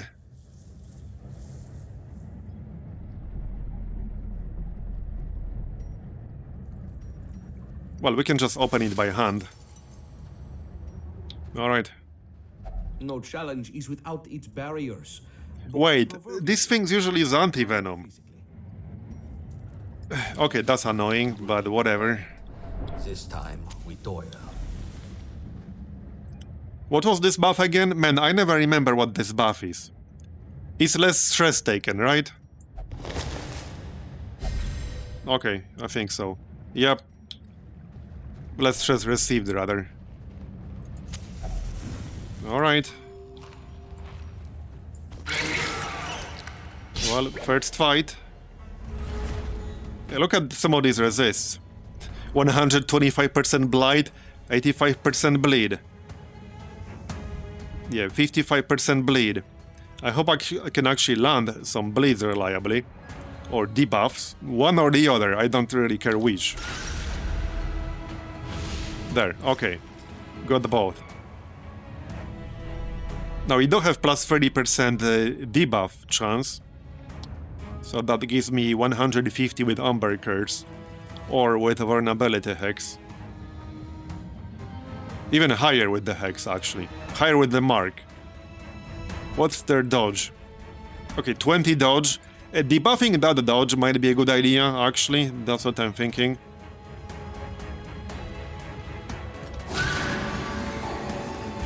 There. Minus 15 dodge, so now it's 5. Already 62 stress. That was fast.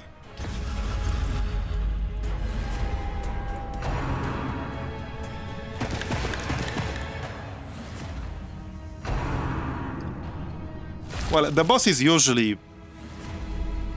No, in Darkest Dungeon 1, the boss was always in the furthest away room, wasn't he? Yes, I think he was. I remember literally counting the number of rooms from the entrance.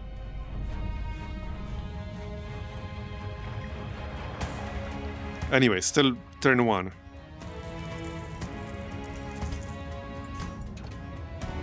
Because if you had 2 rooms, which were both equal distance from the entrance, you had like 50% chance for the boss to be in either one of them. I remember that. It was a while ago, but I remember.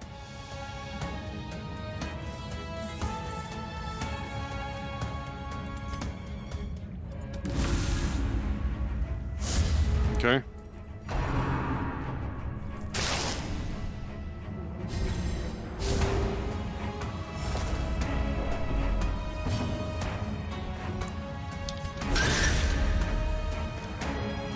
Yep, that bleed failed.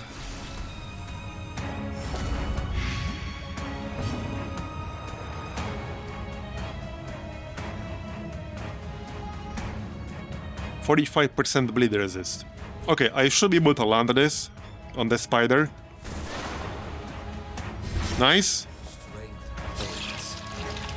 1 down. I might want to camp early, maybe get some buffs.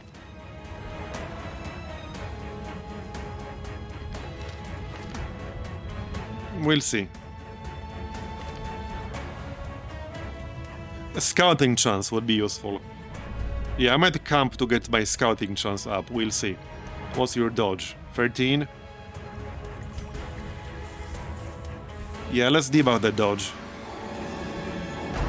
Especially since my musketeer will take stress damage when she misses. What's your chance to hit? 82? Okay. What about their stun resist? 60? Okay.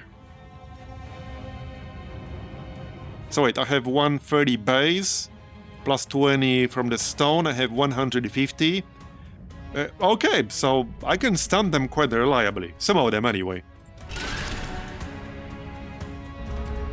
I also have a bonus against wildlife here. Right? Or was that somebody else? Somebody had the bonus against wildlife. It might be someone I didn't take, actually. It was a different musketeer. Okay, that's fine.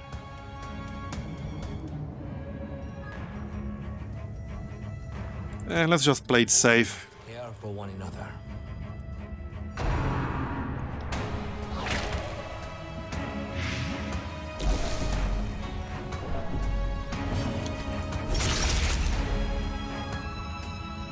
Now the spider. Yeah, we can kill the spider. Now I might as well use bombard. Okay, good. 82. I'm curious how this will go. Okay, we can heal ourselves. There, back to full. Good start. Good first fight. Knock knock. Alright. More of these.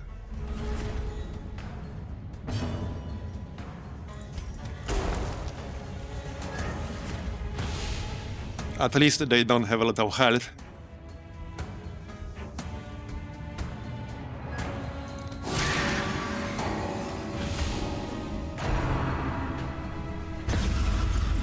Okay, the Oblivion Buzzer is Eldritch, but the Scout Buzzer is not. Interesting. They also have 35 and 45% protection. That's quite a bit.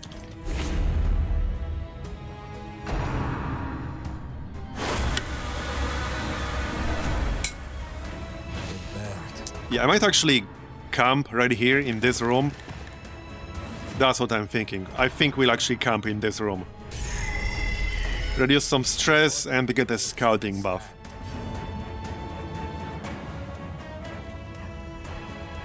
So...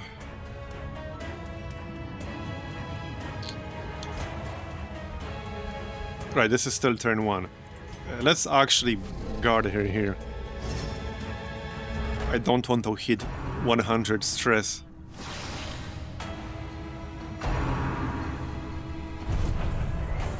Nice.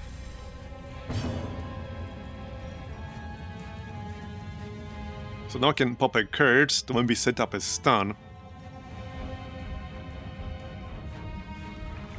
32 dodge on the spider. Okay, that's a lot of dodge. That's a lot of dodge. Debuff that shit.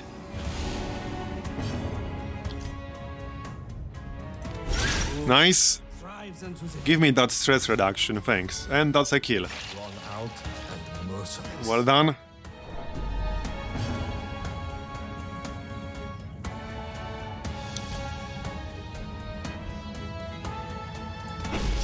Yep, missed, even with the debuffed dodge. 95% though, capped. 18% chance to crit, that's nice too. Let's switch to bleed here. It's already on. 41 crit. Not bad. Yeah, she has some nice bonuses. Yeah, this is wildlife. This is all wildlife and beast.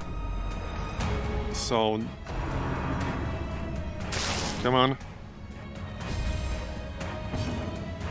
Well, I mean, it depends. There are some really good camping skills. One thing I don't like is that you get firewood even in a short dungeon. I kind of disliked in the original Darkest Dungeon 1.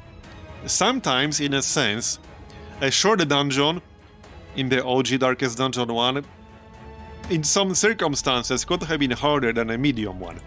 Because you could not camp in a short dungeon, normally. Here you can, so I quite like that. Obstacle. Nice crit.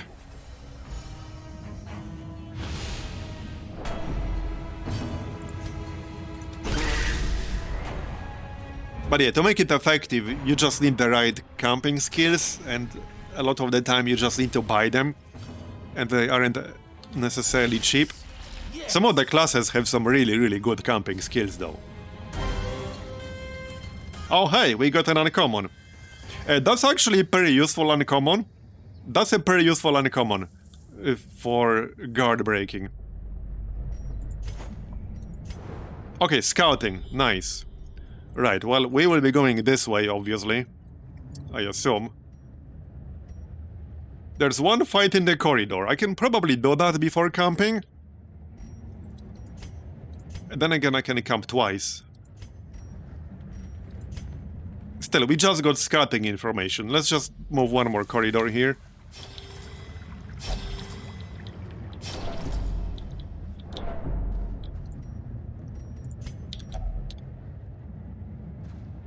Oh yeah, right. So I can use Cleansing Salt here. Maybe that's worth doing.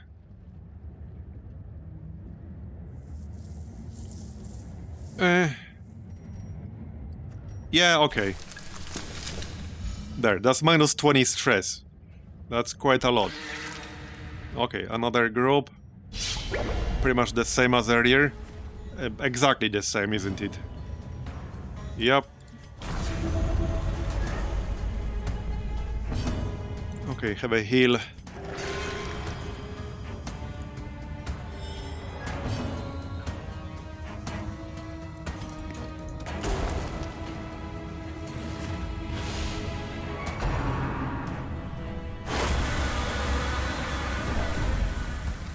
So much for that minus 20 stress. We already got plus 17.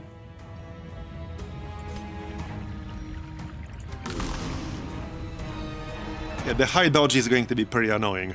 I had a feeling the dodge debuff will be useful. Okay, horror. I can remove that. if I want to. That's plus 15 total, which might be fine. There's no fight in the next room, just a vendor, so we can camp there without fighting anything else. 80%. Yep, dodged. These dodges are going to be irritating. Yep.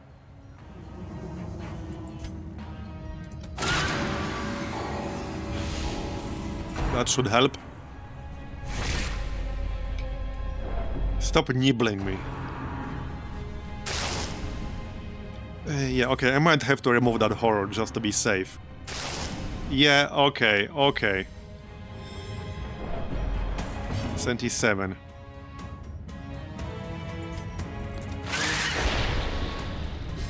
Probably guard her, just in case. I do not want to hit 100 and get an affliction. That would be bad. They really like targeting her.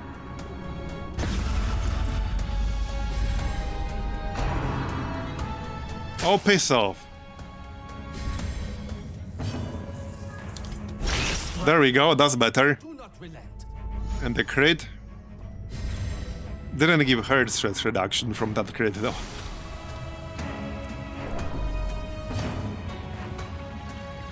Alright. Well, more dodge debuffs, I guess. 32 dodge debuff, 32 dodge on the maggot. On the other hand, I want to heal myself. Yeah, they are musketeer enjoyers too, you're right. True. 56% chance to hit with dual convocation on the maggot. That's terrible. That's terrible. That is really bad.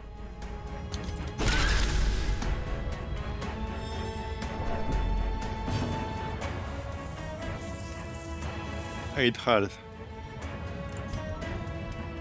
Okay, again, if I miss, I will take more stress. I really don't want to miss. Let's just use smoke screen.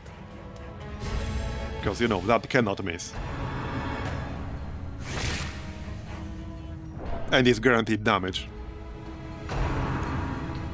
They really like her. They just keep targeting her. Okay, okay. And another dodge. Yeah, these dodges are starting to get on my nerves now.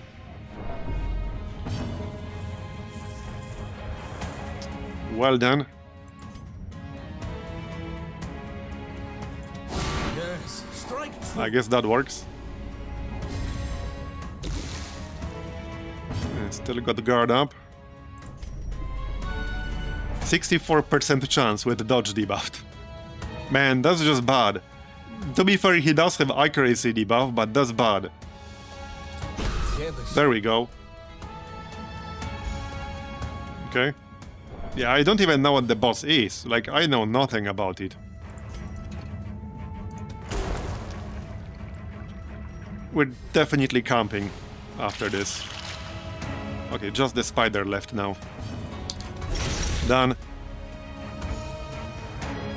Alright, I'm pushing it a little bit closer. Another skirmish, another step forward. Okay, let's move into the next room in the camp right away. Just don't get that stress pop here.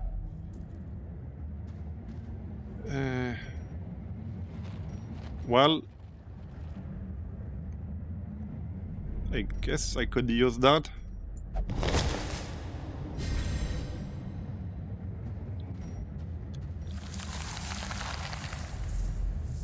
Okay, camp. Right away. Recover, prepare. Come dawn, we march. So... yeah, I don't know if I want minus 15% debuff. I might just use Unspeakable Commune. That will give me some horror though, which I'm not a huge fan of.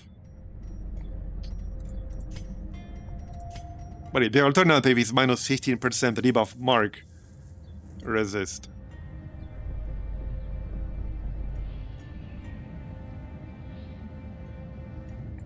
Okay, it's fine. I'd rather take that than horror, I guess. I can't reduce her stress that much. That's about it. Heal 30, everyone +5. Okay. That's fine. 3 more. Right, Fervent Ceremony is 4. Self -20. Maybe worth it. I still want that scouting chance. We got some scouting. Oh, there we go. More scouting. Okay.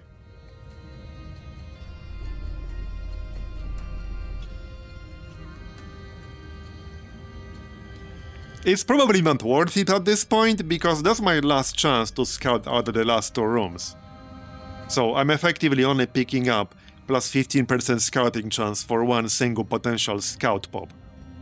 I don't think that's worth spending my points for. No, it's not. Okay, just heal some stress. It's all good. The darkness Going well so far, or the flame. but we're doing a veteran treasury with the boss. So I don't know how that will go. Okay, hopefully that's anti-venom blockade.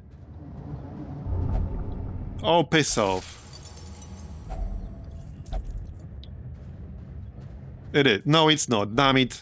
Okay, that's annoying. And fallen into That's kind of annoying.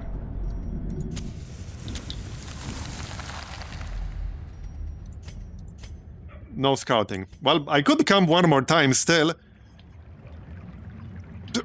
Frankly, I'm considering it. I'm actually considering it. Alright, let's camp one more time. die.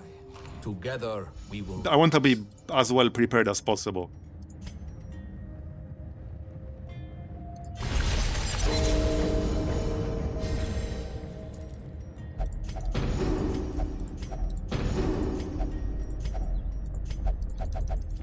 We follow the ever-guiding light. So, left or right?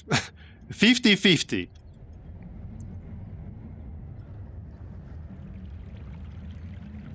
Left is a slightly shorter corridor.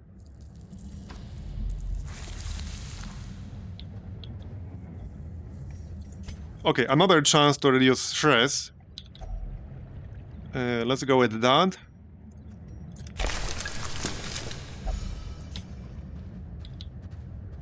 No more blockades, please. Oh, come on. Dude, seriously? Another one of these? A wise leader takes far. The game is just trolling me. It's just straight up trolling me. Well, that wasn't it. Watch there be yet another blockade in this corridor. And I can't remove it normally.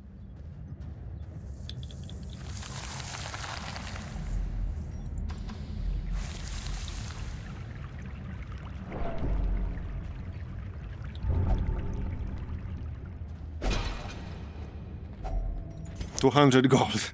Yes, hidden riches. Okay. Carrion Hive. That's not a boss, that's just a big trash mob. So this thing can spawn like more buzzards.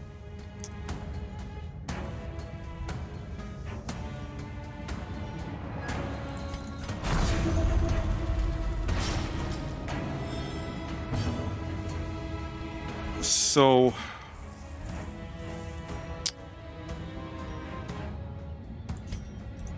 okay, Amber cards.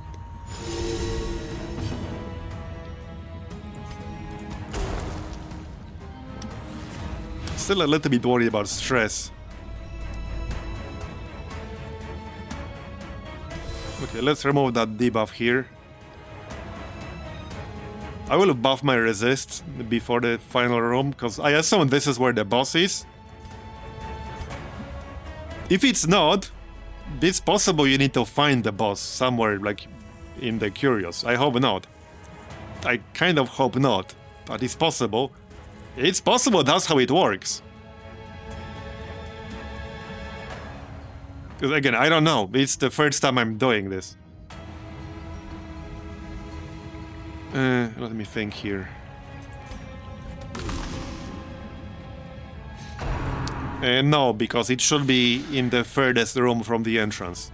That's how it worked in Vanilla Darkest Dungeon 1. So it was either the one on the left or on the right. It cannot be up here.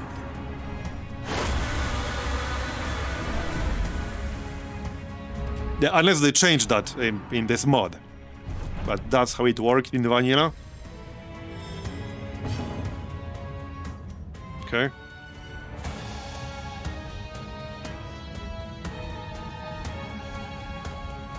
Well, this one has slightly less protection. Spectacular. There are certain things they can't change. Like, there are things that are hard-coded into Darkest Dungeon engine, and you cannot change them, no matter how much you want to. Because at the end of the day, this is still built on Darkest Dungeon 1 engine.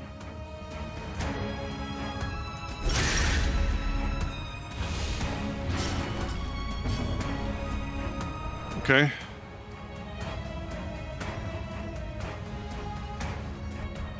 So that's 9. Okay, the buzzer is dead. Let's just pop Glassworks here.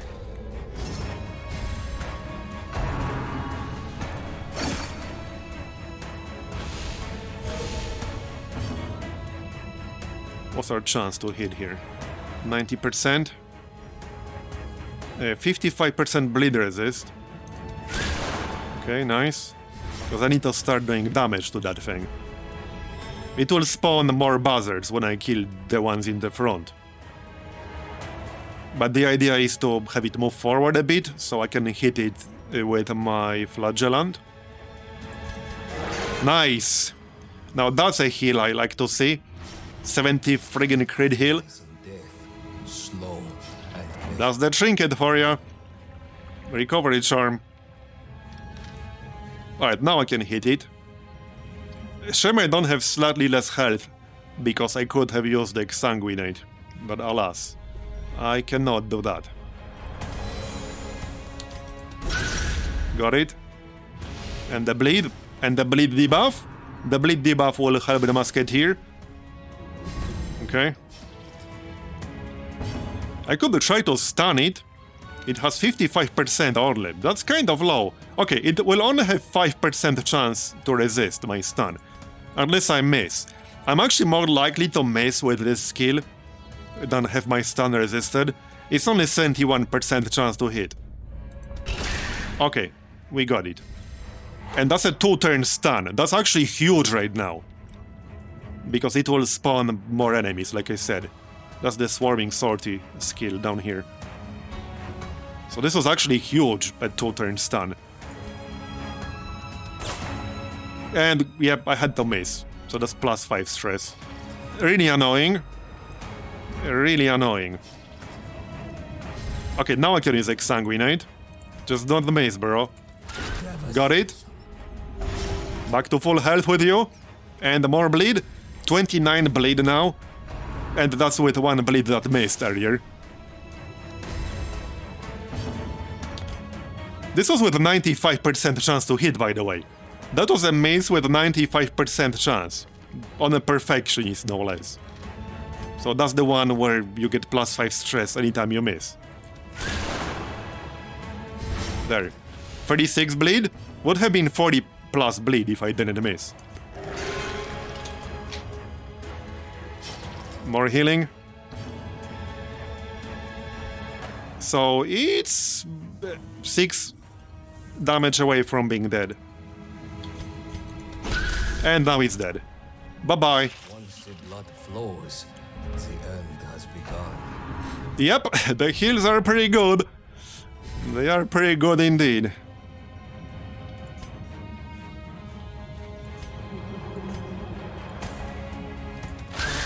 Nice.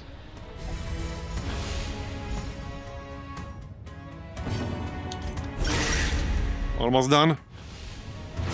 I think that's it. Yep, that's it.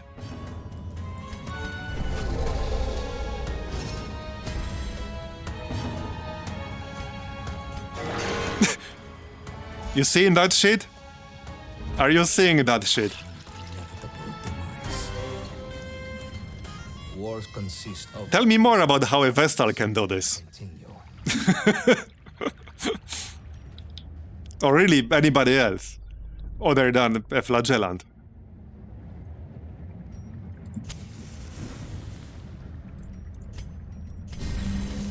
Okay, let's buff our resists.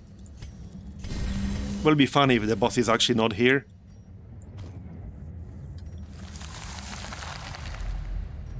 Okay, yep. Well, I think it's safe to say that's a boss. I didn't even have to read this text right here.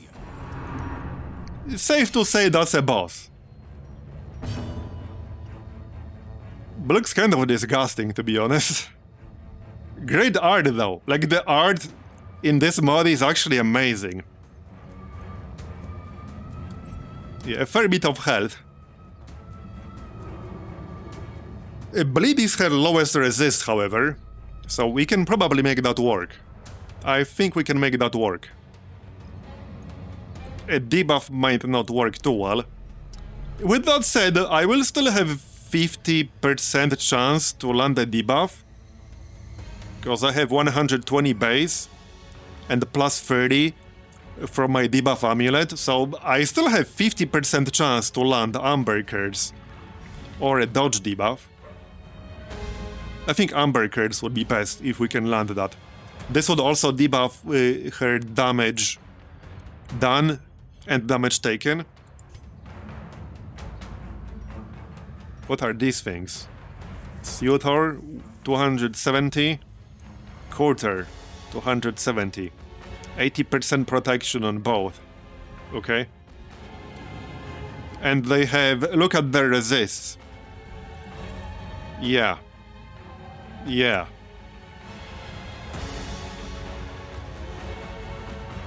What are you planning to do with those giant-ass scissors?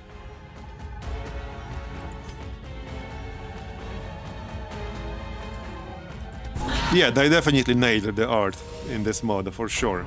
Okay, well, the debuff landed. Give you a haircut. I just had a haircut 2 weeks ago, thank you very much. I think I'm gonna pass. I have a feeling one of them has guard. Probably.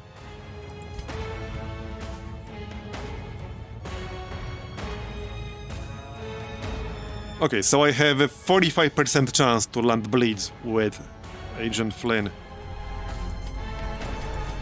Not on turn 1.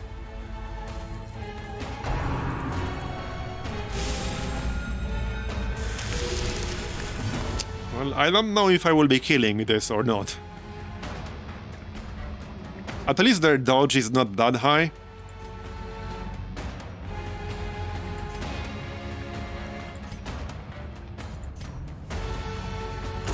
Let's try debuff.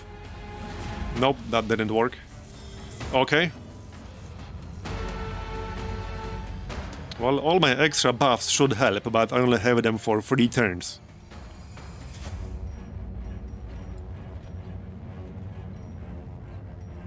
Glassworks. I can try to land XP8. Nope. Welcoming embrace? No thanks. I don't need your embrace. I'm gonna pass on that. I'm practicing social distancing, alright?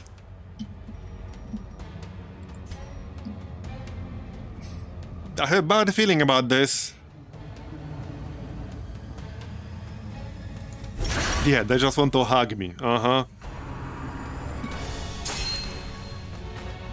Hey!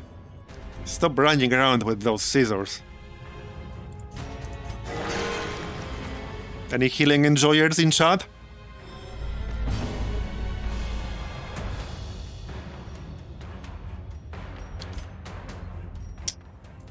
Well, I can't even try stun because I got pulled forward. So that's a bit of a troll. I still want to land XP on her if possible. We would do pretty good damage if we hit. Okay, let's just hit her. 30.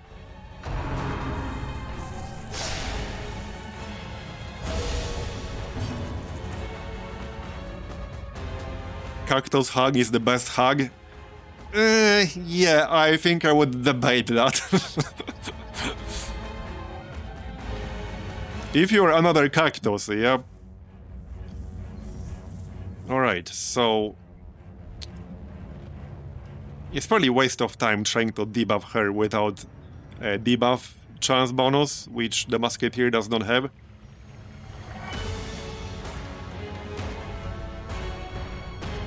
I think I'll just spam standard shot on her. We have 120 base with the bleed, so it's a decent chance to land the bleeds on her. And 95% chance to hit. There you go. There's the bleed. Man, that's a lot of health. This will be a long fight. It will be a long fight. But hey, now I know what this fight is. I'm sure there are some skills we haven't seen here yet. There definitely are. But now we know what to expect. So, okay.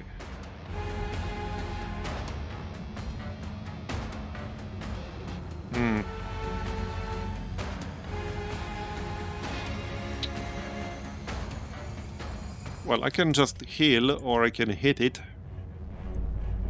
19% chance to crit. Or refresh some debuffs.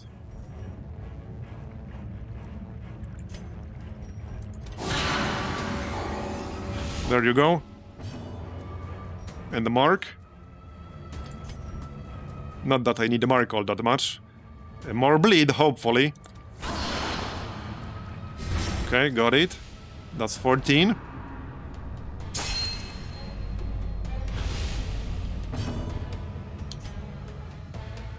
More bleed.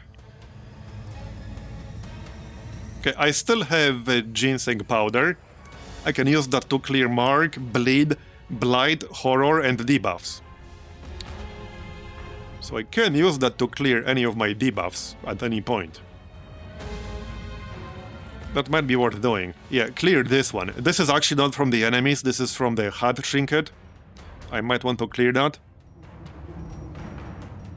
I don't think I care that much. Well, I kind of do care about minus prot, because I normally have 15. I can also just use Cleansing Salt first. Yep, that's better.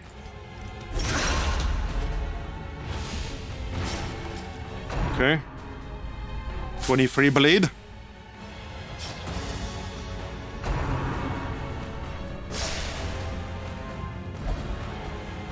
Yeah, they do have a shuffle mechanic, which is a bit irritating. Now I think I'll have to move forward with the Flagellant, unfortunately. But now we could try a stun. It won't be super high chance, though, that's the problem. She has 120. I have what? 150. I would only have 30% chance to stun her. But if it lands, it would be a 2-turn stun. That's a pretty big if, though. That's a very, very big if.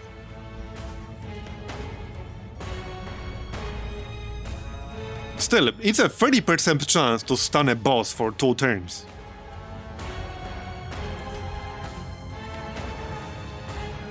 It'll do some damage.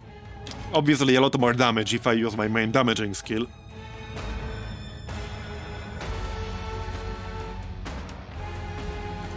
Alright, just hit her. I don't trust the 30%. I played too much XCOM. Okay, oh! Wait, she ate him or something. Okay. No idea what that means. Yeah, that's the mechanic from Darkest Dungeon 1. From the Hag. But there's no cauldron. Oh, this is it. Happy couple. That's what I need to do. Yep, suddenly only 24 health. Yep. Okay, okay. Basically immune to bleed, might as well switch our skill then. Here. Okay, didn't quite get it. I had a good chance to one-shot that. I had a good chance. And she's the only one who can do that. I can guarantee it on the next turn though, with smoke. But yeah, that's my healer. We do have a flagellant for emergency healing. Okay, 16 to 30. Nice! We got the boss down to 245 already. We've already done 200 damage. Over 200 damage. Well, we don't know if he's taking damage or not. I assume he is. That's pretty a safe assumption right there. Yeah, we'll get you. Calm down. Yeah, that's a nasty ass crit. So I guess that's the main mechanic of this fight. Yep, and a stun. Okay. Save me. Well, I can use a reclaim, but I mean, I don't think it's worth an action. Not really. Let's pop honing oil too.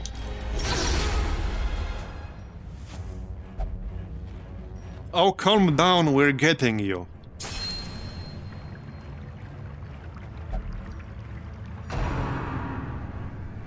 Yes, good. Do damage to the flagellant. I need to use my heal.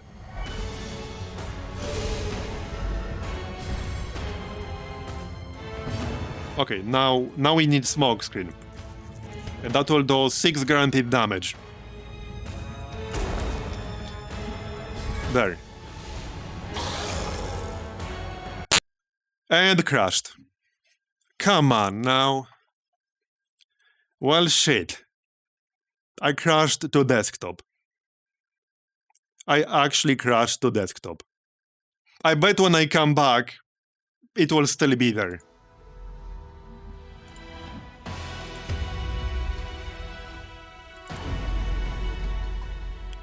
Okay, it might be best to actually delete the predictions if that's the case, because that was not a fair prediction. I had a good chance to beat it. I think I had a good chance to beat it. Let's see what state we load back into. If we load back into it. This is taking suspiciously long.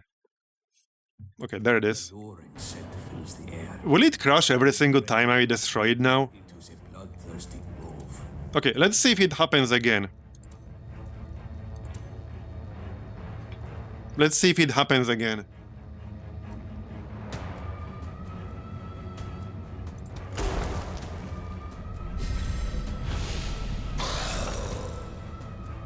It will. It's a crash every single time. It's a crash every single time. Okay, I don't know where the save data is, but I would actually... Yeah, I don't know where the save data is though, so kind of hard to like send these files. I don't even know where they are right now. Because Darkest Dungeon files were in some really ridiculous, like uber hidden folder. Like ridiculously hidden folder. Try to use normal shot. Yeah, the problem is that a normal shot can miss, that's why I didn't use it. And the smokescreen is always guaranteed to land. But if I use normal shot, I only needed 5 damage. So that's why I use smokescreen. Right. Okay, I guess we can try. Wait. No, it's fine. Yeah, but let's see a normal shot first. Assuming I want the mace. I should have 95%. But, you know, that can still miss. Go on. Okay, here we are. I do have 2 different options. I could use Bombard. And that's also 45. That will do at least 7 damage. So I'll damage the happy couple while damaging the boss and the suitor. That's just objectively better, I guess. Just don't miss. Okay, got it. Here it comes. Wait. Oh yeah, he's back. Okay. Oh, and it turned back into like 270 health. And he got yoinked instantly again. Well, that didn't take long. That didn't take long. Yeah, I guess the issue was that You weren't meant to kill it? And we kind of deleted it with smokescreen? Yeah, the smokescreen attack removed the enemy. And you're not meant to do that. That caused the crash. Yeah, but now I lost him instantly again, which is kind of bad. He was not at full health, I don't think so. Our care for one another is what sets us apart. Yeah, he'll probably die. So wait, like is this the gimmick on this fight? You have to free man it? Like past certain point? Is that it? So am I wasting time attacking the happy couple?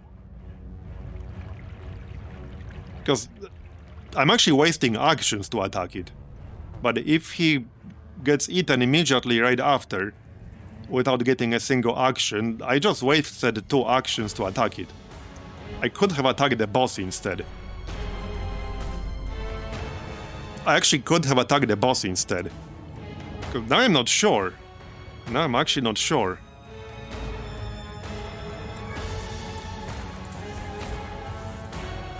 Because I can do 16 to 31 here, but, like, do I want to?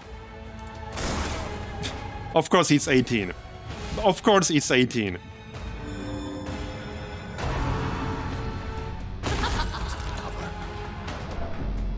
Yeah, of course it's 18.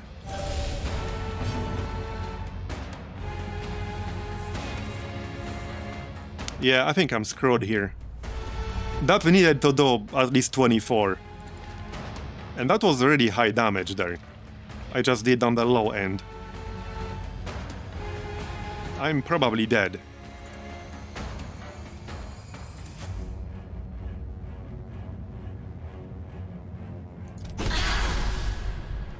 Well, if I go down to 2 people, I'm definitely dead. So you need somebody who can do at least 24 damage. Yeah, now I can't even shoot it. You need somebody who can do 24 damage reliably. In one action. That's not easy. Yeah, no, we're dead. We're dead.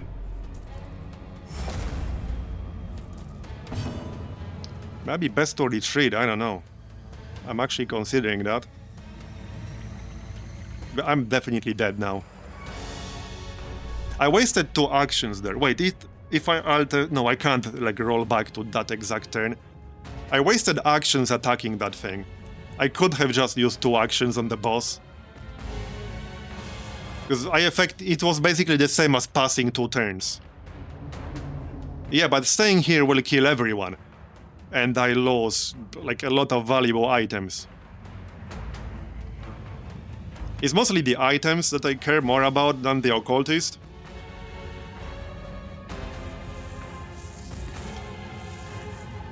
These are impossible to get back quickly.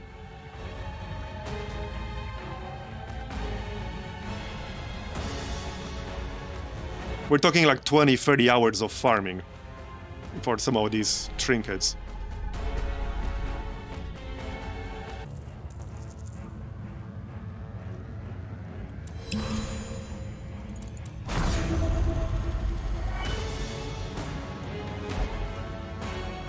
I should have backed up that save. Yeah, see, now I need to move to the back, which is a problem.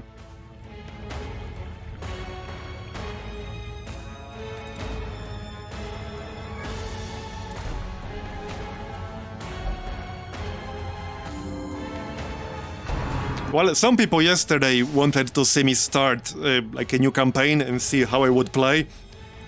That might be the moment. That might actually be the moment. Because I'm actually in kind of a problematic situation here. Because I can't really do level 1 dungeons much anymore. Because my whole roster will soon be just level 3 characters or higher. So the only way for me to do level 1 dungeons anymore after that will be to actually dismiss level 3 characters. And hire and get just the right kind of party from the ferry. Otherwise, I will not be able to do level 1 dungeons anymore. But if I lose all the trinkets that make my parties good, I also won't be able to do level 3 dungeons. So, like, I won't be able to do level 1 dungeons, and I also won't be able to do level 3 dungeons. Like, effectively breaking my, like, roster. The one thing I could do is dismiss, like, more than 4 characters. Then if I only get, like, a partially proper group from the ferry, start a run, maybe just cancel it or something, or try to finish it, then go back, and then start another one to reroll the ferry. But like, I literally won't be able to do level 1 dungeons soon, so I can't even farm these trinkets back easily if I wanted to farm them back. See what I mean? So like, that's a problem.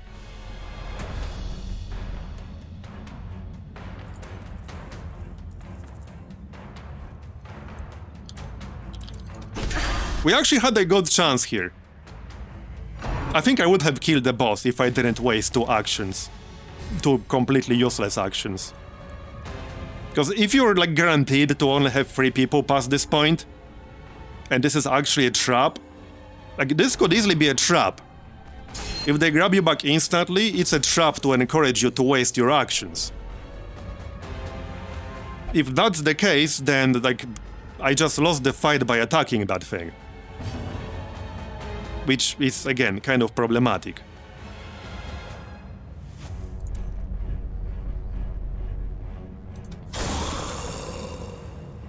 Yeah, he's at 1 health. I think he will stay at 1 health permanently while being inside. Stand tall. If somebody dies here, then obviously I'm done. I mean, obviously.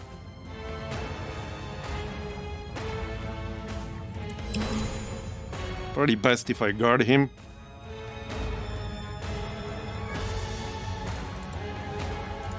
Okay, guard. Yeah, it could have been bad RNG, I don't know yet. It's too small of a sample size. I need a bigger sample size. Yeah, okay, again. So they will use it every... Okay, they will use it every single turn after you free someone. So there's actually no point freeing them. Like, there's actually objectively no point freeing them. Because you will have 3 people anyway, no matter what you do. It just encourages you to waste your actions. Like, it actually just encourages you to waste your actions. Which I just did. And now, like, I kind of bricked my save, actually. I actually bricked my save here, because I can't do level 1 dungeons, I can't do level 3 dungeons yet. I think I have to start a new campaign now, or dismiss part of my roster.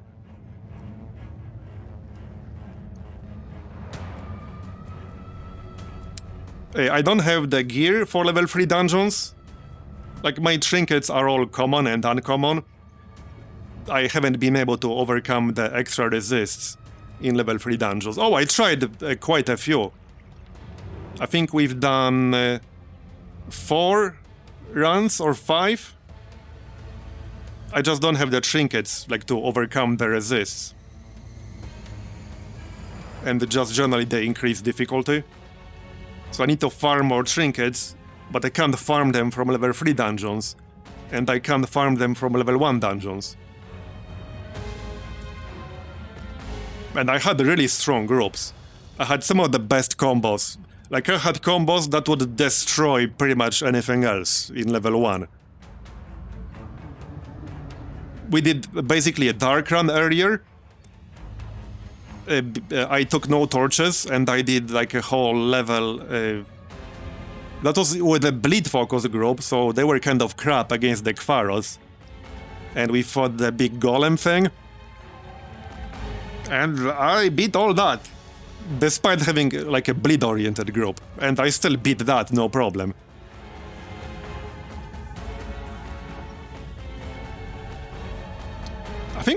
I'm pretty sure I had a good chance to kill this. I had a good chance to kill this.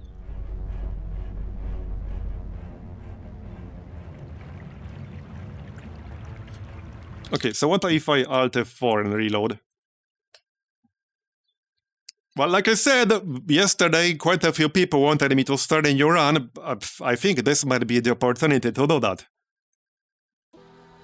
Because that will be a faster way to refarm the stuff I lost than like trying to salvage this. So I think I might just delete it and start a new one. I'd actually did try them, just not on stream. But yeah, I might. Still, this is like 60 hours basically bricked because of this boss, so I'm not sure if I like that. I think like the difficulty jump from normal to veteran dungeons is a bit too much. Deeper into the bloodthirsty grove. Because with my current roster and my current trinkets, I basically can't do like any zone on level 3. I just don't have the stats for it. I'm missing a lot of like plus 30% trinkets. I only have a few, and the ones that I had I just lost here. I'm even missing plus 20% ones. So I have to rely on, let's say, like plus 10% to, I don't know, you know, chance to do stuff. And some plus 20, and it's just not enough. Okay, we need to leave here. For cowardice. Okay, I think I will delete the prediction, because I don't think that was a fair prediction. Like, especially with that crash. I don't think that was a fair prediction. Like, the crash forced me to play the way I didn't want to play. So, okay, I will return all of the channel points from the prediction, because I don't think that was a fair prediction. When we can withstand no more punishment, standing in defiance is pointless. Well, I say the 2 trinkets. But I lost my healing trinket. I'm pretty much screwed for healing right now. I treat In a big way. I don't have a single healing done trinket left. But there is no Not even one. Like, maybe I have a plus 10 somewhere. But that was my only uncommon trinket for healing done. I don't have anything else.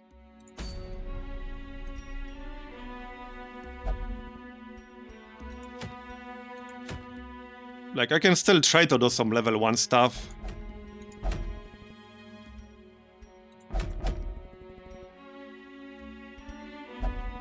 But as soon as these people get to rank 3, like, I will have to start booting rank 3s from my roster that I invested money into. And I don't want to do that. But I just can't do rank 3 dungeons. Like, I really did my best. I brought the best possible groups that I could after around 60 hours. And I just can't do it reliably.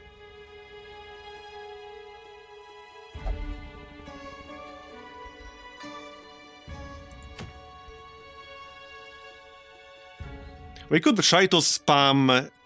Okay, one thing we could do is try to spam Trinket Scrounge and hope we get something good. I wonder... Okay, I know that's a bit cheesy. I know that's super cheesy. But you could literally start a long dungeon with just the antiquarian in the group, use that 3 times, and then just abandon the run. I know that's super cheesy and probably not really intended, but that would give you 3 trinkets for doing nothing. Like, literally. That's 3 trinkets for doing nothing. You just need somebody who can prevent an item ambush. So, you won't get ambushed. You just use a skill that prevents an ambush.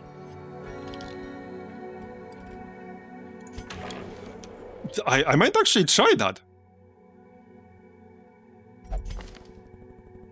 Okay, here's a guy with unspeakable commune. Begging God's power is not to be toyed with by those without... Okay, let's try this for science, okay? Here, let's try it for science.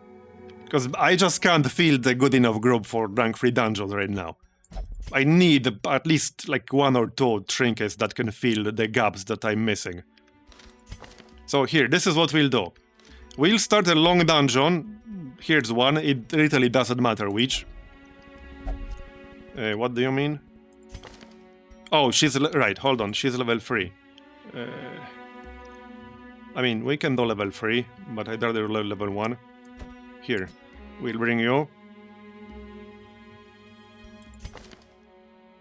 Okay, she needs to buy that, right? Fair enough. I'm actually curious if this will work.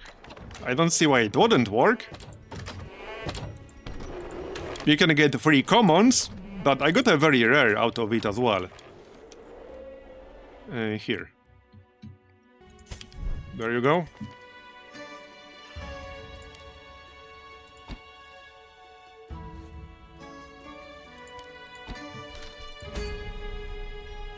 Okay, so long. I don't even need food. I mean, I can grab some, but I literally don't even need food. Like, I can just use the 0 option, because why would I need food?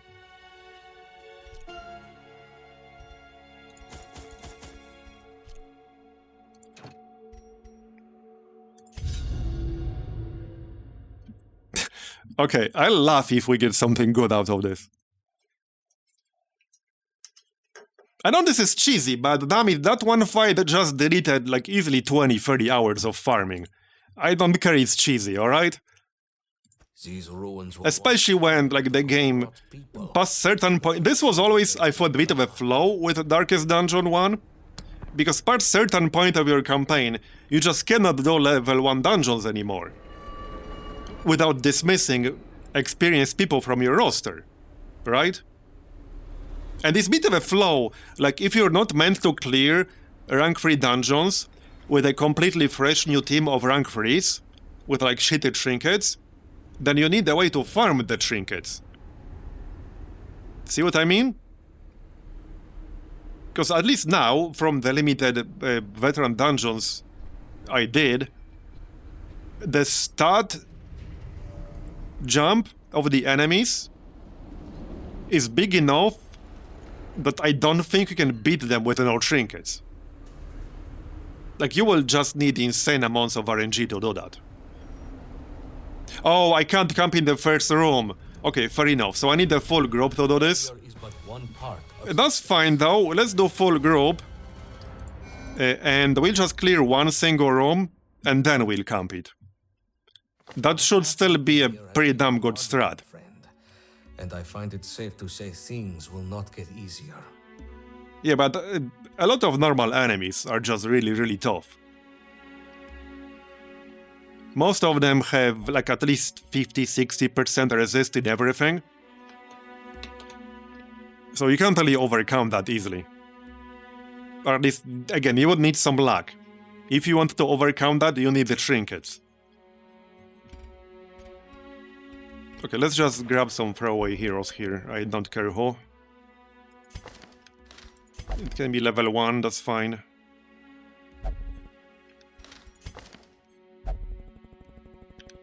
Anyone with... No, it literally doesn't matter. There is no shortage of Okay, it doesn't matter. in these lands. So let's try again. Long dungeon. Doesn't matter which, we'll be doing first room only. You can be in the back, you can be here. We'll grab our usual stuff. There you go. Here. Yeah, we can grab whatever we have here. Jester, it's fine, doesn't matter. Okay. I'll just pick up like roughly proper skills, because I might have to kill stuff. Here, Finale, Solo, a Slice Off.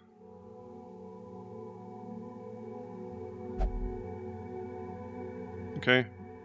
Stab. Alright. And pick to the face. A shovel bash. Okay, she doesn't necessarily work well from like rank 1, but this is not supposed to be like a good group. It's just a group that will go there, kill one group of enemies and leave. Like, that's it. Not meant to be anything beyond that. I'll take some food just in case we get hunger checks right away. But that's all I need, maybe like one torch. These ruins were once teeming with the Caverns people. Let us see what they have left behind. Alright, well, all these corridors are roughly same length. Here's extra loot. Hey, we might get some good loot on the way. We got a rare antique out of that. I'll take it. So first room, and then we just camp 3 times. There. So now we camp 3 times. The dark and the cold are upon us. Keep each Use Unspeakable Commune. Use Trinket Scrounge. Okay, we got an uncommon. That's a good one. I do have it already, but that's a good one. That's actually a trinket I would use if I didn't have it. Random supply crap. It doesn't matter.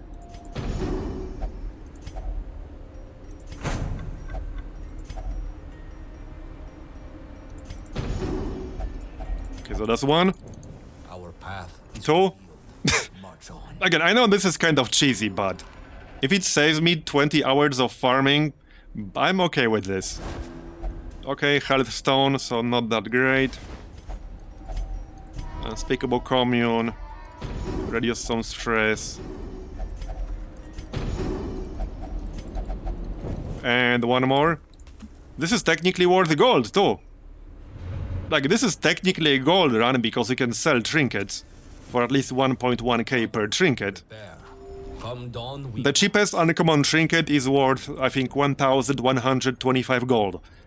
So camping 3 times and using Trinket Scrounge 3 times, that's guaranteed 3,500 gold. Not that it's necessarily a method I would recommend. I'm mostly doing this because you can get very rare ones. And rare ones. And even uncommon ones are good.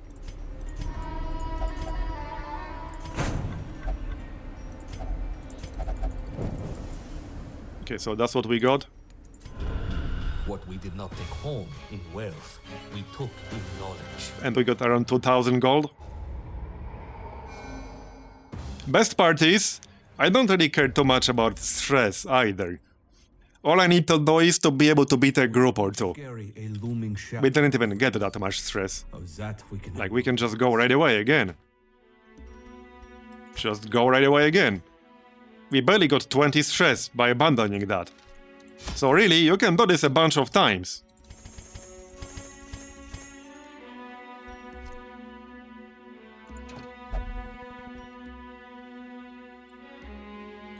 Yeah, you will lower the stress with camp.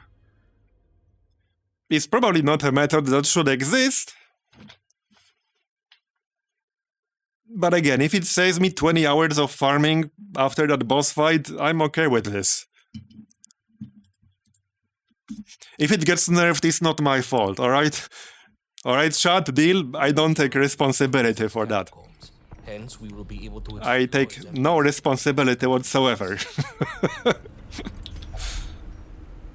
Oh, hey, we got a free archaeology kit as well, because Is righteous. the Response. antiquarian gives you one. Here's the trinket. Okay, wait.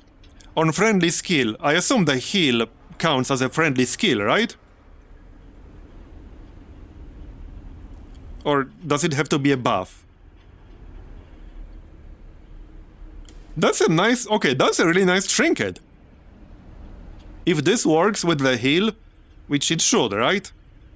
That's really now nice. I might even use that on my occultists. Heck yeah, I might use that on my occultists. Okay, we just beat that group. I should probably get like a more proper group here, not this weird ass whatever this is. I don't even know what this is. It's one of the group combos of all time, that's what this is.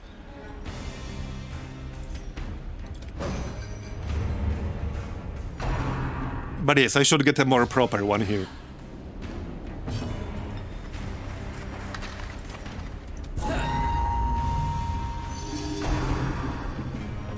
I should have equipped that trinket right away. Too late. Forgot I have an occultist here. Yeah, like I don't really plan it. I don't plan to do it that much. I just need a trinket or two that I would use on level 3 groups for level 3 dungeons. Like that's all I need. Because I'm really missing like 1 or 2 good ones to get solid groups. Because I really struggled in getting like anything done in rank 3 dungeons unless I got lucky. And you guys know my luck.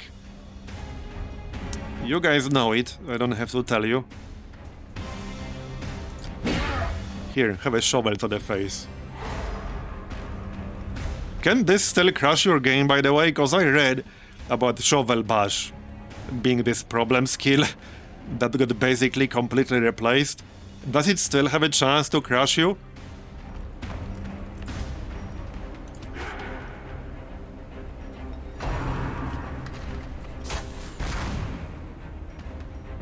We'll probably find out at some point.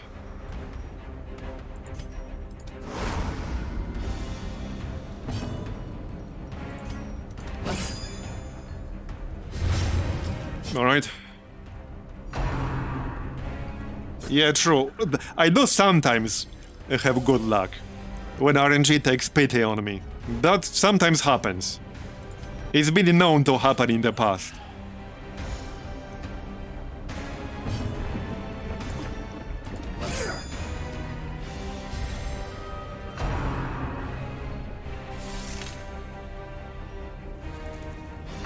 So I think the best group for that boss would be just a very high damage group that would rush it down. See, okay, here's the problem that Darkest Dungeon 2 has. I haven't played the most recent update, but this is the problem. At least 2 out of 3 bosses in Darkest Dungeon 2 had when I played them. It was a better strategy to just ignore the mechanics and rush them down. They kind of sort of fixed that in Act 2. Sort of. It's still better to just rush him down.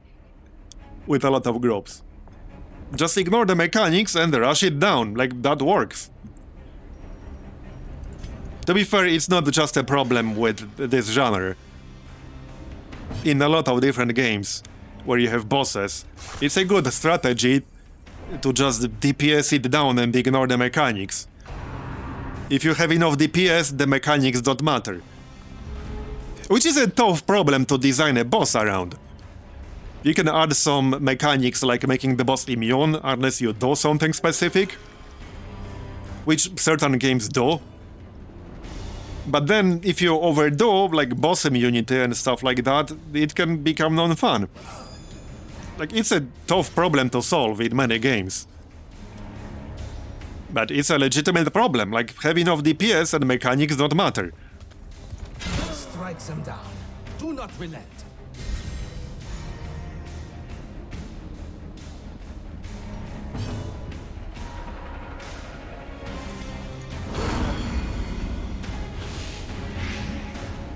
Alright, so I think I'll do this a few times and see like how many common trinkets we get, how many uncommon, etc. I won't be doing it for too long. I just want a decent sample size to see what we get out of it. I'll change up this group a little so they can kill stuff faster.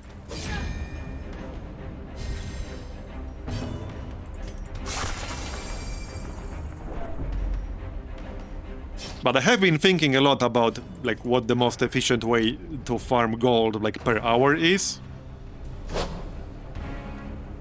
And some variant of this might actually be it. It's hard to tell. I would have to like run some actual tests and compare. But I know that in a lot of games, not even just strategy games, the most efficient way to farm gold, money, or whatever the currency is often not the most intuitive one. If we're talking purely about like gold per hour efficiency.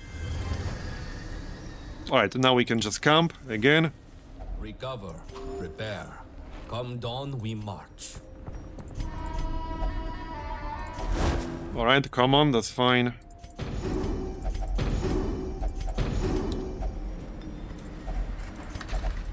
The darkness will not Again. defeat us. We are the flame. Okay, come on again.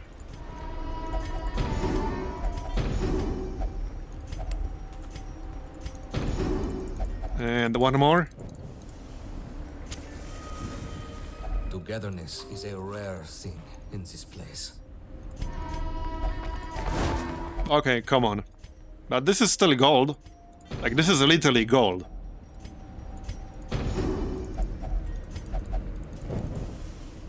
If you're really desperate, honestly, if you are like really desperate for a little bit of gold, this is the best method to get some gold quickly. If you are literally down to 0, and I was down to 50 gold during one of my streams. Like, I had literally 50 gold left. So if you have literally 50 gold left or something like this is just the best method to get a little bit of money quickly for a legit run with full provisions. You just need an antiquarian. And then you just do this. Oh yeah, you're right, it was actually 5 gold, not even 50. It was 5 gold. I had literally 5 gold left. At times, I find So this is just the best method to get a little bit of money quickly, so that you can buy full proper provisions. in this cause. Which is good. It's good that you can do that. Dredge, Crusader... Hold on. Let me just bot this guy really quick. We have greater tasks at hand than coddling this one. Okay, doesn't matter. Someone who's good in the front.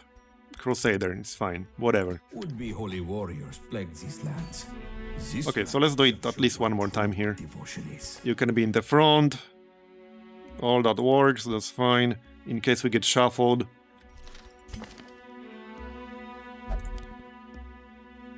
Grab poison darts. Flashing daggers. Okay. Alright, let's try again.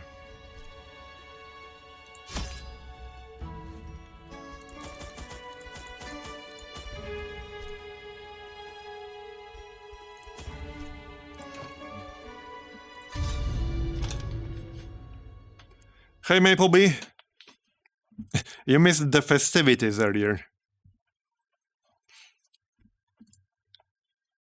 We will kill that boss, but I'll need to be better prepared next time. These ruins were once Marbozir. people. Let us see what they Hey, have behind. there are people out there who take it way further than I do. Way, way, way further. I guess we can just load that, like, by hand.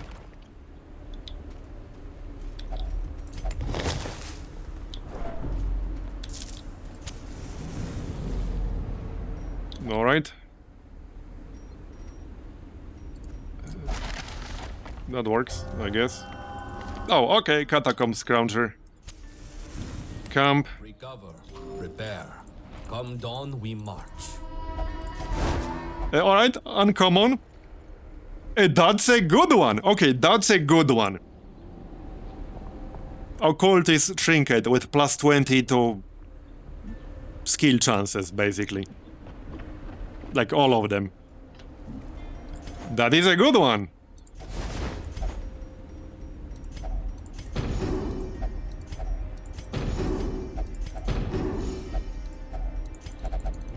We follow the ever-guiding light. Again. The dark and the cold are upon us. Keep each other safe by the fire. Uncommon again. On being hit, buff dodge on self.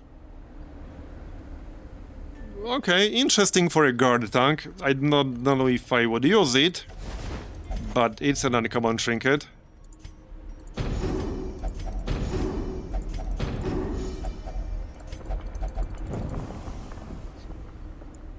Could you chase this strat even more if you had two antiquarians?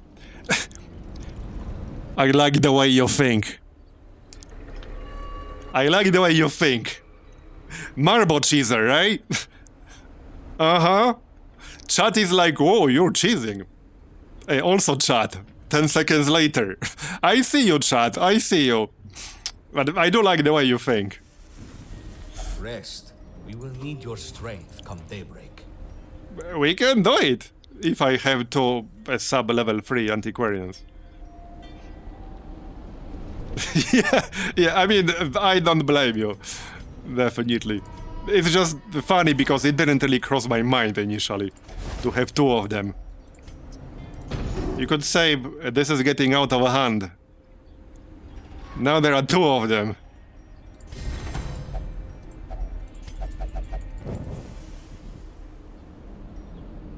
I don't even really need an occultist in here. I can just have two damage dealers as long as one of them has prevent ambush and two antiquarians. They have this region which can do enough healing. When we can withstand no more punishment, standing in defiance. Okay, so we did get uncommon trinkets here, two of them.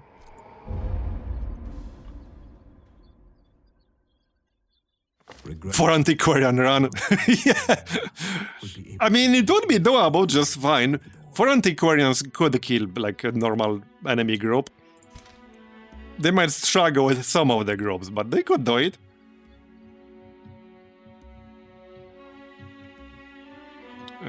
Okay, do we have another one here? We do, right? Yeah, we do. With some stress, but that hardly matters. Okay, why not? Let's do two. Let's do two. Maybe replace the grave robber.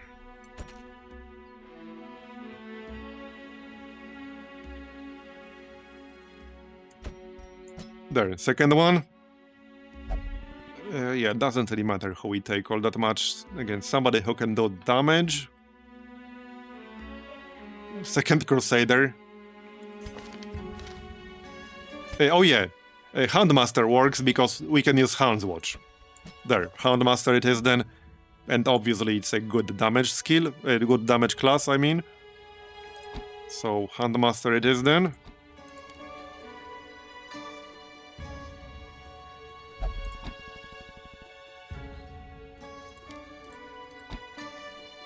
Okay, just picking proper skills in case we run into an actual group we have to fight. A more serious group. Yeah, is this a cheese shop or isn't it? Yes, it is. Alright. Oh yeah, and now we get two archaeology kits, so I can use them on any curios in the first hallway we go through. Because we don't have to go through one hallway. Yeah, don't really need that torch, but we'll grab one anyway.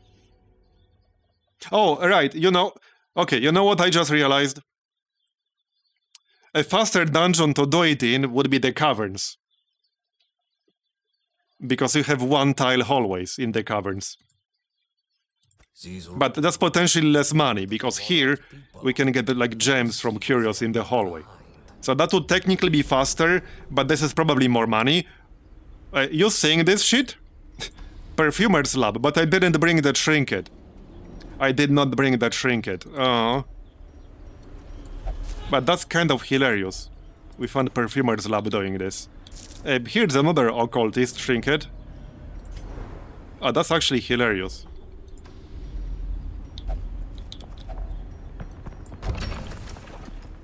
Be gentle.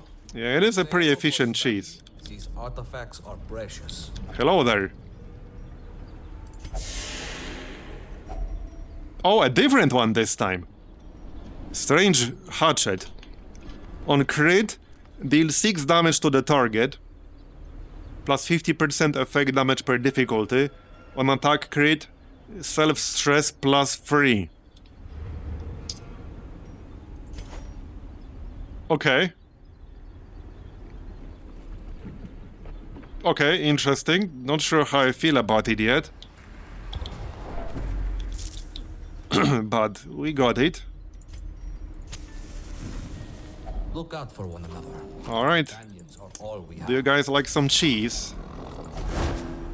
Here's a blue. Oh, you can. Oh. Does not work. Damn it, my cheese.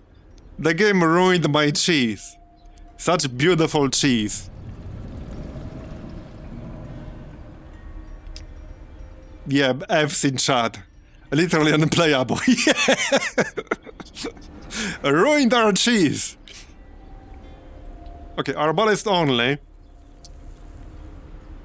Okay, that's pretty good for an arbalist. Plus 35% armor piercing versus marked, and plus 20% damage versus marked. That's kind of nice.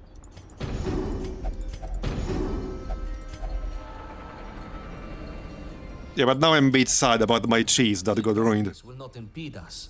We are simply. Alright, again. Oh yeah, it was worth a try. Another blob. Sun Cloak. I got one, but again, money, potentially.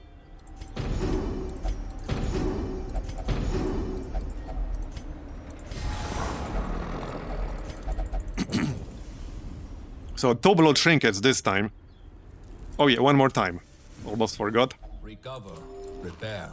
Come dawn, we march. Okay, come on. I don't think I actually have that one. Alright.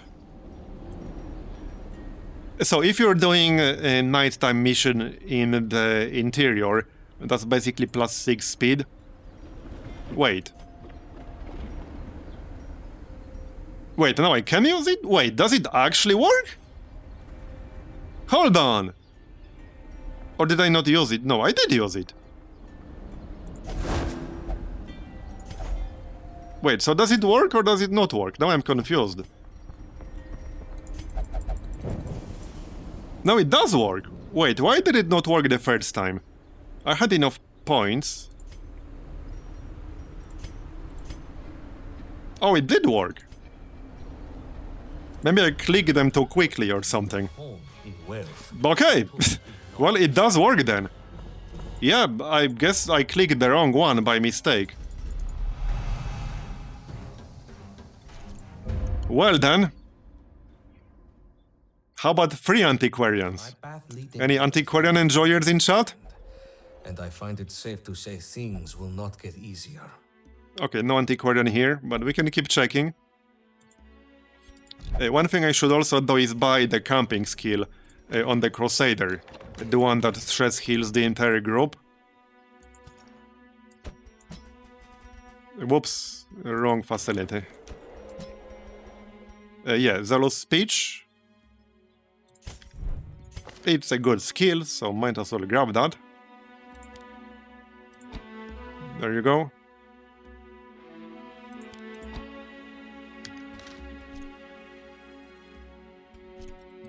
Okay, my third antiquarian is rank 3, so can't bring her. Okay, let's try one more time, at least. So long. Alright. Yeah, honestly, I don't actually need this food, but I'm bringing it just in case. Alright, go, go, go. This is now the antiquarian enjoyer chat. And the cheese enjoyer chat. Or stream rather, or both.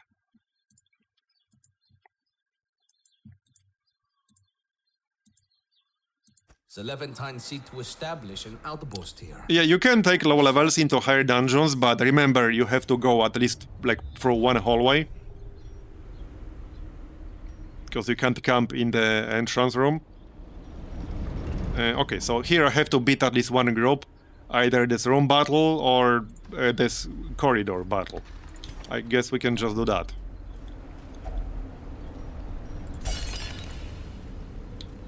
Yep, it's fine. Lost Legion. Yeah, antique cheese. Yep. A well-aged cheese.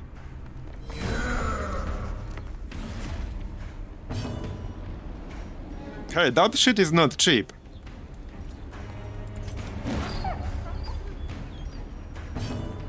Are we there yet?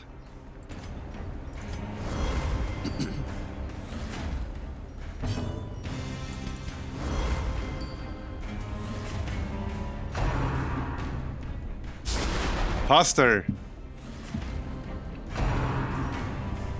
You know, the worst part about having to fight a group isn't even that you have to fight them. It ruins the time efficiency. Yep. It's still a good method, though. And I mean, like I said, I wouldn't abuse it that much. I just want a few trinkets to do proper rank 3 runs.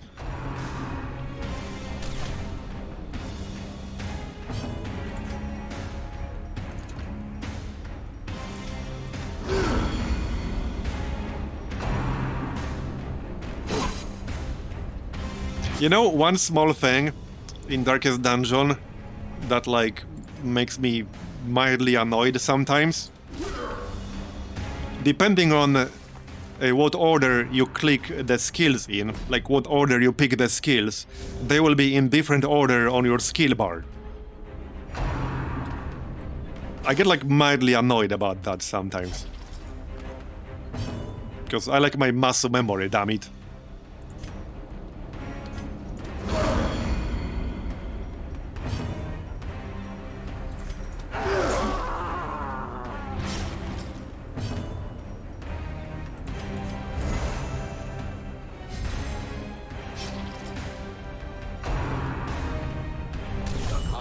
Okay, that's a big crit. I guess I should probably guard her or something. Or just kill them. Maybe I should have a proper healer here after all. Okay. Okay, I think I should actually have a proper healer in here.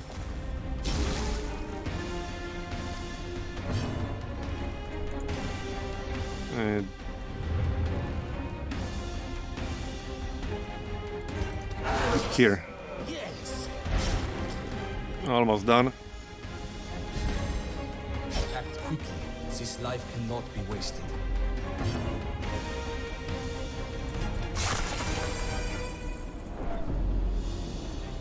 Yeah, I'll have to just deselect and reselect some skills again.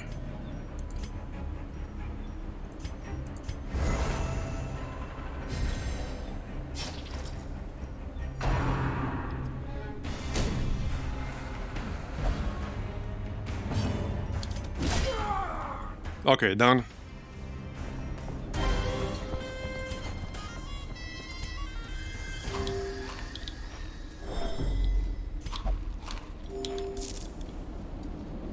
Hey, Miso.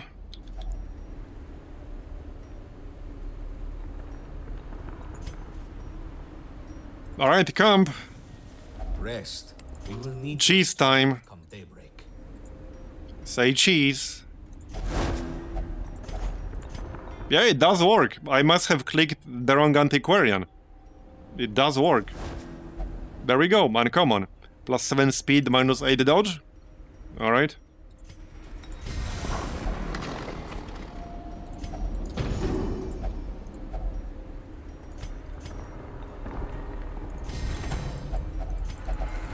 The darkness will not impede us.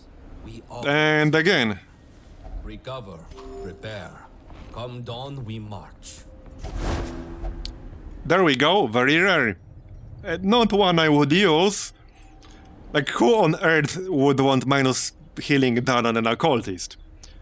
But it is a very rare.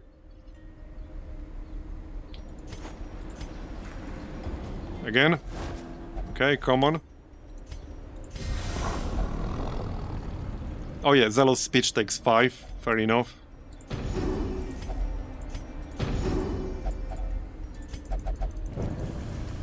And one more. Huddle together. The nights here are frigid. Yeah, I guess I should bring enough food so that I don't have to do this.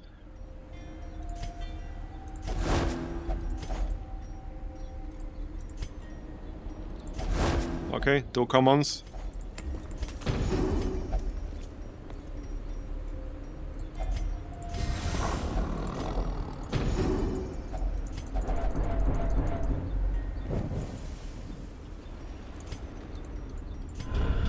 Our time will come soon.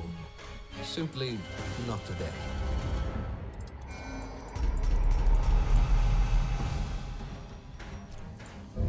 Downer. Okay, Downer is a pretty bad one.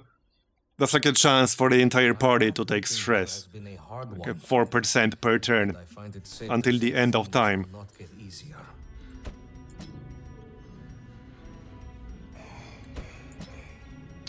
Yeah, we should remove Downer, because that's really bad.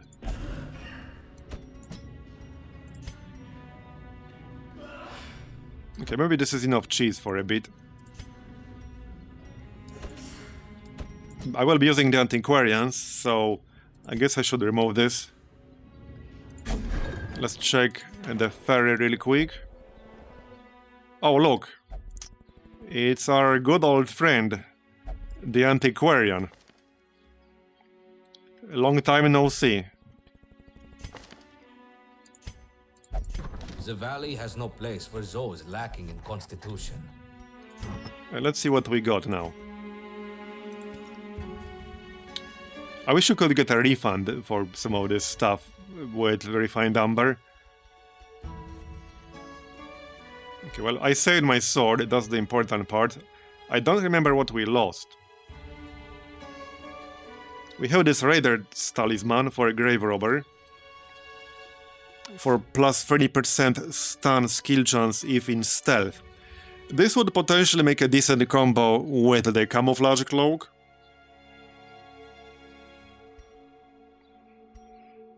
We also have, right, that is Hatchet.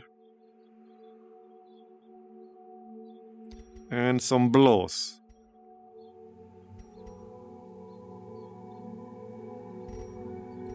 Let's sell some stuff. Some of the stuff we just got.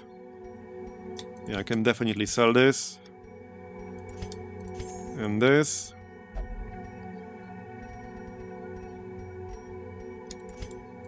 And this, and this. And this. Probably only need one Traveler's Boots.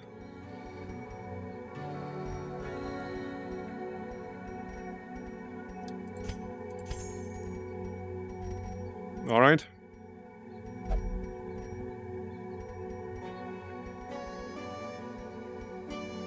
I don't think I'll need more than one cursed incense. I can keep one as kind of backup in case I lose one or something. I mean, I can just sell it anytime I want. I don't have to sell it now. Yeah, so...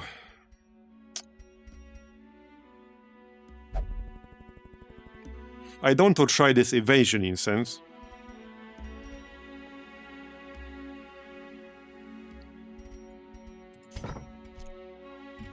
It would be good to get somebody to rank 4.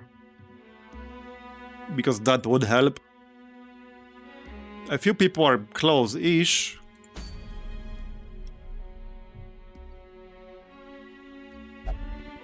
Uh-oh. Uh-oh. Wait, what's happening? Oh no! Oh no, I broke the game. I broke the game. No, let me play! Let me play! Let me in! Cheese overload. Yep, we overloaded the game with cheese. And now it's like, nope. Nope, I'm just not gonna let you play at all. Alright, Alt F4. Yep, that was cheese overload. Alright, let's restart.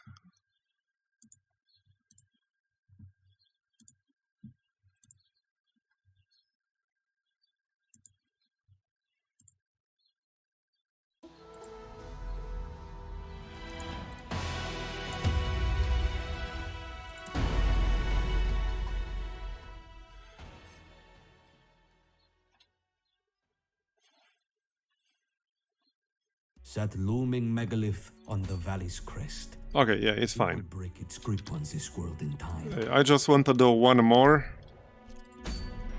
Okay, let's just do one more. That'll be the last one now. And then we can try another rank 3. See, the problem is... a lot of the better rewards are from like medium rank 3. Sometimes long.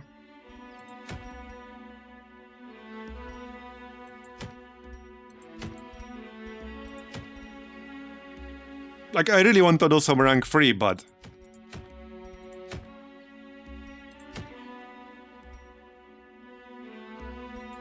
I can't kill a boss. I don't know if I can do medium or long one. If I do a medium one, I would like the reward to be something I would actually use.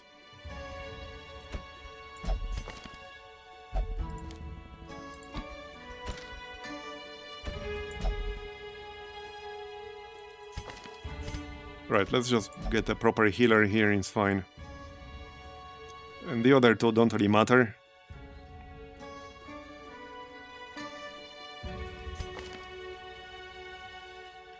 We can get the mech.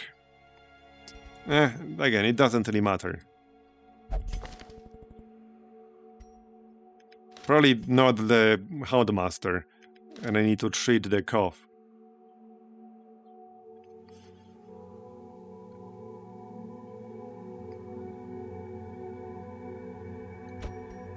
Okay, this is going to be the last one.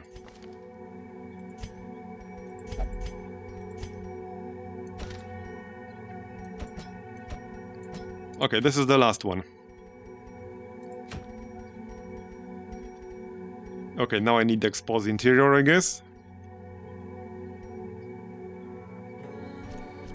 Alright.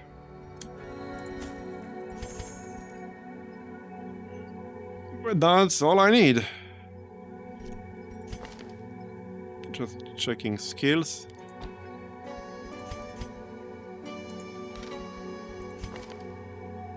Oh yeah, I almost went without the Trinket scrounge. That would have ruined the entire idea. That would have ruined the entire idea.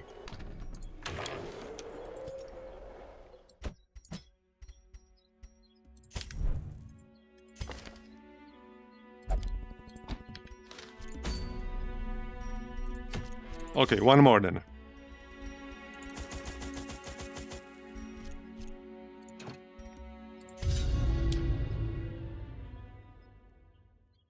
Butter overflow. Nice.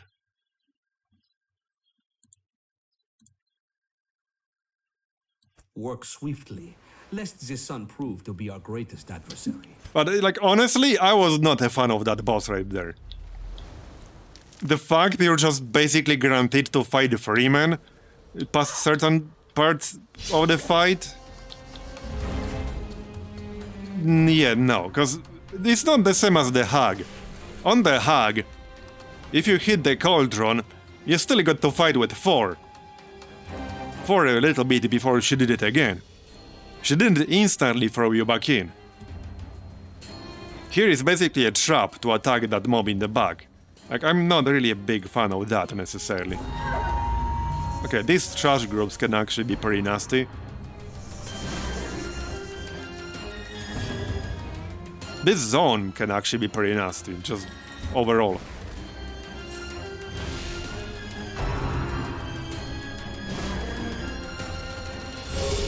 Yeah, and the Hag was squishy enough too. I was not a fan of this fight.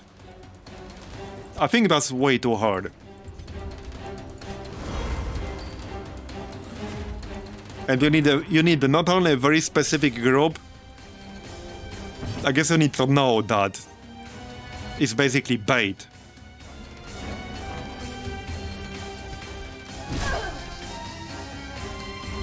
I'm now like thinking about what group I would actually bring to it. A bleed would kind of sort of work because she had a relatively low bleed resist. So bleed would work. Just straight up damage would work too. I think the Houndmaster, what was it? Brain fart. Was the combo we were using earlier? Highwayman. The Houndmaster Highwayman combo we were using earlier with the trinkets, the contraband trinkets. I think that would work. I think that would work pretty well. Right there for that fight. So maybe we'll try that. Because that had some pretty damn high damage potential.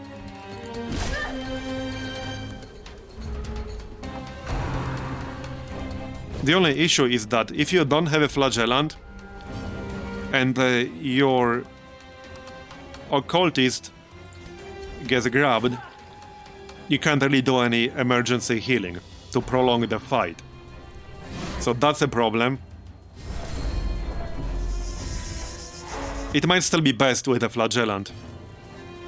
Okay, a double stun. That's why some of these groups are really nasty. This is a level 1 dungeon.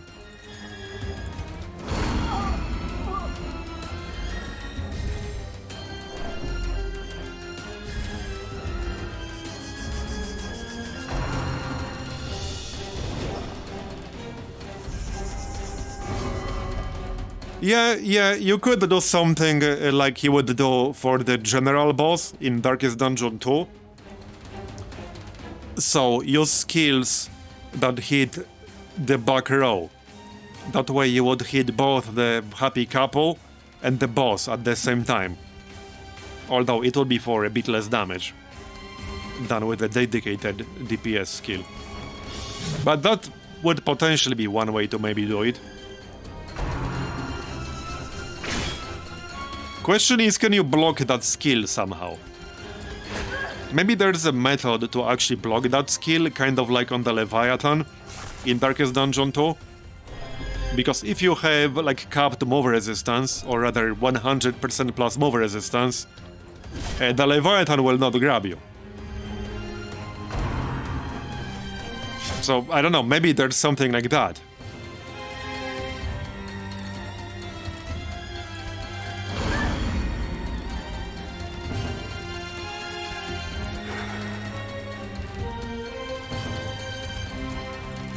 I will be disappointed if there's like no actual mechanic at all. And you're just forced to play Freeman. If that's the case, I will actually be disappointed. Like, I will actually be disappointed if that's the case. If it's just completely unblockable, unpreventable skill that forces you to just do half the fight Freeman. I will be very disappointed if that's the case.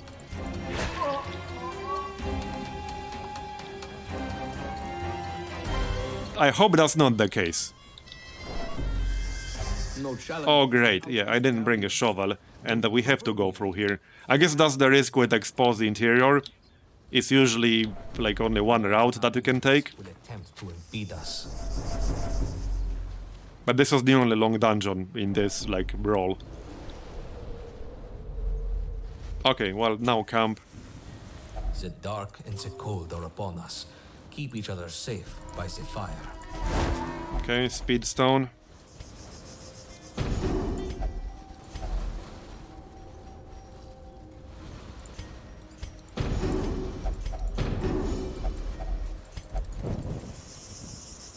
And again.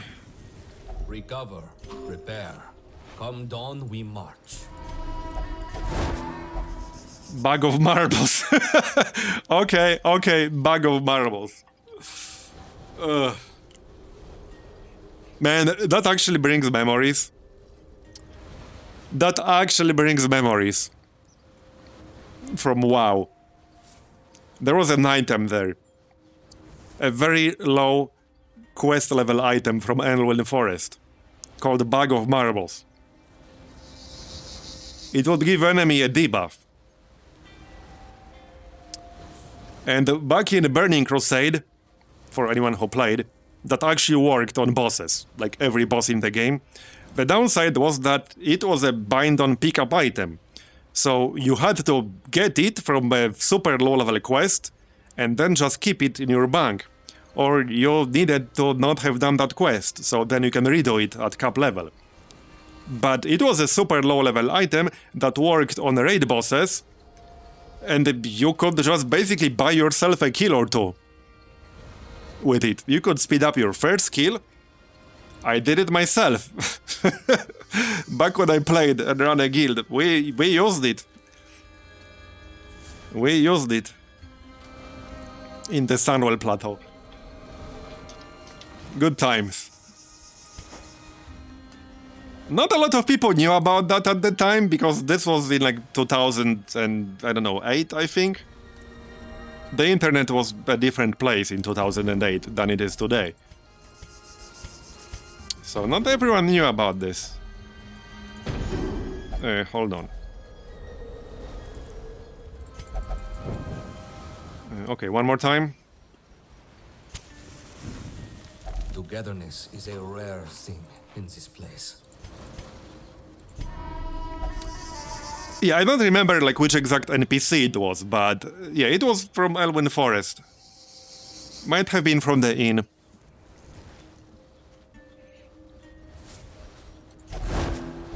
Okay, come on again.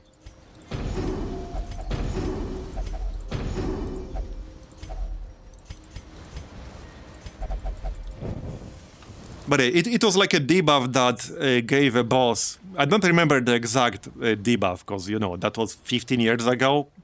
More than 15 years ago. But it was something like give the boss 50% chance to miss you or something like that. So one of the bosses we used it on was Brotalos in Sunwell. Because keeping the tanks alive was one of the bigger challenges there, like for your first kills. So we used Bag of Marbles to get our first kill on that. Yep. And we got that first kill super quickly. Basically, like on the first week after killing Calegos. Like in the same lockout. From what I remember. Partially thanks to Bag of Marbles. So, good times. That's why, like, this item brings back memories. Heed the lessons of your failures. They have much to teach you. Okay, I think we did this enough at this point. I will need like a longer break soon. Need each and every pair of hands to grace this ship as valuable. But I don't want to try. There is no conquest without I don't know what I want to try. Because I still don't feel like I can do a rank 3 dungeon with what I have. I mean, I can do it, just not reliably, is what I mean. Because obviously we've done some. Just not reliably.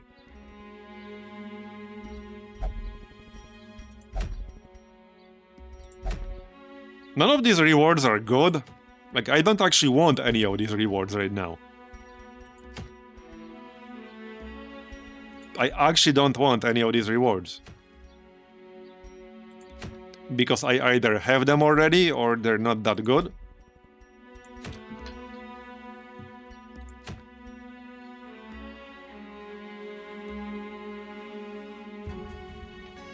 That's not a bad antiquarian trinket.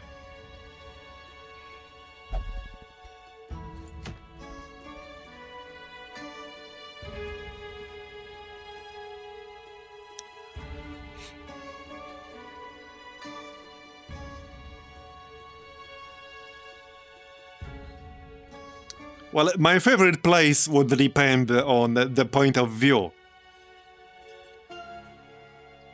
If you ask me about my favorite place as a raid leader, my answer would be different than if you ask me about my favorite place, like, as a player. That would be two entirely different answers. Because I was both.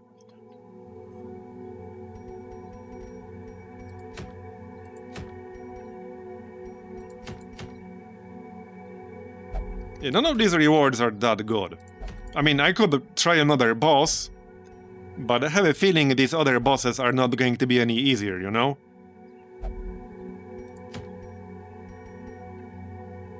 It's probably a fair prediction to say they will not be any easier.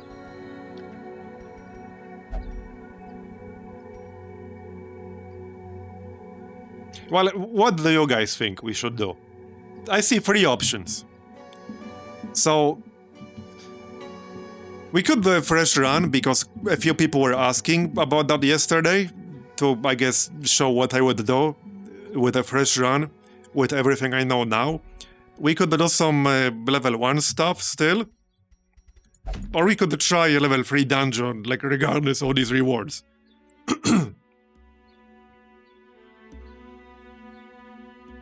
Now, I'm not sure if I want to do a fresh run today, necessarily. We don't have that much time left.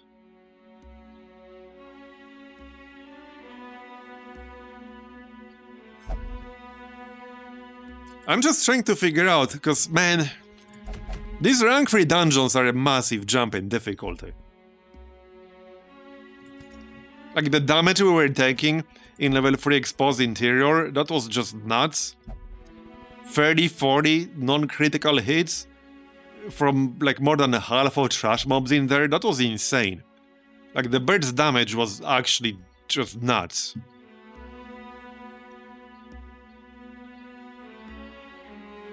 Like 100 plus damage to your group, fairly reliably on every turn from some of the groups. It was just totally nuts.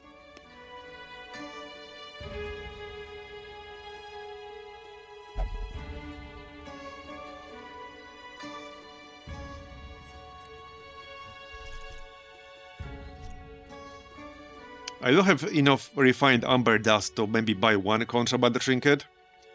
But right now my best contraband trinket setup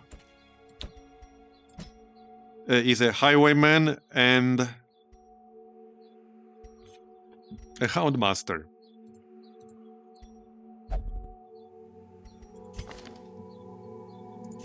Right, I have rename in the queue.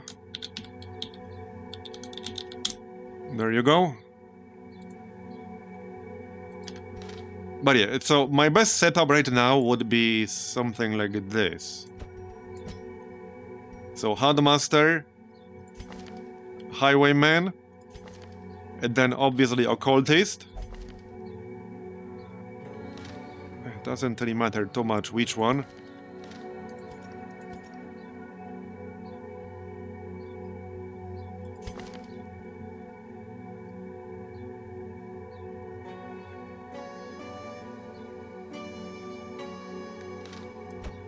Oh yeah, I lost my healing down the trinket, so that's a problem.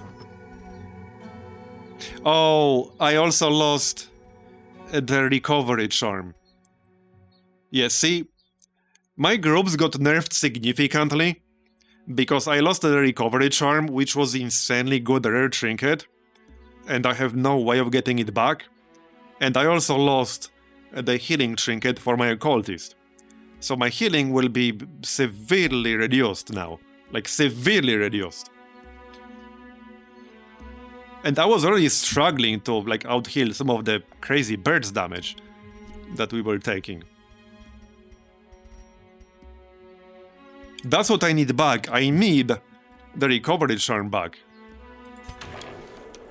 Like, if we get lucky, maybe we'll find it here eventually, but that seems kind of unlikely. No, there isn't.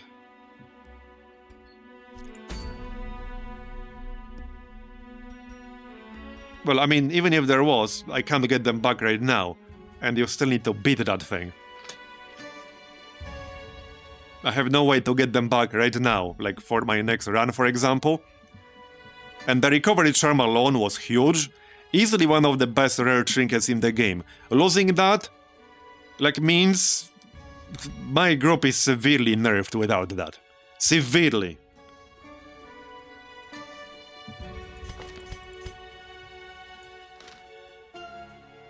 I'm not sure if I can have a viable group for level 3 dungeon without that. Because it was just that good. I don't know if I can. I actually don't know.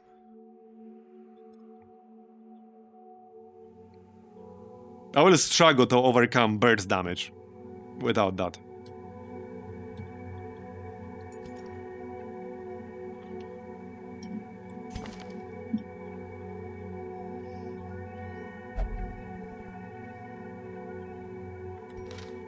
So it would be something like this, I guess. Something like this.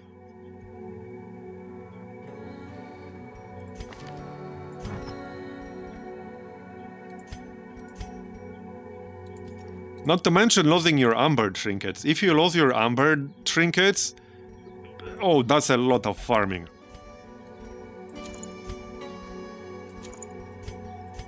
But yeah, losing that charm really hurt. That was huge.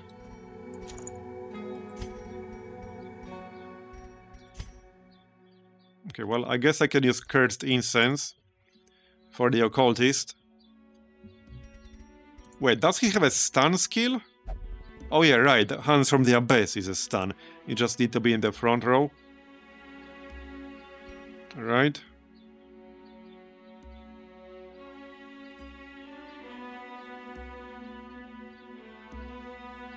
Yeah, actually, hold on. I think he's better off just getting plus 30% debuff. Because I don't want plus 20% bleed skill chance. Because that will increase bleed skill chance from his heal. I don't actually want that. And I don't care about the other parts. I don't care about the stun part. I will not be using that skill. So he's better off with the debuff charm or whatever it was called. If I still have it. I might have lost it. I don't want to test evasion incense. So plus 2 speed, plus 6 dodge on friendly skill. Yeah, I might have lost it. Yeah, no, we lost it with our other occultist, so I don't have that now either. This is bad. This is actually bad. I have a plus 20 version, so I guess that will have to do.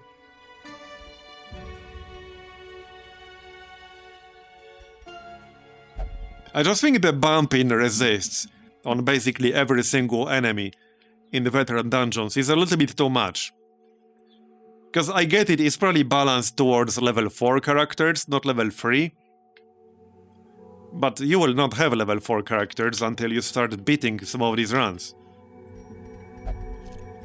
I just think the jump is too big, but that's my opinion.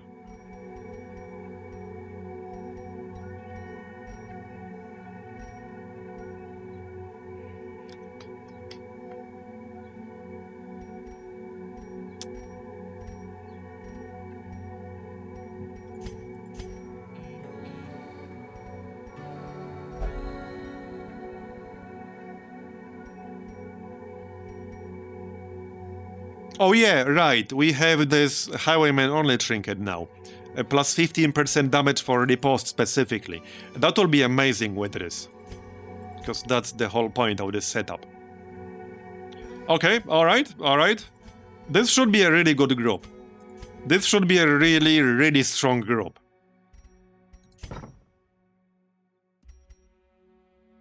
Now I can pick up a patch up, I guess, for my musketeer.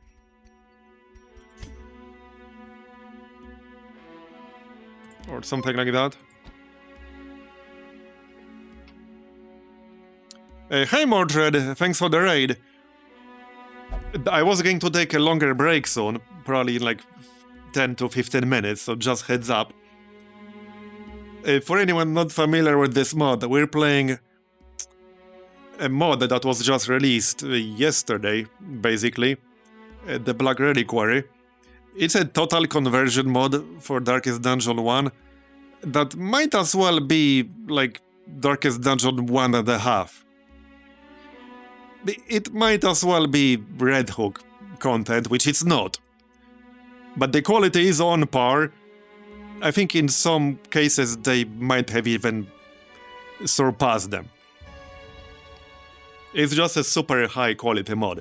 If you are a Darkest Dungeon 1 enjoyer, I highly, highly recommend checking it out. It has its own Steam page, like not a Steam Workshop, actual Steam page.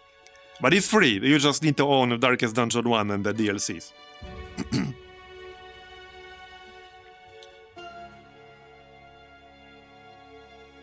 Right, with that said, we are about to do a veteran run, a level 3 dungeon run, which is a pretty big jump in difficulty from level 1. And this mod is hard. If you struggle with Darkest Dungeon like vanilla, the first one, this mod I would say it's significantly harder and more complex.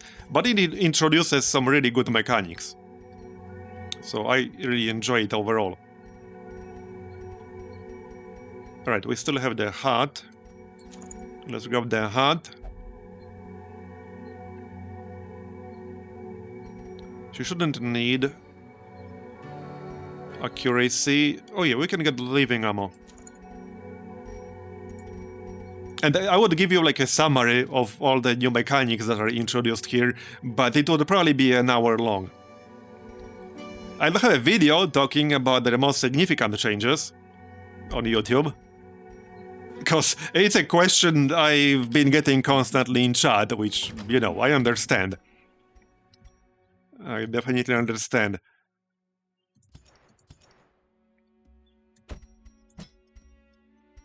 Alright, let's reduce the stress a bit. Oh yeah, you can only use amber facilities. Sure.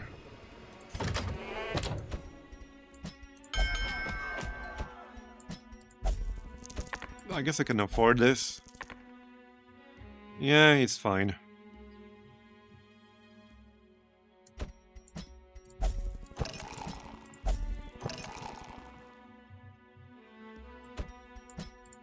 Every single slot taken. So this will be the group. One of the things I enjoy about this mod the most is how different the different regions are. They aren't just different visually, with different enemies, with like slightly different mechanics, slightly different resists, and slightly different curios. They are drastically different. Each region has usually its own gimmick. Often the map is generated differently. There are entirely new mechanics. In these dungeons, they are just drastically different. And you need a different strategy for pretty much each one of them. Okay, so if I ignore the rewards, we should probably build the Catacombs. We could try the Treasury again, just a normal Treasury. Well, how about Caverns? So this is the one Trinket I don't have yet. We could do medium Caverns. And the problem with Caverns is that I don't think this setup would necessarily work that well. But their bleed resist was lower than their blight resist, so maybe it would work. It's a choice between groups that would potentially give me a ton of stress in the Catacombs, or like insanely high burst damage from exposed interior. And I would have to do nighttime exposed interior, or do a boss. Not sure if I feel brave enough to try this boss. It's a strong group. I think we would have a decent chance, but I have no idea what this boss does. I have no clue whatsoever. And the Trinket is not even that good. It's not actually even that good. What about the Catacombs one? On attack hit, debuff target can be guarded. I mean, that's good, just kind of really situational. I think we'll just do a short Catacombs run in here. I don't particularly care about the reward, but let's do short Catacombs run. Again, I will be taking a break probably in like 10 minutes or so, but we can at least get started on this. Alright, just grab the food. 20. Right, so we obviously want archaeology kits.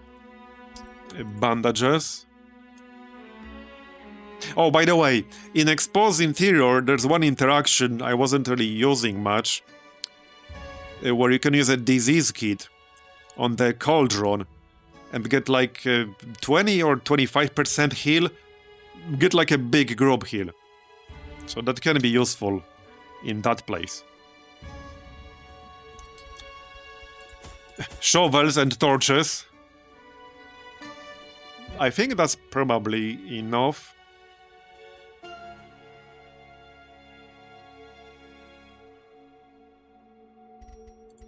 We can grab a key in case we get lucky. I guess 200 gold is not a big deal. I'm fine throwing away 200 gold if needed. Alright, I think that's good enough.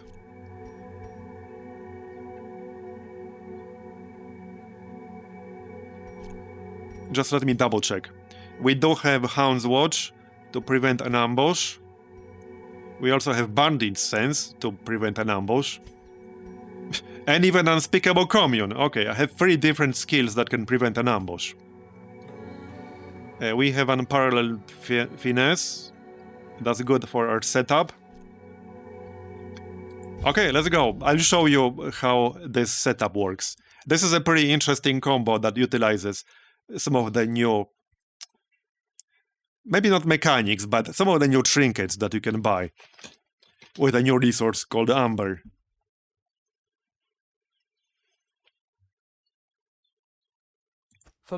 Yeah, I want to try other bosses, but I would like to get a few more trinkets at least before I do that.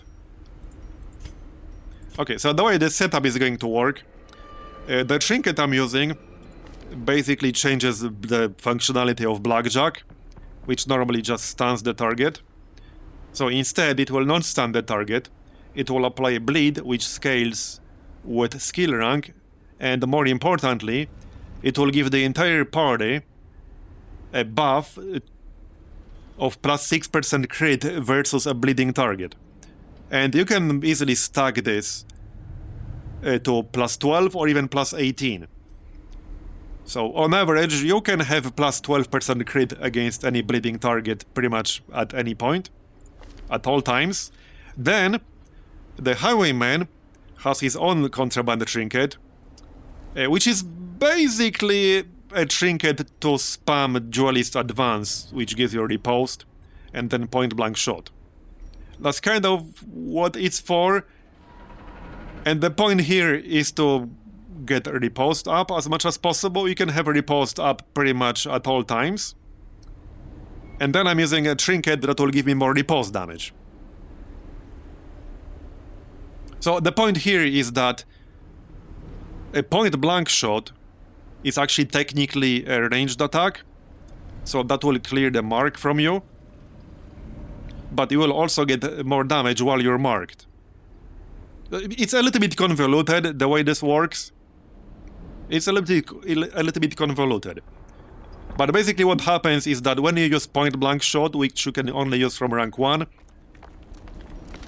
you will give yourself mark, because that's a ranged skill.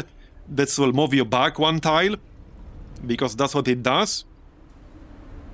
Then you will have plus 15% damage while you're marked, because you just marked yourself. Then you can use Duelist Advance, which will move you forward, back into first rank, first spot in the front. It will give you a riposte, and it will get the damage bonus.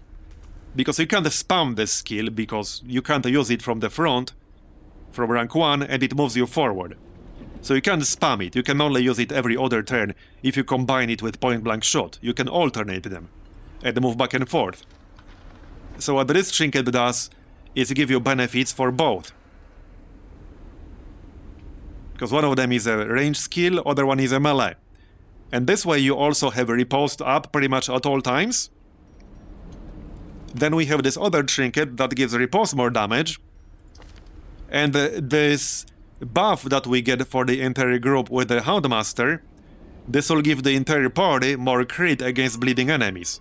And they will be bleeding because I'll be hitting them with Blackjack, which applies bleed with this trinket. It's a little bit convoluted. But bottom line is, with this setup, the Highwayman can do 40 plus crit damage with a riposte. Easily. We've done that. Easy 20 plus non-crit with a riposte. It's just super strong. Again, a little bit convoluted, but it's a very good combo. Alright. Now we can test it. So, in case you've never seen this mod before, I will briefly explain pretty much the first most important change here. Is the so-called preparation round. That's basically the first round of any fight now, and your accuracy will be halved, and you're unable to crit. Same applies to the enemies. However, a lot of skills in the game can now ignore preparation round's accuracy reduction, like this one. So I can still apply this with my full chance to hit. And I shall.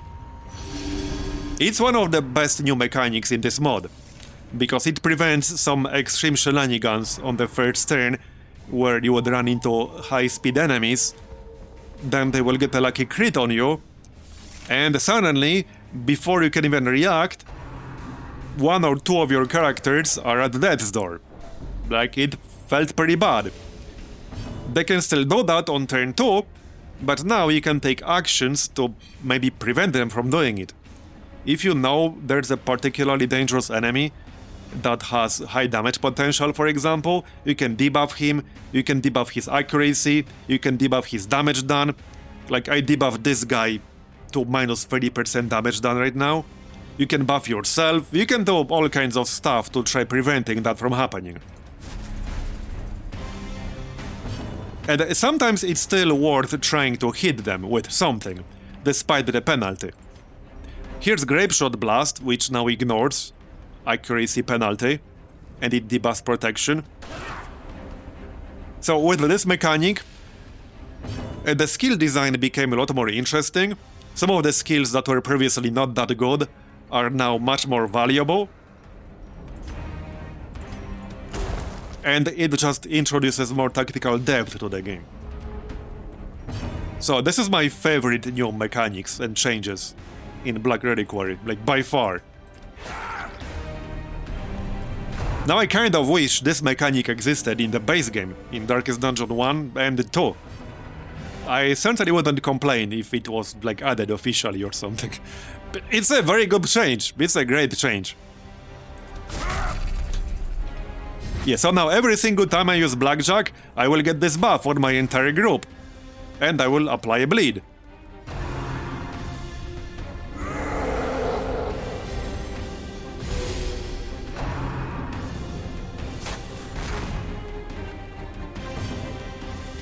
Okay, now we can use Duelist Advance. That will give me riposte. And this works even better after we camp, because when I camp, I can give myself further plus 20% damage and plus 10 accuracy with melee skills, which is both riposte and Duelist Advance. So I'm quite liking this setup. Spectacular. Bye-bye. But like I said, the difficulty in this mod is quite a bit higher than in base Darkest Dungeon 1. There, 17 damage with riposte, that's basically like the baseline damage we'll do with this, more or less. This day is far from over. Step in good health.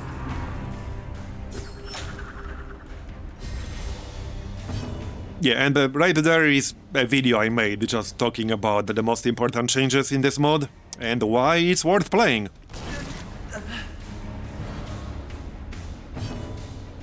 If you like a challenge, it's definitely worth playing.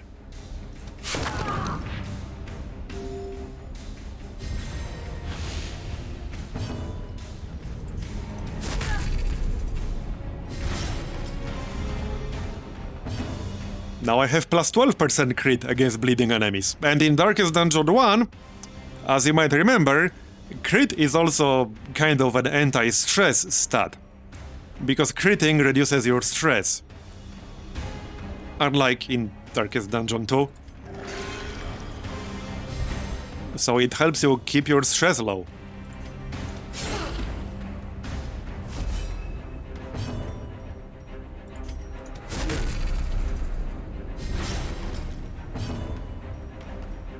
And he's pretty much dead.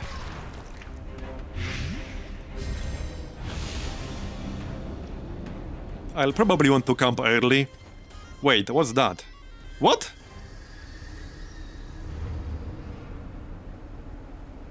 Wait, what on earth is this?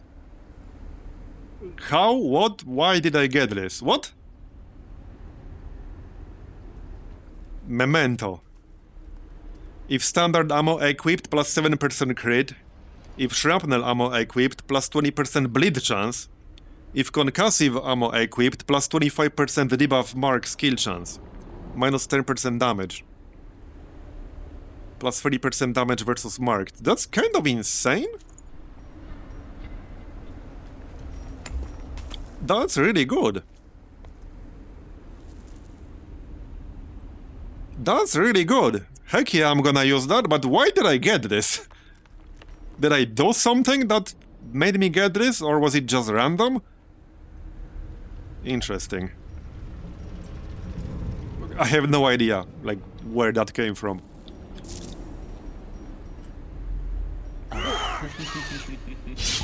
Okay. I think we'll beat this group, and then camp, and I'll take a break, because, like I said, I need a break. I usually take a break around this time. Yeah, so here, it's actually worth gambling on hitting them, in this case, because I'm in rank 1. I should have switched back to rank 2 to use Grape Shot Blast, but since I didn't, I might as well try hitting him.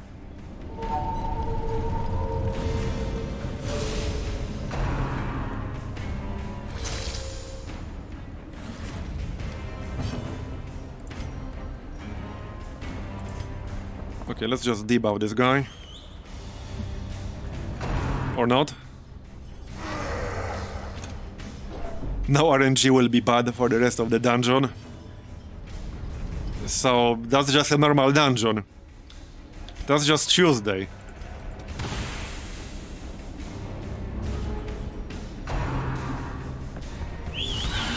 Okay.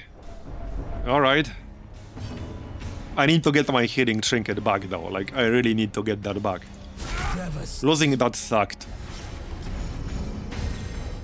I lost a ton of healing potential. Nice crit. Yeah, this guy needs to die ASAP because he can give you a lot of stress.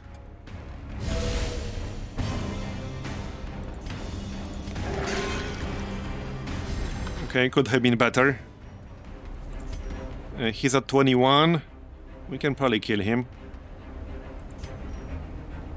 So wait, with this new trinket, I now have a 140% bleed chance. He has 75% bleed resist, okay? I might be better off just using a full damage skill here.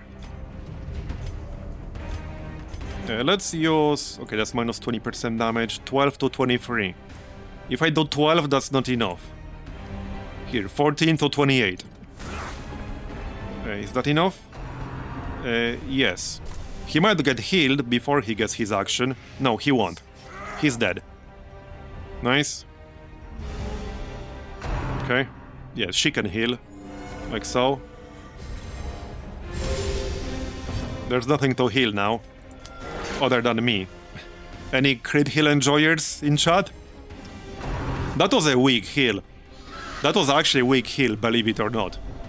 We had 90 earlier.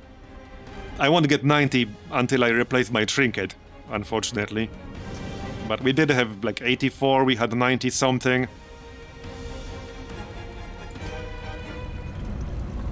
45% bleed on the guy in the middle. Resist, I mean. It's just one of the skills. It's this skill right here. I just press 4, the keyboard shortcut. You can use this like a limited number of times. The Musketeer in this mod is easily one of the most flexible classes in the game. One of my favorite classes in the game. Right, chat? Chat can confirm. I'm a Musketeer enjoyer in this mod.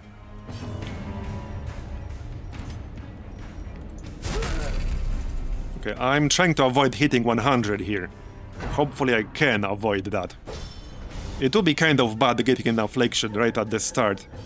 That would be pretty bad.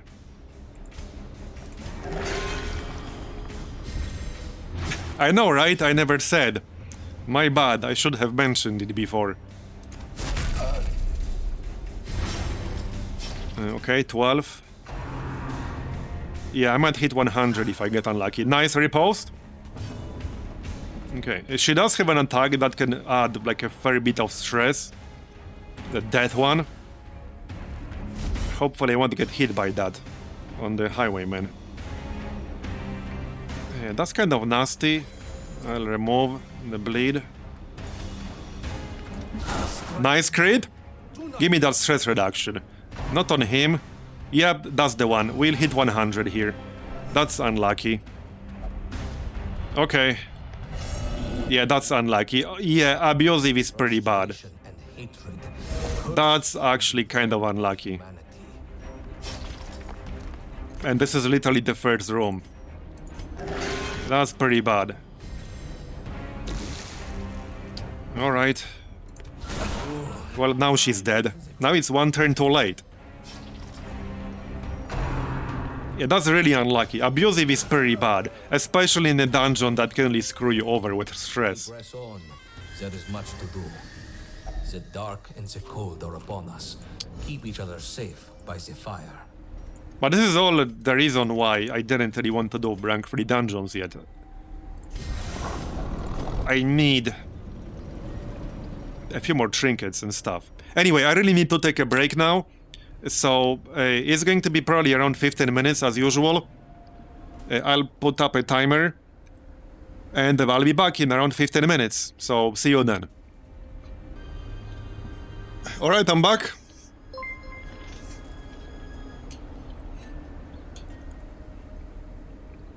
Hi Miso, thanks for the sub gift, I appreciate it. Or 10. Cheers. Alright, well, I guess I'll have to deal with this abusive affliction. Which is a little unfortunate. But alright. I can't even reduce the stress that much. This is self-only. I can give him like minus 15%. I can't even do that. Dog treats. Yeah, this might end up being a pretty short run due to stress. It's definitely likely. Maybe we'll get lucky with the number of enemies, like we did in one of the early, in the very first rank 3 dungeon run I did, when I only had to fight literally one single group of enemies. That's it. Okay, scouting. Okay, so I can skip this. Let's just skip that. We can afford to skip one room. This is what? 9? Actually, no, that's... Wait, that's 5, 9, 11. So we can skip 2 rooms, actually. Yeah, maybe we'll get lucky, we'll see. That's a lot of money right there. No challenge is without its barriers, both Okay. proverbially and physically. Clear. And no scouting this time. Right, so we're skipping this room right here. More treasure. I am sure the previous owner will not mind. Against the light, our foes. Emerald, that's 1000 gold. I do kind of want the relics. We can just dump valor marks.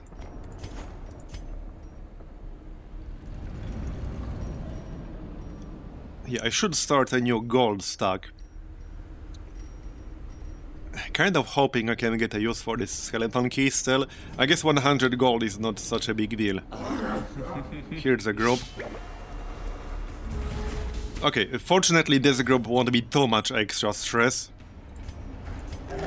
Because we don't want to hit 200 or anything. But this abusive affliction will give other stress. That's going to be hard to avoid. I can switch my skills to the stress heal on the Handmaster. Maybe I will.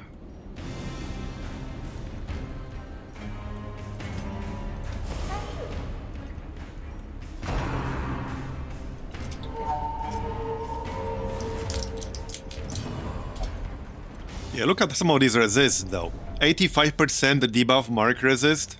That's a lot. That's a lot.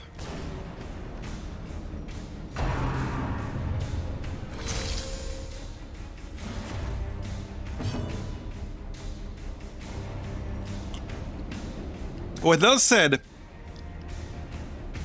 abusive isn't the worst affliction, because it will give you more stress and stuff, But I think I dislike the ones where they would literally like refuse heals, buffs, skip turns. I think I dislike those more. This might still be manageable. Here, have some damage.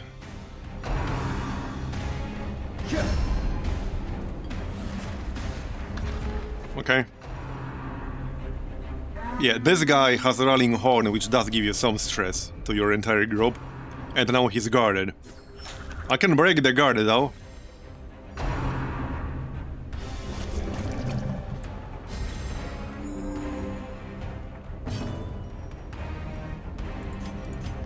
Okay, heal up. We must rebound. Riposte. And the bleed. There you go, we got our buff. The bleed didn't land, but we still got the buff. Not that it's useful when nobody's bleeding, but hopefully they will be. Let's break that guard.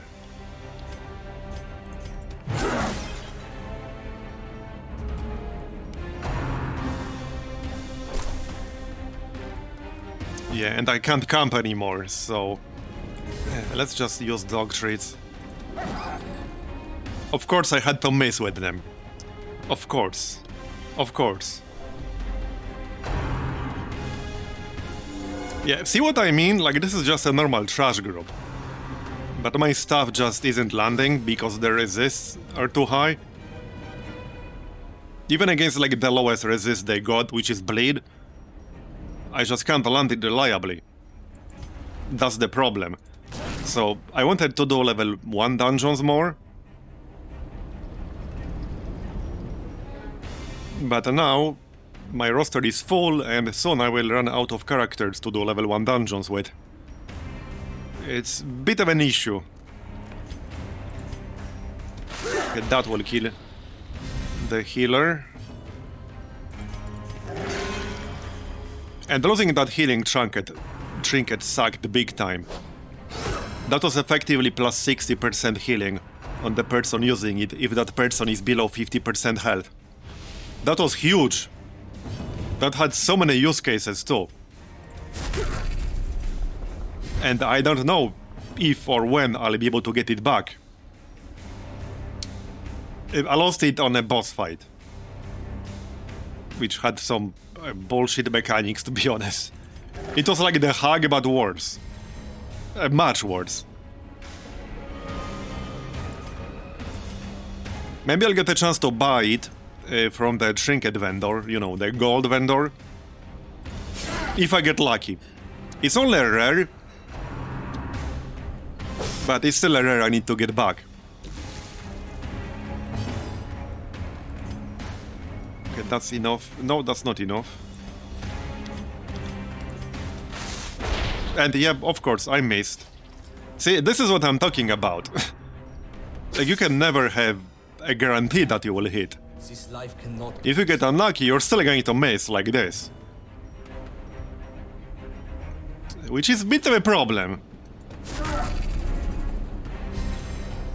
And you guys know my luck.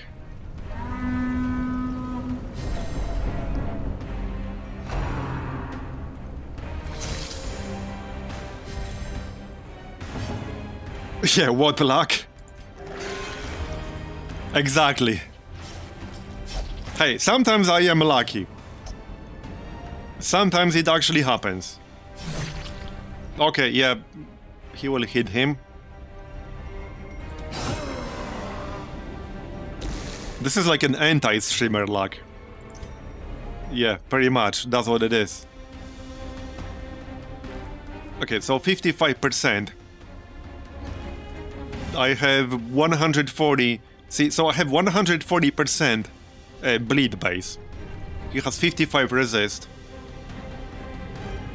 Which means I have a 15% chance to land it. And I still failed multiple times.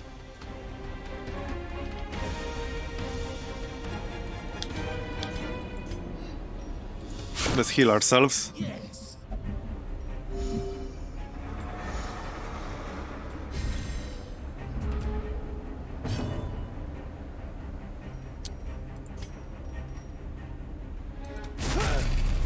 Okay, again.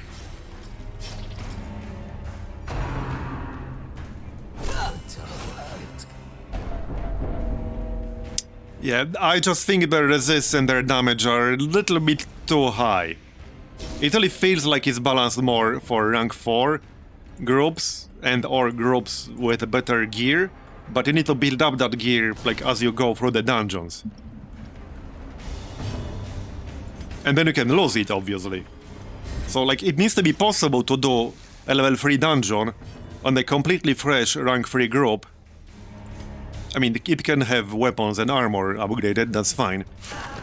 But with basically just common trinkets, because it's possible that's all you're going to have.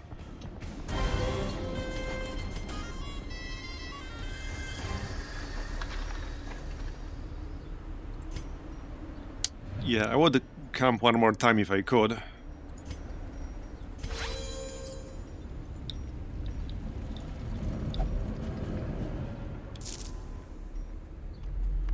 Yeah, I know, right? I get the best crits when it's irrelevant. It's true. Alright, well, a few more rooms.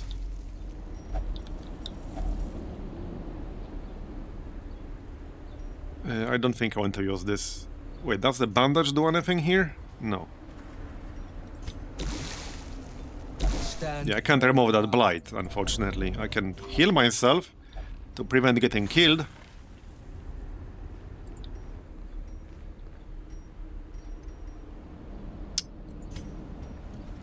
I feel like I should probably leave, because here's the problem. I'm using trinkets you buy with a new currency, and the refined amber dust. It takes a very long time to build it up to get just one of these. If I lose all 3, I know that's unlikely, but if I somehow lose all 3, like I'm not the guy to rage quit or anything, but that would be a rage quit kind of situation. Because that's like easily, probably 30-40 hours of farming. There's no fast way to get amber dust. As far as I know, maybe there is. Not that I have discovered so far. Do not surrender. We need you.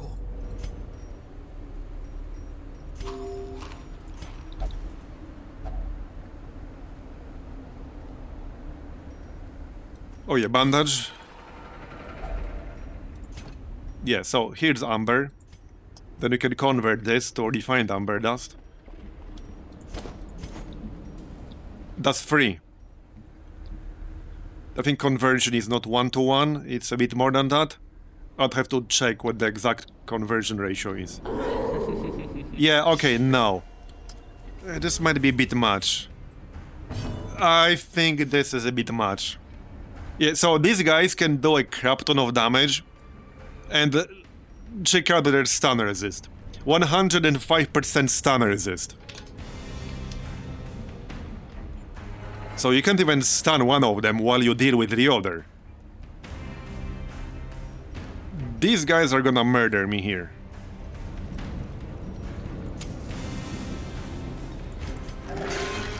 Yep, 6 heal. I seriously need that healing trinket back. I think I have to leave. I think I have to leave.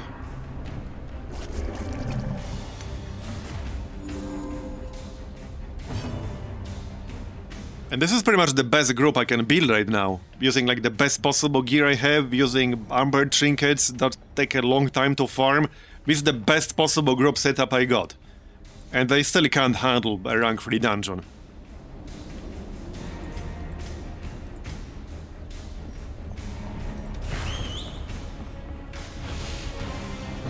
They just can't do it.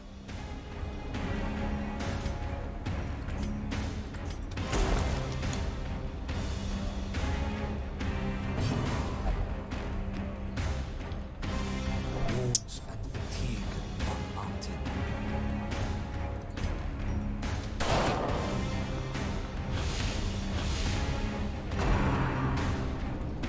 Yeah, now they will pop riposte.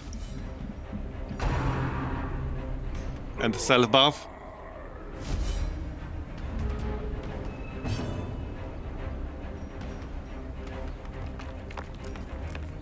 So 50% bleed. I might not be able to land that. I don't think I can land that reliably. I mean, I can land it, just not reliably. Can one continue? And look at my health.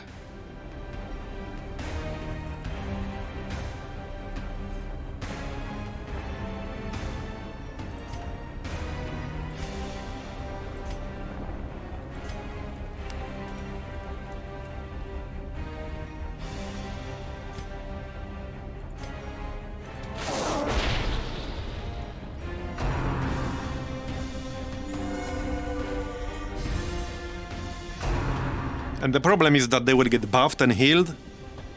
And each one of them, on the veteran, they can do 50-60 damage to you in one hit. If they crit. So that's more than anybody's health pool here. They can easily crit me for more than any one single person's entire health pool here. And there are two of them. So if I can't kill both of them right now on this turn, I have to assume they can just, like, basically wreck me. I can't stun them because they have 105 stun resist.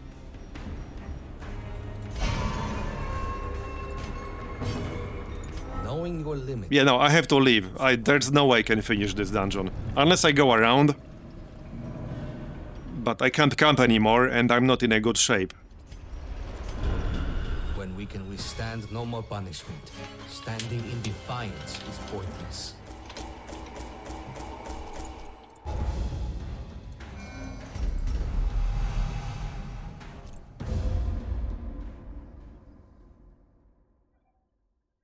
At times, I find myself frustrated by the isolation of this endeavor, that no neighboring kingdom dare aid Great. this cause. This is why I try to avoid the fighting pit. Because this shit happens. 5,000 friggin' gold. And it happens pretty frequently.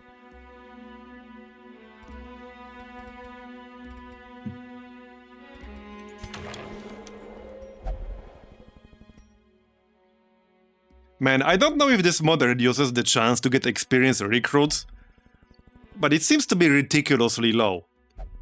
Like 1 in 30 or less than that. It seems to be ridiculously low.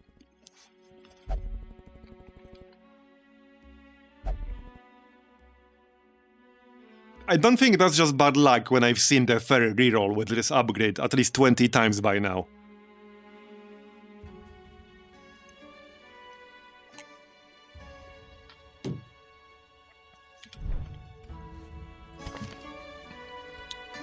Yeah, I think what I might do is just start dismissing some rank 3 people. To make more space on my roster to do level 1 dungeons. Because I just can't do rank 3 dungeons. I literally just can't do them. I just straight up can't do them with any group. Unless I get really lucky. But I just see no way to do them right now.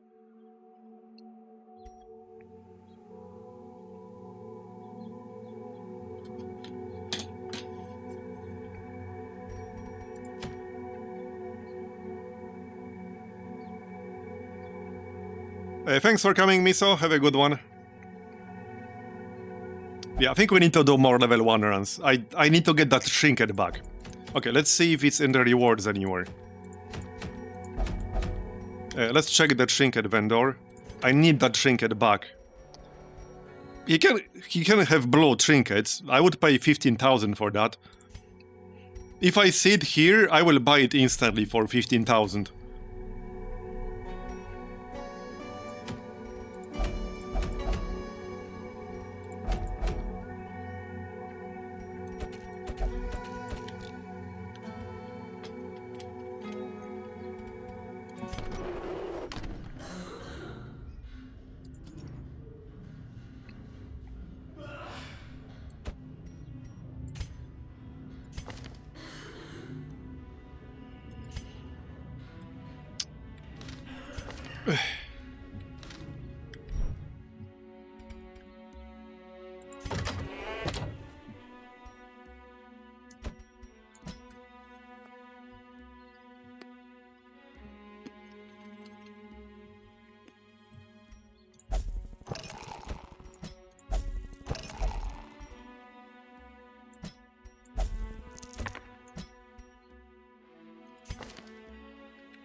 Yeah, I'm trying to figure out like what to do from here. I'm just really not sure.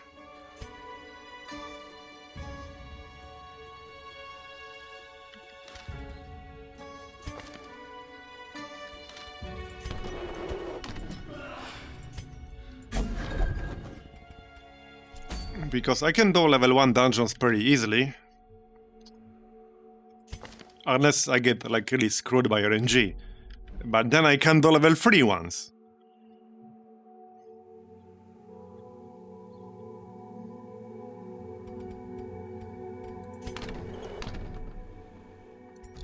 Is anyone close to rank 4? Well, kind of.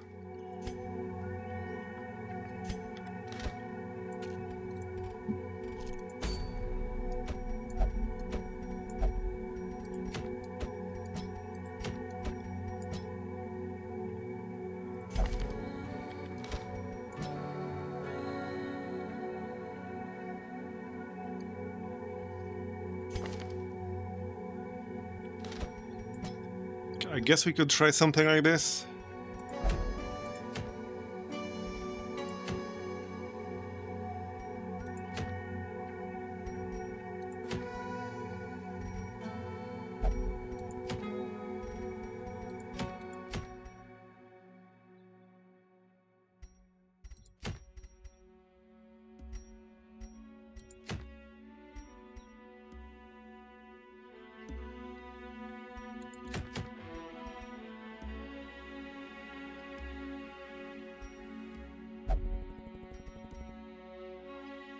Okay, let's try one more short level 3.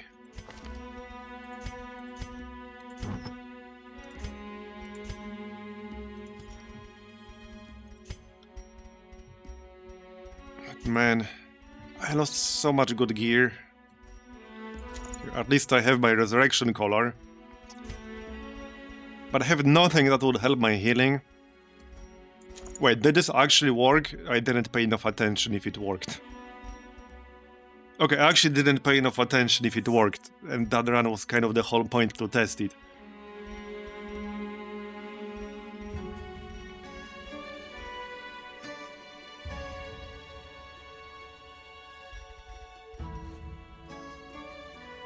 More dodge.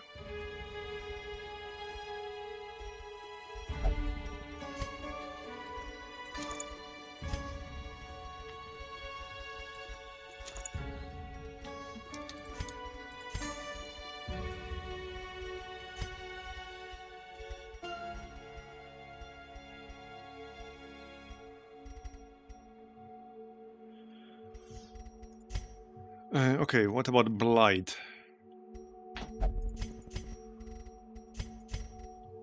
Wait, did I lose my Plague Doctor Trinket too? I don't even remember when. Apparently I did. Okay then. That's a bit awkward. Okay, I don't even remember when I lost that, but okay. I literally don't remember when I lost that. Because there was a Plague Doctor only trinket that added more blight damage done. I guess I'll just use Blight chance. Oh, don't tell me I don't have that either. No, right here. Okay, that's plus 50% Blight chance.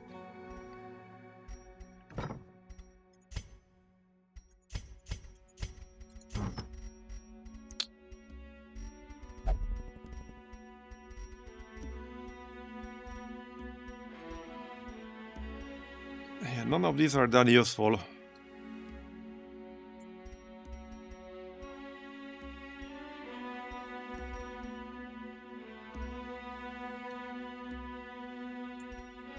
Maybe I'll just give him more health.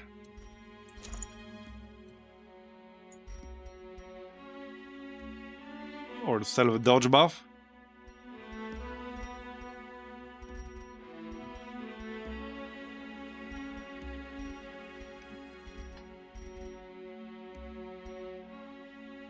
Okay, let's test this dodge cloak.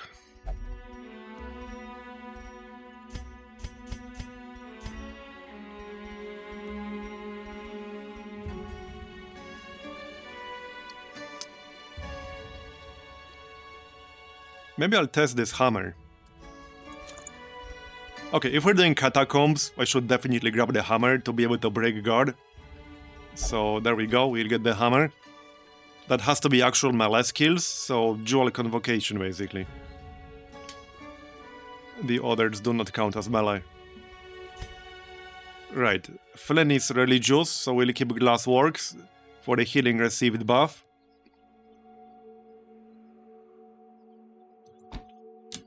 And maybe I can land some stuns, we'll see about that. I suppose I could grab that stun chance, if I can find it. Not this one, there was a plus 20.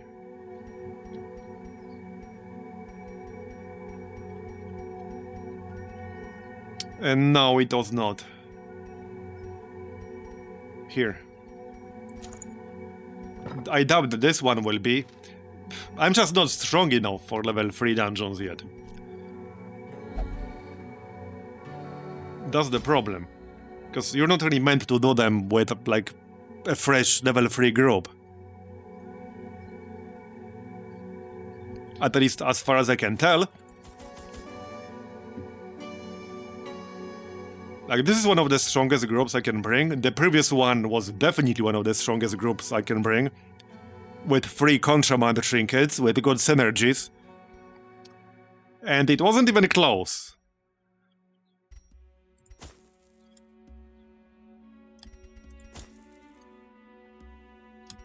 Okay, shovel.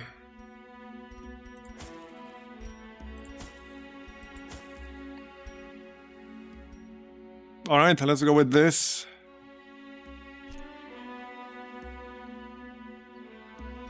I have a bad feeling about it. Okay, before we go, a few more skill upgrades actually.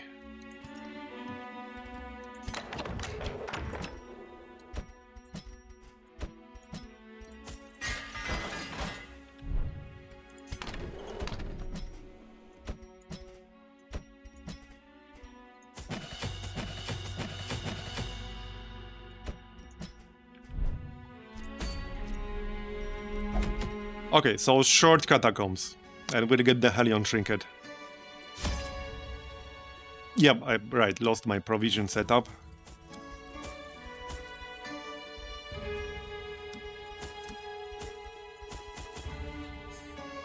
Okay.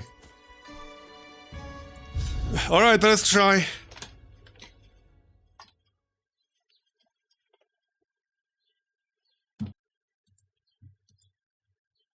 Levantine scouts patrols this area. Do not allow... But so far I do think the difficulty in level 3 is way too extreme. Way too extreme.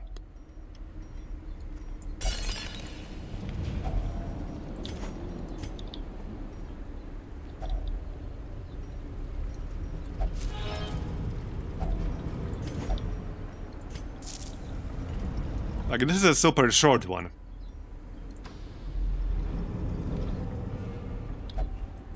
I think the best approach would be to try to do like the short ones only and try to get rank 4 and then upgrade skills, weapons and armor to rank 4 because that would be a significant upgrade.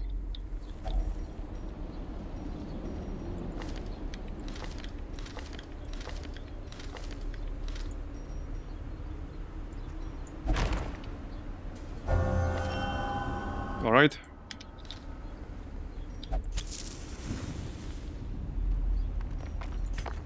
No scouting. But the objective here is to complete all the room battles. So I can't skip those. More treasure. Our cause is righteous, but requires funds. Alright, well, here's the first group.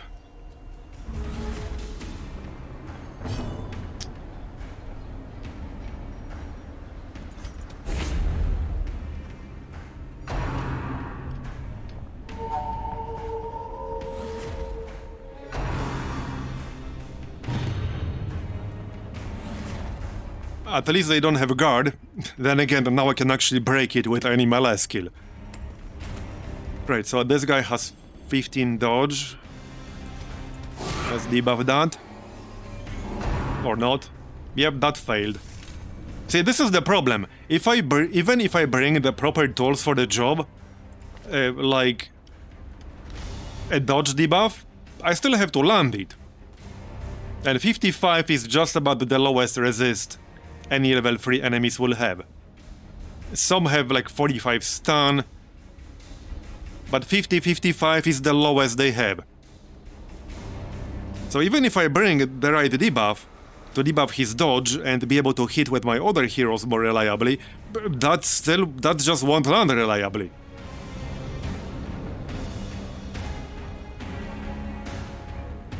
I could boost my chance to 150-160, but not without trinkets, which I don't have. So that's my problem right now. Well, I had some, but I lost them. I had one literally on the occultist that I lost.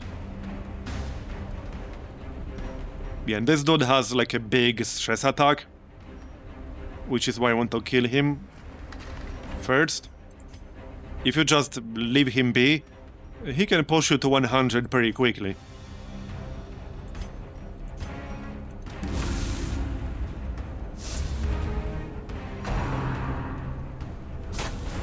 Yeah, look at this damage. So now I could try again, but then it can fail again. Now I'm better off healing myself.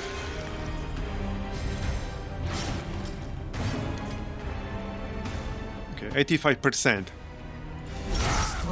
There you go. And the bleed landed. Let's see if we can kill him before he can do that again. Nope, we can't. Yep, now he will transcend, damn it. Yeah, that's bad. That's bad.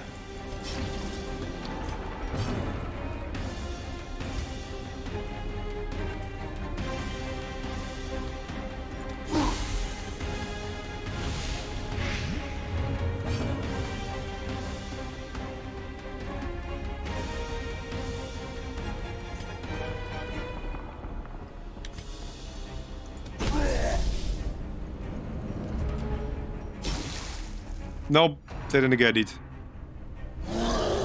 That's annoying. And I'm already at 43. Hampered.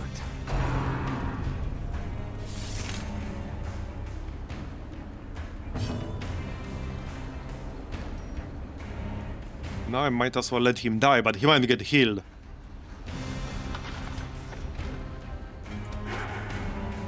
Yep, dodge.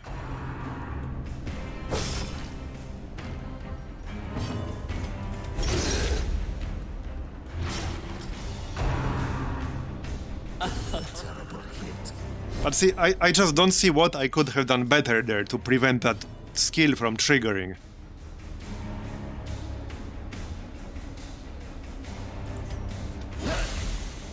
And now one more stress attack on my Plague Doctor and he will be halfway to 100.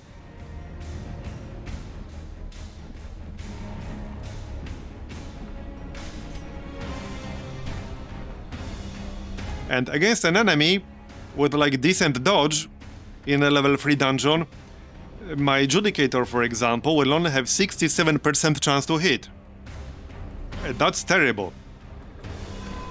In XCOM, when I play XCOM and I see 67% chance to hit, I basically assume that's gonna be a miss. And maybe I will be pleasantly surprised when it's not.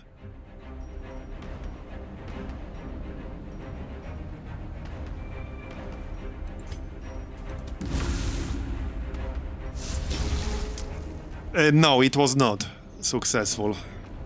I had to abandon it. It's starting to look like I might have to abandon this one too. Not yet, but we're only in the 4th room.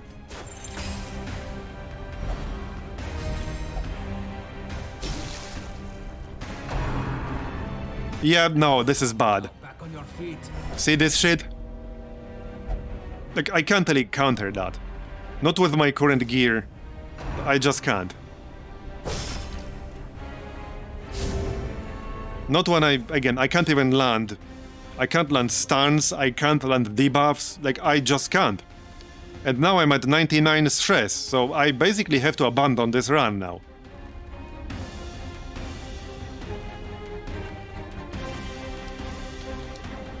So, like, these level 3 dungeons are basically impossible for me to do reliably. I just can't do them reliably unless I get really lucky. Then maybe I can do a short one. But I simply cannot. The resists are way too high.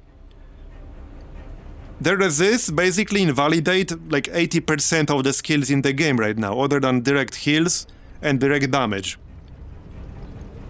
I can't use debuffs, I can't use dots, I can't use stuns. And these are supposed to be like low resist.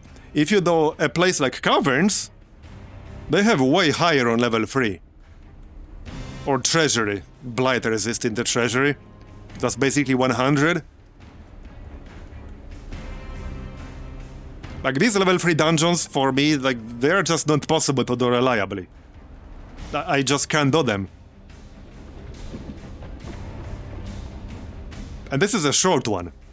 This is like the easiest one possible out there.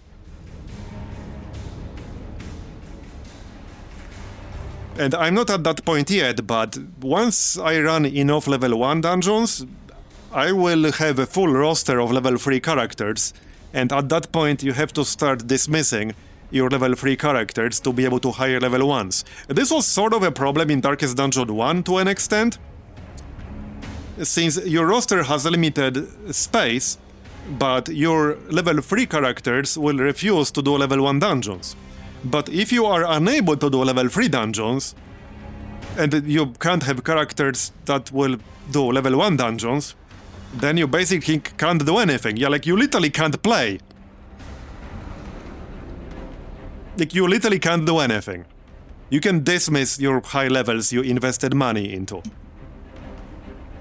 So I'm getting to the point where I will have to start dismissing them. Which I don't want to do, but I will have to do.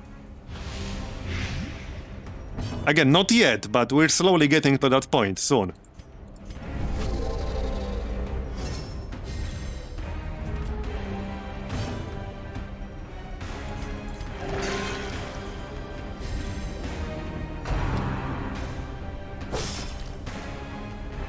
And this is with me using some of the best group compositions that I found in 60 hours of playing this. I'm using some of the best group combos I found in 60 hours. And even they can't handle it. They would destroy. So these groups, some of these groups that I had in the last few hours, at level 2, they would absolutely destroy level 1 dungeons. Even not level 1, they would mostly destroy level 1 dungeons.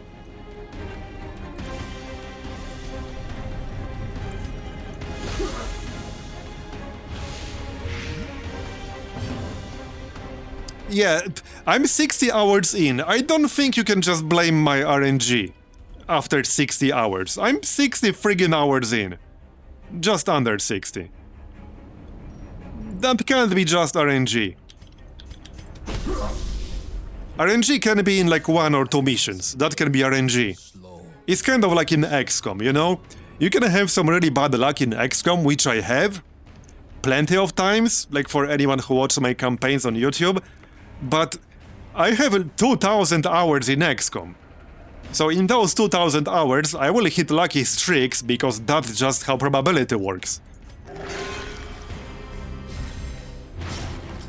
And I did hit lucky streaks.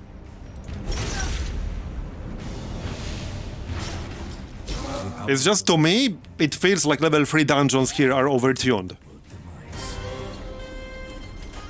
Maybe they are tuned again. I think they might be balanced, which, again, I might be wrong. I'm happy to be wrong. But it's possible they are balanced towards maybe level 4 characters, or maybe a level 3 group with optimized trinkets, assuming that by the time you have enough level 3 heroes, you had the chance to get those trinkets. Which might or might not be the case, since, you know, trinkets are random, very much random. Okay, I might just retreat here and go around these guys. I might actually just do that. Any crit heal enjoyers in chat? Okay, regen. Yeah, so this guy in the back, the guy with the bird, has a skill that gives your entire group stress. The guy in the front can crit you in the face for 40-50, and the Thaumaturge can like cure negative effects from all of them. And whatever the heck this is, I can't pronounce that shit, heals the entire group and buffs the entire group. So I usually prioritize the guy who does the most damage, in this case. Sometimes the guy who applies the most stress in the back. This group would not be very good against a rank 4 enemy. But if you prioritize the guy in the front who does the most damage, you can eat a lot of stress from the bird guy. If you prioritize the bird guy, and you might be able to kill him pretty quickly, maybe, if you're lucky. So if you prioritize him, the guy in the front can pretty much kill somebody by the time you deal with this.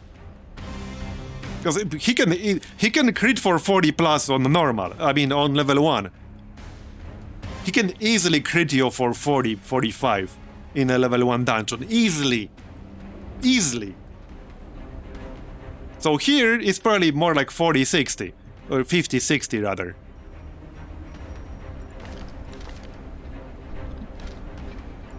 So nobody except the Judicator, who has super high base health, can survive that from full health without the dropping to death's door. Either way, my point is, you have to assume that this is the only enemy in this group, the champion, who has the potential of reducing you to 0 from full health, in many cases. So I usually try to either kill him first, maybe stun him, debuff him, which is why I use... So one of the skills I used a lot, which I'm sure you guys have seen, is Amber Curse. Because Amber Curse gives you kind of a double damage debuff. The Amber Blight mechanic itself debuffs the affected target when they take an action. And you also have a debuff, a damage debuff on the Amber Curse itself. So you can do a significant damage debuff with this skill, but you have to actually land it first. I can't land it on a dude with 60% debuff resist. I just can't do it. Like, I can't do it.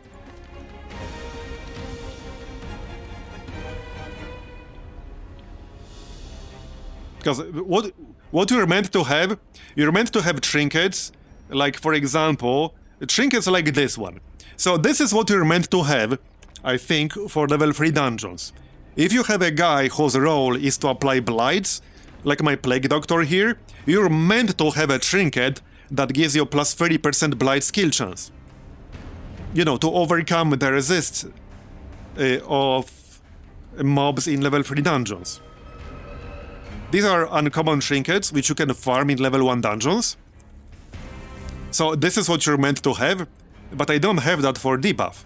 I did, but I lost it in the boss fight. So I don't have the version of this for debuffs. I also lost my healing trinkets, so I lost both my healing done trinket and healing received trinkets. So I lost at least 3 trinkets that were the mainstay of any solid group composition. And I have no good way of getting them back.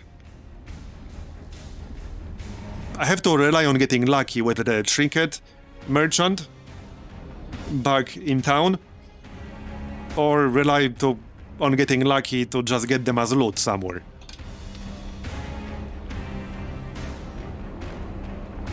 But without them, like, I just can't keep with the numbers without them. I just can't.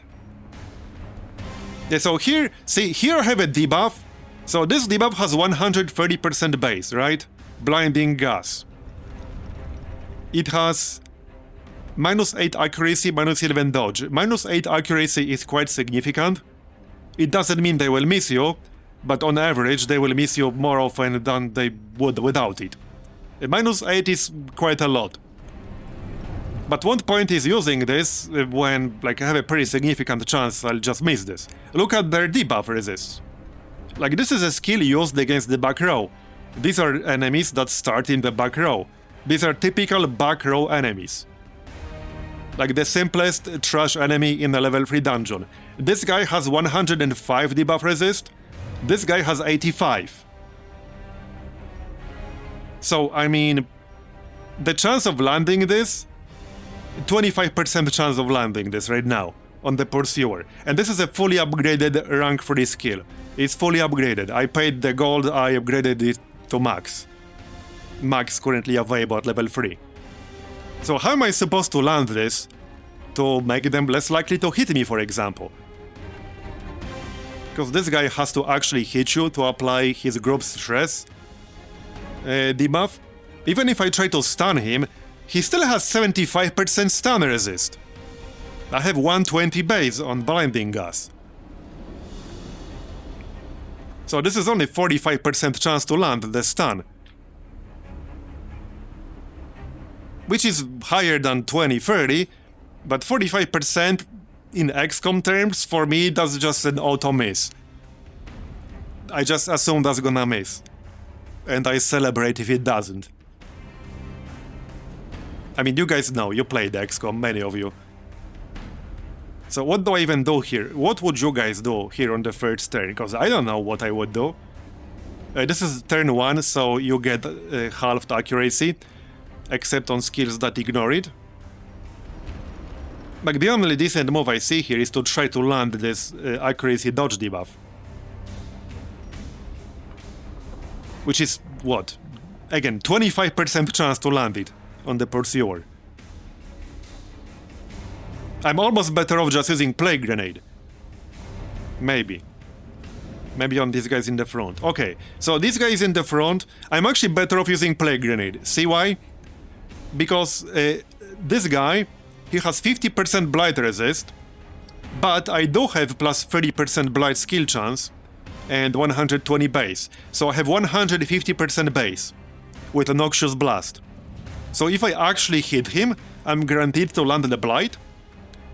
And with halved accuracy, I have a better chance of hitting him with a skill that doesn't ignore preparation phase. It's 42%. Than landing a debuff that's specifically designed around preparation phase, which only happens once per entire fight. So you see the problem here? You see the problem with these guys having such high resists. The problem is that skills that are specifically designed for you to use in preparation phase are actually worse than skills designed to have a harsh penalty in preparation phase. Like, I'm literally better off using a skill that is not meant to be used in prep phase over a skill that's designed to be used in prep phase. I literally have objectively bigger chance to land this right now. 42 versus 25. Now 42 is still low, but see, it landed. Now I have a Blight on him, which is 10 per turn. So that's the problem I'm having with these dungeons right now. I can try to like work out a tactic, but it's just really counterintuitive. I know, it just doesn't sound right. It doesn't sound right, I know. And honestly, it's kind of bullshit. Because there are quite a few skills that are made to debuff the back row. Or let me rephrase. There are a lot of skills specifically designed to handle the back row in Darkest Dungeon, right? I mean, you guys know if you play Darkest Dungeon. So making these back row enemies like borderline immune to these skills, like that's kind of like cheap shot, to be honest. Like for me, that's kind of a cheap shot. I mean, come on, 105 just on a normal trash mob. 75 is his lowest resist. That's the lowest resist this guy has, 75 with stun. Not a lot of stun skills that target the back row. This is one of them. Blinding Gas. The stun will only work on turn 2 and onwards. But even with that, I only have 45%.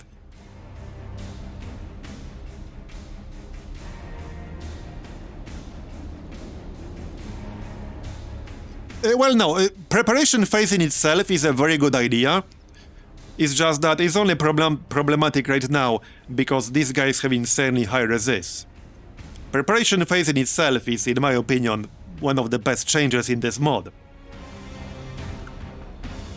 Because not only your accuracy is halved, it's not possible to crit on the first turn, so it eliminates extreme bursts of damage from the enemies, and it makes a lot of skills that are normally not that useful tactically very useful during preparation phase. Again, I used a lot of them. I used Amber Curse a lot in prep phase, and it's actually great. Using Amber Curse on one of the dangerous damage dealers, for example, on the first turn, like, that's actually really good. So there are a lot of interesting tactical decisions you can make during preparation phase, and I enjoy that part. It's just that when you make the level 3 and higher enemies basically like borderline immune to all of them, like, you take away all of those interesting tactical options.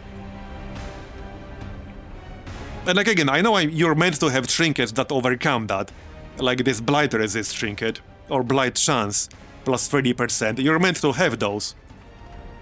But you're not going to have all those when you first get to level 3 dungeons, that's what I've been saying. Like, I'm missing a lot of them. And I even lost a few of them on that boss fight we did earlier. And I'm like 43 weeks in, so I'm over 40 weeks in, and I'm still missing a lot of, like, what would be mainstay trinket of a standard group composition. I just didn't get a chance to get them. And I don't know if or when I will. So if you're meant to have them, and that's how the resists are balanced, you're just not going to do these dungeons without them. So then, like, your roster gets filled with level 3 characters, and what do you do? Like, what do you actually do? I don't know. Like, I actually don't know what you do in that situation.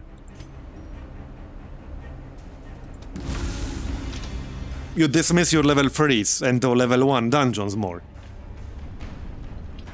But I just feel like there should be a slightly easier entry point to level 3 dungeons.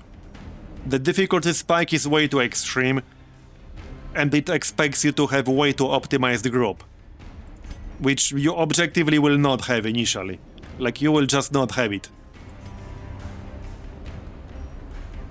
Okay, so this is 120.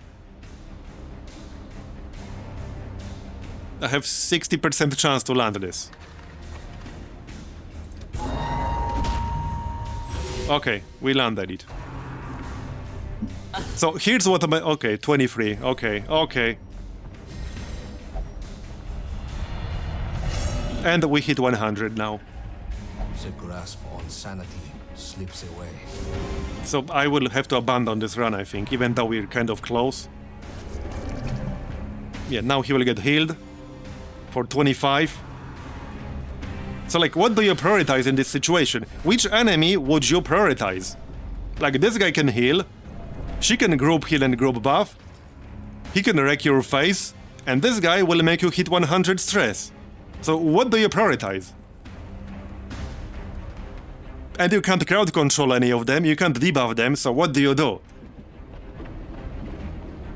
I know the answer, again, in level 1, you have debuffs to handle it, you have stuns, you have all kinds of tools. But most of them will not work here. So what do you do? I don't know what you do.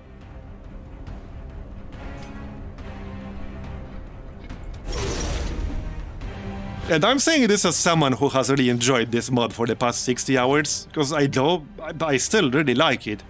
I just think the difficulty jump in the entry level, but this is the easiest level 3 dungeon that exists. A short level 3. But the difficulty jump is just too much. It's too much. I think there's a good chance I'll have to withdraw from this fight. Devastation. I have 29 dot on him.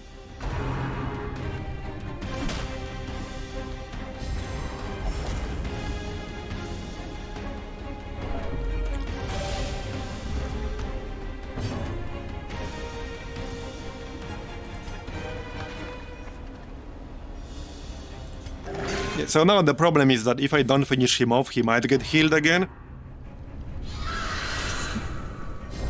Yeah, look at this stress. That was like 50 stress from one attack. Okay, yeah, there's the group heal. And now I'm 1 damage off. Yep. Your strength is tested. Now he should die. I'm at 123 stress now.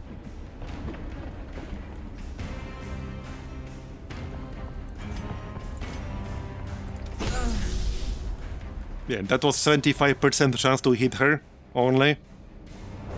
And she's like the lowest dodge. Okay, not the lowest dodge. Do not waver. The fight goes on. And that's some pretty nasty dots on me. Yeah, 69 heal. Now I could try to land this stun, but it's not a very high chance to land it, just saying. Not a very high chance at all.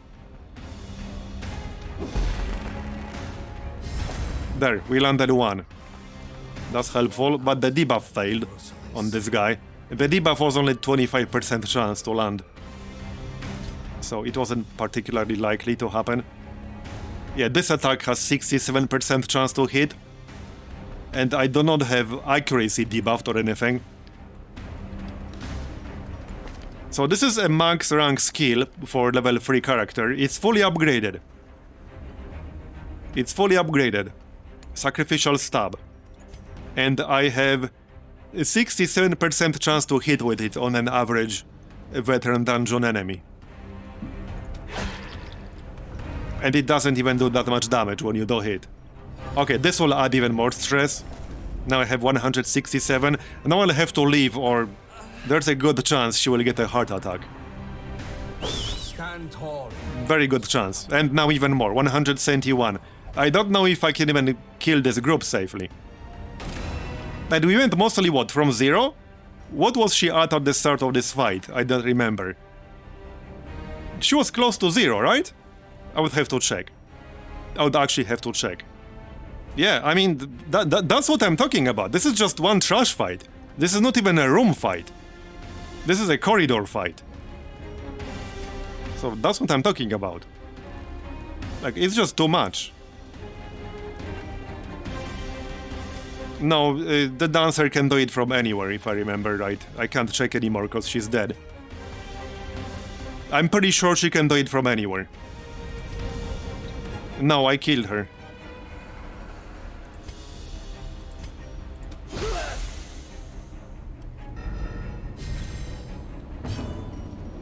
The death part refers to you. You still have to kill her.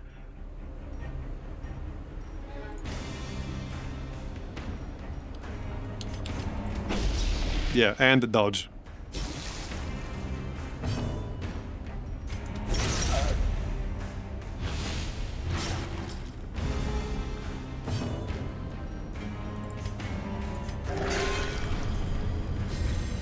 Yeah, so the Plague Doctor started this normal trash fight with 0 stress and ended it with 100 friggin' 71. 171. So this is the kind of stuff that you deal with in entry-level level 3 dungeons. This is the easiest level 3 dungeon possible. Daunting for this one. So, like... And just to, like, show you, he does not have, or she does not have any quirks that make her take more stress damage. See? In fact, she gets minus 20% stress received if stress below 60, and she started at 0. And if torch below 50, that doesn't apply right now. But yeah, no quirks that would increase stress damage taken. And no debuffs that would increase stress damage taken. This is like the baseline. So we went from 0 to 171 on just a completely normal trash fight. Completely normal trash fight. No, this is a totally normal. This is a short level 3 dungeon. This is the kind of dungeon you will do your very first level 3 run in. the easiest, shortest level 3 dungeon that exists. There's nothing easier than this, as far as level 3 dungeons go. So I don't think this has anything to do with my RNG anymore. It's just that these level 3 places are overtuned.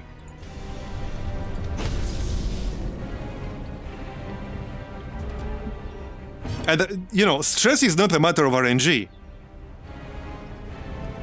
You know? I mean, it kind of is, but less so than damage. In other words, if the enemy uses a stress attack, it will generally always do roughly the same amount of stress damage, because it's not like a big damage range, like with normal damage to your health. Stress attacks are usually roughly the same stress level, they just need to land. So you have to expect going from 0 to 170 in one fight. Yeah, my whole party started with 0, and now I'm at this. So tell me more how this is not just my luck, it's just not. And frankly, it's not fun to play like this. Like, I really enjoy this mod, but this right here, this is not fun. Like, this is actually not fun.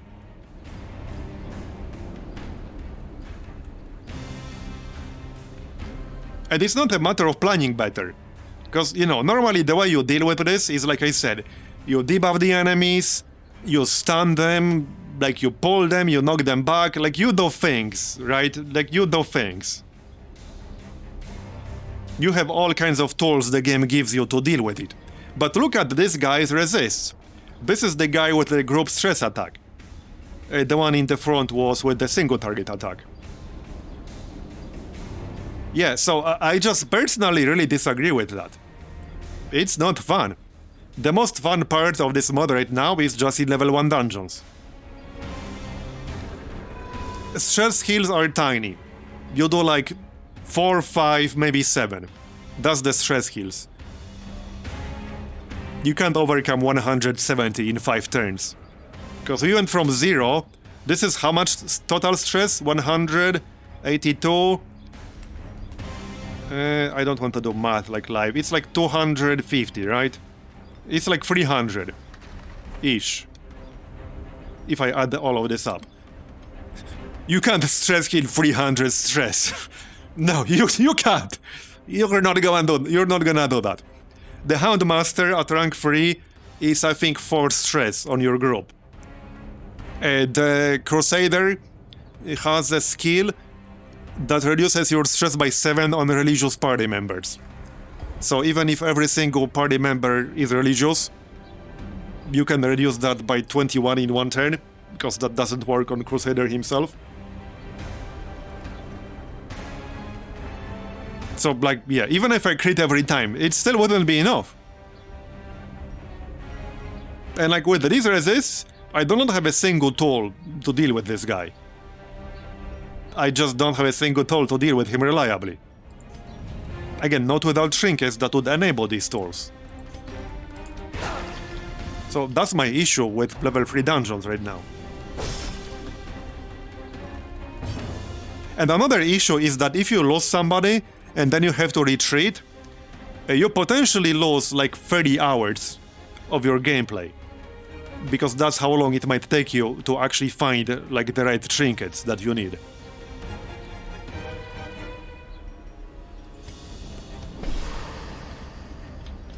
It might take me the next 2 months to get the trinkets I lost back. I don't know, I'll have to get lucky with them. It might take me 1 day, it might take me 1 month.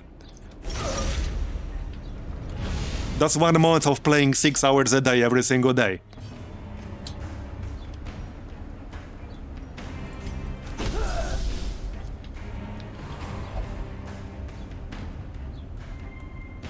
Like, I agree, they have a reasonably good balance for level 1.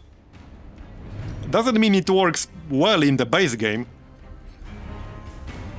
Doesn't mean it works well in the base game. There's a reason why I think Darkest Dungeon 2 does certain specific things better than Darkest Dungeon 1 did. In some areas, Darkest Dungeon 2 is a better designed game than Darkest Dungeon 1. Darkest Dungeon 1 has excessive randomness in areas that do not benefit from randomness. If you can reasonably run into a situation where it's basically impossible to continue playing, that should not happen. That should not be a thing that's possible to happen. Or I'm forced to use the antiquarian cheese. Because I can't just use the antiquarian cheese. That is also how the game works. I mean, if we're going to talk about the negatives about how Darkest Dungeon 1 worked, let's talk about the cheese too. I generally try to avoid excessive cheese because, like, I don't like to rely on exploits. I think anyone who watched me play Civ 5, Civ 6, XCOM knows that. There were plenty of, like, really extreme exploits in Civ 5, then in Civ 6, in XCOM. I avoided using those because I don't think that's a particularly good way to play a game. What cheese am I referring to? I'm referring to an antiquarian skill that gives you a trinket when you camp. It can give you any trinket, including very rare one, which you generally only get from higher level dungeons, much harder dungeons. Either from like long level 3 or from level 5. You can get a rare, you can get a very rare, you can get pretty much any trinket that's not specific to some encounter, I think. So you can't get a boss trinket that only drops from a specific boss loot table. So what you do is you can take 2 antiquarians, you start a long level 1 dungeon, you go into the first room, because you cannot camp at the entrance, you have to go into the first room. You might have to do a fight on the way, and then you camp 3 times, and generate trinkets. If you have 2 antiquarians in the group, you can get 6 trinkets in basically under 5 minutes that way. And then you just repeat that until you get what you want. It's also gold, because every trinket is worth at least 1.1k gold. I don't want to do that, because I don't think that's particularly fun. But I will do that if the alternative is to spend the next 5,000 hours, if I get unlucky, getting the things that I need to have. I mean, at that point I would just not play anymore. But I really like the balance in level 1. I really thought the balance was very good. Here it's just not, because it... like 80% of my skill set is just completely invalidated. Like all the tools you have, like stuns, debuffs, moves, like pretty much anything.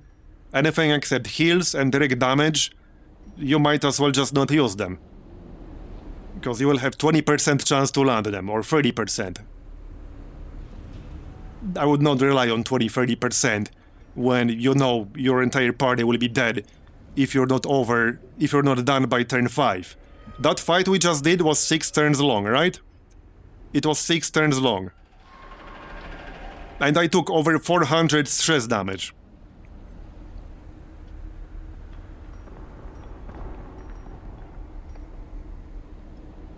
Okay, well, let's see if we can finish this dungeon. Maybe we can without actually fighting anyone. Look out for one another. Companions are all... But if I get any more stress, like, I will get a heart attack and die. And I lose a plus 30% blight skill chance trinket if I retreat without winning. Which is irreplaceable. It might take me an hour to replace it, 10 hours, 100 hours, or 1,000 hours.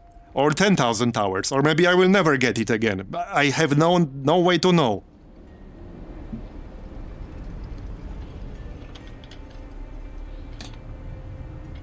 I mean, look, I have around 400 hours in Darkest Dungeon 1.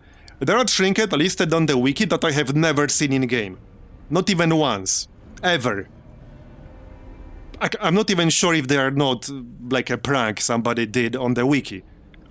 I'm not even sure if they actually exist. I have not seen them even one single time in-game. And no, these are not like the backer trinkets or whatever. These are actual normal trinkets I've seen in other people's videos. From like just quest rewards, like it's just the normal stuff.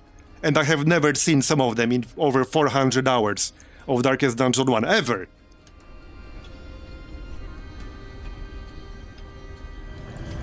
So I don't have a problem with things like that existing. I have a problem when the difficulty is balanced with the expectation that you have to have them. You know what I mean? So that's my problem. I don't have a problem with loot like that existing. It's fine. It's cool when you have a rare loot. But you shouldn't like be expected to build your group around it when you might spend 400 hours playing and never find it. Like, that's my problem.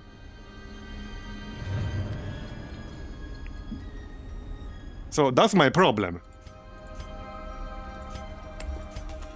That was a bit of a rant, but...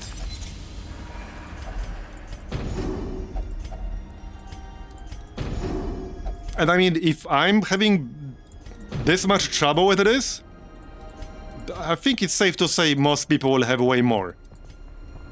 I mean, I spent tens of thousands of hours playing these kinds of games for the past 20 years. Probably over 10,000 hours since I started my YouTube channel, if we take all of them combined. That's probably over 10,000 hours in the past 11 years.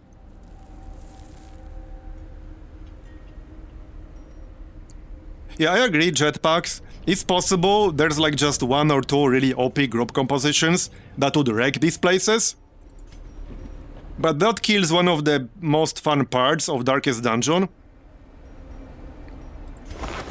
which is the fact that you have many different group compositions that work. It was the part I enjoyed about this mod the most, with the affiliation mechanics, with the prep round mechanics, with the contraband trinkets. There are a lot of different group compositions that worked at least well-ish in level 1 dungeons.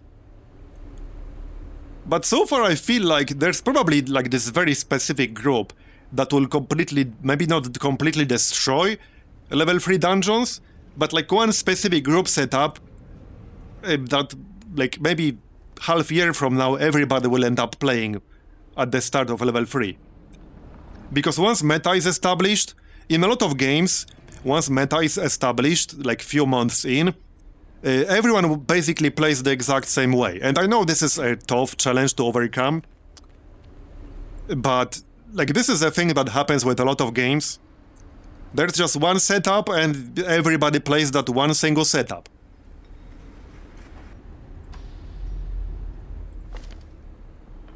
Yeah, the amount of... I will say one thing. The amount of stress you can get in this dungeon specifically is way overboard. I will not change my mind about that, because there's very little RNG involved in that. The stress attacks just need to hit. There's not much variance in how much stress you will take from them. Okay, trap disarm. Failed. So I will definitely not change my mind about that. The stress in here is way too excessive, especially in some types of enemy groups that you can get. Like, you should not get 400 stress in 5 turns from a normal trash fight.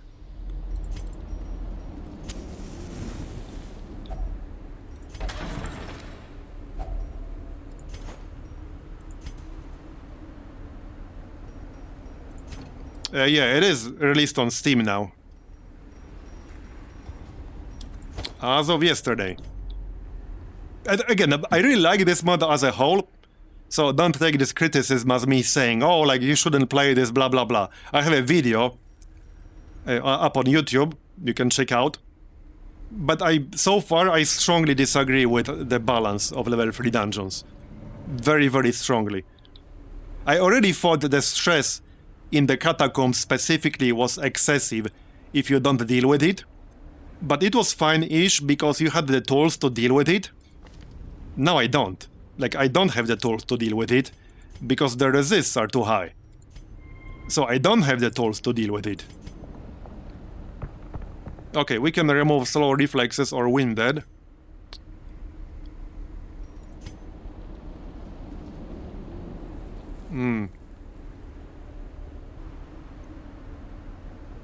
Okay, let's remove one of these from the Judicator.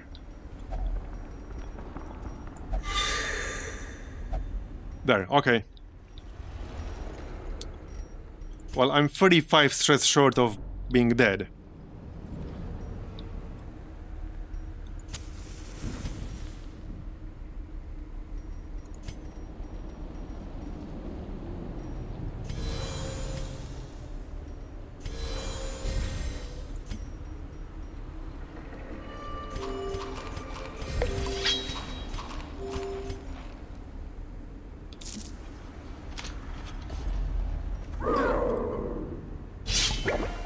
Okay, so that's not bad in terms of stress, but pretty bad in terms of damage. That's 3 super high damage enemies and a healer. I mean, I think it would have been mostly fine, again, if I had the right trinkets, because what you need to do in this mod, just generally speaking, in terms of like overall strategy, what you need to do is to focus on the strengths of individual classes. You need to have specialists. So in Darkest Dungeon 1, the vanilla, you can kind of get away with having some generalists in your group composition, because the first Darkest Dungeon wasn't that hard. But in this mod, you need to have specialists, and you need to have them good at their job. And you need to use trinkets that complement that job, if that makes sense. So if you have a guy doing damage, whether it's direct damage, dot damage, riposte, or whatever it might be, you need to have him be really good at that job. If you have a crowd controller, a stunner, a debuffer, you need to have him be really good at that job, and use trinkets that will complement that job, etc. So you need to have specialists. And in order to make specialists good at their job, you need to have trinkets that complement that job. Like in this case, on my Plague Doctor, I have plus 30% Blight skill chance amulet. Or, well, a trinket, whatever, amulet. And a plus 20% Blight skill chance. So that way, with a fully upgraded Noxious Blast and Plague Grenade at rank 3, I have 170% chance to land the Blight. And most of these enemies only have... Here, they have 50. These two guys have 50. I'm literally guaranteed to land Blight as long as I hit them. This guy in the back has 55. I'm also guaranteed to land that as long as I hit him. Even this guy, who has 95% Blight resist, I have, what, 75% chance to land Blight on him. Hey, Milamber. So this is what I mean. This is, I think, how this mod has been designed. Or, well, maybe it wasn't like explicitly the goal of the dev. I don't know what was the goal of the dev. I'm not going to speak for somebody else. But I will tell you what you have to do. You have to focus on your character's strength and use things that complement their strengths. So in this case, I do have 2 trinkets that can complement my Plague Doctor's strengths. But I don't have trinkets that can complement my other strengths. Because, for example, if you have an enemy that you know is particularly dangerous, with, let's say, a stress skill, right? It can add a lot of stress, but it's not particularly dangerous otherwise. You could maybe stun him for a turn or 2 while you deal with some other enemy. Or maybe I can stun these guys while I deal with somebody else. You can crowd control, you can debuff, like you can do all kinds of things. This mod even adds mechanics like Amber Blight, which add significant damage dealt and damage taken debuffs to the enemy.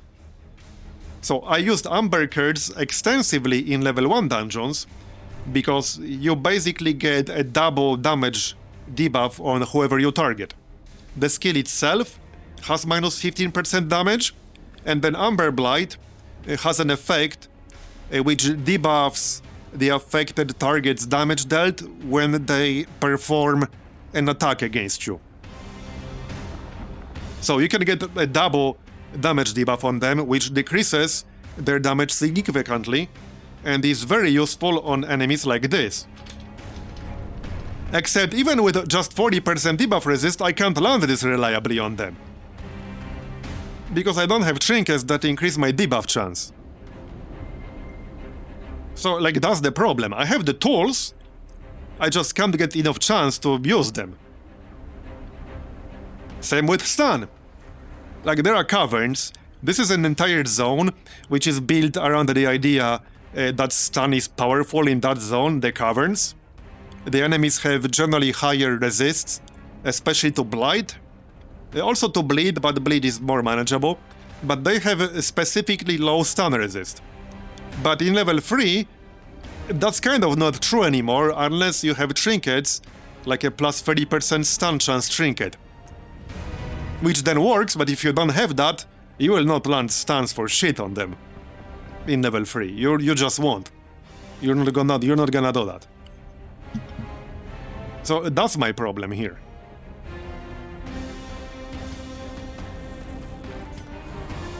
And then, like, healing trinkets. Like, I'm pretty sure I saw a comment in the like official Discord where someone said, I don't know if it was just a normal person. Either way, I saw someone comment that all of these trinkets that add a lot of healing, they are not overpowered because you need them. Like, I saw somebody make that specific comment. Again, I don't know if it was a developer or just a player. I would have to double check. But I saw somebody say that these trinkets with like these pretty crazy, seemingly crazy healing bonuses, they are actually not overpowered because you need them in higher level dungeons, like you actually need them. But that's the point, I don't have a single one right now. I literally do not have a single one. Well, I just have the one for the flagellant, right here. This is the only one I have, I haven't lost this one. But that's all I got, I don't have any other one. I had the charm, the restoration charm or whatever it was called, which is very powerful. Pretty much a mainstay trinket of any group, but I lost that in the boss fight. So now I don't have it anymore. And again, I saw somebody comment specifically that they are not overpowered because you need them. Like, you're basically required to have them.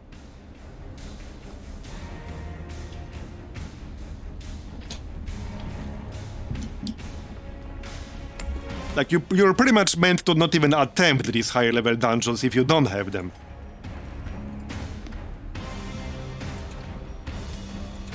Wait, why can I... Oh, hopeless? Okay then. Never mind. Okay, that kind of sucks. I'm not really sure, like, what to use here.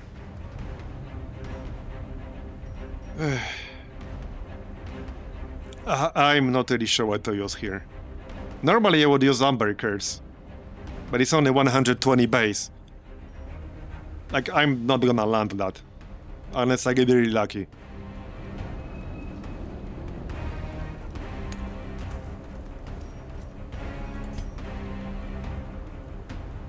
I might be better off just trying to hit them. That's at least 38% chance still. I don't know. I actually don't know. I was going to heal my Judicator, but I can't. This guy can do quite a lot of damage, and I won't be killing him until later.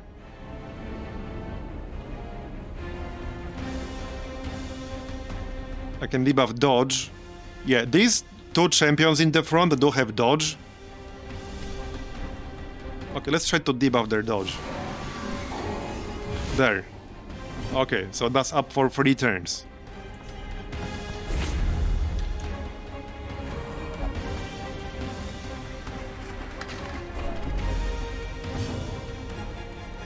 I must still be better off just retreating, because if I take 33 more stress, I'm going to lose my Plague Doctor, and more importantly, I'm going to lose the 2 trinkets, because I'll be forced to retreat. So I might still be better off just believing and saving my trinkets. This is the only plus 30% Blight skill chance trinket I got, and the only plus 20% Blight skill chance trinket I got.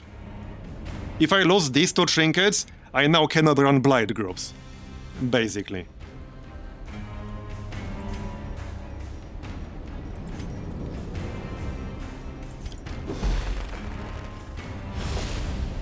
Okay, well, 1 landed. And that ignores a accuracy penalty of the prep round. That skill ignores the accuracy penalty.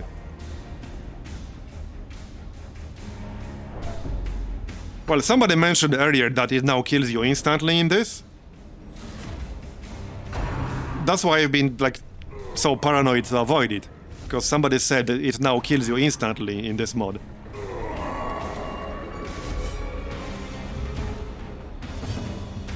So I obviously don't want that to happen.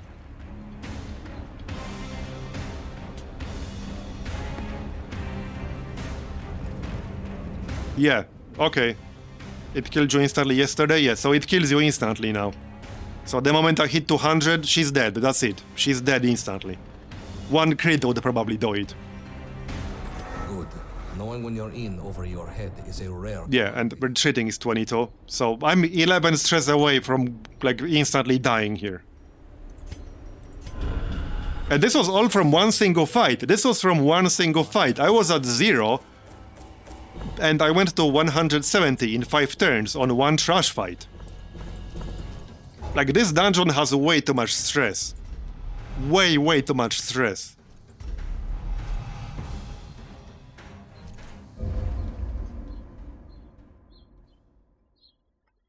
Regrettably. Like, I think the best thing I can do is just still do level 1s, really. And if I run out of space, just dismiss a bunch of people and hire level 1s. Also, I feel like... Okay, so I feel like experienced recruits are not worth in here anymore. I had experienced recruits level 2 for ages now. For like at least 10 to 15 weeks, if not longer than that.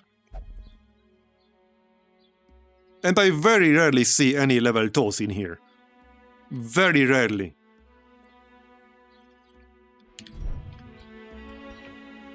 They still pop up sometimes, but it's very rare. Oh yeah, somebody asked for stress heals. Here's one for you. Inspiring Tune. It heals 9 stress. This is pretty much the best single target stress heal in the game. So it heals you for 9, and it buffs you for minus 13% stress received. But that's not much when you take 400, you know? And 170 on one single person in 4-5 turns.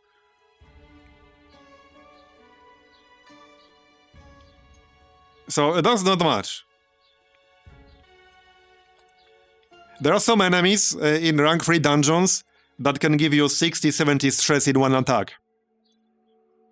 And your party around 50-60. That dungeon had a guy who can give your party 50 plus stress in one go. So, I mean, if you take 50 to 70 stress from one attack, minus 9 is not gonna do anything. This is only good to maybe try avoiding deaths, to try avoiding 100 or 200. So it's good to try avoiding an affliction, and it's good to try avoiding a 200 stress heart attack. But it's not good to just try keeping your stress low. Because this game is mostly about action economy. It's not like Darkest Dungeon 2. So here your goal is to reduce the number of actions the enemy will take to an absolute minimum. You have various different ways in which you can achieve that. You can kill them, you can stun them, you can, I don't know, debuff their accuracy. You can do all kinds of stuff. You can pull them into a position where they won't be able to use their most powerful skills, but you have to do some of that. Not really, there are not Mac games. BR, I've seen, I think, one. There was, I think, one contraband trinket that increased it slightly, and it only worked, from the wording it sounded like it only works on specific abilities, not all of them. So, for example, the Crusader has this mechanic where if you have other religious heroes in the group, they will take minus 7 stress when you use Bulwark of Faith. But that trinket that like increases the stress healing done doesn't work on this. So... And it wasn't such a big increase. I don't remember how much percentage that was. It was like 20-30%. So like you would go from 9 to maybe 13 on a Jester. 13 is still nothing when you can get hit for 70 in one attack. Yeah, it's these enemies in the Catacombs. I think it's more the Catacombs. Okay, it's actually more the Catacombs problem than dungeon level problem with the stress. The Catacombs have several enemies that can get really out of hand in terms of stress. It's the jagged guy in the front row and the guy with the eagle or whatever in the back. It's these two specifically that can add a lot of stress to you. You can straight up lose the entire run to one trash fight with them if it gets out of hand. If you get a group with 3 of them total, like if you get a mix of these 2 enemies, and there are 3 of them total in one group, and then you also have like the group healer, for example, or a guy with guard, that can easily wreck your entire run, like in one single trash fight. The stress gets really, really overboard. No, Jester will be trash in that zone, in my opinion. I mean, he'll be kind of useful, but the problem is that the Jester just doesn't remove enough. He's fine in Darkest Dungeon 2, but he only removes -9. And it gives you a buff to receive less stress. But you're still going to get a lot if you don't kill them quickly enough.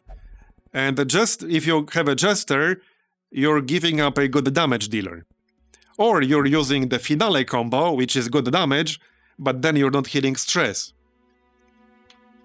I think, like, it comes down to action economy. Okay, the way I see it, it comes down to action economy. Because if you use a stress heal, you have to consider the opportunity cost, right? How much damage, for example, you are giving up? Or what else, what other action are you giving up to heal this stress? And is it worth it? Right? If you delay killing an enemy by 1 turn to heal your stress for 9 or for 13, and then that enemy, you know it will attack you with a stress attack that will give you 40, is that worth it? No, it's not. That's a net loss, right? It's the same thing with healing in Darkest Dungeon 1 and to some extent in Darkest Dungeon 2. A lot of the heals are kind of noob traps, in my opinion, in Darkest Dungeon 1, because a lot of the time, healing your guy is a mistake. If you're going to do like a small 5, 7, 8 heal, it's a mistake. Because you could be doing damage instead, you could be crowd controlling the enemy, you could be debuffing the enemy, and it will prevent more damage than you would heal. Know what I mean? So more aggressive action would prevent your party from taking more damage than you would have healed with that shitty heal. That's why the Flagellant and the Occultist are not only the 2 best healers in this game, they are really, in my opinion, the only 2 healers that are worth the trouble. Everybody else can be a good secondary support healer. Because it's still useful to have like these smaller shitty heals, because they're not meant to heal you, they're not meant to overheal the damage you're taking, they're just meant to, let's say, keep you off death's door, right? Because it doesn't matter if you have 1. So here's the thing to consider. It doesn't matter, in a sense, it doesn't matter if you have 1 health or 100 health. I mean, it matters, but stay with me for a second. This is also true in Darkest Dungeon 2, especially on boss fights. So it doesn't matter if you have 1 health or 100 health. In this game, it's not possible to die from going to 0 health. From one single action. Like, you objectively cannot die. It's impossible for your character to die from one single damage source if they are not at 0 health. It's not possible. You cannot die. This cannot happen. Like, it's objectively 100% not possible. So, getting yourself to 1 health with a restoration, for example, that's what I did on some of the bosses in Darkest Dungeon 2. If you have restoration running, like, it doesn't matter if you have 1 health or 40. See you, Devilish, thanks for coming. So it doesn't matter if you have 1 health or 40, if the boss hits you for 50 damage. Like, if you know the boss is going to hit you for 40, healing yourself for 15 is objectively completely worthless, right? Because he's going to bring you down to 0 anyway. All you have to be is not at 0 health, not at death's door. If you are at 1 health, like, that's good enough. You're not going to die from the next hit if you're at 1 health. Oh yeah, the longer the fight goes on, like, the bigger the likelihood that you will get screwed. This is true in Darkest Dungeon 1 Vanilla, this is true in Darkest Dungeon 2, this is true in any Darkest Dungeon mod. Like, the point of Darkest Dungeon, like, the overall strategy, like, your overall strategic goal is to reduce like the length of the fight to a minimum. Or more specifically, to be more precise, you don't have to reduce the length of the fight to a minimum. You have to reduce the number of actions the enemy can take to a minimum. You can do it by killing them, like killing them is the most obvious way to do it, clearly. But you can also stun them. That's what makes the Judicator a good class. Obviously not the only reason. Because he might be the only class in the game. I can't think of another one offhand. But he might be the only class in the game who has a 2-turn stun by default on his skill. That's like his base ability. You don't need a Trinket for this, like you don't need anything special. This is just the base mechanic of this skill. The target has to be Amber Blighted, but he can stun for 2 turns, which is huge, because normally when you stun an enemy, they get a stun resist buff. So stunning them for 2 turns is way more valuable than stunning them for 1 turn twice. So this skill is actually huge. This skill is massive. Yeah, it's a huge swing in action economy. You can actually kind of compare this to like collectible card games, right? I know that's kind of a weird analogy. But in pretty much any like card game, momentum is a huge thing. Like one of the biggest goals when you play against any opponent is to swing the momentum in your favor. With whatever tools you can use to do that. This is what the skill does. It's a huge momentum swing in your favor if you can land it. So it's a massive skill. But you have to actually land it. Good luck with that when the trash enemy you need to land it on the most has 105% stun resist. Like, good luck. Have fun. Or when the enemies in a dungeon that like specifically tells you they are weak to stun, and at level 3 they have 80% stun resist, or 90%. And that's supposed to be weak to stun. Okay. Yeah, and I do have a Trinket that gives me, I think, plus 20? I need to find it. I have... okay, I have this one, which gives me plus 10 and plus 4 accuracy. But I had a better version in here. I should still have it. I think it was common, actually. I'm pretty sure it was common with plus 20. Oh yeah, here, Stun Stone. So that's a common Trinket with plus 20% stun skill chance. So with this, there was a plus 30 version, I think. I've seen a plus 30 version somewhere in like quest rewards, but I don't have it. So with that plus 20, I can push this to 150% base. So if the enemy has 50 resist, I can land it. If he has 100, that's only coin flip. If he has 120, that's only 30% chance. And you got actual, like, normal trash enemies with 105, 110, 120 on trash mobs. And this is with fully upgraded skill. You have to spend gold to get this. Just upgrading from level 2 to level 3 is about 5,000 gold. So when you have a full level 2 group with level 2 armor, level 2 weapon, and level 2 skills, and you get that group to rank 3 initially, in order to upgrade their armor, their weapons, and at least 4 skills each, you need around 20,000 gold. Around 20,000, because I did the math. Give or take, depending on how many discounts you have, and things like that. And whether you need extra skills, maybe you need 3 on somebody like a Musketeer, but around 20,000.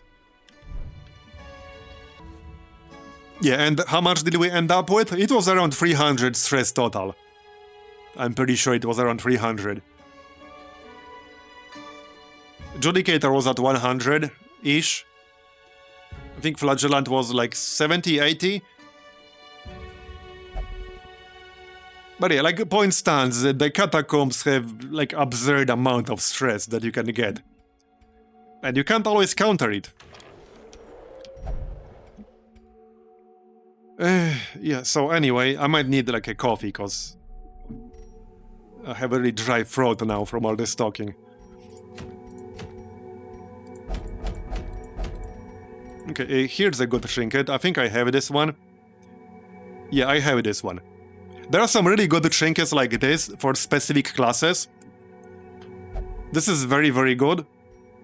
Plus 50% blight amount applied, but grave robber only.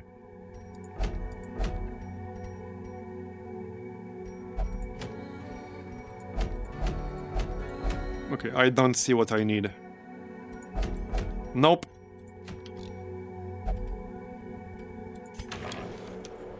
Nope. Don't see what I need. So, like, I don't know, man. I'm actually not sure what to do from here. Because I just cannot do rank 3 dungeons. It's objectively true, I just can't do them. Unless I get insanely lucky, like I got with a couple of runs. But after losing, like I lost 2 of my best trinkets. I could have done it somewhat reliably with them, but I need to get at least the healing trinket back. If I don't get that back, I just straight up cannot do rank 3 dungeons. Like, this is objectively true, I just can't do them.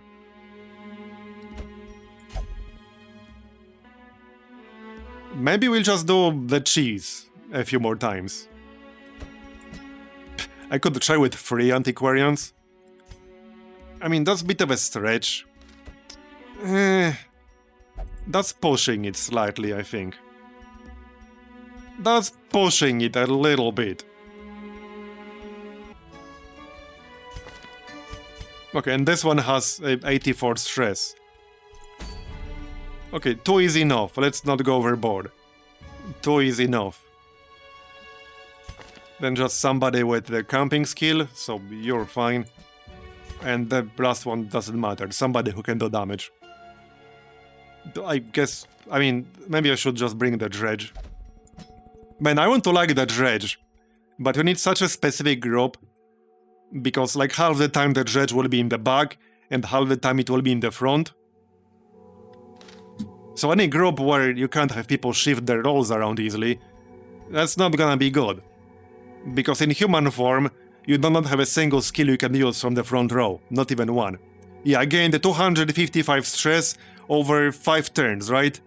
I'm not counting turn 1, the preparation phase, because not a whole lot can happen then. Although, the problem... Okay, the problem with that guy, the jacked guy in the front, whatever his name is, the problem is that his stress skill ignores accuracy penalty during the preparation round. And he will hit you with that shit during preparation round a lot of the time. That's also a problem there. That's a problem. There's just nothing you can do to prevent that during preparation round.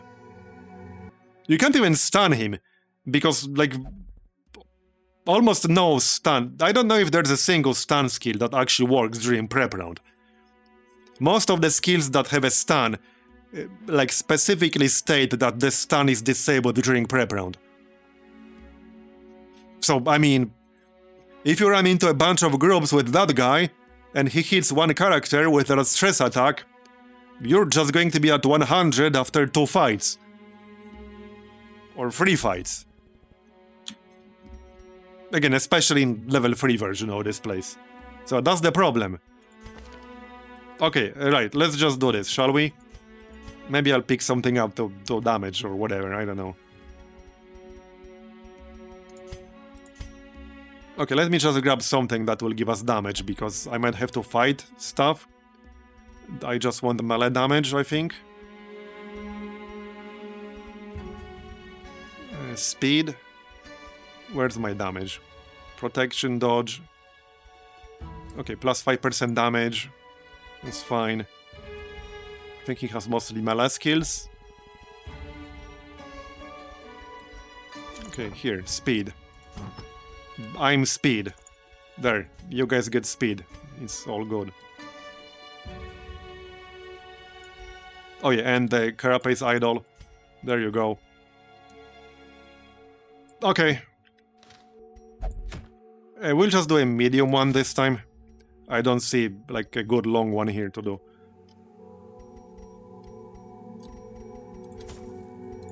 Yeah, there's no need to save that much on food. We'll take 12. Alright. So, for anyone who wasn't here earlier, this is the cheese I was referring to.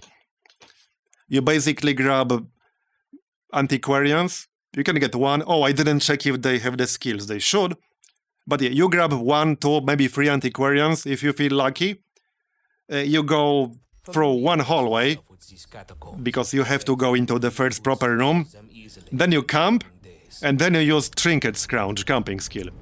And you can get mostly any trinket in the game with this. Including very rare ones. So I'm hoping to get like some of the stuff I need. And Catacombs are very good for this, because Catacombs have a lot of curios that have archaeology kit interactions that can give you a lot of gold. Because gems are worth way more in this mod. You can get a lot of gold from gems. And having archaeologists in your group gives you archaeology kits. And archaeology kits convert into gold best in the Catacombs. So that's why like the Catacombs are best for this. Encrusted sarcophagus. Let me actually check what this used. Oh yeah, right, we already know. Here, archaeology kit. Well, there you go. Here, that's 250 each. This is 1500 right here. Onyx is 750 and the Jade is 550. And then we have Minor Antique, which is 500. So you do the math, how much this was worth. Already got few thousand. Total. Literally. And I didn't really do anything. And you don't really need to take any provisions, just a little bit of food with this approach. That's all you need, a little bit of food. So you don't have to lose stress by camping with 0 food. Yeah, so now we can use Trinket Scrounge. And that's a common, fine. Uncommon. Okay, that's actually kind of a nice one. Plus 50% restoration amount applied and plus 20% healing received for Antiquarian. The restoration skill is actually pretty good. Even if it's a pretty small restoration skill. Because the restoration can keep you off death's door if you do not have any dots on you. Same reason it's really good in Darkest Dungeon too, because of what I said earlier. Like, as long as you're not at 0 health, no single source of damage can kill you. So if you don't have a dot on you, restoration can prevent you from dying. Like, passively. Not that I would rely on it, but yeah, it's decent. Now we use Unspeakable Commune, so that I won't get ambushed. Oh yeah, what camping skills do you have? Okay. Yeah, I don't really have to do anything else. I can use some stress reduction. And then we just do it again. So here, we do it again. So Unspeakable Commune. Trinket Scrounge, uncommon again. Okay, that's actually... Okay, that's kind of nice. That is nice. For Abomination Human Form enjoyers. For the Manacles, or whatever it's called, the stun. And for the Blight skill. I actually use Abomination in Human Form a lot. More than I use it in Beast Form, to be honest. That's a very good trinket for Abomination. And another uncommon. See, this is what I meant. This is what I was talking about, literally. This is literally the kind of item I need. Plus 30% bleed skill chance. That's literally the kind of item I need. And we got one. Right there. It's not even like super rare or anything. It's not. But I'm missing quite a few of those. Is Beast Abomination usable in this mod? Oh yeah, absolutely, he is. He is. Rake can do a shit ton of damage. And Rake buffs you even if you miss. Like, Rake is still great. It's just that you need to watch your stress. So I try to not abuse Abomination Form too much when I use the Abomination. And he's still really good at just spamming Blight and Stun. Well, this is the one I started about a week ago. I'm on week 45? I'm like 50 hours in. When we can withstand no more. I'm totally using this cheese tactic in my run. Yeah, I mean, it exists, so... Hey, when the game can punish you this harshly, for losing and having to retreat in a boss fight, for example, that you lost trinkets that it might take you weeks farming, weeks in terms of like in-game time, or like 10 hours, 15 hours in real life time, I think it's fair to use whatever the most efficient method is, to try getting them back. And with how overtuned, again, this is just my opinion, but with how overtuned, in my opinion, level 3 dungeons are, and you need these trinkets, like, I think it's fair to do this. If you've done your share of level 1 dungeons, and you're just tired of level 1 dungeons. Like, I think it's fair. I see nothing wrong with this. But yeah, like, you can do it in the long one, like here, and then do it 3 times, but the Catacombs are just better for this, because of the gold you can get on the way. So let's just do it maybe like 2 more times or something. I don't need that much food, really.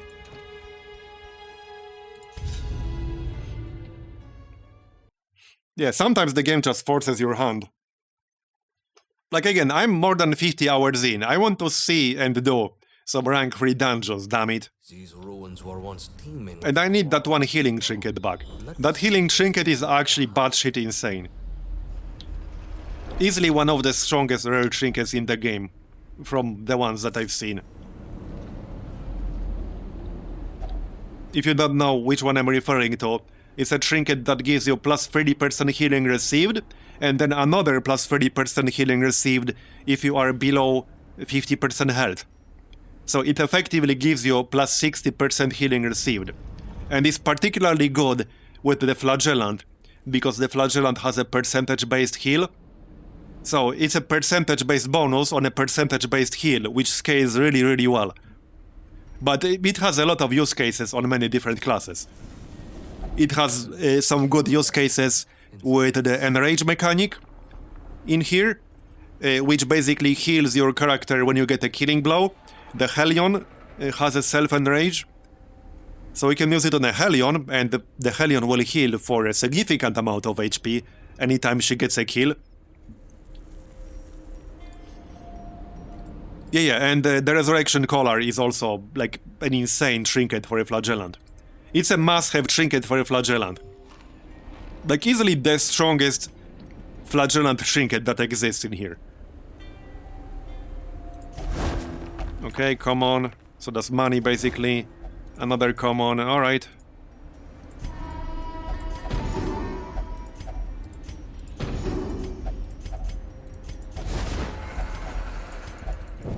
Our path is revealed. March on. Alright, one more time. Come on. Okay, come on. Well, that's still 4,000 gold or so.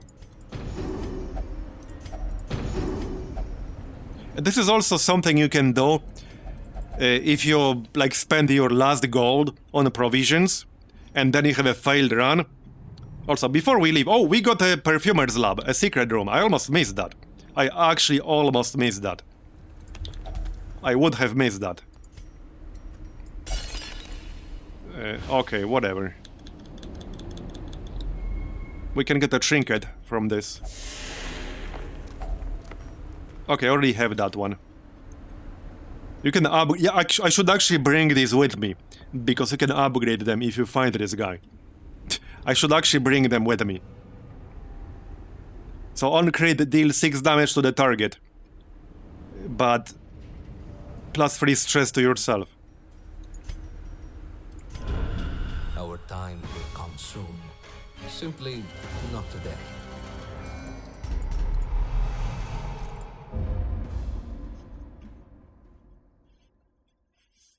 At times, I find myself frustrated by the isolation of this Alright, let's do one more here. kingdom dare aid us in this I'm gonna give them... yeah, here, the hatchet. Do I get to have two? Yeah, I guess I do. Alright. Sure, why not? Okay, short catacombs. That's kind of a waste of time.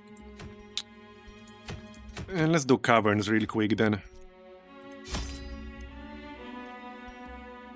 Okay, sure, we can do caverns real quick. Caverns is technically slightly faster, because caverns have like one-tile corridors. It's just that you'll miss some chance to get extra money from the archaeology kits. But this is technically a little bit faster. If you just need the trinkets and you don't care about the gold, like caverns are actually faster. Because, yeah, in case you don't know the caverns layout. This is a medium caverns dungeon. It has one-tile corridors everywhere, and a shit ton of rooms. Okay, we have to fight, that's fine. Hey, maybe we'll use the dredge a bit.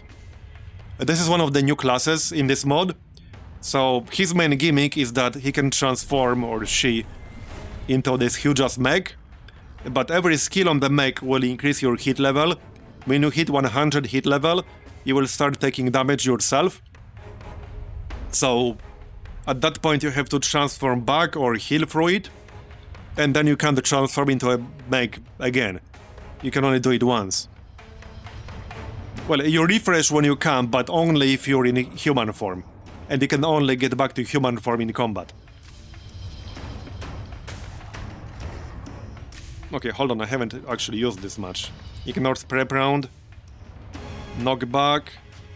Some damage. Okay. There aren't actually that many skills that do damage and ignore accuracy penalty during the prep round. There are a few. The Musketeer has one, the Highwayman has one, the Dredge has one.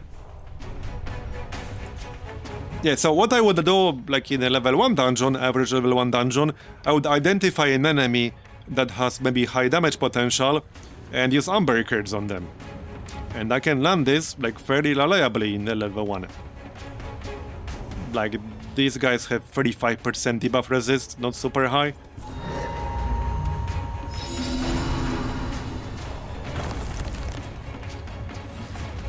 Yeah, that one actually failed.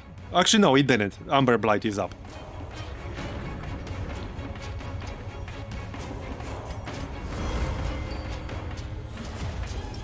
Yeah, Dredge is a bit niche. Now, I haven't tried too hard to make the Dredge work. I'm sure you can make it work. There are two new classes. So there's the Dredge and there's the Judicator. I like the Judicator a lot more. Like, that's not to say the Dredge is like bad or not useful. I just personally like the Judicator way more than the Dredge. I really like the Judicator. Not just because of that 2-turn stun. There's some really fun stuff he can do. The Judicator has one skill which has a lot of very interesting combos, which I used with the Flagellant, for example, combined with other healing trinkets. So it's essentially a guard skill, but if you use it on a religious hero, you have 3 different affiliations. Each hero has an affiliation, so Faithless, Pagan, or Religious.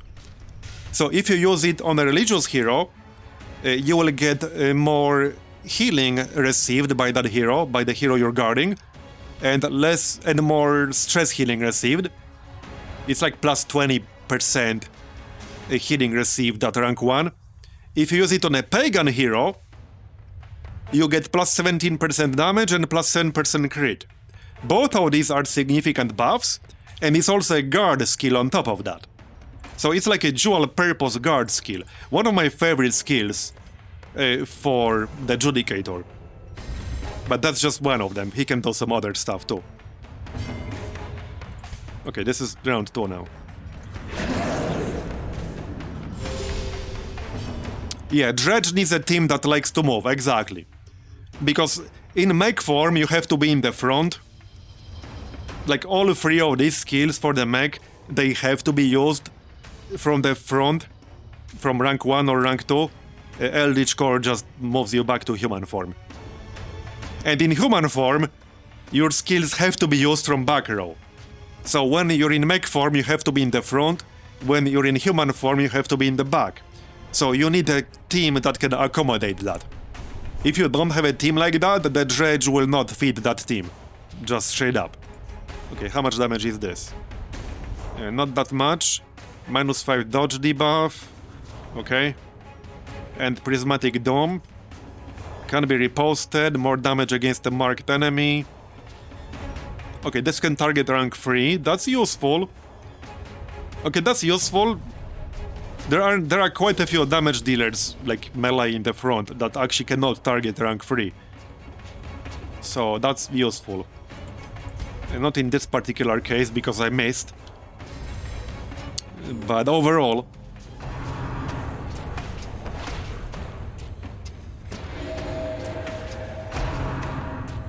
By the way, this is a rank 1 dungeon.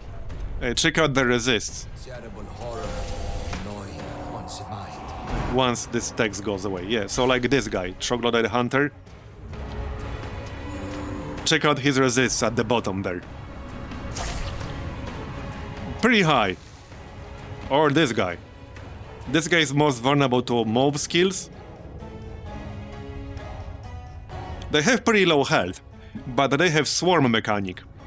Swarm mechanics basically summon a friend or whatever. It's like 2 units on one tile in a sense. They will double their health and they will get 2 actions per turn instead. And it will update like visually to have a dude standing behind him. It's still technically 1 unit, but you know, it simulates 2 units on one tile basically.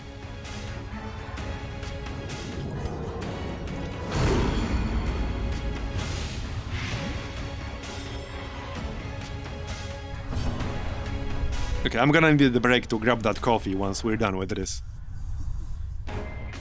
With the Trinket cheese, with this round.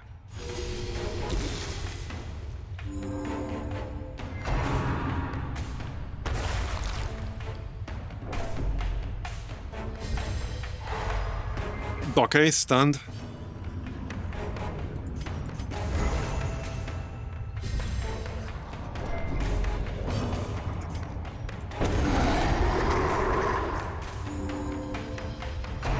This might take a moment with 2 Antiquarians.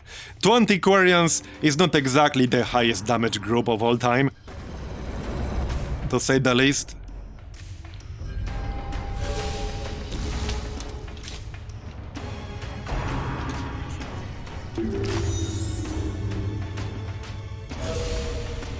Oh yeah, now I need to destroy the cultivated corpse or it will debuff me. For plus 30% damage taken and minus 15% damage done. So that's pretty harsh. What a death stroke. Well, it's random, but it's within like the constraints of that skill that they use. So if you look at the bottom here, you have their skills, and you have the targets these skills can have. So the yellow dots are the ranks from which they can use them, and obviously red are the ranks they can use them on. So yeah. If they can hit any rank, then, well, there's some logic to it. They can maybe try to focus fire someone. It's not random in the sense that they just like roll 1 in 4 and then hit whatever. There's some logic to it usually. Okay, let's actually deal with this.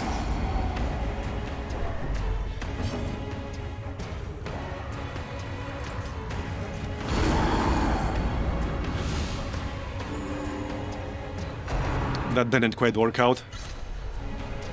So that's 2 blights in a row and they both failed. And I debuffed its blight resist to 26%. And my healer is stunned. Okay, maybe I should bring a proper class, not a dredge. Don't die on me, bro.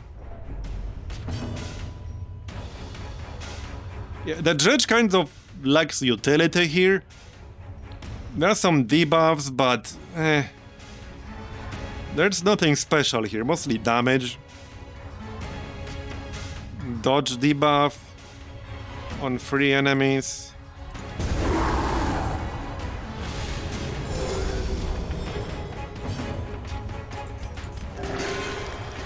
Okay, this might take some time if I can't land my blights. Yeah, this is kind of a bad setup for the Caverns, because enemies in the Caverns have high blight resist, and antiquarians have blight. I might be better off switching to Nervous Stab. I'm probably better off switching to Nervous Stab, actually. I can't do that mid-combat, though. Yeah, it will take a hot minute. Yeah, only just now I landed my blight when I reduced blight resist to 2% with my debuffs.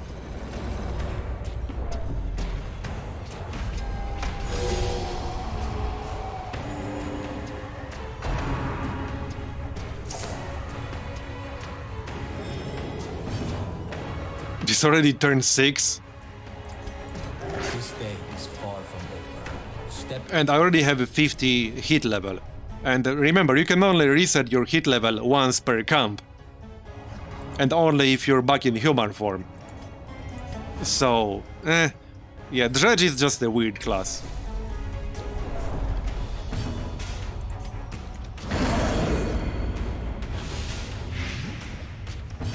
Okay, 10 per round. They do have regeneration, which doesn't exactly help. And now he dodged, yep. With 5 dodge. So he has 5 dodge and he dodged that. Now tell me more about level 3 dungeons, where they might have 30 dodge. And we're already on turn 6. If this was the Catacombs, I would already be like well over 100 stress in the Catacombs, like pretty much guaranteed.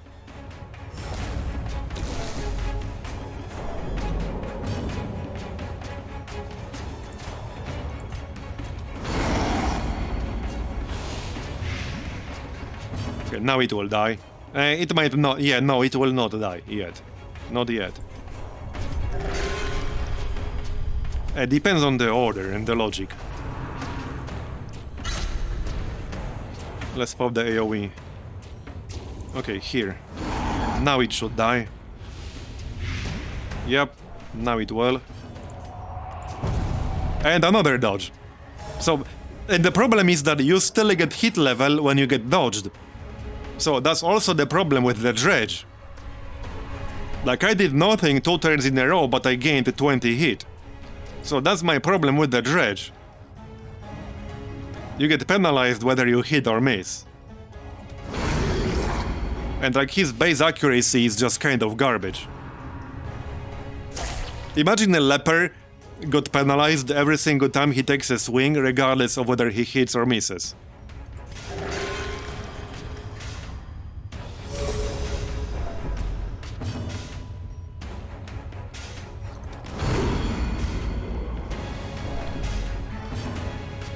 Yeah, only 90 base accuracy on Prismatic Dome. That is really bad. That is really bad. And the damage is not even that impressive.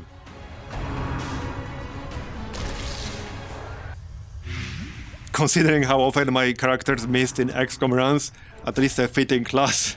Yeah, maybe. And now we're at 80. There just needs to be a way to manage this hit level. This is literally the first fight. Look at how many rooms there are in this place. And they can only camp twice in here. So you can only reset your hit level twice. And when I transform back to human form, I need to have him in the back instead, because the human form does not have a single usable skill from the front row. You have to be in the back row to be able to do anything.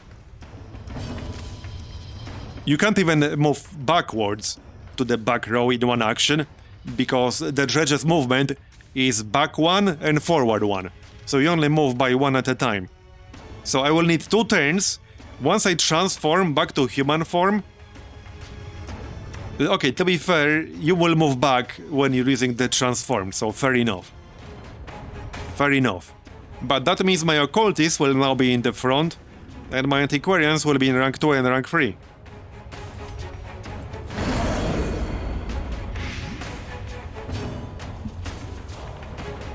So there's probably some way to make the dredge work. I think you would need probably some kinds of trinkets to make it work. Kind of like with the Vestal. Yeah, I think the issue is that I could make it work. However, the amount of effort and resources and the trinkets it would take to make this work, and the group supporting it, would make me better off with another damage dealer.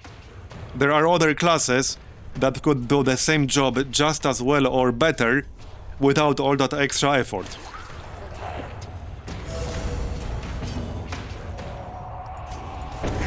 And in this mod, you need to be a specialist in what you do.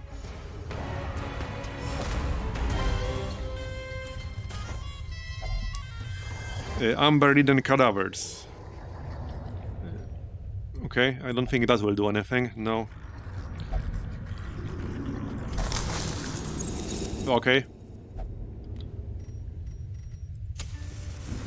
Camp. Togetherness is a rare thing in this place.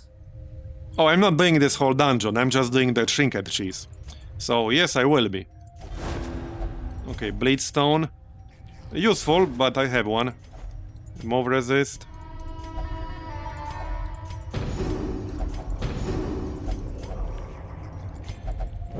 We follow the ever-guiding light. No, I didn't. Now I'm full. Yeah, so see, the problem is, if you camp with the abomination turns back into human form. If you camp with the mech in mech form, he does not turn into a human. And you cannot turn back into a human outside of combat. So if you are in a situation where, like, you have to camp right now, you cannot wait one more fight to camp. You have to camp now. You will not reset your hit level. It will stay at 100. You will stay overheated. So you have to take a risk and do one more fight at least, and transform back into human, and then camp after that. So it's just a huge risk. The dark Way too much hassle with this class, in my keep opinion. each other safe by the fire. Okay, yeah, there we go. I don't have this. That seems interesting. Plus 35% damage versus marked for a shield breaker. Minus 10% damage otherwise. Okay, okay. And there we go. Okay, that's not super useful. But that's a very rare trinket. I don't even... Wait, what? Okay, maybe it is useful. I actually don't know. I don't know what that quirk would do. I don't know what that quirk would do. Maybe we'll test it. Plus 10 dodge, plus 3% crit. Well, interesting.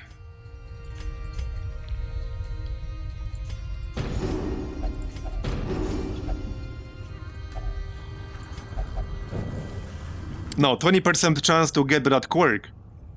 If you use a friendly skill, you have 20% chance to gain Fairweather Faster quirk. And if you are Fairweather Faster, you get plus 10 dodge, plus 3% crit. But what I'm saying is that I don't know what the quirk itself does. So I can't quite evaluate whether this is good or bad. That will do. Limiting losses can be its own victory at times. Stress Eater, okay. Trust that fleeting light which guides us through the darkness. But do not become a moth.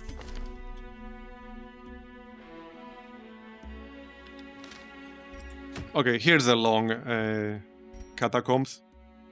Yeah, it might be a negative quirk, yeah. Something with food, probably? I don't know. Anyway, I need to go grab a drink real quick, because I'm getting really dry throat. Back in like 2 minutes. Alright, I'm back.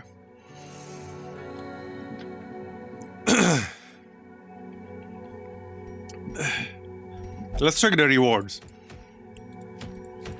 There are a few specific things I'm looking for.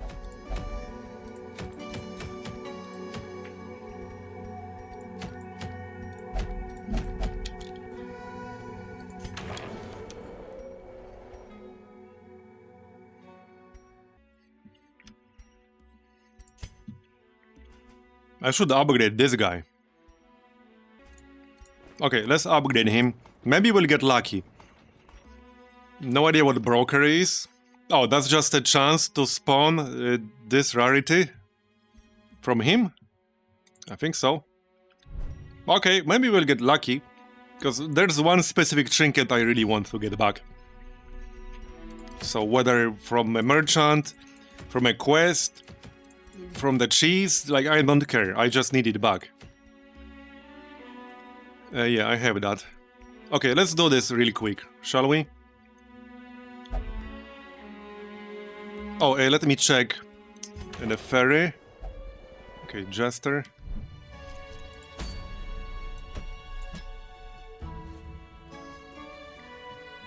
Where did that dredge go?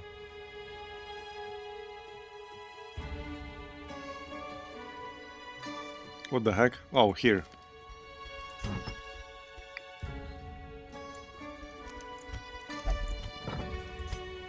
Okay.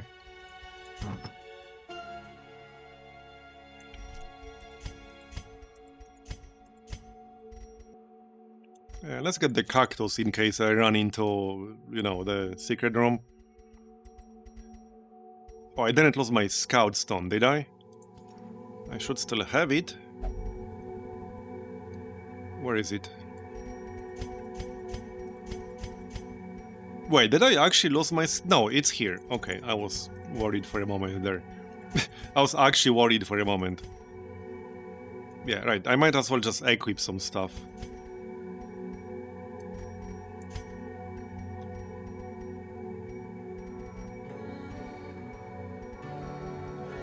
Where's my Blight Chance stuff? Here? Okay.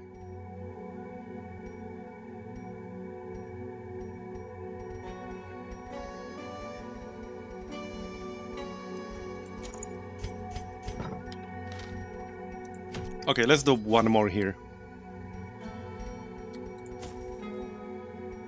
Long one this time.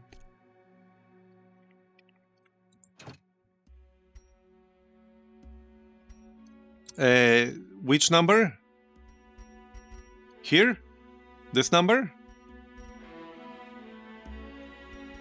This is like how far down this dungeon I am or whatever. How much you've done this place, basically, sort of. Because this bar will fill when you do runs, and then this number will increase. It's mostly relevant when you want to get to a boss. Like, I'm not going to fight the boss. The bosses are only level 3 or higher. So this mechanic was more relevant in Darkest Dungeon 1, where you could have bosses in level 1. So you basically get to the boss when this bar fills. Then you can fight the boss. That's sort of it.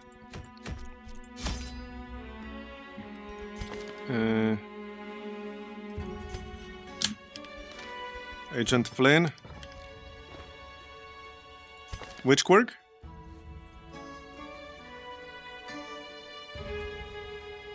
He has Amber Hoarder, is that what you're... Oh, right, yeah, Fairweather Faster. Oh, okay, wait. Minus 100% food consumed if HP above 75. That's kind of nice. Okay, that's actually kind of nice, especially for Caverns. Because in Caverns, if you get unlucky, you can get a lot of hunger checks. Because hunger checks are based on like the total number of corridors in the dungeon. But because of the way caverns are generated, they get a shit ton of really short corridors. So you can potentially get a lot more hunger checks in the caverns. This is good. You know what this is? This is the monkey run trade. This is the monkey run trade. If you don't know what monkey run is, it's this. If you do the caverns, which I was just talking about a second ago, pretty much all the enemies in the caverns utilize amber, and then this monkey will do 4 to 8 damage to a random enemy between the rounds. What's best? This 4 to 8 damage ignores protection. So regardless of how much protection the enemy has, you can always do 4 to 8 damage. It's not reduced by protection. But the downside here is that it makes you consume more food, which makes caverns tricky, because you already eat more food in the caverns due to how they are generated. So even if you take all of the food you are allowed to buy as part of your provisions, you can still run out of food during a monkey run. So this is actually a monkey run trait. Fair weather faster. That's literally what it is. And then we just got that trinket. Right here. So plus 10 dodge, plus 3% crit. Because that's basically now plus 10 dodge, plus 3% crit if I use it on him. That's basically what it is. Okay, let's try more cheese. There. Some more cheddar. This is now cheese connoisseurs stream. I won't be doing this much longer, because I don't want to do a normal run. Familiarize yourself with these catacombs. Hence, we will be able to explore them easily in the coming days. How about I don't explore them? How about that? Deal? Let's make that kind of deal. Oh yeah, you can also get a trinket from this, if you use archaeology kit on it, which you will have if you bring antiquarians. Alright. Any scouting? No? We can check like the initial corridor here, if there's a curio. Yeah, there is. Okay. There you go. Oh, nice! We got a rare antique. Very nice! I won't say no to antiques. Companions are all we have. I'm somewhat of an antique enjoyer myself. Shady pouch, I have that already. Okay, that's a good trinket, but I do have that already. Still, that's a good one for sure. We follow the ever-guiding light. The dark and the cold are upon us. Keep each other safe by the fire. Alright, a bit unlucky this time. That's okay. More cheese. Huddled together, the nights here are frigid. Alright. Uncommon. I think, yeah, I do have that one, but that's a good trinket. That is a good grave robber trinket. The grave robber, I actually really like the grave robber in this mod, for anyone who doesn't know. The grave robber has a really nice kit, because flashing daggers is now a completely different skill, which is single target, and applies a debuff that makes the target take, at rank 3 it was 37% more blight damage, and 37% more bleed damage. And then her poison dart has a blight resist debuff attached to it. She has a stun with like a shovel bash, but I really like her kit. She's really good in either a blight or a bleed oriented group, in any dot oriented group. So plus 30% chance to land that debuff, that makes the enemy take like almost 40% more blight and bleed damage. That's huge. That's a very good grave robber trinket. Again, I already have that, but I'm just saying it's a very good trinket. A plus 20% stun chance. I have it, but that's good.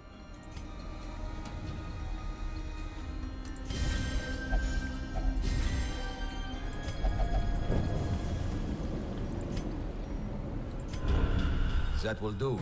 I wonder how long it would take to like actually clear a long dungeon with 2 antiquarians. You could probably do it, but it would take a while. That is not a high damage group. Do not dwell on the hardships. Wallowing in misery. Okay, check the vendor. Right, it won't reroll, I think. I need to do an actual run before it rerolls. I guess that's fair. Okay, that's fair, because we didn't really do jack shit. Fair, fair. Okay, what the heck? One more. I promise, this is the last one. Maybe. Okay, this is the last one. For now. And then we'll do a proper run. How far will I play? As far as I'm able to. I mean, I want to do level 3 and level 5 dungeons if possible, at least some of them. And like, I like the game overall, despite the fact I think level 3 dungeons are overtuned. Let's check these corridors real quick. Okay, nothing here. Okay. Togetherness is a rare thing. Let's eat some cheese. Alright. I mean, that's not useful, but that's an uncommon.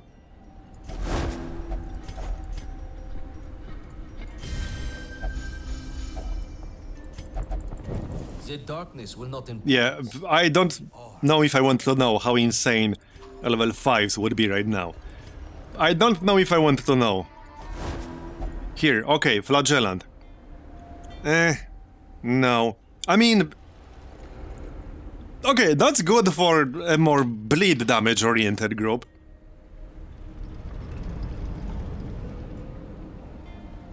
And this is probably still fine with the... whatever it's called, with the healing Flagellant Trinket. I think that's still fine. It might be mandatory in level... Yeah, this is actually probably mandatory for a Flagellant in a level 3 dungeon. Because otherwise his chance to actually land his shit will be too low. Too unreliable. Yeah, so this in combination with... I always forget the name. The healing Trinket, this is probably like the best setup. Yeah, Resurrection Collar, that's the one. So that's probably the best setup actually. So that is good, that was definitely worth it.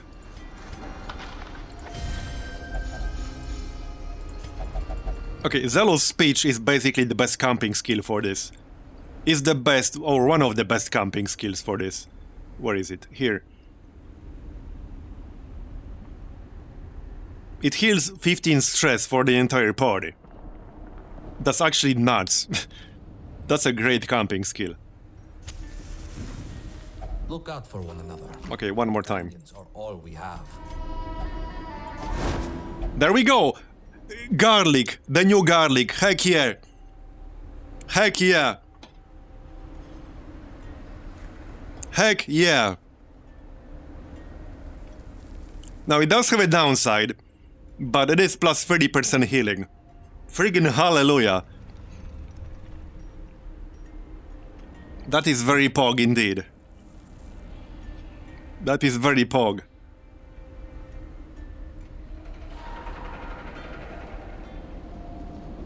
And yeah, heals did not actually count as friendly skills, right? Because we had a trinket that gave you like speed and dodge on a friendly skill, but that didn't seem to work with heals, so it has to be an actual skill, like a buff. That is really nice. I will probably use this on an occultist. Yeah, I will probably use this on an occultist. Okay, now I think we're ready for the next run. Yep, I think we are. Because we're using the Trinket cheese. I was not doing a proper dungeon run. I was using the Trinket Scrounge camping skill to get some trinkets. That's why 2 antiquarians. And you can use it twice. You could even have 3 antiquarians, but you can't camp in the entrance room. So you do sometimes have to do a fight or 2 on the way. So I didn't want to go overboard with 3 antiquarians. Now we can just leave. Heed the lessons of your failures. They have much to teach you. Any cheese enjoyers in chat? And it's only plus 20 stress. Like, they can easily just start a proper normal run here. They're fine. Of that we can have no doubts. Okay. There's still a trinket that I want back, but hopefully we'll get it back eventually, somehow. From somewhere.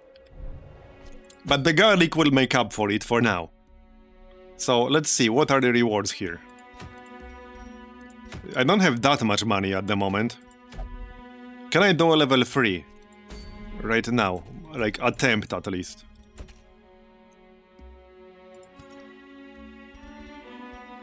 Well...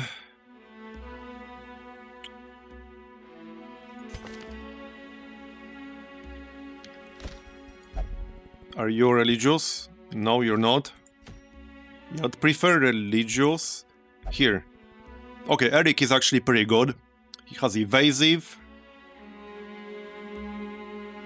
Minus 15% stress. No negative quirks. So let's say it would be Eric.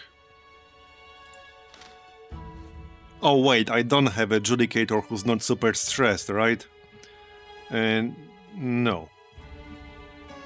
Okay, so it can be Fateless. Flagellant, that's fine too. What's unbalanced? Minus 20% move resist. Minus 6% crits received chance.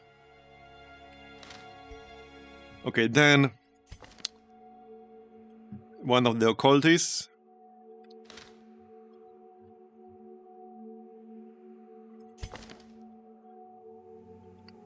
Yeah, this is my riskiest occultist. Because of ritualist right here. It's pretty bad. Random ally suffered 10% max HP damage. Like, that's pretty bad. It's not great. I would like to remove that, but it's pretty damn expensive. Yeah, he is. I think he was called Xenomorph before he got this, but I would have to double check. Not sure what the order there was.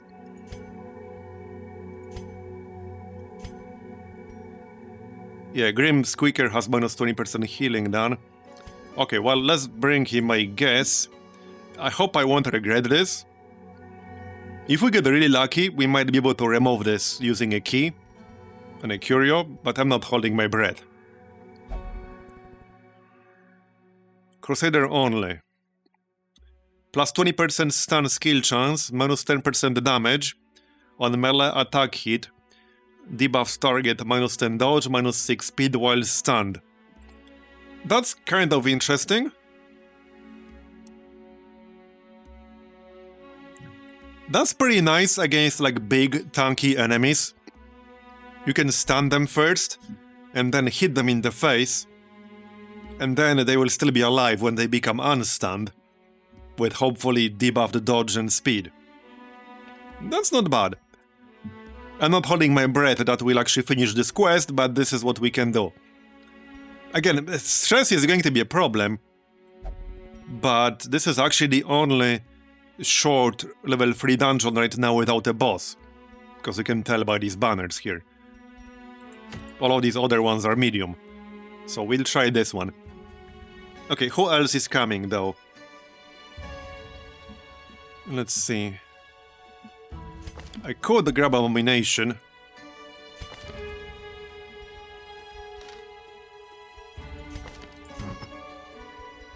Okay, let's assign these trinkets first real quick.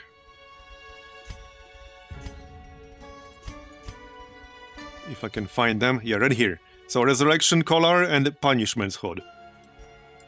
That's going to be a great combo for a Flagellant. Plus 25% on bleed and debuff, that's huge. And only minus 15% healing done. And the Resurrection Scholar will make his heals way better. The downside is that I won't be giving him a trinket that would increase his health. That's what I was doing earlier, to get him to like 60 or so. But this should be alright. This in theory means he will be able to use his Redeem and Exsanguinate skills more often, in theory. So then I could grab Abomination. Maybe. We have Padlock of Transference and Protective Padlock. So that's more stun and blight skill chance. And I could just give him like plus 30% blight skill chance. If I can find it here. We had it, right?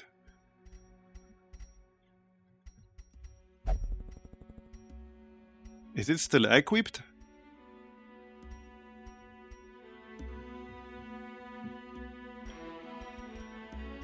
It was in here somewhere.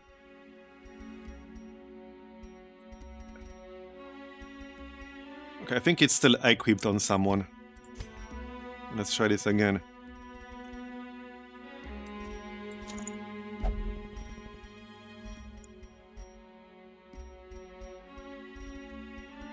There it is. Yeah, that's the one. So with this I can spam a Beast Bile and sometimes transform. Stress might be a problem, so I don't want to abuse transformation too much.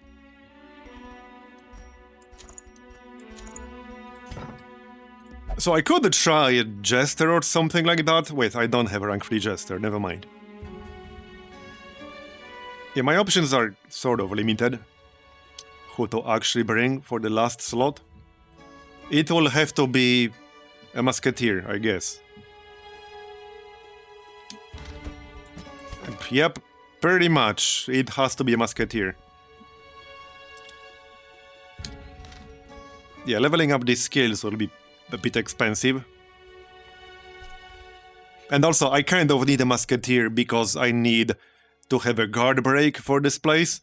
If one of the enemies that add a crap ton of stress gets guarded, I need to be able to break that guard. And the Musketeer can do that job. Okay, Rake. Yeah, let's just upgrade all of them, I guess.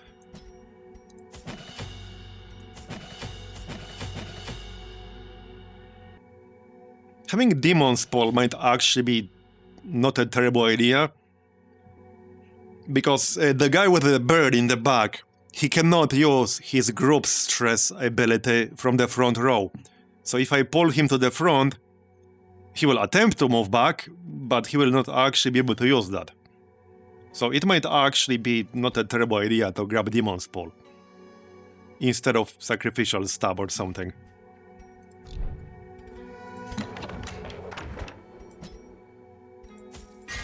And this will be quite a lot of money.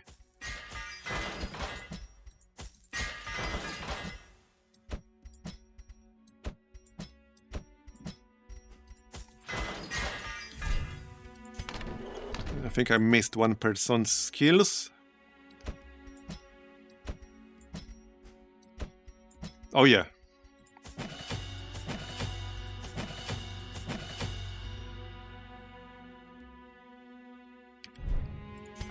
Okay.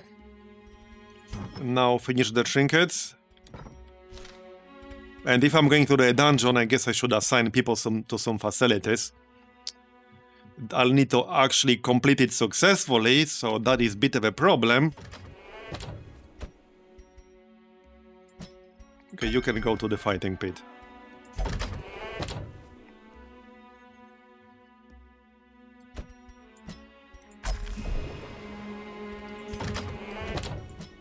I'm not holding my breath. But maybe we'll get lucky. So 2 more trinkets here. I'll probably want the debuff chance for the occultist. For Amber Blight, if nothing else, or Amber Curse rather. Oh yeah, garlic, right, obviously garlic. Here you go, garlic. But then we still have one more slot.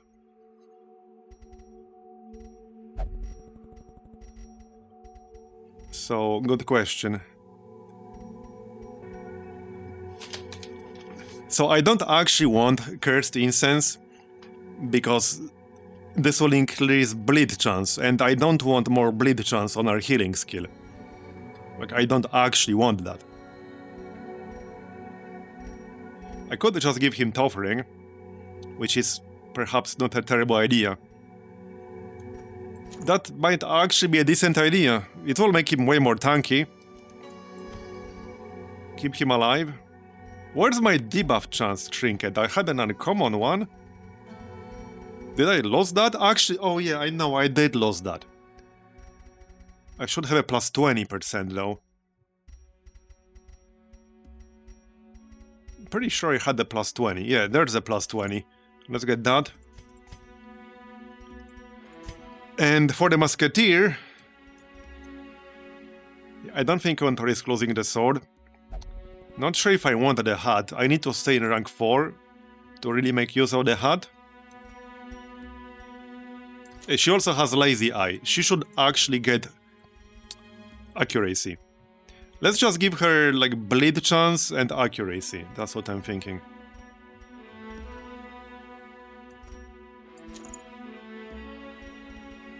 Okay, let's do bleed chance and accuracy. Just plus 8 accuracy straight up. You can't use 2, just 1. Only 1 trinket of each type.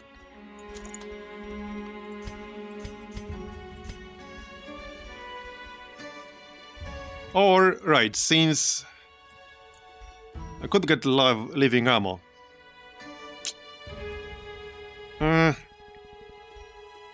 Not sure if I really want that. Oh wait, what was this again? Oh wait, this was nice, right, I almost forgot about this. I'm still not sure like how or why I got this. I just got this from like random ass fight or something, like I don't know if I triggered some criteria to get this, I have no idea. But this is actually nice. This is very nice even. This is very nice. I want to know if more of these exist for other classes. I have no idea how I got this, and how I can get this for other classes.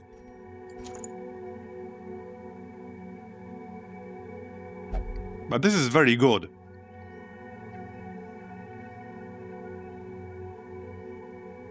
Okay, I think that's it then. Looks good to me. Let's see how this will go. Level 3 Catacombs, again. Let's see if we die to stress or not. Should we have a Gamba? Could be an interesting one.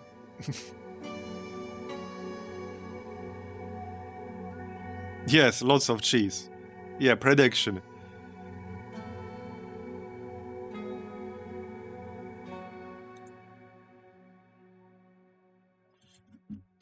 Okay, let's see. Will I complete this dungeon successfully? Which is the quest. Yes. No. 2 minutes. There, it's up. It's up. It's going to be rough. I will take, I guess, as many provisions as I can. I will take some... Wait, was there a horror mechanic in here? Now I don't remember. But okay, let's take some laudanum, let's take some cleansing salts. Shovels. Obviously torches. Archaeology kits for money. I'll take some sensors to buff my resists. Here and there. I could even take honing oil to give myself armor piercing. Like, this might be a little bit overboard, but I'd rather be over-prepared, waste some gold, but finish this successfully, or friggin' fail again. And there's still a good chance we will fail again. I will take 1 key, because there's a chance we'll run into the Confessor's Toolkit, which would allow us to use the key to remove a random negative quirk.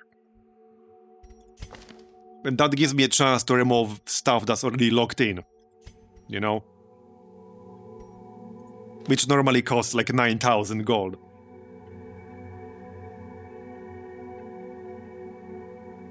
No payout would be juicy. Oh wow. 95% yes? Well, I hope I won't disappoint you guys.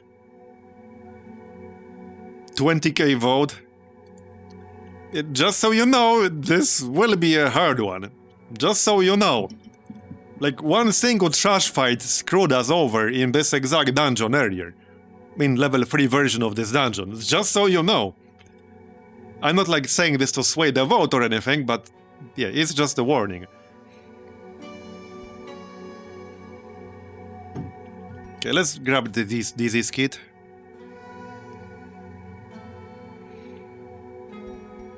Heck, I'll get some bandages too. Okay, well, I spent a lot of money. This is almost definitely overkill. Like, this is overkill. I'm over-prepared here. Like, I'm objectively over-prepared. But screw it, I'd rather be over-prepared. I'm just triple-checking or all skills are upgraded. Yep. Okay, let's go. Oh shit, I forgot. Just joking, just joking. Just kidding. I got you, didn't I? Levantine scouts patrols this area. In before I actually forgot something. That would be the real plot twist, wouldn't it? Okay, well, this is the dungeon for backtracking enjoyers. And we got a blockade right away. Alright. Does anyone have catacomb quirks in here? No, okay. Alright. Imagine doing this, like with a low light level. Pass. Very much pass. Okay. Do I have to enter? We'll never die if we never actually do any fight, right? I think I beat the system. That's a new enemy. Levantine Appraiser. I don't know if I like that. I very much do not like seeing an enemy I've never seen in the level 1 version of this dungeon before. I do not like that at all. I do not like that. Not even a little bit. That's highly concerning. That is highly concerning. Okay, so... let me think about this. So I have 140% chance on Amber Curse. Okay, this guy only has 40% debuff resist, so Amber Curse on this boy. This big boy.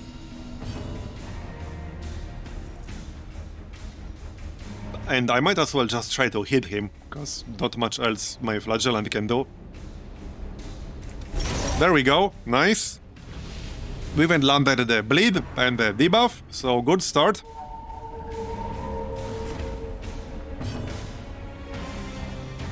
Yeah, who knows, maybe level 3 Quarrels are pushovers. I'm not going to check that myself right now. So, what's our Blight chance here?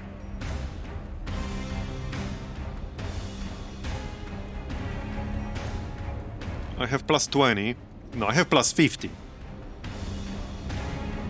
And 120 base, so I have 170. 50 and 95. Okay, pretty good chance to land it even on this Thaumaturge. Pretty good chance. And the Beast Bile ignores preparation rounds accuracy penalty. And it debuffs protection, potentially. Do they have protection? These guys don't. Okay, we landed one. I'll take it. And now... yeah, so I did switch out Smokescreen for Patch It Up, because that feels a bit safer. I guess I might as well do Bombard or something, because nobody needs healing at the moment. So you might as well try Bombard. It's fine if it doesn't work. The idea is that I'll probably be using Patch It Up most of the time, because we will likely not be at full health for most of the fights in this place. Okay, 45% stun resist, 55% stun resist. I do have what? I have 140% stun chance, because of this padlock of transference. So that's almost guaranteed to land on the Thaumaturge. Or on the Dancer. One or the other. This guy can cure on one target, and the Dancer can buff or heal the entire group, but this guy can cure stuff. I might be better off stunning him. Or he can dodge. Whatever. Okay, more bleed. This dude needs to die quickly, because he can do a lot of damage. Yeah, this is the stuff I was talking about. This is why I was trying to stun him. That would have saved me 25 damage. I tried to stun him, it just didn't friggin' hit. It just didn't friggin' hit. That's with 105 accuracy base. It just didn't hit.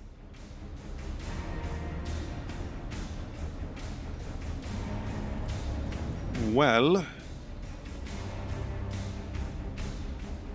Okay, I don't actually want to pull anything here. Might just pop Amber Curse. Pretty high debuff resist. We can debuff the big boy.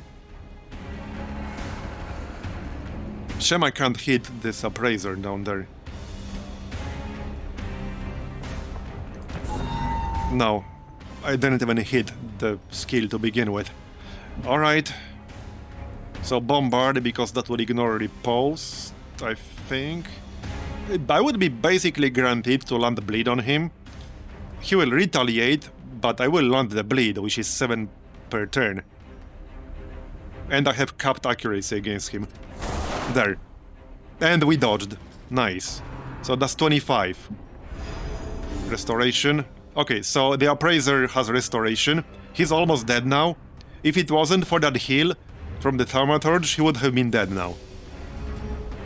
Now, he will be dead on the next turn, but he might get cured or healed. I would be better off just finishing him off myself instead of waiting. So let's just make sure he dies and finish him off ourselves. It's just safer. Now we can try to stun again.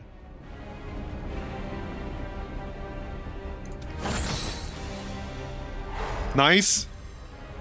I want to avoid that Samsara death skill. That shit was nasty. Oh, great. Just got cured. That's a bit rude.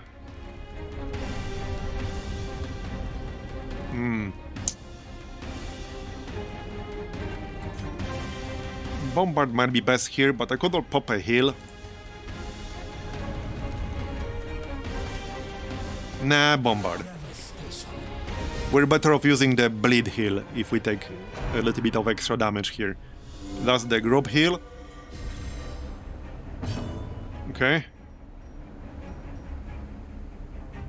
Yeah, I would be better off letting him take slightly more damage and then using Exsanguinate. Probably. Now I could pull one of them, that would remove their corpse as well. Okay. Well, I can't target the appraiser. Let's just get rid of this corpse. And you know, this is always a little bit of damage. Blinding powder, and that's stun, I take it. No? Accuracy debuff. Okay, and stress. This should remove stealth. Okay. I guess we should finish the Thaumaturge. Problem is, yeah, the Dancer has a skill, the Samsara Death skill at the bottom there, in the bottom right corner. This adds like 40-50 stress to you while doing a fair bit of damage. I really don't want to eat that to the face. I still might, but I would prefer to avoid that if possible.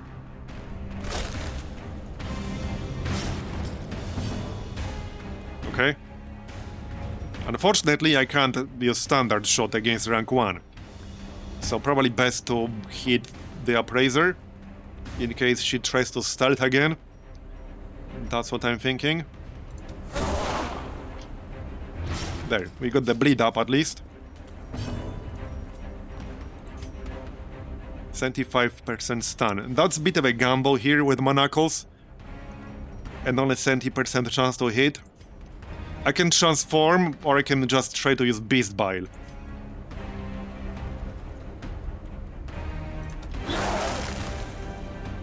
Okay, got it. On both, very nice. So that's 13 per turn. I just need 6 more damage on the appraiser here.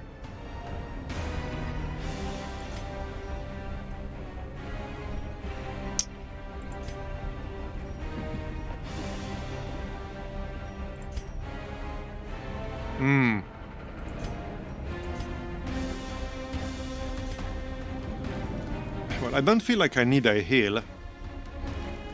But alright, let's just heal ourselves. I didn't really have a good option there. Other than Umbercard. Yeah, this is the skill I wanted to avoid. Yeah, you seeing this shit? Like, I was trying to avoid that. But I couldn't kill her quickly enough. Yeah, this is like just normal level 3 dungeon stuff. This is normal. And now, yeah, see, now I'm pretty close to getting an affliction already in the first room of the dungeon. That's my problem with this. Like, if I get a nasty affliction, that's basically the entire run done. Yeah, it was damage and stress at once. And I stunned her, but the stun got cured. So, yeah, it's not great. And you can always miss.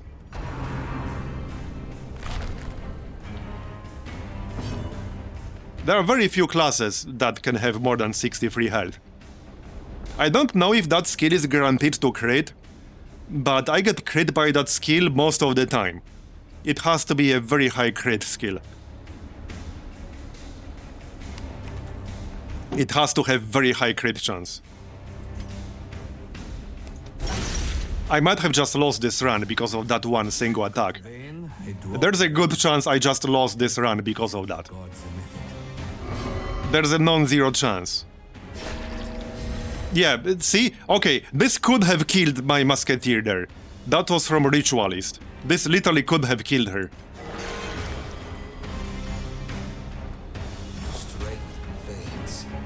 But problem is, there are other enemies that you can have in here that are just as dangerous as the Dancer, if not more dangerous. Like, that's the problem. There are two other enemies that can give you even more stress than this. Do you ignore them? Like, which one do you target first? There are 3 different enemies in this place that can both do damage and add large amounts of stress. So which one do you kill first? Because you have to kill one of them first.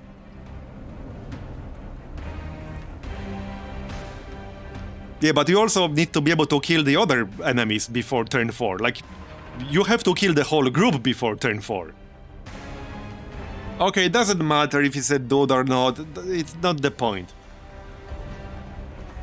Like, there are other enemies here that are more dangerous than this. And you also have to kill them first. Look, if you have a group where you have 3 different enemies, and you have to kill all of them first, that's like not possible. You can't kill all 3 of them first, know what I'm saying? Like, you can't kill all 3 of them simultaneously first, you have to pick one. But there's the transforming dude, and you have to kill him before he transforms. He will generally transform on like turn 3 or 4. You have to kill him before then. And then you have like the eagle guy, who will spam the group stress skill on you. That will add about 60-70 group-wide stress on each use. You also have to kill him first. So which one do you kill first? You can't kill all 3 of them first simultaneously. And then even if you stun them, like the 4th one will just cure the stun and say, freak you. So like that's the problem with this place.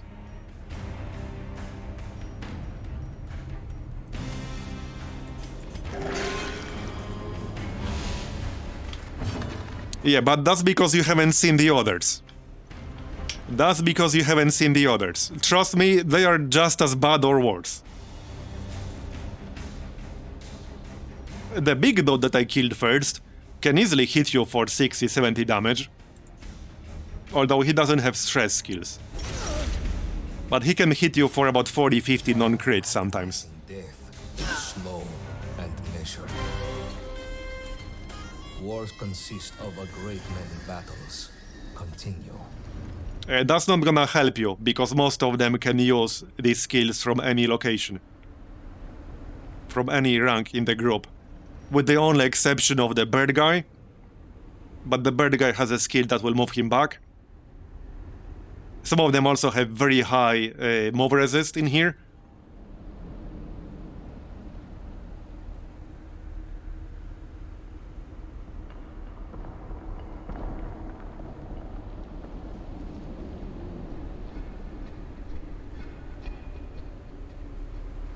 Yeah, I'm not sure if I agree with that priority dominator. And have I mentioned the guard break yet? If you do this place, okay, here's advice for anyone who might be like starting to play this. If you do the Catacombs, you need to have a guard break skill. Not a stun. A stun can fail. Unless you have 100% stun, you overcome the resists through bonuses. But you need to have a guard break. If you don't have a guard break, one of these mobs that can wreck you will get guarded by Levantine Grant, and then you just lose. If they get guarded and you don't have the ability to break that guard, you might as well just withdraw from that fight because you just lost. You pretty much just lost unless you have a high damage group that can kill the Grant first and then kill the others. So you can overcome that with damage. But in a level 3 version of this place, if they get guarded, like that's it, you're done. Okay, I need to like camp here. Like I don't have a choice. The knights here are frigid. I might still be done, like I don't know. I might actually still be done because of that one single like attack. But I don't know if that skill is guaranteed to crit, but it feels like it's pretty damn close.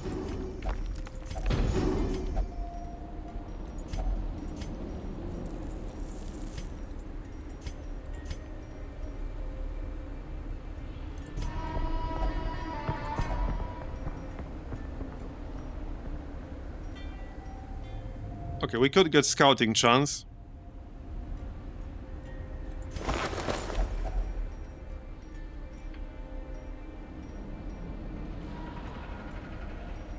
Okay, heal 30, but everybody gets +5. Do I want that?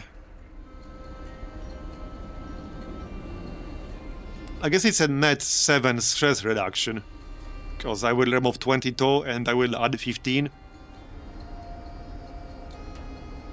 So, it's only 1 point. I guess it's worth it for +7, or -7 rather. Okay. And let's get some scouting chance. The darkness will not impede us. We are the flame. It's a guaranteed crit? Yeah, see, that's kind of bullshit. Having a skill that does basically guaranteed 60+ damage and adds like 60, 70 stress. Okay, scouting. Trap. I only have 40% chance to remove a trap. Yeah, no, no, no, no, no, We must keep no, eyes not gonna happen. Don't even think about it.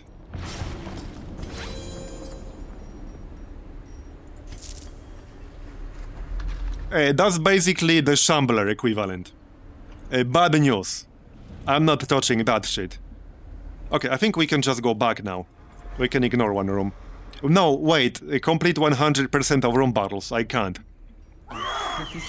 Great. Oh, for frick's sake. No, I think it's time to leave. I can't beat this group. This group is actually not doable for me. I can't beat this group. Like, I actually can't beat this group.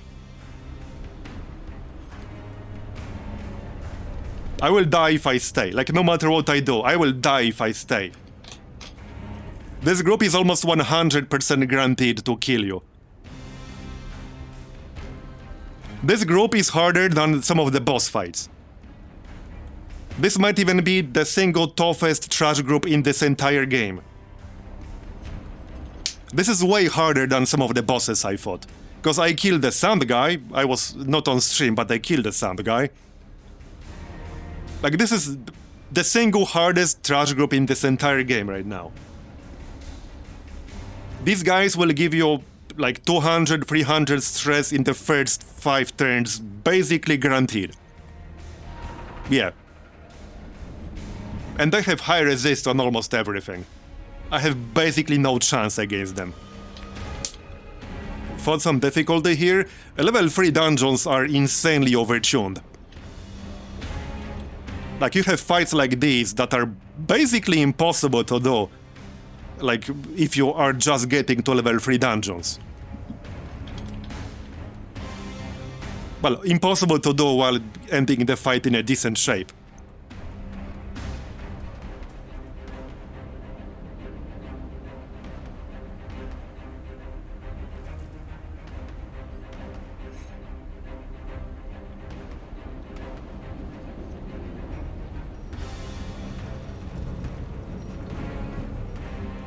Like, there's a chance there's no actual room fight in that room.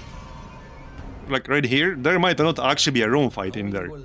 But I don't know, because I don't have the scouting information. No, trust me, I can't do it. I have never been able, like, to do this reliably, especially in level 3. You would need some insane trinket setup to do it. Or insane luck.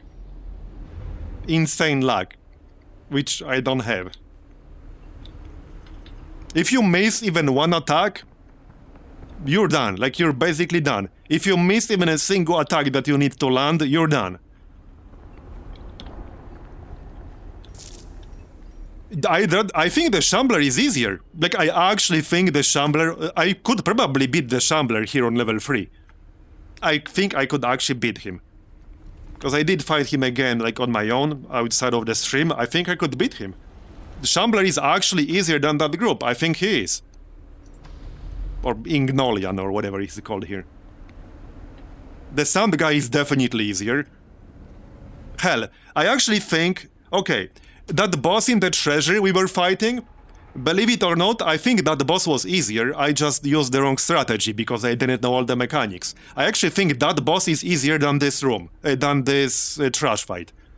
I actually think it's easier. You just need to focus more on actual DPS. Like, I wasted at least 4 actions trying to counter something that wasn't meant to be countered. Clearly. Like, I wasted 4 actions that could have easily bought me extra 150 damage. And I probably would have killed the boss.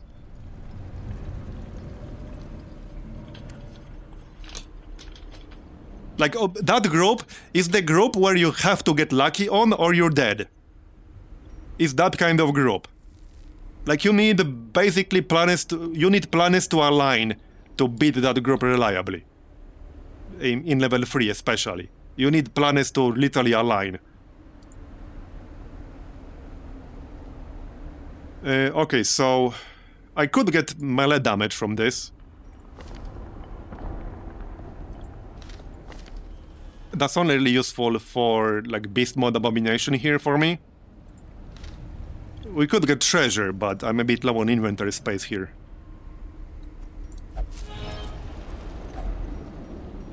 Okay, that's useless. I'm pretty sure I have that already.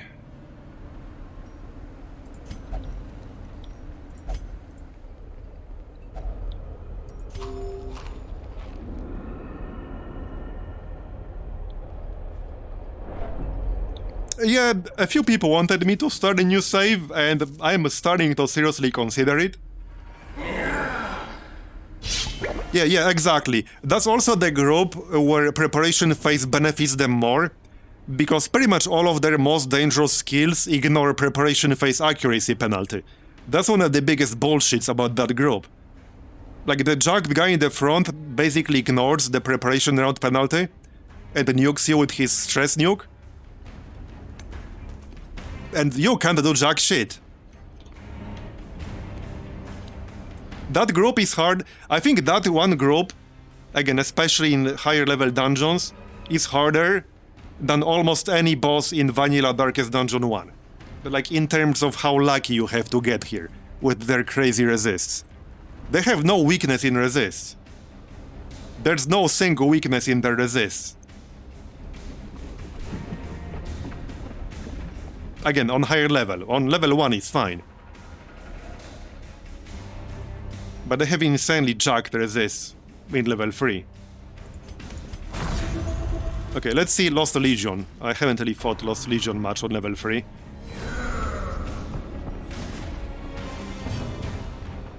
Right, so the Friar can heal, or rather regen, and he also has a stress attack. These two guys can guard, but I have a guard break. And they can also expiate. And I think they have a stun. This guy has a bleed.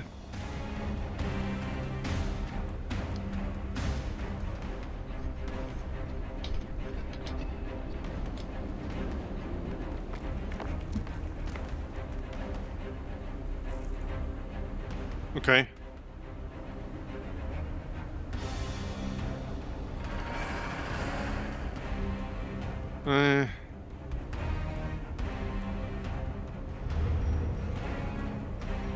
Let's actually just heal.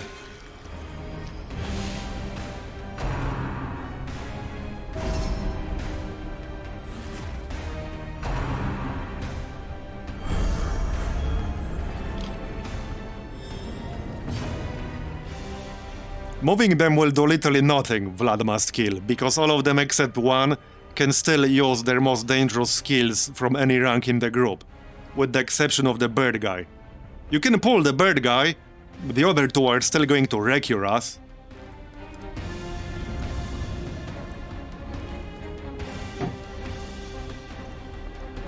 That group, if you get unlucky, it has the potential to get you around the 70-80 stress on turn 3. You don't even have to get super unlucky. Actually, more than that. That's if you neutralize the bird guy. You can get around 70-80 stress by turn 3.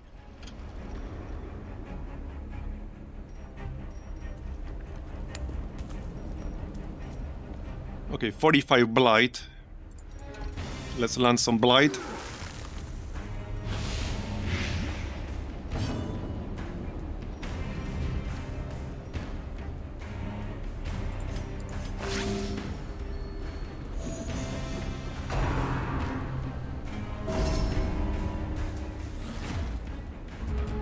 I'm talking about the ghost guy. Because she will use that once per fight. The ghost guy can spam it every single turn. And it will give you 40-50 stress every single turn. Like, that guy alone, just on his own, killed my runs in the past. In 1-2 turns. He's just completely nuts.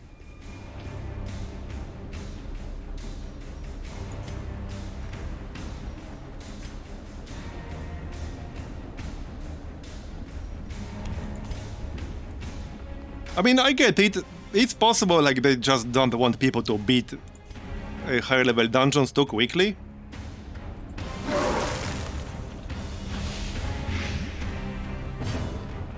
Okay, this group shouldn't be too hard because I can blind them. Although, they might get regen.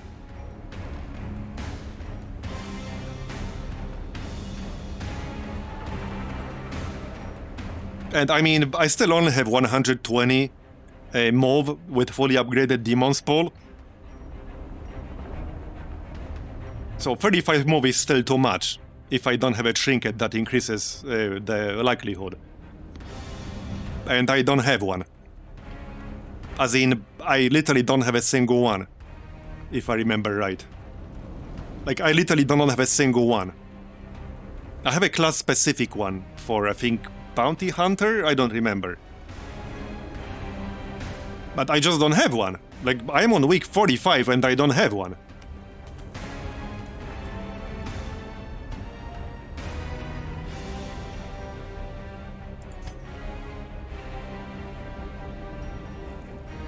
Okay, Amber Curse.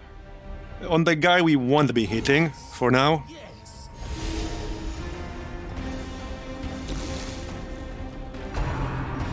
If I don't run into some bullshit group and there's no fight in this room, we can probably still finish the quest, but if I have to fight that group, I will have to just leave. Okay, I'm just going to remove that bleed with the bandage and buff my resists. Heck, I'm going to grab some armor piercing too. There.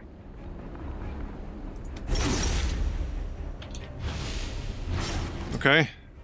That's 18 per turn. Yeah, I believe it, the Dominator. I think that's how it's meant to work. But my question is, did you just start dismissing your rank 3 heroes on the roster? Because I'm not at that point just yet, but I will get to that point probably like in 1-2 days max. I'm pretty close. Like, I'm actually getting close. They should have trinkets, okay, they should have trinkets where you can get 4 trinkets with minus 100% resolve experience. Because right now, like, I'm soon going to get to the point where I'm forced to start dismissing rank 3 people from my roster. Because I will not be able to do level 1 dungeons anymore, and I can't do level 3 dungeons. Because you just need goated trinkets to do that.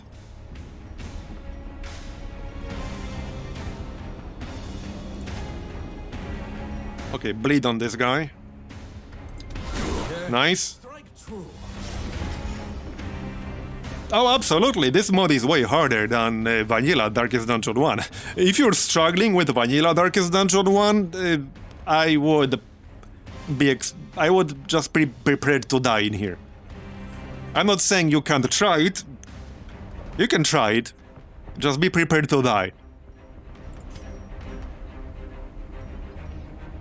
Okay, so this is 25. There we go, nice. Now he's dead. Hopefully. I don't think they can cure him. I don't think so, it cures, it just adds regen. So they cannot cure him. As far as I can tell. Might be time to heal a little. I'm still missing my healing trinket, but we'll get there. What's their stun resist? 75? Okay, so I have 145.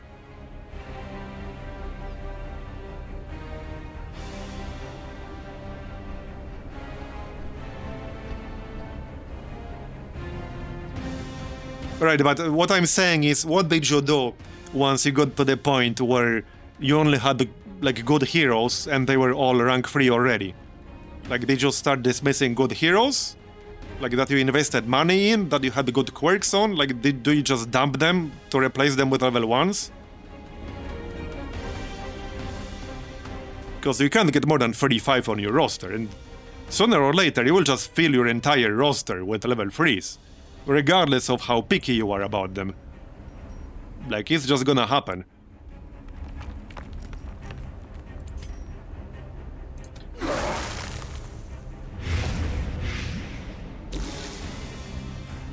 Okay, I need to break that guard. Okay, one down. Yeah, this group is definitely much easier. Even with stuff like this. I'm still not sure if I'll be able to complete this dungeon. Okay, no more guard here.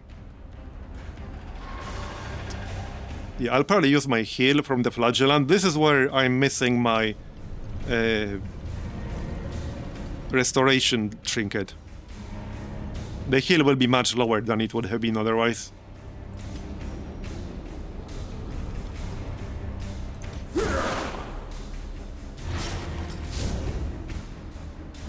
Yeah, see, I don't get level 2s in the stagecoach, in the ferry. I have a fully upgraded ferry. I only get a level 2 once a blue moon. Like, I had a fully upgraded ferry for, I think, at least 15 weeks, and I only got a few level 2s out of it. Like, most of the time it's just a full ferry of level 1s, and maybe 1 level 2, sometimes 0. I assume that it's because the chance to get them here is drastically reduced. I refuse to believe I'm that unlucky for like 15-20 refreshes in a row. I refuse to believe that. So I assume this is just insanely low chance to get them. Yeah, if you need like 10 weeks to get 4 level 2s from fully upgraded ferry, I'm not sure if I will even prioritize the ferry next time around. Because it's a lot of materials to invest. I have never seen more than 2 like in one refresh.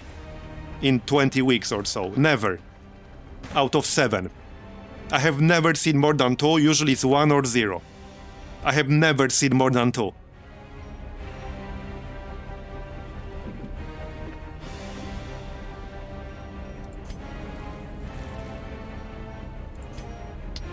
Hold on, let's maybe stun the healer.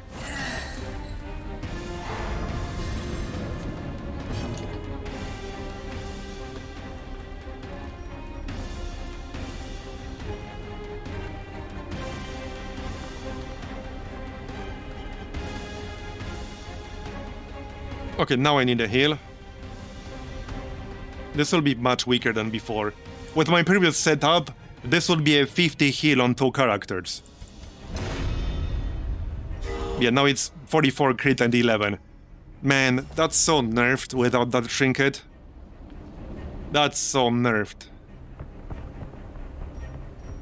That's pretty bad. The wound closes. The bones are mended. Press on. That's really bad.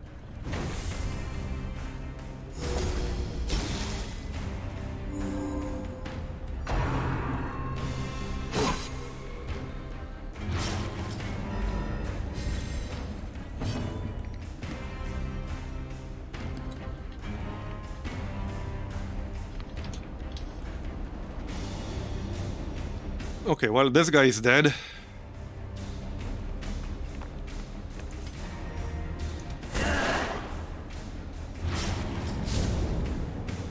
I did eat a lot of stress in here, still.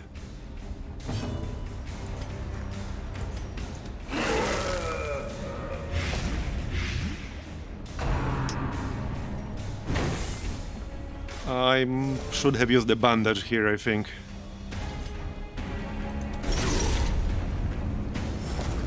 Okay. 1. Okay, bro. Press on. I might have to use patch it up.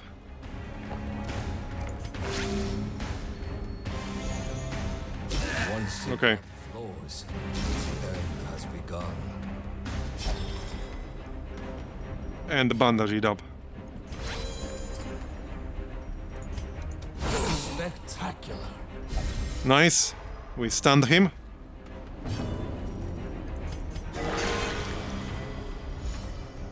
Yeah, I really need that trinket back. I really need it. I'm wasting too many actions for healing without it on the second tank.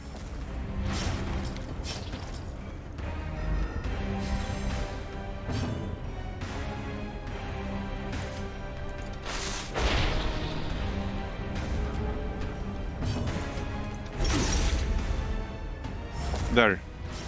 27 bleed. I wish I could camp one more time. Okay.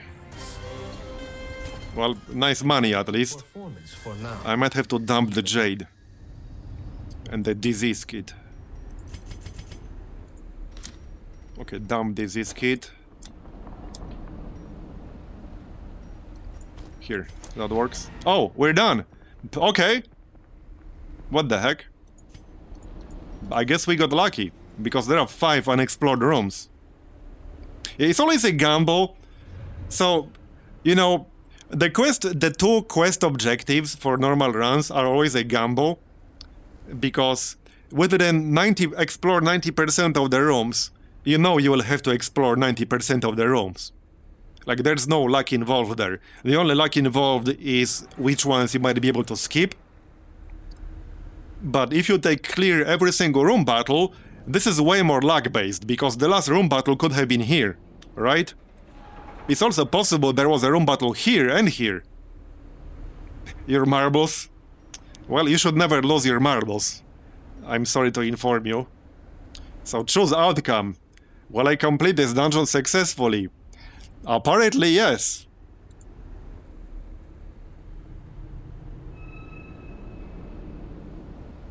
Once you choose the outcome, viewers who have chosen the correct outcome will be awarded 44,612 marbles. Hey, this actually feels good. Okay, you know, I'm actually loving this. You know why I'm loving this? Because now it's not just me who's getting screwed by RNG. This is great. Now chat can share in my RNG misery. That seems fair. Like, honestly, that is fair. I think we can still get some treasure here. Yes, we can. Yeah, it seems fair. Now chat can share in my RNG misery. I support this. Let's check the corridor here really quick. Okay, no, I'm not moving unless it was in the first section. An example has been set today. And we got this Crusader trinket out of it, which is not bad. Gold is okay-ish. Would be nice to get rank 4. Accurate, +5 accuracy, that's nice. Now, one thing I will still have to farm is the treasury, because I need salvage jewelry, like a lot of it. By quirks. We march I need a lot of the it. Reliquary.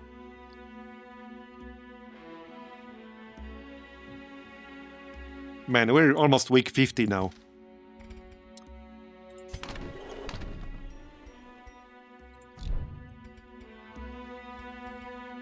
Oh yeah, let's check Oddity's dealer. Damn it. I was hoping he might have it.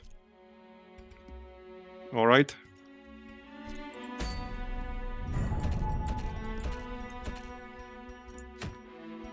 Oh, a blow. Wait. Oh, right. So the higher... Wait, the higher your master level goes, the better your rewards will be, right? I normally don't get blows from level 1 runs. I think that's the case. Where's my friggin' restoration stone, or whatever the heck it's called? Give me my stone, game.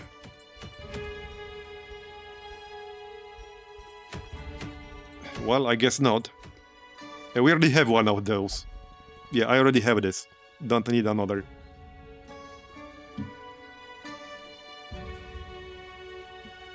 Yeah, congrats on your marbles.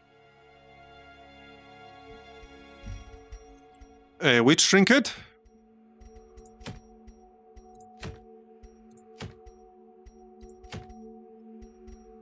I have this. I have this.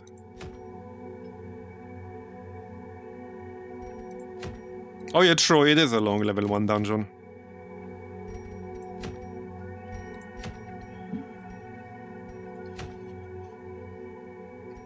Yeah, so, right, I need a lot of salvage jewelry still. Oh, here, okay, this is what I need. I need this. I don't have any good trinkets with move skill chance. I need this. I need this, like, now. This is what we have to do now. That's a very good one. 30% is pretty much the max you'll get on an uncommon. So I need that, like, right away. First, let's assign people to stuff. Remove that.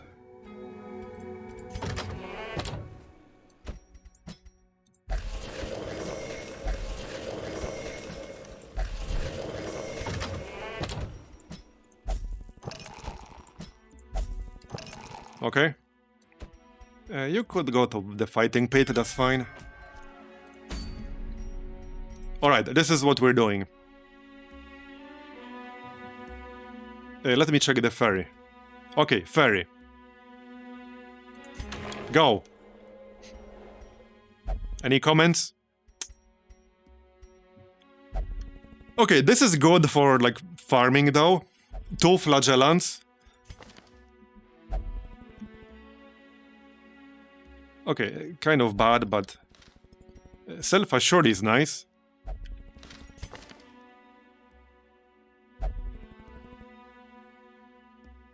Needlessly critical of others.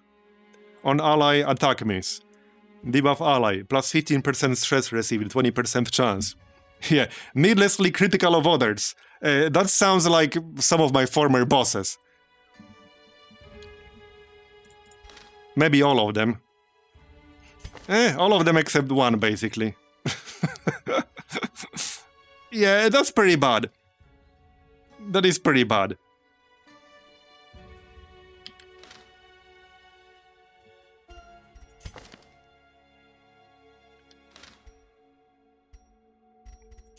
I mean, still, they are good enough for like throwaway level 1 runs, you know? Now, okay, so here's the thing. If I'm going to kick out any rank 3 heroes, you know who I should kick out? I will tell you who.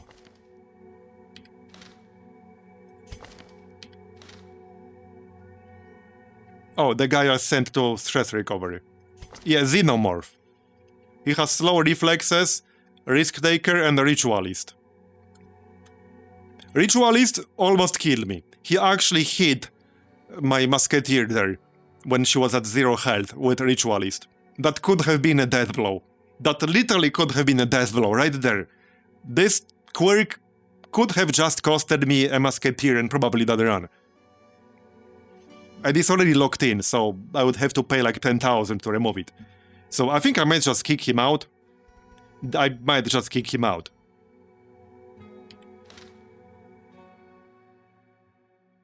Yeah, I guess I can rename somebody else. But true. Like, I can name somebody else Scimitar. Alright, Scimitar is going to change his class.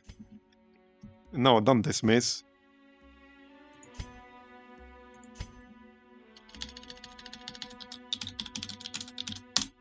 You are now a Crusader.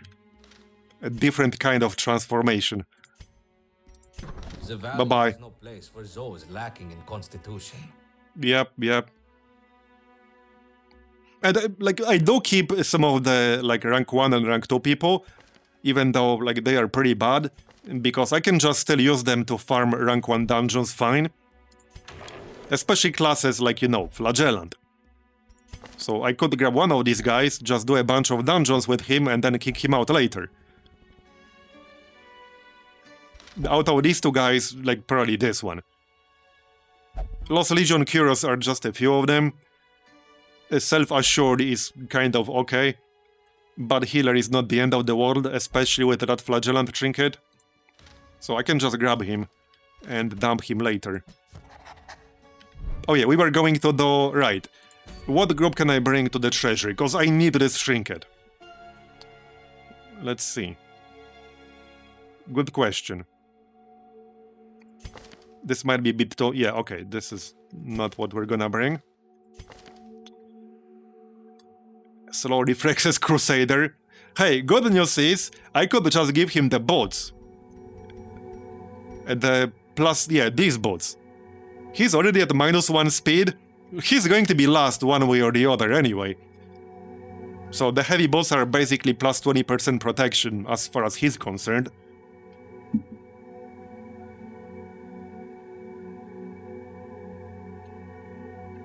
Okay, here's a question. Are there any refined amber trinkets in particular you use? The ones I've been using the most and liking the most is basically the Houndmaster Highwayman combo and the living ammo on the Musketeer. So I quite like the Houndmaster Highwayman combo with the amber trinkets. The living ammo is obviously good too, but I haven't looked at every single one of them. Well, I mean, I did look at every single one of them, but some of them are kind of hard to evaluate. Some of them are pretty hard to evaluate. And they are kind of expensive. It's a big investment.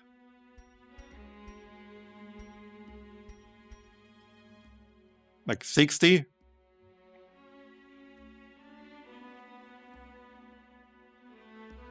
Okay, like this one. What the heck is this banner thing? I don't know. On being hit. Equip Ostwenger banner. I have no idea what that means. Quest? Like what? I have no clue. So I assume this basically allows you Yeah, right, I looked this up. The Malignant Vestige is what I thought it was. It's the purple treasures you get from the Treasury. So this is the farming trinket, basically. It might be worth buying. Like, it might actually be worth buying. The plus 40% stress received is a lot, but I have some trinkets that would potentially counter that. Like this one. No, not this one. It was a common, actually. Yeah, right? No, not this one. I have a trinket somewhere with like minus 25% stress. So I would probably use it with that. A pretty big investment though. 60? I might use it. I might buy it after I get 60. But some of them are just hard to evaluate. Some are definitely just bad. Like, I can tell for sure some of them are just bad. Yeah, right now my assessment for these... So, not counting... right, not counting the Vestal one. So these are basically the best ones. The Monkey is mostly for doing the Caverns, easy to skip. You can just skip that. But the Houndmaster one, the Highwayman one, and the Musketeer one. And, okay, one other thing. I have no idea how that part works. Where's that trinket we had? Where is it? Unequip. Right here. What the heck is this about? What are these mementos? I just got this randomly from like some random ass fight. Like it just happened completely out of the blue. I don't think it was part of the loot from that fight. Like I don't know how I got this and why. And how I can get these for my other classes. But this is really good for the Musketeer. I just have no idea how and why I got it. So if anybody in chat knows, feel free to spoil away how the heck I get more of these.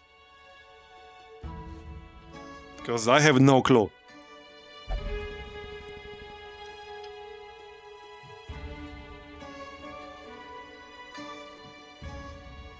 Yeah, it seems to be pretty random. But this one is definitely very, very good.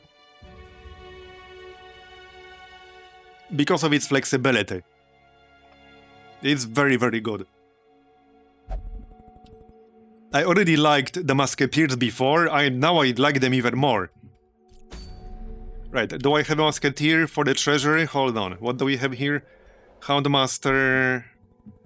Okay, I can get level 1 Judicator if I want a Judicator for the Treasury. Because I want to actually complete this quest. I want this trinket. The Arbalest is a good class. It's just that Musketeer is better in my opinion, but Arbalest is not bad. I do like the accuracy crit debuff. But Sniper Shot has some high damage potential.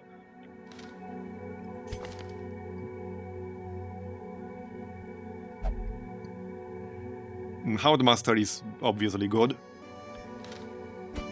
Okay, so let's say we get Houndmaster maybe. I could use my bonk setup or not. We do have a Musketeer. With a Mystic. So that's 25% chance to heal you for free stress anytime you or an ally uses a mystical skill. So for example, Punish on the Flagellant is a mystical skill. So something like this.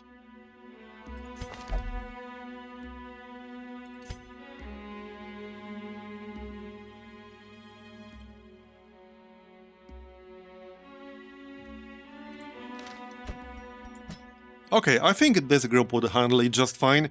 I could replace rank 2 Houndmaster with rank 1 Judicator if I want to.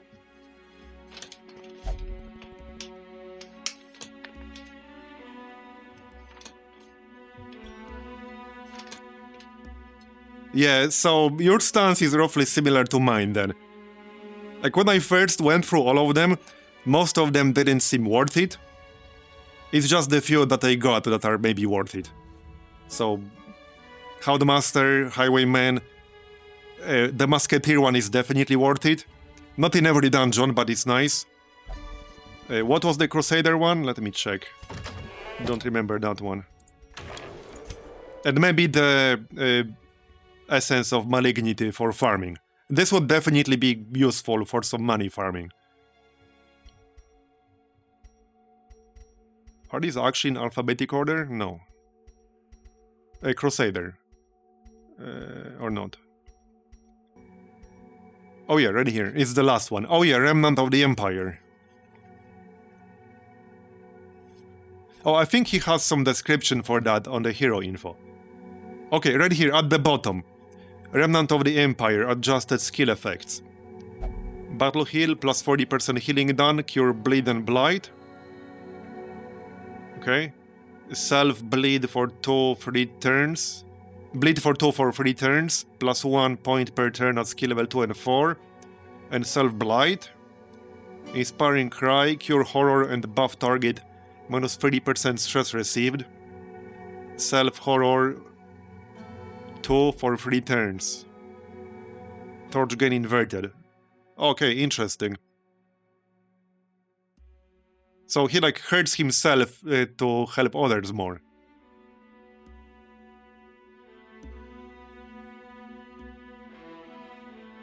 Okay, yeah, I could see that being useful.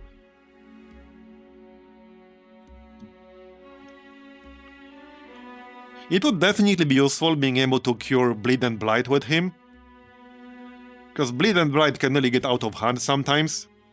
It can really get out of hand. I would definitely consider using that in like a religious group setup, where I can take advantage of Bulwark of Fate.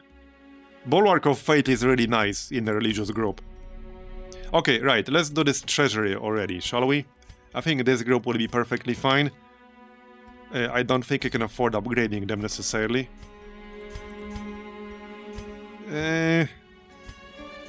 Well, we should upgrade the heal at least. For obvious reasons.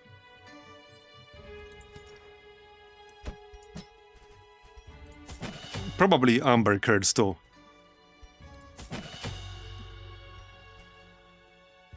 Okay. How much for armor? Alright, I'll get that too. This should be enough for provisions. Let me just double check. Right, now we need trinkets. So, let's start from the obvious. Here you go. The standard setup for the Flagellant now. He should mostly wreck a level 1 dungeon, but this guy will only have 40 health, which is maybe not super high. I will have to keep an eye on him. I could replace Houndmaster with a Crusader, but I think Houndmaster is fine. Yeah, I might just go with my bonk setup for the Houndmaster. Where's your stuff? Yeah, right here. Let's just go with the bonk setup. Because this is a bleed group.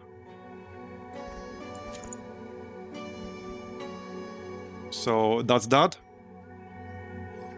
This way, my entire party will get extra crit against bleeding enemies. So that's the idea here. I really like this trinket. So one of the reasons why I like this trinket for the Houndmaster is because it basically doesn't have a downside. Most of these trinkets have a downside, sometimes a very harsh downside. But you can frame this trinket as basically replacing Blackjack with a different skill. If you frame it like that, this trinket has no downside. It cannot hurt you. There's no negative here, like there's literally no downside. You just replace a Blackjack with a different skill. Like that's how I look at this trinket. So that's why I really like it. Now the actual downside, so to speak, of this trinket is that it turns the Houndmaster into a bit of a one-trick pony. Because in order to make this work really well, you basically have to spam Blackjack. You don't have to spam it every turn, but you have to use it like regularly to really make this work well. So that's why I also have Cudgel Weight, which adds a -7 speed debuff on Blackjack. And some crit on melee skills. So for me, this setup is like dual purpose. The obvious benefit is that it increases your damage group-wide, but the other benefit is that it increases your stress reduction. Because, you know, crits are basically an anti-stress stat in here. More crits means more stress reduced. One Trig Hound, yeah, one Trig Hound. So I quite like this. And we can still use Hound's Rush from rank 2 when needed, it's still a high damage skill. We can use Target Whistle on turn 1 or something like that, or a Stress Heal on turn 1, whatever I need. So let's say Target Whistle on turn 1. And the last skill doesn't matter that much. Like, Stress Heal, that's fine, Guard Dog is also fine. I can always replace that later. So that's him. Now Garlic for the Occultist.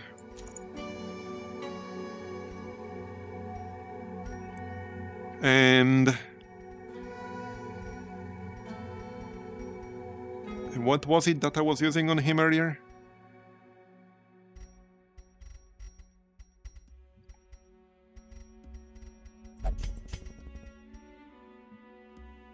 Yeah, this was not working as well as I thought it would.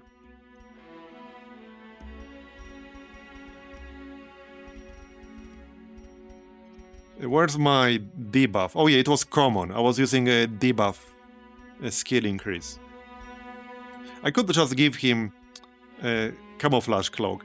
The Camouflage Cloak worked surprisingly well, because the nice thing about Camouflage Cloak is that a lot of the time enemies will try to focus fire one character down. It doesn't have to be healer necessarily, but they will just like focus on one character. But when you gain stealth when they hit you, you force them to change a target.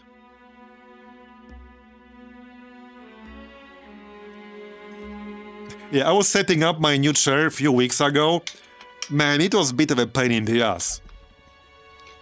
It was an extra pain in the ass because I live on like the 3rd floor. So like 4th one.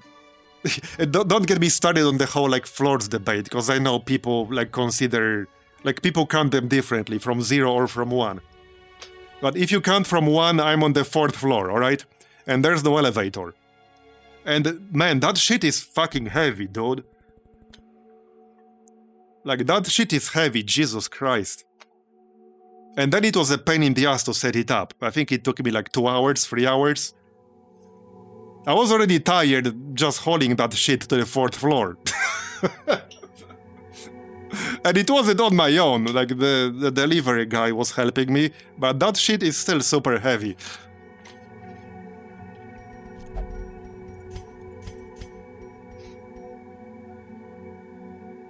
There's no lift in my building. Like, there are no elevators in 4-story buildings here. So, no elevator, but had to use the stairs. Pretty steep stairs, too. Like, the stairway is pretty narrow and it's steep. It was a massive pain in the ass. And I'm not exactly a bodybuilder, let me put it that way. Right, so I don't necessarily need living ammo because enemies in the Treasury have high blight resist.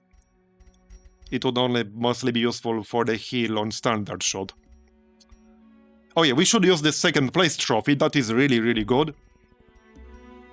And for the last one, I could still bring the cactus, in case I get a chance to upgrade it, although that's pretty unlikely. I can probably get something better. Does she have any accuracy penalty? No.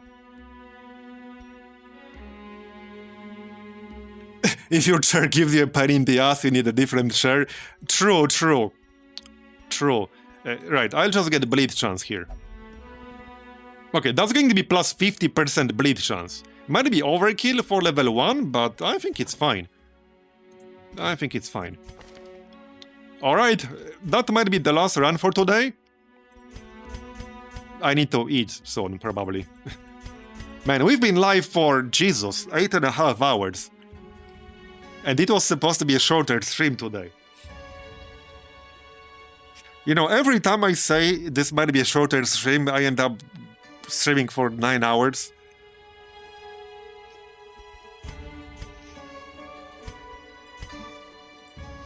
But I actually wasn't feeling well today morning. Now I'm fine-ish. Alright. So, okay, shovels, anti-venom, food. What else? I guess I could grab a sensor or two. But I think I'd rather do easier version of these fights.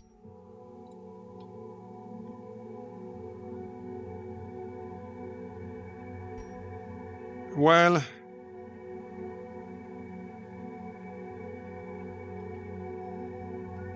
Oh yeah, cleansing salt. For the, like, skeletons. Because this is stress heal. Maybe disease kit in case we catch something. Okay, I don't want to spend everything, and obviously torches. Alright, I think we're good. This seems reasonable. Maybe a bit of an overkill even.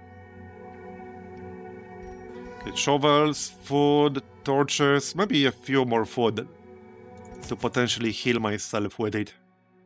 Heck, I can grab the sensor if only to buff my resists. Sure, okay, why not? Let's go now.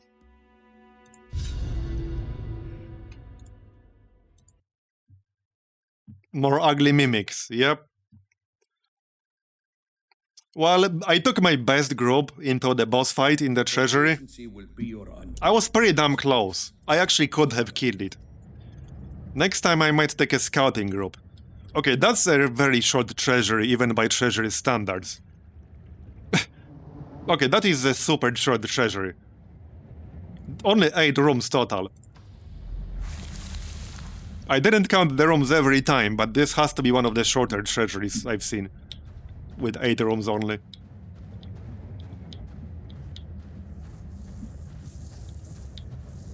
This land is ancient and fallen into disrepair. Who has best trap disarm just in advance? Okay, 60%. Yeah, one thing you might want in the Treasury is somebody with at least decent trap disarm. Because one of the traps basically spawns that big-ass stone dude. Yeah, what is this map? I want that? I know, right? Maybe I've been rewarded by the RNG gods for today's bullshit earlier. It took pity on me.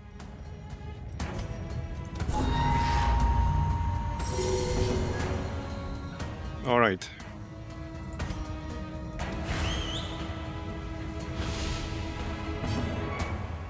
Oh, I didn't swap my skills. Whoops, my bad.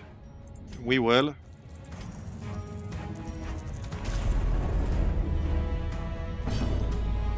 Oh, I didn't swap the skills on the Musketeer either. Okay, okay. I checked everything except that.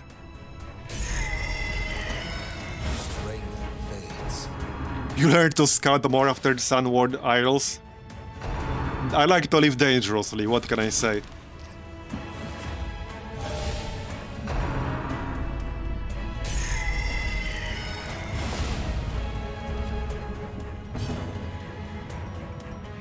Alright, turn 2.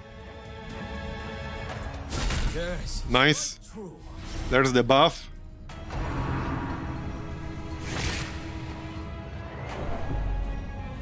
And there's the camouflage cloak. The camouflage cloak is actually like low-key a very good trinket. It doesn't like seem like it when you look at it, but I think it's low-key a very good trinket.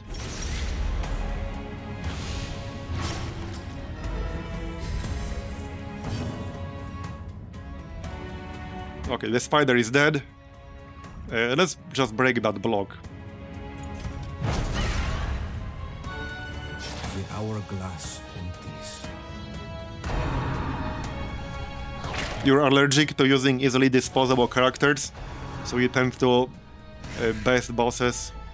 Try to best bosses first go. Yeah, I mean, I try to kill bosses first go. I don't really use throwaway groups much. I mostly use throwaway groups for farming, if anything.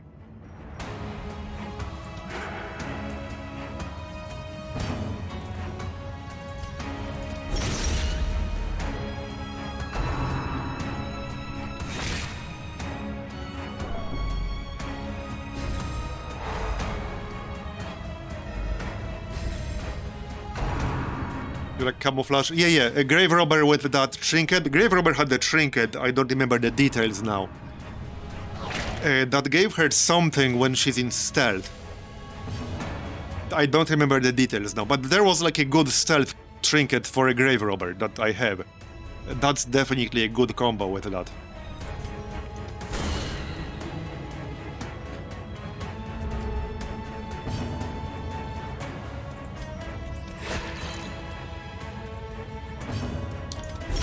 Bye-bye. Okay. Just the Carrion Eater left.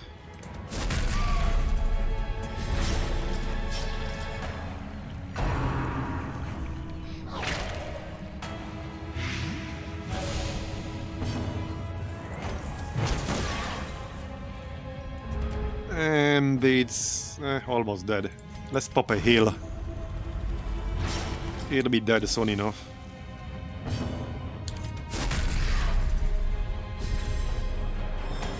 One more heal.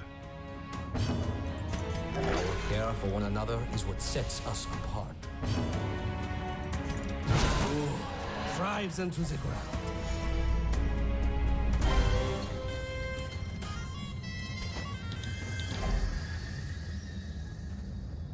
Right, this has a heal with cleansing salt, because I used that before. I don't remember for how much, but it might be worth it. Oh yeah, this is like a universal curio, not just in the treasury. Right.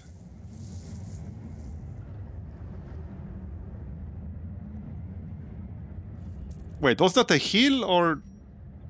It was a heal, right? This icon is a heal? I'm pretty sure it's a heal.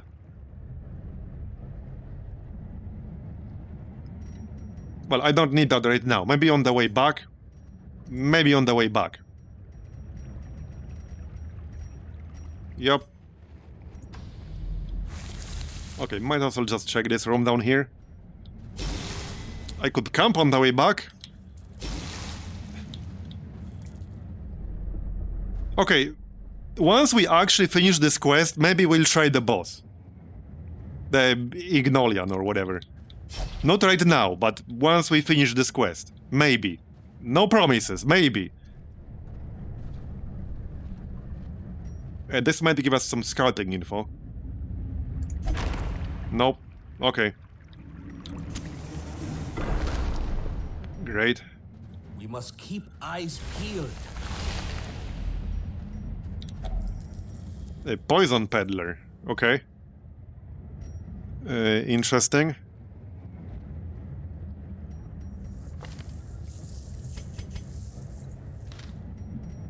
Well, I don't really know much about this.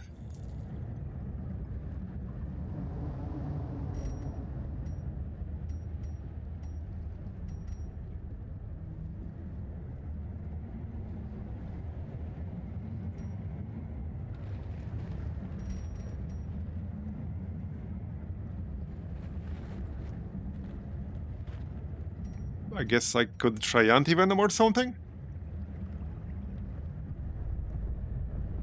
Yeah, that seems like the most obvious one, but... there might be some others.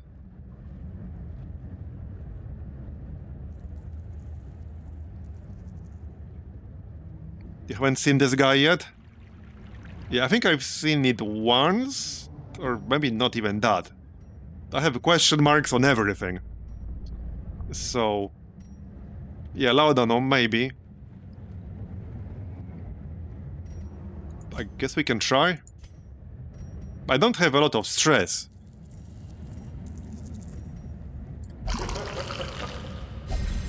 Buff. Minus 25% stress received. Wow. Okay, that's nice. 4 battles. Heck yeah. That is really nice. That is really nice. Okay, so we'll do this, but after I finish the main quest.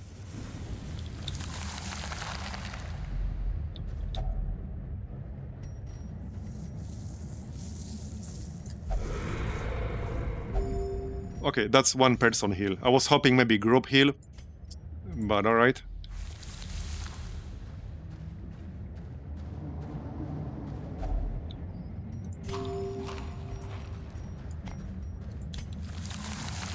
Some scouting would be cool.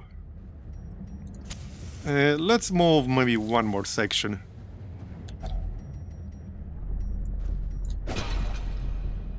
Our cause is righteous, but requires funds.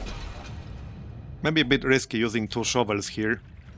The glory Probably. I just used all of my shovels in one corridor.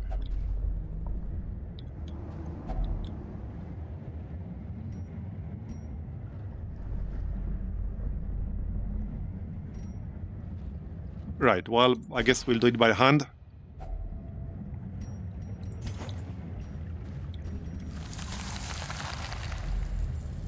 Okay, so now we can rest. Look out for one another. Companions are all we have. Prevent ambush. And minus 20% chance surprised. I can produce random supply item. I can get scouting chance. Okay, let's get scouting chance.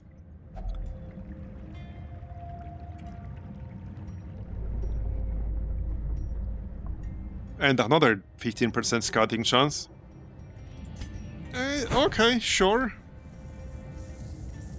I don't exactly need stress healing at the moment. Archaeology kit. And disease kit. Thanks. The darkness will not impede us. Okay, not touching this just yet. No, sir. Alright, let's go this way. Right, so this uses cleansing salt. And that's like a stress heal, which I don't need right now. Well, I can stress heal for 8. But I don't need that right now. Oh, okay, I think we'll go around this thing. Because I used up my shovels. Yeah, let's just go around it. I probably shouldn't have used 2 shovels for 2 vases, but whatever. This land is filled with unseen dangers. Just don't give me another obstacle. Spiders. Do I have a key? No. Oh well, whatever. Oh, I didn't switch my skills, damn it. I knew I forgot something. Yeah, fortunately they're mostly fine, but I should have switched them. I knew I forgot about something. I better switch them before tougher fights. Yeah, I can't switch my ammo, because I don't have that right now.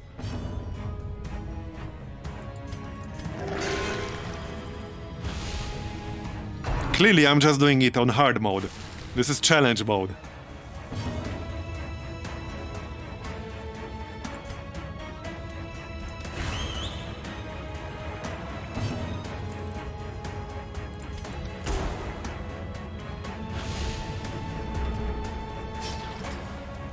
Alright, so let's try Exsanguinate. Right, I don't have that. I guess I'll heal myself then. Oh, I don't have that either. Okay, okay, buddy. It's mostly him who needs to switch skills. That's kind of bad. I mean, I could retreat and just do this fight again. Maybe I should. Okay, if he dies because they didn't switch skills, I'll be slightly mad. These spiders still have several actions. Here, heal. It had to be free heal. Of course it had to be a free heal. Maybe I should actually just retreat and do it again. Of course it will fail. Really? 20 crit? Are you friggin' kidding me right now? Are you actually kidding me? Are you actually kidding me? At least they're not targeting him. Good. Okay, When switch the skills. aim for your head is a rare quality. I don't have to do that battle, so...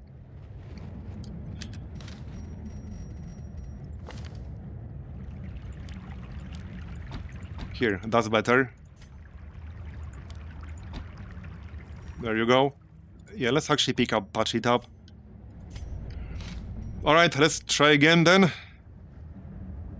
I have to do this room. I don't have a bandage, sadly.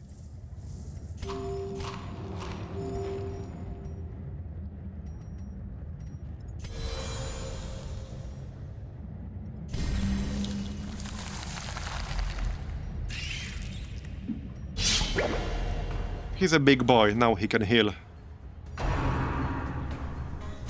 Oh, if he gets stunned on the first turn... Okay, I would have been mad. I would actually have been mad if he got stunned during preparation phase. There we go, that's better.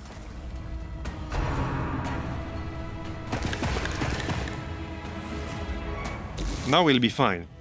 But it was definitely a good idea to just retreat and do it again.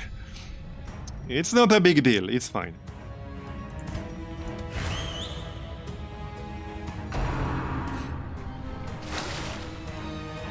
There is, I think, one skill. I don't remember which one it was. I think there was one skill that allowed you to land a stun on turn 1. Don't remember who had it. But I'm pretty sure there was one skill. It wasn't the Abomination, was it?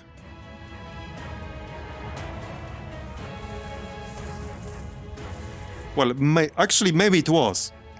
Because manacles don't ignore accuracy penalty, but if you land it, you can stun on turn 1. You just have to overcome the accuracy penalty and actually land it. Yeah, so like what I'm saying is that if a skill ignores accuracy penalty, then it doesn't stun. But if it doesn't ignore accuracy penalty, you can use some trinkets that buff it up or just gamble on it and then it can stun. I think in some cases it definitely can. I would have to double check. I'm 99% sure that it's possible if you get lucky.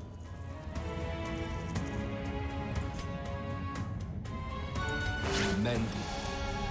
I would have to double check.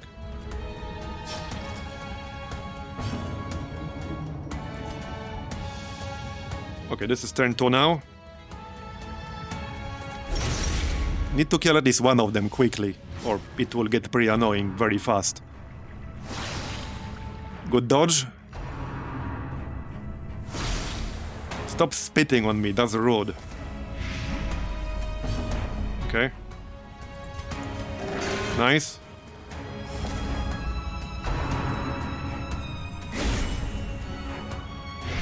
Not nice.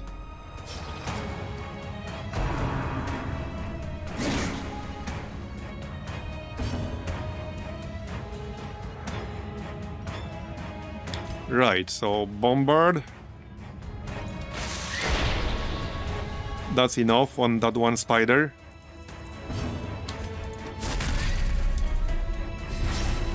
Bleed.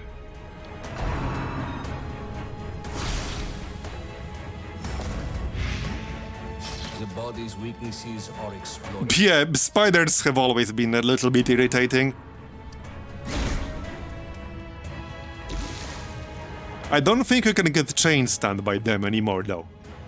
So at least that's nice. The most annoying spider groups were the ones that would just chain stun you on turn 1. That was so annoying, I hated that.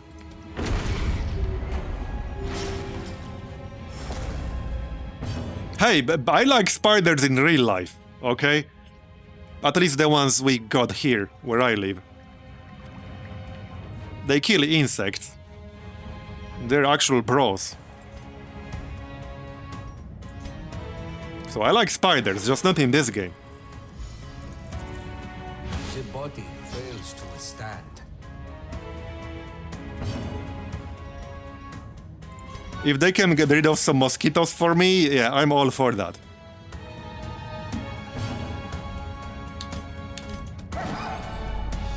Of course, it's a dodge.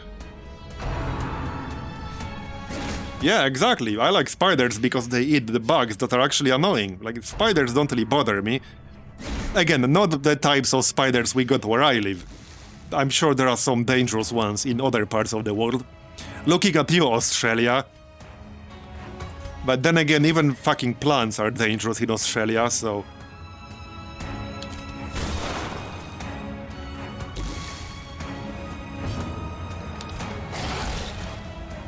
There, done. Another skirmish. Yeah, maybe I should actually just grab guard here. We're fine on stress right now, let's just grab guard, just in case I want to use that. I suppose I can open this by hand. Oh, it's a friggin' mimic. Dude, it's just like a normal curio in other zones. Or for frick's sake. Look at this smug bastard. It's just like a normal friggin' curio in other zones. I got debated. They actually got debated. Alright, alright.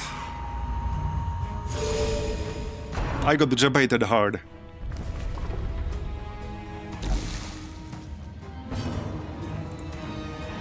I mean, we can handle it, it's fine. Nice. That was a bit of a gamble hitting it.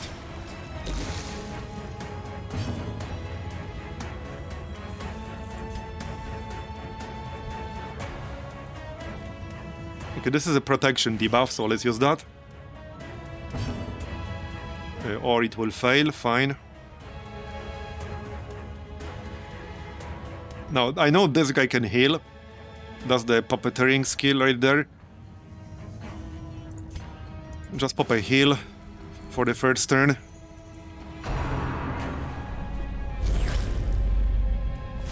I need to land the exsanguinate, that's what I need to do.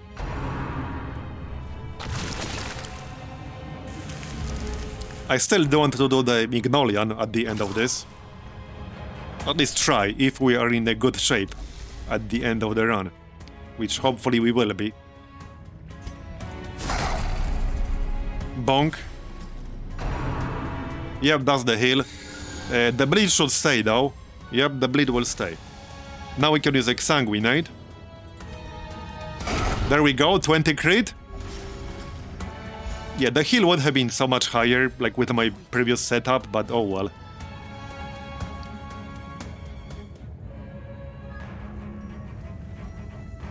Just hit it. It should be pretty close to dead now.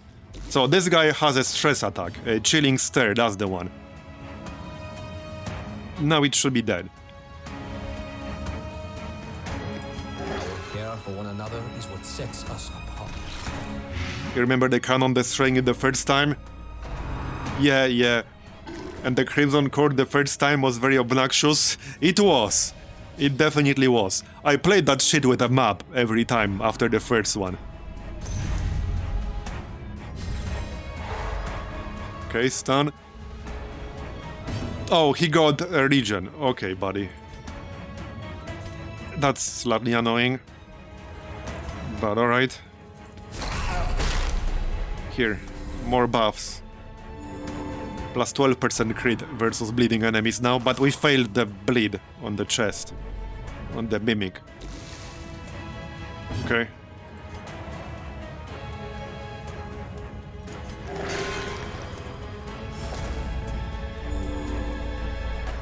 You rage quit the Crimson Cord 4 times on day 1? Or in 1 day? Yeah, sounds about right. That place can be pretty obnoxious.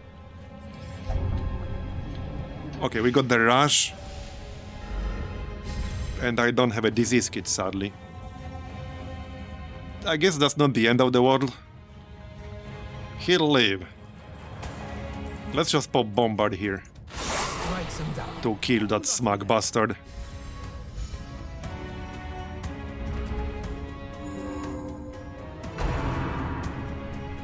Does the heal again, only 3.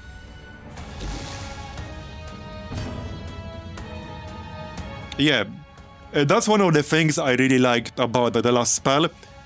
For anyone who didn't play it, it had a stat on gear called Reliability, which basically increased your minimum damage. So at 0 reliability, you had like your normal damage range, let's say 8 to 15 right here on the sacrificial stab, and at 100% reliability, you would do 15 guaranteed. So it was a pretty fun stat.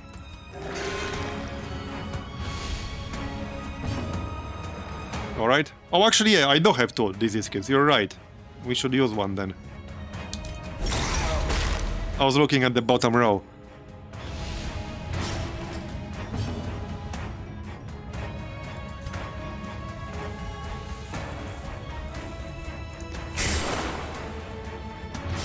Here, have a bleed.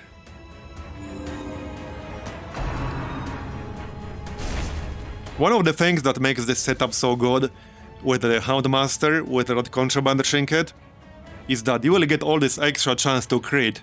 Like if you spread bleed out on various enemies, you will get all this extra chance to crit against all of them when they hit the highwayman with, and then he hits them with a riposte. And the riposte can crit them for 40 plus with the setup I was running. It was a pretty fun one. Oh yeah, the art is definitely great. Not just in this place. The boss was really well made.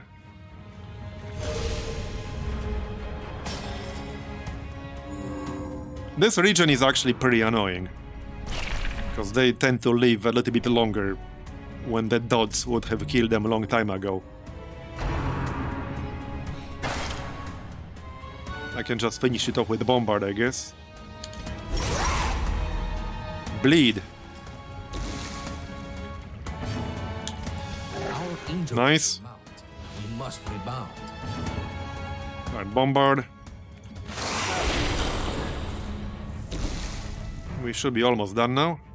I'm 1 damage off. Okay, just use the disease kit, like so.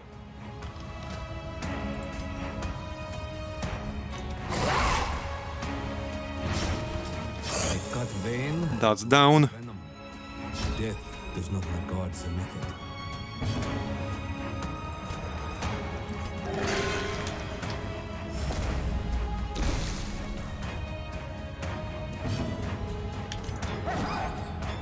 Really?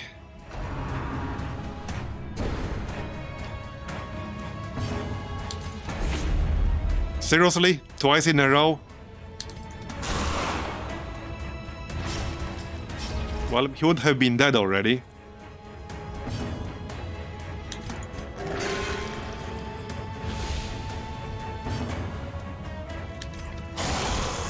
Done. Okay. Son, there is much to Caution Chalice, Vestal. Yeah, okay.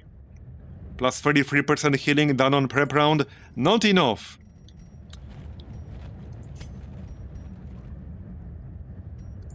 Okay, let's move on. I don't think I need to rest just yet. I do have to go through this room, no matter what. So I guess let's just do that really quick. Then I can camp on the way back, perhaps. Okay, buzzards, spider, and maggot. Alright then.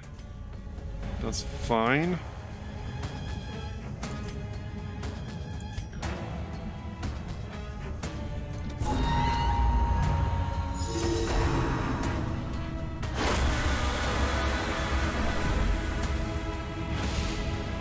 Oh, I am a cactus enjoyer. At the end of the dungeon. Certainly. Why can't the spider eat those bugs? I know, right? He should definitely eat them. I agree. 100%.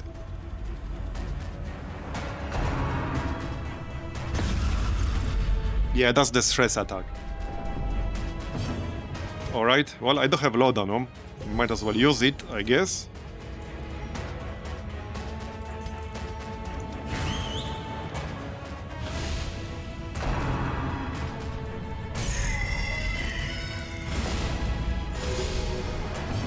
Okay. Well, it was worth a try.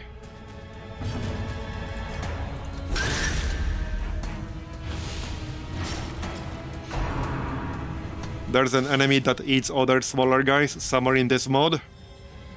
Not sure if I want to meet that just yet. 60 crit heal.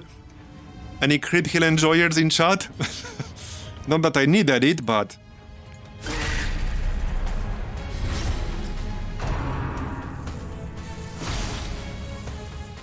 No, I only met the one who eats your party members, not other enemies.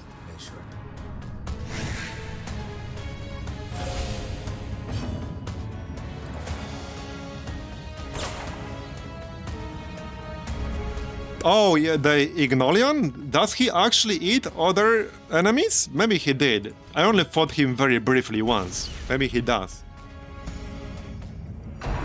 Okay, I think you might be right. But I only fought him once and he was kicking my ass. That might have been it.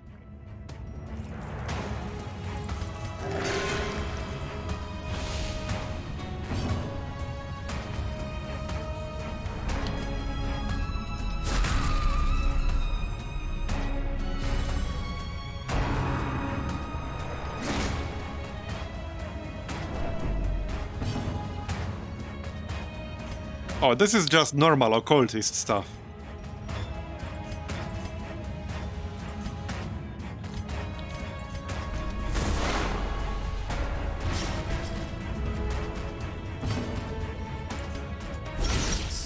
Yes.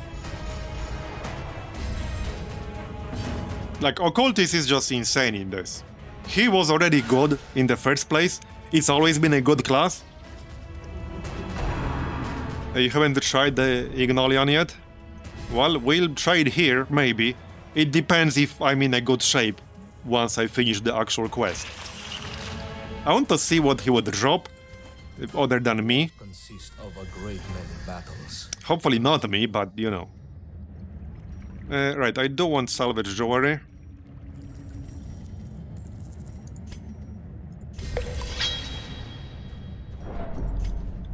A little bit risky. Okay, let's just use one.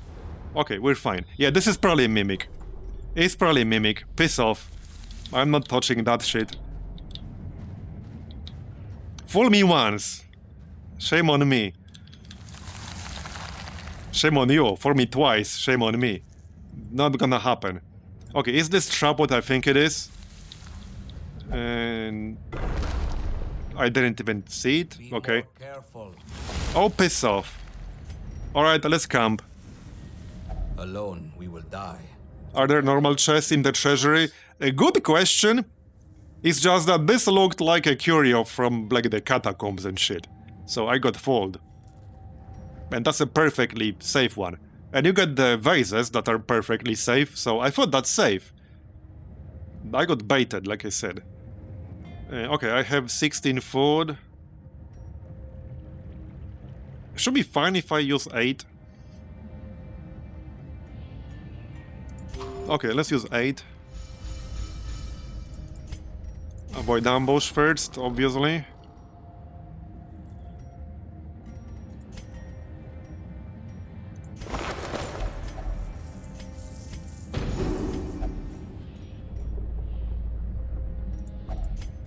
I can't heal his stress more than this, actually.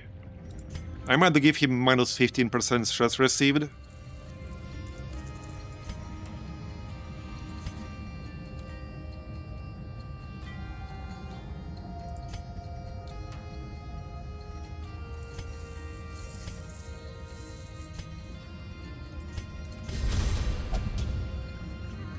Okay.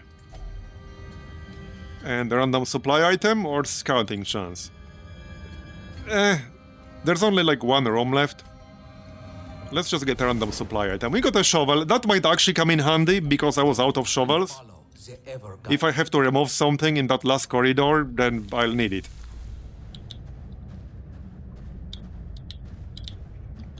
Okay, now I know this is safe.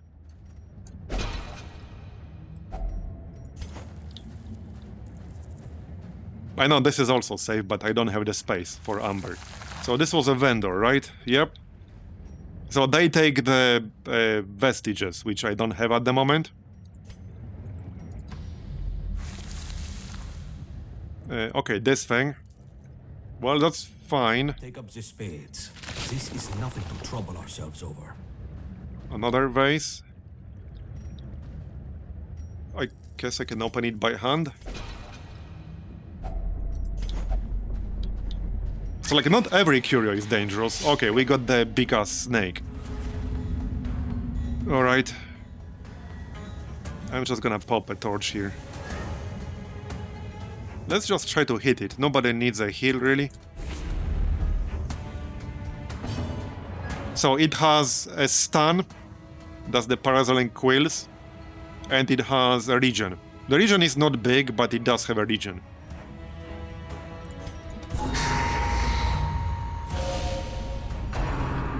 In mid-shed? Yeah, maybe. Kind of looks that way, yeah.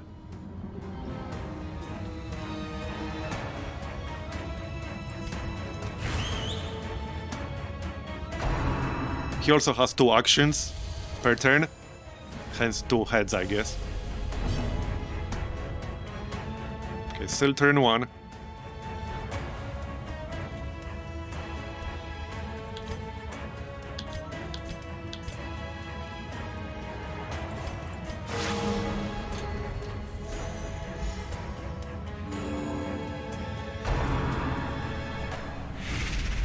Nice dodge.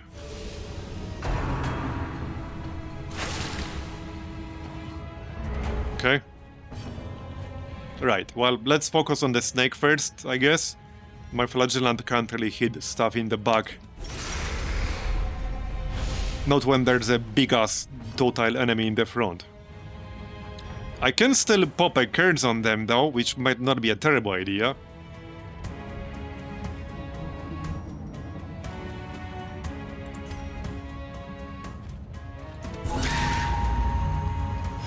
Here you go.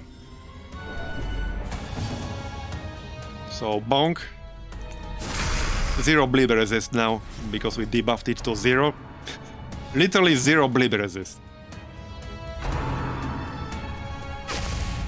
Yeah, that's the region right there. It's not big, but it's there.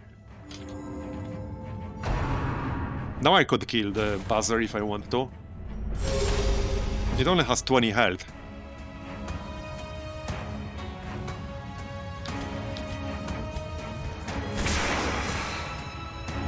Stack some more bleed. Okay, my Houndmaster is marked.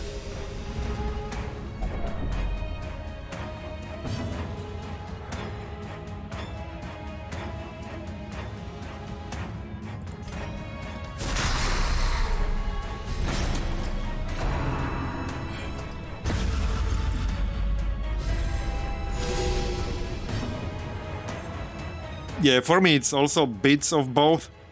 Right now mine is slightly tilted back.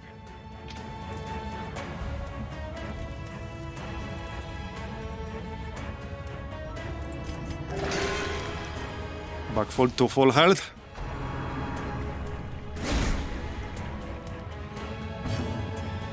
Yeah, honestly, this snake is less dangerous than it looks. It's not really that dangerous. Or level 1 anyway. It's mostly the stun that can screw you over if you get unlucky. He will die on the next turn here.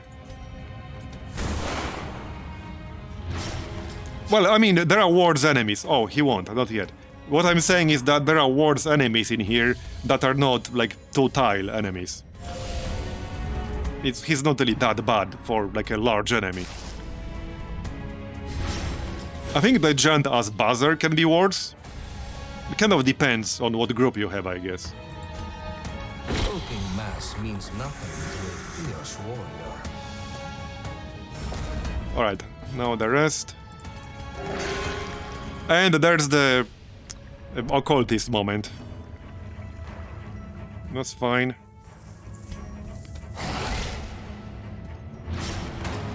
Once the blood flows, the end has begun. I mean, I know exactly what the snake does, and like his skill set is really not that dangerous. That's what I'm saying. Like, it really isn't.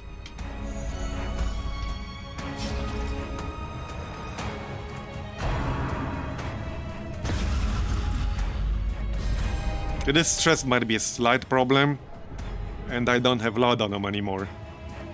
Sadly. And I can't camp anymore. So I don't know if we'll be doing the boss or not, we'll see. I have no idea what the boss even drops. Like I said, other than me. A nice crit towards the end, but I'll take 16 more stress from the horror. A nice haul. An adequate performance. Okay, we're almost done with the actual quest. This should be the last room. Yep. Okay, so obviously we're not leaving yet. I have two options. I can either just get the money now, or we can go try the Ignolian. I kind of want to try him, you know, like for science. I've not had a chance to do an actual serious attempt at him. So I guess I'm giving up some money. Yeah, I don't have to walk all the way back. It's not necessarily like the best thing to do, but I want to give it a shot. This is a solid group that has a good chance to kill him. I think it was in this corridor. Oh yeah, no, hold on. Okay, no, we're not doing this. Holy shit, I almost ran into that crap. I almost ran into that crap. Jesus Christ. Okay, so this is a trap that can pop up in this place, and this is like a mini-boss, basically. He doesn't really drop anything useful. It's just a fight, that's annoying. You can disarm it, but yeah, I only have, I think, 60% chance, so I can take a 60% chance to disarm it, but I have 40% chance to have to fight him. And you know, I can beat him, but it's just annoying.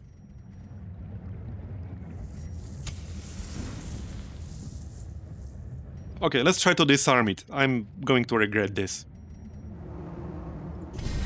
I'll buff my resist in case I fail. Alright, I might actually regret this. Got it! Never known had it. I knew it. I knew it. We had it all along.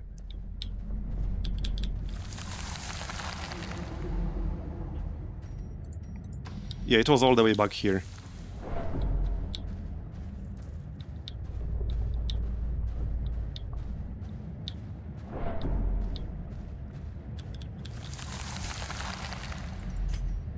Alright, well, so I know I'm giving up money by doing this, but we're doing it for science.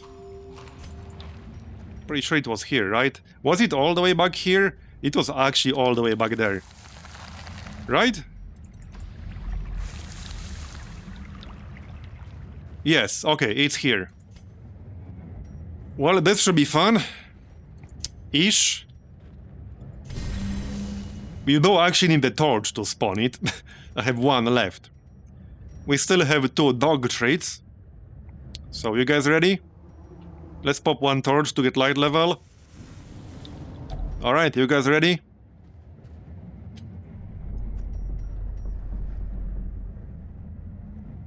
Here it comes! The big-mouthed boy.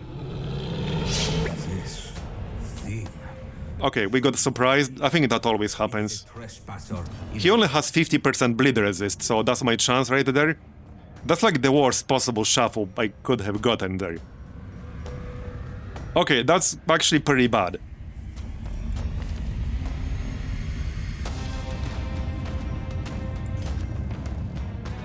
Okay, so I actually don't have to move because the flagellant can move 2 tiles, 3 tiles forward even. So he can move all the way to the front, and the Houndmaster only has to move 2, and he can do that. I can stay where I am.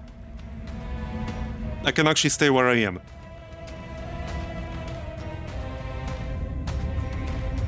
Pop Amber Curse on him. That should land.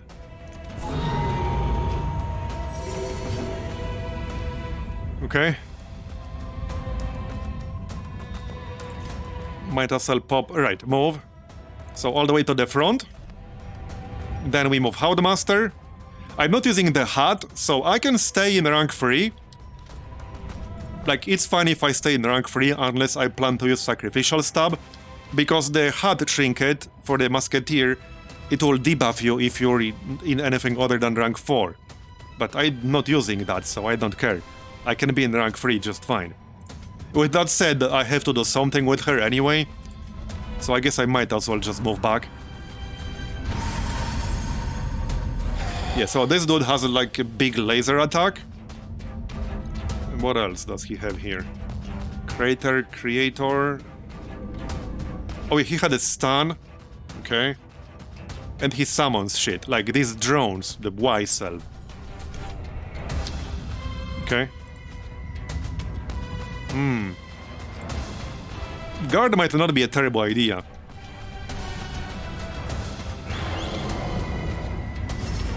Yeah, it's a pretty rough stun. And this dude is pretty tough. Like, no promises I'll kill him. But this is for science, like I said. This is for chat. For content. Alright. Well, I have Amber Blight up. This is turn 2 now.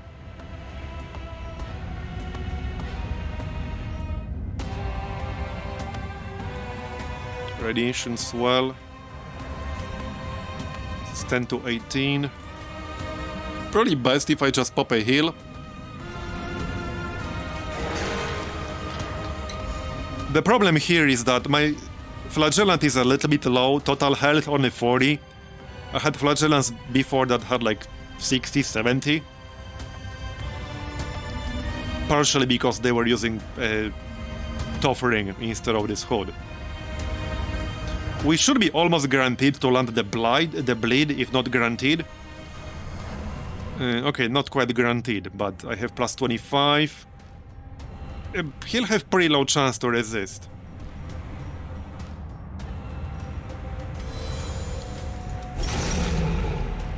The idea here, okay, he resisted. He resisted the debuff too. Seriously? Come on, man. I have plus 25% debuff too. Oh, piss off. Actually piss off. Actually piss off. Yeah, if I wanted to spam Blackjack, I actually have to move forward one, because I can't use Blackjack otherwise. And this entire setup is based around using Blackjack. So that makes this a little bit awkward. I actually have to move forward.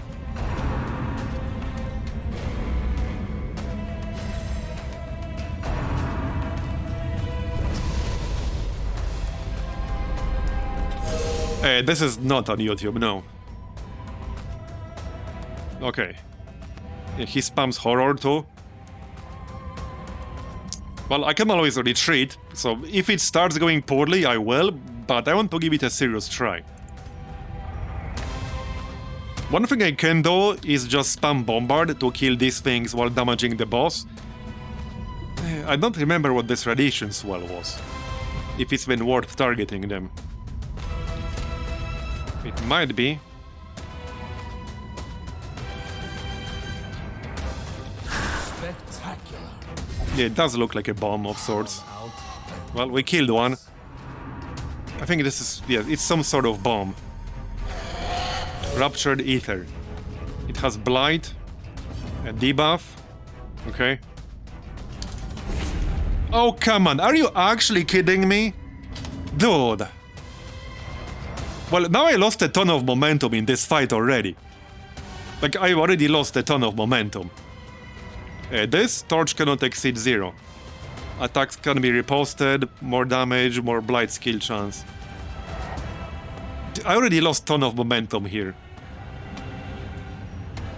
That's what kind of pisses me off compared to Darkest Dungeon 2. You can never guarantee hitting an attack. Because you're capped at 95%.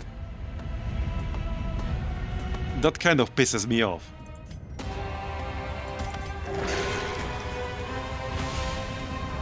I know, but I need my setup going first. Like, there's no point using them yet.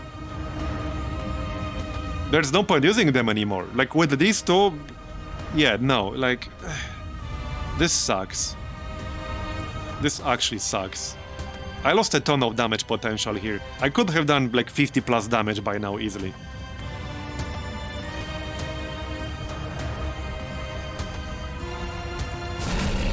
Okay.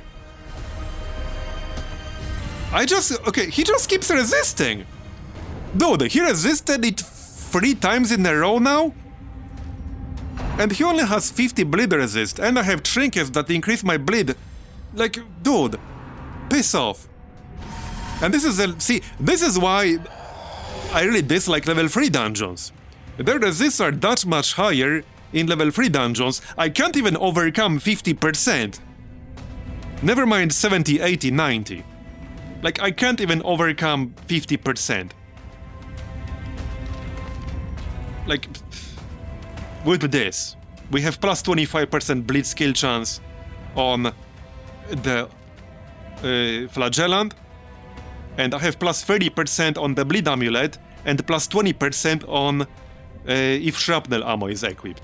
So I can have plus 50 on my standard shot. But like, it's still not friggin' landing. Like, piss off. Piss off. And he resisted the debuff from the Flagellant too. So like, there's not much else I can do better here objectively, like I can't. I'm using all the tools available to me, and I still can't overcome these resists. And in level 3 dungeons, normal mobs have higher resists than this. That's what kind of pisses me off about the level 3 dungeons, like the resists there are just too high.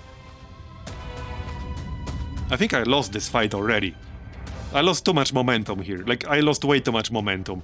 Now I have to target the cells, and when I'm targeting the cells, I'm doing 0 damage to the boss, because I didn't get my setup going. Like, I basically failed to get my entire combo going here.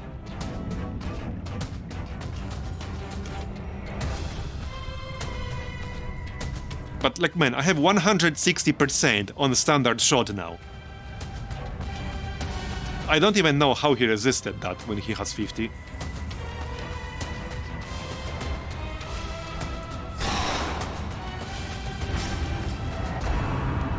No, yeah, we have to leave. We must act. No, I already failed this. I already failed this. He's gonna kill me if I stay here.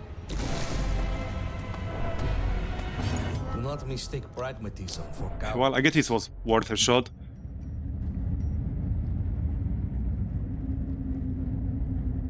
Like, I don't know what gear you would need. I actually don't know what gear you would need at this point. I don't know. I actually don't know.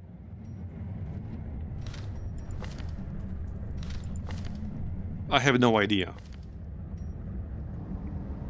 Like, I have plus 25% bleed on the Flagellant, plus 50 on the Musketeer. I guess you need like plus 70, plus 80. I don't know if that's even possible.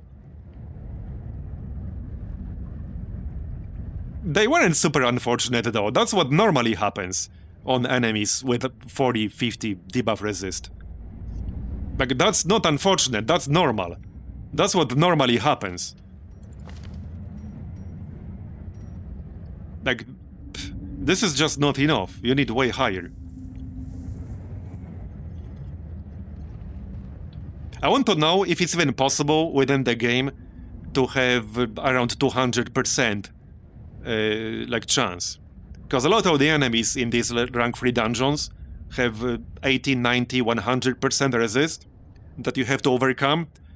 So if you want to guarantee landing your stuff on them, you need like at least 180, 190. The highest I've been able to push it is like 170. And I still failed a lot. I think I can get 180 on a Plague Doctor. But that's still not enough. Like, that's still not enough.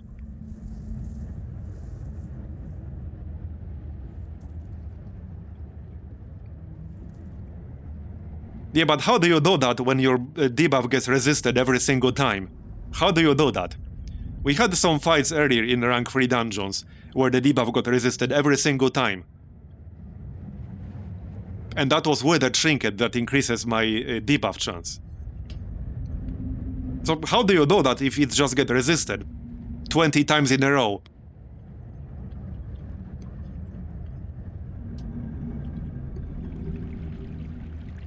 You don't.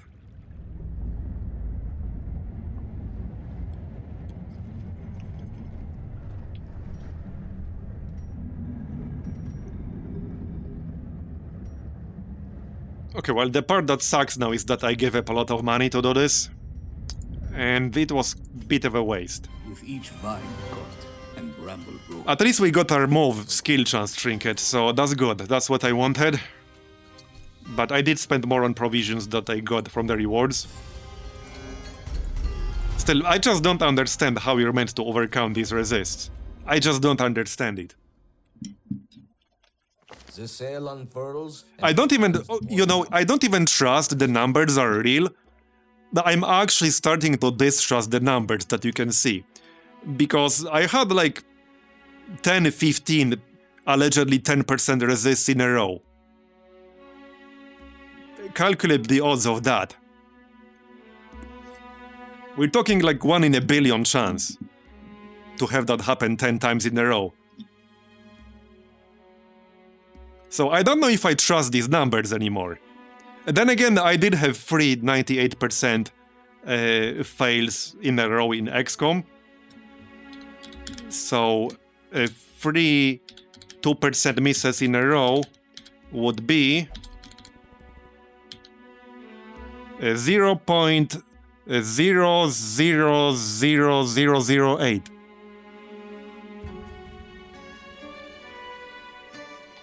So in percentage, that's... Wait, 1... I don't want to mess it up.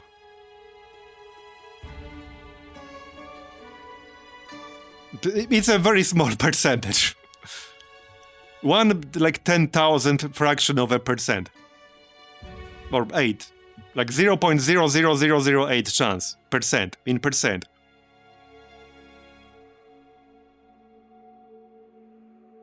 Yeah, I have 2,000 gold left now.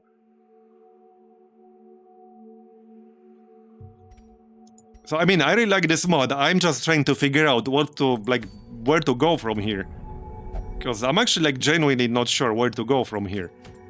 I think just, I don't know, farm level 1 dungeons? Like, I actually don't know. I genuinely don't know. Yeah. This is like, I think, the 4th time we have the 5k gold loss. That's why I usually avoid that facility. Because I fucking swear to God, that gold loss happens to me every single time I ever use the fighting pit. Every single time. It's almost like it's fucking guaranteed to happen. Like, I swear to God, this happens every fucking time I do the pit.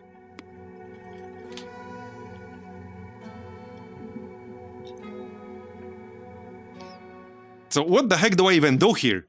See, now if I want to not use the cheese, 2,000 gold is not even enough. I can sell trinkets. I guess I have a bunch of trinkets I can sell.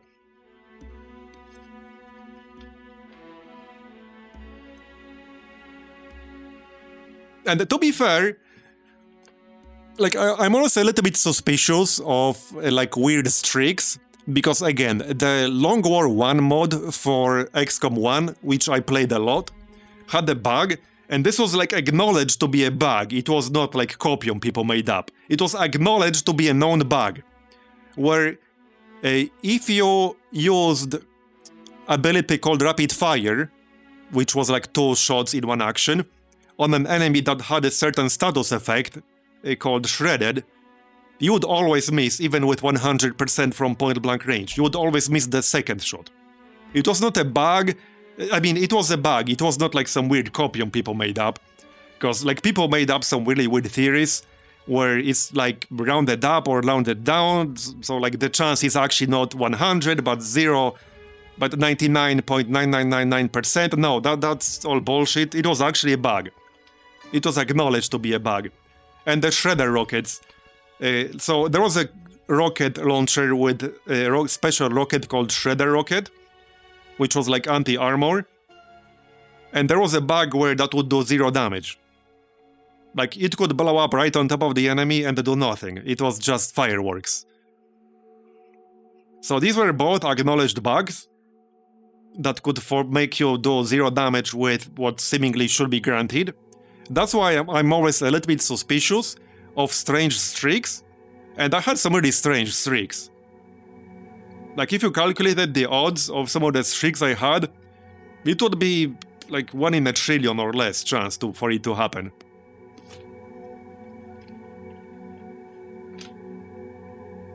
So, like, if it's real, I should play Powerball, apparently.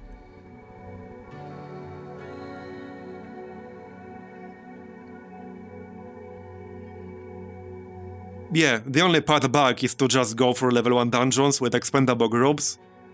But then, like, one fight and one event, like the fighting pit, just screws you over. Like, this is why I avoid the fighting pit. I just get that friggin' event most of the time, if not every time. I'll have to check all of my VODs, but I get that event all the friggin' time. I must have lost probably at least 50,000 gold to that event now. If not 100,000. Let's see what the game claims it is, because I definitely had it at least 7 times in a row before. Let's see what the game claims it is. The game claims it's 10% chance. Okay, so what's the chance of 10% 7 times in a row? Let me just calculate that. It's low. 2, 3, 4, 5, 6, 7. It's 0.0000601. Okay, bro.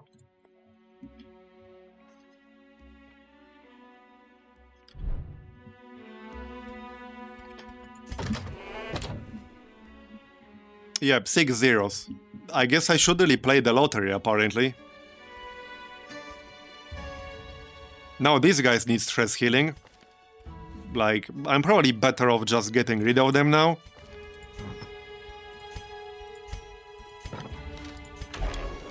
Oh, look. Only one guy rank 2 again. Tell me more how it's useful to have experienced recruits upgraded. No, it's not. This dog shit. It's actually dog shit. Sure, it will save you some money, but it's a lot of farming to get that. I think this is maybe like 5% chance for it to happen.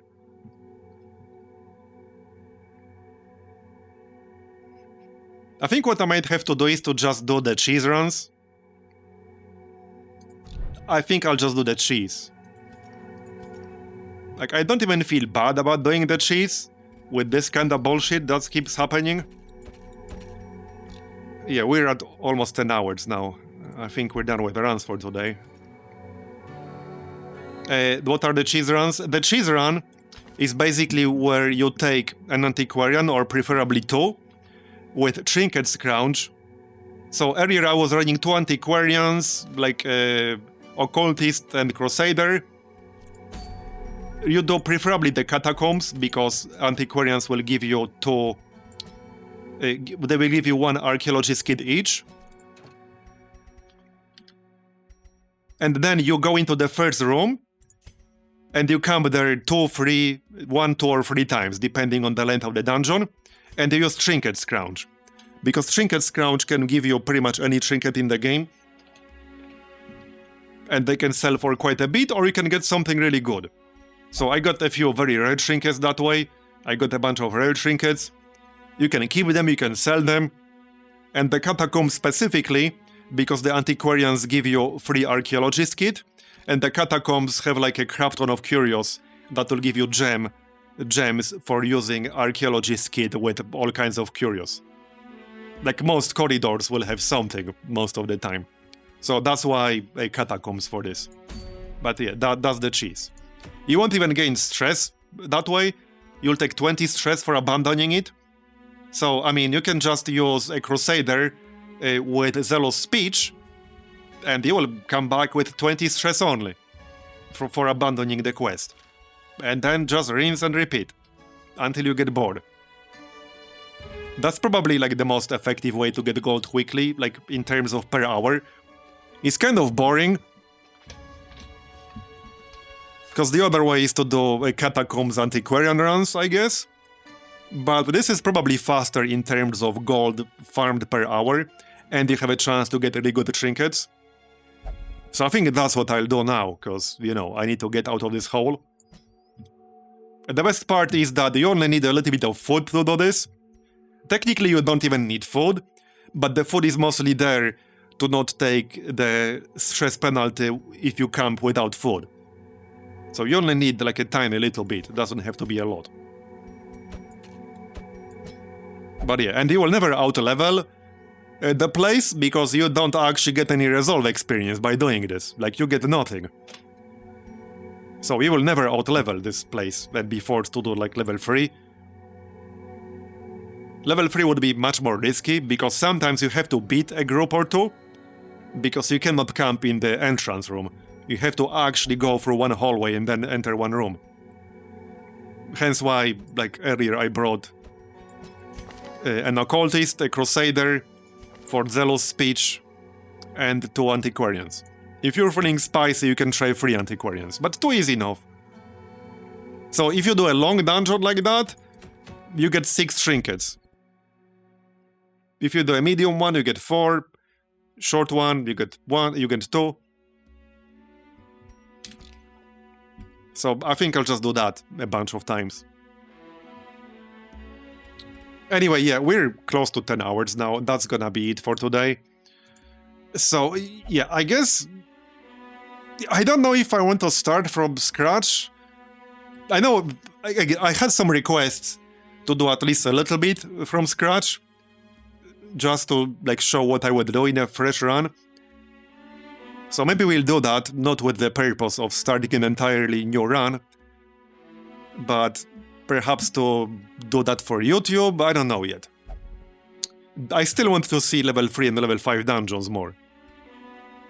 We might just have to use some cheese to get there.